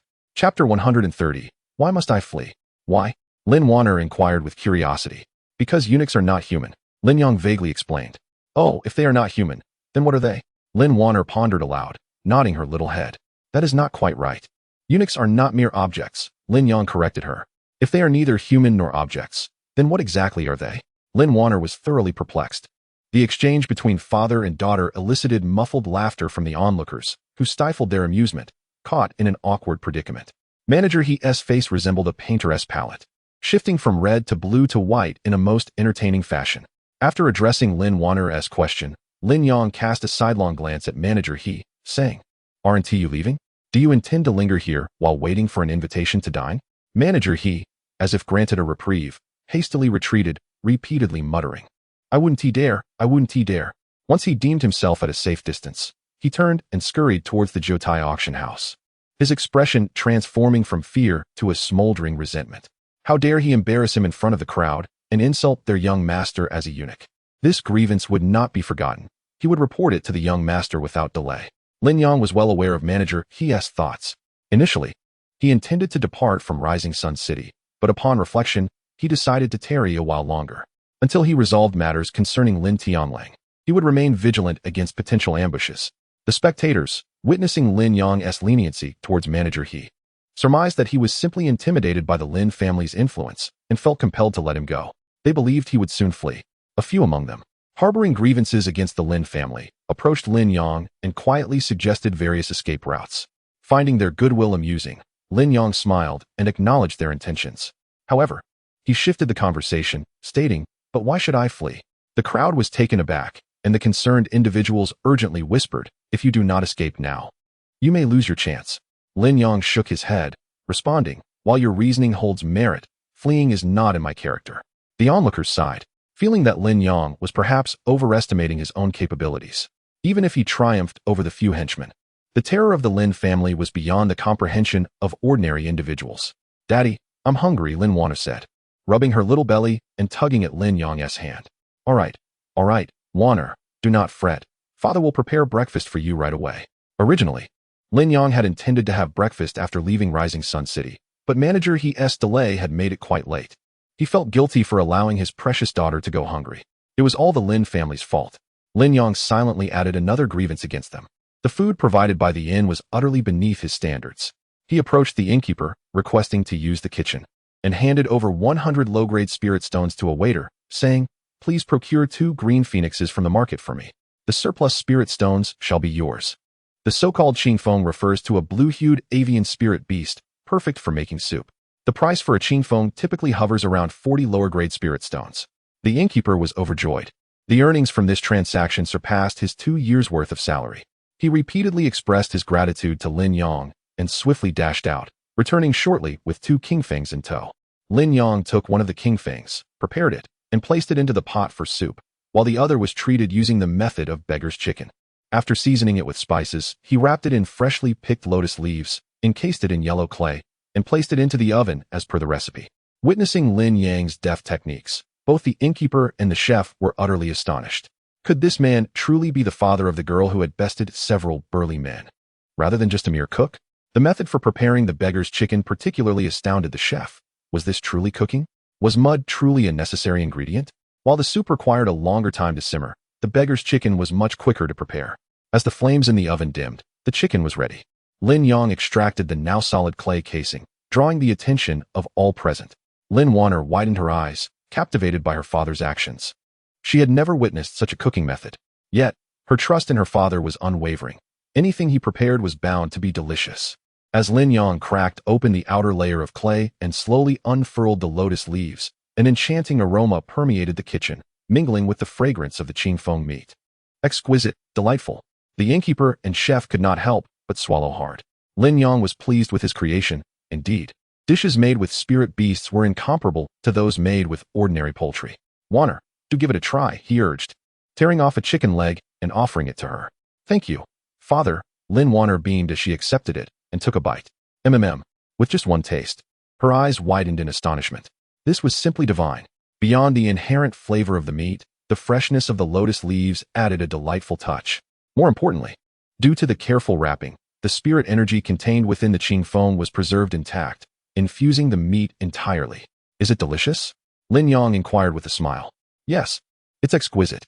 Lin Wan'er was so enraptured that she could hardly articulate her thoughts. After devouring one chicken leg, she eagerly requested another. After finishing 2, she still desired more, but suddenly, she closed her eyes. Seeing this, Lin Yang's heart surged with joy. Was she on the verge of a breakthrough? Indeed. After a few breaths, Lin Wan'er reopened her eyes, her face alight with happiness.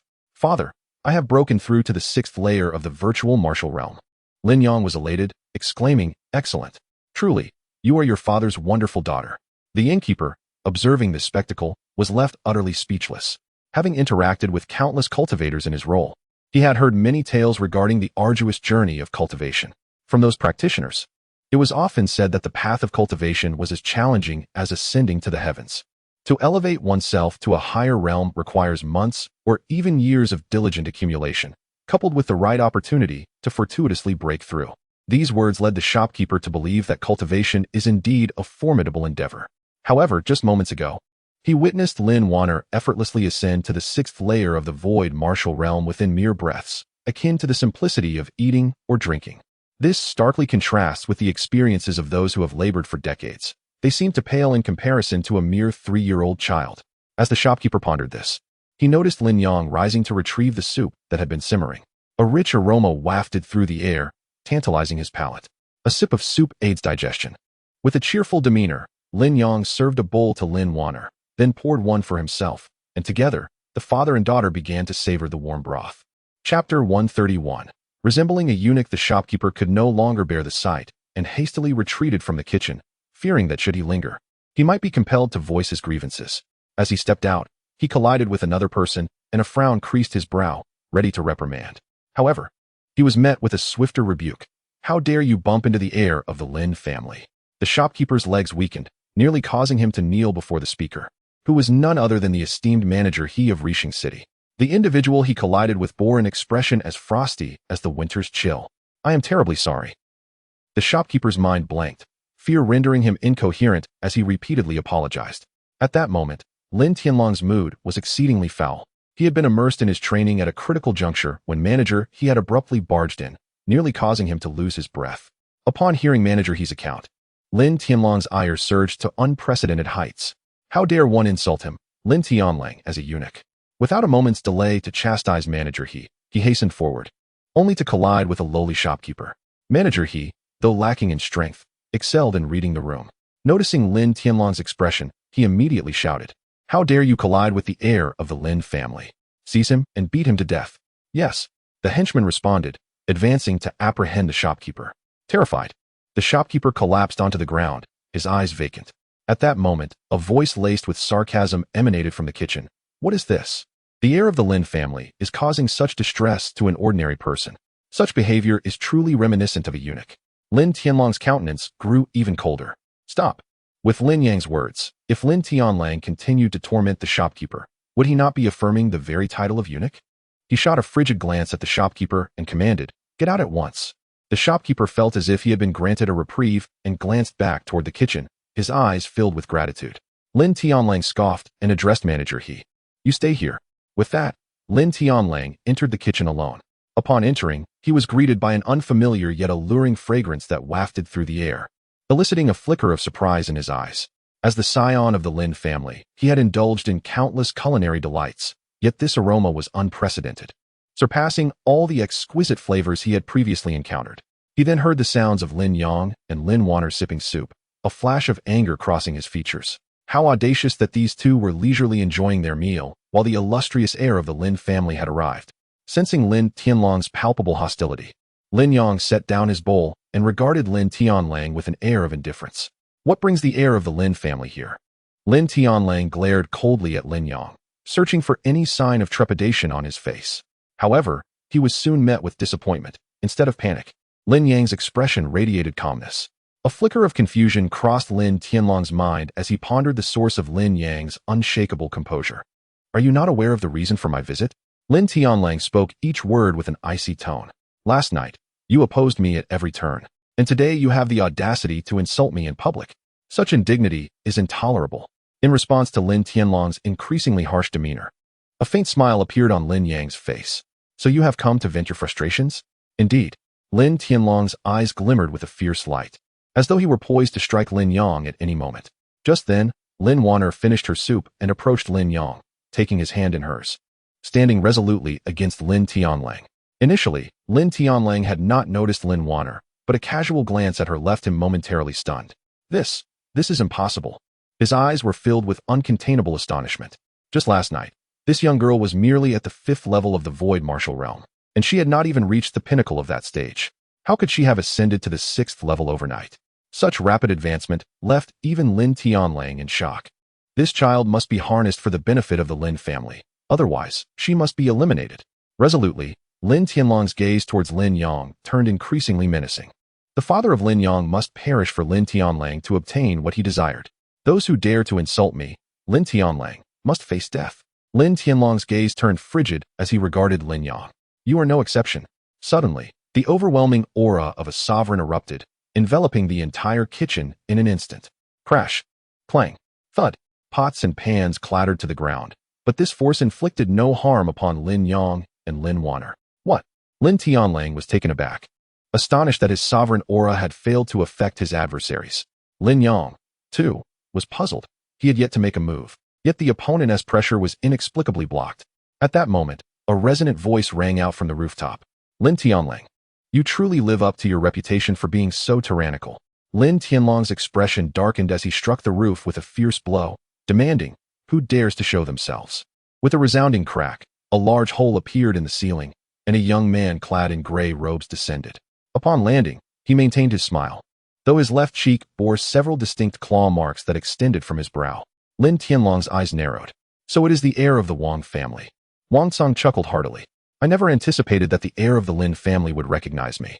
Lin Tianlang scoffed. Who does not know that the heir of the Wang family once slayed a beast of the human sovereign level with his prowess in the void martial realm? The scars on your face attest to that.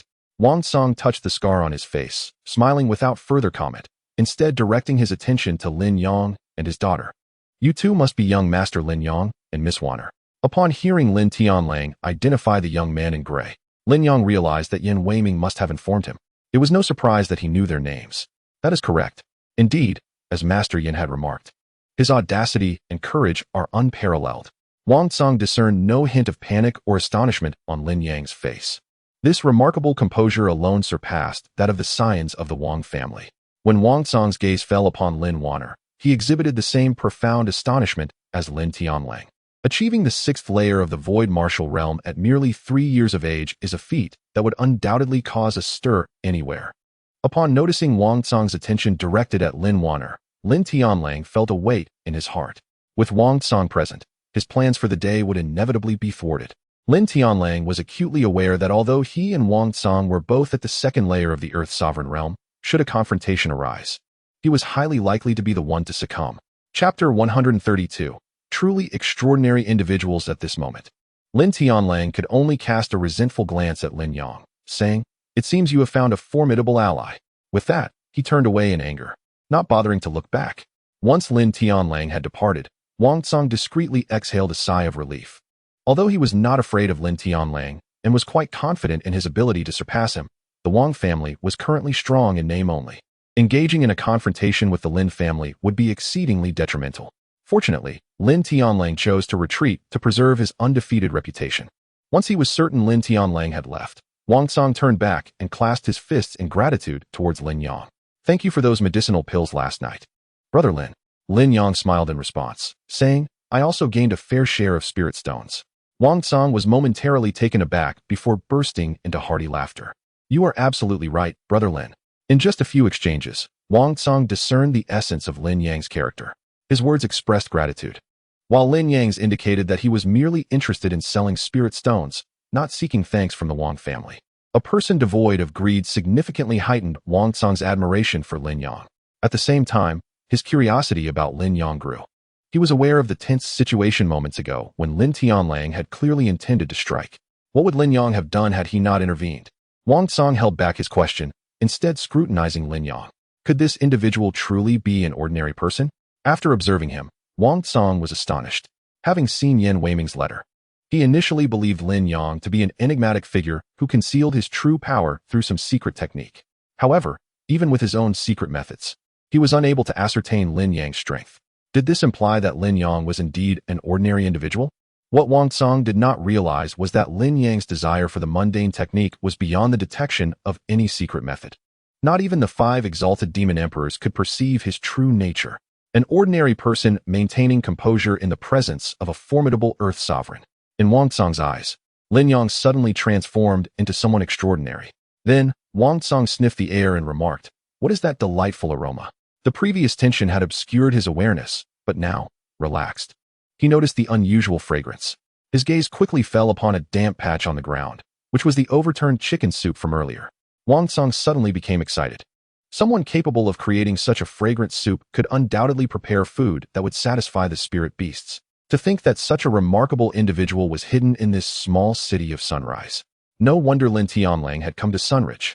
With this realization, Wang Song felt a surge of urgency. Could this person have been preempted by Lin Tianlang?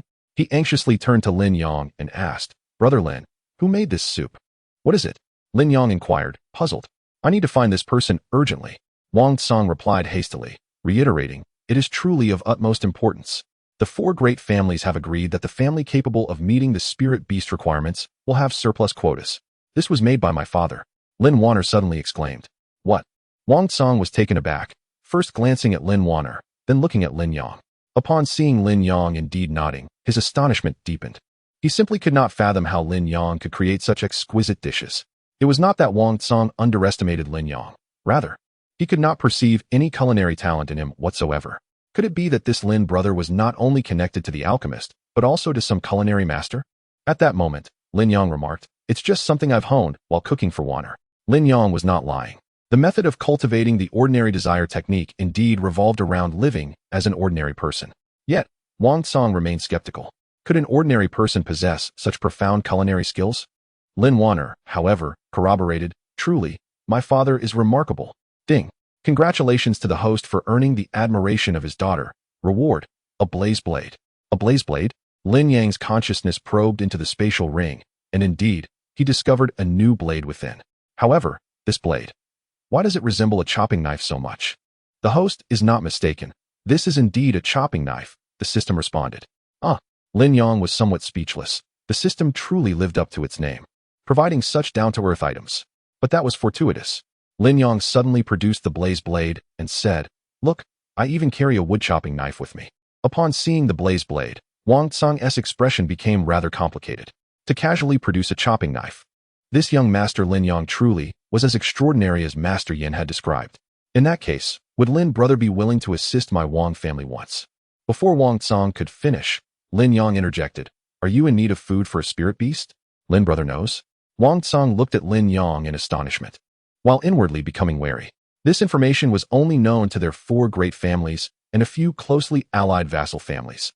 How did Lin Yang come to know? Lin Yang did not conceal anything and briefly recounted the situation regarding the Ding family. Upon hearing this, Wang Tsang sighed in relief, feeling immense admiration for Lin Yang. In that case, would Lin brother be willing to help the Wang family? Of course, feel free to state any conditions. Lin Yang pondered for a moment before agreeing. The Wang family appeared to be far more reliable than the Lin family. Moreover, Lin Yang found this mysterious secret realm exceedingly intriguing. It was not that he sought anything for himself, but rather wished for Lin Wan'er to undergo some trials within, perhaps leading to unexpected fortunes. Seeing Lin Yang's agreement, Wang Tsang was overjoyed, never expecting such a significant gain from this visit.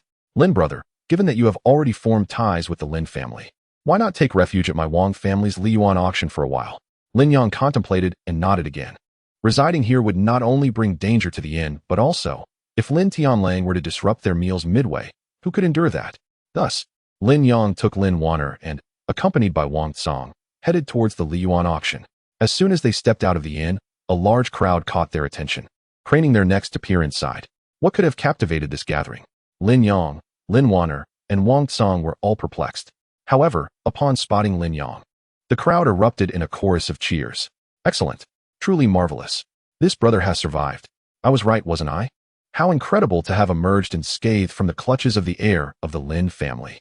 It turned out that this assembly had gathered in response to Lin Tianlong's furious approach, and after hearing an eyewitness recount the earlier confrontation between Lin Yang and manager He, they were genuinely concerned for Lin Yang's safety. Now, witnessing Lin Yang emerge unscathed, many expressed their elation. After their excitement, the crowd's attention shifted to Wang Tsang beside Lin Yang, sparking their curiosity. Who is this individual? Chapter 133. The acquisition of a devoted admirer. Those who had heard of Wang Tsang's legendary tales immediately recognized the scars adorning his face and exclaimed with fervor, "It is the heir of the Wang family. The heir of one of the 4 prominent families." This revelation ignited considerable excitement among the crowd. The astonishment stemmed not only from Wang Tsang's appearance, but also from the speculations surrounding Lin Yang's identity. To have provoked the heir of one of the 4 great families, only to have another heir come to his defense, what manner of person could he possibly be? Lin Yang was nearly engulfed by onlookers as he made his way to the Liyuan auction house. After finally escaping the multitude of gazes, he was soon surrounded by the staff of the auction house, showering him with warmth and inquiries. This was primarily due to the several broken martial pills Lin Yang had provided the previous night, which had granted them substantial rewards in spiritual stones. Moreover, 10 additional broken martial pills remained unsold. In their eyes, Lin Yang had become a veritable deity of wealth. Not only Lin Yang, but also his daughter, Lin Wan'er, received exceptional treatment. With her exquisite beauty, she was adored by all, treated like a little princess and attended to with the utmost care. Lin Yang, seated with Wang Tsang and Yin Weiming, sipped tea as he observed Lin Wan'er reveling in the attention, a smile gracing his lips. He thought to himself how he needed to locate Xian and find a retinue for his daughter. Wang Tsang inquired, "Brother Lin, your accent suggests you are not from the central region." Lin Yang nodded, replying, "I hail from the eastern region." A flicker of surprise crossed Wang Tsang's eyes. He had heard of a recent battle in that area, and he asked, "Are you aware of the recent conflict there?" Lin Yang nodded, choosing to remain vague, stating, "I have heard a little about it." Wang Tsang chuckled softly, a hint of self-deprecation in his demeanor. After all, Lin Yang was an ordinary man. unlikely to have participated in such a grand confrontation. Yin Weiming, chuckling, added, "Do not take offense, my young friend. The young master is simply fascinated by a figure who emerged during that battle, a veritable warrior who claimed victory single-handedly. And he holds that individual in high regard." Lin Yang could not help but touch his nose, surprised to discover he had admirers. He refrained from revealing his identity, instead saying, "I see. I have also heard of that person. They indeed seem formidable." Upon hearing Lin Yang mention the mysterious individual, Wang Cong's interest peaked. "Brother Lin, I have heard from participants of that battle that the person was initially an unnoticed individual, someone whom no one paid heed to. Yet, when the forces of the demon cultivators gained the upper hand, this person suddenly stepped forth. With unparalleled might, they eliminated several demon cultivators and secured victory. Such a person is a true role model for our generation."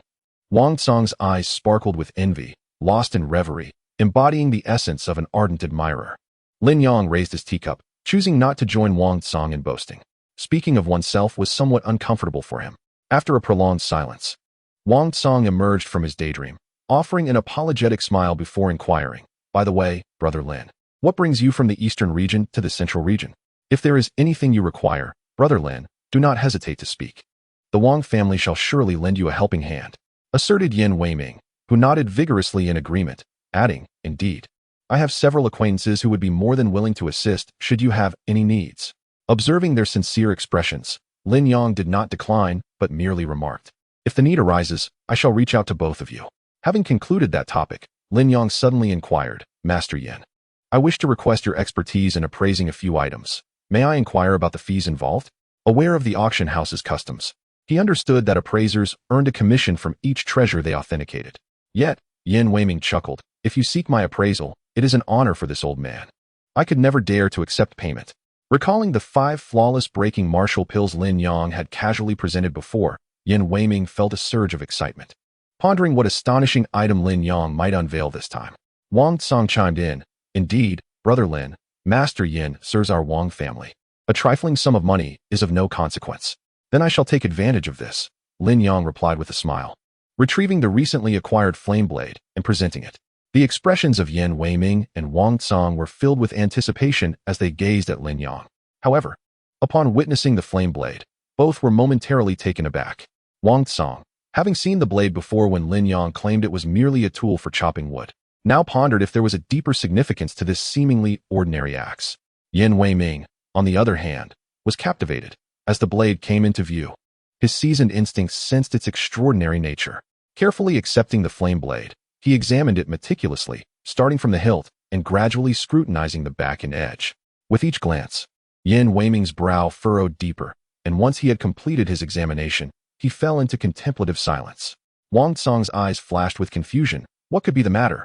Was it possible that even Master Yin could not discern the origins of this axe? This thought sent a jolt through Wang Cong, for Yin Weiming, a revered figure among the 4 great families, possessed an undeniable prowess in appraisal. It was said that within the entire Zhongtian continent, there was hardly an item that Master Yin could not identify.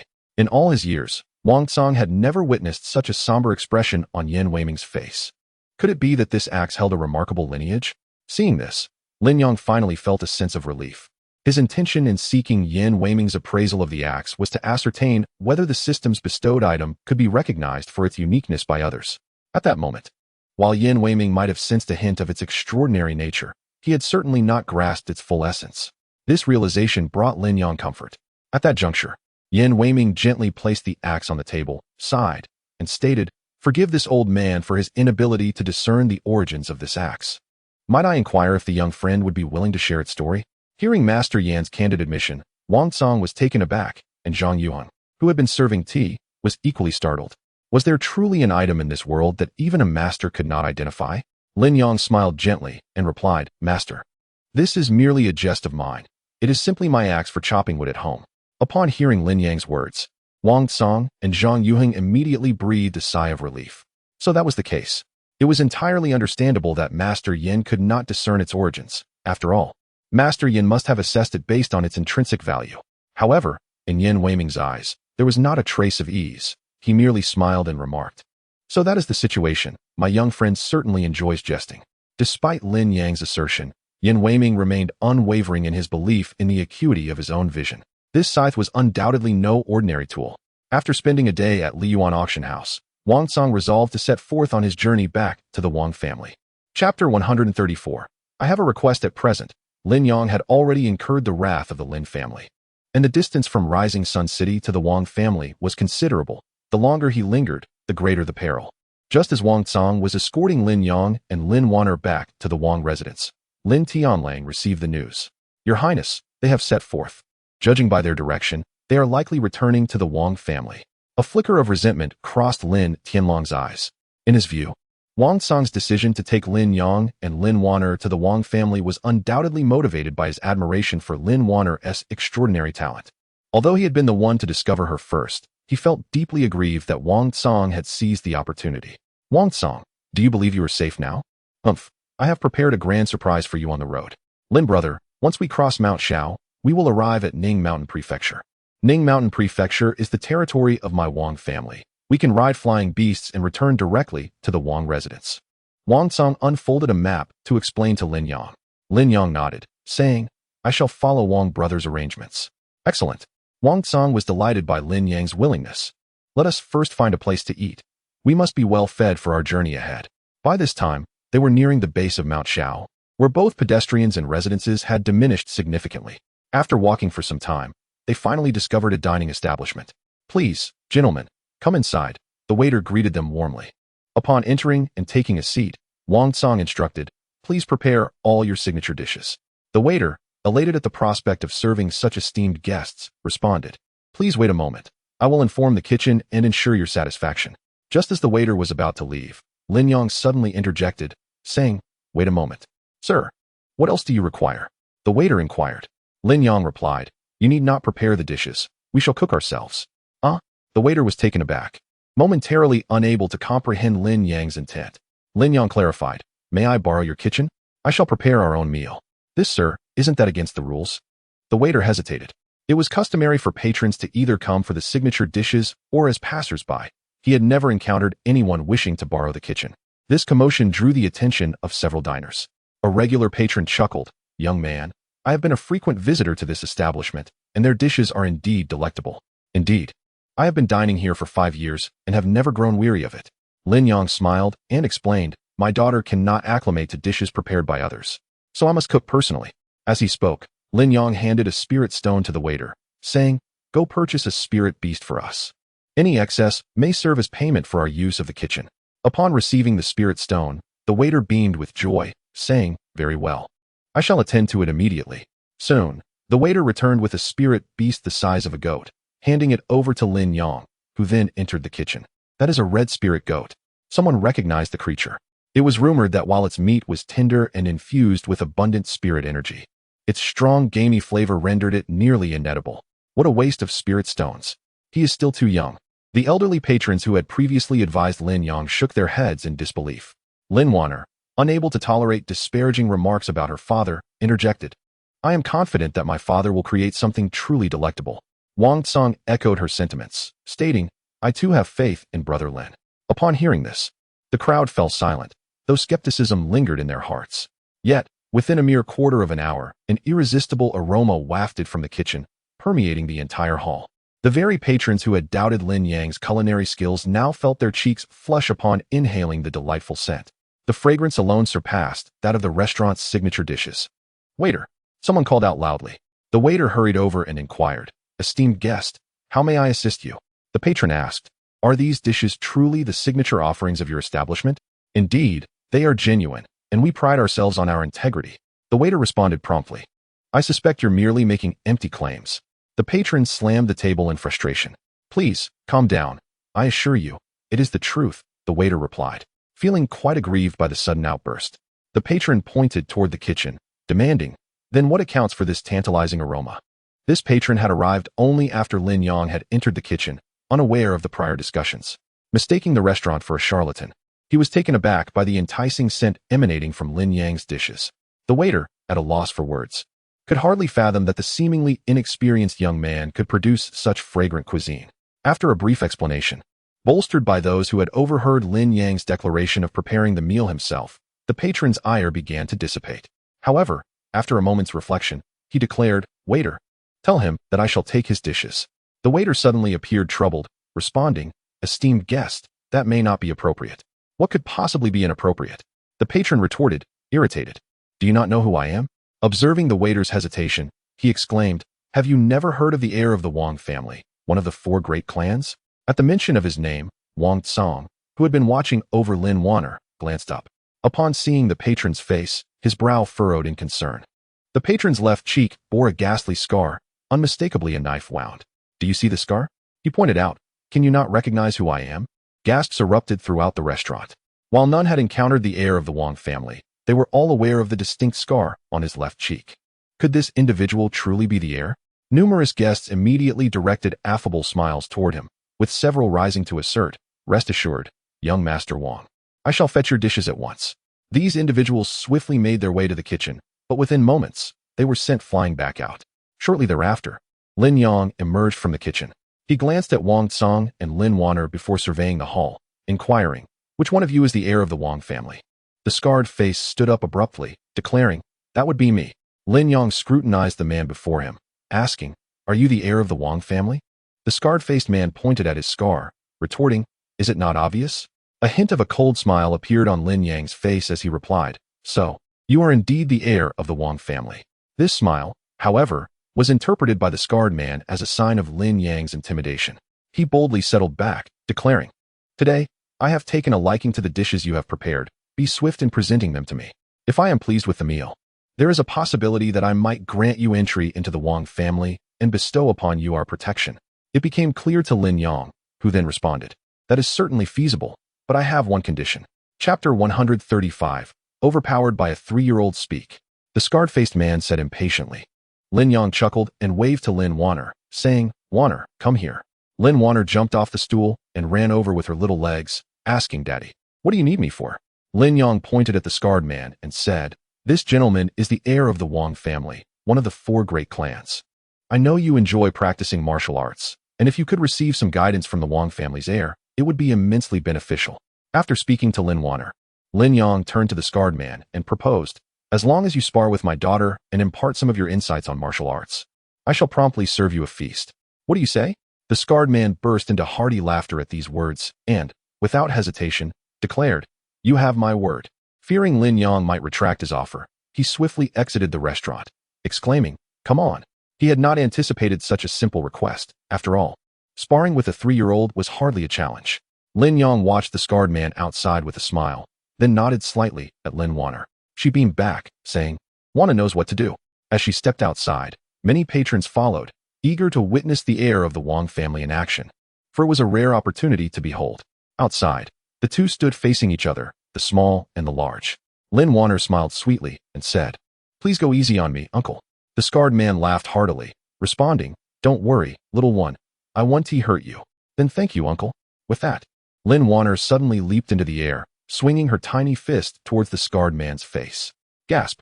The scarred man and the onlookers were astounded. This delicate-looking child actually possessed strength? Initially surprised, the scarred man quickly regained his composure. After all, if she had some cultivation, he had to be cautious. But he felt no alarm. He was a formidable warrior at the 3rd level of the virtual martial realm. Even with one hand, he wouldn't lose to a 3-year-old. With that thought, the man extended his right hand, intending to grasp Lin Wan'er's incoming punch.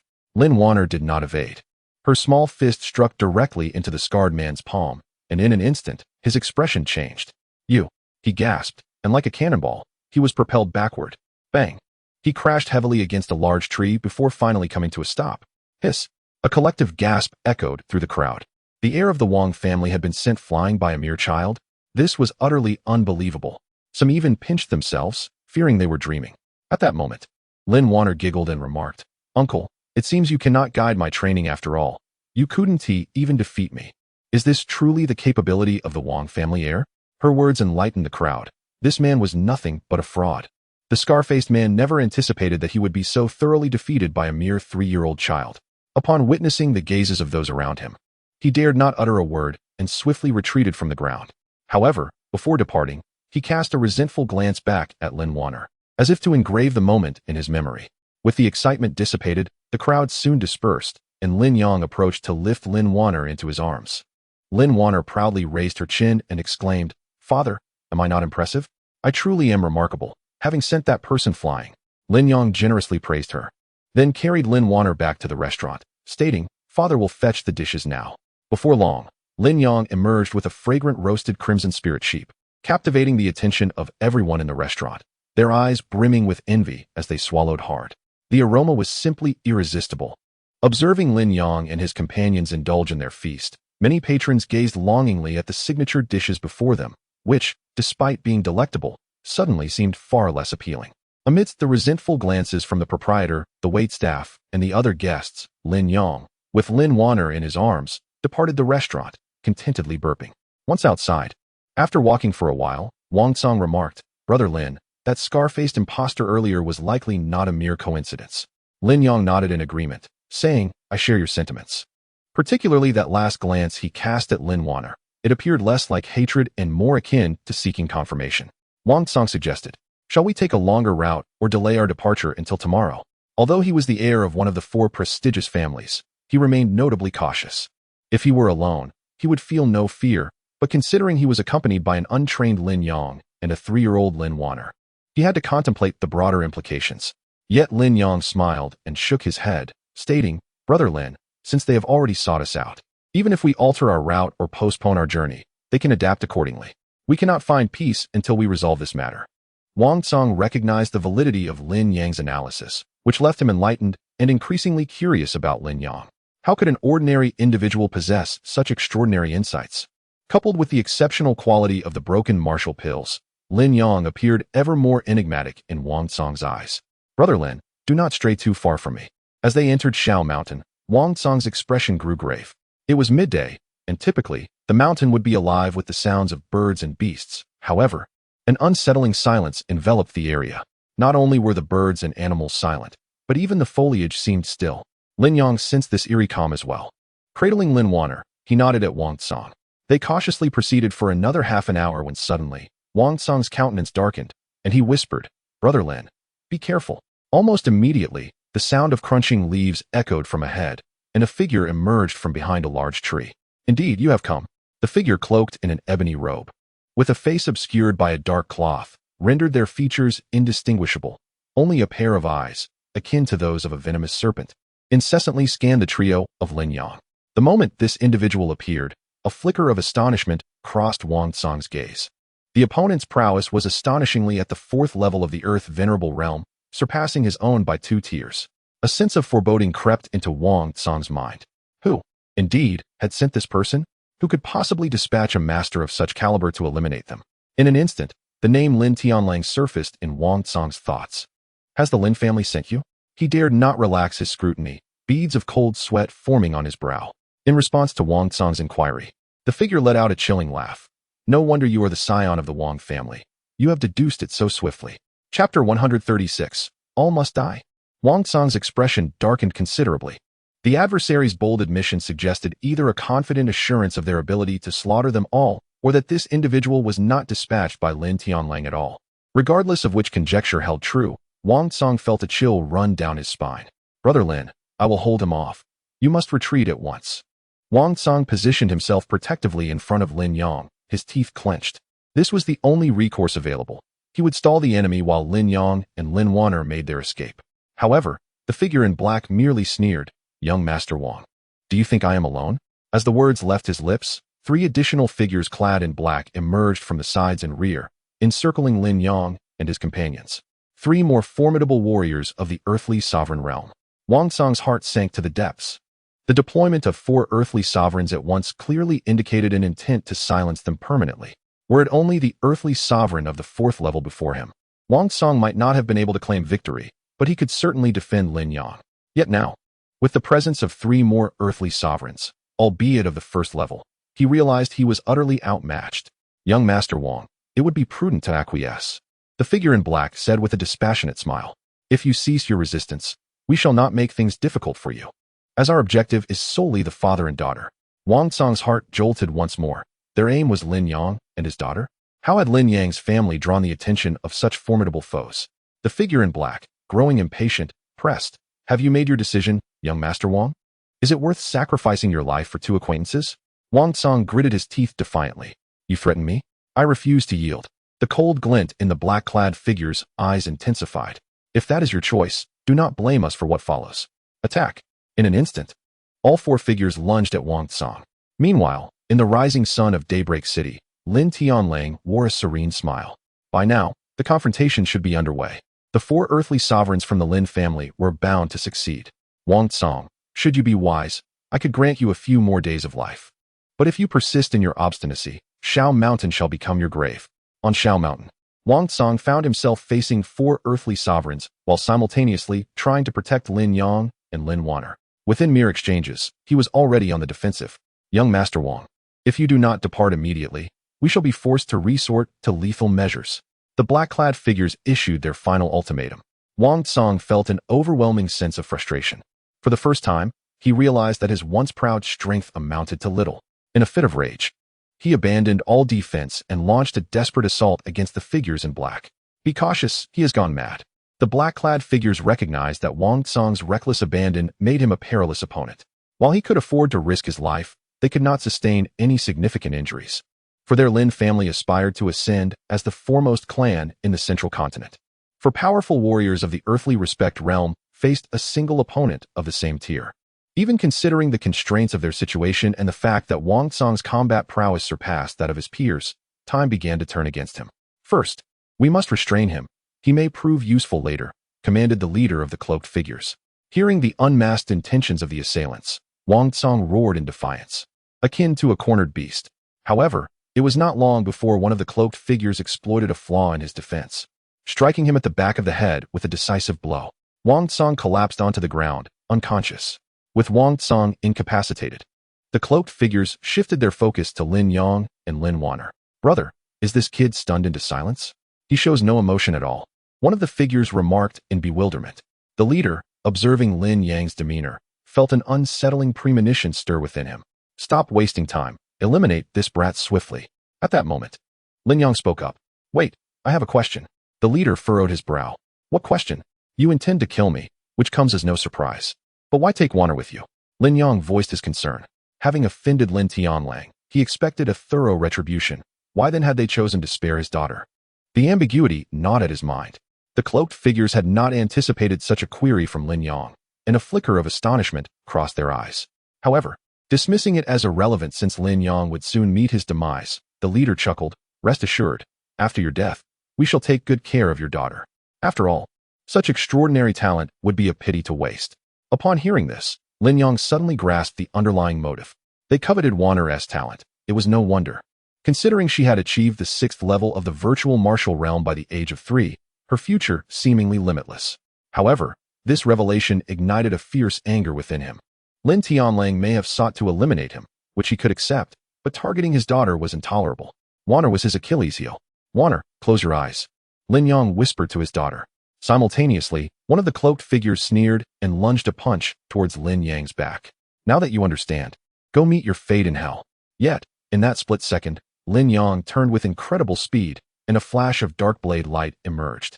In an instant, this first-layer earthly respect warrior, capable of establishing a sect in the central sky continent, was cleaved in two. Lin Yang, wielding the blazing blade, bore an icy gaze. The remaining 3 cloaked figures stood frozen in shock. What had they just witnessed? That seemingly unremarkable boy had slain their 3rd member with a single strike? Their eyes fixated on the bloodless weapon, a sudden clarity settled in. Its shape was uniquely reminiscent of a chopping knife. You shall all perish. Lin Yang's deep voice suddenly resonated, akin to a demon emerging from the depths of hell. This is bad. This lad has been concealing his true power. Let's attack together. The leader of the black-clad figures exclaimed, realizing the gravity of the situation. The other 2 figures, clad in black, also comprehended the peril they faced, a glimmer of fear flashing in their eyes. The previous strike had already left them profoundly shaken. Confronted by the simultaneous assault of 3 formidable earthly sovereigns, Lin Yang displayed not an ounce of trepidation, only a fierce intent to kill. With a swift motion, he unleashed a second strike. The second black-clad figure fell lifelessly to the ground. Almost instantaneously, another strike was executed, and yet another black-clad figure collapsed with a thunderous thud. Only the leader remained, his eyes now filled with sheer terror. Chapter 137. A remarkable individual before this youth, even his 3 brothers, all formidable beings of the earthly sovereign realm, fell to a single stroke. At this moment, the cloaked assailant was utterly shattered in spirit, having lost all will to fight. As the third black-clad figure was vanquished, he turned tail and fled without hesitation. This young man was simply beyond his capabilities. With a cold smile gracing his lips, Lin Yang regarded the escaping figure. Attempting to flee? Would he succeed? Without a moment's hesitation, Lin Yang executed a diagonal slash. The fleeing black-clad man felt a chill pierce his heart and lost all sensation. Having dealt with the assailants, Lin Yang sheathed the fierce sun blade and swiftly lifted the still unconscious Wang Tsang, making his exit from the scene. Not long after Lin Yang departed with Wang Tsang and Lin Wan'er, the scarred face of the defeated man from the tavern slumped to the ground, his body collapsing in weakness. Cold sweat drenched his visage as his eyes, filled with terror, surveyed the scene, his mind in turmoil. Had he not fortuitously acquired a treasure that concealed his aura, his fate would have mirrored that of the black-clad figures. The scarred man dared not glance back at the scene and fled down the mountain, racing frantically towards the rising sun city. Meanwhile, Lin Tianlang, under the attentive care of manager He, was joyfully perusing the records of the Jyotai auction over the past 2 years. Suddenly, an announcement came from outside. "Young master, the scarred one has returned." "Oh, so soon?" Lin Tianlang expressed surprise, but upon recalling that the Lin family had dispatched for earthly sovereigns, he chuckled and instructed, "Allow him entry." He then turned his gaze towards the door, eager to hear the promising news the scarred one would bring. Stumbling into the room, the scarred one's face bore the marks of terror, his demeanor reflecting a man still in shock. Upon noticing the scarred one's expression, Lin Tianlang's heart sank. What could have transpired to elicit such a reaction? As the scarred one finally regained his composure upon seeing Lin Tianlang, he fell to his knees with a thud, exclaiming, "Young master, you must save me." "Manager," he admonished, "speak clearly about what has happened." The scarred one hastily replied, "That individual. He is a veritable god of death. Young master, you must rescue me." His words were disjointed and illogical. Yet Lin Tianlang felt a heavy weight settle in his heart as he swiftly retrieved a calming pill, placing it in the scarred one's mouth. "Now recount the events as they unfolded." The scarred one steadied himself, recalling the harrowing scene, his complexion paling and his body trembling uncontrollably. "I witnessed the young man. One stroke for each, slaying all 4 of our esteemed elders." "What?" Though Lin Tianlang had steeled himself for bad news, he leaped from his chair at this revelation. All 4 of his uncles had perished? He could scarcely believe it, exclaiming, "For earthly sovereigns, all dead?" Yes, indeed. The scarred one too struggled to accept this grim reality, but it was what he had witnessed with his own eyes. With a sudden loss of balance, Lin Tianlang collapsed to the ground, his gaze vacant and bewildered. It is impossible, utterly inconceivable. How could Wang Tsang possess such formidable strength? In Lin Tianlang's perspective, the young man referred to by the old scar must be Wang Tsang. However, the old scar insisted, "No, it is not Wang Tsang. It is another young man. The one holding a child." Nonsense. Before Lin Tianlang could react, he, the manager, erupted into a tirade. "Are you referring to that Lin Yang? Impossible. That boy, as the heir has stated, possesses no realm whatsoever." Lin Tianlang also found this hard to believe. He had clearly investigated, and Lin Yang was merely an ordinary person. How could he possibly have slain 4 elders at the earthly respect realm? "I assure you, everything I said is true. I witnessed it with my own eyes." The old scar was nearly in tears, lamenting that had he known that the young man could dispatch earthly respect elders with a mere stroke, he would have dared not inquire about news at the restaurant. If that young man discovered his affiliation with the Lin family, what chance of survival would he have? At this moment, Lin Tianlang exhaled in relief, confident in his judgment. Lin Yang could not have single-handedly killed 4 elders. Undoubtedly, there were experts assisting him from the shadows. The scene must have been too gruesome, and the old scar was likely so frightened that he was speaking nonsensically. "Take him away and keep a close watch on him," Lin Tianlang commanded, a flicker of resentment crossing his eyes. "Lin Yang, I will remember this debt." Unbeknownst to Lin Yang, this debt would ultimately circle back to him. Once he could no longer see the harrowing scenes, he set down Wang Tsang and gently said, "All right, Wan'er, you may open your eyes now." His tender tone contrasted sharply with the previous intensity. Lin Wan'er opened her big eyes, gazing at the transformed surroundings, and clapped her hands joyfully. "Daddy is so impressive. The bad guys have all been driven away. Ding. Congratulations, host, you have gained your daughter's admiration. Reward, 50 years of cultivation and the chopping wood blade technique." The chopping wood blade technique? Upon hearing this reward, Lin Yang couldn't help but question, "System, does chopping wood require a technique?" Response to host. This chopping wood blade technique is designed to complement the fierce sun blade. When used together, the effect is significantly enhanced. Lin Yang, upon hearing this, found himself somewhat speechless. However, he indeed lacked any remarkable martial skills, though the name-chopping wood blade technique seemed rather trivial. It must possess merit if it could be paired with the fierce sunblade. Nevertheless, this was not the time for perusal. Lin Yang set Wan'er down and proceeded to rouse Wang Tsang. Wang Tsang opened his eyes groggily, immediately leaping to his feet in a state of heightened alert. Upon realizing the surroundings were quiet, he looked perplexed. Where are the dark-clad figures? Suddenly, he was struck with panic, exclaiming, "Lin, brother! Wan'er! Wan'er! Uncle, I'm right here!" Came Wan'er's innocent voice from behind Wang Tsang. "Wan'er, brother Lin, are you both unharmed?" Seeing Lin Yang and Lin Wan'er safe and sound, Wang Tsang was overwhelmed with astonishment and joy. "Yes, we are fine." After a moment of happiness, Wang Tsang's confusion returned. "But what of the dark-clad figures? How could they have let you go?" To this inquiry, Lin Yang had already prepared his response. "Brother Wang, after you were rendered unconscious, those 4 individuals clad in black intended to strike at me. However, a remarkable figure suddenly descended from the heavens, dispatching each of them with a single blow, and subsequently brought us here." A remarkable figure? Descending from the heavens? Upon hearing this, Wang Tsang found it hard to believe. The tale seemed utterly absurd. Lin Yang nodded earnestly, insisting, "It is true. Otherwise, how could we possibly find ourselves in this place?" Lin Yang leaped into the air, and upon realizing they had reached the mountain summit, his face was etched with confusion. Is it truly so? If not, how could the black-clad figures have vanished? And how did we arrive at the mountaintop? It simply does not add up. What did this remarkable figure look like? Where did he go? Wang Tsang inquired as soon as he landed. Chapter 138. The token of the Shao family. What realm must one possess to slay a formidable earth sovereign with a single strike? Could it be that of a celestial sovereign? Wang Tsang's heart ignited with fervor. To have the honor of apprenticing under a celestial sovereign, or even to receive a mere word of guidance, would undoubtedly propel his strength to unprecedented heights. The esteemed figure appeared quite aged, his beard flowing abundantly. Yet his whereabouts remained a mystery. He descended from the heavens and departed just as swiftly. Lin Yang countered with playful banter. Upon hearing this, Wang Tsang could not help but thump his thigh in frustration.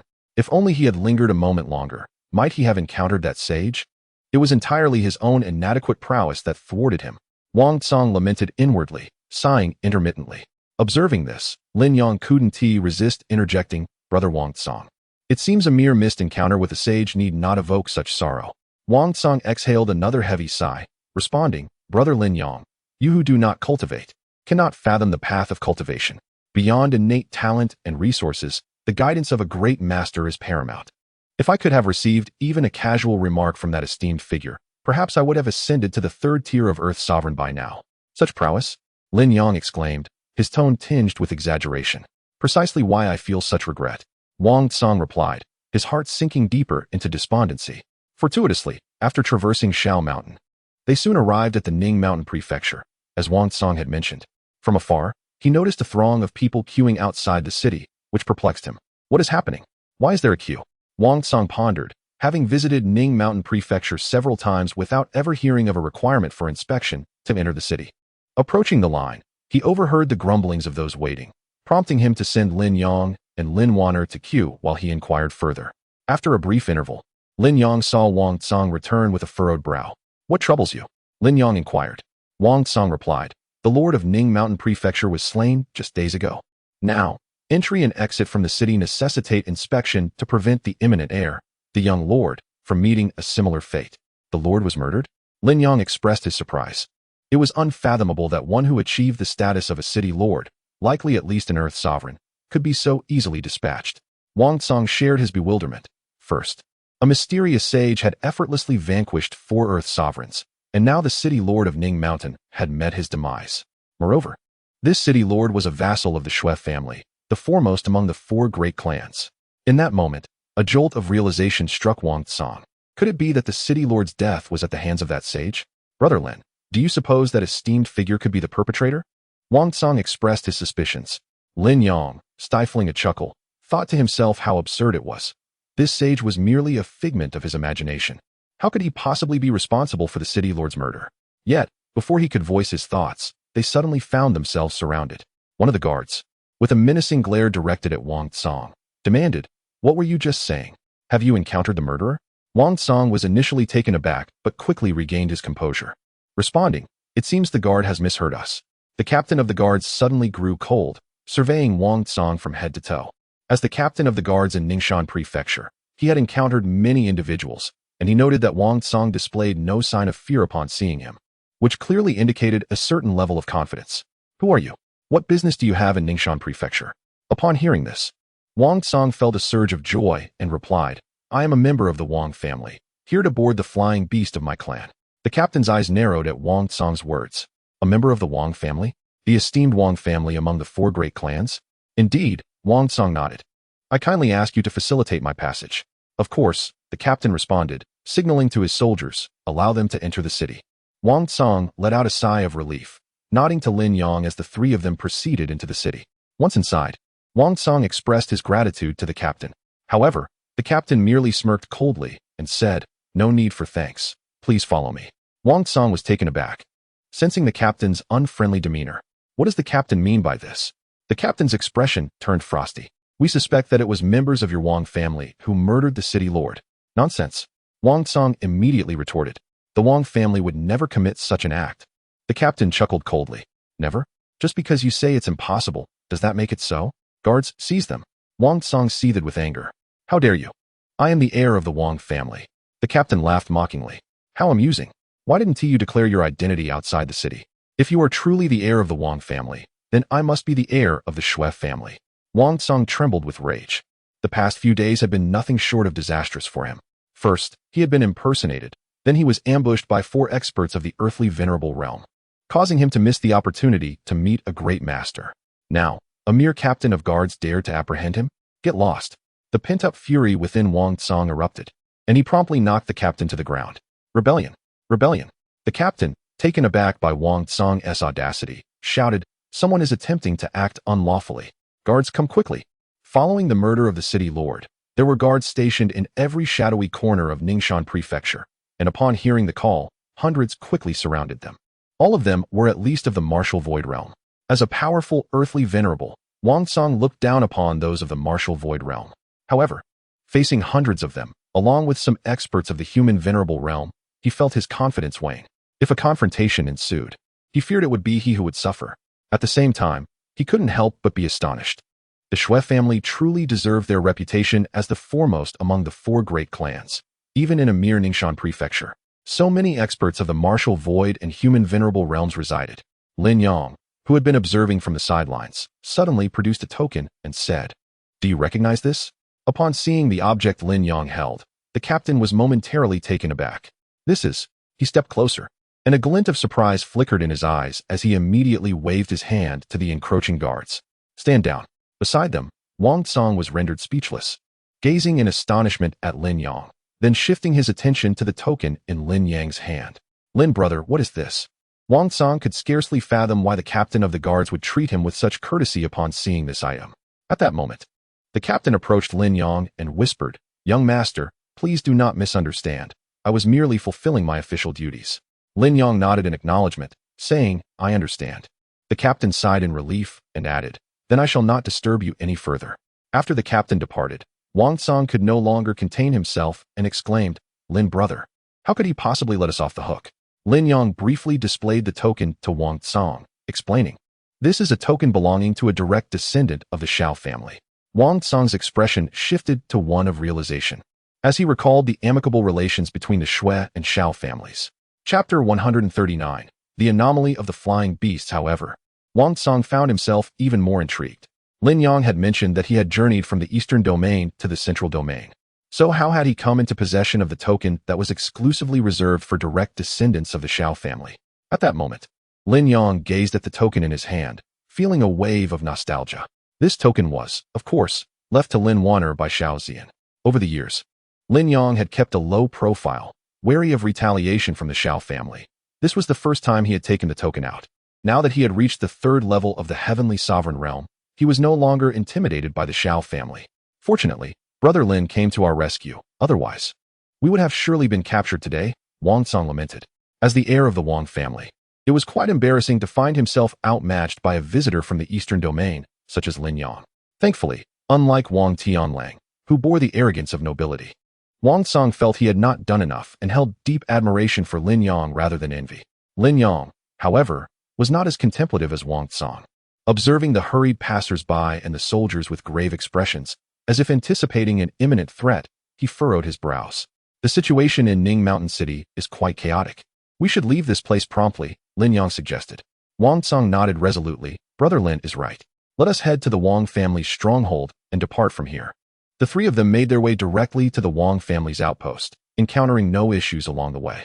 However, upon arrival, they found the gates tightly shut. Wang Song stepped forward and knocked on the door, prompting a cautious voice from within. Who goes there? It is I, Wang Song. Upon revealing his identity, the door swung open, and the individual inside was taken aback, exclaiming, "Ah, it is the heir. Please come in." Yet, Wang Song did not enter immediately. He turned to Lin Yang, saying, "Brother Lin, please, step inside." The doorkeeper's eyes widened in astonishment, utterly shocked to witness the heir's courtesy towards another. Once inside, the doorkeeper secured the door tightly and, with a look of delight, inquired, "Heir, has the family devised a remedy for the six-winged bird?" "Remedy for the six-winged bird?" Wang Song questioned with a puzzled expression. "What has happened to the six-winged bird?" The doorkeeper's expression faltered. "You do not know, heir?" Wang Song replied, "I have been away from the family for a few days. I merely passed through here today, intending to borrow the six-winged bird for my return." "Ah, I see." The doorkeeper's face brightened momentarily before he wore a wry smile. "Heir, if you wish to borrow the six-winged bird, I fear you may have to wait for a while." "What exactly is going on?" Wang Song pressed for clarification. The doorkeeper explained, "For some unknown reason, the six-winged bird has become exceedingly agitated these past few days, injuring several of the young disciples responsible for its care.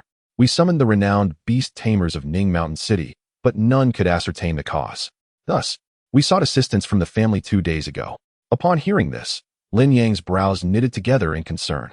He immediately connected the unusual behavior of the six-winged bird with the recent assassination of the city lord. The two events transpired almost simultaneously. Could there be a connection?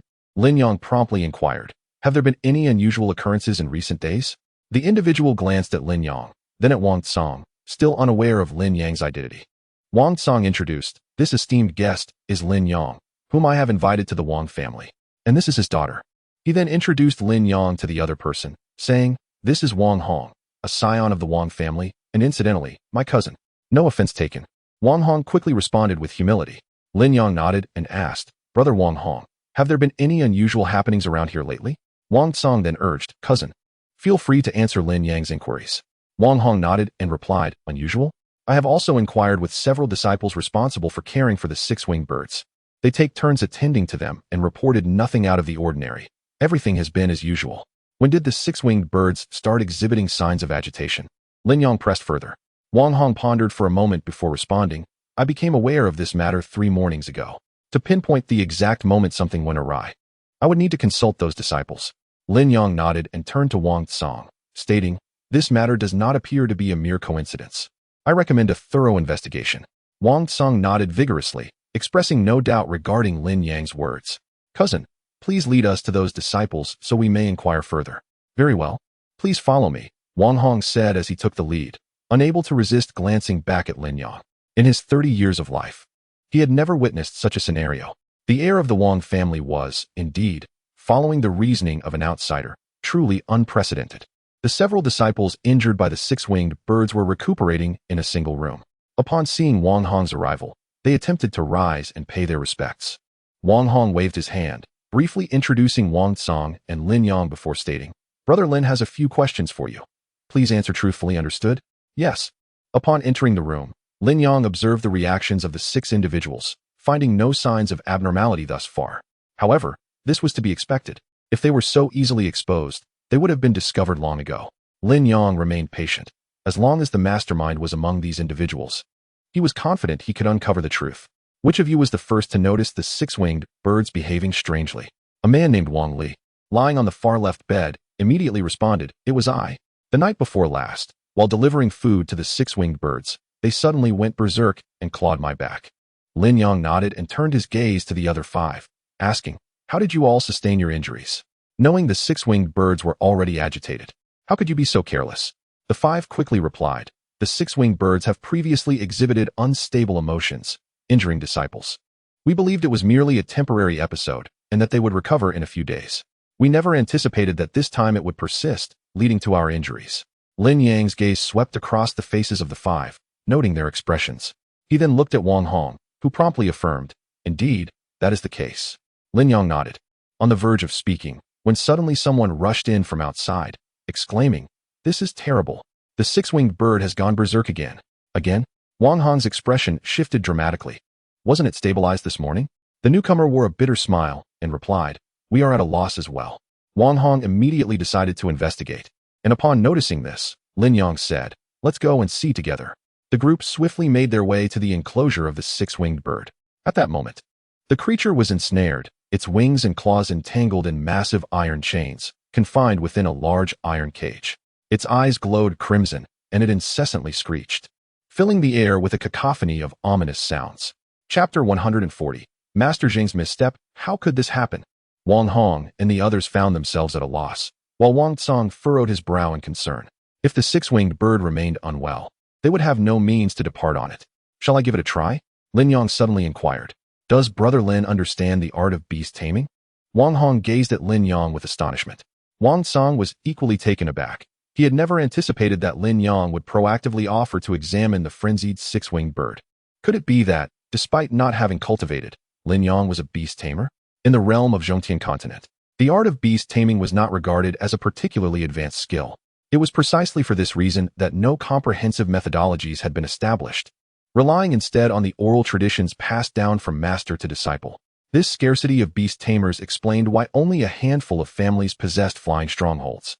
However, Lin Yang resolutely shook his head, stating, "I do not understand." Wang Tsong and Wang Hong were momentarily dumbfounded by Lin Yang's unequivocal declaration of ignorance. If he did not comprehend, what was there to observe? Before Wang Tsong could inquire further, another individual rushed over, beaming with excitement, exclaiming, "They've arrived. Someone from the clan is here." Wang Hong was instantly elated, not even pausing to greet Wang Tsong, and hurried off to welcome the guests. Soon, an elderly man approached, accompanied by Wang Hong and another member of the Wang family. Upon seeing Wang Tsong, the young Wang family member promptly bowed and addressed him, "Your Highness." He then introduced the elder, saying, "Your Highness, this is Master Zheng Tian, renowned as Little Fan Tian in the art of beast taming." Wang Tsong was taken aback and quickly bowed to the elder, exclaiming, "So it is Master Zheng." Though the art of beast taming was not particularly formidable, those who reached an elite level were still accorded respect. Zheng Tian was certainly among the most formidable beast tamers in the entire Zhongtian continent, and his title of Little Fan Tian likened him to the greatest beast tamer in the continent's history. Seeing Wang Tsong, the heir of the Wang family, show such deference, Zheng Tian felt a surge of joy, remarking, "Your Highness need not be so formal." However, upon catching sight of Lin Yang, a flicker of displeasure crossed his eyes. While the heir of the Wang family treated him with utmost respect, this individual showed no reaction whatsoever. Zheng Tian felt he had not received the respect he deserved. And who might this be? Wang Tsong, sensing Zheng Tian's discontent, swiftly introduced, "This is Lin Yang, my good friend." Even if Zheng Tian was still displeased, he could not express it openly, lest he offend the heir of the Wang family. With a huff of annoyance, he adopted a professional demeanor and directed his gaze toward the still agitated six-winged bird, stating, "Is this the six-winged bird that suddenly attacked?" Master Zheng's keen insight was indeed admirable, as he discerned the situation at a glance. Wang Hong hastily offered a compliment, though anyone with sight could have made the observation. Being praised still lifted Zheng Tian's spirits. "Very well, let me take a look," Zheng Tian said, proceeding towards the iron cage. "Master Zheng, be cautious. The six-winged bird is now capable of causing harm." Yet, Zheng Tian merely smiled and replied, "Do not worry." As he spoke, he unleashed his formidable aura, the presence of a peak human sovereign. A glimmer of astonishment flickered in Wang Tsong's eyes. He had never anticipated that Master Zheng was not only a master beast tamer, but also a formidable peak human sovereign. Only Lin Yang maintained an expression of indifference, seemingly unfazed by the unfolding events. At that moment, Zheng Tian approached the six-winged bird and suddenly bellowed, "Silence!" To everyone's astonishment, the agitated bird gradually calmed in response to his command. Remarkable. Wang Hong and the others were left in awe. They too were beast tamers. Yet they felt utterly inferior in comparison to Zheng Tian. They had spent 3 arduous days, even losing a few strands of hair, struggling to pacify the six-winged bird. But to no avail. Yet Zheng Tian, with but a single shout, had managed to subdue the creature. The disparity in their abilities was glaringly evident. Though Zheng Tian did not turn around, he could sense the astonished gazes upon his back, a smile creeping across his face. Establishing a connection with the Wang family would undoubtedly elevate his status in the future. With this thought in mind, Zheng Tian resolved to showcase his full prowess before the heir, Wang Tsong. He stepped forward to examine the six-winged bird. However, just as he reached the creature's feet, the light suddenly dimmed, and he heard someone shout from behind, "Master Zheng, be careful." Zheng Tian looked up to see a sharp beak lunging toward him. What? He was taken aback, having believed he had subdued the six-winged bird. How could it suddenly launch a surprise attack? Without time for further contemplation, he dashed forward to evade the bird's strike. In the chaos, the chains entangling the six-winged bird became tangled, and he stumbled over them, feeling a sharp pain in his back that nearly caused him to lose consciousness. "Master Zheng," Wang Tsong exclaimed in shock, disregarding everything else. His Earth's sovereign strength surged as he rushed in swiftly to rescue Zheng Tian. How could this be possible? Zheng Tian's face was filled with despair, momentarily forgetting the pain in his back. How could he fail to subdue even a six-winged bird? It was not an exceptionally high-level spirit beast. Otherwise, it would not be tamed by the flying beast trainers on the spot. As one of the continent's top beast tamers, subduing a six-winged bird should have been a trivial task for him. Yet today, something had gone awry. Even now, he remained unaware of the cause. I must take another look. At this moment, Wang Tsong had already summoned people to tend to Zheng Tian's bleeding. Though his complexion was pale, Zheng Tian could not suppress his desire to unravel the mystery. "Master Zheng, perhaps it would be better to wait until you have recovered?" Wang Tsong carefully considered his words, adding, "At present, the six-winged bird is already in a state of fury. It may not be prudent to investigate further." However, Zheng Tian did not appreciate Wang Tsong's good intentions. Instead, he proclaimed, "It is precisely because it has become ferocious that the underlying cause can be discerned." Yet, what if the earlier situation were to recur? Wang Tsong hesitated. "It is impossible," Zheng Tian interjected with unwavering confidence. "How about this, Master Zheng? You first subdue it while I cautiously approach to probe the situation. If it truly is subdued, then I would kindly request you to come and take a look, if you would." After a moment's contemplation, Zheng Tian acquiesced, as he had no desire to jeopardize his own life. Thus, Zheng Tian called out once more, "Silence." The six-winged bird immediately fell silent, and cautiously, Wang Tsong advanced closer. As he neared the bird's striking range, his expression grew increasingly grave. Chapter 141. Raising chicks and ducklings. At that moment, the six-winged bird suddenly let out a sharp cry and launched another attack. Fortunately, Wang Tsong, being a master of the Earth's sovereign realm, was well prepared and narrowly evaded the bird's assault. Nonetheless, he was still drenched in cold sweat from the fright. Zheng Tian's expression was one of utmost dismay. His beast-controlling techniques had failed time and again, and in front of so many witnesses, he found it hard to accept. Just then, Lin Yang spoke up. "Let me give it a try." Everyone turned to look at Lin Yang in astonishment, and Zheng Tian directly inquired, "Young man, do you also understand the art of beast control?" The emphasis on young man clearly indicated Zheng Tian's deep displeasure. How could a mere youth surpass him? A top beast master of the continent? Especially since Lin Yang had not shown him much respect earlier, Zheng Tian felt even more uncomfortable. However, before he could express his frustration, Lin Yang smiled and said, "I used to raise chicks and ducklings, so I have some knowledge about these creatures." During his time on Qingyun Peak, after having his cultivation stripped away and acquiring the mundane system, Lin Yang had indeed raised small chicks and ducklings for a while to support himself and Lin Wan'er. The system had even rewarded him with a book called The Taming Secrets. After reading it, Lin Yang found that the chicks and ducklings he raised were indeed different from the ordinary ones. However, he later grew weary of the effort involved and, with the system rewarding him a bow, he opted for hunting instead. What? Everyone's eyes widened in disbelief as they stared at Lin Yang. If he were not a distinguished friend of the prince, they would have burst into laughter. Raising chicks and ducklings, what was that? A farmer? Zheng Tian, however, was unrestrained and laughed heartily, looking at Lin Yang with disdain. Raising chicks and ducklings could hardly qualify as mastery of beast control. Finally, someone could not hold back and chuckled softly. Only Wang Tsong maintained his serious demeanor. Had it been anyone else, he would have likely joined in the laughter. However, since it was Lin Yang making the statement, Wang Tsong's thoughts were entirely different. After all, Lin Yang had left a profound impression on him with his previous displays of skill. "Master Zheng, why not let Brother Lin give it a try? He might surprise us," Wang Tsong suggested. "Prince Wang, are you serious?" Zheng Tian looked at Wang Tsong with a strange expression, even questioning how Wang Tsong had become the heir of the Wang family. Could he really believe such a ridiculous notion? If he can surpass me, I will gladly take him as my master. Zheng Tian scoffed. Lin Yang shook his head, dismissing Zheng Tian's remarks. Take him as a master? That would depend on whether he would accept. Ignoring Zheng Tian's prickly gaze, he walked directly to the iron cage and addressed the six-winged bird, saying, "Be quiet." Lin Yang's voice lacked the authoritative tone of Zheng Tian. It was soft, almost as if he were speaking to a child. Zheng Tian sneered again. Beast control, after all, means to dominate. Without authority, how could one govern? Yet, before this thought could fully form, a chorus of gasps erupted around him. Silence. It truly fell silent. Zheng Tian hastily turned his gaze toward the cage, and in an instant, his eyes widened in disbelief. This was impossible. The once restless six-winged bird had inexplicably calmed down.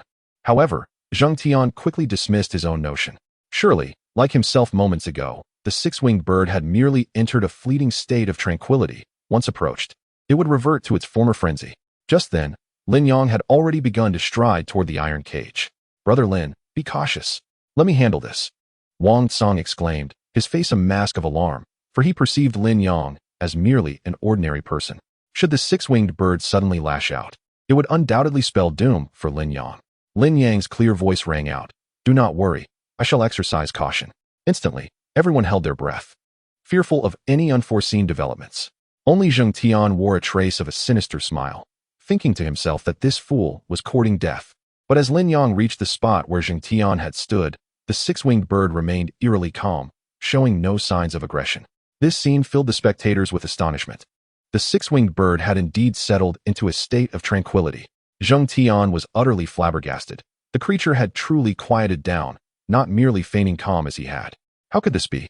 A task that even he, a master beast tamer, could not manage had been resolved by this youth who had only ever tended to chicks and ducklings? Zheng Tian felt dizzy, nearly collapsing.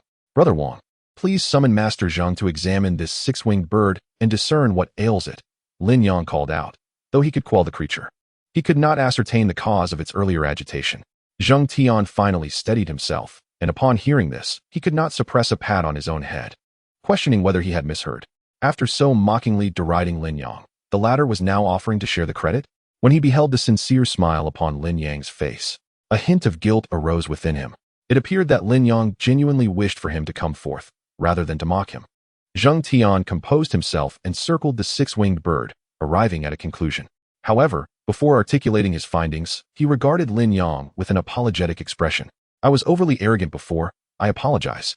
Lin Yang waved his hand dismissively, saying, "It is of little consequence. Please, Master Zheng, enlighten us on why this six-winged bird exhibited such agitation." Zheng Tian, however, shook his head, stating, "I shall refrain from embarrassing myself." In his view, Lin Yang must have already reached a conclusion, and inviting him over was merely a gesture of courtesy. With this thought, Zheng Tian felt even more ashamed, convinced that he should not claim this credit. "Master Zheng, please do not be modest. I truly failed to discern the cause." Lin Yang spread his hands. "As I mentioned, I have only tamed chicks and ducklings, and I cannot identify the issues with such a spirit beast." Zheng Tian gazed at Lin Yang in astonishment, believing that Lin Yang's humility was merely a tactic to belittle him. At present, he ceased to feign and directly stated, "This matter is likely to be rather troublesome. This six-winged bird has long been subjected to a substance known as hunter's elixir, a potent drug that gradually erodes the spirit of the magical beast, ultimately rendering it utterly devoid of reason and transforming it into a frenzied creature." This revelation cast a pall over the hearts of all present. "Master Zheng, is there truly no remedy for such a drug?" Wang Tsang inquired, furrowing his brow. The absence of this six-winged bird would complicate their return to the Wang family. Zheng Tian shook his head and replied, "This six-winged bird has been affected by the hunter's elixir for far too long. I am afraid I am powerless to assist." Chapter 142. Shall I attempt it once more? Lin Yang suddenly inquired. "Master Zheng, can you determine how long it has been?" Zheng Tian pondered for a moment, extending a hand and declaring, "At least 5 months." A wave of despair washed over Wang Tsang. 5 months indicated that someone was indeed targeting them. Lin Yang then turned to Wang Hong, asking, "During these 5 months, who among them has been nurturing the six-winged bird?" A flicker of realization ignited in Wang Hong's eyes, accompanied by a spark of anger. "It is none other than Wang Li, the first to be injured." Originally, Wang Li had been the most gravely wounded among them, and was the first Wang Hong had ruled out. Little did he expect it to be him. "Bring him here." Wang Tsang barked angrily. Moments later, the Wang family disciple hurriedly returned, breathlessly reporting, "My lord, Wang Li, realizing the situation was exposed, has taken poison and died." Humph. A boon for him. A glimmer of fury flashed in Wang Tsong's eyes, mingled with a hint of gravity. The opposing party had orchestrated such a seamless plan, predicting that he would uncover Wang Li and compelling him to willingly take his own life. This hidden puppeteer instilled a profound fear within him. At that moment, Zheng Tian addressed the crowd, "My lord, since I am unable to assist further, I must take my leave." Wang Tsong nodded, replying, "Master Zheng, safe travels." However, a sense of vexation clouded Wang Tsong's thoughts. Without the six-winged bird, how could he escort Lin Yang to the Wang family? Just then, Lin Yang suddenly proposed, "Shall I attempt it once more?" Everyone turned to Lin Yang again, but this time, there was no trace of their previous amusement. Zheng Tian, ignoring the pain in his back, stepped briskly before Lin Yang, asking, "Do you have a solution?" This time, Lin Yang was not entirely certain, responding, "Let us try first and see." Wang Tsong, now fully trusting Lin Yang, encouraged, "Brother Lin, please proceed." Lin Yang nodded, approaching the six-winged bird and retrieving a calming feather duster. The onlookers gazed at him in astonishment, having anticipated that he would produce a potion or employ some secret technique, only to be surprised by the appearance of a feather duster. Was he intending to clean the six-winged bird? Such an absurd notion arose in their minds. Then, they watched as Lin Yang gracefully waved the feather duster in midair, leaving everyone in a state of bewilderment. As a master beast tamer, Zheng Tian was particularly filled with questions. What was he doing? A ritual? Before anyone could regain their composure, the six-winged bird suddenly emitted a series of cheerful calls. Even Wang Tsong, who had little knowledge of beast taming, recognized the joy in those chirps. Wang Hong and the others widened their eyes. It had been a long time since they had heard such sounds. Just moments ago, Zheng Tian had mentioned that the six-winged bird had been fed the hunter-god pill for over 5 months. Upon reflection, they realized it had been 3 months since they last heard such delightful calls from the six-winged bird. Could it be that Lin Yang, with a mere wave of the feather duster, had cured the bird's frenzy? Exchanging incredulous glances, they all questioned whether they were dreaming. Suddenly, a startled cry echoed from the side. Suddenly, Zheng Tian dashed forward and knelt before Lin Yang, exclaiming, "I beseech you, esteemed mentor, to accept me as your disciple." This spectacle left everyone utterly astonished. What could this possibly mean? The renowned master Zheng Tian of the Zhongtian continent was asking someone to take him as an apprentice? Lin Yang was equally taken aback. He had merely intended to test the effects of the Ending Fu Chun, not expecting such a favorable outcome. Zheng Tian's reaction was beyond his wildest imagination. "Master Zheng, I truly lack knowledge of the beast-taming arts. Please rise," Lin Yang implored, extending a hand to assist Zheng Tian. However, Zheng Tian remained on his knees, stating, "I understand. You are a grand shaman." The term grand shaman rendered Wang Hong and the others perplexed, as they had never encountered such a profession. In contrast, Wang Tsong was astounded. As the heir of one of the 4 great families, he was well aware of the Grand Shaman's significance. The Grand Shaman was a mystically arcane sect from ancient lore, said to require neither cultivation nor elixirs, but instead employed a practice known as shamanism. This art was shrouded in mystery, encompassing abilities for attack, healing, and even cursing, making it a profession that inspired fear in all. Yet, it was rumored that this vocation had long vanished from the annals of history. And had it not been for Zheng Tian's sudden mention, Wang Tsong might have completely forgotten about it. Could it be that Lin Yang was indeed a grand shaman? Lin Yang, unfamiliar with this title, attributed his ability to heal the six-winged bird solely to the Ending Fu Chun. "Master Zheng, I assure you, I am not the grand shaman you envision. Please stand," he insisted. Nevertheless, Zheng Tian was now firmly convinced of Lin Yang's identity as a grand shaman. Fearing to provoke Lin Yang further with his denials, he cautiously rose to his feet. "I apologize for any prior offenses, esteemed mentor," Zheng Tian expressed, his tone imbued with sincerity and trepidation. It is well known that one should never offend a grand shaman, lest one meet an untimely demise without understanding how. Unaware of the high regard in which Zheng Tian held him, Lin Yang replied with a smile, "You are too kind, Master Zheng." He then turned to Wang Tsong, saying, "Brother Wang, since the six-winged bird has recovered, shall we depart now?" Wang Tsong nodded in agreement. Indeed, their journey from Rixing City had been fraught with difficulties, and he preferred not to encounter any more surprises. Despite his curiosity regarding the assassination of the Ning Mountain City Lord, he was eager to leave this place. Wang Tsong extended an invitation to Zheng Tian. "Master Zheng, your injuries were inflicted by the Wang family. Why not accompany me back to the Wang family estate for some rest? Zheng Tian, more than willing, replied, since the heir has suggested it, I shall gladly comply. Thus, Lin Yang, cradling Lin Wan'er, joined Wang Tsang and Zheng Tian aboard the six-winged bird. Normally, a member of the Wang family would be required to pilot the creature. But with Zheng Tian present, that requirement was effortlessly bypassed. Once aboard, Lin Wan'er was filled with excitement. Truth be told, she had never experienced a flight on a beast in her 2 lifetimes. It is not that she lacked the opportunity, but rather that her status was so exalted that no flying beast could possibly match her rank. Furthermore, as the esteemed purple phantom demon lord, his speed had long surpassed that of any flying creature. Thus, during her inaugural experience aboard a flying beast, she could not help but glance around, her face radiant with joy. Do you enjoy riding on this? Lin Yang inquired with a warm smile. Indeed, it is quite delightful. Lin Wan'er responded with enthusiasm. Since you take pleasure in it, how about I procure a flying beast exclusively for you, my dear Wan'er? Lin Yang, indulging his daughter without reservation, was ready to make the purchase. Thank you, father. Wan'er replied gratefully. Listening to the exchange between Lin Yang and Lin Wan'er, Wang Tsang and Zheng Tian could not suppress their laughter. Chapter 143. Suddenly remembering my ability, acquiring this flying beast is no trivial matter. It must be nurtured from a young age.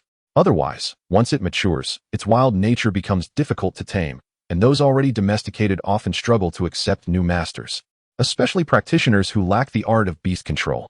Thus, to them, when Lin Yang expressed a desire to purchase a flying beast, it was merely perceived as playful banter, not taken seriously.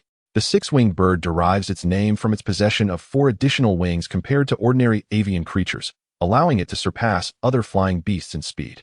Remarkably, by the time dusk fell, they had already arrived at the Wang family's estate. As they dismounted from the six-winged bird, Wang Tsang was poised to introduce Lin Yang to the layout of their family estate, yet Lin Yang spoke first. Brother Wang, is this six-winged bird for sale? Brother Lin, you wish to purchase it? Wang Tsang's eyes widened in astonishment. It seemed Lin Yang was not merely jesting, but was indeed serious. Yes. My daughter Wan'er has taken a liking to it, Lin Yang explained. Wang Tsang was momentarily speechless.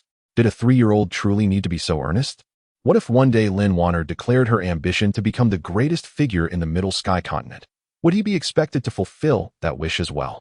Of course, such thoughts remained unspoken in his mind. At that moment, Zheng Tian chimed in with a laugh. I have never encountered anyone so indulgent towards a child. However, Brother Lin, this flying beast will not readily accept a new master. Even if you procure it, without a skilled beast tamer, it would be futile. Is that so? Lin Yang furrowed his brow, having assumed that the flying beast could be utilized much like an automobile or an aircraft, simply by purchasing it. It appeared he would require a professional driver after all. Daddy, if that's the case, then let's forget it, Lin Wan'er interjected. She had merely expressed a fleeting whim, never expecting her father to take it to heart. During her cultivation years, she had never dared to voice her desires to her master, who had sternly informed her that what was given to her was hers to keep and that she should not ask for more. Consequently, Lin Wan'er had grown accustomed to feeling overlooked. After becoming the purple shadow demon sovereign, others acknowledged her power but lacked genuine warmth in their interactions. Now, Lin Yang had rekindled feelings she had not experienced in a long time, deeply moving her heart. Meanwhile, Lin Yang was deep in thought, contemplating whether he should hire a beast tamer to serve as his driver. Suddenly, the system chimed in. Ding! Congratulations, host, on earning your daughter's affection. Reward, beast taming technique. Upon hearing the system's voice, a spark of joy flickered in Lin Yang's eyes. System, I truly adore you. It was as if fortune had graced him at the perfect moment. Without hesitation, Lin Yang immersed himself in studying the beast taming technique. In an instant, a wealth of knowledge flooded his mind. Once he absorbed the information, he quickly recalled how to command the flying beast. It appeared that hiring a driver would no longer be necessary. Subsequently, Lin Yang smiled as he gently patted Lin Wan'er on the head and said, Since father has promised Wan'er, how could we simply disregard it? He turned to Wang Tsang and declared, Brother Wang, how much is this six-winged bird? I shall purchase it. Zheng Tian, taken aback, reflected on his earlier statement that merely acquiring a flying beast would be futile. Did Lin Yang fail to comprehend? Wang Tsang also urged, Lin brother, it's not that I refuse to sell it to you. Rather, after your purchase, you would be utterly unable to utilize it. Wouldn't that be a disservice to you? Lin Yang responded with a gentle smile. Brother Wang, I appreciate your concern, but I suddenly recalled that I have actually learned how to manipulate flying beasts before. What? Both Wang Tsang and Zheng Tian were astonished. gazing at Lin Yang with skepticism. You have learned to control flying beasts? Surely you jest. Zheng Tian cautioned, Lin brother. Manipulating flying beasts is no trivial matter. Even beast tamers must undergo rigorous training to gain the right to command them. Wang Song nodded emphatically. Once a flying beast takes to the skies, soaring to great heights, any misstep by the controller could lead to catastrophic consequences, even for a powerful Earth respect expert. Their concerns were well-intentioned, yet Lin Yang, having mastered the beast-taming techniques, genuinely understood how to operate a flying beast. In fact, he believed his skills surpassed those of Zheng Tian. I am aware of your worries. How about this? Allow me to demonstrate my abilities, Lin Yang proposed, determined to prove his competence. Is that permissible? Both Wang Song and Zheng Tian remained dubious. Perhaps Master Zheng could accompany me, if any issues arise. Your presence would surely mitigate the risk, Lin Yang suggested. After a moment's hesitation, Wang Song nodded in agreement. He recognized that denying Lin Yang the opportunity would only lead to further insistence. With Master Zheng present, any potential mishap would likely be manageable. Certainly preferable to Lin Yang making a recklessly uninformed purchase later. Very well, Master Zheng, I appreciate your assistance. It's no trouble at all, Zheng Tian thought. However, his sentiments diverged from Wang Song's. He had encountered individuals who feigned grandeur before. Even if Lin Yang wished to impress his daughter, he could have easily retreated when Wang Song initially refused. Yet Lin Yang's stubbornness, even insisting on a demonstration, aroused Zheng Tian's suspicion. Could it be that Lin Yang truly possessed the ability to control flying beasts? Once aboard the flying beast, the techniques from the beast taming manual flooded Lin Yang's mind like a tidal wave. With a serene smile, he uttered a special incantation, prompting the six-winged bird to emit a clear, melodious call. Zheng Tian's eyes widened in astonishment. The departure signal sounded remarkably authentic. Following this, Lin Yang issued a series of commands, and the six-winged bird responded by flapping its wings and soaring into the sky. The more Zheng Tian listened, the more astonished he became. The commands Lin Yang employed were indeed identical to those he himself utilized. Even though a few incantations had been altered, Zheng Tian, upon careful contemplation, discovered that these modified incantations were, astonishingly, superior to all those he had learned. Zheng Tian was utterly astounded. The incantations he had acquired were the result of generations of beast tamers from the Central Sky continent, meticulously refined and deemed nearly flawless in his eyes. Yet, he was taken aback to find that Lin Yang had devised incantations even more exquisite than these. What could this possibly mean? Earlier, Lin Yang had claimed ignorance of beast taming, only to suddenly recall prior knowledge, leaving Zheng Tian in a state of complete bewilderment. Meanwhile, Lin Yang remained unconcerned by such thoughts. After guiding the six-winged bird to soar at an altitude of 1,000 feet for a quarter of an hour, he deftly maneuvered it back to the ground. Father is amazing. As soon as they landed, Lin Wan'er exclaimed, clapping her hands enthusiastically. Chapter 144. The gift from a benevolent father. How is it? Is everything all right? Lin Yang inquired, smiling and glancing at Lin Yang. At that moment, Wang Song's mouth hung open in disbelief. He never imagined that Lin Yang was not jesting, but was indeed capable of manipulating a flying beast. The feelings swirling within Wang Song were beyond description. As the heir of one of the four prominent families, he had always taken pride in his own strength and abilities. However, upon encountering Lin Yang, he realized that this ordinary individual surpassed him in numerous aspects. With the casual ability to conjure 15 perfect-grade breaking martial pills, culinary skills that eclipsed those of professional chefs, and now the prowess to control flying beasts, anyone who could achieve even one of these feats would undoubtedly gain immense fame. Yet Lin Yang possessed all three. For the first time, a profound sense of defeat washed over Wang Song. Brother Lin, you have truly astonished me, he exclaimed, regaining his composure and expressing his shock. Since you insist, I shall agree. Thank you, Brother Wang. How much for the six-winged bird? I can pay you now, Lin Yang offered, ready to settle the payment. Wang Song waved his hand, saying, This six-winged bird shall be a gift to you, Brother Lin. As the heir of one of the four great families, Wang Song had a vision that extended far beyond the ordinary. Even though Lin Yang was merely an ordinary person, his three remarkable abilities warranted the generosity of gifting a six-winged bird to foster goodwill. Lin Yang was taken aback by Wang Song's generosity, yet he insisted, This is inappropriate. I understand that nurturing flying beasts is no easy task. I cannot let you incur a loss. Wang Song, however, remained resolute, stating, If you refuse, then I shall gift it to Wan'er instead. With this proposition, Lin Yang found it difficult to decline. Then I shall express my gratitude to Brother Wang on behalf of Wan'er. Lin Wan'er, standing nearby, chimed in sweetly, "Thank you, uncle." Ding. Congratulations to the host for fulfilling a daughter's wish. You have received a benevolent father gift pack. A benevolent father gift pack? Lin Yang was taken aback. Previously, the rewards from the system had consisted of cultivation advancements or various items. This time, however, it presented him with a gift pack of a different nature. System. What does this contain? Lin Yang inquired. Host, the benevolent father gift pack includes 5 items. Please check for yourself. 5 items. Lin Yang was even more astonished. It seemed the system had made a considerable investment this time. However, with outsiders present, he felt it inappropriate to examine the contents in detail and decided to set aside his curiosity for the moment. Seeing that Lin Yang had finally accepted the 6-winged bird, Wang Song was elated. Although the process had been convoluted, he had successfully bestowed the gift. Let's place the 6-winged bird here. I will show you to your accommodations. All right. I shall follow your arrangements, Lin Yang replied, having no objections. He was well aware that Wang Song would not shortchange him. Indeed, Wang Song led Lin Yang, Lin Wan'er, and Zheng Tian through a series of guest rooms and into a cave, finally arriving at a place reminiscent of a paradise beyond the mundane world. Brother Lin, Master Zheng, you shall reside here for the time being. Before them lay majestic mountains and flowing waters, with exquisitely crafted houses that evoked the essence of a garden. Although Lin Yang was unaware of the significance of this place, he sensed it was undoubtedly a venue for esteemed guests. Beside him, Zheng Tian exclaimed, "My lord, could this be the floating pavilion, famously crafted by the master Lu Feng for the Wang family?" Upon realizing Zheng Tian had discerned the origin of this place, a hint of pride appeared on Wang Song's face. "You are correct, Master Zheng. This is indeed the floating pavilion." The revelation left Zheng Tian momentarily astonished, and he began to survey the surroundings, his words flowing freely. "I have heard that the entire area of the floating pavilion floats upon the water." Zheng Tian's assertion surprised Lin Yang as well. Such an intricate design truly exists? Lin Wan'er, equally intrigued, peered curiously around. "Brother Lin, Master Zheng, please rest here for a moment while I meet with my father. I shall return to escort you to the evening banquet." "Very well, Brother Wang. You may attend to your matters."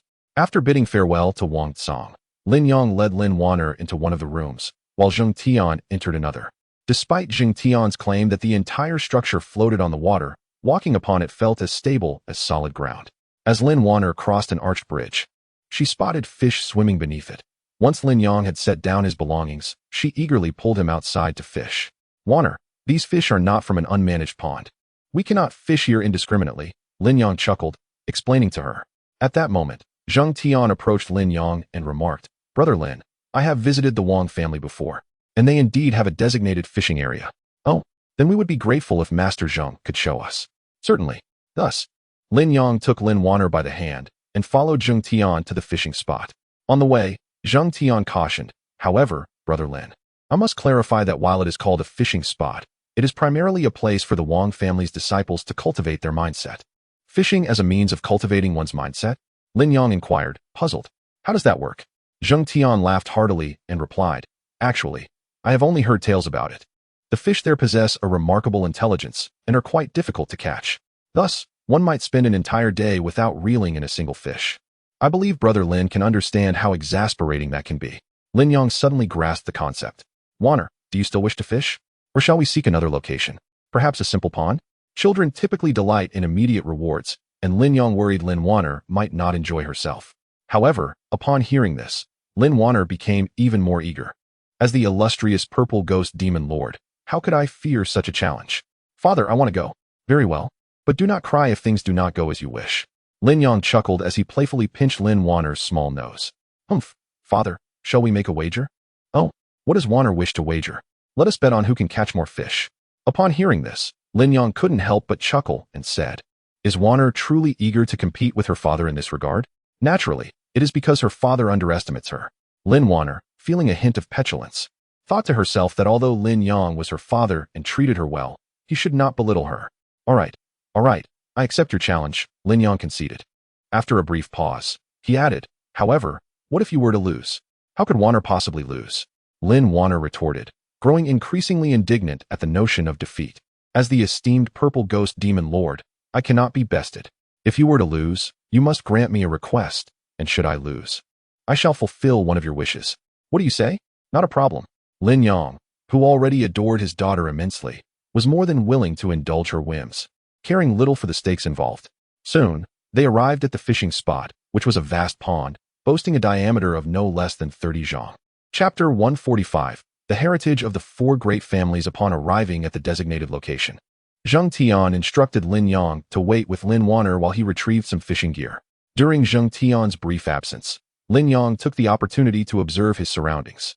According to Zheng Tian, this place served as a training ground for the young scions of the Wang family, and indeed, there were about 10 young members scattered around the pond, each holding a fishing rod. Some were intently focused on the spot where the fishing line met the water, while others appeared lost in thought, and a few were clearly unable to endure the monotony of waiting, their faces reflecting impatience. Lin Yang and Lin Wan'er found a secluded spot away from the others, patiently awaiting Zheng Tian's return while keeping an eye on the pond.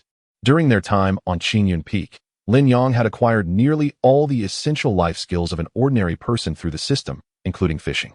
Thus, he quickly discerned the optimal spots in the pond for catching fish. However, those prime locations were already occupied, and one of the Wang family's young men seated there wore a frustrated expression, his empty fish basket indicating a lack of success. Observing this, Lin Yang couldn't help but shake his head. Fishing inherently requires immense patience. It was no surprise that someone so anxious would struggle to catch anything, which was a pity given such a prime location. Lin Yang himself was indifferent to where he fished, as he did not rely on it for sustenance, and he was content simply enjoying time spent with Lin Wan'er. Before long, Zheng Tian returned, carrying 3 stools along with fishing gear and baskets, accompanied by a middle-aged man. "Brother Wang Hai, this is Lin Yang, whom I mentioned earlier," Zheng Tian introduced. He then turned to Lin Yang and said, "Lin Yang, this is Wang Hai, the overseer of this pond. Do not underestimate him. He is a true, earthly sovereign." Lin Yang greeted Wang Hai with a nod, having already sensed the man's formidable strength without needing Zheng Tian's prompt. Not only was he an earthly sovereign, but his power was at the 5th level. A flicker of surprise crossed Lin Yang's eyes. Such strength would be more than sufficient to earn a position as an elder in families outside the 4 great clans. Yet Wang Hai was merely a caretaker of the pond. This suggested either the Wang family's profound heritage or the extraordinary nature of this pond. Lin Yang pondered briefly, yet soon furrowed his brow.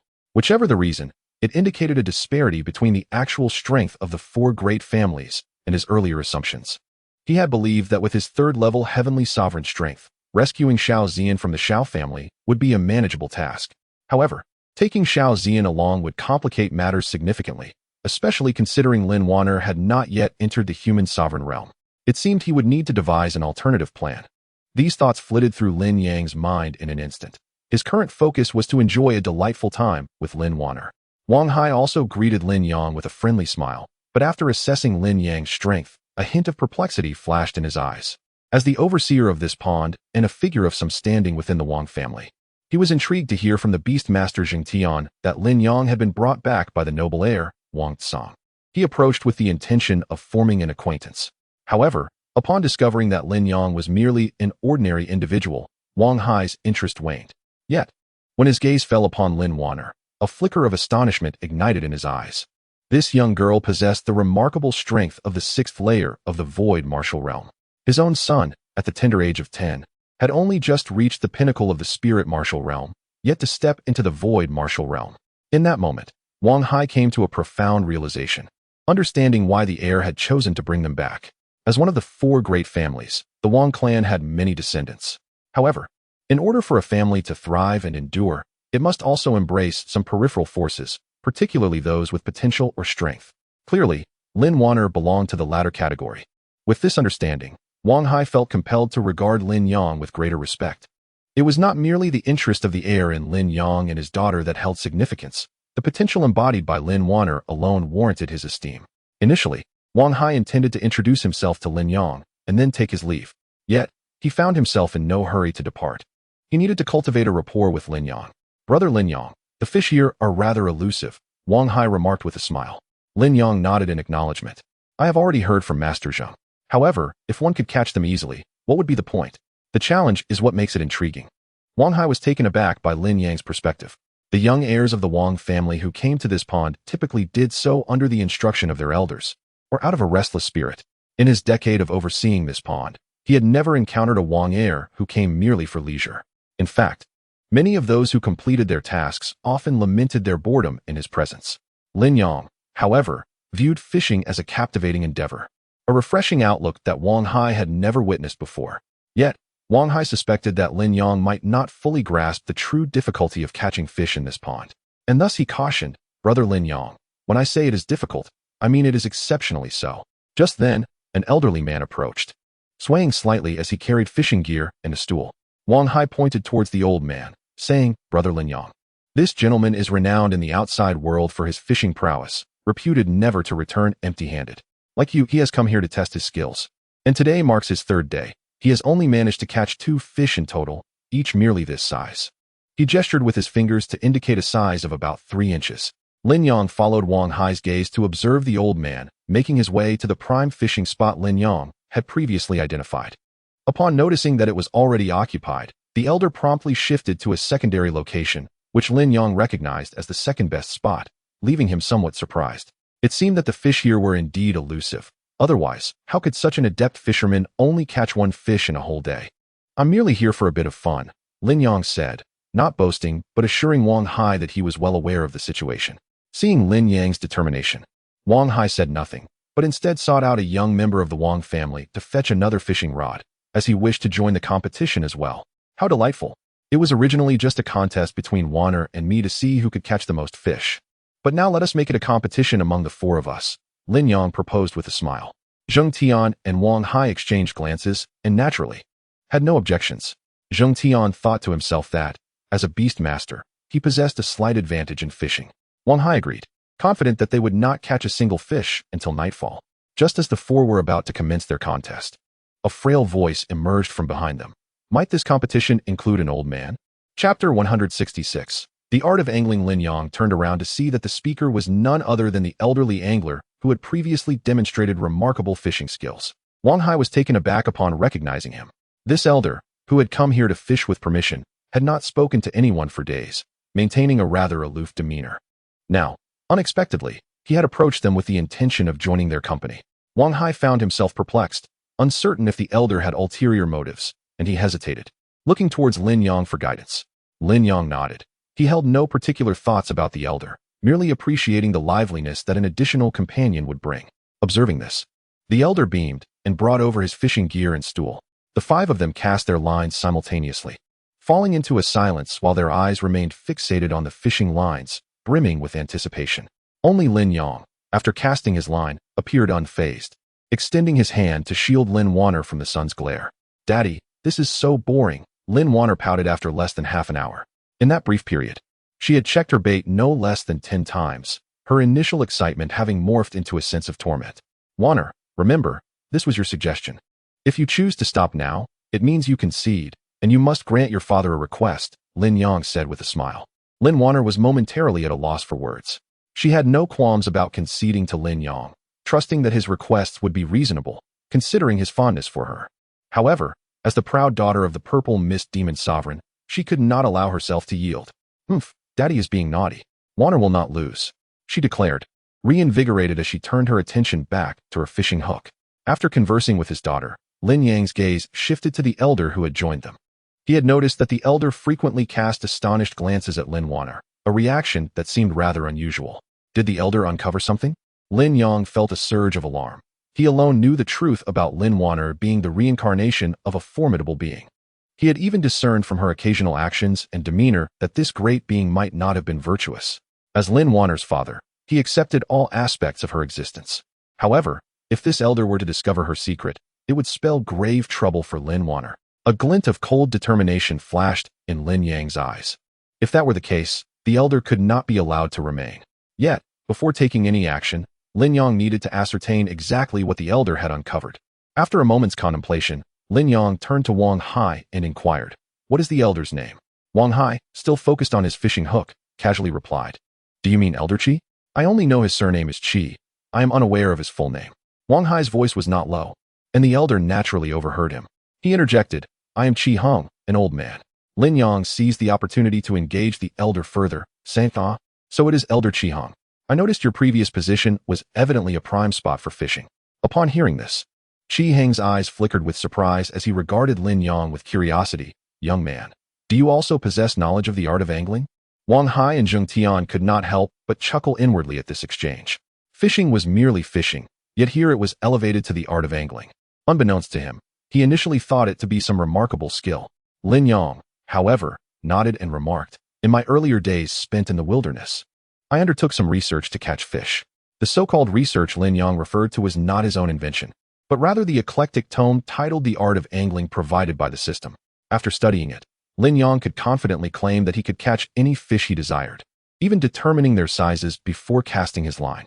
Upon hearing this, Chi Hung was further astonished and inquired, "In your opinion, young man, which spot in this pond is most suitable for fishing?" Lin Yang smiled subtly, aware that the elder was testing him. Without hesitation, he indicated the spot he had previously identified, saying, "There." Chi Hung, upon seeing this, realized that Lin Yang was not merely boasting but genuinely possessed profound fishing skills. The fact that he could pinpoint the location so effortlessly left Chi Hung astounded. He had previously heard that fishing in the Wang family's pond was quite challenging, but upon witnessing it firsthand, he acknowledged its extraordinary nature.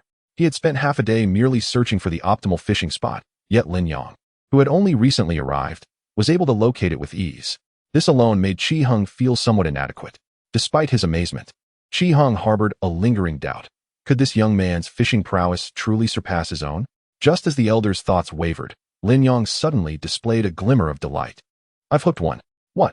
Lin Wan'er and her companions exclaimed in unison, particularly the elder, whose face was etched with disbelief. It had barely been half an hour. How could he possibly have caught a fish so soon? To put it into perspective, the first fish he caught had taken him 3 hours, even in the best fishing spot. While this location could not be deemed poor, it was certainly not optimal, and yet, to have a fish on the line in such a short span felt surreal to the elder. Perhaps it was merely a small fry, he reassured himself. However, as Lin Yang gradually drew the fish from the water, it felt as if the elder's heart had been struck by a heavy blow. It was a fish measuring nearly a foot in length. Although not exceptionally large, it was noteworthy that Chi Hung, skilled in the art of fishing, had only managed to catch 2 fish each half the size of Lin Yang's catch. Lin Yang deftly removed the fish from the hook and cheerfully announced, "Wan'er, I've caught one first, 1-0. You need to step up your game." Lin Wan'er puffed out her cheeks, focusing intently on the bobber. Meanwhile, Chi Hung, Wang Hai, and Zheng Tian remained in a state of shock.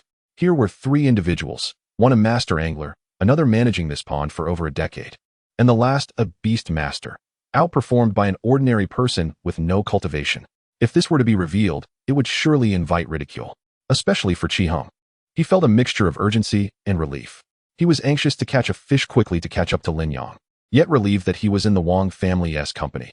Had this news reached his fellow fishing enthusiasts, he would have faced relentless mockery, particularly that old man Xiao from the Xiao family. A sense of restlessness surged within Chi Hung, which naturally made his fishing endeavors even less fruitful. The more he failed to catch any fish, the more agitated he became, creating a vicious cycle. By the time Wang Tsang arrived to find Lin Yang, Chi Hung had not managed to catch a single fish. Were it not for the dimming light, Lin Yang would have easily seen the flush on Chi Hung's face. "Wan'er, your father has only caught 3 fish in total. How about you?" Lin Yang inquired with a smile, glancing at Lin Wan'er's basket. In truth, he was well aware of how many fish Lin Wan'er had caught, as had it not been for his discreet assistance, her fate would likely have mirrored that of Chi Hung and the others. Chapter 147. I have a request. Lin Wan'er, unaware of the subtle machinations of Lin Yang, proudly lifted her small head and declared, "2." Although she had 1 less than Lin Yang, her accomplishments were still far superior to those of the other 3, and thus she brimmed with pride. Does that mean Wan'er has lost and must agree to one of father's requests? Lin Yang alluded to their previous wager. Upon hearing the mention of their prior agreement, the proud expression on Lin Wan'er's face quickly faded. Father was merely fortunate today. Otherwise, I would never have lost," Lin Wan'er proclaimed confidently, clenching her tiny fist. Lin Yang chuckled inwardly, but chose not to reveal the truth, replying, "Then let us wait for Wan'er to surpass father next time." "Certainly," Lin Wan'er responded, her confidence unwavering. The illustrious purple ghost demon lord could not continue to suffer defeats repeatedly. That would be quite unbecoming. "What does father want me to agree to?" "Father hasn't decided yet. I'll inform Wan'er when I do," Lin Yang stated casually, not taking the wager seriously, merely teasing Lin Wan'er. He combined their catches of fish and prepared to return them to the pond. However, Wang Tsang interjected, "Brother Lin, I have yet to taste the fish from this pond in my life. Today, with the fortune of Brother Lin and Wan'er, let me have the kitchen prepare them, so everyone can enjoy." Following Wang Tsang into the banquet hall, They found it brightly lit and adorned with a variety of sumptuous dishes. "Brother Lin, please take a seat with Wan'er. I shall go inform my father," Wang Tsong said. Just as Lin Yang settled Lin Wan'er comfortably, a hearty laugh echoed from the entrance. A dignified middle-aged man entered, and without the need for Wang Tsong's introduction. It was evident by their resemblance that this was Wang Tsong's father, Wang Lishan. "Indeed, heroes emerge from youth. My young friend Lin Yang is quite the remarkable figure," Wang Lishan exclaimed upon seeing Lin Yang, showering him with praise. Wang Tsong had relayed every detail about Lin Yang, and although Wang Lishan was puzzled regarding Lin Yang's lack of cultivation, hearing that Lin Yang could produce 15 perfect-grade breaking martial pills in one go made it clear that Lin Yang was no ordinary individual. Even if his culinary skills were not exceptional, Wang Lishan would still regard Lin Yang with utmost importance. As the patriarch of one of the 4 great families, Wang Lishan possessed knowledge that far surpassed that of Wang Tsong. A pharmacist capable of concocting perfect-grade breaking martial pills was virtually non-existent in this realm. Only those alchemists from the higher realms could achieve such a level of perfection. Thus, it was evident that Lin Yang had connections to the upper realm. This was further corroborated by Lin Wan'er's presence. After extolling Lin Yang, Wang Lishan's gaze shifted to Qi Heng, who had been invited by Wang Tsong, and he quickly clasped his hands in greeting. "Old Qi, you have finally arrived today." Upon hearing about this event from Wang Tsong, he had initially thought it to be a jest. It was only upon seeing Qi Heng in person that he believed it to be true. Lin Yang cast a surprised glance at Qi Heng, astonished that this elder would be held in such high esteem by the heads of the 4 great families. Could it be that this old man was merely a fishing virtuoso? At that moment, Qi Heng smiled slightly and inquired, "How is your father?" Wang Lishan replied, "Thank you for your concern, Elder Qi. My father recently went into seclusion and reminded me to send his regards to you, saying that he would seek you out for fishing upon his return." Qi Heng laughed heartily, saying, "Then you must ensure he prepares a good catch." Upon hearing this, Lin Yang suddenly understood. It turned out that Qi Heng and the elder patriarch of the Wang family were fishing companions. Noticing Lin Yang's expression, Wang Lishan chuckled and remarked, "It seems my young friend Lin Yang is unaware that Elder Qi not only shares a strong bond with my father, but also maintains good relations with the patriarchs of all 4 great families." Lin Yang was indeed taken aback. He had not anticipated that Qi Heng, an elderly man devoid of any cultivation, could befriend the patriarchs of all 4 great families. It was worth noting that among these families, only the Shui and Shao families had a relatively cordial relationship, while the Wang and Lin families were at odds. The fact that Qi Heng could navigate the complex dynamics between the patriarchs was evidently a testament to his exceptional abilities. Qi Heng shook his head, modestly stating, "What exceptional abilities? I merely know how to fish." Wang Lishan countered, "Elder Qi is being too humble. Your fishing skills are likely unmatched across the entire central continent." He had never fished with Qi Heng, but this assertion was based on his father's words, which he trusted implicitly. To his surprise, Qi Heng shook his head again, casting a complex look at Lin Yang. "If you had said this yesterday, I might have had the audacity to accept such praise, but today, alas." Wang Lishan was taken aback. He had heard his father speak of Qi Heng's unwavering confidence in his fishing prowess, never having conceded to anyone. What had caused this sudden despondency? Beside them, Wang Tsong quickly whispered about the competition Lin Yang had participated in, and after hearing this, Wang Lishan's gaze towards Lin Yang grew even more astonished. Could it be that this young man's fishing skills surpassed those of the elder who had dedicated his life to the craft? After the revelation, Wang Lishan became even more convinced of Lin Yang's extraordinary background.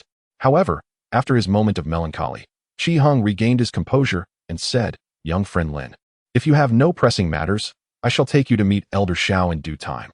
Lin Yang was taken aback and instinctively glanced at Lin Wan'er. The Elder Shao mentioned by Qi Heng was none other than the patriarch of the Shao family, who was also Xian's grandfather. Had Qi Heng already discerned his intentions?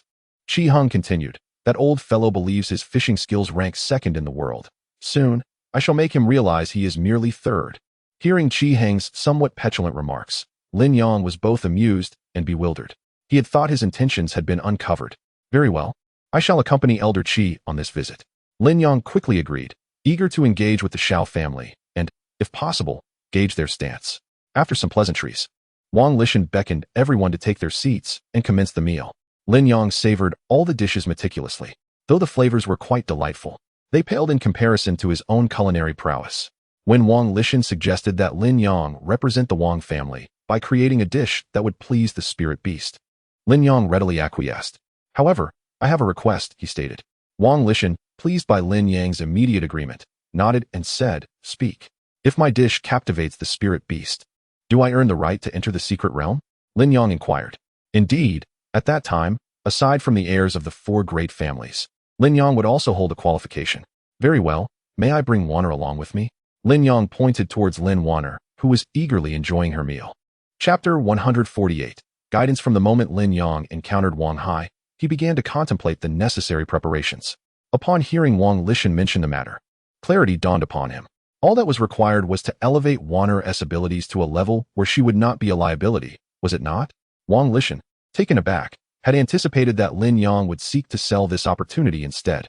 After all, from Wang Lishan's perspective, Lin Yang possessed no cultivation, and Lin Wan'er was merely at the 6th level of the void martial realm. Entering would seem a waste. He was surprised that Lin Yang proposed that both father and daughter enter together. I can indeed acquiesce to such a request. However, the secret realm is fraught with peril. My young friend Lin Yang, I fear you may be unable to handle what lies ahead. Wang Lishan's words were quite explicit, nearly suggesting that entering would be tantamount to courting death. Rest assured, Chief Wang, my daughter and I have our own arrangements. All we ask is for your approval. Wang Tsang interjected, "Father, Brother Lin has been of immense assistance to our Wang family. We shall ensure that the young disciples of our clan protect them." After a moment of contemplation, Wang Lishan ultimately consented, stating, "Very well, but do remain vigilant." "Indeed," Lin Yang replied with a smile, feeling a sense of relief as this matter was settled. After a round of toasts, Lin Yang succumbed to inebriation. The following morning, he awoke groggily to the sound of Lin Wan'er's voice. "Father, you sluggard. The sun is shining bright." Chuckling, Lin Yang shook his head and sat up, glancing outside to find that daylight had indeed arrived. After refreshing himself, he stepped outside to find Wang Tsang awaiting him. "Wang Tsang, is there something you need?" Wang Tsang smiled and replied, "Yesterday, I did not have the chance to show you around, so today, I shall take you for a tour." "Excellent," Lin Yang said, taking Lin Wan'er by the hand as they accompanied Wang Tsang. "This is the Grand Hall, where the clan's key figures convene for meetings and significant announcements are made. This is the library, containing numerous martial arts techniques. Disciples must earn points to borrow from here. This is the training grounds, where the young disciples of the Wang family engage in contests and practice." As he continued his introduction, the Wang family disciples training in the martial arts arena noticed Wang Tsang's arrival, their faces lighting up as they gathered around. "Young master, it has been so long since you visited the training grounds. Indeed, the last time you offered me guidance, I immediately broke through my bottleneck. Young master, you must not leave so soon this time." The disciples, seeing Wang Tsang, were as starstruck as if they had encountered an idol, reluctant to disperse. Wang Tsang greeted them warmly, saying, "As you can see, I have brought a guest for a tour." "Oh, that is the case." The disciples' excitement turned to disappointment. Observing their letdown, Wang Tsang reassured them, "How about this? Next time, I will set aside a day specifically to engage with all of you. What do you think?" Instantly, the crowd erupted in cheers, parting to make way. Wang Tsang was preparing to invite Lin Yang to tour other areas when Lin Yang interjected, "Brother Wang, since you've made this rare visit, why not stay here for a while?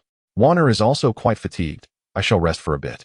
After a moment's contemplation, Wang Tsang acquiesced, acknowledging that he seldom found the opportunity to guide others. The Wang family disciples brimmed with excitement, their gazes towards Lin Yang filled with admiration. Observing as Wang Tsang was approached by various Wang family youths for guidance, Lin Yang cradled Lin Wan'er from a distance. The claim of Lin Wan'er's fatigue was merely a pretext. In truth, Lin Yang wished to assess the general caliber of the Wang family disciples. As he would inevitably encounter the Shao family in the future, being forearmed would prevent him from being caught off guard. After a brief observation, Lin Yang had gleaned much. The Wang family, undoubtedly one of the four illustrious clans, boasted several peak experts among the disciples present in the martial arena, with the others possessing at least the prowess of the virtual martial realm and the majority demonstrating strength at the human respect realm. These Wang family youths alone could easily annihilate the Ding family, whom Lin Yang had previously encountered. It stood to reason that the Shao family, also one of the four great clans, would not be significantly inferior. Dealing with these individuals posed little challenge for Lin Yang. It now appeared that his true adversaries lay with the patriarchs, elders, and other senior figures of the Shao family. Having formed a clearer understanding, Lin Yang shifted his gaze casually. At that moment, a particularly robust Wang family disciple wielding a large, ghost-headed saber practiced his technique against a humanoid wooden post, delivering blow after blow. Although Lin Yang was unaware of the name of this saber technique, he couldn't help but shake his head after watching for a while. The disciple exhibited a troubling level of impatience. Not only did his strikes fail to meet the required standards, but he also lacked the necessary strength. In a life-and-death confrontation, any opponent of comparable skill could easily dispatch him. After delivering dozens of strikes against the wooden post, Wang Ming was left panting and weary, yet he felt no sense of progress, which only deepened his frustration. With the other Wang family disciples having gathered around Wang Tsong in another area, he found himself without the opportunity to seek counsel, adding to his discontent. Catching a glimpse of someone shaking their head nearby, his ire flared, and he turned to confront the source. "Hey, why are you shaking your head?" Lin Yang, who was about to tease Lin Wan'er out of boredom, heard the loud exclamation. Looking around, he discerned the voice was directed at him. It was the very same man who had been practicing the saber technique. "Do you have an issue with my saber technique?" Wang Ming inquired, visibly displeased that someone had dared to dismiss his skills. Lin Yang had anticipated that merely glancing would draw such attention. Nevertheless, out of respect for Wang Tsong, he didn't mind offering a few pointers. "I don't have any objections, but I do have some suggestions." Wang Ming was momentarily taken aback, not expecting Lin Yang to admit as much. "All right, go ahead. I am eager to hear your insights regarding my fierce tiger blade technique. This technique is an advanced martial skill of the mysterious tier, which took me 2 months to accumulate 200 points in order to exchange it at the library. It is indeed an advanced skill of the mysterious tier, capable of inciting a frenzy among martial artists. Although Wang Ming has not yet mastered it, he remains unfazed by this fact." Lin Yang gently tousled Lin Wan'er's little head and said, "Wan'er, please sit here for a moment. I shall return shortly." After Lin Wan'er nodded, Lin Yang accompanied Wang Ming to the wooden dummy. "Your recent strikes, while correctly positioned, lacked the requisite force, failing to elicit the intended effect of this technique." Lin Yang raised his hand in the form of a blade, mimicking Wang Ming's previous movements in the air. Chapter 149. Is talent still so high? Upon hearing this, Wang Ming's eyes widened in disbelief. Surely, he had not misheard. This individual had just insinuated that his strength was lacking? Wang Ming, a scion of the Wang family, was renowned among his peers for his formidable power. After demonstrating a move, Lin Yang noticed the skepticism etched on Wang Ming's face and suggested, "How about you perform it once more?" "Very well." Wang Ming, having nothing to lose, obliged and began to practice again. As he executed the first strike, Lin Yang interjected before Wang Ming could unleash his second, instructing, "Advance the second strike 3 inches forward from your previous position." Wang Ming, who had already initiated the second strike, hurriedly applied extra force, pushing the blade 3 inches ahead. In that moment, a flicker of astonishment crossed his eyes. This strike felt remarkably superior to his previous attempts. Both its power and form seemed significantly enhanced. While lost in thought, he unconsciously proceeded to execute a third move. Lin Yang promptly advised, "Shift this move 2 inches to the left." Wang Ming complied instantly, sensing that the execution indeed felt markedly different from before. Under Lin Yang's guidance, Wang Ming completed the fierce tiger blade technique. The transformation was profound. Aside from the initial move, the rest was entirely distinct from his prior practice. It was as though he had adopted an entirely new martial art. It's starting to resemble something worthwhile. With a couple hundred more repetitions, you should be nearly there, Lin Yang remarked before returning his attention to Lin Wan'er. Wang Ming snapped back to reality, realizing he had received invaluable mentorship. He hurried after Lin Yang, exclaiming, "Brother, no, esteemed senior. Your recent guidance has enlightened me immensely. You are truly remarkable." Lin Yang waved his hand dismissively, replying, "This blade technique is not particularly difficult. With more practice, you will gradually uncover its nuances." However, Wang Ming harbored doubts. He had memorized the incantations and movements of the fierce tiger blade technique to perfection, yet had failed to unleash any of its potential. Thus, it was clearly not merely a matter of time. Noticing Lin Yang's amiable demeanor, Wang Ming inquired, "Esteemed senior, your previous remarks suggested that the power of the fierce tiger blade technique exceeds what I just executed?" "Indeed," Lin Yang affirmed without hesitation. "This is a mid-level mystic technique. The power you displayed can barely be classified as low-level mystic." Wang Ming was taken aback. What he had just demonstrated had already exceeded his expectations. He had not anticipated that it was merely low-level mystic. If this is low-level mystic, what kind of power does mid-level mystic possess? "Esteemed senior, could you perhaps demonstrate this blade technique for me, so I may behold its grandeur?" "Demonstrate?" Lin Yang furrowed his brow. As an ordinary person, he could not channel spiritual energy. Nevertheless, performing a demonstration without spiritual energy was feasible. "Very well, but you shall only observe." With that, Lin Yang disregarded Wang Meng's astonished expression, taking the ghostly-headed great knife and approaching the humanoid wooden post. Reflecting on the techniques recently demonstrated by Wang Meng, Lin Yang remained as tranquil as still water. Just as Wang Meng was engulfed in confusion, Lin Yang suddenly thrust his blade forward. Although devoid of any spiritual energy, the almost overwhelming aura of murder startled Wang Meng into a shiver. Yet, this was merely the beginning. With each successive move Lin Yang executed, a formidable tiger seemed to materialize before Wang Meng, an imposing creature, descending with the ferocity of a mountain storm, rolling, tearing, and pouncing. Wang Meng's heart raced with trepidation, and by the conclusion of the final move, he felt a chilling sweat soak through his back. At this moment, Lin Yang tossed the blade to Wang Meng and remarked, "What I just demonstrated was merely a practice of the technique. Should you infuse it with spiritual energy, it would transform into an intermediate-level martial art of the Xian rank." Awakening from his stupor, Wang Meng's face was alight with excitement. A master, truly a master. This insight was undoubtedly on par with that of their own heir. Lin Yang's ability to discern the flaws in others' martial arts was not reliant on a system, but rather stemmed from his inherent talent. Originally endowed with exceptional aptitude, he had become a mere shell of himself after the Shao family had stripped him of his powers. With the assistance of the system, he had ascended back to his zenith. Talent is innate and never truly vanishes. Satisfied with his performance that day, Lin Yang realized his own gifts remained remarkably intact. Wang Meng was utterly in awe of Lin Yang. Were it not for the Wang family's tradition against seeking mentorship from outsiders, he would have eagerly sought to become Lin Yang's disciple. Remember, this martial art is called the Fierce Tiger Blade Technique. When you wield it, you must embody the spirit of a tiger descending the mountain. Once this essence is manifested, the technique will flourish. Lin Yang imparted a few final words of guidance to Wang Meng. Upon hearing this, the insurmountable barrier in Wang Meng's mind suddenly crumbled. "Thank you, esteemed senior," he exclaimed. "Very well, go practice," Lin Yang replied. Filled with exhilaration after receiving Lin Yang's instruction, Wang Meng practiced twice and felt his strength significantly augment. He then hurried off to engage with other members of the Wang family for a spar. Lin Yang, having sent Wang Meng off, lifted Lin Wan'er into his arms. At that moment, the sun's warmth had begun to lull Lin Wan'er into drowsiness, so Lin Yang held her for a rest while he awaited Wang Tsang's return. Just as Lin Yang was beginning to feel drowsy himself, a cacophony of voices approached from ahead. Opening his eyes, he saw a group of about 10 Wang family disciples. Their faces flushed with excitement as they argued animatedly while making their way towards him.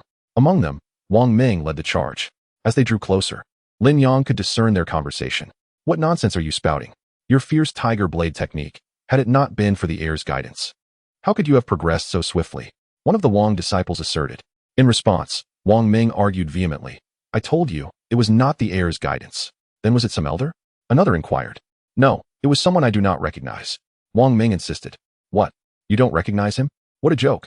If you had received guidance from the heir, why conceal it?" As Wang Meng faced relentless questioning, he exclaimed in frustration, "It truly wasn't the heir. It was that esteemed senior over there." As a lineage of the Wang family advanced, they beheld Lin Yang, each wearing an expression of peculiar astonishment. "Wang Meng, is he truly the senior you spoke of?" "Indeed." Wang Meng nodded vigorously, his gaze towards Lin Yang brimming with admiration. "The senior has enlightened me on the tiger blade technique and even demonstrated it. My recent triumph over you barely showcases a fraction of his prowess. Is that even possible? Indeed, how formidable can someone so youthful be? Surely, he cannot surpass the heir." Observing their skepticism, Wang Meng stepped forward to Lin Yang and implored, "Senior, they doubt your guidance. Might you demonstrate your skill to enlighten them?" The commotion stirred Lin Wan'er, who stirred slightly in her repose. Lin Yang promptly hushed them, signaling for silence to avoid disturbing Wan'er's slumber. He then whispered, "Wait here, I shall join you shortly." Chapter 150.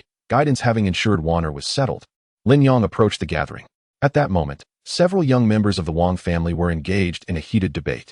Upon noticing Lin Yang's arrival, Wang Meng immediately silenced the others, exclaiming, "Our esteemed elder has arrived. You should witness this."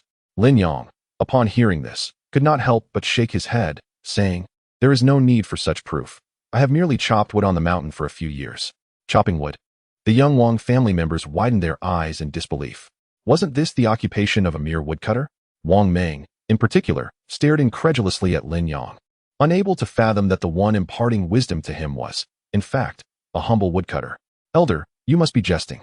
How could a woodcutter possess such profound martial skills?" Lin Yang chuckled lightly and replied, "Perhaps it's simply the result of frequent wood chopping that granted me some insights." Seeing that Wang Meng was about to speak again, Lin Yang raised his hand to halt him and continued, "Since you all wish to see, I shall demonstrate how I chop wood." With that, Lin Yang retrieved his trusty axe from his spatial ring. As he casually brandished the axe, the onlookers exchanged glances filled with astonishment. Could he truly be just a woodcutter? Disregarding their bewilderment, Lin Yang approached a humanoid wooden dummy and stood before it in silence. "Pay close attention," he said slowly. In the same instant, he suddenly swung the axe down with force. Crack! The wooden dummy, unable to withstand the sheer power of Lin Yang's strike, split cleanly in two. Gasp! The young Wang family members collectively inhaled sharply in astonishment. It is worth noting that this wooden dummy was not crafted from ordinary timber, but rather from a rare and exceptionally sturdy tree known as the black iron tree, specifically collected by the Wang family. The black iron tree is notorious for its resilience. Martial techniques below the earth level could hardly inflict any damage upon it. Throughout the years, there had been a total of 21 such dummies in the training grounds. Yet only 2 had been destroyed by past geniuses, while the others remained virtually unscathed. Wang Meng and his peers had indeed trained against these dummies. But despite their utmost efforts, they had been unable to inflict any harm. Yet now, Lin Yang had effortlessly cleaved one in half. The young Wang family members who had previously doubted Wang Meng now wore expressions of astonishment and admiration. "Elder, please guide us as well." They rushed forward without hesitation, eager for Lin Yang's instruction. Turning to glance at Wan'er, who was still fast asleep, Lin Yang nodded in agreement. "You all take turns demonstrating your respective sword techniques. I shall observe and provide feedback." Yes, they immediately began to showcase their techniques one by one. After watching, Lin Yang pointed out their shortcomings. Upon receiving his guidance, they practiced again, and indeed, their abilities were significantly enhanced. As a result, they quickly became fervent admirers of Lin Yang, much like Wang Meng. Each of them had their own close friends and brothers, who were promptly summoned to join them. Before long, the number of Wang family members surrounding Lin Yang had swelled to 34. Wang Tsang selectively addressed several common inquiries, offering explanations and guidance to the scions of the Wang family before concluding the day's activities. After all, his primary intention today was to accompany Lin Yang on a tour of the Wang residence. However, upon arriving at the training ground and witnessing a large crowd gathered, searching anxiously yet failing to spot Lin Yang, he was instantly filled with dread. Were these Wang descendants troubling Lin Yang? He hurriedly pushed through the throngs to reach the center. Upon witnessing the scene within, Wang Tsang was rendered speechless. The spectacle before him was utterly unlike what he had envisioned. In his imagination, Lin Yang, being an ordinary individual, would surely be subjected to a harsh beating by the Wang family youths. Yet, the reality was starkly different. Those same youths gazed upon Lin Yang with eyes brimming with respect and admiration, their excitement palpable. What was happening? Confusion flooded Wang Tsang's mind, and he suddenly realized that, despite being the heir, no one had acknowledged his presence. Typically, when they saw him, they would swarm around him, yet today, they seemed oblivious to him. As Wang Tsang overheard a few of Lin Yang's remarks, astonishment washed over his face. Surely, he had not misheard. Lin Yang was actually imparting wisdom on martial techniques to these young scions, while others might be unaware. Wang Tsang was acutely aware that Lin Yang possessed no martial prowess whatsoever. A wave of concern surged through him. It was well known that both cultivation methods and martial skills demanded rigorous discipline. A slight deviation could lead one astray, and this was no exaggeration. If these Wang descendants took Lin Yang's advice to heart in their training, would they not veer dramatically off course? He had to intervene promptly. However, he felt that Lin Yang's intentions were noble, and he did not wish to embarrass him publicly. So he cleared his throat loudly in an attempt to interrupt Lin Yang's discourse. Yet, instead of halting Lin Yang's explanation, this cough elicited several eye rolls from the crowd, as if to convey, "Why disrupt the lecture with your unseemly coughing?" Wang Tsang was left bewildered. How could Lin Yang's seemingly nonsensical ramblings hold more allure than the presence of the heir? Puzzled, he contemplated Lin Yang's words more closely. After reflecting on a few phrases, he found himself profoundly stirred. Lin Yang's insights were remarkably astute, perhaps even superior to the conclusions he had formed in his own mind. What could account for this? Hadn't Lin Yang claimed to lack any martial skills? How could he possess such a profound understanding of martial techniques? Wang Tsang was utterly dumbfounded, unable to reconcile this reality. It was not that he could not accept Lin Yang's superiority. Rather, Lin Yang had always occupied a lofty position in his esteem. Now, this newfound comprehension of martial arts elevated Lin Yang even higher in Wang Tsang's regard. to a status that could rival the undisputed idols he had long admired. As Lin Yang finished advising one disciple and caught sight of Wang Tsong, he smiled and addressed the gathered Wang descendants. All right, I shall conclude here. With a little thought and earnest contemplation, you all can arrive at similar insights. The crowd was suddenly agitated, each person exclaiming, "Please, senior, share a bit more." Indeed, hearing a few words from the elder is more enlightening than a decade of my own research. Although their words may seem exaggerated, they are, in truth, far from it. These individuals have diligently practiced and studied, yet have made little progress. At this moment, Lin Yang appears as a guiding light, leading them onto a broad path. This effect is something they could never achieve in a lifetime. Amidst their appeals, they finally caught sight of the young master, their hearts quivering with respect. And they all bowed in unison, saying, "We pay our respects to the young master." Wang Tsong, somewhat distracted, nodded in acknowledgement. Chapter 151. No wonder my daughter is so strong even now. Wang Tsong remained in a state of disbelief, struggling to accept that Lin Yang possessed such profound insights into martial arts and techniques. Upon the arrival of the young master, the crowd refrained from further beseeching Lin Yang, departing with palpable disappointment. However, before leaving, each person bowed respectfully to Lin Yang, although no formal apprenticeship was established. The guidance Lin Yang imparted today was akin to that of a master for them, perhaps even more impactful than a traditional mentor. Once the Wang family's disciples had taken their leave, Wang Tsong could no longer contain his curiosity. "Brother Lin, I never expected you to have such a deep understanding of martial arts and techniques. If I hadn't witnessed it with my own eyes, I would never have believed you to be merely an ordinary person." Lin Yang smiled gently and replied, "To be honest, Brother Wang, 3 years ago, I was indeed a talented practitioner." Wang Tsong's eyes widened in astonishment as he scrutinized Lin Yang from head to toe. After a prolonged silence, he finally withdrew his gaze. Perplexed, "Is that so? Yet I couldn't sense it at all." "It is only natural that you couldn't perceive it, Brother Wang. 3 years ago, I suffered a catastrophic misfortune that rendered my cultivation null. To ensure I would never practice again, my adversaries even destroyed my dantian." "What?" Wang Tsong exclaimed, his shock palpable. "Who would be so cruel? To ruin someone's dantian is akin to murdering a practitioner." "In time, you will come to know," Lin Yang replied, not wishing to elaborate further. He was still uncertain about the situation with the Shao family. The more he divulged, the greater the risk of exposing his presence in the central domain, which could jeopardize his future plans. Seeing Lin Yang's reluctance to discuss, Wang Tsong did not press the issue, yet he felt a sudden clarity. No wonder Lin Yang had such profound insights into martial arts and techniques. He was, after all, an exceptionally gifted genius. Contemplating this, Wang Tsong felt a deep sense of regret for Lin Yang. Given Lin Yang's comprehension of techniques and martial arts, Wang Tsong admitted to himself that he was inferior. Thus, Lin Yang's talent for cultivation was at least on par with his own, if not surpassing it. Yet, such a genius had been rendered powerless. Wang Tsong felt a pang of sorrow in his heart, realizing why Lin Wan'er, at merely 3 years of age, had already achieved the 6th level of the virtual martial realm. With a father like this, it was impossible for the daughter to remain inconspicuous. Suddenly, Wang Tsong recalled something and hurriedly said, "Brother Lin, if you do not mind, I would like to introduce you to someone. This individual may very well be able to restore your dantian." "Such a person exists?" Lin Yang was taken aback, though internally he hesitated. With the assistance of the mortal system, he had already returned to normal. If he were to undergo examination by another, would it not expose his true abilities? "Brother Wang, I have lost all hope regarding that matter." Lin Yang shook his head and looked at Lin Wan'er. "For now, my only desire is to nurture Wan'er properly." Wang Tsong, however, remained adamant. "Brother Lin, you cannot simply give up like this. If your injuries are healed, with your remarkable talent, entering the realm of the Earth Sovereign would be as effortless as turning the palm of your hand. Well, do not hesitate any longer. Let us proceed." Wang Tsong was just about to extend his hand to pull Lin Yang along when Lin Yang, perceiving the moment, said, "Very well. I shall go and bring Wan'er with me." Following Wang Tsong, they made their way towards the rear of the Wang residence. As the buildings dwindled, the cobblestone path gradually disappeared, giving way to a simple mountain trail. "This esteemed elder is an ancestor of my Wang family, highly proficient in the art of alchemy," Wang Tsong explained as they walked. Upon hearing this, Lin Yang had a sudden realization. It was no wonder this individual did not reside within the Wang household.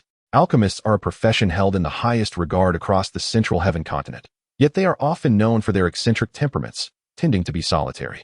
Thus, it was no surprise that this alchemist chose to seclude himself deep within the mountains.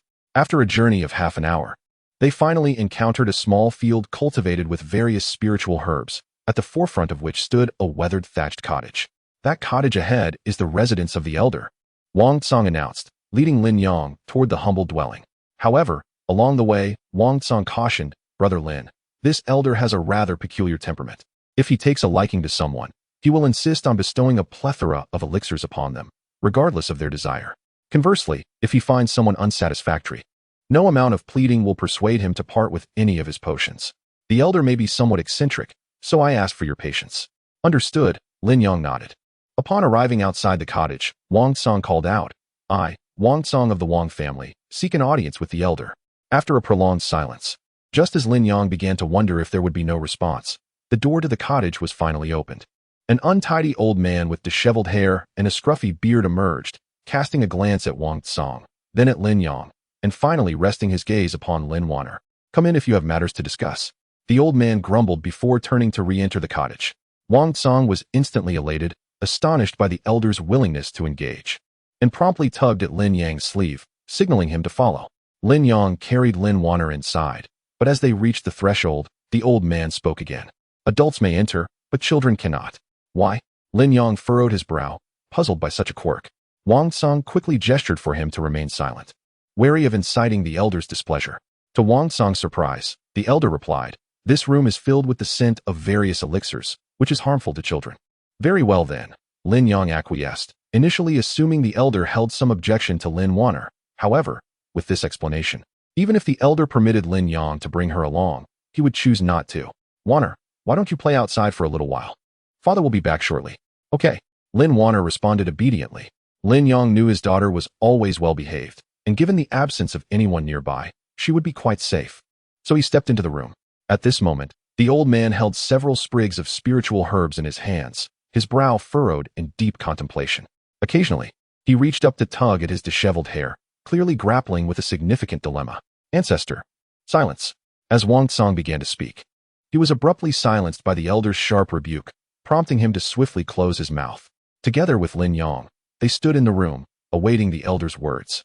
However, after the passage of a fragrant incense stick, the elder showed no signs of progress, seemingly having forgotten Lin Yang and Wang Tsang, engrossed instead in some writing. Lin Yang glanced at Wang Tsang and nodded towards the elder, silently inquiring about his activities. Wang Tsang, equally perplexed, remarked on the elder's peculiar temperament, noting how easily they had been allowed in, only for him to subsequently disregard their presence.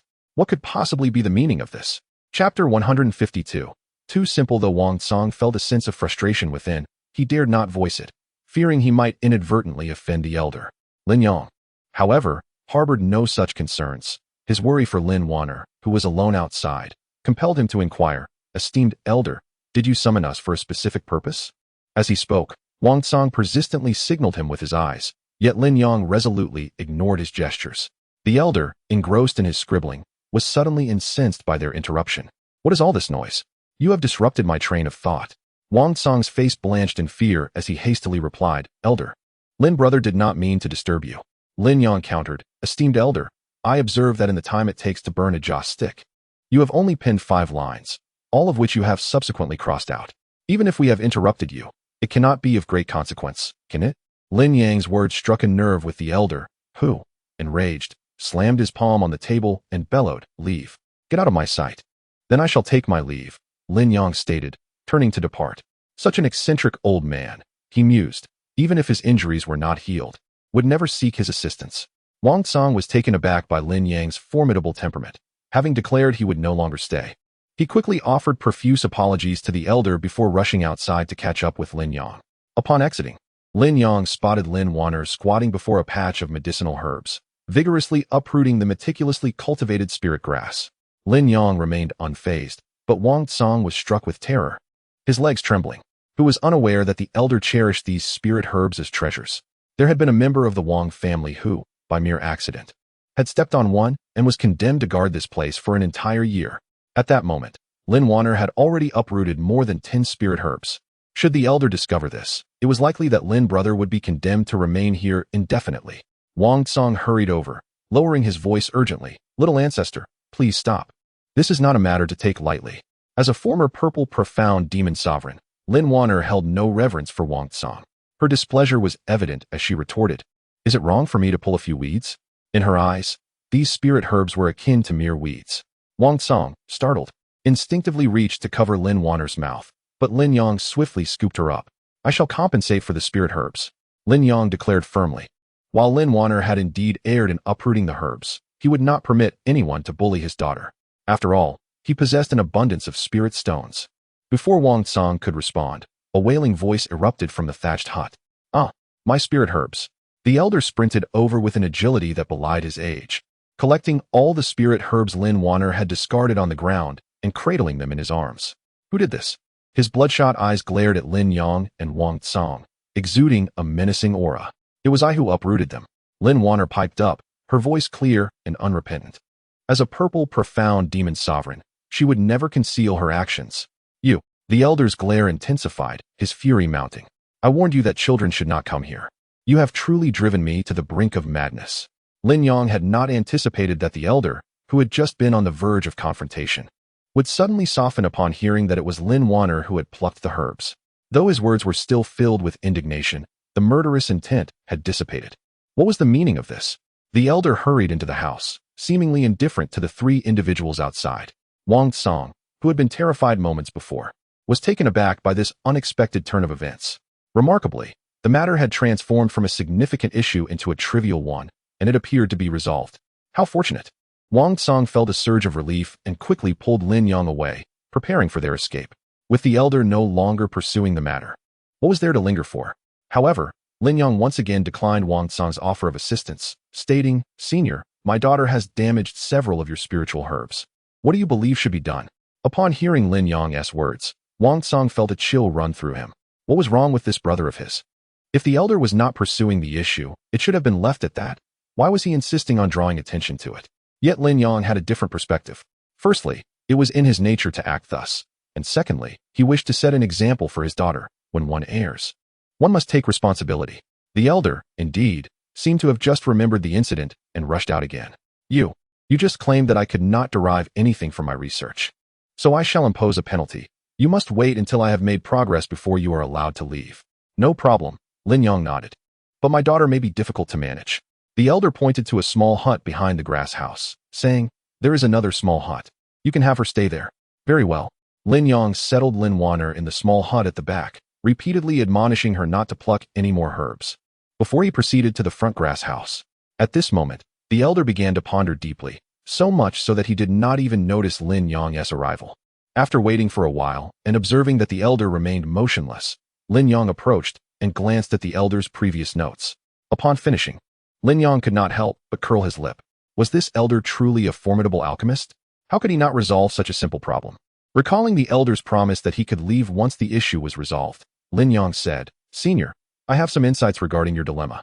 The elder, who had been distressingly tugging at his hair, turned to Lin Yang with a face full of excitement. "What did you say? You have a solution?"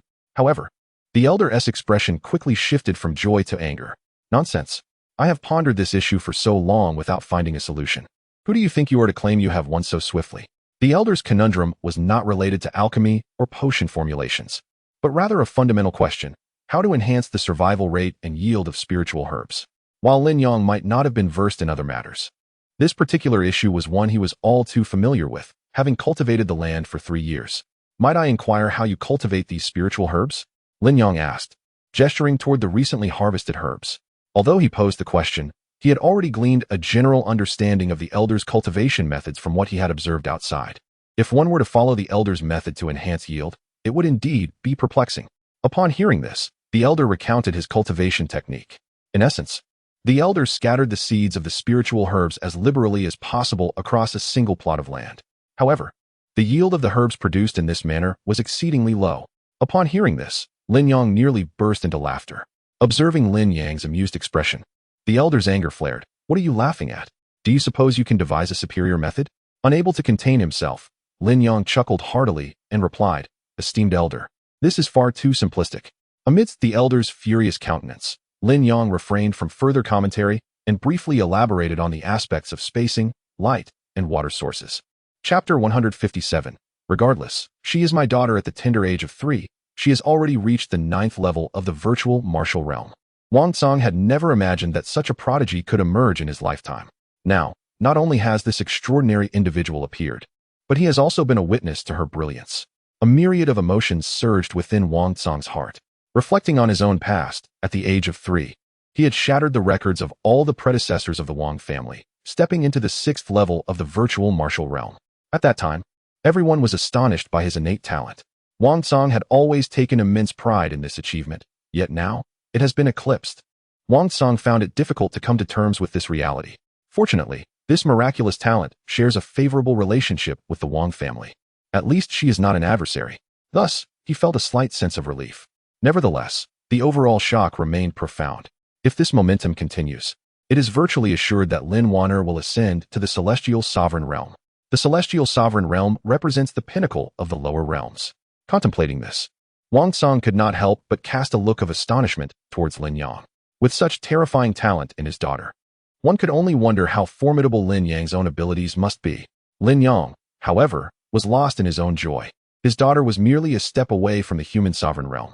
Just moments ago, when she was at the 8th level of the virtual martial realm, she had already matched the prowess of a Wang family disciple at the 2nd level of the human sovereign realm. Now that she has reached the 9th level, it is likely that surpassing that Wang family disciple would be an effortless task. Wang Song clearly recognized this, his astonishment deepening. That was a disciple from one of the 4 great families, possessing the strength of at least the 4th level of the human sovereign realm. Yet Lin Wan'er, with her 9th level in the virtual martial realm, could contend with and potentially defeat an opponent of that caliber. Merely recounting this achievement would likely be met with disbelief. Had Wang Song not witnessed it with his own eyes, he too would have found it implausible. "How do you feel, Wan'er?" Lin Yang asked with a smile. "I'm great. Daddy, I feel so strong," Lin Wan'er replied with a sweet voice. Though she was only at the 9th level of the virtual martial realm, she felt as if she possessed the strength of a celestial sovereign. The mastery of her power instilled within her, the purple ghost demon sovereign, an unwavering confidence in her return to greatness. "I will make those who harm me pay, one by one," Lin Wan'er coldly vowed within her heart. As Lin Yang lowered his gaze, he caught a glimpse of the icy determination in Lin Wan'er's eyes. He quickly positioned himself in front of her, shielding her from Wang Song's gaze. He wondered if his daughter might indeed be the reincarnation of some malevolent being. At that moment, Lin Wan'er lifted her head and flashed a sweet smile at Lin Yang. Gazing upon her radiant expression, Lin Yang made a resolute decision. Regardless of Wan'er's past, as long as she acknowledges him as her father, he would not allow anyone to bully her. "Come, let us return home, my dear. You must be exhausted. I will prepare something delicious for you," Lin Yang said, lifting Lin Wan'er onto his shoulder, exchanging a farewell with Wang Song, and making their way back to their abode. Initially, it was believed that 10 days would be a pressing time frame. However, unexpectedly, the training concluded in merely 1 day. In the subsequent 9 days, Wan'er needed only to solidify her foundation. At this moment, the Shui, Xiao, and Lin families were fervently preparing for the matters related to the secret realm. The 3 renowned chefs brought from the Zhongtian continent were pondering over the dishes they should prepare. In contrast, Lin Yang, who was within the Wang family, exhibited no signs of anxiety, as if he were not the one participating at all. Time swiftly passed, and in the blink of an eye, 8 days had elapsed. As there remained a considerable distance to the entrance of the secret realm, the Wang family, in accordance with the agreement made with the other 3 families, prepared to embark on their journey that day. Early in the morning, Lin Yang received a notification from Wang Song, quickly packed his belongings, and then accompanied Lin Wan'er to the Wang family's council hall. At this juncture, the council hall was filled with members of the Wang family who were to depart that day. Besides Wang Song, the heir apparent, 9 other outstanding peers amongst the Wang family were also eager to participate, as they were to enter the secret realm together after its opening. Present as well were the family patriarch Wang Lishan and several esteemed elders of the Wang family. As Lin Yang entered the hall with Lin Wan'er in his arms, following Wang Song, the previously vibrant atmosphere of the council hall fell into an immediate silence. All eyes, except for Wang Lishan's, were fixed on Lin Yang and Lin Wan'er with varying expressions of scrutiny. After a considerable pause, the elder of the Wang family furrowed his brow and inquired, "Wang Song, is this the chef you previously mentioned, the one you are entirely confident in?" With a beaming smile, Wang Song replied, "Indeed, elder. This is Lin Yang, hailing from the eastern region." Nonsense. No sooner had Wang Song finished speaking than the elder sharply reprimanded him. "How could you, as the heir of the Wang family, act so recklessly?" The others remained silent, yet their expressions mirrored the elder's sentiments. This was a matter of great significance concerning the secret realm, and to have brought such a young individual was utterly absurd. Wang Tsang hastily defended, "Elder, esteemed elders, I can assure you that Lin Yang can undoubtedly prepare dishes that will satisfy the spirit beasts." "You assure us? What guarantees do you offer?" The elder retorted directly. "What if he fails? Will you step in to cook?" The others nodded in agreement, supporting the elder's viewpoint. Observing the disbelief directed toward Lin Yang, Wang Tsang grew anxious. "Elder, if Lin Yang does not produce the satisfactory dishes as I have claimed, I shall relinquish my position as heir." At this declaration, the council hall fell into silence once more, so quiet that the sound of a pin dropping could have echoed. Silence. Wang Lishan was the first to recover, rebuking loudly. "How can my son be so impulsive as to utter such irresponsible words?" The elder and others were equally astonished, speechless with indignation at Wang Tsang's audacity. At this moment, a young woman stepped forward and said, "Chief, elders, since my cousin has made such a statement, he must possess a certain level of assurance. Moreover, with the time constraints we face, it is simply too late to consider a change." The elder glared at Wang Tsang with resentment, but his gaze towards the young woman was one of satisfaction. "Indeed, Fu'er is quite sensible." The young woman, having come to Wang Tsang's defense, approached him with a smile and remarked, "Cousin, the individual you have brought is truly beyond my expectations." Wang Tsang, despite her earlier support, maintained a frosty demeanor as he replied, "Thank you, Saintess. Cousin, must we truly remain so estranged?" Wang Fu's face was filled with a sense of grievance. Wang Tsang chose not to further engage with Wang Fu and promptly took Lin Yang and Lin Wan'er to find a place to sit down. Chapter 158. The arrogance of Lin Yang in the hall. An abrupt silence enveloped the atmosphere, with occasional furtive glances cast towards Lin Yang, prompting many to shake their heads in disbelief. How absurd. A youth in his 20s was being so extravagantly praised by Wang Tsang, even echoing the words of the foremost chef of the Zhongtian continent. It was perplexing to consider the relationship between this young man and Wang Tsang that warranted such fervent endorsement. Wang Tsang remained unfazed by the scrutiny of onlookers. Having endured far more humiliating gazes during the period when his cultivation had been stripped away, he had emerged unscathed. He paid no heed to their judgment, while Lin Wan'er resolutely refused to allow anyone to belittle her father. "Humph, what are you all staring at? Should you look down on my father now? Do not lament it later." This threat, uttered from the lips of the 3-year-old Lin Wan'er, elicited laughter from several members of the Wang family. Lin Yang, however, was not preoccupied with such matters. He leaned in and quietly inquired, "Brother Wang, have you communicated my request to them?" Wang Tsang nodded, replying, "My father and the elders have already consented." "That's splendid," Lin Yang said, a sense of relief washing over him. No sooner had he spoken than several elders, accompanied by Wang Lishan, approached. "Sang'er, regarding the matter we discussed earlier, after further deliberation, we cannot permit them to enter the secret realm with us." "Why not?" Wang Tsang exclaimed, rising abruptly from his seat in shock. Wasn't it agreed that as long as Lin brother could impress the spirit beasts with his culinary skills, they could accompany us? "Humph," the grand elder scoffed, retorting, setting aside whether he can indeed create dishes that would captivate the spirit beasts. What purpose would an ordinary person devoid of cultivation and a mere 3-year-old child at the 9th level of the virtual martial realm serve in there?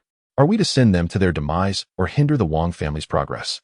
With a grave tone, the grand elder continued, "Sang'er, I understand your good intentions, but as the heir of the Wang family, you must consider the future of our clan. The secret realm is bound to yield significant rewards, and the Shui and Shao families, along with ours, will undoubtedly vie for resources. If we bring them along, how can we compete with them? A single misstep can lead to our downfall. Surely, you do not wish to see the Wang family surpassed by others?"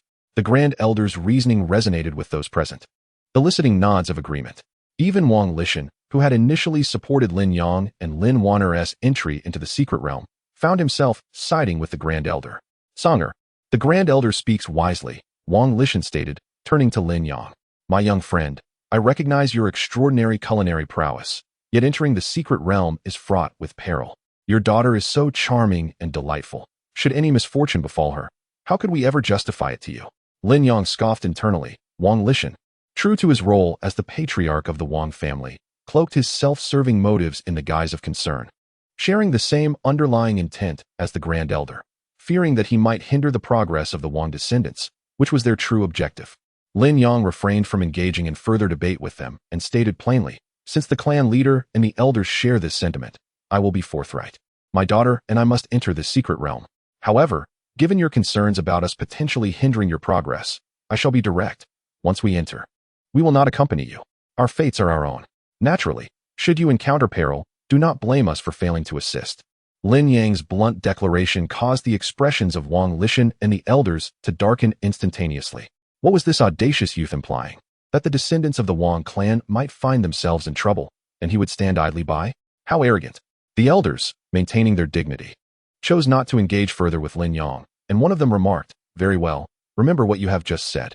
Indeed, I hope you will remember as well." Lin Yang replied coolly. With an annoyed huff, the elders returned to their seats.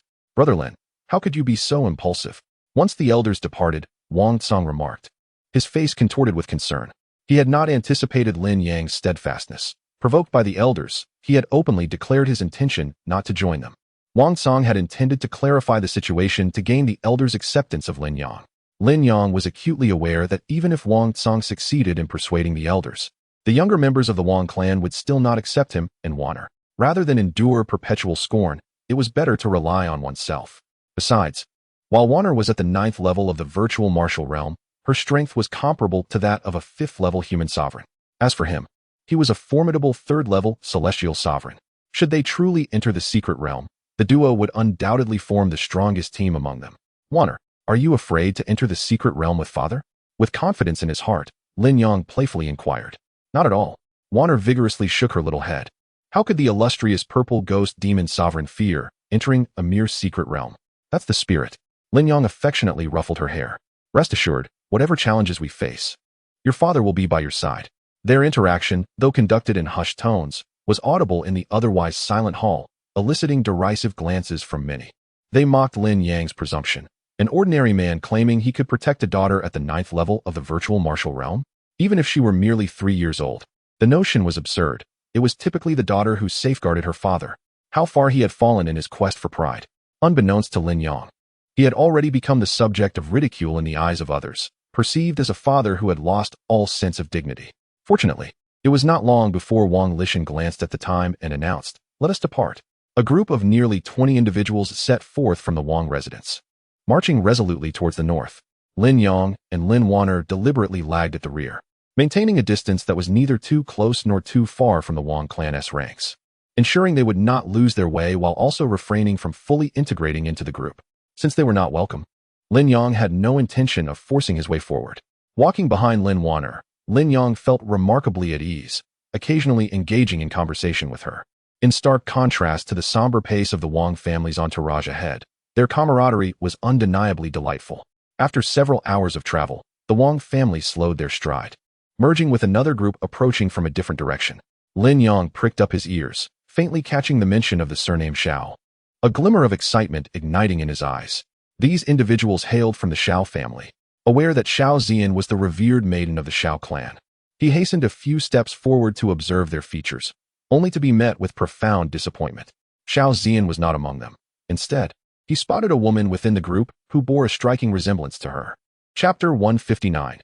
The arrival of the spirit beast. This young woman was the sole female member of the Shao family's team, and her title among the others was none other than the Saintess. A flicker of anger crossed Lin Yang's eyes. What audacity from the Shao family to usurp Zian's position as the Saintess. This grudge, Lin Yang vowed to remember. The members of the Shao family soon noticed Lin Yang and Lin Wan'er, and they inquired about them. Upon learning that Lin Yang was merely a chef from the Wang family, their interest immediately waned, to the point where they could not be bothered to learn his name. In their eyes, the Wang family's choice to employ a young chef like Lin Yang signaled their complete surrender in the competition for supremacy. After all, they would still gain entry into the secret realm, albeit without any accolades. However, a hint of derision flickered in the eyes of the Shao family patriarch.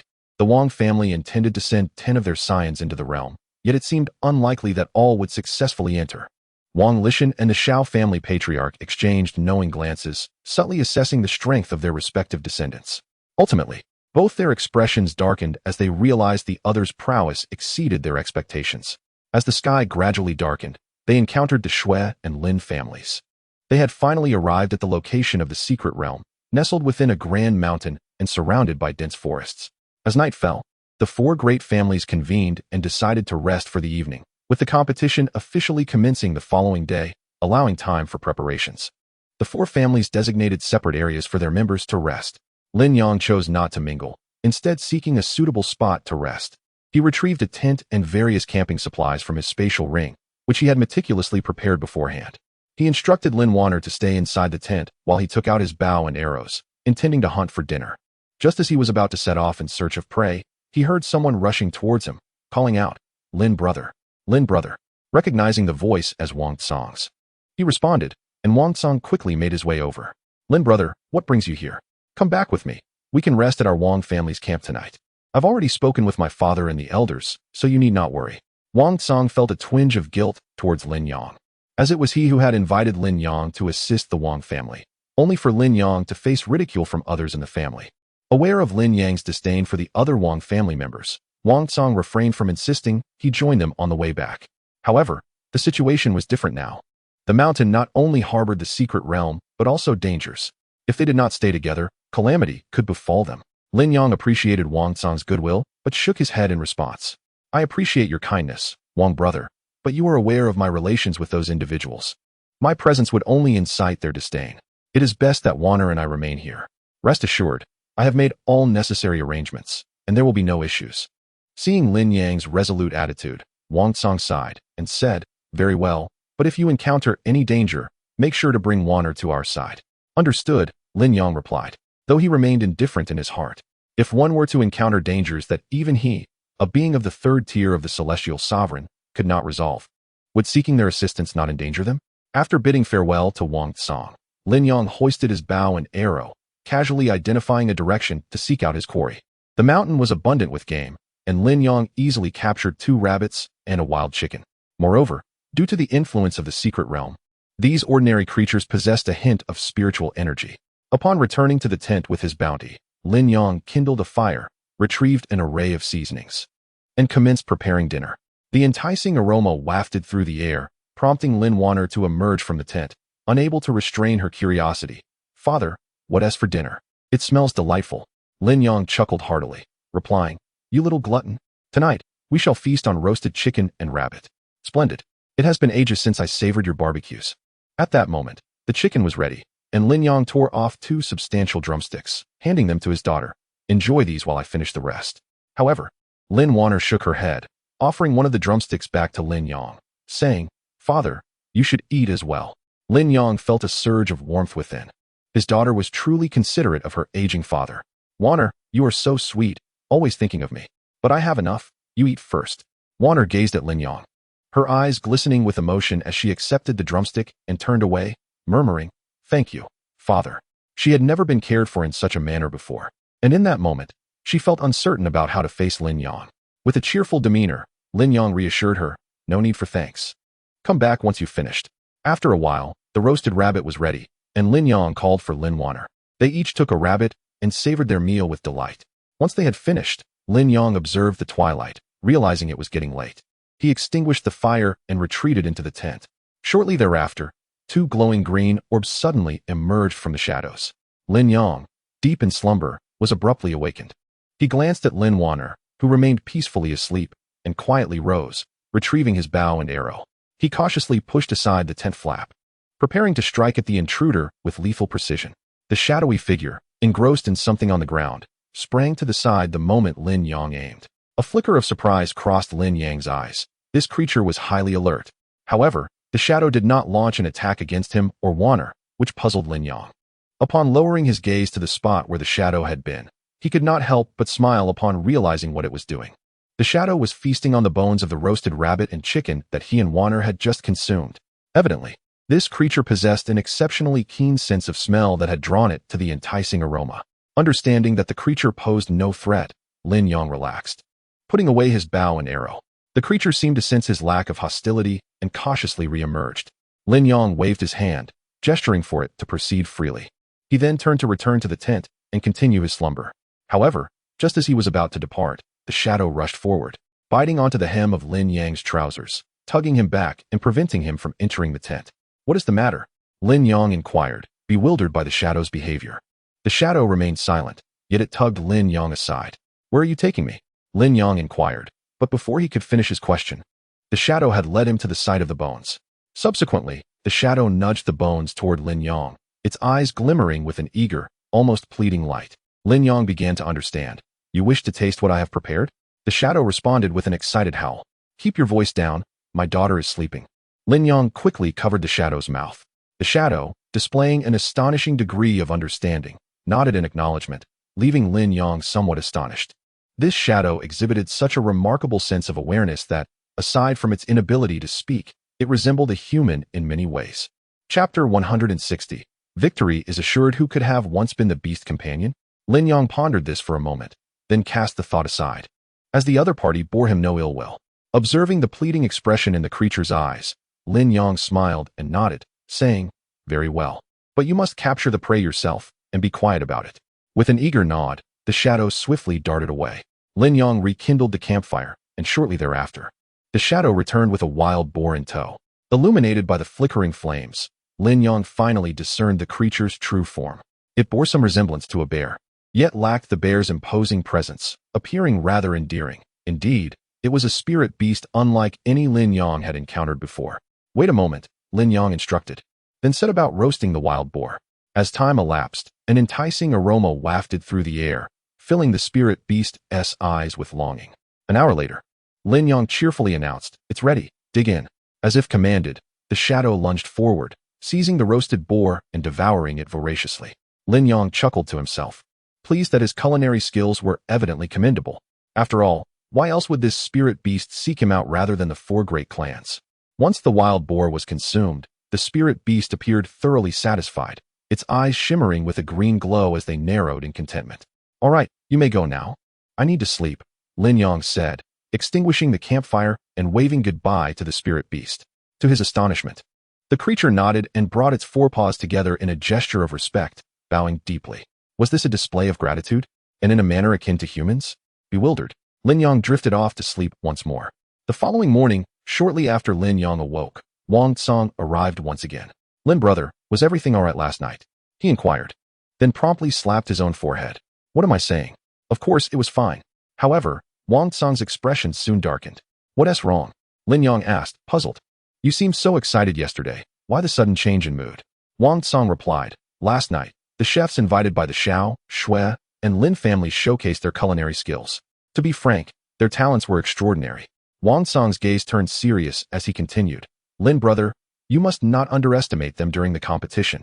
Though Wang Tsang spoke lightly, his heart was already heavy with concern, as he feared that Lin Yang might struggle against those 3. Unaware of Wang Tsang's apprehensions, Lin Yang merely nodded, reassuringly stating, I am well aware. The choice made by that spirit beast last night has already provided the answer. Those 3 will undoubtedly fall short of my culinary prowess. Well then, let us proceed together, Lin Yang said, gathering his tent and belongings, cradling the still drowsy Lin Wan'er, and following Wang Tsang towards the encampments of the 4 great clans. Before long, they arrived at the Wang family's campsite, where the atmosphere was notably tense. Father, what has happened? Wang Tsang's face was filled with confusion. When he departed, he was brimming with excitement at the prospect of entering the secret realm. How could his expression have darkened so drastically in such a short time? Wang Lishan shot Wang Tsang a fierce glare, but remained silent. However, the Grand Elder could no longer contain himself and exclaimed, this is your doing. Wang Tsang was utterly perplexed. While being scolded by the Grand Elder was not particularly troubling, the crux of the matter was that he could not fathom the reason behind it.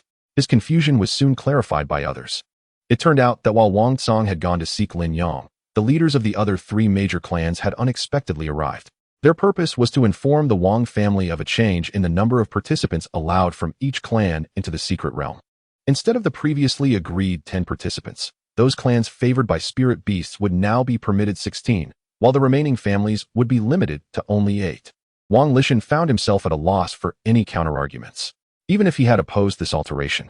The simultaneous arrival of the leaders from the other 3 families indicated that they had conspired together. His dissent would be futile. Moreover, the previous night, the members of the Wang family had endured the exquisite torment of the dishes prepared by the chefs brought in by the other 3 clans. Their tantalizing aromas were something they had never experienced before in their lives. Could the young man Wang Tsang had invited replicate such culinary mastery? No one in the Wang family held any hope regarding this matter. While it was one thing to be unable to showcase their talents, it was an entirely different matter to suffer a reduction in their allotted positions due to this oversight, which was simply unacceptable to them. Everyone's gaze towards Wang Tsang, and Lin Yang was filled with anger. After hearing the news, Wang Song was completely taken aback. This revelation was undoubtedly catastrophic. The thought that his blunder might cost the Wang family 2 positions caused cold sweat to stream down his face uncontrollably. In contrast, Lin Yang merely smiled faintly. "Brother Wang, rest assured, since I promised to assist you, I would not have come without utmost confidence." Lin Yang's words were akin to declaring that the competition had already concluded, with him as the victor. Yet, even Wang Song found it hard to believe Lin Yang's assertion. After all, they had directly experienced the culinary prowess of the chefs from the other 3 major clans the previous night. Putting aside other considerations, Lin Yang's age in their eyes made it implausible for him to surpass the skills of those 3 chefs. While Wang Song could be reassured by Lin Yang, there was no need for such explanations to the others. After all, it had only been Wang Song who had come to invite him, concerned for both his and Wan'er's safety. The atmosphere among the Wang family was tense, while the other 3 clans were in high spirits. Their confidence in proposing such rules was palpable. As the sun gradually rose and the dew evaporated, the members of the 4 great clans gathered once more. This time, Lin Yang was among them. Upon seeing the Lin family members, he recalled Lin Tianlang and cast a glance around, but he did not spot Lin Tianlang's figure. Unbeknownst to him, Lin Tianlang, having realized his plans had failed, was so enraged that he had coughed up blood and was still recuperating in the Rising Sun City.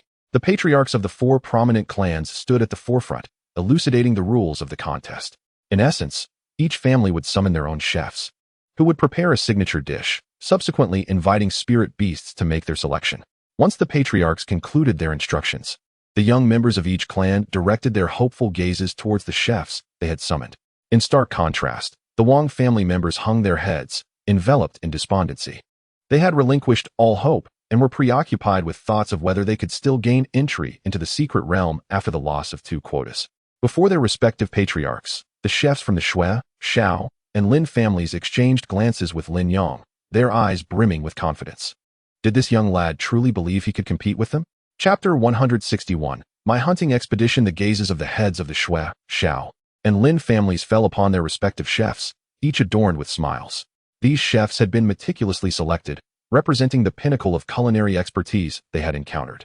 It was precisely due to this reason that they unanimously agreed upon the rule regarding the change of slots. However, upon seeing Lin Yang, their smiles deepened, not with confidence, but with a hint of mockery. Meanwhile, Wang Lishan, the head of the Wang family, wore an expression of embarrassment, unsure of where to direct his gaze. Even he, who had invited this young chef, lacked confidence. It was evident that the victor would undoubtedly emerge from one of the 3 families present. With one less competitor, the mood among the trio brightened considerably. As the leader of the foremost family among the 4 great clans, Shui's patriarch cleared his throat and declared, "Gentlemen, it is time for you to prepare your dishes. The time frame is from now until noon. Let the contest commence." With Shui's proclamation, the 3 chefs, save for Lin Yang, gestured to their aides, who promptly brought forth various culinary apparatuses. The 3 nodded in satisfaction. These were meticulously prepared tools and ingredients, all carefully chosen for this competition. Their confidence in the impending contest was palpable. In stark contrast, Lin Yang stood alone, devoid of any assistance or supplies. The disciples of the Wang family even retreated a few steps, their expressions grave as they contemplated how to avoid being ousted from the list of those entering the secret realm should they fail. Lin Yang, not expecting aid from others, turned to Shui's patriarch and inquired, "May I go hunting now?" "Hunting?" The 3 patriarchs were momentarily taken aback. "Aren't you cooking?" "I will, but without ingredients. There can be no culinary creation," Lin Yang replied with an air of nonchalance. Yet, this very demeanor left the 3 patriarchs at a loss for words. It was unfathomable how the head of the Wang family could send forth a chef entirely unprepared, resorting to sourcing ingredients on site. However, upon reflection, the 3 could not help but feel a surge of delight. It seemed that the Wang family was hardly a threat. "Very well, but remember, the deadline is noon. If you delay, you shall be deemed the loser." "Not a problem, it won't take long," Lin Yang assured them before beckoning Wang Song to follow him into the depths of the forest. The 3 chefs, instructing their disciples to handle the ingredients, could barely contain their laughter upon witnessing this scene. Victory appeared to be a certainty for them. As Lin Yang led Wang Song deeper into the forest, the latter wore a troubled expression. He had previously inquired of Lin Yang at the Wang household, who had claimed that everything was prepared.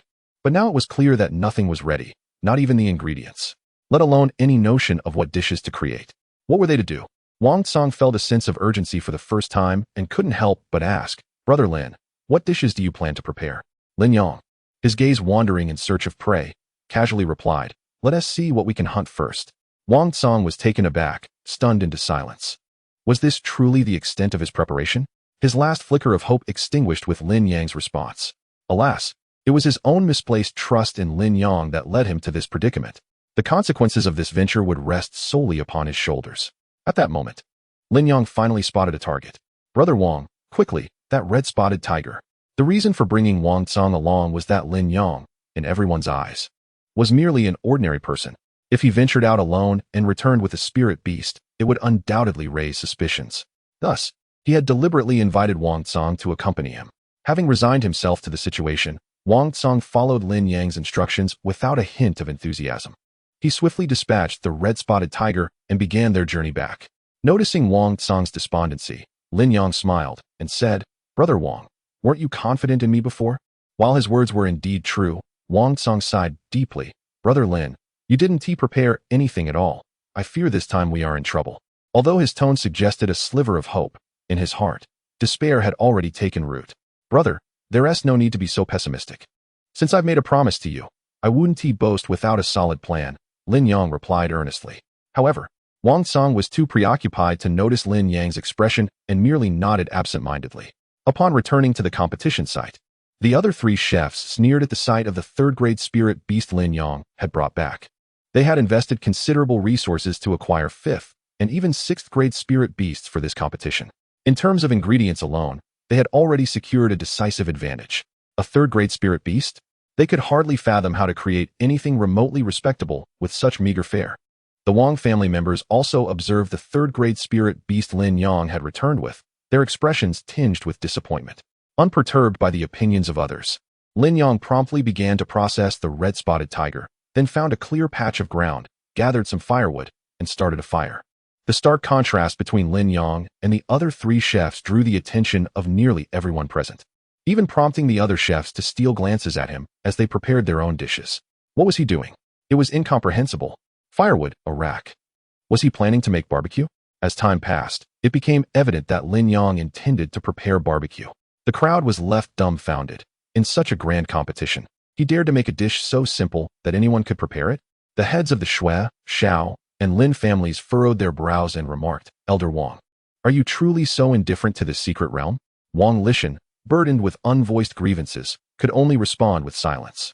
Though the three clan leaders felt a twinge of discomfort, they soon reveled in their own foresight and strategic planning. Fortunately, it was previously agreed that the victor would receive an additional 6 spots. Otherwise, the Wang family's lethargy would have merely benefited their rivals.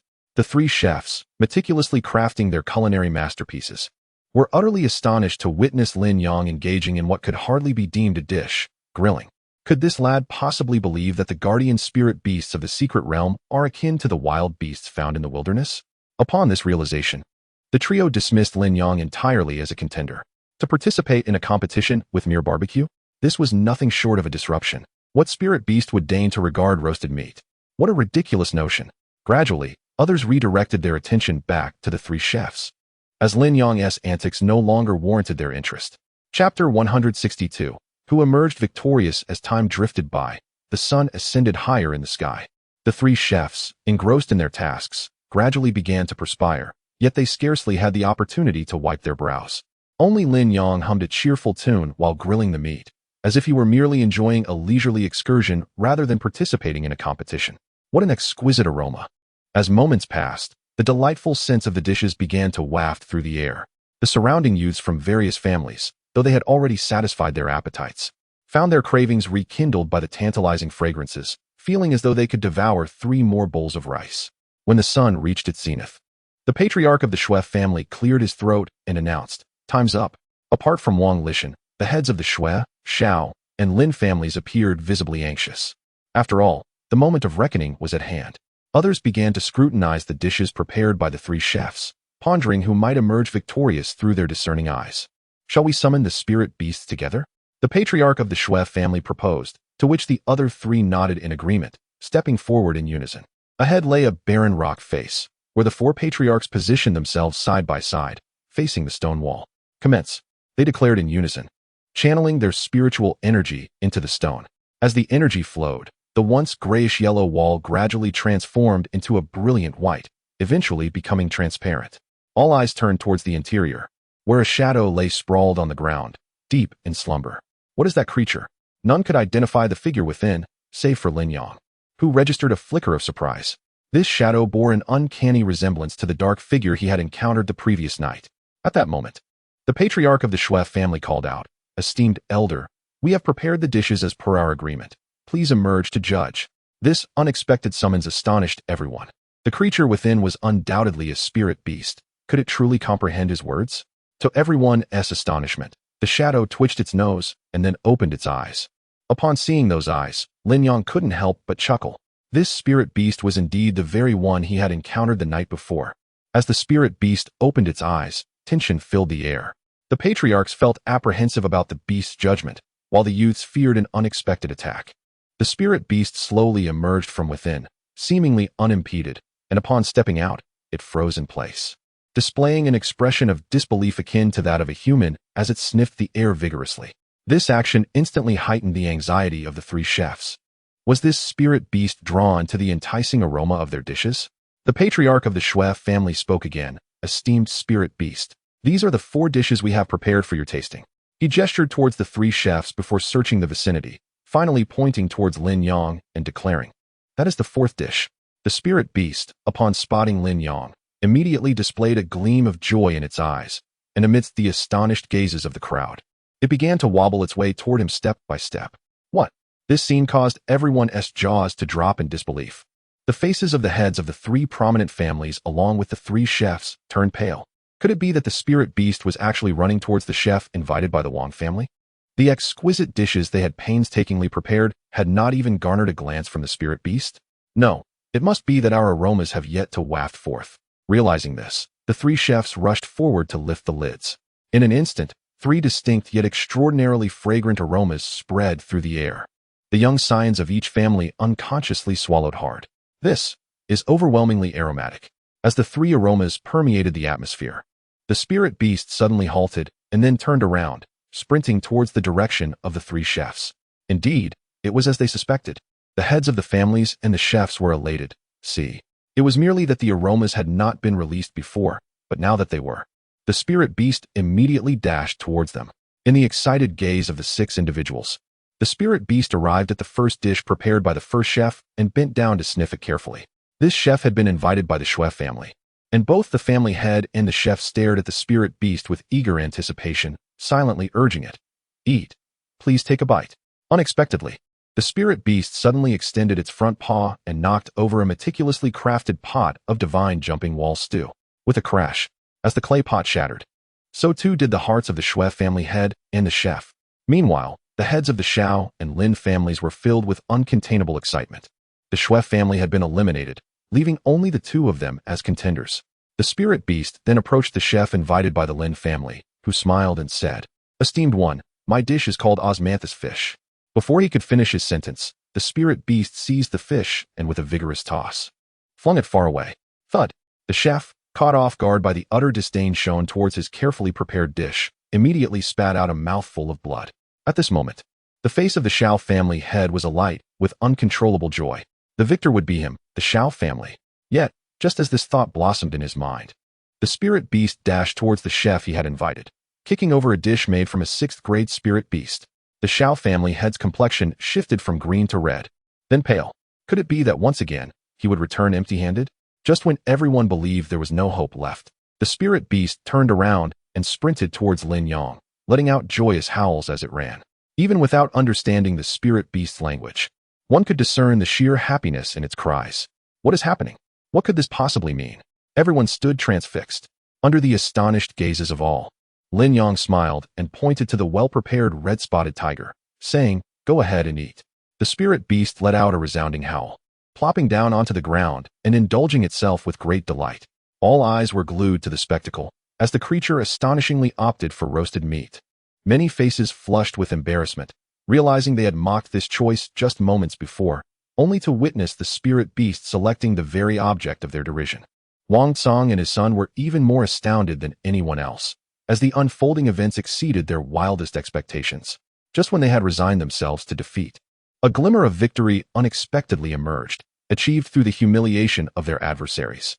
Wang Song was the first to regain his composure from the shock, exclaiming, "Uncle Shui, it seems that in this competition, our Wang family has triumphed. Therefore, we are entitled to the 16 slots for entering the secret realm, correct?" Chapter 163. Entering the secret realm were it not for the need to uphold the hierarchy of respect and seniority. Wang Song could hardly have restrained himself from bursting into laughter. What a delightful turn of events. Just moments ago, everyone had been mocking his side, yet now, they stood in stunned silence, unable to close their mouths in disbelief. The patriarch of the Shui family turned pale and flushed, glancing at the heads of the Shao and Lin families, all of whom displayed unmistakable dissatisfaction. The chef they had hired at great expense had been bested by a mere youth skilled in grilling meat. What has become of this world? Does it no longer adhere to principles of fairness? Yet, the events had transpired, and while they had been scheming to deride other families, they now found themselves swallowing the bitter fruit of their own miscalculations. Without further ado, the three could no longer contain themselves and hurried back to their respective domains. Meanwhile, Lin Yang observed the spirit beast indulging in its feast when Lin Wan'er came running towards him. "Slow down, be careful not to fall." Lin Yang chuckled as he lifted Lin Wan'er into his arms. Gazing at the spirit beast, her eyes sparkled with curiosity as she asked, "Father, what kind of spirit beast is this? I have never seen one before." Lin Yang smiled and shook his head, replying, "Not only have you not seen it, but I have not either." Their exchange roused many of the Wang family's younger generation, who had still been in a state of shock. The complexity of their gazes towards Lin Yang shifted dramatically. Just moments ago, they had been grumbling about him, yet now, their eyes reflected the same reverence one might reserve for a patriarch. He had brought considerable honor to the Wang family, not to mention the additional 6 slots as a reward. At that moment, Wang Song approached, laughing heartily. "Brother Lin, you are truly remarkable. A simple act of grilling meat has managed to tame the spirit beast." Lin Yang smiled but refrained from replying. This was no ordinary grilling. It was the result of skills bestowed by the system. Otherwise, it would not have captivated such a discerning spirit beast. Lin Yang's thoughts were not on this. He was preoccupied with the anticipation of entering the secret realm. "Brother Wang, once the spirit beast finishes its meal, it will grant us access to the realm," he remarked. Wang Song continued, "I have already conferred with my father and the elders. Once we enter the secret realm, you and Wan'er will join us for safety." Previously, during their time at the Wang residence, both the elders and the young members of the Wang family had been quite resistant to Lin Yang's presence. However, just a moment ago, when Wang Song merely mentioned it, the elders had readily agreed. It was no jest. Wang Song had secured an additional 6 slots for entering the secret realm. Wang Song had assumed Lin Yang would gladly accept his offer, understanding that in an unknown realm, having an extra companion meant additional strength and security, something no one would decline. Yet, to his surprise, Lin Yang shook his head and said, "Let it be." "How can you let it be?" Wang Song exclaimed, alarmed. "Brother Lin, are you still brooding over what transpired earlier? The elders merely underestimated your abilities at that time, which is why they spoke as they did. Now you have secured 6 additional spots for our Wang family. If you choose not to join us, would that not render our family lesser than swine or dogs? It is I who have chosen to refrain from joining you, Brother Wang. So there is no need for you to ponder it further."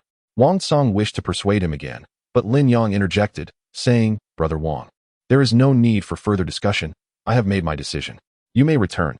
Seeing Lin Yang's resolute stance, Wang Song found himself at a loss for words. After a moment's contemplation, he produced 2 jade talismans, handing one to Lin Yang. "Lin brother, this talisman is used by our Wang family for communication.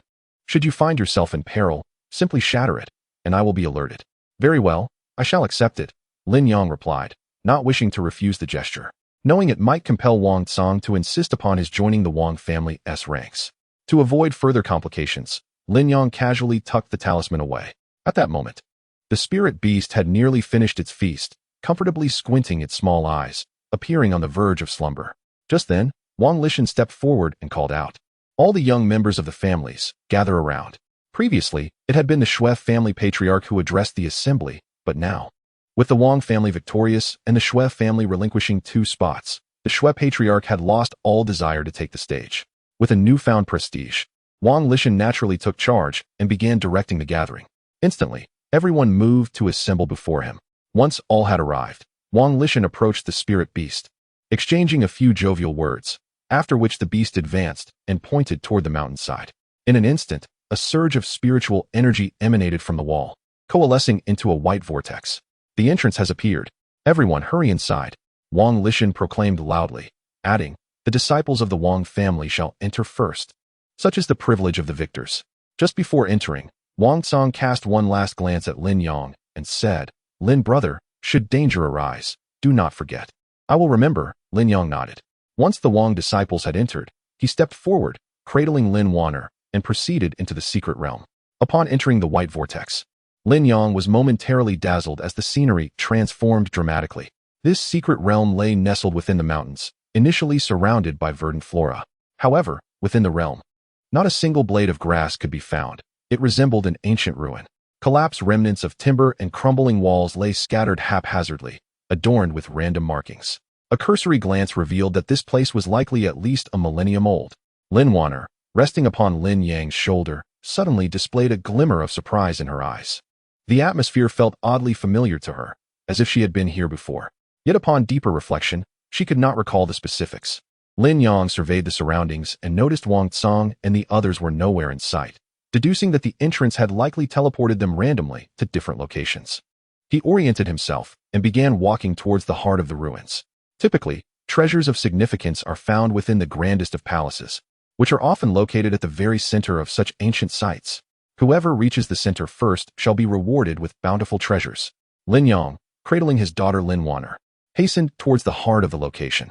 However, after taking only a few steps, Lin Yang abruptly halted. It appeared that despite the collapse that had occurred over a millennium ago, life still thrived in abundance. Lin Yang gazed ahead and beheld a spirit beast, its size exceeding that of an ordinary dog by more than tenfold, glaring menacingly in his direction. A third-tier creature?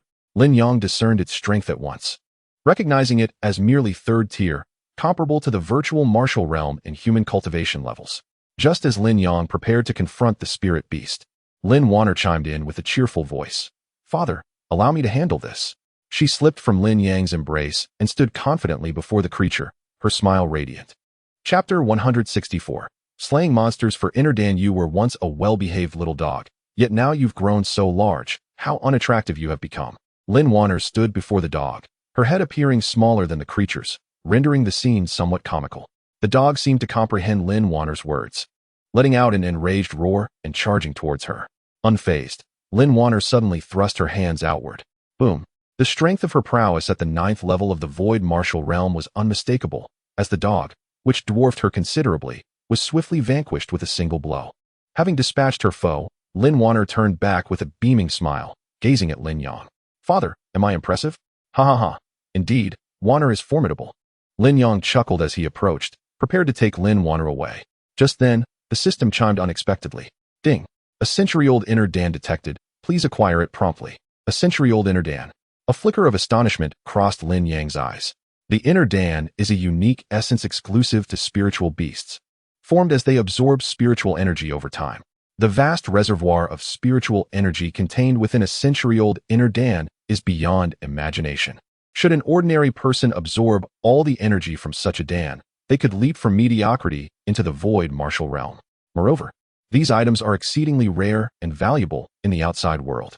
Lin Yang had not anticipated encountering a spiritual beast with an inner Dan in this secret realm, and a century-old one at that. A broad smile graced Lin Yang's face as he said, Wait a moment, Wan'er, father will retrieve something wonderful. As he collected the inner Dan, Lin Yang began to ponder. If a third-tier spiritual beast possessed a century-old inner Dan, perhaps a fifth-tier beast might yield a millennium-old inner Dan? For him, at the 3rd level of the celestial sovereign realm, the enhancement from a century-old inner Dan would be marginal. However, a millennium-old inner Dan would yield significant benefits. In fact, such a Dan could elevate him directly from the 3rd to the 4th level of the celestial sovereign realm. Once he extracted the century-old inner Dan, Lin Yang was thoroughly satisfied, exclaiming, Wan'er, behold this precious treasure. Lin Wan'er gazed at the inner Dan with great astonishment. She recognized its significance, recalling how, during her training, her master had placed her and her peers in a secret realm to slay spiritual beasts and acquire inner dawn to enhance their strength. At that moment, Lin Wan'er realized why this place felt so familiar. It bore a resemblance to the location where her master had once guided them. Wan'er, you should absorb this inner Dan. It will surely elevate you to the human sovereign realm. Afterwards, we shall sweep through this secret realm, vanquishing all the spiritual beasts. What do you say? Lin Wan'er, eager to enhance her power, readily agreed without hesitation. I will follow Father's lead. Indeed, absorb it. Father will provide protection. Lin Wan'er took the inner Dan and began absorbing the spiritual energy contained within. The spiritual essence contained within this inner elixir is exceptionally pure, allowing for seamless absorption. Moreover, Lin Wan'er had previously absorbed an inner elixir to enhance her cultivation, making her quite familiar with the process. In merely half an hour, she completely absorbed the spiritual essence from the elixir. Simultaneously, her aura surged dramatically. A satisfied smile blossomed on Lin Yang's face. He had achieved the human sovereign realm. To think a 3-year-old could attain such a level would likely evoke disbelief from many. Yet, his daughter had accomplished it. Father, I have stepped into the human sovereign realm. Lin Wan'er exclaimed with great excitement. Only by entering the human sovereign realm could one be deemed a true powerhouse. It was only upon reaching this level that she, the purple specter demon sovereign, could confidently aspire to reclaim her former glory, while Lin Wan'er was enhancing her strength through the inner elixir. The members of the 4 great families had all entered the secret realm. Due to the random teleportation, nearly everyone was scattered across various locations within the realm. As Lin Yang and Lin Wan'er celebrated her achievement, 2 figures suddenly swooped in from the distance. Is it you two? Upon recognizing Lin Yang and Lin Wan'er, the 2 figures squinted their eyes, revealing a hint of malicious amusement. Who are you? Lin Yang inquired. Unfamiliar with the 2 individuals, he only knew Wang Song. With a sinister grin, one of them replied, That's a question better posed to the King of Hell. Are you here to kill me? Lin Yang furrowed his brows. He had no prior acquaintance with these individuals, so what vendetta could they possibly harbor? It seems you're not entirely foolish, one of them sneered, the arrogance in their demeanor escalating. But since you're not foolish, your death is all the more certain. Lin Yang's expression turned icy. What profound enmity could lead them to declare his demise? Are you from the Shui family, the Shao family, or perhaps the Lin family? He directly inquired. What purpose does that serve? One of them laughed heartily. Do you intend to seek the Wang family for support? You overestimate yourselves, Lin Yang chuckled. I merely wish to ascertain your family lineage, so that when I emerge, I can inform your clan leader that it was I who ended your lives. Upon hearing this, the 2 were momentarily taken aback. They then erupted into laughter, clutching their stomachs in mirth. Did you hear that? Did you hear that? This man, facing his imminent demise, dares to utter such grandiose claims. You intend to kill us? You, an unskilled waste, and a mere child at the 9th level of the virtual martial realm. Believe you can contend with us? As they spoke, their formidable auras erupted, revealing their strengths as a 1st and 2nd level human sovereign. They anticipated that their display of power would intimidate Lin Yang into begging for mercy. However, to their astonishment, Lin Yang merely smiled faintly and remarked, Considering your youth, it's commendable that you have entered the human sovereign realm. Yet, it is a pity that you have chosen to walk the path of self-destruction. What a shame, indeed. Hearing Lin Yang's words, the 2 exchanged glances. Brother, did I hear that correctly? Is he insane? I perceive a possibility here. It seems they are feigning madness in hopes of evading our wrath. However, my brother and I shall not be swayed by such antics. You have usurped 2 positions that rightfully belong to our family, and our patriarch has commanded that you be executed on this very spot. Moreover, there is a substantial reward for your demise. Rest assured, in light of the reward, we shall not subject you and your daughter to undue suffering, provided you cooperate with us. As they spoke, their gazes fixated upon Lin Yang and Lin Wan'er, akin to butcher's eyes upon meat destined for the cleaver. Lin Yang, with a smile, shook his head and remarked, I surmise you share the surname Lin? The smiles on their faces abruptly faltered. How did you know? Indeed, Lin Yang chuckled and continued. You are acquainted with Lin Tianlang, I presume? Chapter 165. Enemies. The 2 individuals stared at Lin Yang with a mix of astonishment and curiosity. Did this person truly know their young master? They cautiously inquired, What is your relationship with our young master? When they arrived, the young master had yet to return from his outing, and no one was privy to the nature of his endeavors. Judging by the man's words, it seemed he was acquainted with the young master. It was imperative to ascertain the nature of their relationship. Otherwise, should he indeed be a friend of the young master, their adherence to the clan leader's orders to eliminate him would spell disaster upon the young master's return. After all, who in the Lin family was unaware of the clan leader's deep affection for the young master? Lin Yang waved his hand dismissively and said, Do not worry. I am an enemy of your young master. Before his words had fully settled in the air, he struck with sudden ferocity. The 2 Lin family disciples, still frozen in disbelief, were dispatched with a single blow from each of Lin Yang's hands. unable to react in time, even in their final moments. They could not comprehend how this seemingly ordinary individual could vanquish two powerful cultivators of the esteemed realm. Observing her father's decisive actions, Lin Wan'er's eyes sparkled with a glimmer of pride. Though he appeared gentle on the surface, when it came to action, he exhibited a remarkable swiftness and efficiency that mirrored her own style. Well then, let us proceed, Lin Yang declared as he effortlessly dealt with the two, taking Lin Wan'er by the hand to continue their journey towards the heart of the ruins. His choice to personally eliminate the two Lin family disciples was driven by urgency. He needed to reach the center before others could seize the opportunity. Now that he was aware of their identities, there was no need for further conversation. In the ruins, encountering Lin family members would only result in immediate confrontation. Lin Yang adhered to a principle. If others did not provoke him, he would not retaliate. However, should anyone seek to cause him trouble, he would undoubtedly respond in kind. The Lin family, from the young master Lin Tianlang to the clan leader and the disciples, had all actively sought to instigate conflict with him, particularly Lin Tianlang, whose animosity had reached a point of no return. Had he confronted Lin Yang at Shaoshan, their grievances might have been resolved. Yet, a cold glint flickered in Lin Yang's eyes. During the grand competition of the four major families, Lin Tianlang would surely make an appearance, and at that juncture, their accounts could finally be settled. For now, Lin Yang's focus was on acquiring the finest treasures within the ruins to aid Lin Wan'er's cultivation. Elevating her strength would not only assist in his efforts to bring back Xian, but also serve as a delightful surprise, demonstrating that he had cared for their daughter well over the past 3 years.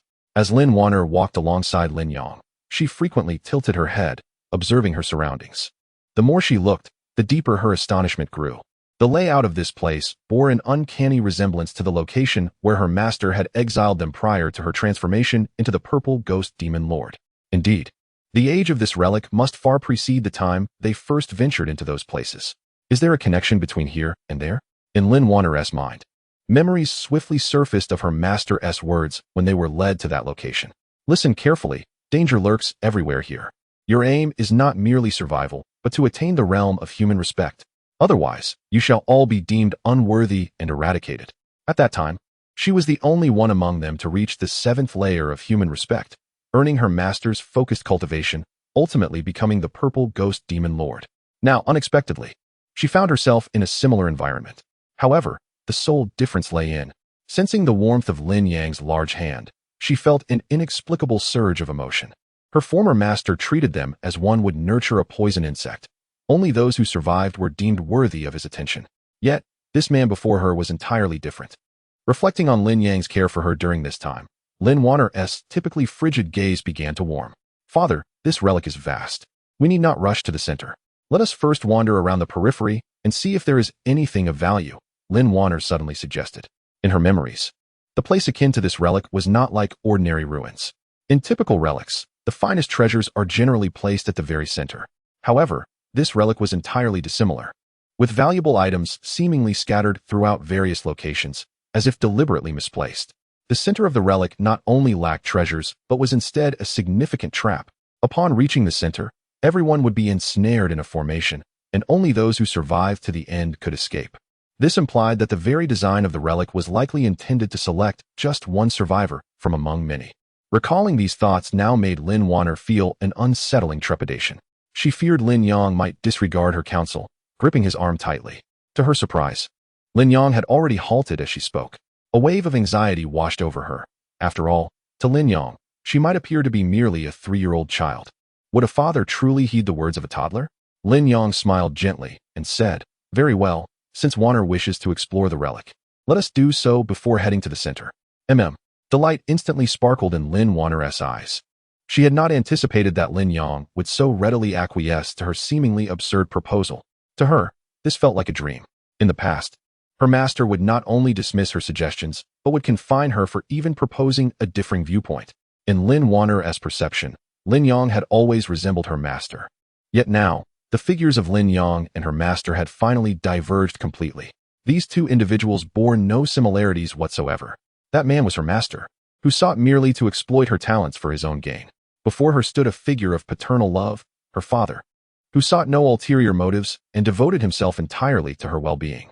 Unconsciously, Lin Wan'er displayed a sweet smile, tightening her grip on Lin Yang's hand. Lin Yang, glancing around and then back at Lin Wan'er, inquired, "Wan'er, what direction do you wish to pursue? Your father will heed your wishes." He completely relinquished the reins of decision-making to her, placing his trust in her judgment and firmly believing that within this relic, no challenge was insurmountable for him. Lin Wan'er initially thought that her father's agreement to her suggestions was the pinnacle of his indulgence. Little did she realize, Lin Yang's leniency extended far beyond her expectations. Chapter 166. The Two-Headed Wolf. In a fleeting moment, Lin Wan'er felt an overwhelming urge to reveal her true identity to Lin Yang. However, reason ultimately prevailed. She could not disclose her secret, at least not at this juncture. Presently, her capabilities were confined to the realm of human respect, rendering her utterly defenseless. Such a secret, once uttered, would inevitably become known to an increasing number of individuals, including those who sought to harm her. At that point, she feared she might face death once more. Furthermore, there was another reason for her reticence. She feared that Lin Yang might not be able to accept the truth. "Father, once I possess sufficient strength, I shall divulge everything to you," Lin Wan'er resolved within her heart. "Wan'er." The concerned voice of Lin Yang pulled her back to reality. Noticing the worried expression on his face, she replied, "Father, I am fine." Lin Wan'er offered him a radiant smile, adding, "I was merely contemplating where we should go next." "Oh, has Wan'er made a decision?" Lin Yang inquired. "Indeed. Let us proceed in that direction." Lin Wan'er pointed towards a specific path. Lin Yang glanced in the direction she indicated, which appeared to be towards the northwest. After a moment's deliberation, he decided to indulge his daughter's wish, thinking there was no harm in it. "Very well, let us go." Shortly after Lin Yang and Lin Wan'er departed, 3 individuals arrived at the scene. "Everyone, be cautious. There appears to be something ahead," Wang Tsong, one of the trio, suddenly exclaimed. The 3 approached with utmost care, and upon discovering the 2 lifeless bodies on the ground, they collectively gasped in shock. Although they had anticipated some foreboding circumstances prior to their entry, they had not expected such a grim reality. This expedition into the ruins was destined to be fraught with peril, marked by bloodshed. The possibility of fatalities had lingered in their minds. Yet to witness 2 deaths within less than half an hour of entering was beyond their expectations. Moreover, they noticed the corpse of a spirit beast nearby, its inner core having been extracted. After inspecting the scene, Wang Tsong's expression grew solemn. It appeared that this journey through the ruins was far more treacherous than he had initially imagined. "Lin, you must survive," Wang Tsong silently prayed. Meanwhile, the other 2 members of the Wang family had completed their examination of the 2 bodies and stated, "Young master, both of these individuals are from the Lin family." "From the Lin family?" Wang Tsong's demeanor shifted to one of heightened gravity. Although 4 noble families had entered the ruins, they had subtly divided into 3 factions. The Shui and Shao families had maintained a cordial relationship, even engaging in intermarriage, thus they would undoubtedly band together. The remaining Wang and Lin families, however, would operate independently. Wang Tsong had initially planned to gather all the Wang family members and then ally with the Lin family to confront the Shui and Shao families. Yet, he had not anticipated witnessing the corpses of 2 Lin family members before even initiating his first move. This is exceedingly unfortunate news for the Wang family. Exercise caution, particularly upon encountering members of the Shui and Shao families. Wang Tsong admonished the 2 others. He had already deduced that the perpetrators responsible for the murders of these 2 individuals must belong to either the Shui or Shao families. As for Lin Yang, Wang Tsong had not even contemplated this possibility. In fact, he silently prayed for Lin Yang, hoping he would not cross paths with the offspring of the Shui or Shao families. At that very moment, Lin Yang, accompanied by Lin Wan'er, was making his way northwest. As their route diverged entirely from others, Lin Yang only occasionally stumbled upon 1 or 2 disciples from unknown families. However, to avoid complications, he had already altered their path before being noticed by the others, ensuring they would not encounter anyone. After all, there had been no dealings between the Wang family and the Shui family, while the Shao family was associated with Xian, and Lin Yang wished to avoid any confrontation with them. Although he would not mind teaching a lesson to Lin family disciples, he was unfamiliar with them, prompting him to sidestep potential trouble. "Father, there's a house over there. Let us go take a look," Lin Wan'er exclaimed, pointing to a structure on their left. In such an uncanny place, abrupt edifices often concealed valuable treasures. Naturally, there would be certain dangers lurking in or around the room. Only by overcoming these perils could one attain the rewards within, which would be essential for the final battle. While Lin Yang was unaware of these specifics, he recognized that the appearance of a house was decidedly abnormal. There must be something significant inside. "All right, let us investigate. However, Wan'er, you must remain vigilant and stay close to me," Lin Yang instructed before approaching the house with Lin Wan'er. As they drew near, Lin Yang sensed an elusive aura concealed behind the structure. There is something there. Lin Yang's instincts heightened, and he quietly alerted Lin Wan'er. She nodded, acknowledging her understanding, while internally affirming that the place where their master had positioned them was indeed a mimicry of this environment. Wait, Wan'er. I must first deal with whatever is hidden before we enter. Lin Yang was about to take action when Lin Wan'er interjected. Father, allow me to handle it. Initially, Lin Yang intended to refuse, but upon reflection, he realized that the purpose of venturing into this secret realm was to enhance Lin Wan'er's strength. Practical experience was indeed one of the most effective means of improvement. Especially in a balanced confrontation, one could rapidly elevate their abilities. Thus, Lin Yang nodded. Very well, Wan'er. Exercise caution. The opponent is a third-tier spirit beast. A third-tier spirit beast possesses a strength comparable to that of a human at the void martial realm. However, the innate physicality of spirit beasts far surpasses that of humans. It can be said that although their powers are equivalent, the formidable physique of a third-tier spirit beast renders an average void martial practitioner no match for it. Only those who have entered the human sovereign realm can truly contend with a third-tier spirit beast. At this moment, Lin Wan'er, having just stepped into the human sovereign realm, would find a battle with a third-tier spirit beast immensely beneficial for her growth. Lin Wan'er understood this naturally, her small face adorned with a serious expression. At that moment, Lin Yang suddenly chuckled. Wan'er, fear not, for your father is here. A simple statement, yet it stirred a tempest within Lin Wan'er's heart. She responded quietly, hesitant to reveal too much, fearing that Lin Yang might discern her true feelings. Concurrently, a two-headed wolf emerged slowly from behind the house. Its 4 eyes glimmered with a sinister green light, exuding an overwhelming presence. The double-headed wolf. Lin Wan'er felt a jolt of surprise. The creatures here were identical to those she had encountered before. Encountering it once more, she felt a slight sense of relief in her heart. Chapter 167. With father present, Lin Wan'er had previously triumphed over the two-headed wolf with her strength at the human sovereign level, so facing it again posed little challenge. Upon seeing a mere young girl as its opponent, the two-headed wolf's gaze transformed into a menacing glare, drool dripping from its maw. Suddenly, it let out a fierce roar and charged towards Lin Wan'er with astonishing speed. Lin Yang, standing nearby to support his sister, was taken aback by the swiftness of the creature. This two-headed wolf's velocity surpassed that of an ordinary third-tier spirit beast. He stood ready to intervene at the slightest hint of danger, determined to protect Lin Wan'er from any harm. Fortunately, Lin Wan'er had prior experience battling this foe and was well acquainted with its characteristics. The wolf's primary advantage lay in its speed, but in other aspects, such as defense, it was rather mediocre. Prepared for the sudden assault, Lin Wan'er deftly evaded the wolf's attack without hesitation. At the same time, she launched a swift strike with her small hands. With a resounding thud, her palm connected with the wolf's abdomen, causing it to howl in pain and topple to the ground. Yet, it quickly regained its footing, its eyes now filled with a murderous intent. Lin Wan'er was taken aback. In her previous encounter, such a blow would have rendered the two-headed wolf incapacitated. Yet, this particular beast merely suffered a minor injury and remained ready for combat. Moreover, her attack seemed to have ignited its ferocity. Be careful, Wan'er, Lin Yang called out, having discerned that this two-headed wolf was no ordinary third-tier spirit beast. Lin Wan'er nodded, bracing herself for the wolf's next onslaught. However, this time the creature refrained from direct aggression, choosing instead to stand its ground and confront her. Showing no inclination to attack, caught off guard by this unexpected behavior, Lin Wan'er felt a surge of anxiety. In that fleeting moment of distraction, the two-headed wolf suddenly lunged forward. Startled, Lin Wan'er hastily dodged to the side, failing to mount an effective counterattack. Yet this time, the wolf seemed to anticipate her evasion and conserved some of its strength during the assault. As she moved aside, it swiftly adjusted its trajectory and pursued her. Lin Wan'er's eyes widened in disbelief. The spirit beasts here were far more formidable than those she had faced before. She had miscalculated.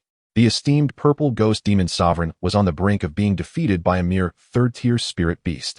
Furthermore, this two-headed wolf was inherently vicious, and once it struck, it would not hesitate to tear its prey's throat apart. Feeling the feral wind of the approaching beast, Lin Wan'er closed her eyes in despair. Just as she believed her fate was sealed, a warm hand suddenly rested on her shoulder. Do not worry, Wan'er, for your father is here. As Lin Yang's voice resonated, the two-headed wolf was sent flying by a powerful slap. Lin Wan'er was momentarily taken aback before regaining her composure. Father. A multitude of emotions surged within Lin Wan'er at that moment. Her father truly could be her pillar of support. Do not be afraid, Wan'er, all is well now, Lin Yang said with a smile, gently ruffling his daughter's hair.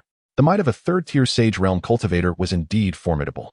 Although the wolf was merely brushed by Lin Yang's palm wind, it was already beyond salvation. At that instant, a notification from the system echoed in his mind. Ding! Congratulations, host, for successfully protecting your daughter. You are rewarded with a soul-chasing bell. A soul-chasing bell? Lin Yang paused, then inquired, what is this object? The soul-chasing bell can capture the soul of the deceased within half an hour of death, allowing the user to access their memories. Wow, that is incredibly powerful. Lin Yang gasped, astonished that one could glean memories even after death. What caliber of artifact could this possibly be? His gaze fell upon the two-headed wolf, and a sudden thought struck him. System, can this soul-chasing bell retrieve the memories of spirit beasts?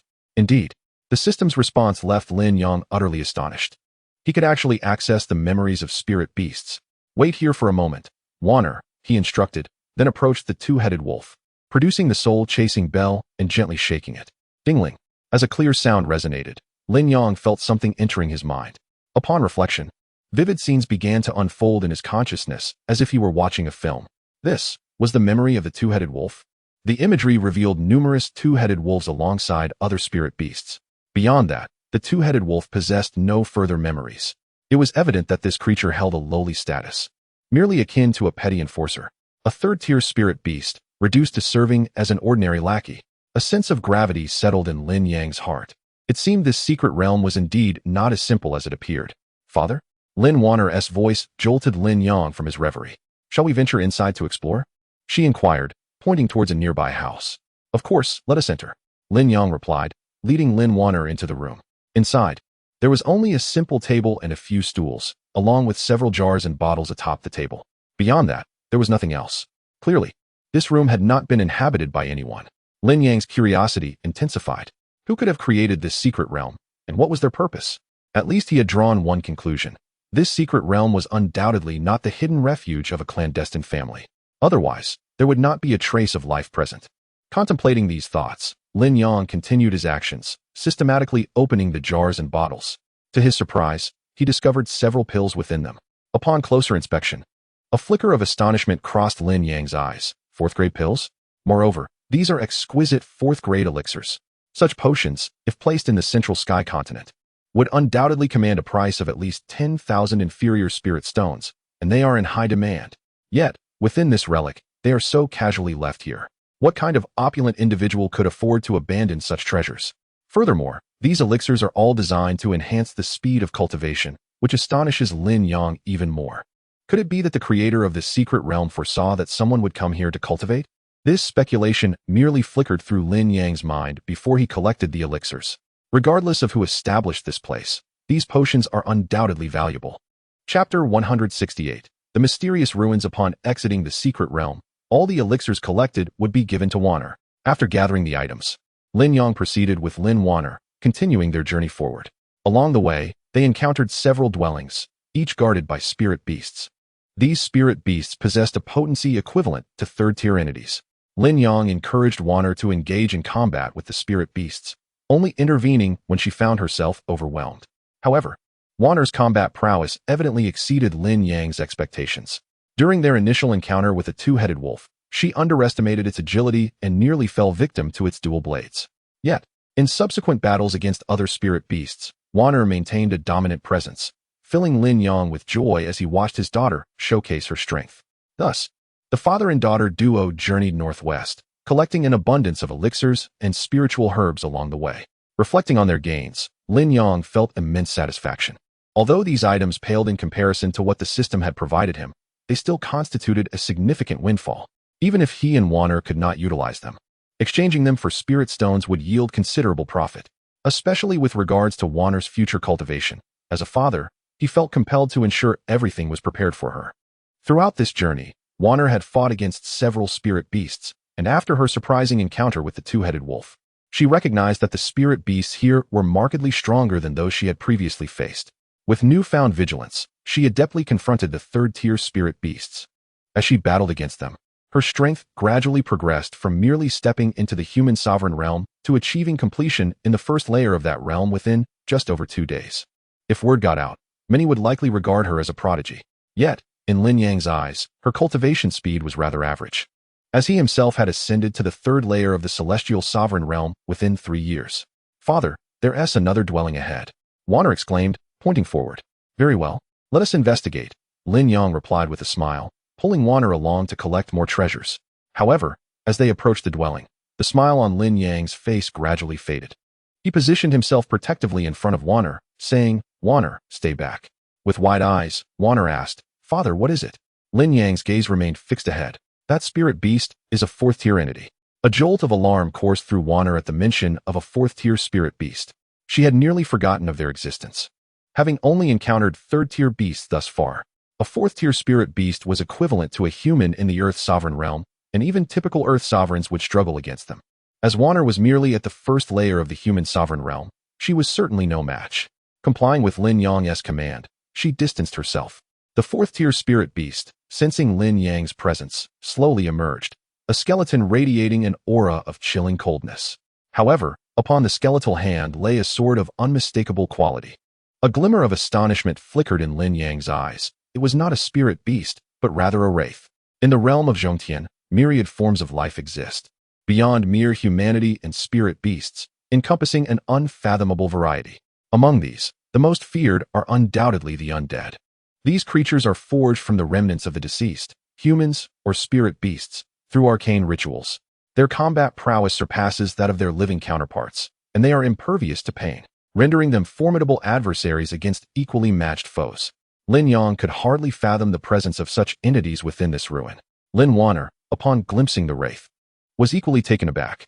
In the ruins she had previously encountered, no such beings existed.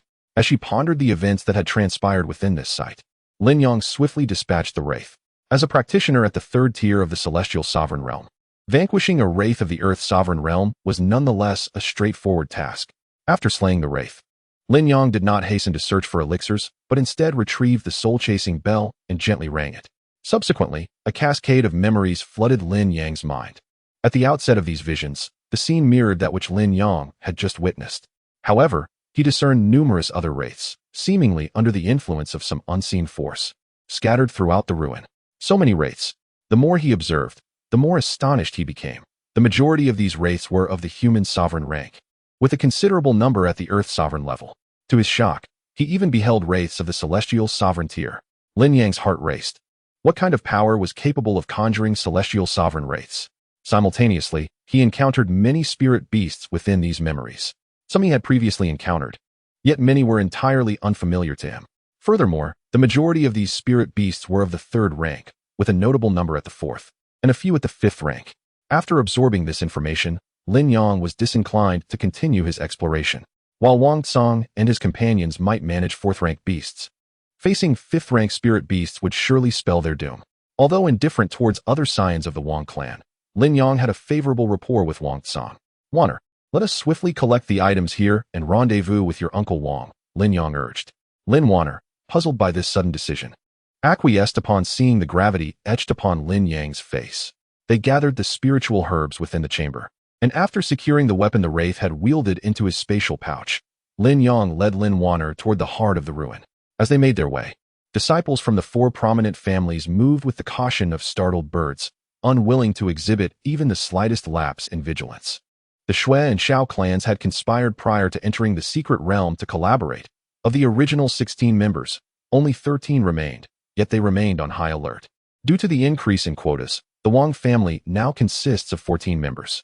Although no one has perished, 5 individuals have sustained severe injuries and are rendered incapable of fighting. The Lin family has fared even worse. Initially, 2 of their members were slain by Lin Yang. The remaining 6 managed to gather together with great difficulty, only to encounter a formidable undead entity of the earthly sovereign realm, resulting in 1 death and another severely injured. At this juncture, merely 4 members remain capable of combat, hiding within a room, too fearful to venture out. Wang Tsang gazed at the 5 injured individuals, his countenance marred by sorrow. No one could have anticipated the perils lurking within this secret realm. While the possibility of encountering spiritual beasts was already daunting, the presence of undead beings is utterly alarming. Coupled with the need to tend to the wounded, even with 9 fighters still poised for battle, their situation is not significantly improved. "Cousin, what shall we do now?" Wang Fu inquired, her face etched with exhaustion. Chapter 169. Betrayal. As the holy maiden of the Wang family, Wang Fu was overwhelmed with joy upon receiving the qualification to enter the secret realm. She even fancied that, with a stroke of good fortune, she might leap directly from the second layer of the Earth's sovereign realm to the fourth. However, the journey had proven to be quite the opposite. Not only had her strength not increased, but she had also encountered several formidable undead adversaries. At this moment, her earlier aspirations had vanished, replaced by a singular desire for a safe return. The once vibrant confidence had long since fled, leaving her in a state of anxiety, unable to maintain even the dignity befitting a holy maiden. Wang Tsong, the holy son, exhibited considerably more composure than Wang Fu, yet his face was marred by worry. Who could have anticipated that this secret realm would be teeming with so many spirit beasts and undead of Earth's sovereign caliber? The current predicament was beyond Wang Tsong's control. He could only pray that no stronger foes would emerge. Furthermore, they had 5 injured comrades, which had further dampened the already low morale of the group. Leaving Wang Tsong as the only remaining member with any real fighting spirit, they would proceed cautiously, remaining vigilant and attentive to their surroundings, striving to evade any enemies. In this realm where neither heaven nor earth seemed to respond to their pleas, Wang Tsong found himself utterly powerless. As he led the group towards the heart of the secret realm, a sudden thought of Lin Yang crossed his mind, and a flicker of guilt and sorrow appeared on his face. In such a perilous environment, it was likely that Lin and his companions had long since perished. While Wang Tsong was lost in his melancholic thoughts, a shout from one of the Wang family disciples jolted him back to reality. "Young master, someone is running towards us." Startled, Wang Tsong immediately commanded, "Form a circle around the injured disciples." The Wang family members quickly gathered in a protective formation, eyes fixed on the approaching figures. As 4 silhouettes drew nearer, Wang Tsong recognized their attire, and his expression shifted to one of grave concern. They were disciples of the Lin family.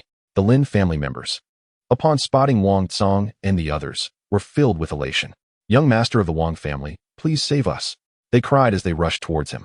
However, as they closed the distance, Wang Tsong's heart sank. He finally understood why the 4 Lin disciples were fleeing. 2 4th-tier spirit beasts were hot on their heels. Confronting a single 4th-tier spirit beast was already a daunting challenge for Wang Tsong, and now, facing 2, panic crept across his face for the first time. "Do not come any closer," he shouted in a moment of disarray. Yet, he knew this plea would bear no fruit. As he had feared, the 4 Lin disciples had already perceived Wang Tsong as their last hope, continuing to shout, "Young master of the Wang family, please save us." With the gap between them narrowing rapidly, Wang Tsong gritted his teeth and commanded, "Wang Fu, you and Wang Ji, move the injured to the rear. The rest of you, come with me to confront those 2 spirit beasts." Upon being called out, Wang Fu and Wang Ji visibly relaxed, exclaiming, "Good, good." Meanwhile, the remaining 8 disciples of the Wang family displayed fleeting expressions of fear. Among them were 2 who possessed earthly sovereign strength. Yet they felt considerable trepidation in the face of the 4th-grade spirit beasts. After Wang Fu and Wang Ji began to retreat the injured, Wang Tsong let out a resounding shout, urging, "Let us charge together." He then led the way, rushing forward. The other Wang disciples exchanged glances, hesitated for a moment, and finally gritted their teeth, following Wang Tsong into the fray. The 4 Lin family disciples, witnessing this, were instantly elated. After a brief moment, the 2 sides converged. Wang Tsong shouted at the 4 Lin family members, "Let us all attack together." However, the 4 Wang disciples had already been paralyzed by fear at the sight of the spirit beasts, lacking any fighting spirit. As the Wang family members charged towards them, the 4 turned and fled without a backward glance. Generally speaking, disciples hailing from the 4 great families, especially those chosen to enter the secret realm, would never be so cowardly. Yet these 4, upon realizing they were targeted by 2 4th-grade spirit beasts, had willingly abandoned their companions. If they could forsake their own kin, what hope was there for their long-standing rivals, the Wang family? Cursed wretches! Wang Tsong, witnessing their retreat, inwardly cursed, steeling himself to confront the 2 4th-grade spirit beasts. The morale of the other Wang disciples was also significantly affected by the cowardice of the Lin family members, their fighting spirit diminishing further still. The 2 spirit beasts, having pursued them with pent-up rage, charged at Wang Tsong and the others upon seeing them dare to obstruct their path. "I will handle one. You all take care of the other." Wang Tsong managed to shout before engaging in battle with one of the 4th-grade spirit beasts. His strength was indeed superior to the others.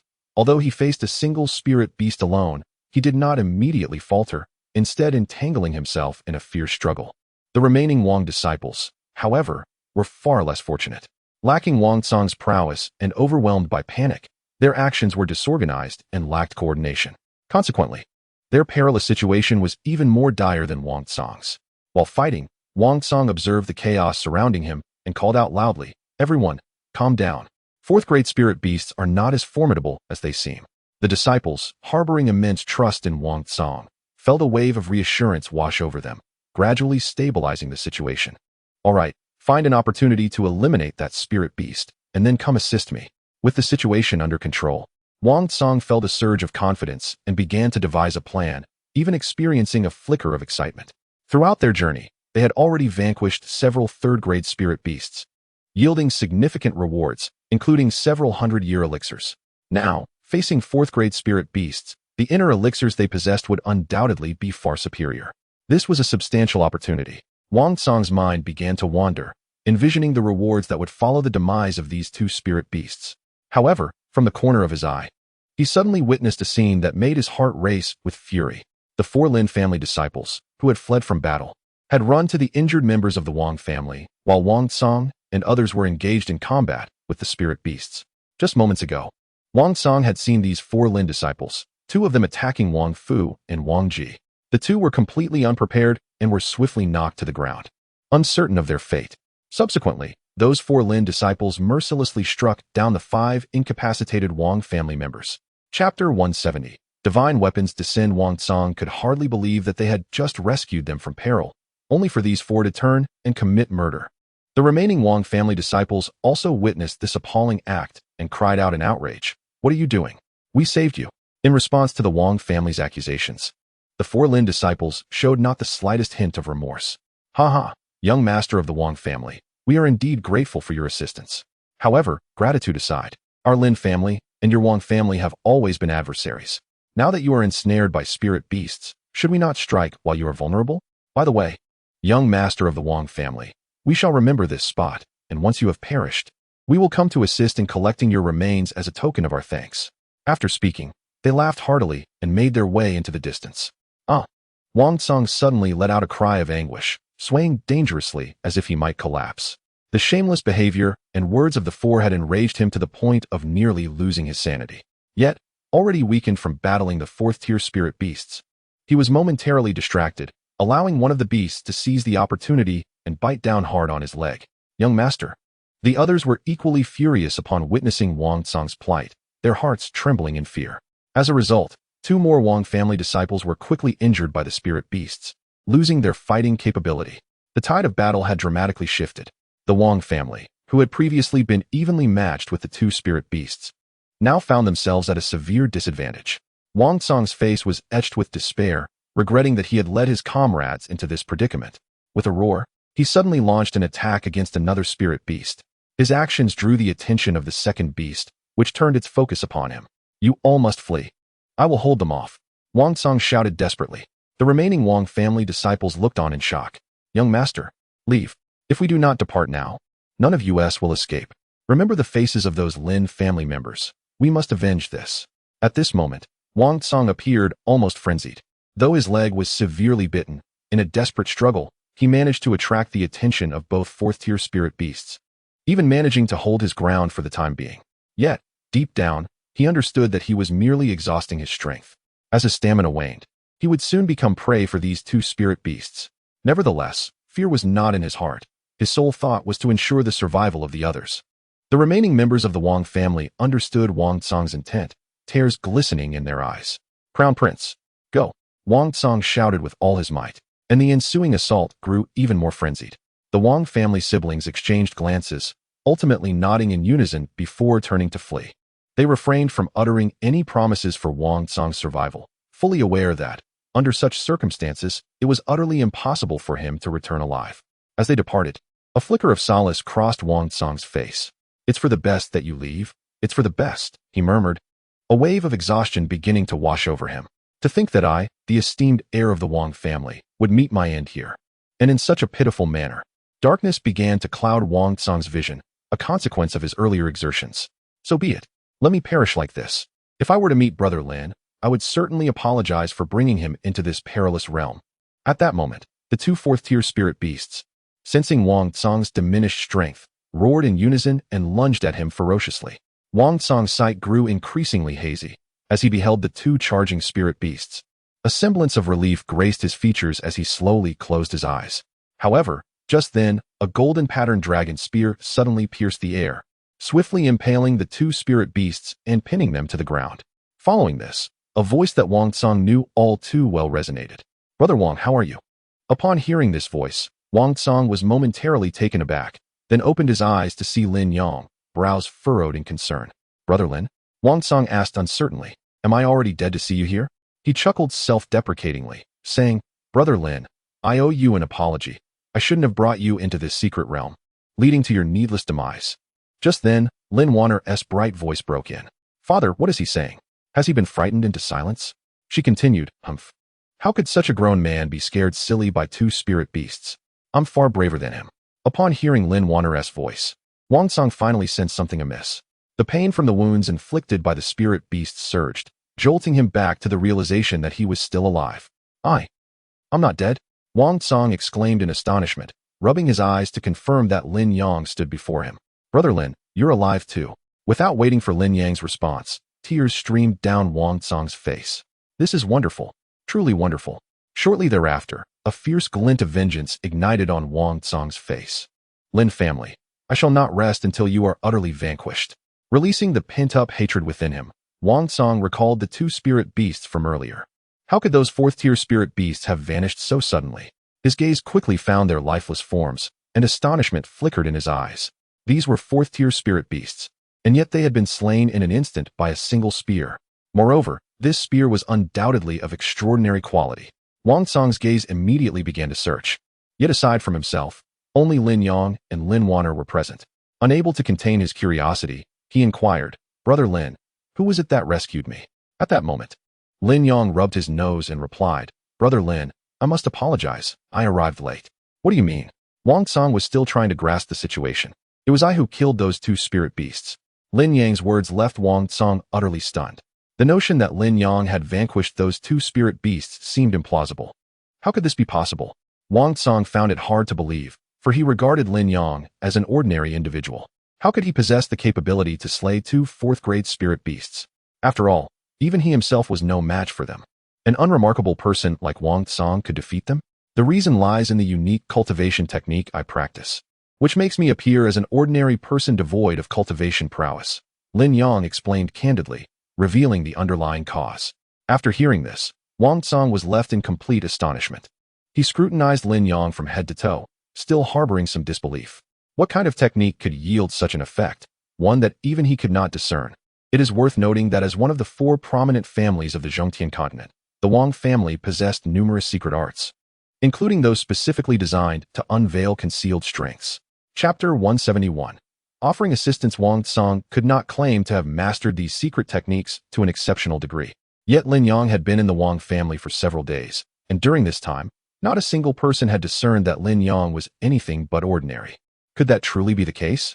Thus, Wang Tsong found it difficult to accept Lin Yang's assertions.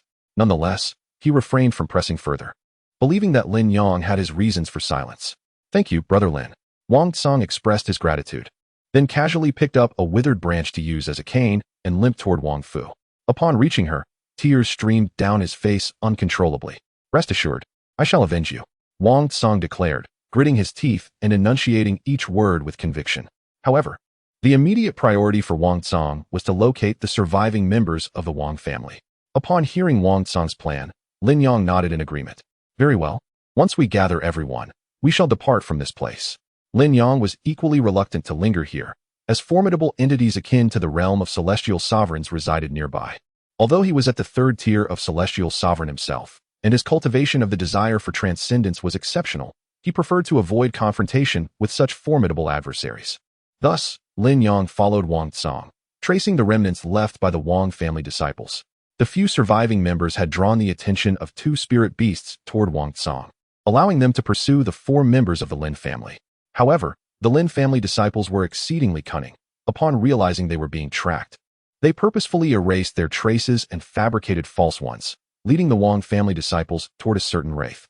Consumed by rage and vengeance, the Wang family members failed to exercise discernment, and and by the time they recognized they had been deceived, they had already attracted the attention of the wraith. When they beheld a wraith equivalent to a earth sovereign, despair washed over their faces. They had struggled immensely against a fourth-tier spirit beast. This wraith was undoubtedly even more formidable. Heaven is determined to obliterate my Wang family. The group lamented inwardly, filled with resentment. Let us fight to the bitter end. Someone bellowed in fury. This proposal was immediately met with unanimous agreement. Given that their demise seemed inevitable, they resolved to fight. Yet, they overlooked a crucial fact. Some battles cannot be won simply through determination, even if they banded together and risked their lives. They were no match for a wraith of Earth's sovereign caliber. Within mere moments of engagement, 3 of them were grievously injured, and the remaining 5 suffered various degrees of wounds. Clang. A member, having lost all motivation, discarded his sword upon the ground. It's futile. Victory is unattainable. This pervasive sense of despair swiftly spread among them. Ding. Clang. Several individuals cast aside their weapons, ceasing their resistance. Just as they prepared to accept their grim fate, a voice suddenly rang out. Everyone, be cautious. Surprised, they turned toward the source of the voice. And upon confirming it was indeed Wang Tsong, joy erupted among them, quickly followed by cries of alarm. Young master, run. A wraith of Earth's sovereign existence is here. What? A wraith of Earth sovereign. The joy that Wang Tsong felt upon finding his family members swiftly dissipated, replaced once more by an overwhelming despair. Why? Why must the heavens be so unjust to my Wang family? Wang Tsong bellowed to the sky, venting his frustrations. At that moment, he suddenly heard Lin Yang say, Brother Wang, please look after Wan'er while I go to rescue them. What? For a fleeting instant, Wang Tsong doubted his own sanity, wondering if his despair had conjured an illusion. Did he truly hear Lin Yang proclaiming his intention to save the Wang family offspring? While Wang Tsong was momentarily stunned, Lin Yang had already dashed towards the fray, gripping the blazing sun dragon spear. As Lin Yang approached, the malevolent spirit that had been poised to strike the Wang family members suddenly shifted its focus to him. Although the spirit was devoid of emotion, it subconsciously perceived an imminent threat emanating from Lin Yang that far surpassed that posed by the others present. The spirit sprang into action, wielding a sinister, ghostly blade, leaping high to deliver a savage blow toward Lin Yang. The injured Wang family members nearby were struck with terror at this sight. It became evident that the spirit had previously held back its full power against them. Had it unleashed this attack earlier, they would surely have perished long ago, unable to endure until this moment.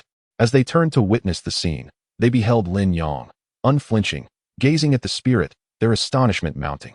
They recognized Lin Yang as the chef who had once brought glory to the Wang family, yet who had ever heard of his possessing any cultivation. However, upon seeing the blazing sun dragon spear in Lin Yang's hand, an odd sensation began to stir within them. Just then, Lin Yang made his move. With the blazing sun dragon spear aimed at the descending spirit, he thrust forward. A remarkable surge of energy erupted, astonishing even Wang Tsong from a distance. Simultaneously, a pure and concentrated spiritual force surged from the spear, piercing through the spirit. The skeletal remains of the spirit shattered into fragments, its ghostly blade cleaved alongside it. Dead. Dead?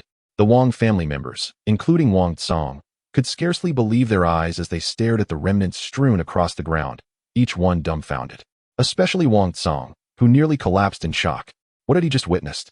This Lin, devoid of cultivation, had effortlessly dispatched a spirit of Earth's sovereign level with a single strike. After a long pause, Wang Tsong drew a sharp breath. He finally grasped that Lin Yang's earlier words had not been in jest. Lin Yang truly possessed formidable cultivation. Moreover, Lin Yang's prowess surpassed his own. Wang Tsong was acutely aware that even at the peak of his strength, he could never hope to obliterate a spirit of Earth's sovereign level with a single blow, let alone annihilate it. Merely injuring the spirit would have been a considerable feat. Wang Tsong's heart raced. Just how powerful was Lin Yang? With the spirit's demise, the crisis for everyone had been averted. As they celebrated their survival, their perceptions of Lin Yang underwent a profound transformation. Initially, they believed that Lin Yang's close association with the crown prince was merely superficial. However, after Lin Yang triumphed over the highly paid chefs summoned by the other 3 prominent families, the crowd, while expressing their gratitude, still regarded him as an ordinary individual, someone who could not be compared to them. Yet, this perception has now completely vanished. Instead, it has transformed into a sentiment that they cannot be compared to Lin Yang. After all, Lin Yang had effortlessly vanquished a being of the earthly sovereign realm. Such an achievement led Wang Tsong to ponder that even the esteemed ancestors of the Wang family might not have been capable of such a feat. Once he had arranged matters for the Wang family, Wang Tsang approached Lin Yang, leaning on a makeshift cane. "Brother Lin, I am profoundly grateful to you. We are friends. There is no need for thanks," Lin Yang replied with a smile, waving his hand dismissively. After a moment's hesitation, Wang Tsang could not restrain his curiosity any longer. "Brother Lin, may I inquire as to what realm you truly belong?" Chapter 172. Not mindful of one less aristocratic family, what is there that cannot be asked? Lin Yang inquired with a smile. "I am currently at the third level of the Celestial Sovereign Realm." The Celestial Sovereign Realm. In Wang Tsang's mind, it felt as if something had suddenly exploded, leaving him in a state of shock for an extended period. Those 3 words represented the pinnacle of his lifelong aspirations. Yet Lin Yang had not only reached it, but had ascended to the 3rd level. Wang Tsang had always taken pride in his cultivation speed, but in that moment, that pride was utterly shattered by Lin Yang's achievements. While he was still struggling in the early stages of the Earth Sovereign Realm, others had already stepped into the Celestial Sovereign Realm. How could one bear to live with such a disparity? Wang Tsang even felt that the joy of surviving paled in comparison. He then glanced at the somewhat drowsy Lin Wan'er, and a flicker of understanding crossed his eyes. No wonder Lin Wan'er possessed such terrifying cultivation speed. It was due to her father's prodigious talent. However, soon after, a look of astonishment overtook Wang Tsang as he rubbed his eyes in disbelief. "The human sovereign realm?" Wang Tsang stammered while pointing at Lin Wan'er, nearly losing his composure. He was on the verge of insanity. He distinctly remembered that upon entering the secret realm, Lin Wan'er was merely at the 9th level of the void martial realm. Yet, in just 2 days, she had ascended to the human sovereign realm. What kind of cultivation speed did this father-daughter duo possess? After taking considerable time to calm the shock within him, Wang Tsang could not help but inquire, "Lin brother, about what you said earlier regarding your Dantian being ruined." He was eager to confirm this matter. Could it be that even with a ruined Dantian, one could still advance at such an astonishing rate? If so, he would certainly want to try it himself. Lin Yang chuckled, replying, "That is true. But I had a fortuitous encounter later on, and my Dantian has since been restored." "Oh, I see." Wang Tsang's voice was laced with profound disappointment. It seemed that the reason for his remarkable progress was not the destruction of his Dantian, but rather a stroke of serendipity. Regrettably, why had such a stroke of fortune eluded him? Wang Tsang's heart was nearly consumed by jealousy, but he soon breathed a sigh of relief, grateful for his amicable relationship with Lin Yang. However, his curiosity soon returned. What was a powerful figure like Lin Yang doing in the central domain?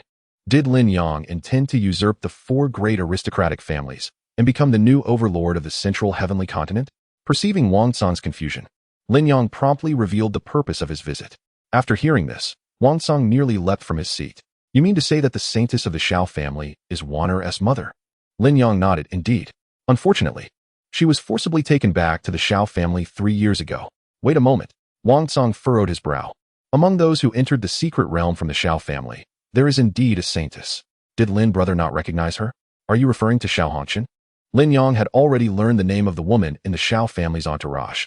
She should have been chosen later as the saintess of the Shao family. "I am speaking of Shao Zian." "Shao Zian?" Wang Tsang pondered for a moment and finally recalled the name. So it was her. The expression on Wang Tsang's face suddenly became somewhat conflicted, as if he wished to articulate something yet found it difficult to do so. "What is it? Has something happened to Zian?" Lin Yang inquired urgently upon noticing his demeanor. "No, not exactly." Wang Tsang shook his head and replied, "However, there has been a rumor recently that the Shao family has established a connection with a certain clan from the upper realm, and it seems that the condition proposed by that clan is none other than Shao Zian." "What did you say?" Lin Yang's countenance immediately turned frigid, a glimmer of murderous intent flashing in his eyes. "The Shao family actually dares to use Zian as a bargaining chip?" "I merely overheard my father mention this, but the details are best clarified once we are out of here." "Indeed." Lin Yang nodded, yet an aura of frost enveloped him. Should the Shao family truly possess the audacity to act in such a manner, he would not hesitate to reduce the 4 great families to merely 3. Wang Tsang hesitated for a moment, then added, "Brother Lin, allow me to offer a word of caution. If this matter holds any truth, you must remain composed. After all, we are dealing with a family from the upper realm, and there are many formidable beings at the celestial sovereign level, just like you." "I understand." Lin Yang nodded, choosing not to elaborate further, though he had already made up his mind. Having learned this information, Lin Yang resolved not to linger any longer in this relic. He needed to ascertain the veracity of the news and its particulars as swiftly as possible. If the rumors proved true and time was of the essence, he would not hesitate to storm into the Shao family and retrieve Zian. As for the upper realm family Wang Tsang mentioned, Lin Yang scarcely gave it a thought. Those who dared to lay a hand on his beloved would find no respite. Brother Wang, we shall head to the center of the relic at dawn and prepare to depart. Lin Yang was not consulting Wang Tsang. He was making a definitive decision. Wang Tsang did not oppose this. Even if Lin Yang had not spoken, he would have reached the same conclusion. With the Wang family now devoid of combat capability, remaining here would only exacerbate casualties. Then I shall take my leave first, Brother Lin. After exchanging pleasantries with Lin Yang, Wang Tsang returned to his family's side. A night swiftly passed, and when the members of the Wang family awoke, they were enveloped in a sense of unreality. Just yesterday, they had faced dire peril repeatedly, convinced that they had no hope of survival. Yet Lin Yang had appeared like a divine savior, rescuing them from the clutches of death. Grateful glances were cast upon him from all directions. Since entering the secret realm, they had endured restless nights filled with trepidation, never experiencing a night of peaceful slumber. However, with Lin Yang present today, an unspoken sense of relief washed over them. Having not slept all night, Lin Yang found himself unable to rest after hearing Wang Tsang's news. Noticing that the Wang family had awakened, he turned to Wang Tsang, who nodded in acknowledgement, cleared his throat, and announced, "Everyone, please quiet down. Brother Lin has something to say." Upon hearing that Lin Yang had something to convey, the Wang family members, who had been chatting moments earlier, fell silent immediately. The swiftness of their quietude surpassed even that of when the clan leader spoke. Lin Yang declared, "I have nothing further to say.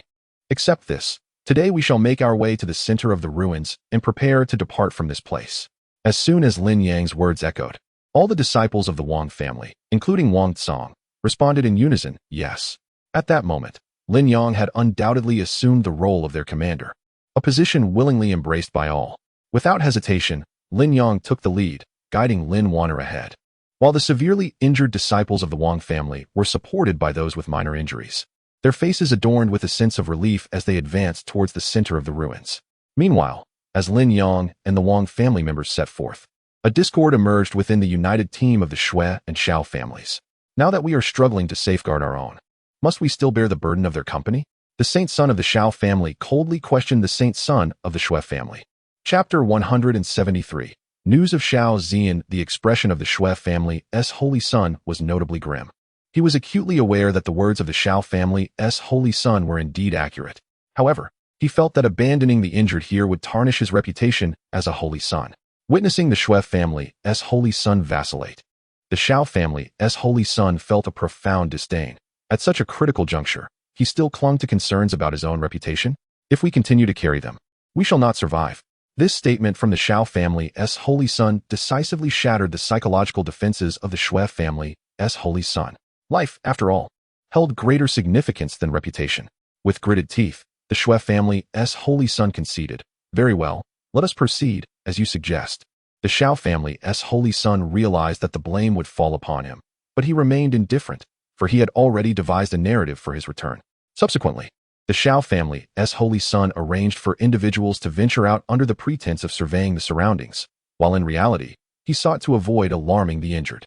After a while, a panicked scout returned to implore assistance from the two holy sons, leading them to hastily rush to the rescue. It was not until darkness enveloped the skies, and none had returned, that the injured from the Shui and Xiao families comprehended their abandonment. In that moment, sounds of weeping and curses filled the air. Lin Yang and his companions hastened towards the heart of the ruins. Midway, they heard these sounds, causing Lin Yang to frown. It should be the disciples of the Shui and Xiao families. Wang Tsang deduced without a glance. For only the disciples of the four great families had entered the secret realm. The voices of the four Lin family disciples were indelibly etched in his memory, leaving only the Shui and Xiao family disciples remaining. According to Wang Tsang's reasoning, they ought not to intervene with those individuals. However, Lin Yang pondered briefly and resolved to take a look. "I wish to inquire whether those Xiao family disciples are aware of any news regarding Zian," Lin Yang explained. Wang Tsang immediately comprehended and ceased his objections, as all those present were individuals whom Lin Yang had rescued, and they harbored no dissent regarding his intentions. "Remain here.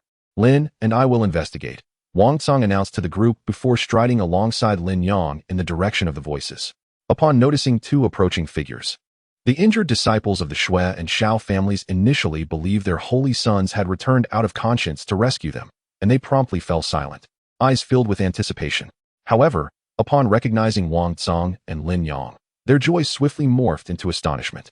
Indeed, it is they, Wang Song remarked softly to Lin Yang. This gesture only heightened the astonishment among the disciples of the Shui and Xiao families. Could it be true? The heir of the Wang family was treating this chef with such deference? What could possibly be the reason? Before they could fully grasp the situation, Lin Yang's gaze swept across them, inquiring, "Which of you are disciples of the Xiao family?" Among them, 3 were indeed from the Xiao family. They exchanged bewildered glances, their expressions a mix of confusion and trepidation. They were entirely unaware of Lin Yang's intentions in seeking them out. If it were a matter of good fortune, it would be a different story. However, if it were ill tidings, they stood no chance against the heir of the Wang family.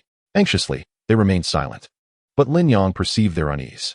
"Take these members of the Shui family over there. I wish to ask them a few questions," Lin Yang instructed Wang Song. "Very well. I shall escort them." Wang Song nodded and beckoned to the other 3 Shui family disciples, asking, "Are you all still able to move? Follow me." At this, the 6 injured individuals grew wary, instinctively retreating, as if distancing themselves from Wang Song would afford them a sense of safety. Wang Song, lacking patience, remarked, "What? Do you wish to remain here and await your demise? Those who prefer life should come with me." With that, he strode toward the direction of the group. The 6 wounded exchanged bewildered glances, utterly perplexed. They were acutely aware that the 4 great families were rivals. Could it be that the heir of the Wang family would genuinely extend kindness to lead them away from this place? "If you do not wish to go, then step aside. I have matters to discuss with the members of the Xiao family," Lin Yang stated, his expression devoid of any deceit. Only then did they begin to trust him, cautiously passing by Lin Yang and hastily joining the Wang family's ranks. The remaining 3 Xiao family disciples regarded Lin Yang with confusion, unable to fathom what he desired from them. It was their first encounter with Lin Yang, and they couldn't comprehend his motives. Lin Yang, not one to dally, directly inquired, "By your appearance, it seems you have been forsaken. Am I correct?" Without hesitation, they nodded, their faces reflecting a simmering anger. Their holy son had abandoned them in this perilous situation, which felt akin to a death sentence. The thought alone incited their fury. "I can lead you out of here, but you must answer my questions truthfully," Lin Yang asserted. The disciples stared at him in astonishment. Disbelief etched on their faces. "You will take us out? Do you have the authority to do so?" In their eyes, the Wang family's heir was the one in command, and Lin Yang, merely a chef employed by the Wang family, surely could not possess such power. Lin Yang nodded, offering no further explanation, and reiterated, "If you agree, simply nod. If not, you may leave now." The 3, eager to avoid any misinterpretation, nodded fervently. "Very well. I ask you, where is Xiao Ziyan?" Lin Yang inquired directly. Upon hearing the name, the 3 were taken aback. As members of the Xiao family, they were well aware of the significant events that had recently transpired. Xiao Ziyan had been stripped of her title as the Holy Maiden and confined. The rationale provided was her failure to adhere to family rules and her obstinate refusal to repent. This marked the second time in 3 years since Xiao Ziyan's return that her name had surfaced among the Xiao family disciples. Had it not been for this incident, they might have nearly forgotten the existence of a holy maiden within their clan. Suddenly, Lin Yang inquired about the long-forgotten former saintess of the Xiao family, Xiao Ziyan, leaving everyone astonished. "What? Has something happened to her?" Upon noticing the prolonged silence from the 3 individuals, Lin Yang's expression darkened, causing the atmosphere around him to chill. The 3 members of the Xiao clan felt a shiver run down their spines, their gazes towards Lin Yang filled with astonishment. The intensity of his presence was formidable, reminiscent only of the revered ancestors within their family. Realizing the gravity of the situation reflected in Lin Yang's demeanor, the trio hastily shared what they knew. Xiao Ziyan remained within the Xiao family, though her circumstances appeared dire. Just half a month prior, she had been stripped of her title as saintess and, it seemed, was confined in some location.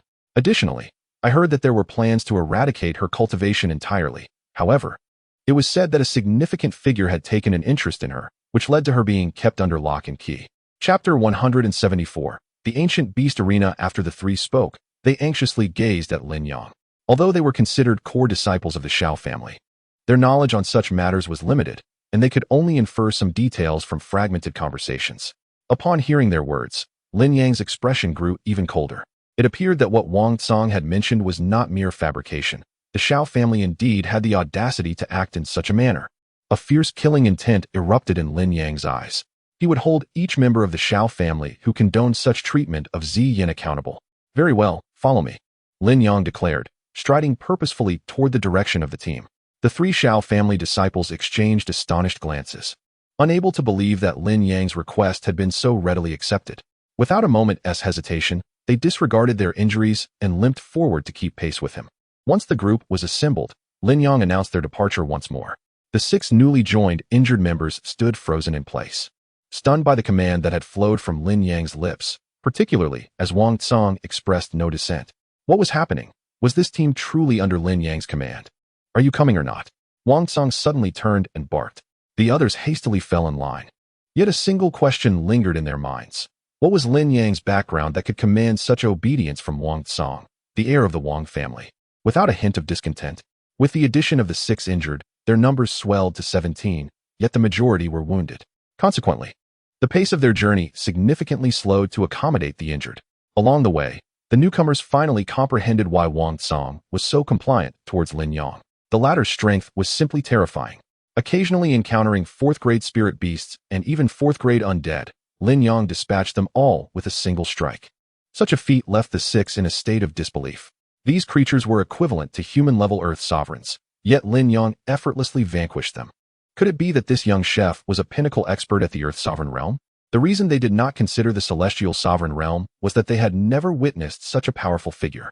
Having witnessed these events firsthand, the 6 could only regard Lin Yang with awe. They even speculated fervently about the relationship between Lin Yang and Xiao Ziyan.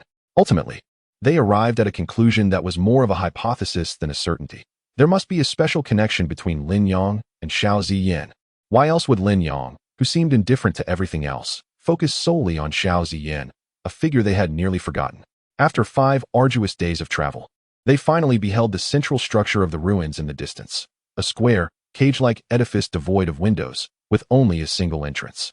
Upon sighting this building, Lin Wan'er trembled slightly as unwelcome memories surged forth in her mind. Sensing his daughter's distress, Lin Yang soothingly patted her back and said, "Do not fear, my dear Wan'er. Your father is here." Wan'er nodded obediently, and to her surprise, the uncomfortable sensation gradually dissipated. As the scion of the esteemed Wang family, one of the 4 great clans, Wang Tsang had undoubtedly witnessed a great deal. Upon encountering this edifice, his expression instantly soured, and he laboriously uttered 5 words: the ancient beast arena. The moment these words escaped his lips, the countenances of those around him also darkened. Although they were unfamiliar with the structure, the name resonated like thunder in their ears.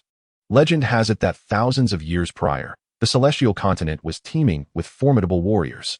And what is now a rare sight, the celestial sovereign realm, was as common as dust in that era, with many existing even at the saint and emperor sovereign levels. In that age, battles of all sizes unfolded everywhere, as individuals sought to prove their prowess and find worthy opponents. To establish a measure of combat strength and quell the rampant conflicts, several emperor sovereign experts convened and resolved to devise a new method of gauging strength, leading to the inception of the beast arena. These emperor sovereigns captured numerous 5th and 6th tier spirit beasts and disseminated news, inviting vigorous cultivators to challenge these creatures. The strength of the challengers was then assessed based on the duration of their resistance. Over time, this model evolved, incorporating elements of challenge and gambling, ultimately named the beast arena. Once one entered the arena, the choices were stark: either slay the spirit beast or perish. There was no third option. It was indeed a brutal game from ancient times. As the tides of time shifted, the primitive concept of the beast arena gradually faded into obscurity, and now one could only glean its essence from ancient texts. Wang Tsang had perused such records, but had never anticipated encountering the actual arena here. However, the group soon realized that this arena was a relic of antiquity, now devoid of its former ruthlessness. With this realization, several individuals began to express eagerness. "Young master, why not venture inside? After all, we cannot find a way out of this secret realm," someone suggested. Wang Tsang shared this sentiment. The inability to locate an exit was one factor, but curiosity was another. Yet, he did not immediately acquiesce, instead turning to Lin Yang. "Brother Lin, what do you think about entering?" The son of the illustrious Wang family seeking the counsel of a mere chef would have left many astounded had it occurred in public. Yet, this group had long since grown accustomed to it, as throughout their journey, Wang Tsang consistently sought Lin Yang's judgment on matters both significant and trivial. If Wang Tsang made a decision unilaterally, it would have been deemed peculiar. "Very well, let us see what lies within," Lin Yang nodded, intrigued. It was his first encounter with such an entity, but he had already formed a preliminary conjecture regarding its purpose. Holding Lin Wan'er close, he pushed open the stone door before them and stepped inside, followed eagerly by the others. "Welcome to the Beast Arena." A voice, seemingly transcending time itself and echoing from the ancient past, resounded as the last person crossed the threshold. At the very moment this voice echoed, the stone door behind the crowd suddenly rumbled shut. Startled, everyone grew vigilant, casting wary glances around, yet nothing was discernible. As unease permeated the air, a frail voice broke through the tension. "Wang Song, you have also arrived." Hearing this voice, Wang Song was taken aback and turned towards its source. Shui and Tong. Subsequently, beside the heir of the Shui family, he spotted the heir of the Xiao family, Xiao Mingyi. Observing their disheveled appearance, a wave of melancholy washed over Wang Song. In response, Shui and Xiao Mingyi erupted into laughter, yet their mirth was tinged with a profound sorrow. Chapter 175. Lin Yang is the savior. Haha. Wang Song, you have finally arrived. This brings us great comfort. It is merely unfortunate that Lin Tianlang could not join us this time. Otherwise, it would have been perfect. The words of the two sent a chill down Wang Song's spine, prompting him to inquire, "What was that voice we just heard? And how did you end up in such a state?" The two appeared not only disheveled, but bore several visible injuries as well. Behind them, the disciples of the Shui and Xiao families lay about in utter despair, their dignity lost. "Hee, Wang Song, do you recognize this place?" one of them asked. "The ancient beast arena?" Wang Song furrowed his brow. "Precisely." Shui and Tong shared a hollow laugh. "Did you, like us before, wish to enter and uncover the truth?" "Indeed. I had only read about it in books and had never witnessed it firsthand. I thought it would be an opportunity to explore and complete the records," Wang Song replied. "Your curiosity surpasses ours. We merely sought to discover if any treasures lay within," Xiao Mingyi said with a bitter smile. "However, once we entered, we realized we could never leave." "What?" This revelation incited gasps from not only Wang Song, but others as well. "What do you mean we can't leave? How could this be?" Wang Song pressed urgently. Xiao Mingyi grinned. "To say we cannot leave would not be entirely accurate. However, the conditions for exiting are as daunting as climbing the heavens." Shui and Tong gestured behind them. "Take a look for yourself." Exchanging glances with Lin Yang, Wang Song approached the edge and peered down. Instantly, he gasped in shock. A fourth-rank spirit beast. A fourth-rank spirit beast equates to a human expert at the earthly sovereign level. Due to the innate formidable defenses and offensive capabilities of spirit beasts, their actual combat prowess rivals that of a seventh-layer earthly sovereign. Wang Song couldn't help but glance at Lin Yang, relieved to see no sign of distress on his face. Only Lin Yang could contend with such a creature. "Are you saying we must defeat it to escape?" Wang Song asked, his expression lightening slightly. If that were the case, they would surely prevail. However, Shui and Tong exchanged glances and shook their heads with a rueful smile. "We do not know." "You do not know? How can that be?" Wang Song exclaimed, astonished. "When we first entered, there was a first-rank spirit beast. We thought that defeating it would grant us passage. To our shock, after vanquishing the first-rank spirit beast, a first-rank undead emerged. After defeating the first-rank undead, a second-rank spirit beast appeared, followed by a second-rank undead. This continued until we reached this fourth-rank spirit beast. Thus, we have no certainty that defeating this spirit beast will not result in the emergence of a fourth-rank undead." The ease on Wang Song's face vanished instantly. While Lin Yang could handle a fourth-rank undead, the fear lingered that they might face a fifth-rank spirit beast afterward. Fifth-rank spirit beasts possess the strength comparable to a seventh-layer heavenly sovereign, while Lin Yang is only at the third layer. If it were to come to that point, they would likely meet their demise here. Lin Wan'er, nestled in Lin Yang's embrace, looked up with a gaze filled with astonishment. This arena, reminiscent of a place she had once known, had its own rules. Ultimately, among all who entered the arena, only one could emerge victorious, but unlike here, they did not have to contend with spiritual beasts and the undead. With this thought, Lin Wan'er could not help but raise her head and ask, "Father, will I be unable to leave?" Her tender voice resonated, causing the already despairing members of the Xiao and Shui families to break into quiet sobs. The group that had entered with Lin Yang all turned their eyes toward him. To them, Lin Yang was their savior. At that moment, Lin Yang smiled gently, ruffling his daughter's hair, and reassured her, "How could that be? Father will surely ensure that Wan'er gets out."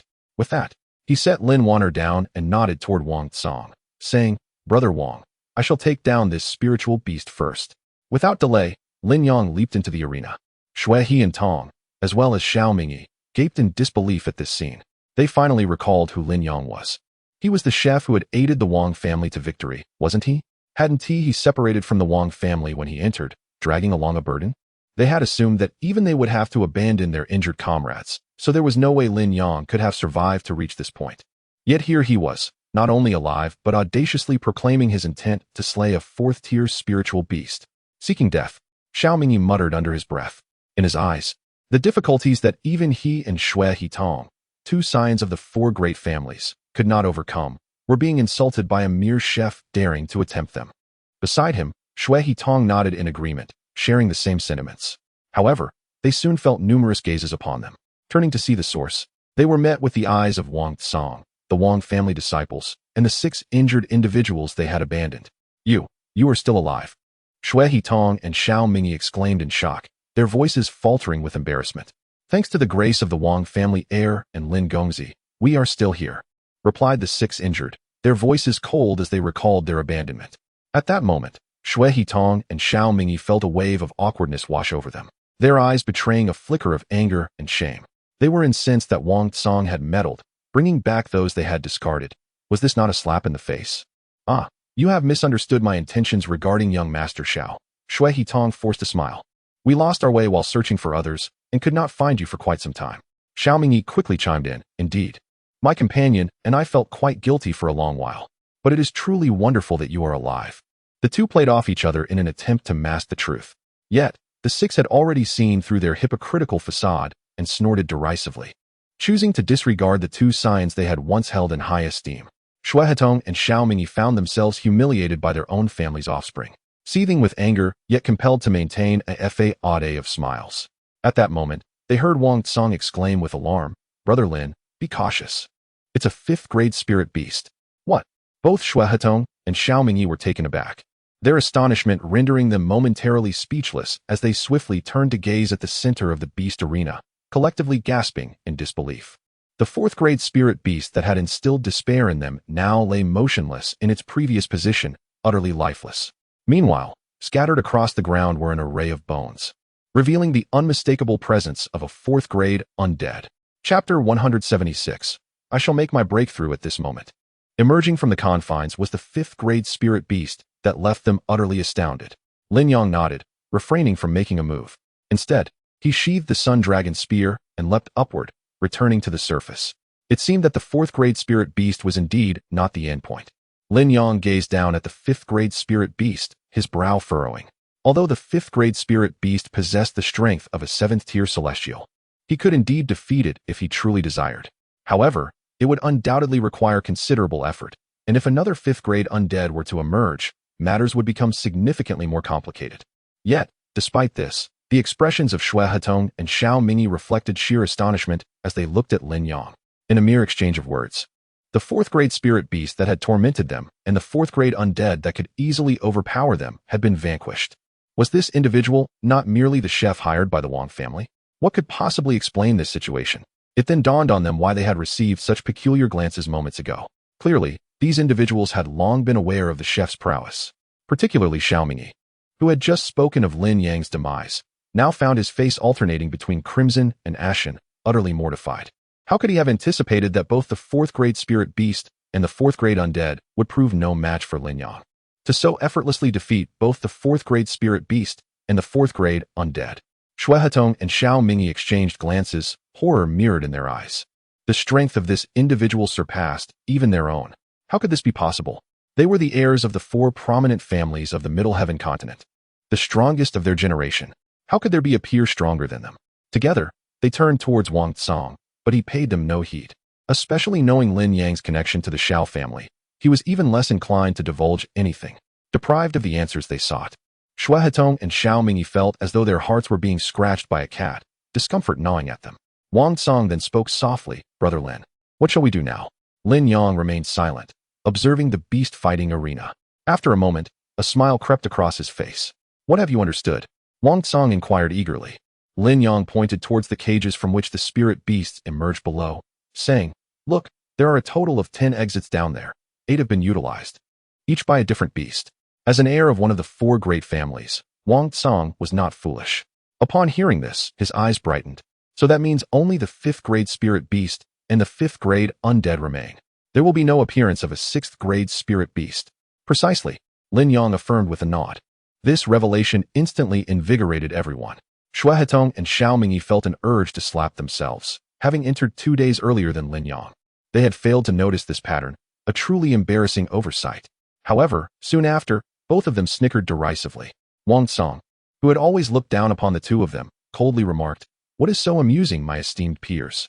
Shui Hetong retorted, "Young Master Wang, your reasoning seems rather sound. However, there is one issue you may have overlooked." Beside him, Xiao Mingyi interjected, "Even if 6th grade spirit beasts do not appear. 5th grade spirit beasts equate to the 7th level of the celestial sovereign realm, while 5th grade undead creatures are equivalent to the pinnacle of the celestial sovereign realm. With just these two, can young Master Wang handle them?" Although Xiao Mingyi spoke of Wang Song, his gaze shifted towards Lin Yang. In his eyes, Lin Yang, who overshadowed him and young Master Shui, had utterly disgraced their young master, making him exceedingly detestable. Lin Yang, however, paid no heed to Xiao Mingyi's glare. After hearing the news regarding Xian, Xiao Mingyi had already been inscribed on his list for tenfold retribution. Wang Song's previously buoyant mood abruptly plunged. Though the words of the two were bitter, they were nonetheless grounded in reality. Lin Yang, being merely at the 3rd level of the celestial sovereign realm, was incapable of contending with 5th grade spirit beasts and 5th grade undead creatures. Would he ultimately be trapped here? Just as despair enveloped Wang Song's heart, he heard Lin Yang speaking to Lin Wan'er. "Wan'er, you play by yourself for a while. I shall attempt to break through." "All right, father. I will protect you." Lin Wan'er nodded obediently. Lin Yang laughed heartily, saying, "Good. Wan'er will guard for father. Once I achieve my breakthrough, we shall leave this place together." After speaking, Lin Yang cast a glance at Wang Song, stating, "Brother Wang, I will attempt a breakthrough now." Wang Song's eyes widened in disbelief, questioning whether he had misheard. Attempt a breakthrough? What does that mean? Is a breakthrough something one can simply will into existence? Is it not the result of prolonged accumulation and the right opportunity? He felt his mind falter. Why had all the principles he had learned over the years seemed to fail in the presence of Lin Yang? Shui Hetong and Xiao Mingyi were equally astonished, yet both believed Lin Yang was merely boasting. Attempt a breakthrough? If it were so easy, their names would be written backward. The two fixed their gaze on Lin Yang, eager to witness his humiliation. After conversing with Wang Song, Lin Yang found a spot to sit down, retrieving a handful of low-grade spirit stones from his spatial ring. After a moment's contemplation, he returned the spirit stones, recognizing their negligible value for his impending breakthrough. Subsequently, a black, spherical object, as large as a football, appeared in Lin Yang's hand. Upon its emergence, everyone, including Wang Song, held their breath. "Hey, a millennium elixir!" Xiao Mingyi exclaimed, his throat drying instantly. Shui Hetong exhibited similar reactions, his breath becoming labored as he gazed at the item in Lin Yang's hand, his eyes brimming with envy. This was a millennium elixir. In the market, even a century elixir was a rare find. A millennium elixir was not merely valuable. It was virtually unattainable. As heirs of the 4 great families, they had only ever absorbed a single century elixir. Now, such a treasure had appeared in the hands of the cook they deemed beneath them, leaving them momentarily unable to accept the reality.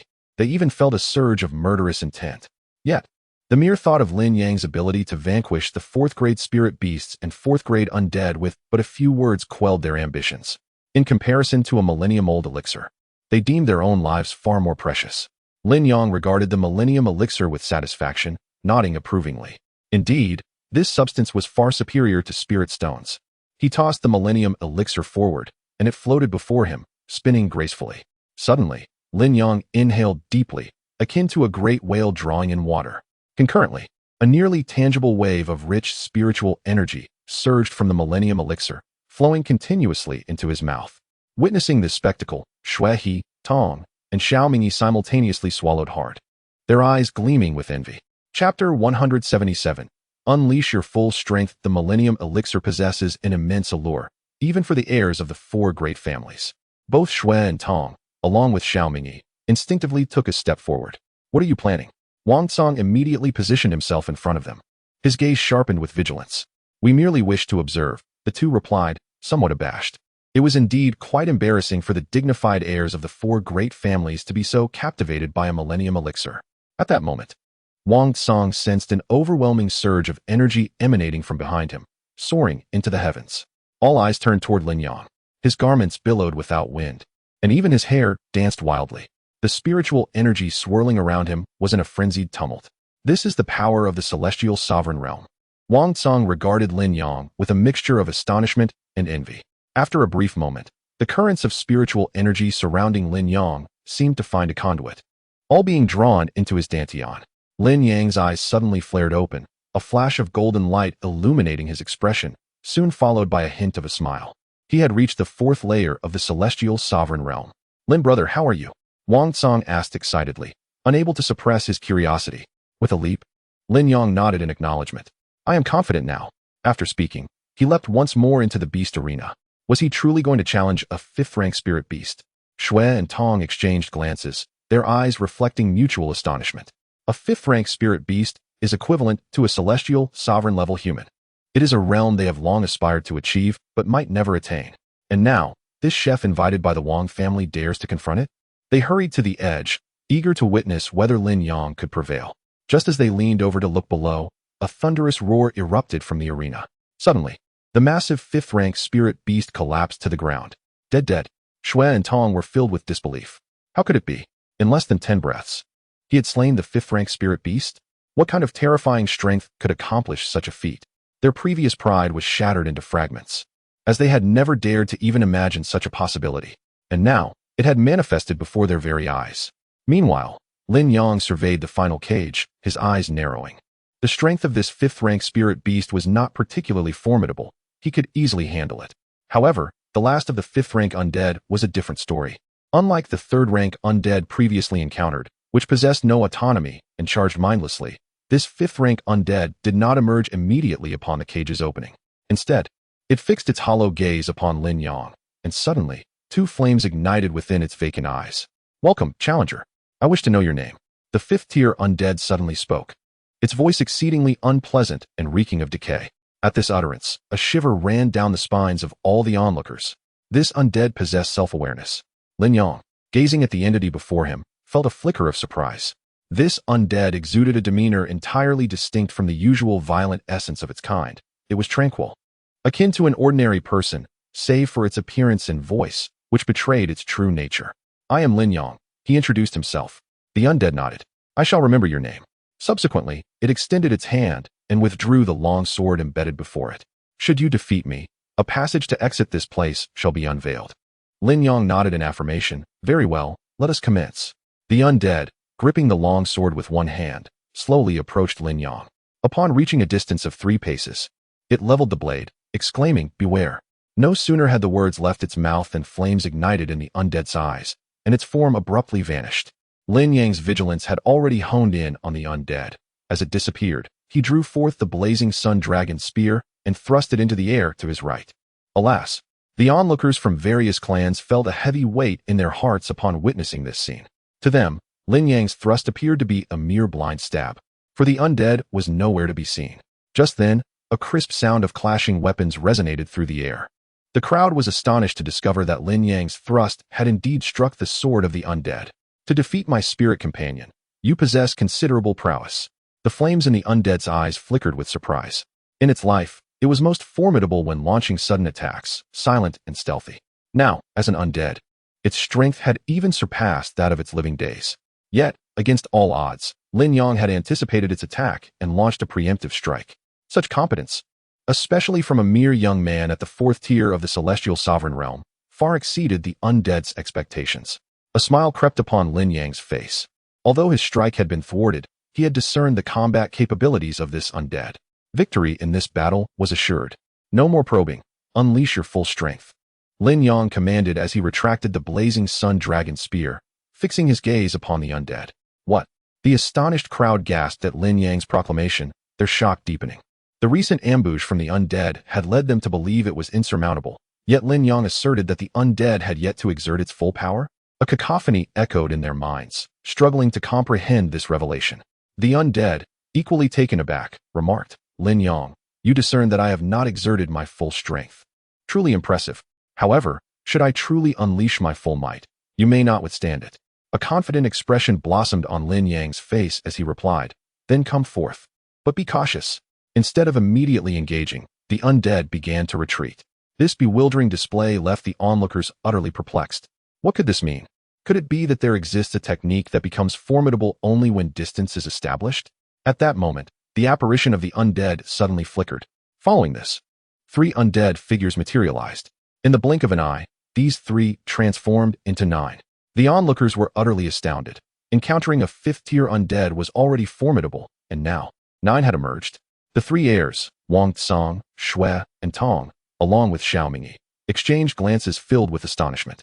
This was indeed the cloning technique documented in their ancestral scrolls. A secret art renowned for its invincibility in one-on-one combat. To witness it manifest within this mystical realm was beyond belief. The expressions of the trio shifted dramatically as they began to scour the arena.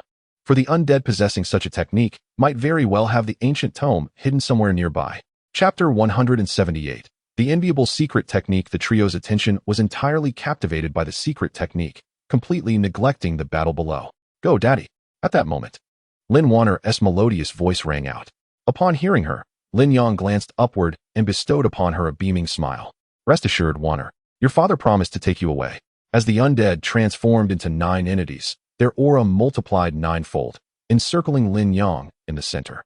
Lin Yang averted his gaze, his eyelids lowering slightly, as the sun dragon spear in his grasp suddenly ignited with brilliance. What is this?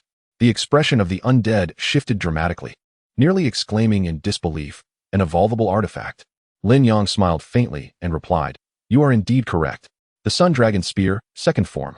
As Lin Yang's words resonated, the once ordinary long spear erupted in a dazzling golden light. Gradually, a brand new spear revealed its true form.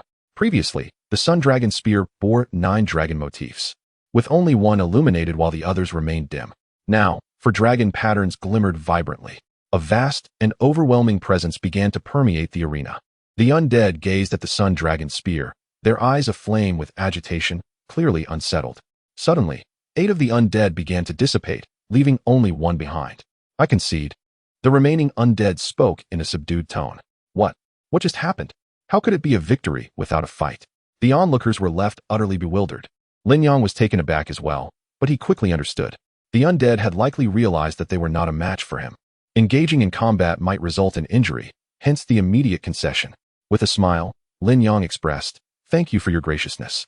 The undead shook their head and replied, I did not concede. You triumphed through sheer strength. Afterward, the undead retrieved a tome from their robes and handed it to Lin Yang. This is your reward for defeating me. Upon receiving it, Lin Yang observed the cover, which bore the 3 prominent characters, clone technique. Is this the technique you just employed? Lin Yang inquired with curiosity. Indeed, the undead nodded. Regrettably, I have only mastered the first tier. Had I achieved the second tier, I would not have conceded. A flicker of astonishment crossed Lin Yang's eyes. If the first tier enabled the creation of 8 clones, what formidable power awaited at the second tier? However, it was not the time or place to peruse the tome, so he tucked it into his robe and asked, what about the exit from here?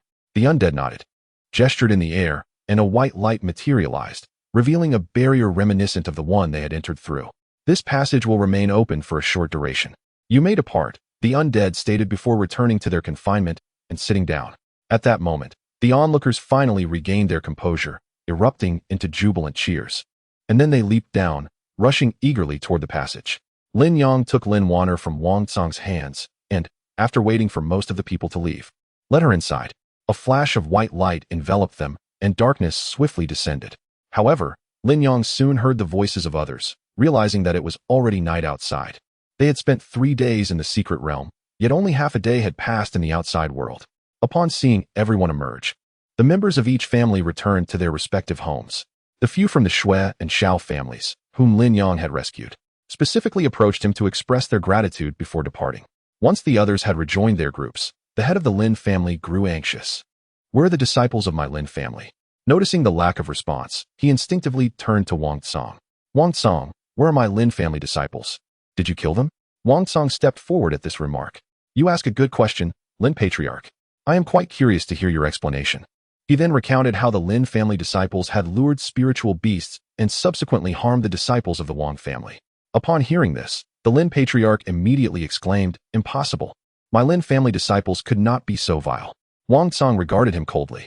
Then we must question how the Lin Patriarch has raised them. This remark struck a nerve with the Lin Patriarch, who felt a wave of guilt wash over him. He had indeed covertly instructed the Lin family disciples to seek opportunities to eliminate the offspring of the other 3 great families while in the secret realm. However, he would never admit to such acts. Now that they are all dead, it is easy for you to twist the truth. Wang Patriarch, you must give us an explanation. The Lin patriarch pointedly directed his accusation at Wang Lishan. Wang Lishan, already furious after hearing Wang Cang's account, could no longer contain himself when Lin patriarch turned the tables on him. Lin Yud, return the lives of my Wang family disciples. The two patriarchs immediately clashed.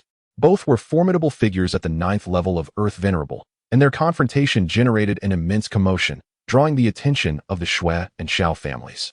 Surprised to witness the heads of the Wang and Lin families fighting, they exchanged knowing glances.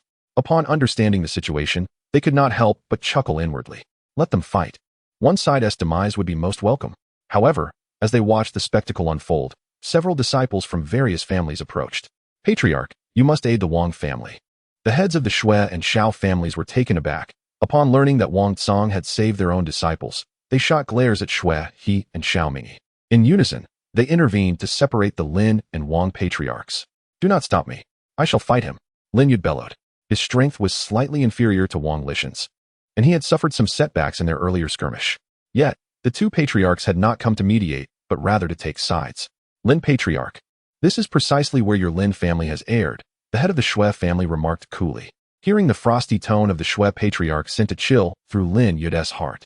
He could manage against the Wang family. But adding the Shui family into the mix was utterly untenable. Before he could devise a response, the head of the Xiao family interjected, Lin patriarch, do not confuse right and wrong so carelessly. Lin Yud was utterly bewildered. He could hardly fathom that the patriarchs of the two prominent families had simultaneously allied themselves with the Wang family. At that moment, he was struck speechless, unwilling to utter another word. Wang Lishan, still seething with indignation, was dissuaded by the head of the Shui family, who remarked, one cannot bring the dead back to life. Let it suffice for the Lin family to provide compensation. With a bitter sigh, Wang Lishan resigned himself to this fate. Consequently, he articulated a series of compensation demands, which, despite Lin Yud's profound reluctance, he had no choice but to accept. Once this matter was resolved, Wang Lishan clasped his hands in gratitude towards the heads of the Shui and Xiao families, saying, I am deeply thankful to both patriarchs for your just words. Should you find yourselves with leisure, I would be honored to host you at the Wang residence. Chapter 179. Is it really that difficult? Wang Lishan's initial remark was merely a gesture of politeness, fully aware that the two individuals before him would undoubtedly decline his proposition. After all, they were rivals in secret.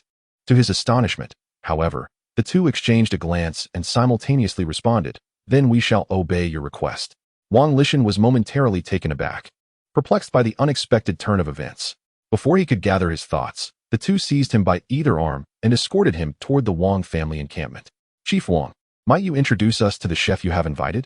It is truly remarkable that he attracted a spirit beast with merely a single serving of roasted meat.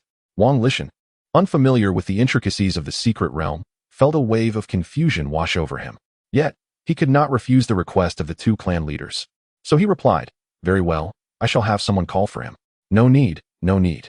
Let us go and see him ourselves. The two clan leaders hastily interjected. Wang Lishan was filled with questions. What was going on with these two? Were they not always so prideful? Even when he had sent Wang Cang to meet them, they had insisted on a formal audience. What had prompted their eagerness to meet a mere chef today? The leaders of the Shui and Xiao clans were acutely aware of the situation, especially after hearing that Lin Yang had compelled a 5th-tier undead to concede. They were utterly astonished. Perhaps, given the might of the Shui and Xiao clans, dealing with a 5th-tier undead would not pose a significant challenge. However, that would require the summoning of several elders and incurring considerable losses. Yet Lin Yang had achieved this feat single-handedly. Such prowess could not be overlooked by anyone. Moreover, judging by Wang Lishan's demeanor, he seemed oblivious to the magnitude of this event. If they did not seize the opportunity to draw such a formidable talent into their ranks, would they simply wait for the Wang family to rise? Meanwhile, Lin Yang was immersed in the tome bestowed upon him by the undead, perusing its secrets. Upon opening it, he was astonished to discover that the grade of the splitting technique was actually mid-tier celestial. This surpassed Lin Yang's expectations entirely. According to his estimations, only his own cultivation of the desire for transcendence could potentially exceed this level. Eagerly, he flipped through the pages and quickly finished the first layer. However, upon completion, Lin Yang's brow furrowed. The first layer did not seem particularly challenging. This was his contemplation and also the source of his confusion. According to the undead's description, advancing to the second layer appeared to be exceedingly difficult, yet he had grasped the first layer with just a single reading. Could it be that the difficulty would escalate drastically from the second layer onward? Just as he was about to delve into the second layer, he heard footsteps approaching from outside, prompting him to stow away the tome. In no time, Wang Tsang's voice rang out. "Brother Lin, are you there?" Lin Yang stepped out of the tent, replying, "I am here, Brother Wang." He soon spotted 3 clan leaders following closely behind Wang Tsang. "Chief Shui, Chief Xiao, this is..." Before Wang Tsang could finish his introduction, the 2 leaders broke into warm smiles. "Ah, we know. It is Lin Yang. Greetings, young friend Lin Yang." The 2 clan leaders exclaimed in unison, devoid of any airs of superiority. In this scene, both Wang Tsang and Wang Lishan appeared perplexed. What could be the reason for their unexpected courtesy towards Lin Yang? Lin Yang himself was somewhat bewildered, as he had no prior acquaintance with these 2 clan leaders. "We have come primarily to express our gratitude for your assistance in a secret realm, where you saved the members of our clan." They quickly articulated their purpose. Lin Yang instantly comprehended that their visit was not solely about gratitude. It likely carried an ulterior motive of alliance. After all, why would they personally come with such amiable demeanor otherwise? If one were to summon the leaders of other families, would they display the same cordiality? Lin Yang felt indifferent towards these 2, particularly harboring a lack of fondness for the leader of the Xiao clan. His cold response rendered the 2 leaders somewhat uncomfortable. "It appears that our young friend Lin Yang is not particularly fond of external interruptions. Very well, we merely wish to convey our thanks. Should the opportunity arise, you must visit our clan. We would certainly treat you as an esteemed guest." They demonstrated commendable resolve, recognizing that insistence would be futile, and thus extended an olive branch before departing with smiles. Once they left, Wang Lishan regained his senses, albeit with heightened confusion. What exactly was the purpose of their visit? They exchanged a few words and departed. Lin Yang, not pondering this further, stated, "Brother Wang, I have a question to pose to you. Please, speak freely. As long as I am aware, I shall provide you with all the information I possess." Wang Lishan replied earnestly. Lin Yang nodded and inquired, "Do you recall the technique of the undead's doppelganger technique?" Wang Lishan swiftly reacted, "Have you encountered an enemy capable of such a technique? Or perhaps an undead foe?" "Indeed, father. Had it not been for Lin Yang, we might not have escaped." Wang Tsang interjected, succinctly recounting the events within the secret realm. Upon hearing this, Wang Lishan grasped the intentions of the leaders of the Shui and Xiao clans. Those 2 cunning old foxes. After expressing his disdain, Wang Lishan's gaze towards Lin Yang transformed entirely. "Could it be that you are a master of the celestial realm?" he queried, forcing a smile. "Earlier, you mentioned the doppelganger technique. Is there a concern regarding it?" "Oh, I merely wish to inquire how long it might take to learn this doppelganger technique." "Should one wish to study it?" Lin Yang replied. "You wish to learn it?" Wang Lishan exclaimed in surprise. Lin Yang refrained from disclosing his possession of a secret tome, simply stating, "I possess a certain curiosity." Wang Lishan chuckled. "Even if you desire to learn, there would be no one to teach you. This technique has long been lost to time." "Oh, I see," Lin Yang said, somewhat disappointed, realizing Wang Lishan was uninformed. However, Wang Lishan continued, "Although it has been lost, there are still references regarding the secret technique. It is said to encompass 9 levels. The first level can produce 3 doppelgangers. At the first tier, one could generate 9 doppelgangers. Each subsequent level doubles the previous one.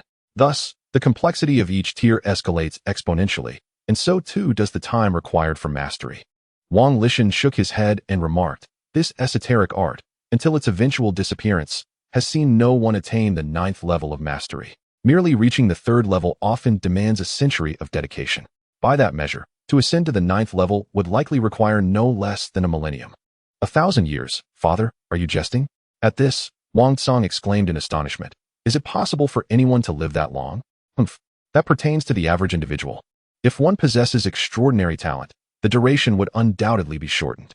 After a moment's contemplation, Wang Lishan continued, "In my estimation, a common person would need roughly 10 years to master the 1st level, while a prodigy could achieve it in merely 3. Chapter 180. Father and daughter join forces. Has it truly been so long? Lin Yang furrowed his brow. As the patriarch of one of the 4 great families, Wang Lishan's estimations should not be taken lightly. Yet, Lin Yang had merely glanced through it once, and had already mastered it. Was it genuinely that difficult? A look of skepticism crossed Lin Yang's face, leading Wang Lishan to feel somewhat underestimated. "I am not jesting. According to the records, that is a heavenly tier secret art. 10 years is already a conservative estimate." At this moment, Wang Tsang interjected, "However, Brother Lin, I surmise that with your innate talent, you could master it in a year." Wang Lishan shot Wang Tsang a glare. "Nonsense. What kind of prodigy could learn the first layer of a heavenly tier secret art in just a year? Lin Yang chuckled and shook his head. Thank you for your encouragement. After bidding farewell to Wang Tsang and his son, Lin Yang contemplated for a moment and suddenly began to recite the incantation in his heart. Subsequently, 8 identical Lin Yangs appeared. I have indeed mastered the first layer. At that moment, Lin Yang harbored significant doubts regarding Wang Lishan's words. He entered the tent and commenced studying the second layer. After a single reading, Lin Yang perceived that the second layer was indeed considerably more challenging than the first. Nevertheless, he felt confident that with 3 days, he too could master it. However, before he could grasp the second layer, Wang Tsang approached him with urgent news that they were to return to the family. Lin Yang nodded, packed his belongings, and returned to the Wang family, awaiting the commencement of the joint competition of the 4 great families. Unexpectedly, on the 10th day before the competition, Wang Tsang rushed over, his face etched with worry. Brother Lin, there has been a complication regarding the joint competition. What is it? Lin Yang inquired hastily, for any issue could arise, but this matter was of utmost importance. Due to the remarkable potential of the younger generation this year, a preliminary selection would be required to qualify for the main competition. Only those who passed the selection would be eligible to participate. Am I not permitted to attend as an observer? Lin Yang frowned. Alas, everyone must participate. Wang Tsang shook his head, perplexed by the rationale behind this design. Lin Yang, too, was bewildered, yet he remained untroubled. In that case, I trouble you, Brother Wang, to register me. Certainly. With your prowess, passing the assessment will be a mere formality. Wang Tsang replied, preparing to assist Lin Yang in securing his place, only to be halted by Lin Yang's voice. Wait, not just for me. Please register Wan'er as well. Wan'er? Wang Tsang was taken aback. She is merely 3 years old and must participate in the selection?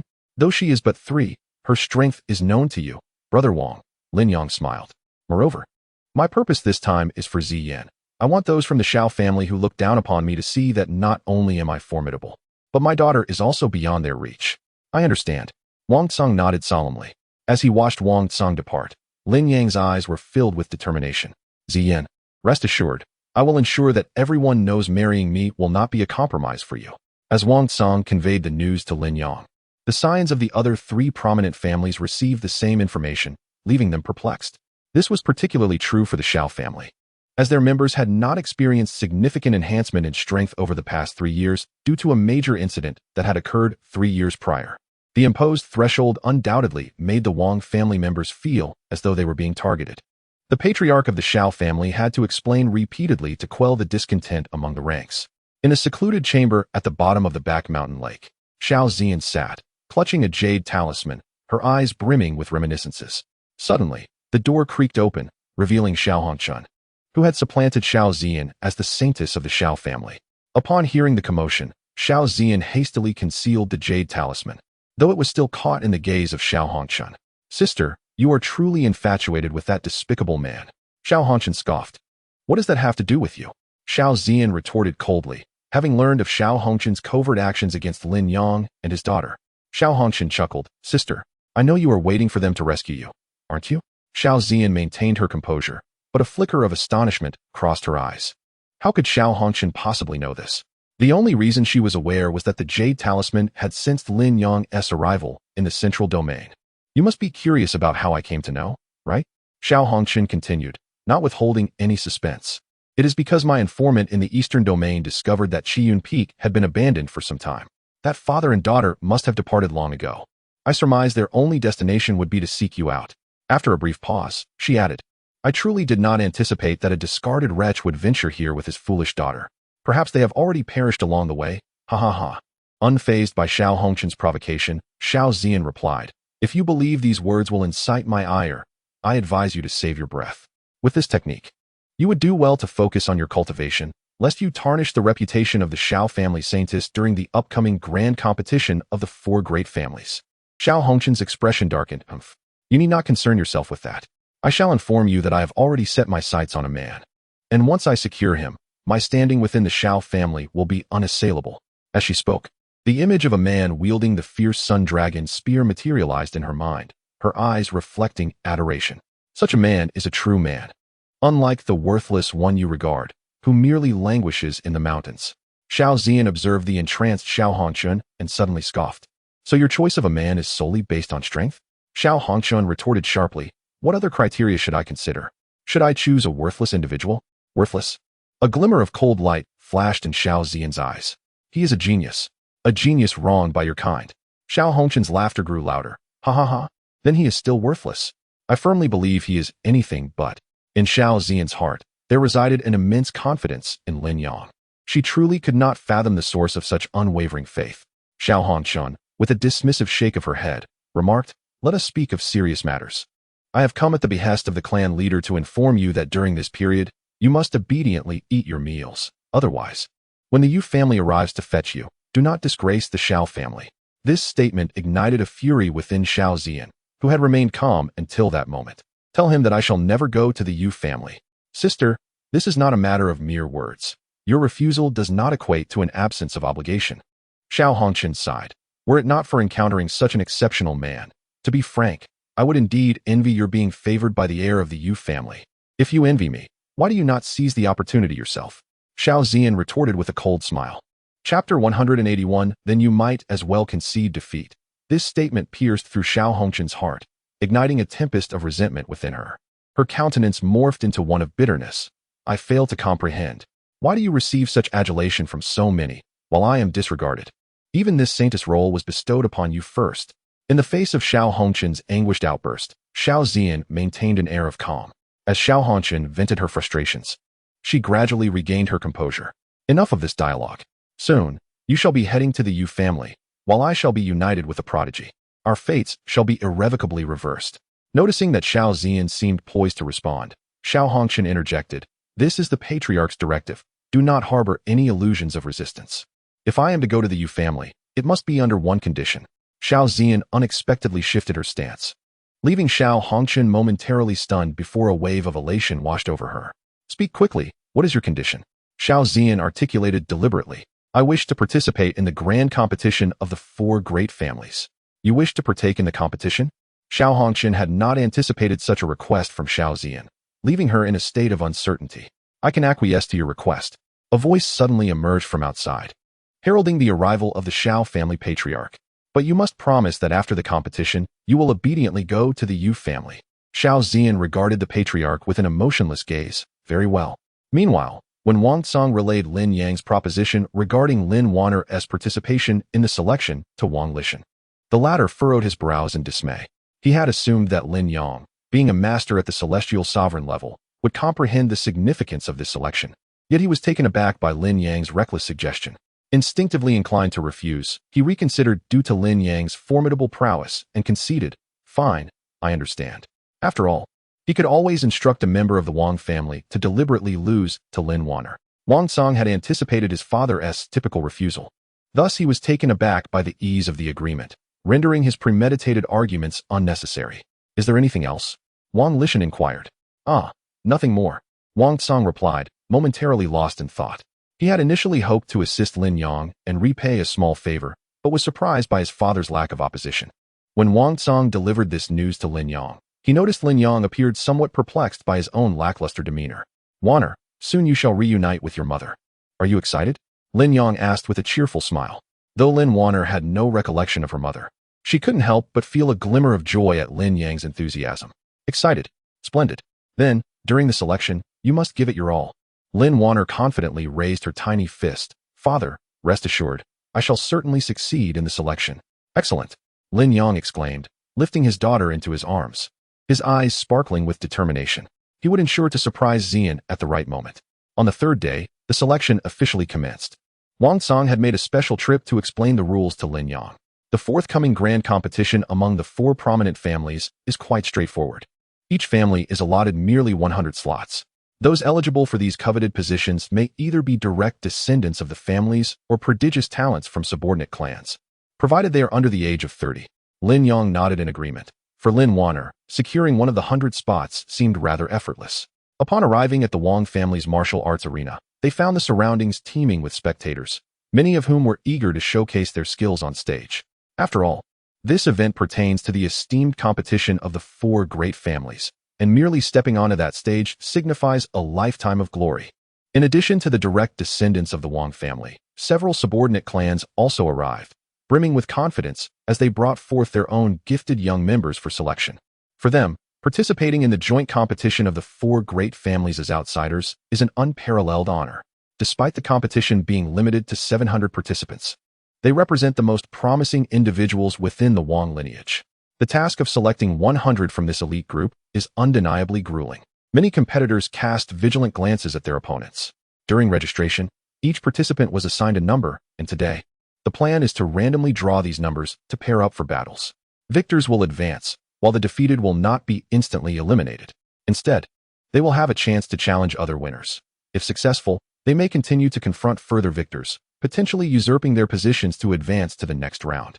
However, should they fail again, their qualifications will be irrevocably forfeited. Furthermore, if a victor is subsequently defeated, they will then inherit the rights of the loser.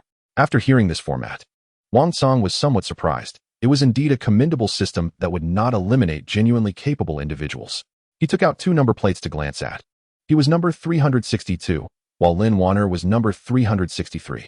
Soon, the results of the draw were announced, and as the heir of the Wang family, Wang Song easily obtained the information. Nevertheless, despite his status, he was still required to participate in the selection, albeit as number 1. However, when he learned of his opponent, it felt as though a bolt from the blue had struck him. His adversary was none other than number 362, Lin Yang. He was acutely aware of Lin Yang's prowess, which was at the celestial sovereign level. With a glum expression, he conveyed this news to Lin Yang, who merely chuckled in response. Then you might as well concede. Wang Song nodded in agreement, having already resolved to do so, for engaging in combat would only result in humiliation. What about Wan'er's opponent? Wang Song glanced over and immediately laughed, exclaiming, Wan'er is bound to win. Her opponent is number 527, Wang Xiao. He was aware of Wang Xiao, who happened to be his younger cousin, only 12 years of age, yet already had reached the human sovereign realm, making him a promising figure among the younger generation of the Wang family. However, when placed before Lin Wan'er, he was wholly insufficient. Lin Wan'er had also stepped into the human sovereign realm at the tender age of 3, and her combat abilities far surpassed her apparent strength. Wang Xiao would certainly not stand a chance against her. Over 700 participants were set to engage in nearly 400 preliminary matches. Thus, Lin Wan'er's duel was scheduled for the afternoon. In contrast, the contest between Lin Yang and Wang Song was slated as the inaugural bout. As the scion of the Wang family, Wang Song naturally attracted the utmost attention. Not only did the direct descendants of the Wang family keenly observe this contest, but also the vassal families were equally invested, eager to gauge the prowess of the Wang heir and assess his potential, determining whether they should continue their allegiance to the Wang lineage. Contestants number 1 and 362, please ascend to the stage. The referee called out loudly. With a bitter expression, Wang Song stepped onto the platform, while Lin Yang carefully placed Lin Wan'er at the edge of the arena before making his way up. Chapter 182. Do not speak ill of my grandfather. Upon seeing Wang Song, a wave of perplexity washed over the crowd. Who is this individual? Which family does he hail from? Unfamiliar faces exchanged glances, uncertain of his identity. However, there was no need for concern. He was up against the heir of the Wang family, and defeat seemed inevitable. Many silently concluded that Lin Yang was destined to lose. After all, Wang Song had earned the title of the strongest among his peers in the Wang family. No one could fathom a reason for Wang Song to be vanquished. Yet, just as the referee was about to announce the commencement of the match, Wang Song unexpectedly declared, I concede. The referee was momentarily taken aback, unable to process this sudden turn of events. The onlookers were equally stunned. Had they misheard? Once realization struck, a tumultuous uproar ensued. What did you just say, young master? The referee asked incredulously. Wang Song responded with a wry smile. I am no match for him. I concede. What on earth was happening? Who could elucidate why the heir of the Wang family surrendered without even striking a blow? This individual must possess remarkable prowess to compel Wang Song to forfeit willingly. A multitude of questions swirled in the minds of the spectators, leaving them all bewildered. However, a plausible theory began to take root. Wang Song was intentionally yielding. Eyes turned toward Lin Yang, particularly those from the vassal families, who regarded him with calculating expressions. The match between Lin Yang and Wang Song concluded with an outcome that no one could have anticipated, while battles continued on other platforms. A quarter of an hour later, all arenas had yielded results. The victors reveled in their triumph, while the vanquished hung their heads in despair. Fortunately, there remained another opportunity. Many began to scan the crowd for potential challengers they could defeat. Upon learning that Lin Yang had won by default, a spark of excitement ignited in the eyes of many. especially those who felt confident they could secure a place in the top 100 but had encountered stronger opponents. Their expressions radiated delight. Was this not the perfect stepping stone? As the Wang family's young scions awaited challengers, boredom weighed heavily upon them, until suddenly, a throng surged in their direction, startling them. What is happening? What calamity has befallen us? But upon hearing that everyone wished to challenge number 362, they were left speechless. What extraordinary luck did this number 362 possess? The sheer number of challengers indicated that their prowess must be lacking. Yet, this very individual had managed to secure victory.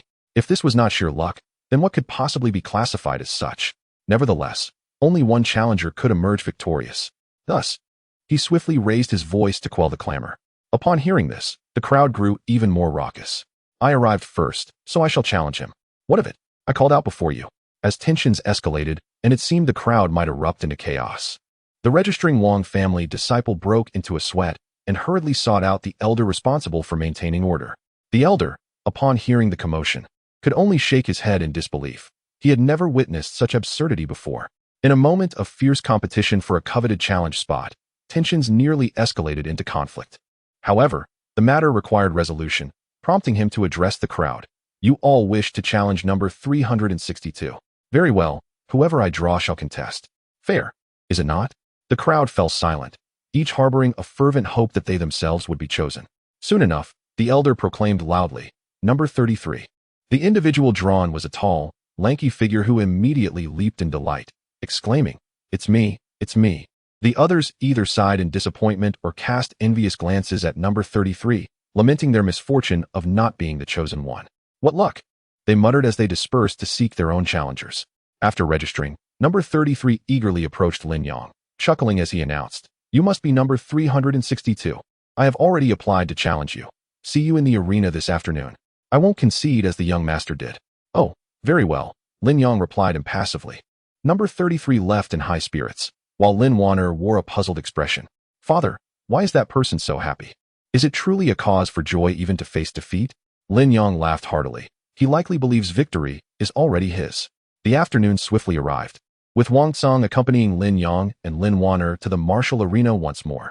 Following his first-round defeat, Wang Tsang too sought to challenge a victor and had already identified his opponent. The initial matches featured those who had not competed in the morning, which included Lin Wan'er. Number 363 versus number 527. The referee announced. Many who were familiar with Wang Xiao gathered to cheer for him. Observing Wang Xiao ascend the platform with composure, several spectators nodded approvingly. Despite being merely a child of around 10 years, his demeanor suggested he could rival the young master had he not been born a decade later. Turning their attention to his opponent, they noticed he had yet to arrive.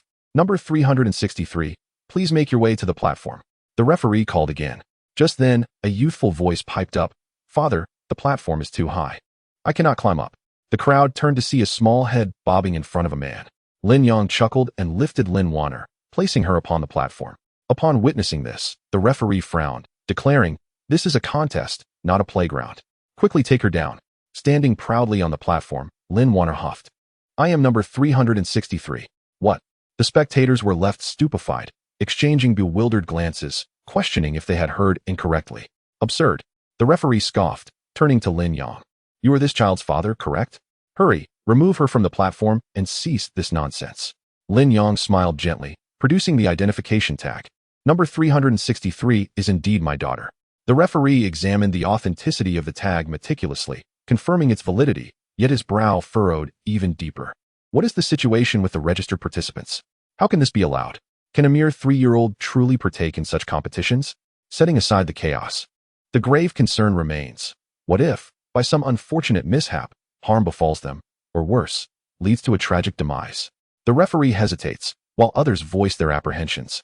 Swiftly, they urge for the child to be removed from the fray. What if an injury occurs? Indeed, how can one adequately care for a child in such an environment? Is this truly a suitable place for children to play? Observing the adorable countenance of Lin Wan'er, many feel an overwhelming urge to protect her. The collective ire of the crowd swiftly turns towards Lin Yang. Witnessing the accusations directed at her father, Lin Wan'er becomes indignant. You must not speak ill of my daddy. My daddy is the best in the whole wide world. Chapter 183. The opening of the mountain. These words further enhanced the crowd's impression of Lin Wan'er. Little one, we harbor no ill intentions. please do come down quickly. If you were to get hurt, your father might not mind, but we certainly would. Indeed. If you wish to play, my son is 4 years old. I could arrange for him to join you. However, Lin Wan'er turned her small head away and retorted, no? I have no interest in playing with a 4-year-old. Her words, spoken with such innocence, struck a charming note, and the parent, rather than being offended, felt it was an opportunity. At this moment, Lin Yang finally spoke, reassuringly declaring, rest assured, my daughter will show mercy and will not harm that child.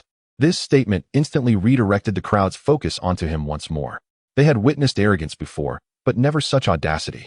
How could a 3-year-old girl possibly best a boy of 10? Perhaps they should reverse their surnames.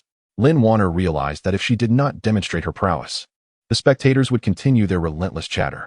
With a serious expression, she summoned a formidable aura. Human sovereign realm. The audience was left dumbfounded upon sensing her formidable presence. They could hardly fathom that a mere 3-year-old possessed such extraordinary strength. Glancing at her opponent, Wang Xiao, their expressions shifted to concern.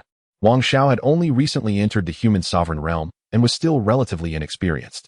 The referee, astonished, regarded Lin Wan'er with newfound understanding. She was not here to cause trouble. Let the match begin. With that proclamation, the referee anxiously observed the unfolding scene. Should anything seem amiss, he would immediately halt the contest. After all, Wang Xiao was a prodigy among the younger generation, while this little girl was a genius amongst geniuses. Wang Xiao appeared quite cultured, and, even upon realizing Lin Wan'er's strength, remained exceedingly courteous. Little sister, please, you may strike first.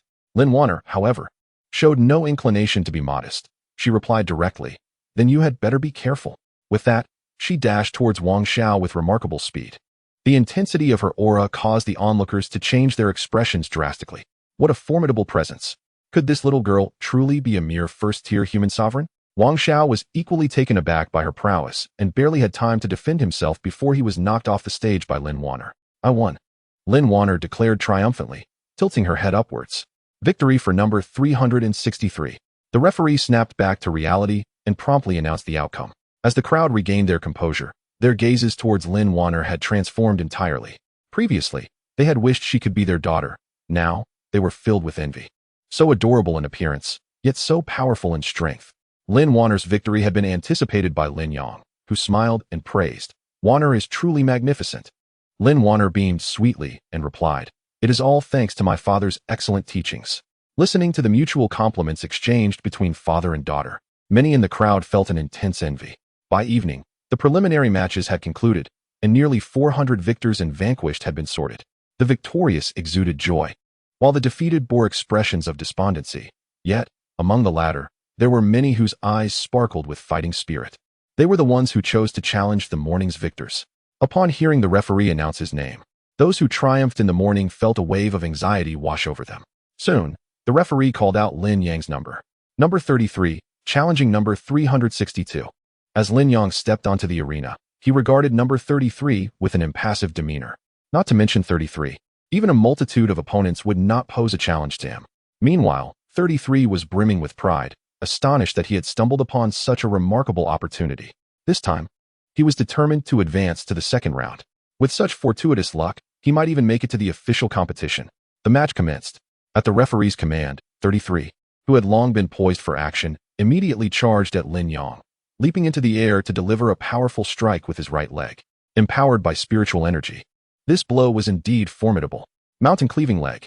33 roared, causing a momentary dizziness among the spectators. It was, astonishingly, the tiger roar technique. A flicker of surprise passed through the eyes of many. With the mountain cleaving leg combined with the tiger roar technique, it seemed that 33's earlier defeat could only be attributed to sheer misfortune. Yet, the seemingly hapless number 362 stood there, unable to evade the impending onslaught. Just as the crowd began to assume that 33 was destined to advance, Lin Yang suddenly made his move. However, it was not his feet that shifted. He merely raised a hand to block 33's attack. Then, with a swift extension of his arm, he sent 33 flying as if he were mere refuse, landing outside the arena. What? The crowd stared in disbelief. How could 33 have been thrown out of the arena in an instant? The referee was equally astonished. He had heard of the morning's events and initially thought number 362 to be an easy target, only to discover he was, in fact, an unyielding opponent. Number 362, victory. The referee declared, and Lin Yang descended from the platform. even as he took Lin Wan'er by the hand and departed. Many remained in a state of shock. They had come to witness Lin Yang's embarrassment, having heard of the morning's events, yet they were met not with disgrace, but with an enigmatic display of prowess. Faced with an opponent of the human sovereign realm, and one who had intentionally withheld 2 martial techniques, he had effortlessly won with a mere block. Such strength was indeed astonishing.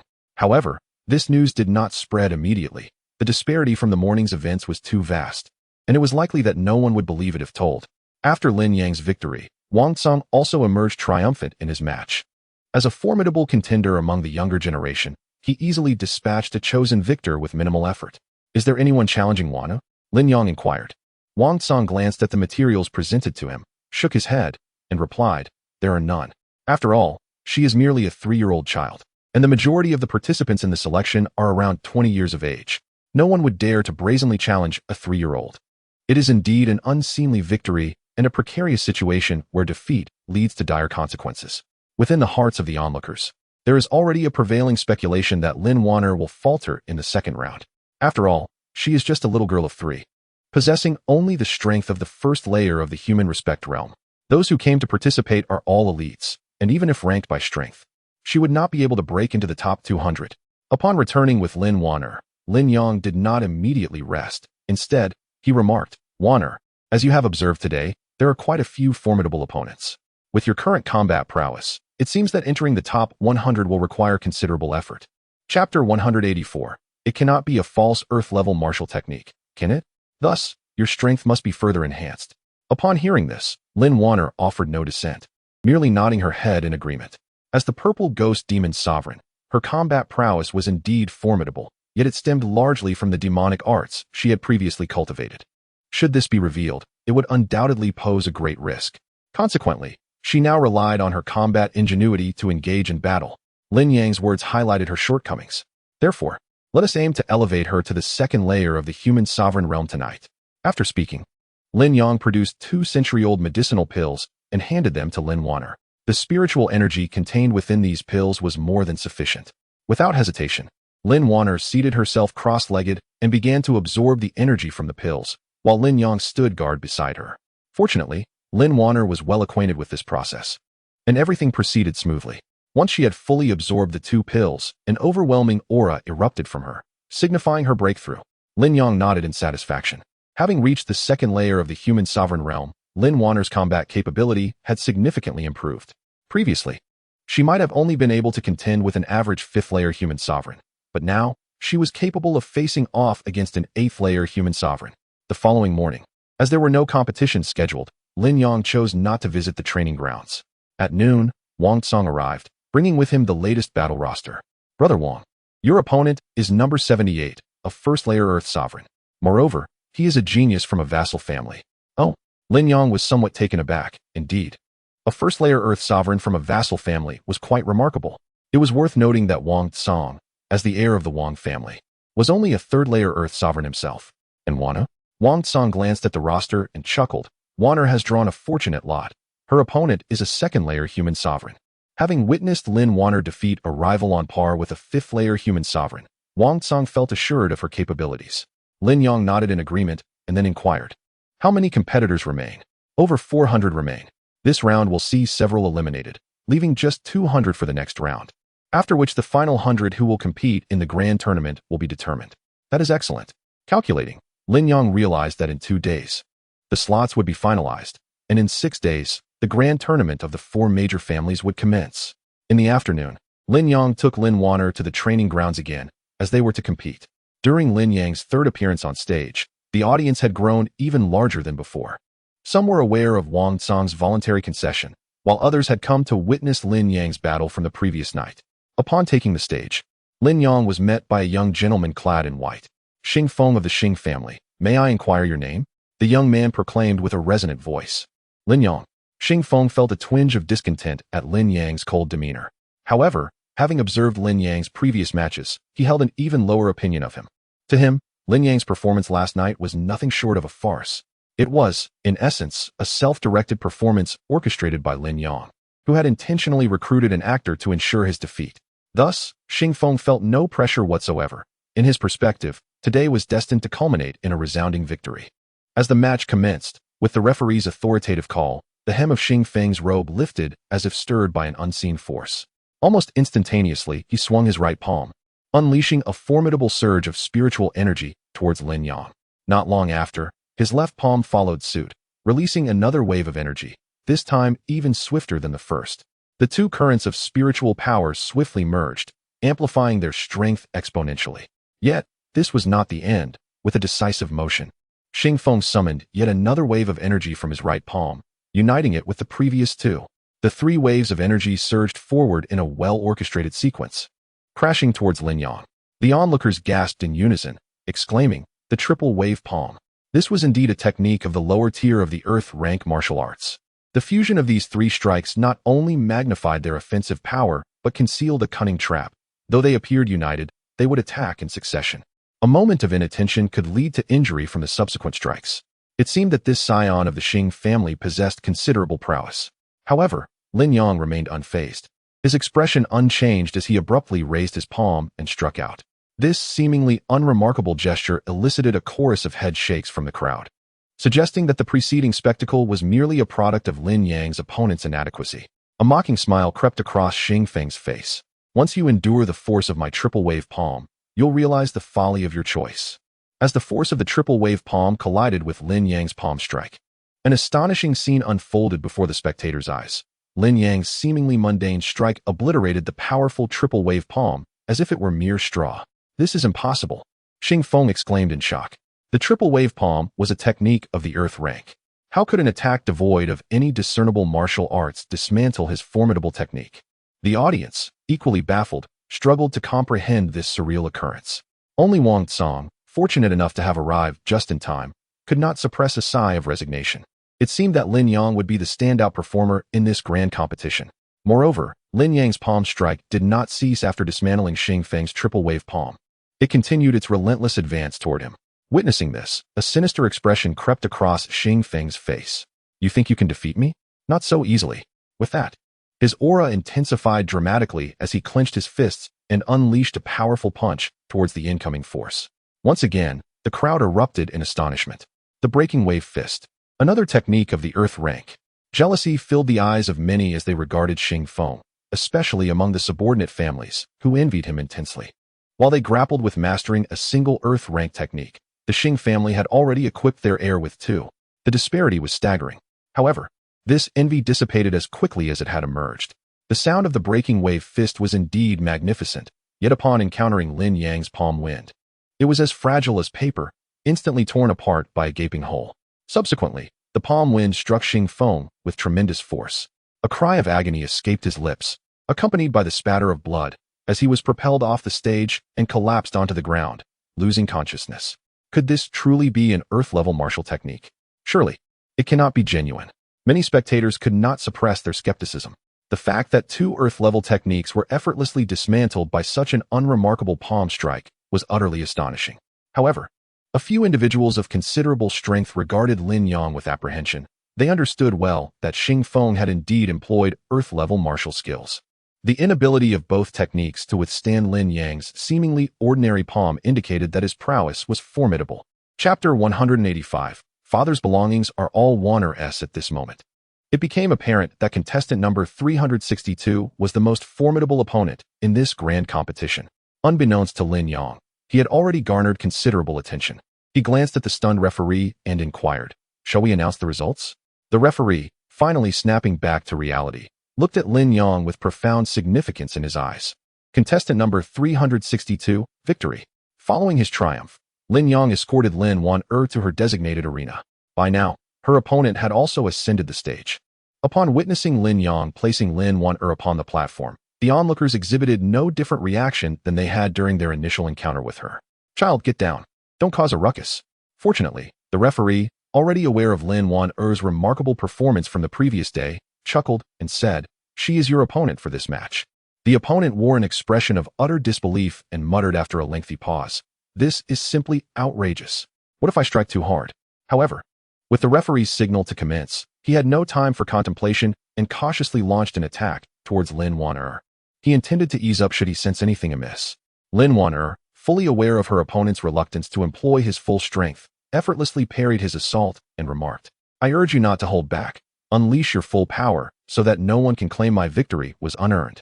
Upon witnessing Lin Wan'er effortlessly deflect his attack, her opponent adopted a serious demeanor. It dawned on him that despite her tender age, her prowess was indeed on par with his own.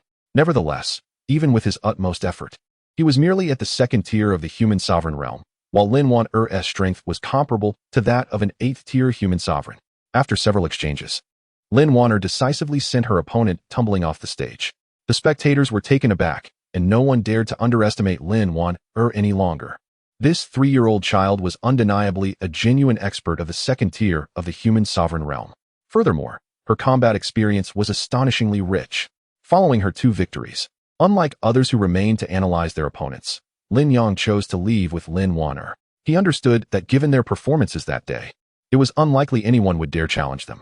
Indeed, the evening brought confirmation of Lin Yang's thoughts as Wang Tsong approached him, presenting the combat schedule for the following day.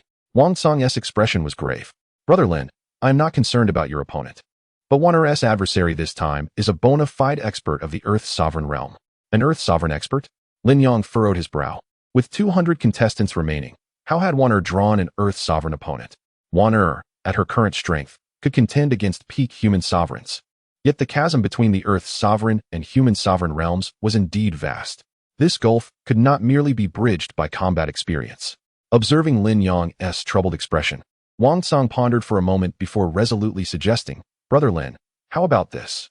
I have a good relationship with Wan'er's opponent. I could negotiate with him to let her win. After all, with his strength, he would still be able to challenge others." Yet, Lin Yang shook his head and replied, "That would be unfair to him. Even if she were to lose, Wan'er would still have another chance. However, I firmly believe that Wan'er will not be defeated." Wang Tsong, on the other hand, was skeptical.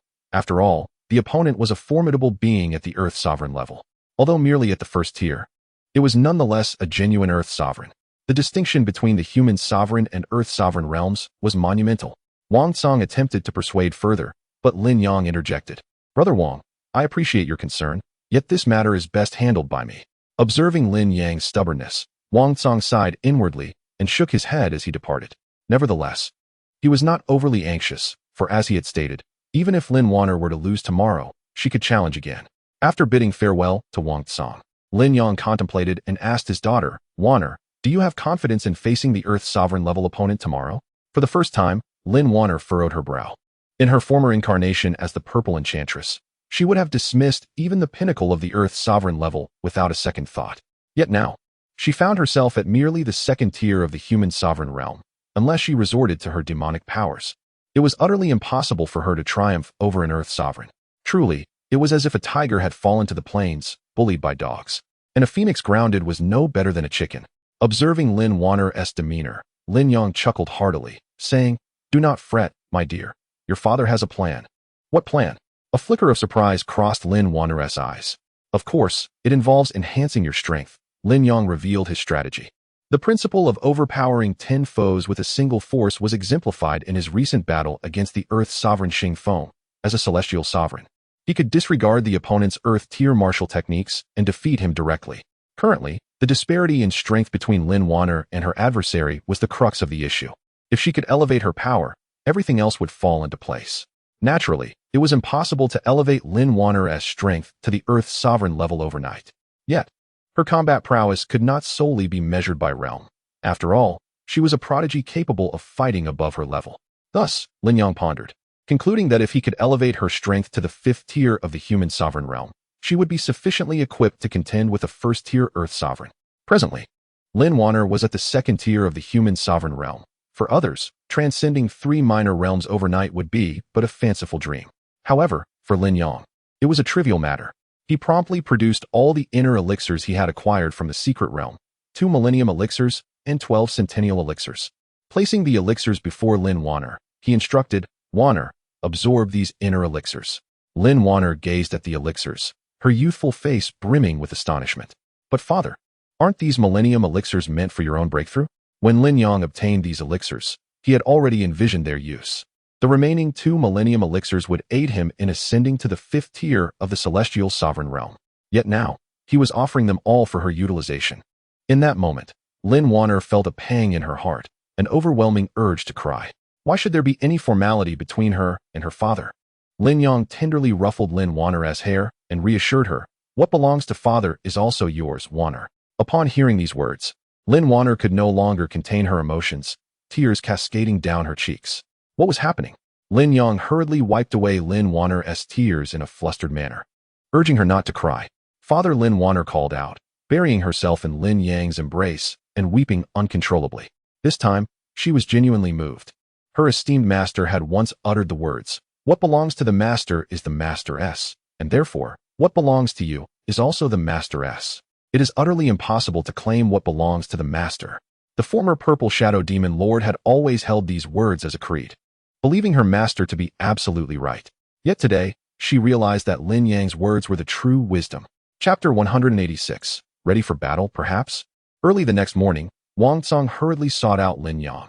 The previous night, he had approached Lin Wan'er's opponent, Wang Yongqiu, only to be met with a closed door. This unusual demeanor instilled in Wang Tsang a sense of foreboding.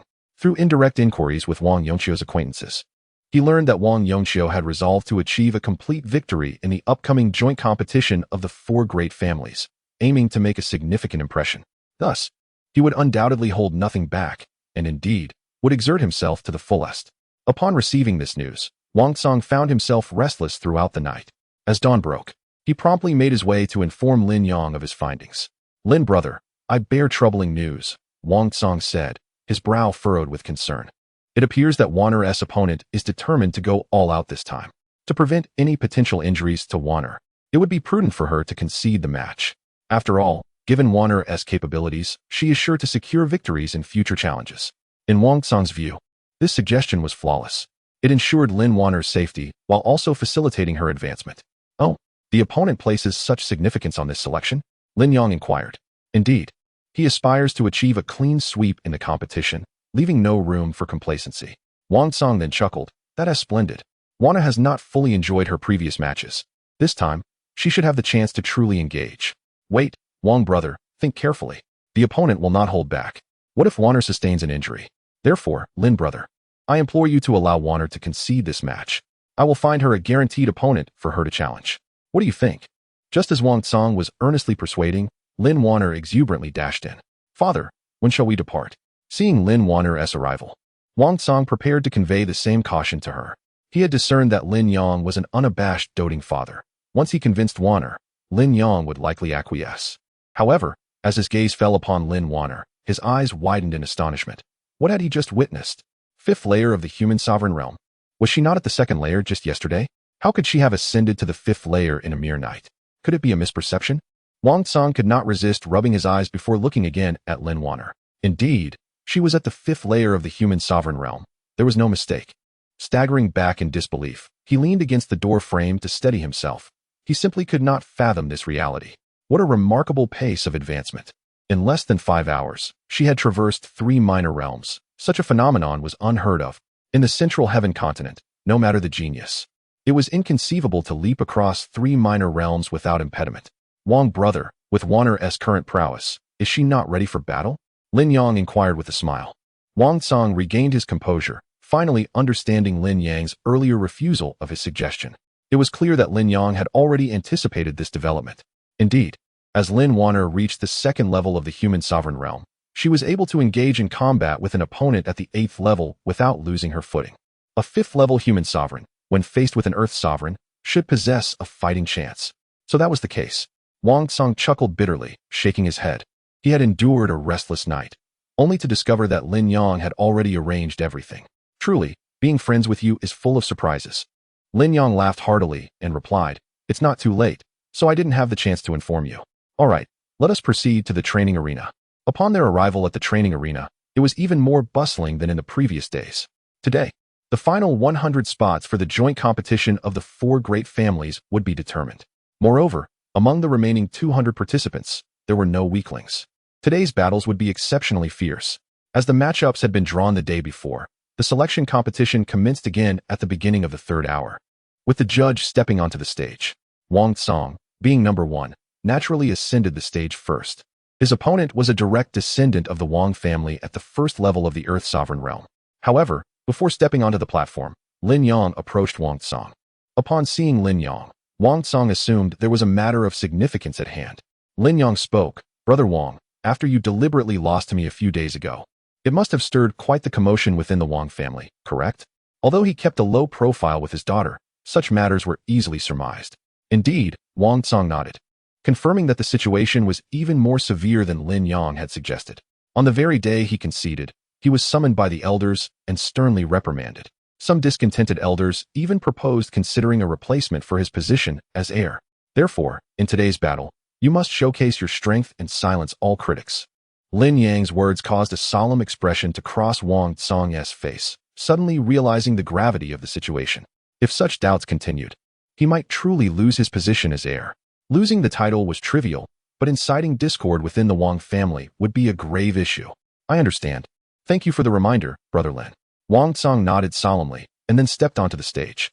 Wang Tsang's opponent had been waiting on the platform, and upon his arrival, wore a grave expression. Heir, although I know I am no match for you, I still wish to try and see just how great the disparity between us truly is. With those words, he launched the first attack as the judge signaled the start of the match. Observing the opponent's methods, Lin Yang quickly assessed the battle's outcome. Wang Tsang would undoubtedly win, and with ease. Indeed, the result aligned perfectly with Lin Yang's expectations. Despite both being at the Earth Sovereign level, Wang Tsang's prowess was exceptional. In the face of his opponent's tempestuous assault, Wang Tsang appeared entirely at ease. Seizing the opportunity, he executed a single move and sent his adversary tumbling off the stage. A wave of astonished gasps erupted from the audience. After Wang Tsang had voluntarily surrendered against Lin Yang, his reputation had plummeted drastically, at least 500 feet. Many have been eager to usurp Wang Tsang's position as heir. Yet, Wang Tsang's performance today has utterly extinguished those ambitions. Standing upon the arena, he keenly observed the expressions of those around him, feeling an overwhelming sense of gratitude towards Lin Yang once more.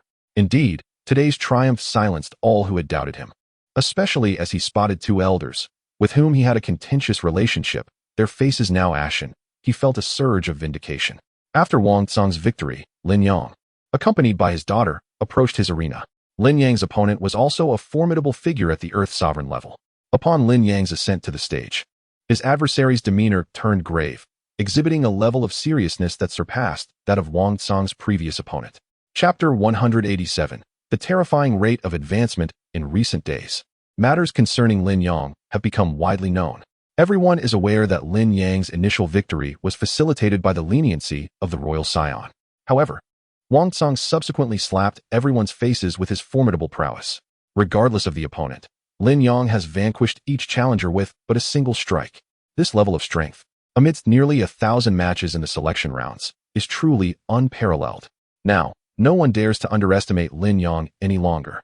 Father, do your best. Upon the referee's call to commence, Lin Wan'er's youthful voice resonated. Hearing his daughter's encouragement, Lin Yang turned and smiled. At that moment, his opponent seized the opportunity of Lin Yang's distraction and launched a sudden assault. Although such behavior is somewhat contemptible, the referee had already signaled the start. Moreover, the weight of Lin Yang's strength loomed over all, compelling everyone to witness whether Lin Yang could secure victory under such circumstances. While responding to his daughter, Lin Yang had already sensed his opponent's actions. The terror of the celestial realm is beyond the comprehension of those in the earthly realm. Otherwise, the distinction would not be made using the terms heaven and earth. With a mere flick of his sleeve, Lin Yang's opponent collided with an impenetrable barrier, rendered incapable of advancing an inch. Remarkable. A collective gasp escaped the spectators. This display of power was truly unprecedented. Upon feeling this overwhelming strength, Lin Yang's opponent bitterly smiled. Admitting, I concede. Even with this singular move, he found himself unable to withstand the force. He was acutely aware that this was Lin Yang showing mercy, otherwise, he would already be dead. Lin Yang achieved victory, yet did not exult as many other winners might have. For him, securing a position within the top 100 was an entirely expected outcome. Should he fail to attain this rank, that would be the true anomaly. Furthermore, Lin Wan'er's forthcoming match was of paramount importance to him. Accompanying Wan'er to her fighting stage, Lin Yang observed that her opponent was already prepared. A careful assessment revealed that the adversary indeed possessed peak earthly realm strength, on the verge of breaking through to the second layer. No wonder Wang Tsang remarked that this individual sought to enter the grand tournament of the four great families with an undefeated record.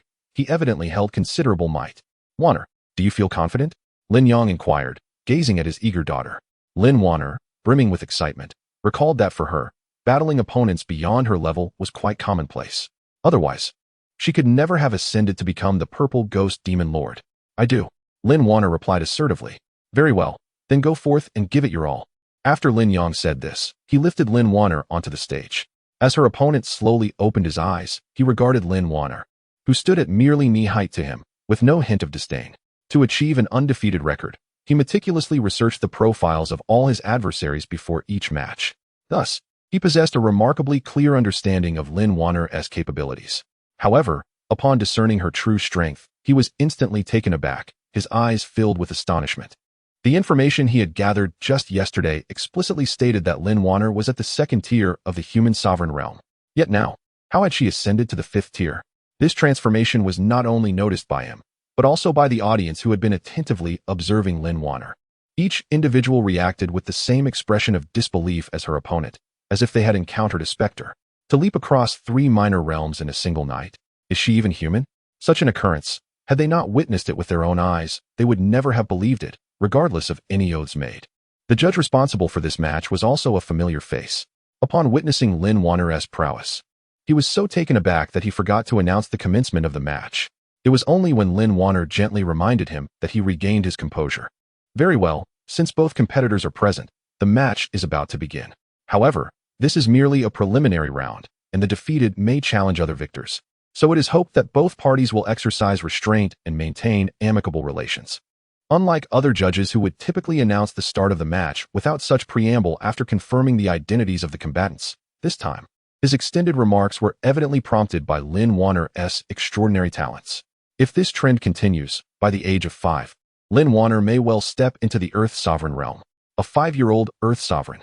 Such a phenomenon has never been witnessed in the entirety of the Central Sky continent. She can truly be regarded as a record-setting entity. Furthermore, Lin Wan'er enjoys a favorable relationship with the Wang family, which undoubtedly prompted the judge to show her special consideration. This admonition served not only as a caution to Lin Wan'er, but also to her opponent. It was apparent that her adversary recognized this fact as well, his complexion darkening considerably. He understood that Lin Wan'er was an immensely significant figure to the Wang family. Yet, if he heeded the judge's words, he would undoubtedly fight with hesitation. Should she seize the opportunity to launch a full-scale assault, he might very well lose this match. Such a result was utterly unacceptable to him. Just as he found himself in this predicament, Lin Yang suddenly spoke up. Since this is a fair contest, it must rely on each participant's abilities. Should one lose, they shall accept the outcome graciously. As for injuries, there is no need for concern. I will ensure caution is exercised. With Lin Yang's assurance, no one could voice any objections. The judge could only shake his head in resignation and declare, "Begin the match." Unlike other arenas, after the judge announced the start, Lin Wan'er and her opponent did not immediately launch into an attack. Instead, they regarded each other with vigilance. For Lin Wan'er, today's opponent was the most formidable she had encountered since her rebirth. Likewise, for her adversary, Lin Wan'er represented an exceptionally powerful contender. He even harbored a strong intuition that if he did not give his all, he would inevitably lose this contest. As the audience grew increasingly impatient, Lin Wan'er and her opponent simultaneously launched their attacks. In an instant, the spectators were captivated, their eyes wide with anticipation, fearful of missing any thrilling moment. A resonant dragon's roar emanated slowly from her opponent's fists, causing many to gasp in astonishment. The Dragon Roar Fist, a mid-tier martial technique of the Earth grade. This skill requires an exceptionally robust physique to master. Among the Wang clan's direct descendants, numbering over 5,000, no fewer than 2,000 aspired to practice this technique. Yet, only a mere handful had truly succeeded in mastering it. These 5 individuals stood as the most illustrious among the direct lineage. No one could have anticipated that this seemingly unassuming character had also attained mastery over such a formidable martial art. Chapter 188. As long as she is his daughter, the power of the Long Shao Fist is immense, rivaling even the advanced martial techniques of the Earth tier. It is a formidable skill capable of vanquishing opponents 3 minor realms below. Many gazes inevitably turned towards Lin Wan'er, curious to see how she would confront an adversary from a realm significantly above her own. At this moment, the referee on stage was drenched in cold sweat, his face clouded with hesitation as he contemplated whether to intervene in this duel. Was it truly necessary to unleash such a powerful martial technique for a mere contest? Lin Wan'er stood with a serious expression, acutely aware of the formidable force behind her opponent's technique. With her current abilities, it seemed almost impossible to withstand the impending onslaught. Since her rebirth, she had concentrated solely on condensing spiritual energy, neglecting the fortification of her physical form. Furthermore, the martial arts she remembered practicing were predominantly of the demonic faction. Apart from those techniques, she possessed no other skills of value. In earlier contests, she had managed to prevail through combat experience, but this time, her opponent was not granting her the opportunity to engage in close combat. What should she do? Lin Wan'er stood motionless, her mind racing with thoughts. She faced a choice: either concede defeat or unleash the demonic martial arts to triumph over her foe. Yet, time was not on her side. As soon as her adversary completed the long Shao fist, he launched his attack. As two white dragons soared toward her, a flicker of resolve sparked in Lin Wan'er's eyes. She could not afford to lose in such a manner. A flash of purple light illuminated her gaze, followed by an extraordinary aura radiating from her being. Lin Yang, who was poised to strike, felt momentarily paralyzed by this sudden energy. This aura. Lin Yang's eyes widened in shock. He had previously suspected that Lin Wan'er might be the reincarnation of a powerful figure from the dark sect, but now he was certain of it. In an instant, Lin Yang was engulfed by a torrent of conflicting emotions. Below the stage, the spectators also sensed this unusual aura. However, having never encountered the dark sect, they were oblivious to its implications, merely feeling a sense of discomfort. The referee, too, registered a flicker of confusion in his gaze. He had seen much in his time, yet this aura was unlike anything he had ever encountered. Lin Wan'er, acutely aware of the shifting expressions among the crowd, recognized the urgency. She needed to conclude this quickly. A surge of purple spiritual energy, comparable to the earthly sovereign realm, surged forth to meet the two white dragons. Boom! A deafening sound reverberated as dust engulfed the arena. Moments later, the dust began to settle, and the spectators hastily turned their attention back to the stage. They beheld a diminutive figure standing weakly, while the opposing royal disciple lay unconscious on the ground. Had she won? Lin Wan'er had emerged victorious? The sight before them left everyone astounded. A mere 3-year-old girl at the third level of the human sovereign realm had indeed triumphed over a disciple of the royal family at the first level of the earthly sovereign realm. As the crowd stood in astonishment, Lin Yang swiftly approached and embraced Lin Wan'er. "Wan'er, are you all right?" he inquired. Wan'er weakly shook her head and asked, "Father, did I win?" "Yes, you did, my dear Wan'er." Only then did the referee regain his composure and announce, "The victor is contestant number 363. At that very moment, Lin Yang had already vanished with Lin Wan'er. Upon returning to their residence, Lin Yang immediately retrieved 2-century-old elixirs and placed them in Wan'er's hands, urging her to absorb their spiritual essence. He had already checked on the way back and confirmed that she was uninjured, merely exhausted from depleting her spiritual energy. Watching as Wan'er absorbed the elixirs, her complexion gradually regained its rosy hue, and Lin Yang felt a wave of relief. However, the thought of the demonic energy she had previously revealed caused his brow to furrow once more. This matter must be resolved swiftly. During the competition, Lin Yang had distinctly sensed several powerful auras emanating from the direction of the Wang family's rear mountain. These auras were immensely formidable, all belonging to masters at the pinnacle of the Earth's sovereign realm. Clearly, these individuals were the ancestors of the Wang family. They had likely sensed the demonic energy Wan'er had inadvertently released, but due to the briefness of the occurrence, they had not yet confirmed it. Nonetheless, this remained a significant threat.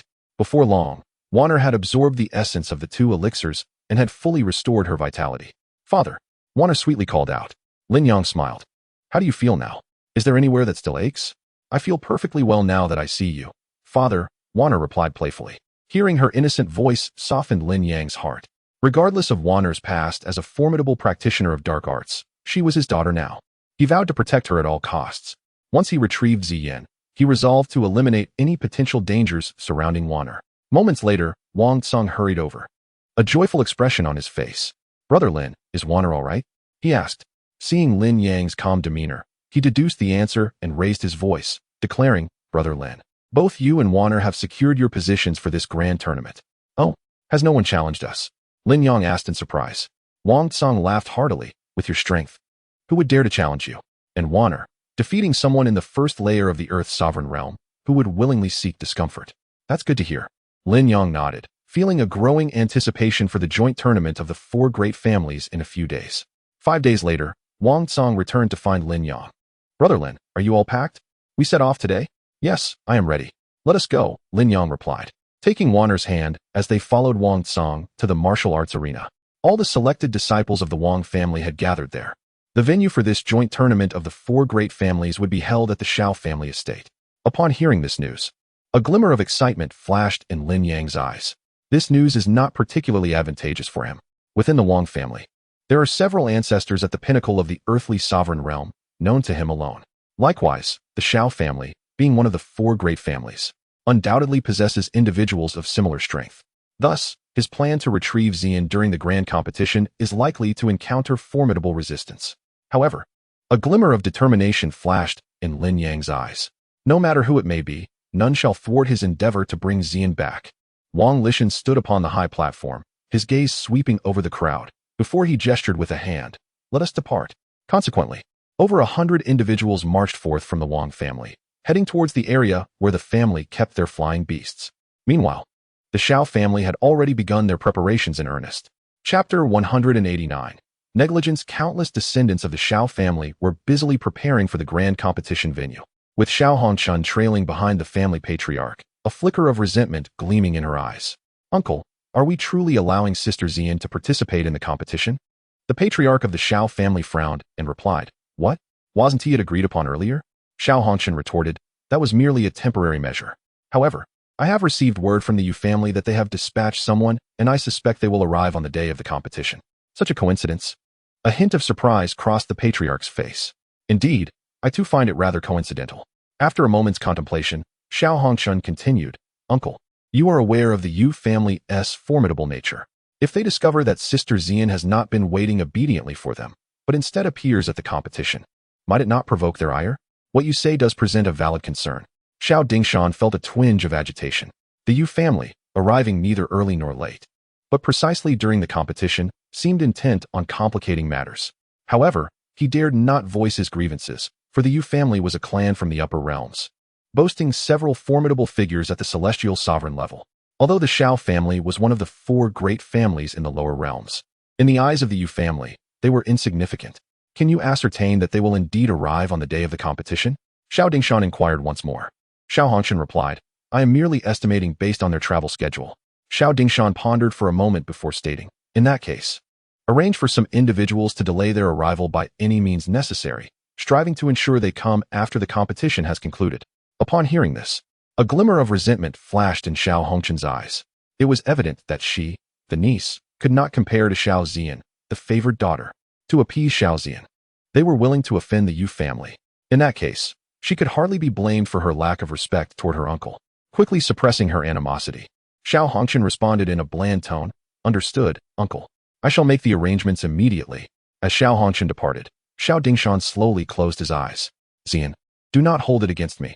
I do this for your own good. Remaining with that good-for-nothing will only lead you to be scorned. However, once you enter the Yu family, even as a concubine, you shall earn the respect of many. Lin Yang followed the main contingent of the Wang family and soon arrived at the location where they kept their trained flying beasts. These creatures had been prepared since the previous day. Lin Wan'er spotted a six-winged bird immediately, exclaiming with delight, Father, is it this one?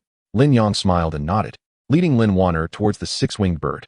Upon seeing Lin Yang, the six-winged bird emitted an excited call and willingly lowered itself, awaiting Lin Yang to mount its back. This scene left the Wang family disciples utterly astonished. What was happening? The flying beast was inviting a person to ascend. This was a sight they had never witnessed before. Wang Lishan had heard about this incident from Wang Tsang, but at the time, he had merely laughed it off, believing Wang Tsang was exaggerating Lin Yang's abilities. Yet now, it seemed the tale was indeed true. Fortunately, Wang Lishan had already been apprised of Lin Yang's prowess at the celestial sovereign level, and thus he was not as astonished as the others. He exclaimed with vigor, Do not linger in astonishment. Hasten to mount the flying beasts and prepare for departure. This time, a total of 20 flying beasts had been arranged. Apart from Wang Lishan and Wang Tsang, who shared a single beast, Lin Yang and Lin Wan'er also occupied one together, while the remaining members of the Wang family and their vassal clans clustered according to the size of the flying beasts. Observing Lin Yang and Lin Wan'er, envy flickered across the faces of the onlookers. Remarkably, among the six-winged birds, only Lin Yang and Lin Wan'er were permitted to ride alone. Fortunately, the flying beasts were exceedingly swift, and within half a day's time, they reached the Shao residence. Greetings, clan leader Wang.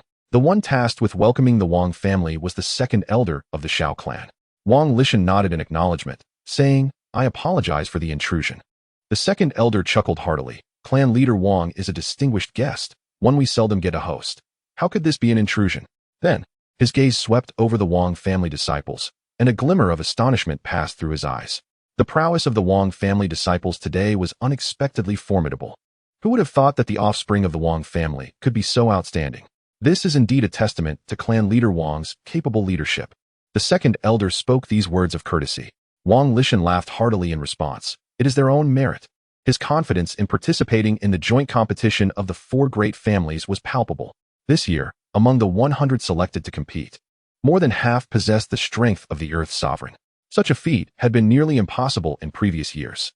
It is worth noting that even the esteemed Shui family, the foremost of the four great families, had not boasted such a number of Earth's sovereign disciples in years past.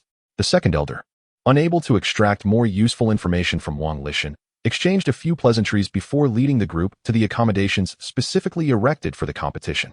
Upon arrival, Wang Lishan's brows furrowed immediately. The accommodations appeared exceedingly rudimentary. It seemed that a mere rain would render them leaky. Wang Lishan's expression darkened as he fixed his gaze upon the second elder. What is the meaning of this, elder? Are you suggesting that we reside here? A hint of embarrassment crossed the second elder's face as he replied, Clan leader Wang, I sincerely apologize. Due to the pressing timeline, we could only manage to construct such basic lodgings. I ask for your understanding. Understanding? Wang Lishan's countenance grew even more severe as he pointed at the Wang family disciples. I can endure, but can they? This was no longer merely an issue of lodging. It was a matter of the Wang family's dignity. If he, Wang Lishan, were to accept this indignity, the entire continent would soon learn that the Wang family was an entity to be trifled with. Therefore, he must contest this matter. The second elder, feeling a surge of indignation himself, thought, what is there that these young disciples cannot endure? Just as he was about to retort, a mocking voice echoed from behind. Ah, clan leader Wang has arrived. TSK, TSK, who would have thought the Wang family would be relegated to such a place? Truly unfortunate. Upon hearing the voice, Wang Lishan immediately recognized who it was. Lin Yi, have you not had enough of a beating last time? Lin Yi is indeed the name of the head of the Lin family. As soon as Lin Yi heard Wang Lishan mention this matter, his anger flared. The last time he was caught in a biased conflict instigated by the Shui and Shao families, he suffered several hidden losses, and that resentment had been festering within him. Now, upon Wang Lishan bringing it up, he could not contain himself and exclaimed, Wang Lishan, if you have the courage, let us engage in battle once more. However, Wang Lishan paid no heed to Lin Yi. Their grievances must eventually be addressed, but for now, the pressing issue of securing their residence must take precedence. Second elder, what is the true intention of your Shao family? Chapter 190. A complete transformation. Wang Lishan fixed his gaze upon the second elder, stating resolutely, if the Shao family does not welcome my Wang family to participate in this grand competition, all it takes is for your clan leader to express such sentiments, and I shall depart without hesitation. The second elder was taken aback. He had previously heard that Wang Lishan possessed the most amiable temperament among the leaders of the four great families, yet today proved otherwise. The mere suggestion of withdrawing from the competition was utterly shocking. He had not anticipated that arranging such accommodations would be the greatest affront to the Wang family. If Wang Lishan were to relent, what face would he have left to continue as clan leader? Allow me to consult with our clan leader, the second elder said, indecisively employing a delaying tactic. He intended to leave and not return, reasoning that by nightfall, the Wang family would have no choice but to find lodging elsewhere. However, Wang Lishan interjected, what use is consultation? You have half an hour to summon Shao Liqing to me. Otherwise, we shall turn around and leave immediately. With that, Wang Lishan averted his gaze from the second elder and sat down on a chair that Wang Tsang had procured, conveying an unwavering resolve not to depart until the matter was resolved.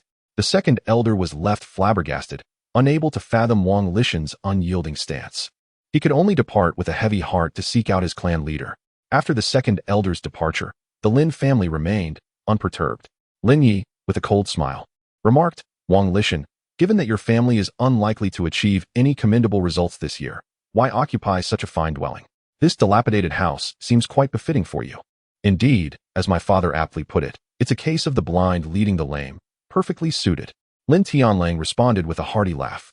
Amidst the commotion, Lin Yang turned his gaze towards the source of the laughter, surprised to see Lin Tianlang so optimistic after their time apart. It appeared that his health, previously compromised by vexation, had now improved. At that moment, Wang Song stepped forward. Lin Tianlang, dare you challenge me to a duel? Should I lose, we shall remain here. However, should you lose, you must refrain from further foolishness.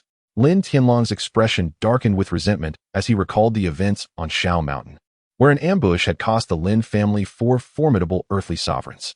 This incident had nearly stripped him of his title as heir. Had it not been for his father's intervention, he might not have participated in this competition at all. In Lin Tianlang's eyes, all of this calamity was the doing of Wang Song. Very well, let us engage in battle, Lin Tianlang declared, a glimmer of pride illuminating his features. During this period, fortune had smiled upon him, allowing him to acquire a millennium-old elixir from a spirit beast. This elixir had elevated his prowess from the 2nd level of the earthly sovereign realm to the 3rd. He was acutely aware that Wang Song remained at the 2nd level of the earthly sovereign realm. As both were heirs, their training methods and martial arts were unlikely to differ significantly. Thus, with his superior cultivation, victory was assured for him. From every conceivable angle, Lin Tianlang analyzed the situation and deemed his triumph to be inevitable. Just as Wang Song was about to engage in a duel with Lin Tianlang, the 2nd elder hurriedly returned, accompanied by the anxious patriarch of the Shao family, Shao Liqing. Upon his arrival, Shao Liqing greeted Wang Lishan with a hearty laugh. Old Wang, I must admit this matter slipped my mind. This demeanor left not only the members of the Lin family in shock, but even Wang Lishan himself was taken aback. When did their relationship become so amicable? Even addressing him as Old Wang, Shao Liqing's cordiality stemmed from his awareness of Lin Yang's presence. While he could afford to be dismissive towards Wang Lishan and the Wang family, he would not dare exhibit any form of negligence towards Lin Yang, a formidable being at the celestial sovereign level, someone he aspired to ally with. Wang Lishan, not one to be easily fooled, quickly grasped the situation as he noticed Shao Liqing searching among the Wang family members for someone.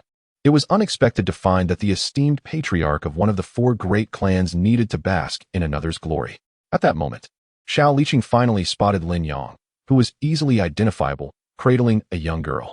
Upon confirming Lin Yang's arrival, Shao Liqing donned a warm smile and stated, Old Wang, let us proceed to your accommodations.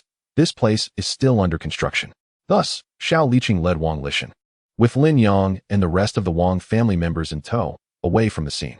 Once the Wang family departed, Lin Tianlang remained in a daze for an extended moment, confusion etched across his face. Father, what is going on? Lin Yi mirrored his father's bewilderment, grappling with the sudden shift in the Shao family's demeanor. He had received word that the Shao family had arranged for the Wang family to be placed in dilapidated quarters, intending to mock them. Yet, unexpectedly, the Shao family had slapped their own face by relocating the Wang family's lodgings. Could it be that the Wang and Shao families had formed an alliance? As Lin Yi contemplated this possibility, his heart raced. The Shao family had always maintained a favorable relationship with the Shui family, suggesting they were all in the same boat. If the Shao family had also allied with the Wang family, it implied that among the 4 great clans, besides their Lin family, the other 3 had united. This would spell catastrophic consequences for the Lin family. How could they, as a single clan, withstand the combined forces of 3 great families? Lin Tianlang too recognized the gravity of the situation, his mind racing with concern. Father, what shall we do? We cannot allow them to truly unite. I am well aware, Lin Yi retorted. However, understanding the situation was one thing. Devising a solution was the crux of the matter.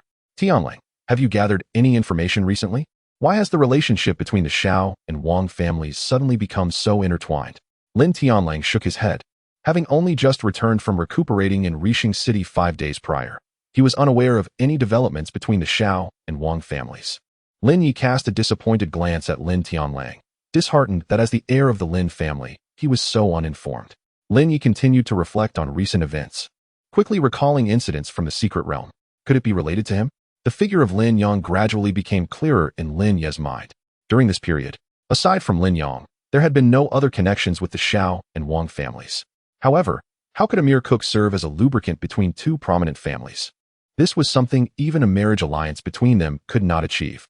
After contemplating for a long time, Lin Yi could not fathom any other reason. With a furrowed brow, he returned home alongside the bewildered Lin Tianlang. Old Wang, you shall reside here for the next few days, Shao Liqing remarked with a smile as he led the members of the Wang family to a grand courtyard within the Shao residence. Now that is more like it. Chapter 191. The beauty-trapped Wang Lishan gazed upon the elegant surroundings, and his discontentment dissipated instantly. After ensuring the Wang family's disciples were settled, He noticed that Xiao Liqing had not yet taken his leave. He inquired, "What is it, clan leader Xiao? Do you have further business?" Xiao Liqing feigned annoyance, adopting a stern demeanor, and retorted, "I have always addressed you as Old Wang. You are being rather distant." Wang Lishan recognized the futility of confronting Xiao Liqing directly and replied with a smile, "Very well, then I shall call you Old Xiao. Now that is more like it." Xiao Liqing's expression brightened immediately. "In fact, I do have a matter for you to assist me with, Old Wang." Wang Lishan wore an expression of knowing anticipation and said, "Speak freely. As long as it is within my capabilities, I shall certainly assist you." He intentionally left his statement vague, as the definition of within my capabilities was subject to his own interpretation.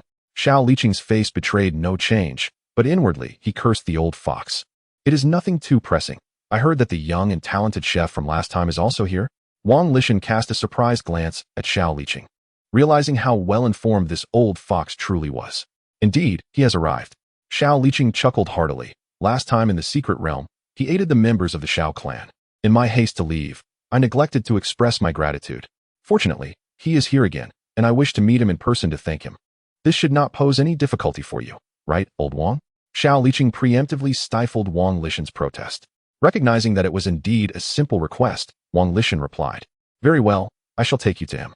A glimmer of delight appeared on Xiao Liqing's face as he clapped Wang Lishan on the shoulder, exclaiming, "Old Wang, I knew this would be no trouble for you." Wang Lishan discreetly removed Xiao Liqing's hand, forcing a smile as he remarked, "Old Xiao, I can only escort you there. Whether he chooses to meet you and accept your gratitude is beyond my control." Wang Lishan was already convinced that Xiao Liqing's eagerness to meet Lin Yang stemmed from knowledge of Lin Yang's formidable abilities. However, as he contemplated Lin Yang's temperament, a mocking smile crept onto his lips. When Lin Yang was at the Wang family, he had shown little interest in the second-ranking Wang clan, let alone the third-ranking Xiao clan.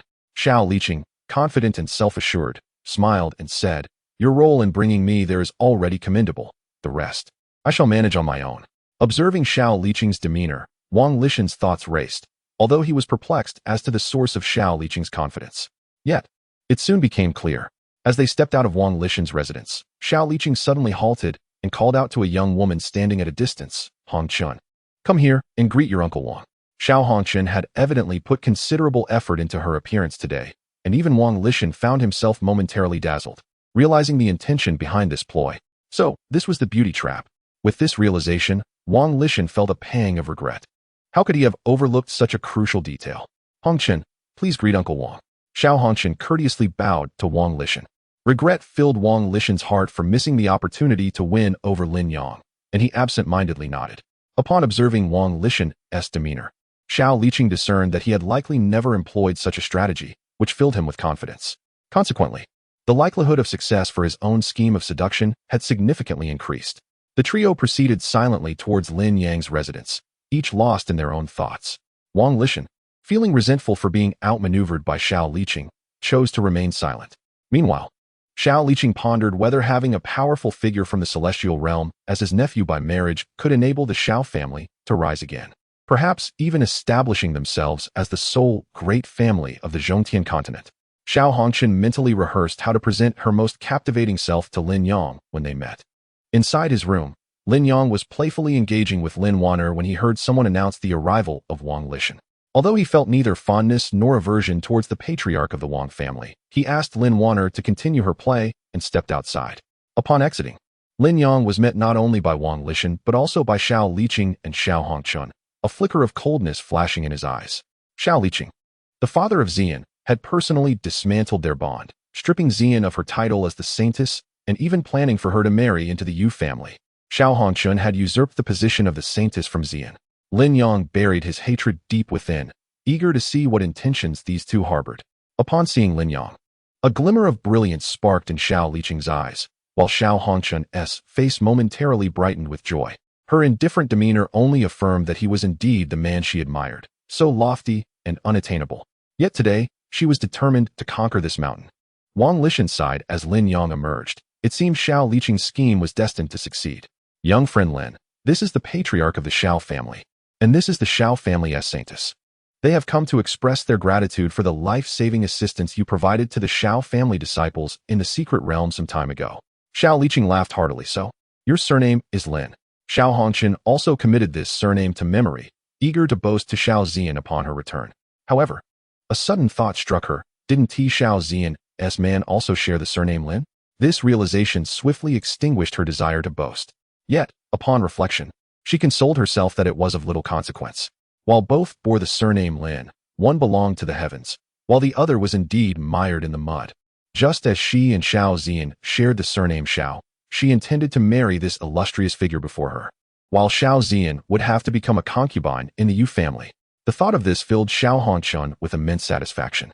Xiao Zian, you have ultimately been overshadowed by me. Just as Xiao Hongchun reveled in her triumph, a cough from the side abruptly interrupted her thoughts. Xiao Liqing coughed pointedly, casting a meaningful look at Xiao Hongchun. Hadn't they agreed to perform well upon their arrival? Realizing her lapse, Xiao Hongchun shook off her distractions and immediately donned a self-assured smile, believing it to be charming. Regrettably, it seems that the charming smile of hers went unnoticed by the gentleman she admires, young Master Lin. Xiao Liqing also felt a twinge of regret, yet he quickly regained his composure. There is still time before the grand competition of the four great families, and he firmly believes that with Xiao Hongchun's prowess, he will undoubtedly secure Lin Yang's favor. Young Lin, this is not an appropriate place for conversation. Perhaps we should continue inside? Xiao Liqing suggested. Lin Yang, maintaining a stoic expression, nodded slightly and turned to enter the room. Observing Lin Yang's reaction, Wang Lishan felt an immediate sense of relief. It appears that Lin Yang harbors no particular sentiments towards these two individuals at all. Chapter 192. Is one enough? Xiao Liqing, however, held a different perspective. Gaining entry for them was already a significant achievement. He hurried to keep pace with Lin Yang, closely followed by Xiao Hongchun. Wang Lishan had other matters to attend to but reconsidered and decided to accompany them inside. Although Lin Yang had exhibited no particular reaction moments ago, one could never be certain. Thus, he felt compelled to observe attentively. Upon entering the room, Lin Yang did not acknowledge Xiao Liqing or Xiao Hongchun, which left Xiao Liqing feeling somewhat awkward as he sought a place to sit. After settling down, he noticed Wang Lishan had also entered and found a seat. Xiao Liqing's brow furrowed. With Wang Lishan present, many topics would be impractical to discuss. Old Wang, I recall you had other matters to attend to? Now that we've located Lin Xiaoyu, perhaps you should return to your tasks. We are quite familiar here, Xiao Liqing said, masking his dissatisfaction with a smile. The latter part of his statement underscored that this was the Xiao family's territory. Wang Lishan's brow twitched. If Xiao Liqing had not been so eager to expel him, he might have felt less apprehensive. However, Xiao Liqing's insistence on his departure only strengthened his resolve to remain. He replied with a grin, while you are indeed well acquainted here, my familiarity with Lin Xiaoyu surpasses yours. To avoid any awkwardness, I believe it prudent for me to stay. His words implied that while the ground might belong to Xiao Liqing, Lin Xiaoyu was still aligned with him. Xiao Liqing's smile faltered, transforming into a forced chuckle. With Wang Lishan present, many conversations became constrained. After a brief silence, Xiao Liqing exchanged a knowing glance with Xiao Hongchun and stood up. How forgetful of me. I came not only to express my gratitude to Lin Xiaoyu, but also to discuss some matters with you, old Wang. He approached Wang Lishan and urged, come, let us confer about the upcoming competition. At the mention of the competition, Wang Lishan felt a surge of seriousness. Even though he suspected Xiao Liqing might be wielding a feather as though it were a command, he could only smile and follow him out. Before exiting, he cast a worried glance back at Lin Yang, aware of the potential awkwardness of a man and a woman alone together. Xiao Hongchun understood Xiao Liqing's signal perfectly. It was a strategy they had previously devised.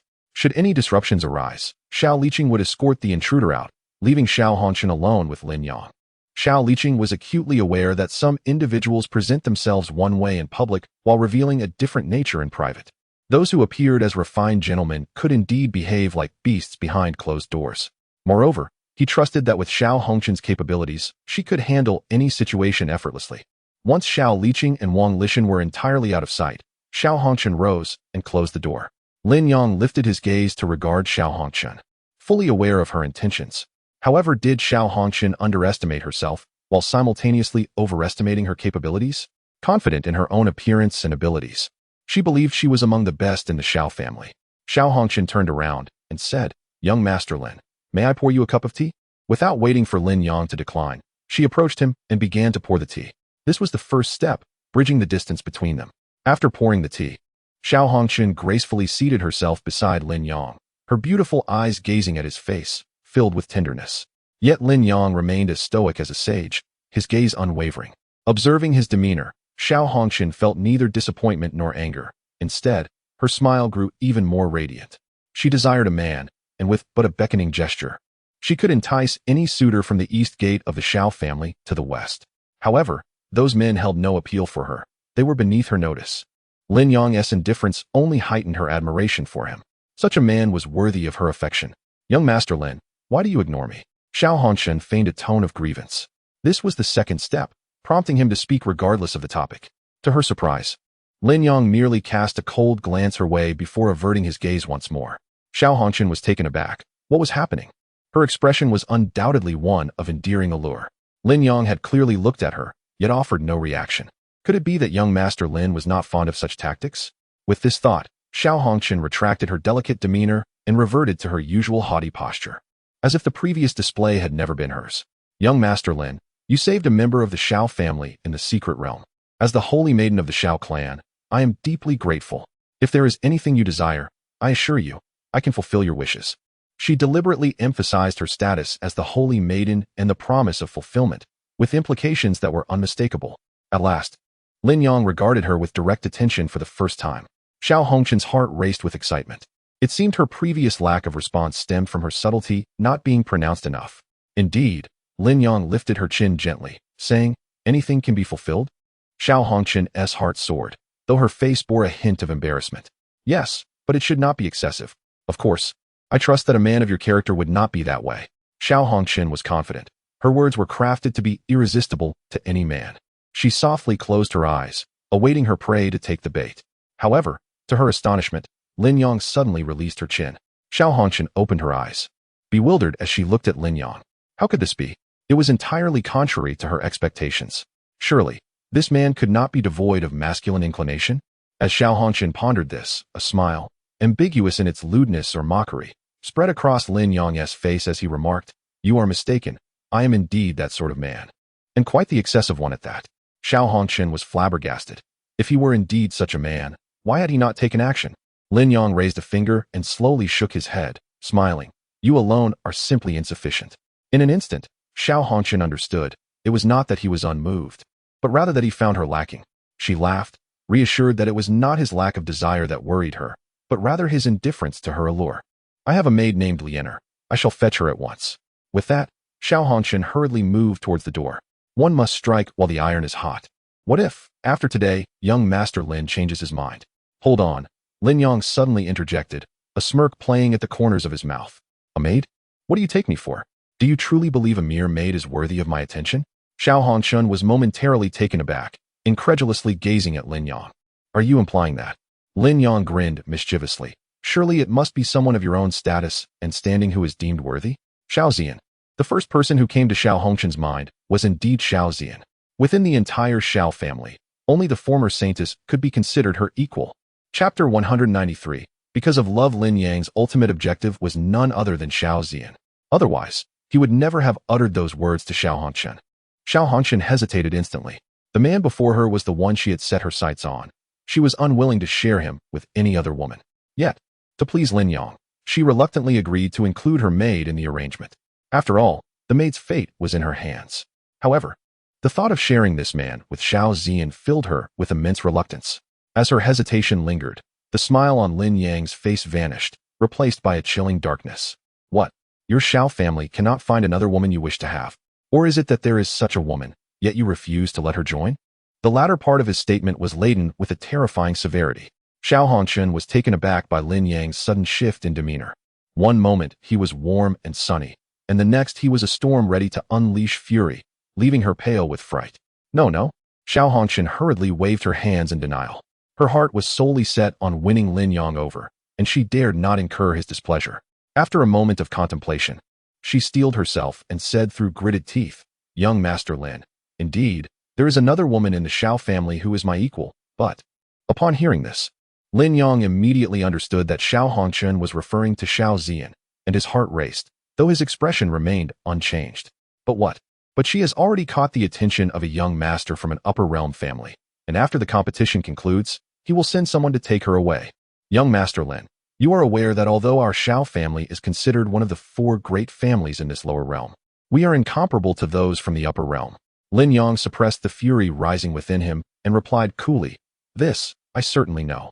However, while you may not provoke them, I wish to know whether this family from the upper realm is one I can contend with." Lin Yang's commanding words left Xiao Hongxun in a state of emotional turmoil. This was the man she admired, and he was indeed unlike any other, especially when compared to that useless man, Xiao Zian, who was unworthy even to carry young Master Lin's shoes. Filled with pride, Xiao Hongxun revealed the family she spoke of. "It is the Yu family." "The Yu family?" Lin Yang furrowed his brow. To be frank, during his 3 years on Qingyun Peak, he had remained utterly ignorant of the outside world. He had only heard of the 4 great families from Xiao Zian and knew nothing of the Yu family. However, before Xiao Hongxun, Lin Yang would not betray his lack of knowledge. "Humph, so it is the Yu family." His tone dripped with disdain, igniting a surge of excitement within Xiao Hongxun. "See, look at my discernment.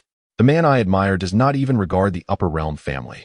Xiao Hongxun could hardly contain her exhilaration and felt an overwhelming urge to rush to Xiao Zian and proclaim that the man she cherished held the Yu family in contempt. Suppressing her excitement, she asked, "Young Master Lin, does this mean you are unconcerned about the Yu family? Do you doubt my abilities?" Lin Yang's gaze turned icy. "I dare not." Xiao Hongxun quickly lowered her head. "It is just that this matter concerns not only myself, but also the safety of the Xiao family. I must seek clarity. I understand you are considering the Xiao family's interests. Were it not for that, you would have perished long ago." Lin Yang's cold words sent a chill down Xiao Hongxun's spine. "Very well, summon the woman you mentioned," he commanded with authority. "If the Yu family has any grievances in the future, let them approach me." Xiao Hongxun felt both elated and anxious. She was pleased that even if Xiao Zian were to join the Yu family, she would not be overshadowed. However, she was concerned, for Xiao Zian had always excelled beyond her.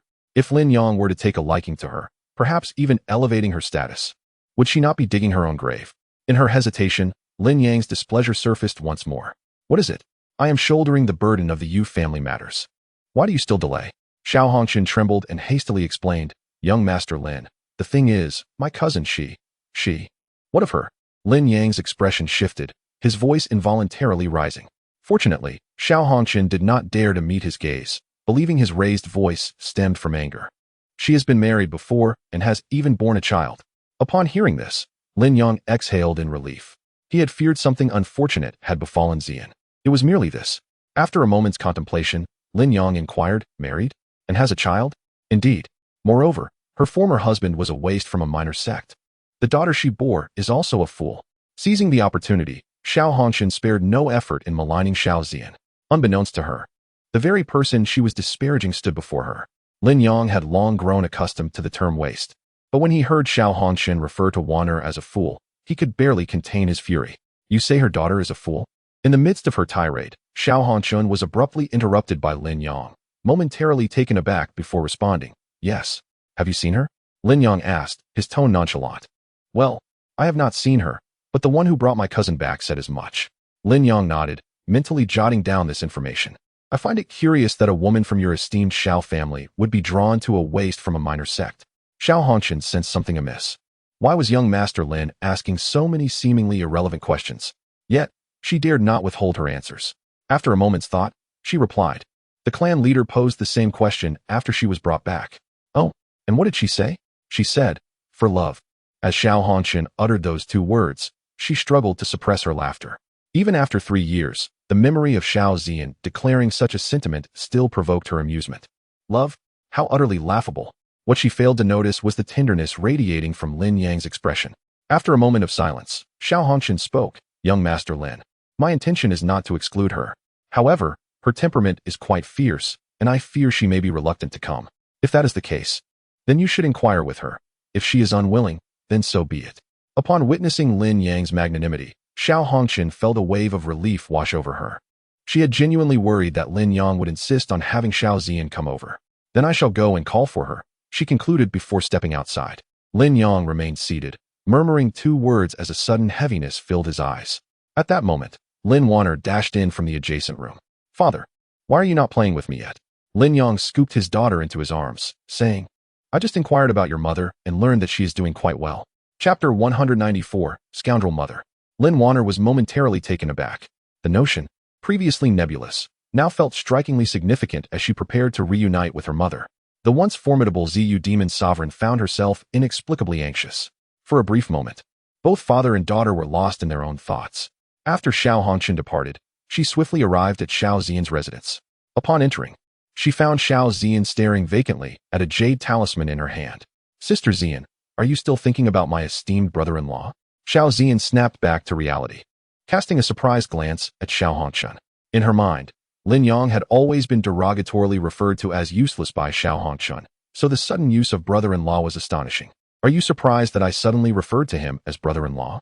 Xiao Hongqian seemed to see through Xiao Ziyan's thoughts, explaining directly, because soon, he will no longer be my brother-in-law. Since that is the case, I do not mind calling him that a couple of times during these final moments. A flicker of anger flashed in Xiao Ziyan's eyes, but she quickly suppressed it and remained silent. Noticing that her words had not incited Xiao Ziyan's ire, Xiao Hongqian felt a tinge of disappointment. However, she dared not delve into further topics and stated directly, Sister Ziyan, I have a favor to ask of you. You want me to help you? Xiao Ziyan retorted with a mix of exasperation and irony. You are now the holy maiden of the Xiao family, commanding respect from all. I find myself trapped here, unable to determine my own fate, and you wish for my assistance? Then you ought to plead with me. Xiao Hongqian felt a wave of satisfaction at the earlier part of Xiao Ziyan's statement, interpreting it as a hint of jealousy. Yet, the final remark shattered her defenses. Slamming her hand on the table, she glared at Xiao Ziyan. Xiao Ziyan, do not overstep your bounds. Just moments ago, you appeared to be a devoted sister. And now you turn your back, truly a splendid sister indeed. Xiao Ziyan did not hold back her sarcasm. A flicker of anger crossed Xiao Hongqian's eyes. Had she anticipated this outcome, she would have devised a way for Xiao Ziyan to meet an untimely end rather than allowing her to be coveted by the Yu family and sought after by young Master Lin. Now, I am offering you a way to escape the Yu family. Are you willing? Xiao Hongqian had grown weary of idle chatter with Xiao Ziyan and revealed her true intention. What did you say? Xiao Ziyan was momentarily stunned, then felt disbelief wash over her. I said, I am offering you an opportunity to avoid the Yu family. Xiao Hongqian repeated coldly. Only then did Xiao Ziyan realize she had not misheard, exclaiming in astonishment, Xiao Hongqian, are you attempting to trick me? I have already stated that as long as I can participate in this grand competition, I am willing to go to the Yu family, and I will not renege on my word. Is it amusing for you to test me like this? Xiao Hongqian was taken aback by Xiao Ziyan's interpretation, scoffing, Xiao Ziyan, must you think so ill of me? Ha ha ha ha. Xiao Ziyan refrained from mocking Xiao Hongqian this time, merely chuckling softly. Yet, the laughter that echoed was even more sardonic than the scornful words that preceded it. Xiao Hongqian suppressed the urge to lash out and inquired, Xiao Ziyan, I ask you once more, do you desire this opportunity? Noticing the urgency in Xiao Hongqian's demeanor, Xiao Ziyan began to realize that perhaps there was truth in her words. You're not deceiving me, are you? She couldn't help but ask. Not at all. Xiao Hongqian took a deep breath. You remember the person I mentioned before, right? That person? Xiao Ziyan gazed at her in confusion. Which person? Internally, Xiao Hongqian seethed with frustration, realizing that despite her previous mockery, Xiao Ziyan had seemingly paid no mind to it. Little did she know that upon learning of Lin Yang's arrival in the central domain, Xiao Ziyan had been filled with joy, rendering her indifferent to others' taunts. Especially the boastful remarks from Xiao Hongqian, which she merely brushed off. The formidable figure of the celestial sovereign realm. Xiao Hongqian reminded her. The term celestial sovereign resonated with Xiao Ziyan, for that realm was indeed exceedingly powerful. Have you recalled? Seeing Xiao Ziyan's dawning realization, Xiao Hongqian continued. He is currently at my family's estate, intentionally obscuring the fact that Lin Yang had come to the Xiao family with the Wang clan. She aimed to make Xiao Ziyan believe that Lin Yang was there to see her. As expected, Xiao Ziyan looked perplexed. What do you mean by telling me this? What does it have to do with my absence from the Yu family? Xiao Hongqian replied. Since young Master Lin has graced our Xiao family with his presence, we must naturally extend our hospitality. Young Master Lin? Xiao Ziyan's eyes widened. A faint smile crept upon Xiao Hongqian's lips. Indeed, what a coincidence. He shares the surname Lin. A shiver ran through Xiao Ziyan as she asked, what is his full name? Lin what? Xiao Hongqian's smile faltered. She genuinely did not know Lin Yang's surname, having inferred young Master Lin from the Wang clan's elder referring to him as Lin Xiaoyu. Why should I divulge that to you? Xiao Hongqian retorted, turning her face away with an air of pride. After the initial thrill subsided, Xiao Ziyan realized that there were many with the surname Lin in the world. Just among the 4 great clans, there was a Lin family. Moreover, while Lin Yang had indeed been a prodigy, it was inconceivable that he could ascend to the celestial sovereign realm in merely 3 years, especially after being rendered incapable. Extend hospitality? With you as the holy maiden and the patriarch of the Xiao family, is that not sufficient? Xiao Ziyan questioned, puzzled. She had previously lost her status as holy maiden and was now confined beneath the lake on the back mountain. She was hardly fit to represent the Xiao family, let alone compare to an ordinary descendant. Throughout the journey, Xiao Hongqian had been contemplating how best to convey this matter. After some reflection, she resolved to speak candidly. After all, her intention was never for Xiao Ziyan to make an appearance. She had come solely to inform her of this news and to boast. You see, individuals of young Master Lin's caliber naturally require a companion of beauty. I am fortunate to be among them, Xiao Hongqian said, her expression imbued with a semblance of bashfulness, as if something had already transpired. Xiao Ziyan frowned deeply. According to Xiao Hongqian, she and that Master Lin had only met twice. How could she have already pledged herself to him? It was utterly absurd. In her heart, Xiao Ziyan felt a flicker of disdain for this unseen Master Lin. Consequently, I was aware that Sister Ziyan was reluctant to visit the Yu family. So I mentioned this matter to Master Lin. You know how much Master Lin cherishes me. Thus he agreed, but on the condition that you accompany him. Nonsense. As soon as Xiao Hongqian finished speaking, Xiao Ziyan's face turned ashen with rage, and she slammed her palm down on the table, shattering it to pieces. Chapter 195. My daughter is the demon Lord. Xiao Hongqian leaped from her seat, utterly delighted by Xiao Ziyan's reaction. This was precisely the outcome she desired. Sister Ziyan, you must contemplate this. Merely accompanying young Master Lin once will grant you freedom from the Yu family.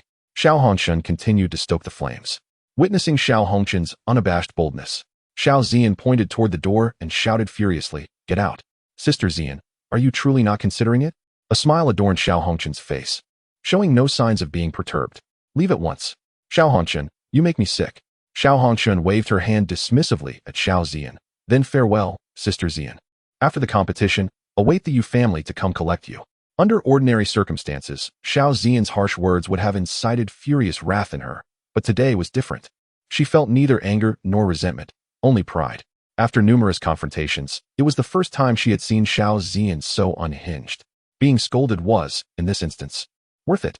As she watched Xiao Hongqian's departing figure, Xiao Ziyan could no longer contain herself, slowly sinking to the ground as tears streamed down her cheeks. Lin Wan'er, where are you now? After Xiao Hongqian joyfully left the lakeside, she donned a sorrowful expression as she made her way to Lin Yang's residence. Young Master Lin, it is all my fault. Her voice preceded her entrance. However, upon stepping inside, she found herself at a loss for words. Lin Yang and Lin Wan'er were seated across from each other, engrossed in a game of chess, with unfamiliar pieces laid out before them. Oh, you're back, Lin Yang remarked casually, barely glancing in her direction.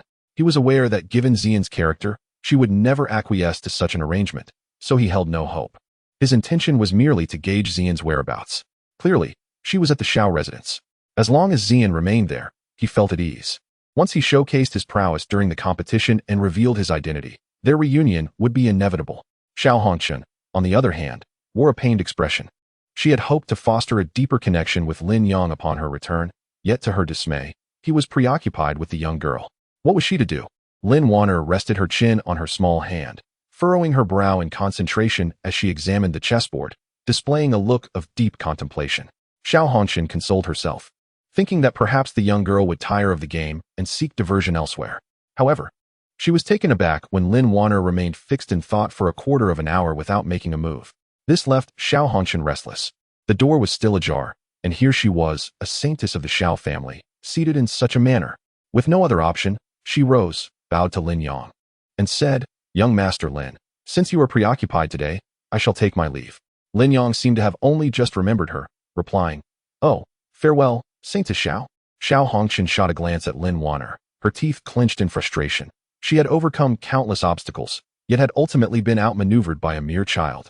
As soon as Xiao Hongqian departed, Lin Wan'er concealed her sorrowful expression, abruptly overturning the chessboard, scattering the pieces in disarray. "Father, I have assisted you. You must promise to take me on delightful adventures." After a moment of contemplation, Lin Yang realized that Xiao Hongqian would undoubtedly attempt to entice him upon her return. Thus, he devised a clever plan, utilizing Lin Wan'er as a shield.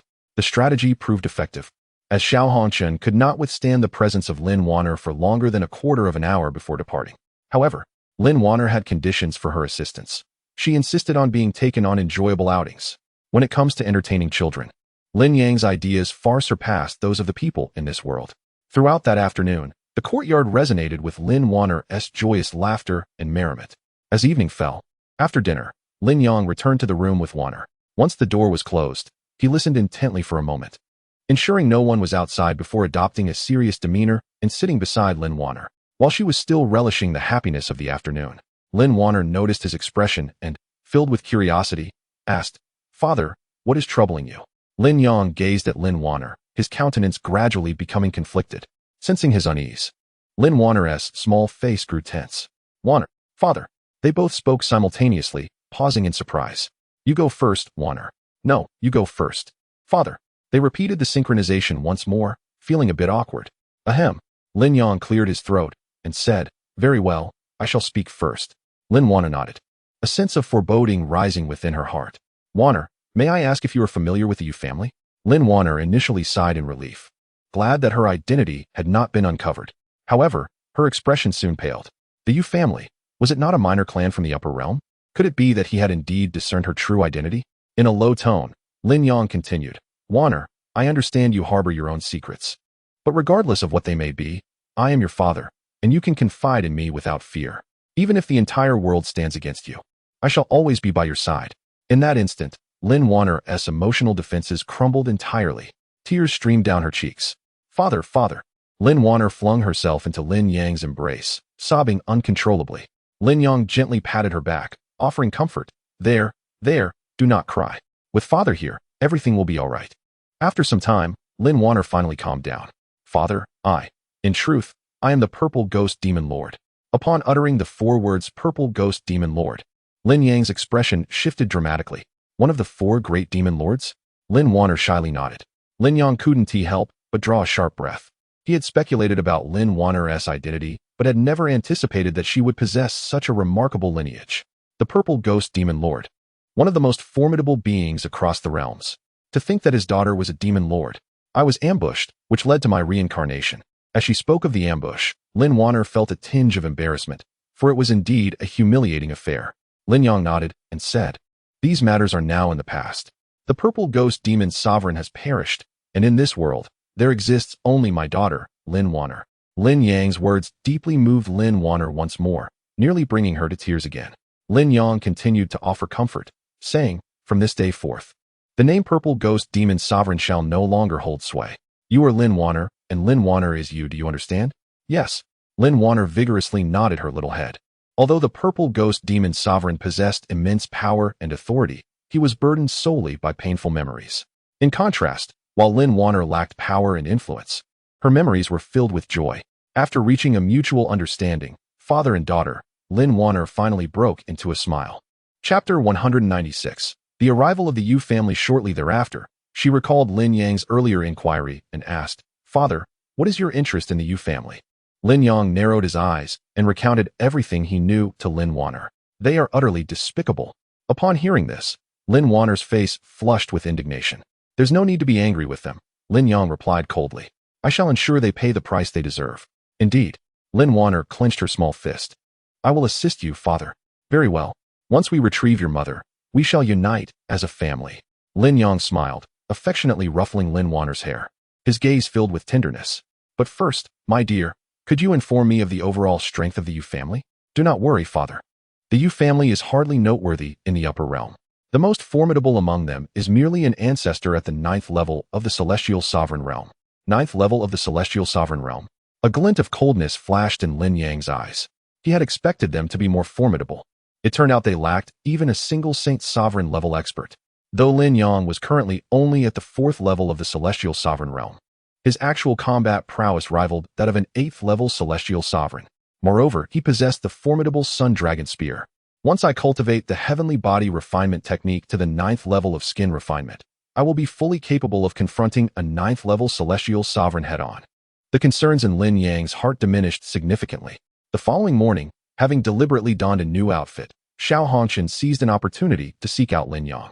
However, she was taken aback to find that Lin Yang was not present. Xiao Hongqian approached a disciple of the Wang family and inquired, "Where is young Master Lin?" "You mean young Master Lin?" The Wang disciple looked at Xiao Hongqian with surprise. "Do you have business with him?" Xiao Hongqian hesitated before responding. "My uncle has matters to discuss with young Master Lin." "Ah, I see. However, Sacred Maiden Xiao, your timing is unfortunate.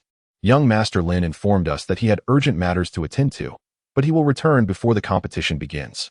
Sacred Maiden, if you have anything pressing to convey, you may share it with me, and I will relay it to him upon his return. Xiao Hongqian had not anticipated that Lin Yang would venture out. The so-called urgent matter had merely been an excuse to mislead the Wang disciple, yet she was caught off guard by the response. It's not particularly urgent. I shall wait for young Master Lin to return before seeking him out, she said hastily, not allowing the Wang disciple a chance to reply before she departed in a flurry.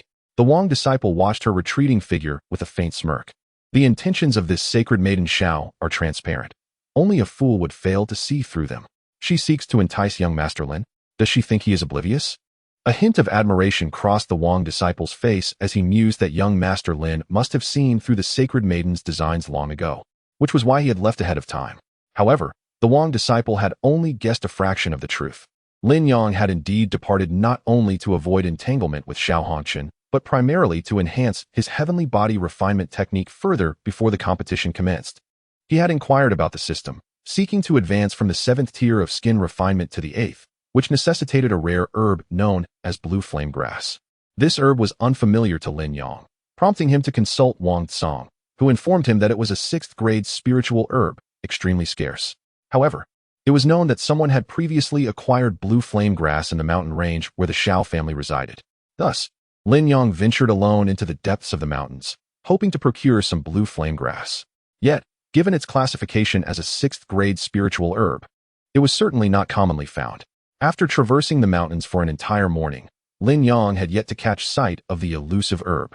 Gazing into the distance, he pondered that at his current pace, he would have explored the entire mountain range within an hour. Could it be that blue flame grass did not exist here? Furrowing his brow, he mused that Wang Tsong would not deceive him. Could it be that the person who had previously obtained the blue flame grass had claimed the last specimen in this mountain range? Surely, he could not be that unfortunate. While lost in thought, he continued onward, persistently searching for the herb. After another quarter of an hour, Lin Yang abruptly halted. He sensed two formidable presences approaching from not far ahead. Upon carefully attuning himself to their energies, he was astonished to discover that 2 peak Earth sovereigns were advancing towards him. In the lower realms, such peak Earth sovereigns represented the pinnacle of combat prowess. And now, 2 of them appeared simultaneously. Who were these individuals, and why were they here? As Lin Yang's thoughts raced, the 2 figures also became aware of his presence, their energies locking onto him. They swiftly approached, and before long, an arrogant man and woman stood before Lin Yang. The pair scrutinized him from head to toe. And the woman, wearing a mocking smile, remarked, "Tiangu, it seems he is merely an ordinary person." The man, referred to as Tiangu, chuckled and replied, "Ping Mei, you are too tense. Even if he were not an ordinary person, what of it? With our strength, should we fear anyone here?" Their banter completely disregarded Lin Yang's presence. Observing their disdainful demeanor, Lin Yang's mind sparked with a hypothesis. "Who are you?" he inquired slowly, his expression betraying a hint of tension, edged with trepidation. The duo, noticing his demeanor, felt a surge of pride and burst into laughter. The man responded, "Who are we? You are not worthy to ask that question." The woman added, "Not even you, nor the heirs of the 4 great families, have the right to inquire about our names." From their words, Lin Yang discerned that they hailed from the Yu family. After exchanging a few more remarks laden with implications of their superiority, the man posed a question. "Tell me, is the Xiao family located nearby?" Lin Yang was contemplating how to deal with the 2 individuals before him. He smiled and remarked, "Are you referring to the Xiao family of the 4 great clans? Is there perhaps another Xiao family that warrants our attention?" A look of disdain crossed the woman's face. "Were it not for the prince's interest in a woman from the Xiao family, we would never deign to set foot in this wretched place, even if begged." As she spoke, she emphatically brushed off her garment, as if to imply that without belittling those of lower status, the nobility of their kind could not be highlighted. Unbeknownst to them, it was precisely due to this attitude that Lin Yang had already determined their fate in his mind. Indeed, the Xiao family resided nearby. Chapter 197. Is it truly valuable? Lin Yang nodded, though the tension and fear that had once graced his visage had dissipated. However, the 2 individuals before him, in their arrogance, failed to scrutinize him further upon realizing he was merely an ordinary person. One of them promptly declared, "Very well. This vicinity will suffice." The man casually produced a low-grade spirit stone and tossed it to the ground, stating, "Lead us to the Xiao family, and this spirit stone shall be yours." The woman chuckled lightly, remarking, "Tian, are you trying to dismiss a beggar?" Upon hearing this, the man neither refuted her nor seemed to mind. Rather, He appeared to take pride in his actions. Ha, Ping Mei to us. These people are no different from beggars. Indeed, the woman replied with another giggle, then gestured towards Lin Yang with her chin. Hey, hurry and pick up the spirit stone. This is something you could never hope to earn in your lifetime. Now, lead us to the Xiao family. As she spoke, whether intentionally or not, she kicked the low-grade spirit stone aside. Lin Yang cast a glance at the stone, a hint of disdain flickering in his eyes, though his expression was one of surprise. What did you say? You claim I could never earn this spirit stone in my lifetime? The woman, interpreting his words as ignorance of the stone's worth, displayed an even more pronounced look of contempt. What a rustic fool, unable even to recognize a spirit stone. To assert her superiority, she kindly explained, this spirit stone, if taken to the Xiao family, would certainly fetch you 1,000 taels of silver in exchange. Tell me, do you possess such wealth? 1,000 taels. Do you have it? No, Lin Yang replied honestly. In truth, he had no silver, for what he possessed were spirit stones and items of even greater value. Then it is settled. The woman frowned. Hurry and pick up the spirit stone, and then take us to the Xiao family. If you delay our important matters, the consequences will be beyond your imagination. As she uttered the last words, a glimmer of malice surfaced in her gaze. Previously, someone had informed them that the opening ceremony of the alliance of the 4 major families would take place tomorrow. They planned to make their appearance at the event's commencement.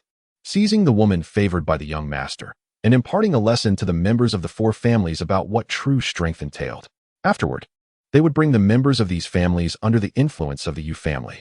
This maneuver would significantly bolster the Yu family's power, potentially establishing it as a new dominant force amidst the chaos of these tumultuous times.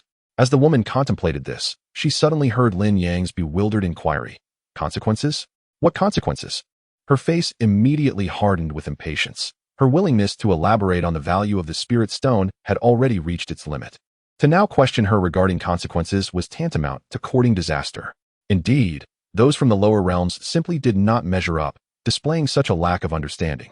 Allow me to enlighten you on the consequences, she declared, her expression turning cold as a black whip materialized in her hand, striking fiercely towards Lin Yang.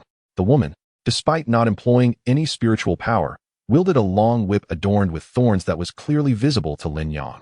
If he were an ordinary man, being struck by such a weapon would undoubtedly result in severe lacerations, and a frail individual might even faint from the assault. What a cruel heart! Lin Yang's expression turned icy as he swiftly extended his hand, seizing the incoming whip. The woman was utterly astonished. Her attack had been entirely unannounced, and she possessed the peak strength of an Earth Sovereign. Even a formidable opponent at the 3rd level of Earth Sovereign would find it challenging to catch her whip. Yet, here was a mere mortal managing to grasp it. What was happening? The man beside her uttered a surprised sound. He had scrutinized her several times, confirming that she was indeed an ordinary person with no cultivation whatsoever. Yet, the scene unfolding before him defied all logic. Could an ordinary person from the lower realms possess such ferocity? To be able to catch Ping Mei's whip? Release it. Upon realizing her attack had been thwarted, the woman erupted in fury. This was a profound humiliation, a monumental disgrace. Although only her close companion, Tiangu, was present, the embarrassment of losing face before someone she admired was far more painful than death itself. I shall kill you, she shouted in rage, her spiritual power surging as she sought to reclaim her whip. Calm down, Ping Mei, the man hastily interjected. We have searched tirelessly to find someone knowledgeable about the whereabouts of the Xiao family. If you kill her, will we not be left searching for days more? His final words served as a powerful placation. Indeed, upon hearing him, the woman's anger subsided somewhat. Tiangu is right. This person is not worth my ire. She coldly regarded Lin Yang. Are you not going to release it? As for how Lin Yang managed to catch her whip, both individuals shared a mutual explanation. It was simply the sort of thing a rustic individual would do, catching snakes, hunting, chasing chickens, and herding dogs. Thus, catching her whip was hardly remarkable. Lin Yang, however, did not relinquish his grip. Instead, a smile graced his face. Why should I let go? Are you going to strike me again? Would I willingly allow you to continue?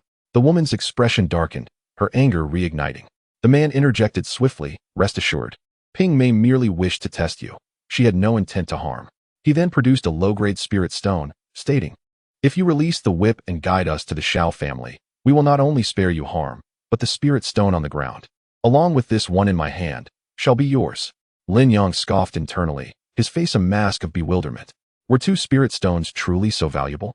In response to Lin Yang's skepticism, the woman glared at him, exclaiming, Did I not mention that a single spirit stone can be exchanged for over 1,000 taels of silver? You could spend a lifetime without exhausting it. However, with a flick of his left hand, Lin Yang revealed 5 or 6 spirit stones. I possess these as well, he thought. The expressions of the man and woman shifted to one of utter astonishment upon witnessing the spirit stones in Lin Yang's grasp. They exchanged glances, each reflecting disbelief. What was the meaning of this? A mere rustic from the mountains casually producing 5 spirit stones? Could it truly be that individuals from the lower realms are so affluent? Where did you acquire these? The woman inquired sharply. You must have found them, surely. Lin Yang paused for a moment in recollection before shaking his head and replying.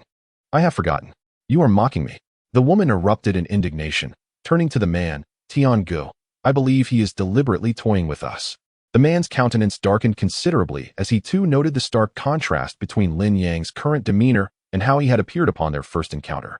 Chapter 198. It appears you possess considerable intellect. If the previous emotions were those of tension and fear, then now, they have transformed into a profound sense of relaxation. It is time to show him a glimpse of our true strength. Otherwise, he might genuinely underestimate the inhabitants of our realm. As he spoke, the man extended his hand, and a fiery red longsword materialized before him.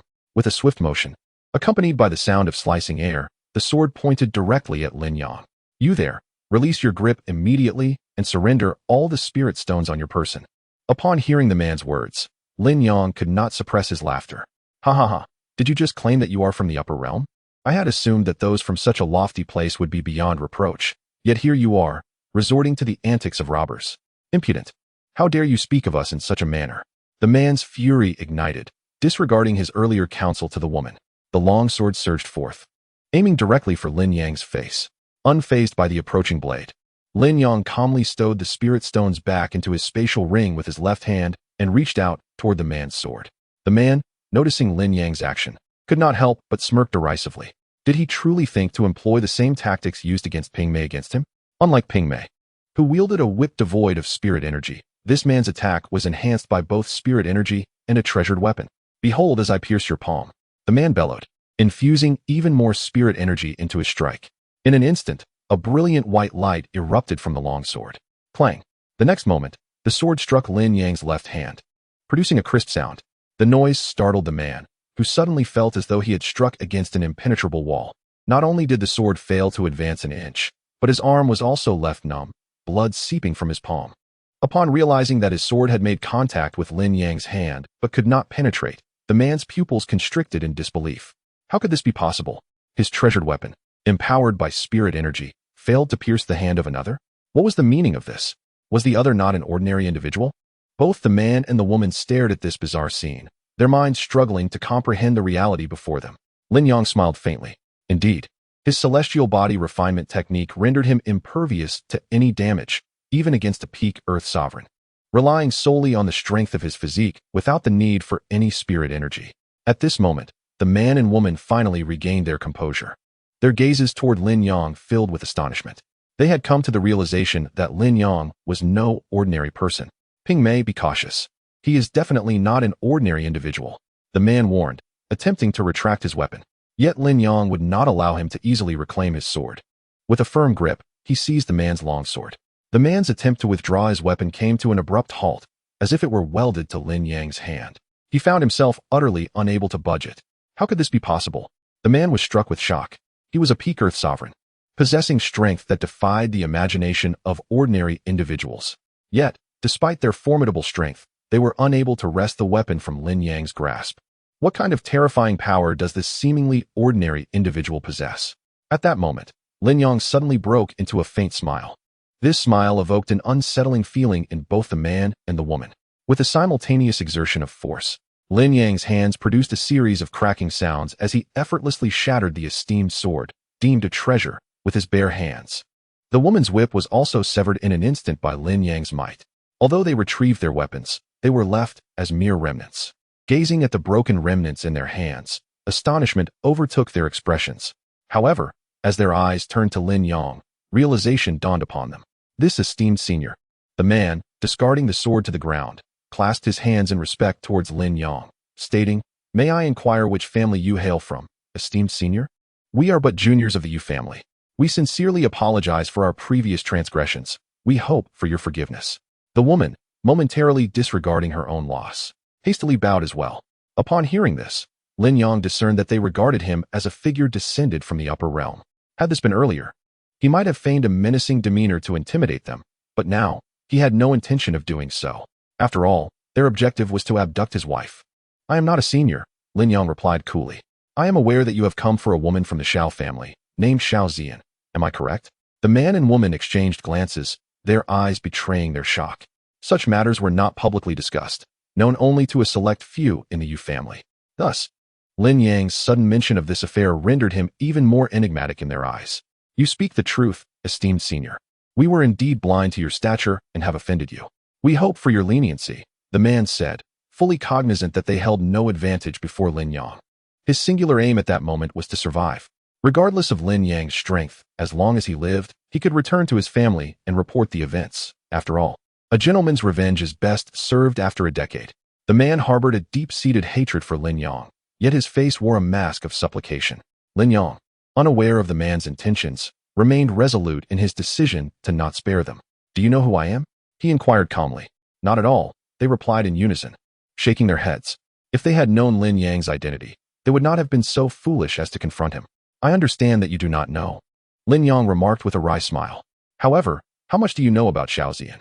Lin Yang abruptly shifted the conversation, catching the man and woman off guard. After a moment of silent communication, they exchanged glances and came to a consensus. The woman spoke. "Esteemed senior, our knowledge is quite limited.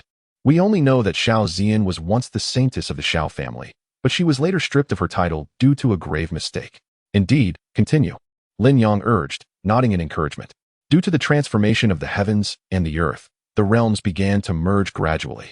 Our young master, by chance, encountered Xiao Zian and subsequently became infatuated with her, even seeking the approval of the family head. However, I am not interested in hearing this." Lin Yang was indifferent to their purpose for being there and inquired instead, "What more do you know about Xiao Zian?"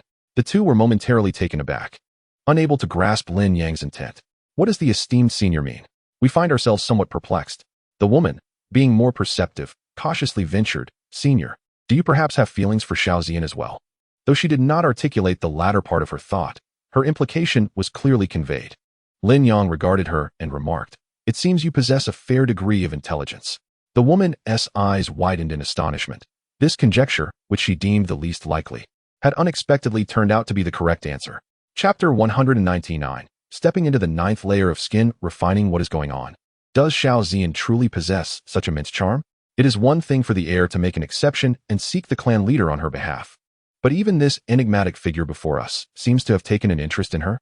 However, there is one matter you must comprehend. Lin Yang fixed his gaze upon the two. This is not a case of me usurping love. Rather, it is because 3 years ago, Xiao Zian and I were wed. This revelation struck the two like a thunderclap. What? Xiao Zian is already married? They were utterly bewildered, completely unaware of this news. Little did they know that the heir of the Yu family was, in fact, privy to this information, yet remained indifferent. "So, do you grasp my meaning now?" Lin Yang observed the duo, speaking in a calm tone. The woman appeared somewhat dazed, while the man's complexion paled in realization. As a fellow man, he understood that there are certain things utterly intolerable to one of his kind. Among them is the notion of another coveting one's wife. Moreover, as the mastermind behind the heir, he would face no repercussions. The only ones in peril were these two pawns. Seeing the man's face turn ashen, the woman too came to understand, her expression filled with dread. "We were unaware of this matter. The clan leader sent us here. We are ignorant of the intricacies involved." The two cried out in protest, genuinely feeling wronged. Had they known of such a situation, they would never have approached so brazenly. Yet Lin Yang was not inclined to grant them leniency. "Since you are now informed, it is time to conclude this." As he spoke, he prepared to take action against them. "Do not kill us. Do not kill us. We are willing to offer anything to spare our lives. Just let us go." Lin Yang's hand halted midair, for the final plea had struck a chord within him. "Anything." His words resonated like a celestial melody, pulling the two back from the brink of death. "Indeed, we shall comply with whatever you request." Lin Yang chuckled softly, saying, "Very well, I desire a blue flame herb." "Do you possess it?" "Blue flame herb?" A flicker of surprise crossed their eyes, and their respect for Lin Yang deepened. This 6th-grade spiritual herb is exceedingly sought after in the upper realms, akin to the salt that ordinary people consume daily. Unassuming yet essential. Yes, The man replied eagerly, retrieving several blue flame herbs from his spatial ring. These herbs were serendipitously discovered during his recent wanderings in the mountains. Upon seeing the blue flame herbs, Lin Yang's eyes glimmered with joy. To find the elusive herbs here, after searching fruitlessly for so long, was a delightful surprise. Look, we have fulfilled your condition. Can we now depart? The man mustered his courage to inquire. However, Lin Yang interjected, wait. System, with the blue flame herbs in hand, I am now able to advance from the 7th layer of skin refining to the 8th layer. What is required to advance from the 8th to the 9th layer of skin refining? The system promptly responded, to transition from the 8th to the 9th layer. One needs the following items: ghostly herb, ice soulflower, and blue flame grass. Lin Yang's brow furrowed instantly. Why does the leap from 8th to 9th layer necessitate 3 different components? The ascent from 7th to 8th layer only required the blue flame grass. The system elaborated. The 9th layer of skin refining marks a significant transition into a new realm, thus necessitating additional preparations for the muscle refining stage. So that's how it is, Lin Yang realized, his expression growing even more solemn. This seriousness, reflected in the eyes of the man and woman present, rendered them breathless with fear, apprehensive that Lin Yang might utter words of violence against them. Regaining his composure, Lin Yang inquired, do you possess ghostly herb and ice soulflower? The two exchanged glances once more. While they had been fortunate enough to encounter the blue flame grass, they had only heard rumors of the other two, never having seen them. After all, these 2 spiritual herbs are exceedingly rare. Noticing their shaking heads, Lin Yang felt a pang of disappointment. Truly none?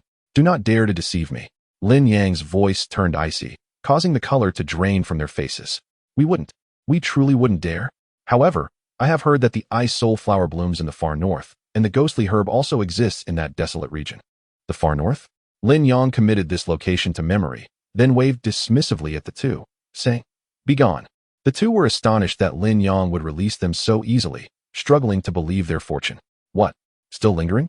Do you wish for me to end your lives? Lin Yang reiterated. Only then did they realize he genuinely intended to let them go. Thank you, esteemed one, thank you. They expressed their gratitude profusely. The woman nearly moved to tears with emotion. Having narrowly escaped, they dared not steal another glance at Lin Yang and fled. Although they had failed their task, they believed that upon recounting their experience, the young master would forgive them. After all, who could have anticipated that Xiao Zian had such a formidable husband? After allowing them to depart, Lin Yang pondered for a moment before turning back. Soon, he arrived at a cave he had passed earlier and entered. Retrieving the blue flame grass, Lin Yang's brow furrowed as he consumed the entire plant. As the blue flame grass entered his stomach, it ignited like a blaze within. Lin Yang's face flushed crimson. A scorching wave surged from his abdomen throughout his limbs. Hiss! Even with Lin Yang's resilience, he could not suppress a hissing sound of agony. Fortunately, this torment gradually subsided with the passage of time. Once the pain completely faded, Lin Yang felt he had moved a step closer to achieving the 8th layer of skin refining. Reflecting on the recent pain, Lin Yang shuddered involuntarily. He truly wished to never experience such internal suffering again. However, no. I must hasten my progress to the 8th layer of skin refining so that I can seek out the ghostly herb and ice soulflower. After the two returned, it is certain that the Yu family will soon take action. I must possess sufficient strength to contend with them in order to protect Xian and Wan'er. Lin Yang's gaze suddenly turned resolute, and with a determined grit of his teeth, he consumed the remaining blue flame grass. At that moment, Lin Yang felt as though he had been cast into the 8 trigrams furnace of the Supreme Elder, being scorched by countless flames of true fire. Just when he believed he could no longer endure, a faint golden light suddenly radiated from his skin. Simultaneously, the sensation of pain vanished completely. Lin Yang regained his composure, his eyes brimming with delight. He had reached the 8th level of skin refinement. He had finally made a breakthrough. The power of the 8th level of skin refinement was something he had just begun to grasp. Chapter 200. As Lin Yang reached the 7th level of skin refining, he was overwhelmed by unbearable pain. Yet, in the fleeting moment of ascending to the 8th level, that torment vanished entirely. This indicates that the 8th level of skin refining surpasses the 7th by more than a mere tear. Contemplating this, Lin Yang unleashed a casual punch, striking the wall of the cave. Boom! The small hill, standing at around 10 meters, crumbled under the force of Lin Yang's blow. After a cascade of falling debris, he emerged from the ruins. The 8th level of skin refining proved to be truly formidable. Lin Yang gazed at his fist with satisfaction. His combat prowess had undeniably more than doubled compared to before. If he were to encounter that undead warrior now, he would not need to engage in any further entanglements. Even if the warrior utilized his technique to create multiple clones, they would pose no threat to him, for he could now completely disregard the opponent's attacks. Raising his eyes to the sun, Lin Yang noted that it was nearly the hour of the rooster. He had to return. Wan'er was waiting for him. The thought of Lin Wan'er prompted him to quicken his pace. "Wan'er, it's time for dinner," he called out. At that moment, Wang Tsong entered, personally serving dishes meticulously prepared by the chef to suit Lin Wan'er's taste, as per Lin Yang's instructions. However, Lin Wan'er appeared dejected, her little head hanging low, a stark contrast to her usual demeanor. "What troubles you? Still thinking of your father?" Wang Tsong couldn't help but sigh inwardly.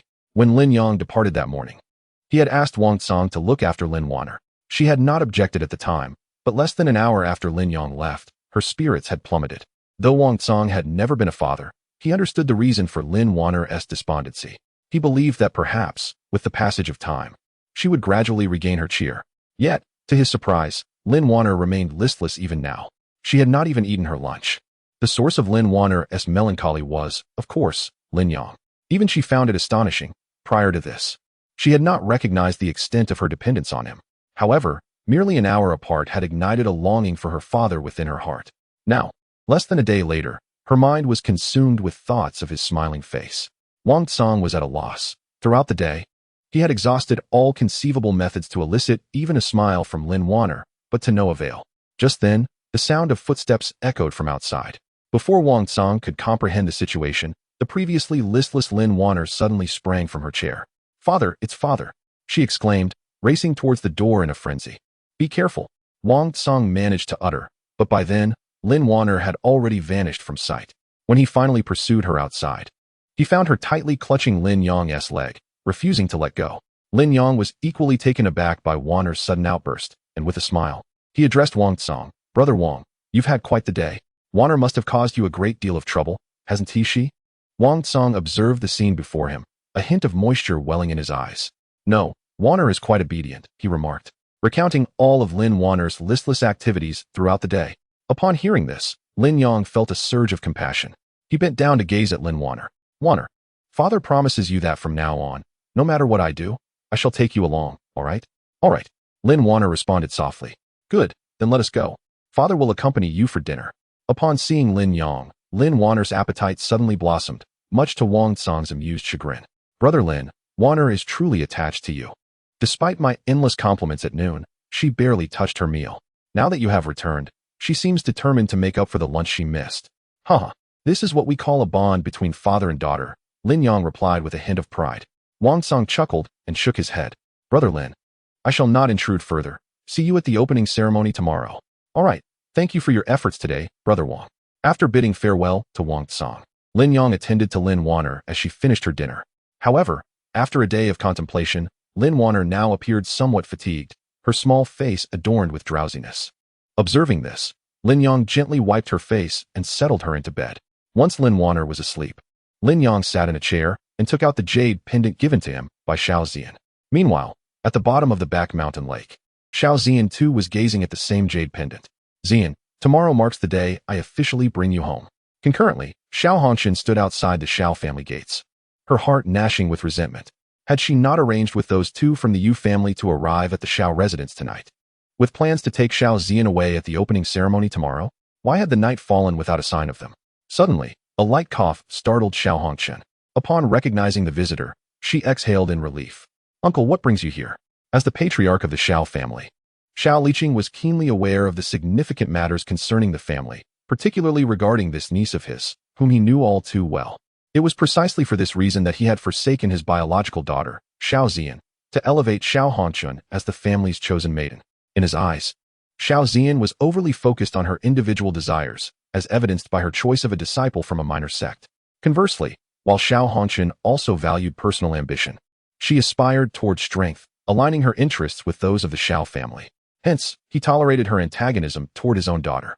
Have they not arrived yet? Xiao Hongxun, awaiting the two individuals, intended to humiliate Xiao Zian before the four great families.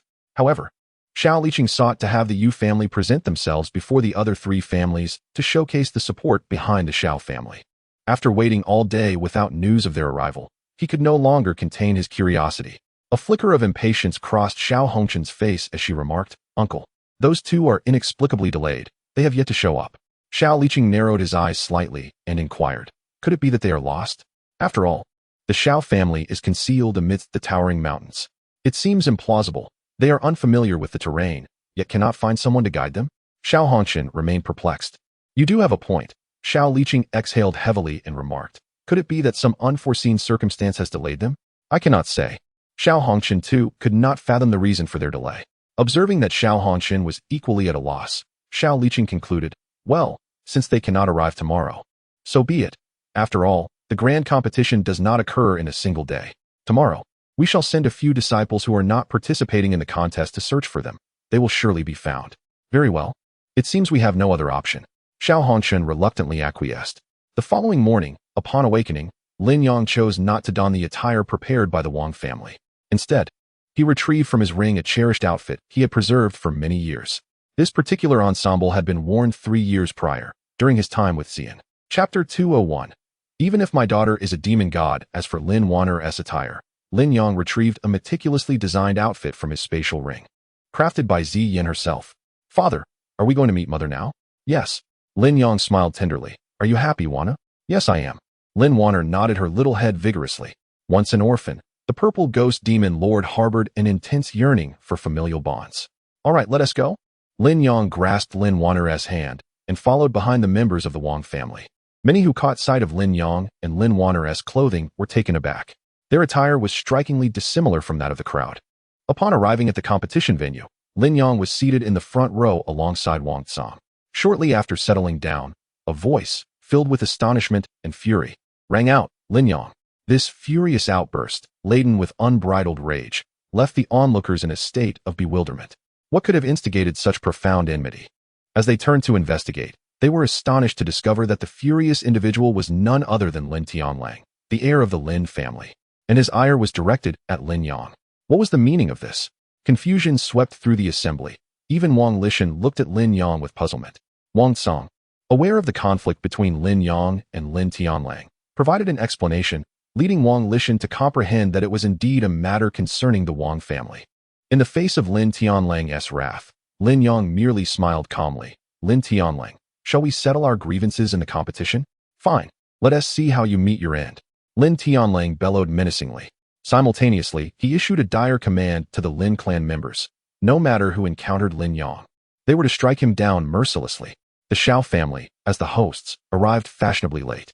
Xiao Liqing stood upon the stage, surveying the crowd with a heart brimming with ambition. Once the 2 members of the Yu family arrived, the long-standing hierarchy of the 4 great families would be irrevocably altered. The Xiao family would ascend as the foremost among them, unrivaled. After delivering a series of vacuous remarks, Xiao Liqing proclaimed, "I know all you talented youths are eager to begin, so I shall not prolong my words. If everyone is ready, the competition is about to commence."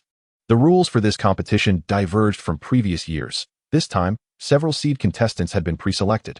These seed contestants would defend their positions while others challenged them, with the victors becoming the champions. Ultimately, the contestant who held their position the longest would be crowned the winner of this competition. Though this rule could be deemed fair or unfair, as it applied to all, it rendered the competition relatively equitable. The seed contestants included the Holy Son and Holy Daughter of the Shui family, the Holy Son and Holy Daughter of the Wang family, the Holy Son and Holy Daughter of the Xiao family, as well as the Holy Son and Holy Daughter of the Lin family. Additionally, one individual, distinguished by exceptional prowess, had been recognized as a seed contestant by the 4 clan leaders, Lin Yang. Upon hearing this name, the first to be taken aback was Xiao Hongchen, who was preparing to take the stage. Lin Yang? How could it be Lin Yang? She knew that the man who held Ziyan's heart was named Lin Yang. It cannot possibly be just one person. It must be a coincidence.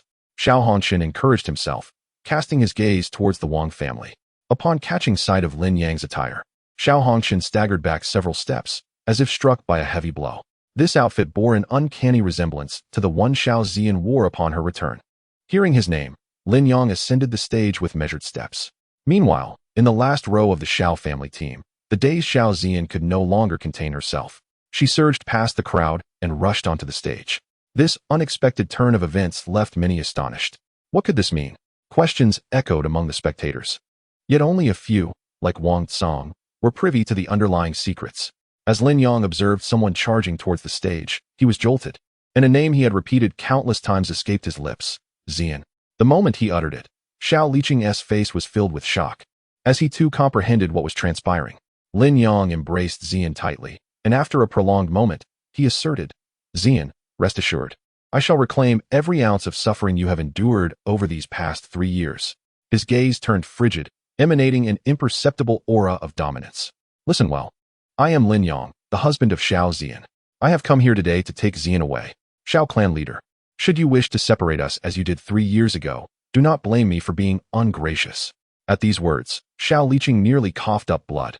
He had never anticipated that Lin Yang, whom he had once looked down upon, had ascended to such heights. Father was right. Whoever dares to take my mother away, I will not be polite. A small voice leapt onto the stage. Although tender, it resonated with unwavering resolve. She was Xiao Xian looked at Lin Wan'er, incredulous. This is Wan'er, our daughter. Xiao Xian covered her mouth, tears streaming down her cheeks as she murmured, Wan'er, Wan'er, my daughter. Mother Lin Wan'er's eyes also glistened with tears. At that moment, a purple aura suddenly radiated from Lin Wan'er. Upon witnessing this, Lin Yang's expression shifted dramatically. This is bad. Wan'er has unleashed her demonic energy. He shouted urgently, Wan'er, wake up! Yet, Lin Yang was a step too late. The terrifying demonic energy had already been sensed by the crowd below. Demonic energy. She must be the reincarnation of the purple ghost demon lord. Xiao Liqing exclaimed in horror. Wang Tsong gazed at Lin Wan'er in astonishment. He had encountered her numerous times, yet had never discerned her true identity. Chaos erupted below as everyone panicked and fled. Who among them was unaware of the infamous name of the purple ghost demon lord? Just as the crowd scattered in terror, the sky suddenly darkened. Then, several beams of light descended from above. Purple ghost demon lord, after hiding for so long, we have finally found you. Lin Yang, surveying the figures in the sky and then glancing at Lin Wan'er's resentful expression, narrowed his eyes. Are you the ones who killed the purple shadow demon lord? Lin Yang demanded coldly. Indeed. And who might you be? The group cast a disdainful glance at him. They were all powerful beings of the Emperor realm, and Lin Yang's strength at the heavenly sovereign level rendered him no more significant than an ant in their eyes. Did you come here to kill my daughter? Lin Yang asked, his tone frigid. Daughter? The group initially looked astonished, then erupted into laughter. Oh, purple shadow demon lord, when did you acquire a fatherhood? A father who's nothing but a waste. This taunt ignited Lin Wan'er's fury. You shall not speak of my father in such a manner. Her eyes turned a vivid violet, and an unparalleled aura surged explosively within her. She ascended swiftly through the ranks of the human sovereign realm, reaching the pinnacle of the saint's sovereign realm in the blink of an eye. The onlookers were left in shock. How is this possible? Even if she were to reincarnate and cultivate anew, such rapid ascension is unfathomable. Lin Yang was equally astonished and immediately inquired of the system. System, what is happening? Host, it is due to the abundance of celestial treasures and medicinal herbs you provided her over the past 3 years. Their latent power has now been fully activated by her anger. Understanding dawned on Lin Yang, but soon he was beset with concern. Lin Wan'er, though at the peak of the Saint's sovereign realm, faced adversaries who were all at the Emperor realm. What do we do, Lin Yang? Xiao Xian asked anxiously. Though she had not personally raised Lin Wan'er, her love for the girl was no less than that of Lin Yang. Furrowing his brow, Lin Yang suddenly flipped his hand, summoning the blazing sun dragon spear. Wan'er, wield your father's weapon. With a solemn expression, Lin Wan'er nodded and grasped the spear. At that moment, the adversaries regained their composure and remarked, Purple Shadow Demon Lord, should you ascend to the Emperor realm, we might have reason to fear. But as you are now, merely a Saint Sovereign, your time is still too short. Then you may test that. Lin Wan'er declared defiantly, launching herself at one of the foes before her. In such dire circumstances, she understood that eliminating several opponents was her only chance of survival. Although she was merely a Saint Sovereign, her speed far exceeded their expectations. And in an instant, she felled an Emperor Realm opponent with a single thrust of her spear. Scatter! What a powerful artifact! The others were astonished, their eyes gleaming with avarice for the blazing sun dragon spear. The last time we defeated the Purple Shadow Demon Lord, we obtained so many treasures. With such a powerful artifact this time, it's truly worth it. Let us all attack together. The Emperor Realm beings showed no shame as they advanced against the 3-year-old Lin Wan'er. Her expression shifted as she hurried to defend herself. But against the combined might of the Emperor Realm, she was gradually forced to retreat. Lin Yang watched in despair, his heart racing. System, is there any way out of this? The host, there is but one way. she must transfer all her spiritual energy to you. And you will undoubtedly transcend to the realm of the Emperor, allowing the celestial body refining technique to reach the stage of bone refinement. However, the system hesitated. But what? Lin Yang inquired. It is merely that if the host cannot withstand the overwhelming demonic power, there is a high likelihood of exploding into oblivion. Lin Yang fell silent instantly. At this moment, Lin Wan'er could no longer endure, a trickle of blood seeping from the corner of her mouth. Lin Yang's gaze hardened with determination. Xian, wait here for me. Without waiting for Xiao Xian's response, he swiftly appeared before Lin Wan'er. Father, quickly move aside. Lin Wan'er exclaimed in alarm. The several formidable beings at the Emperor level showed no intention of relenting upon Lin Yang's arrival. You two shall descend together to hell and relish familial bliss. At that moment, Lin Yang suddenly spoke in a hushed tone. Wan'er, transfer all your spiritual energy to me without reservation. After a brief pause, he added, trust your father. Lin Wan'er nodded vigorously. Her small hands pressed against Lin Yang's back. Instantly, an extraordinary warmth surged through him, accompanied by a chilling, astonishing spiritual force entering his body. Simultaneously, hues of purple, red, and gold began to manifest around Lin Yang. Ah! Lin Yang roared, his aura soaring with each passing moment. In the blink of an eye, he had already broken through to the 5th level of the celestial sovereign realm. Yet, this was just the beginning, compared to Lin Wan'er's prior attempt. Lin Yang's ascension was even swifter. The holy sovereign realm, the Emperor realm, the pinnacle of the Emperor realm. At that moment, several attacks struck Lin Yang. But he remained utterly oblivious. His mastery of the celestial body refining technique had already entered the bone refinement stage, rendering him impervious to attacks of the same tier. What? He has reached the pinnacle of the Emperor realm. The others were struck with terror.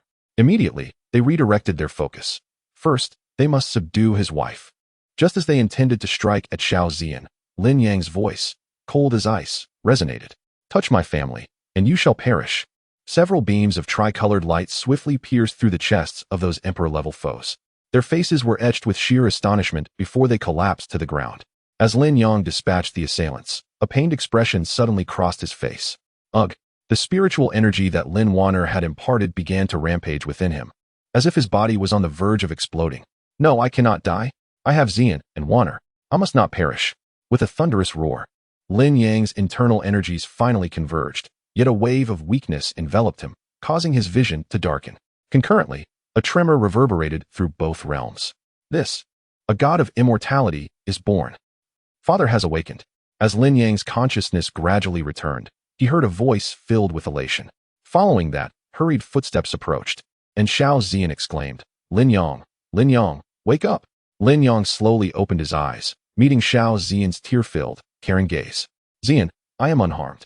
He turned his gaze to the side and beheld a graceful young lady standing nearby. It was, I am Wan'er.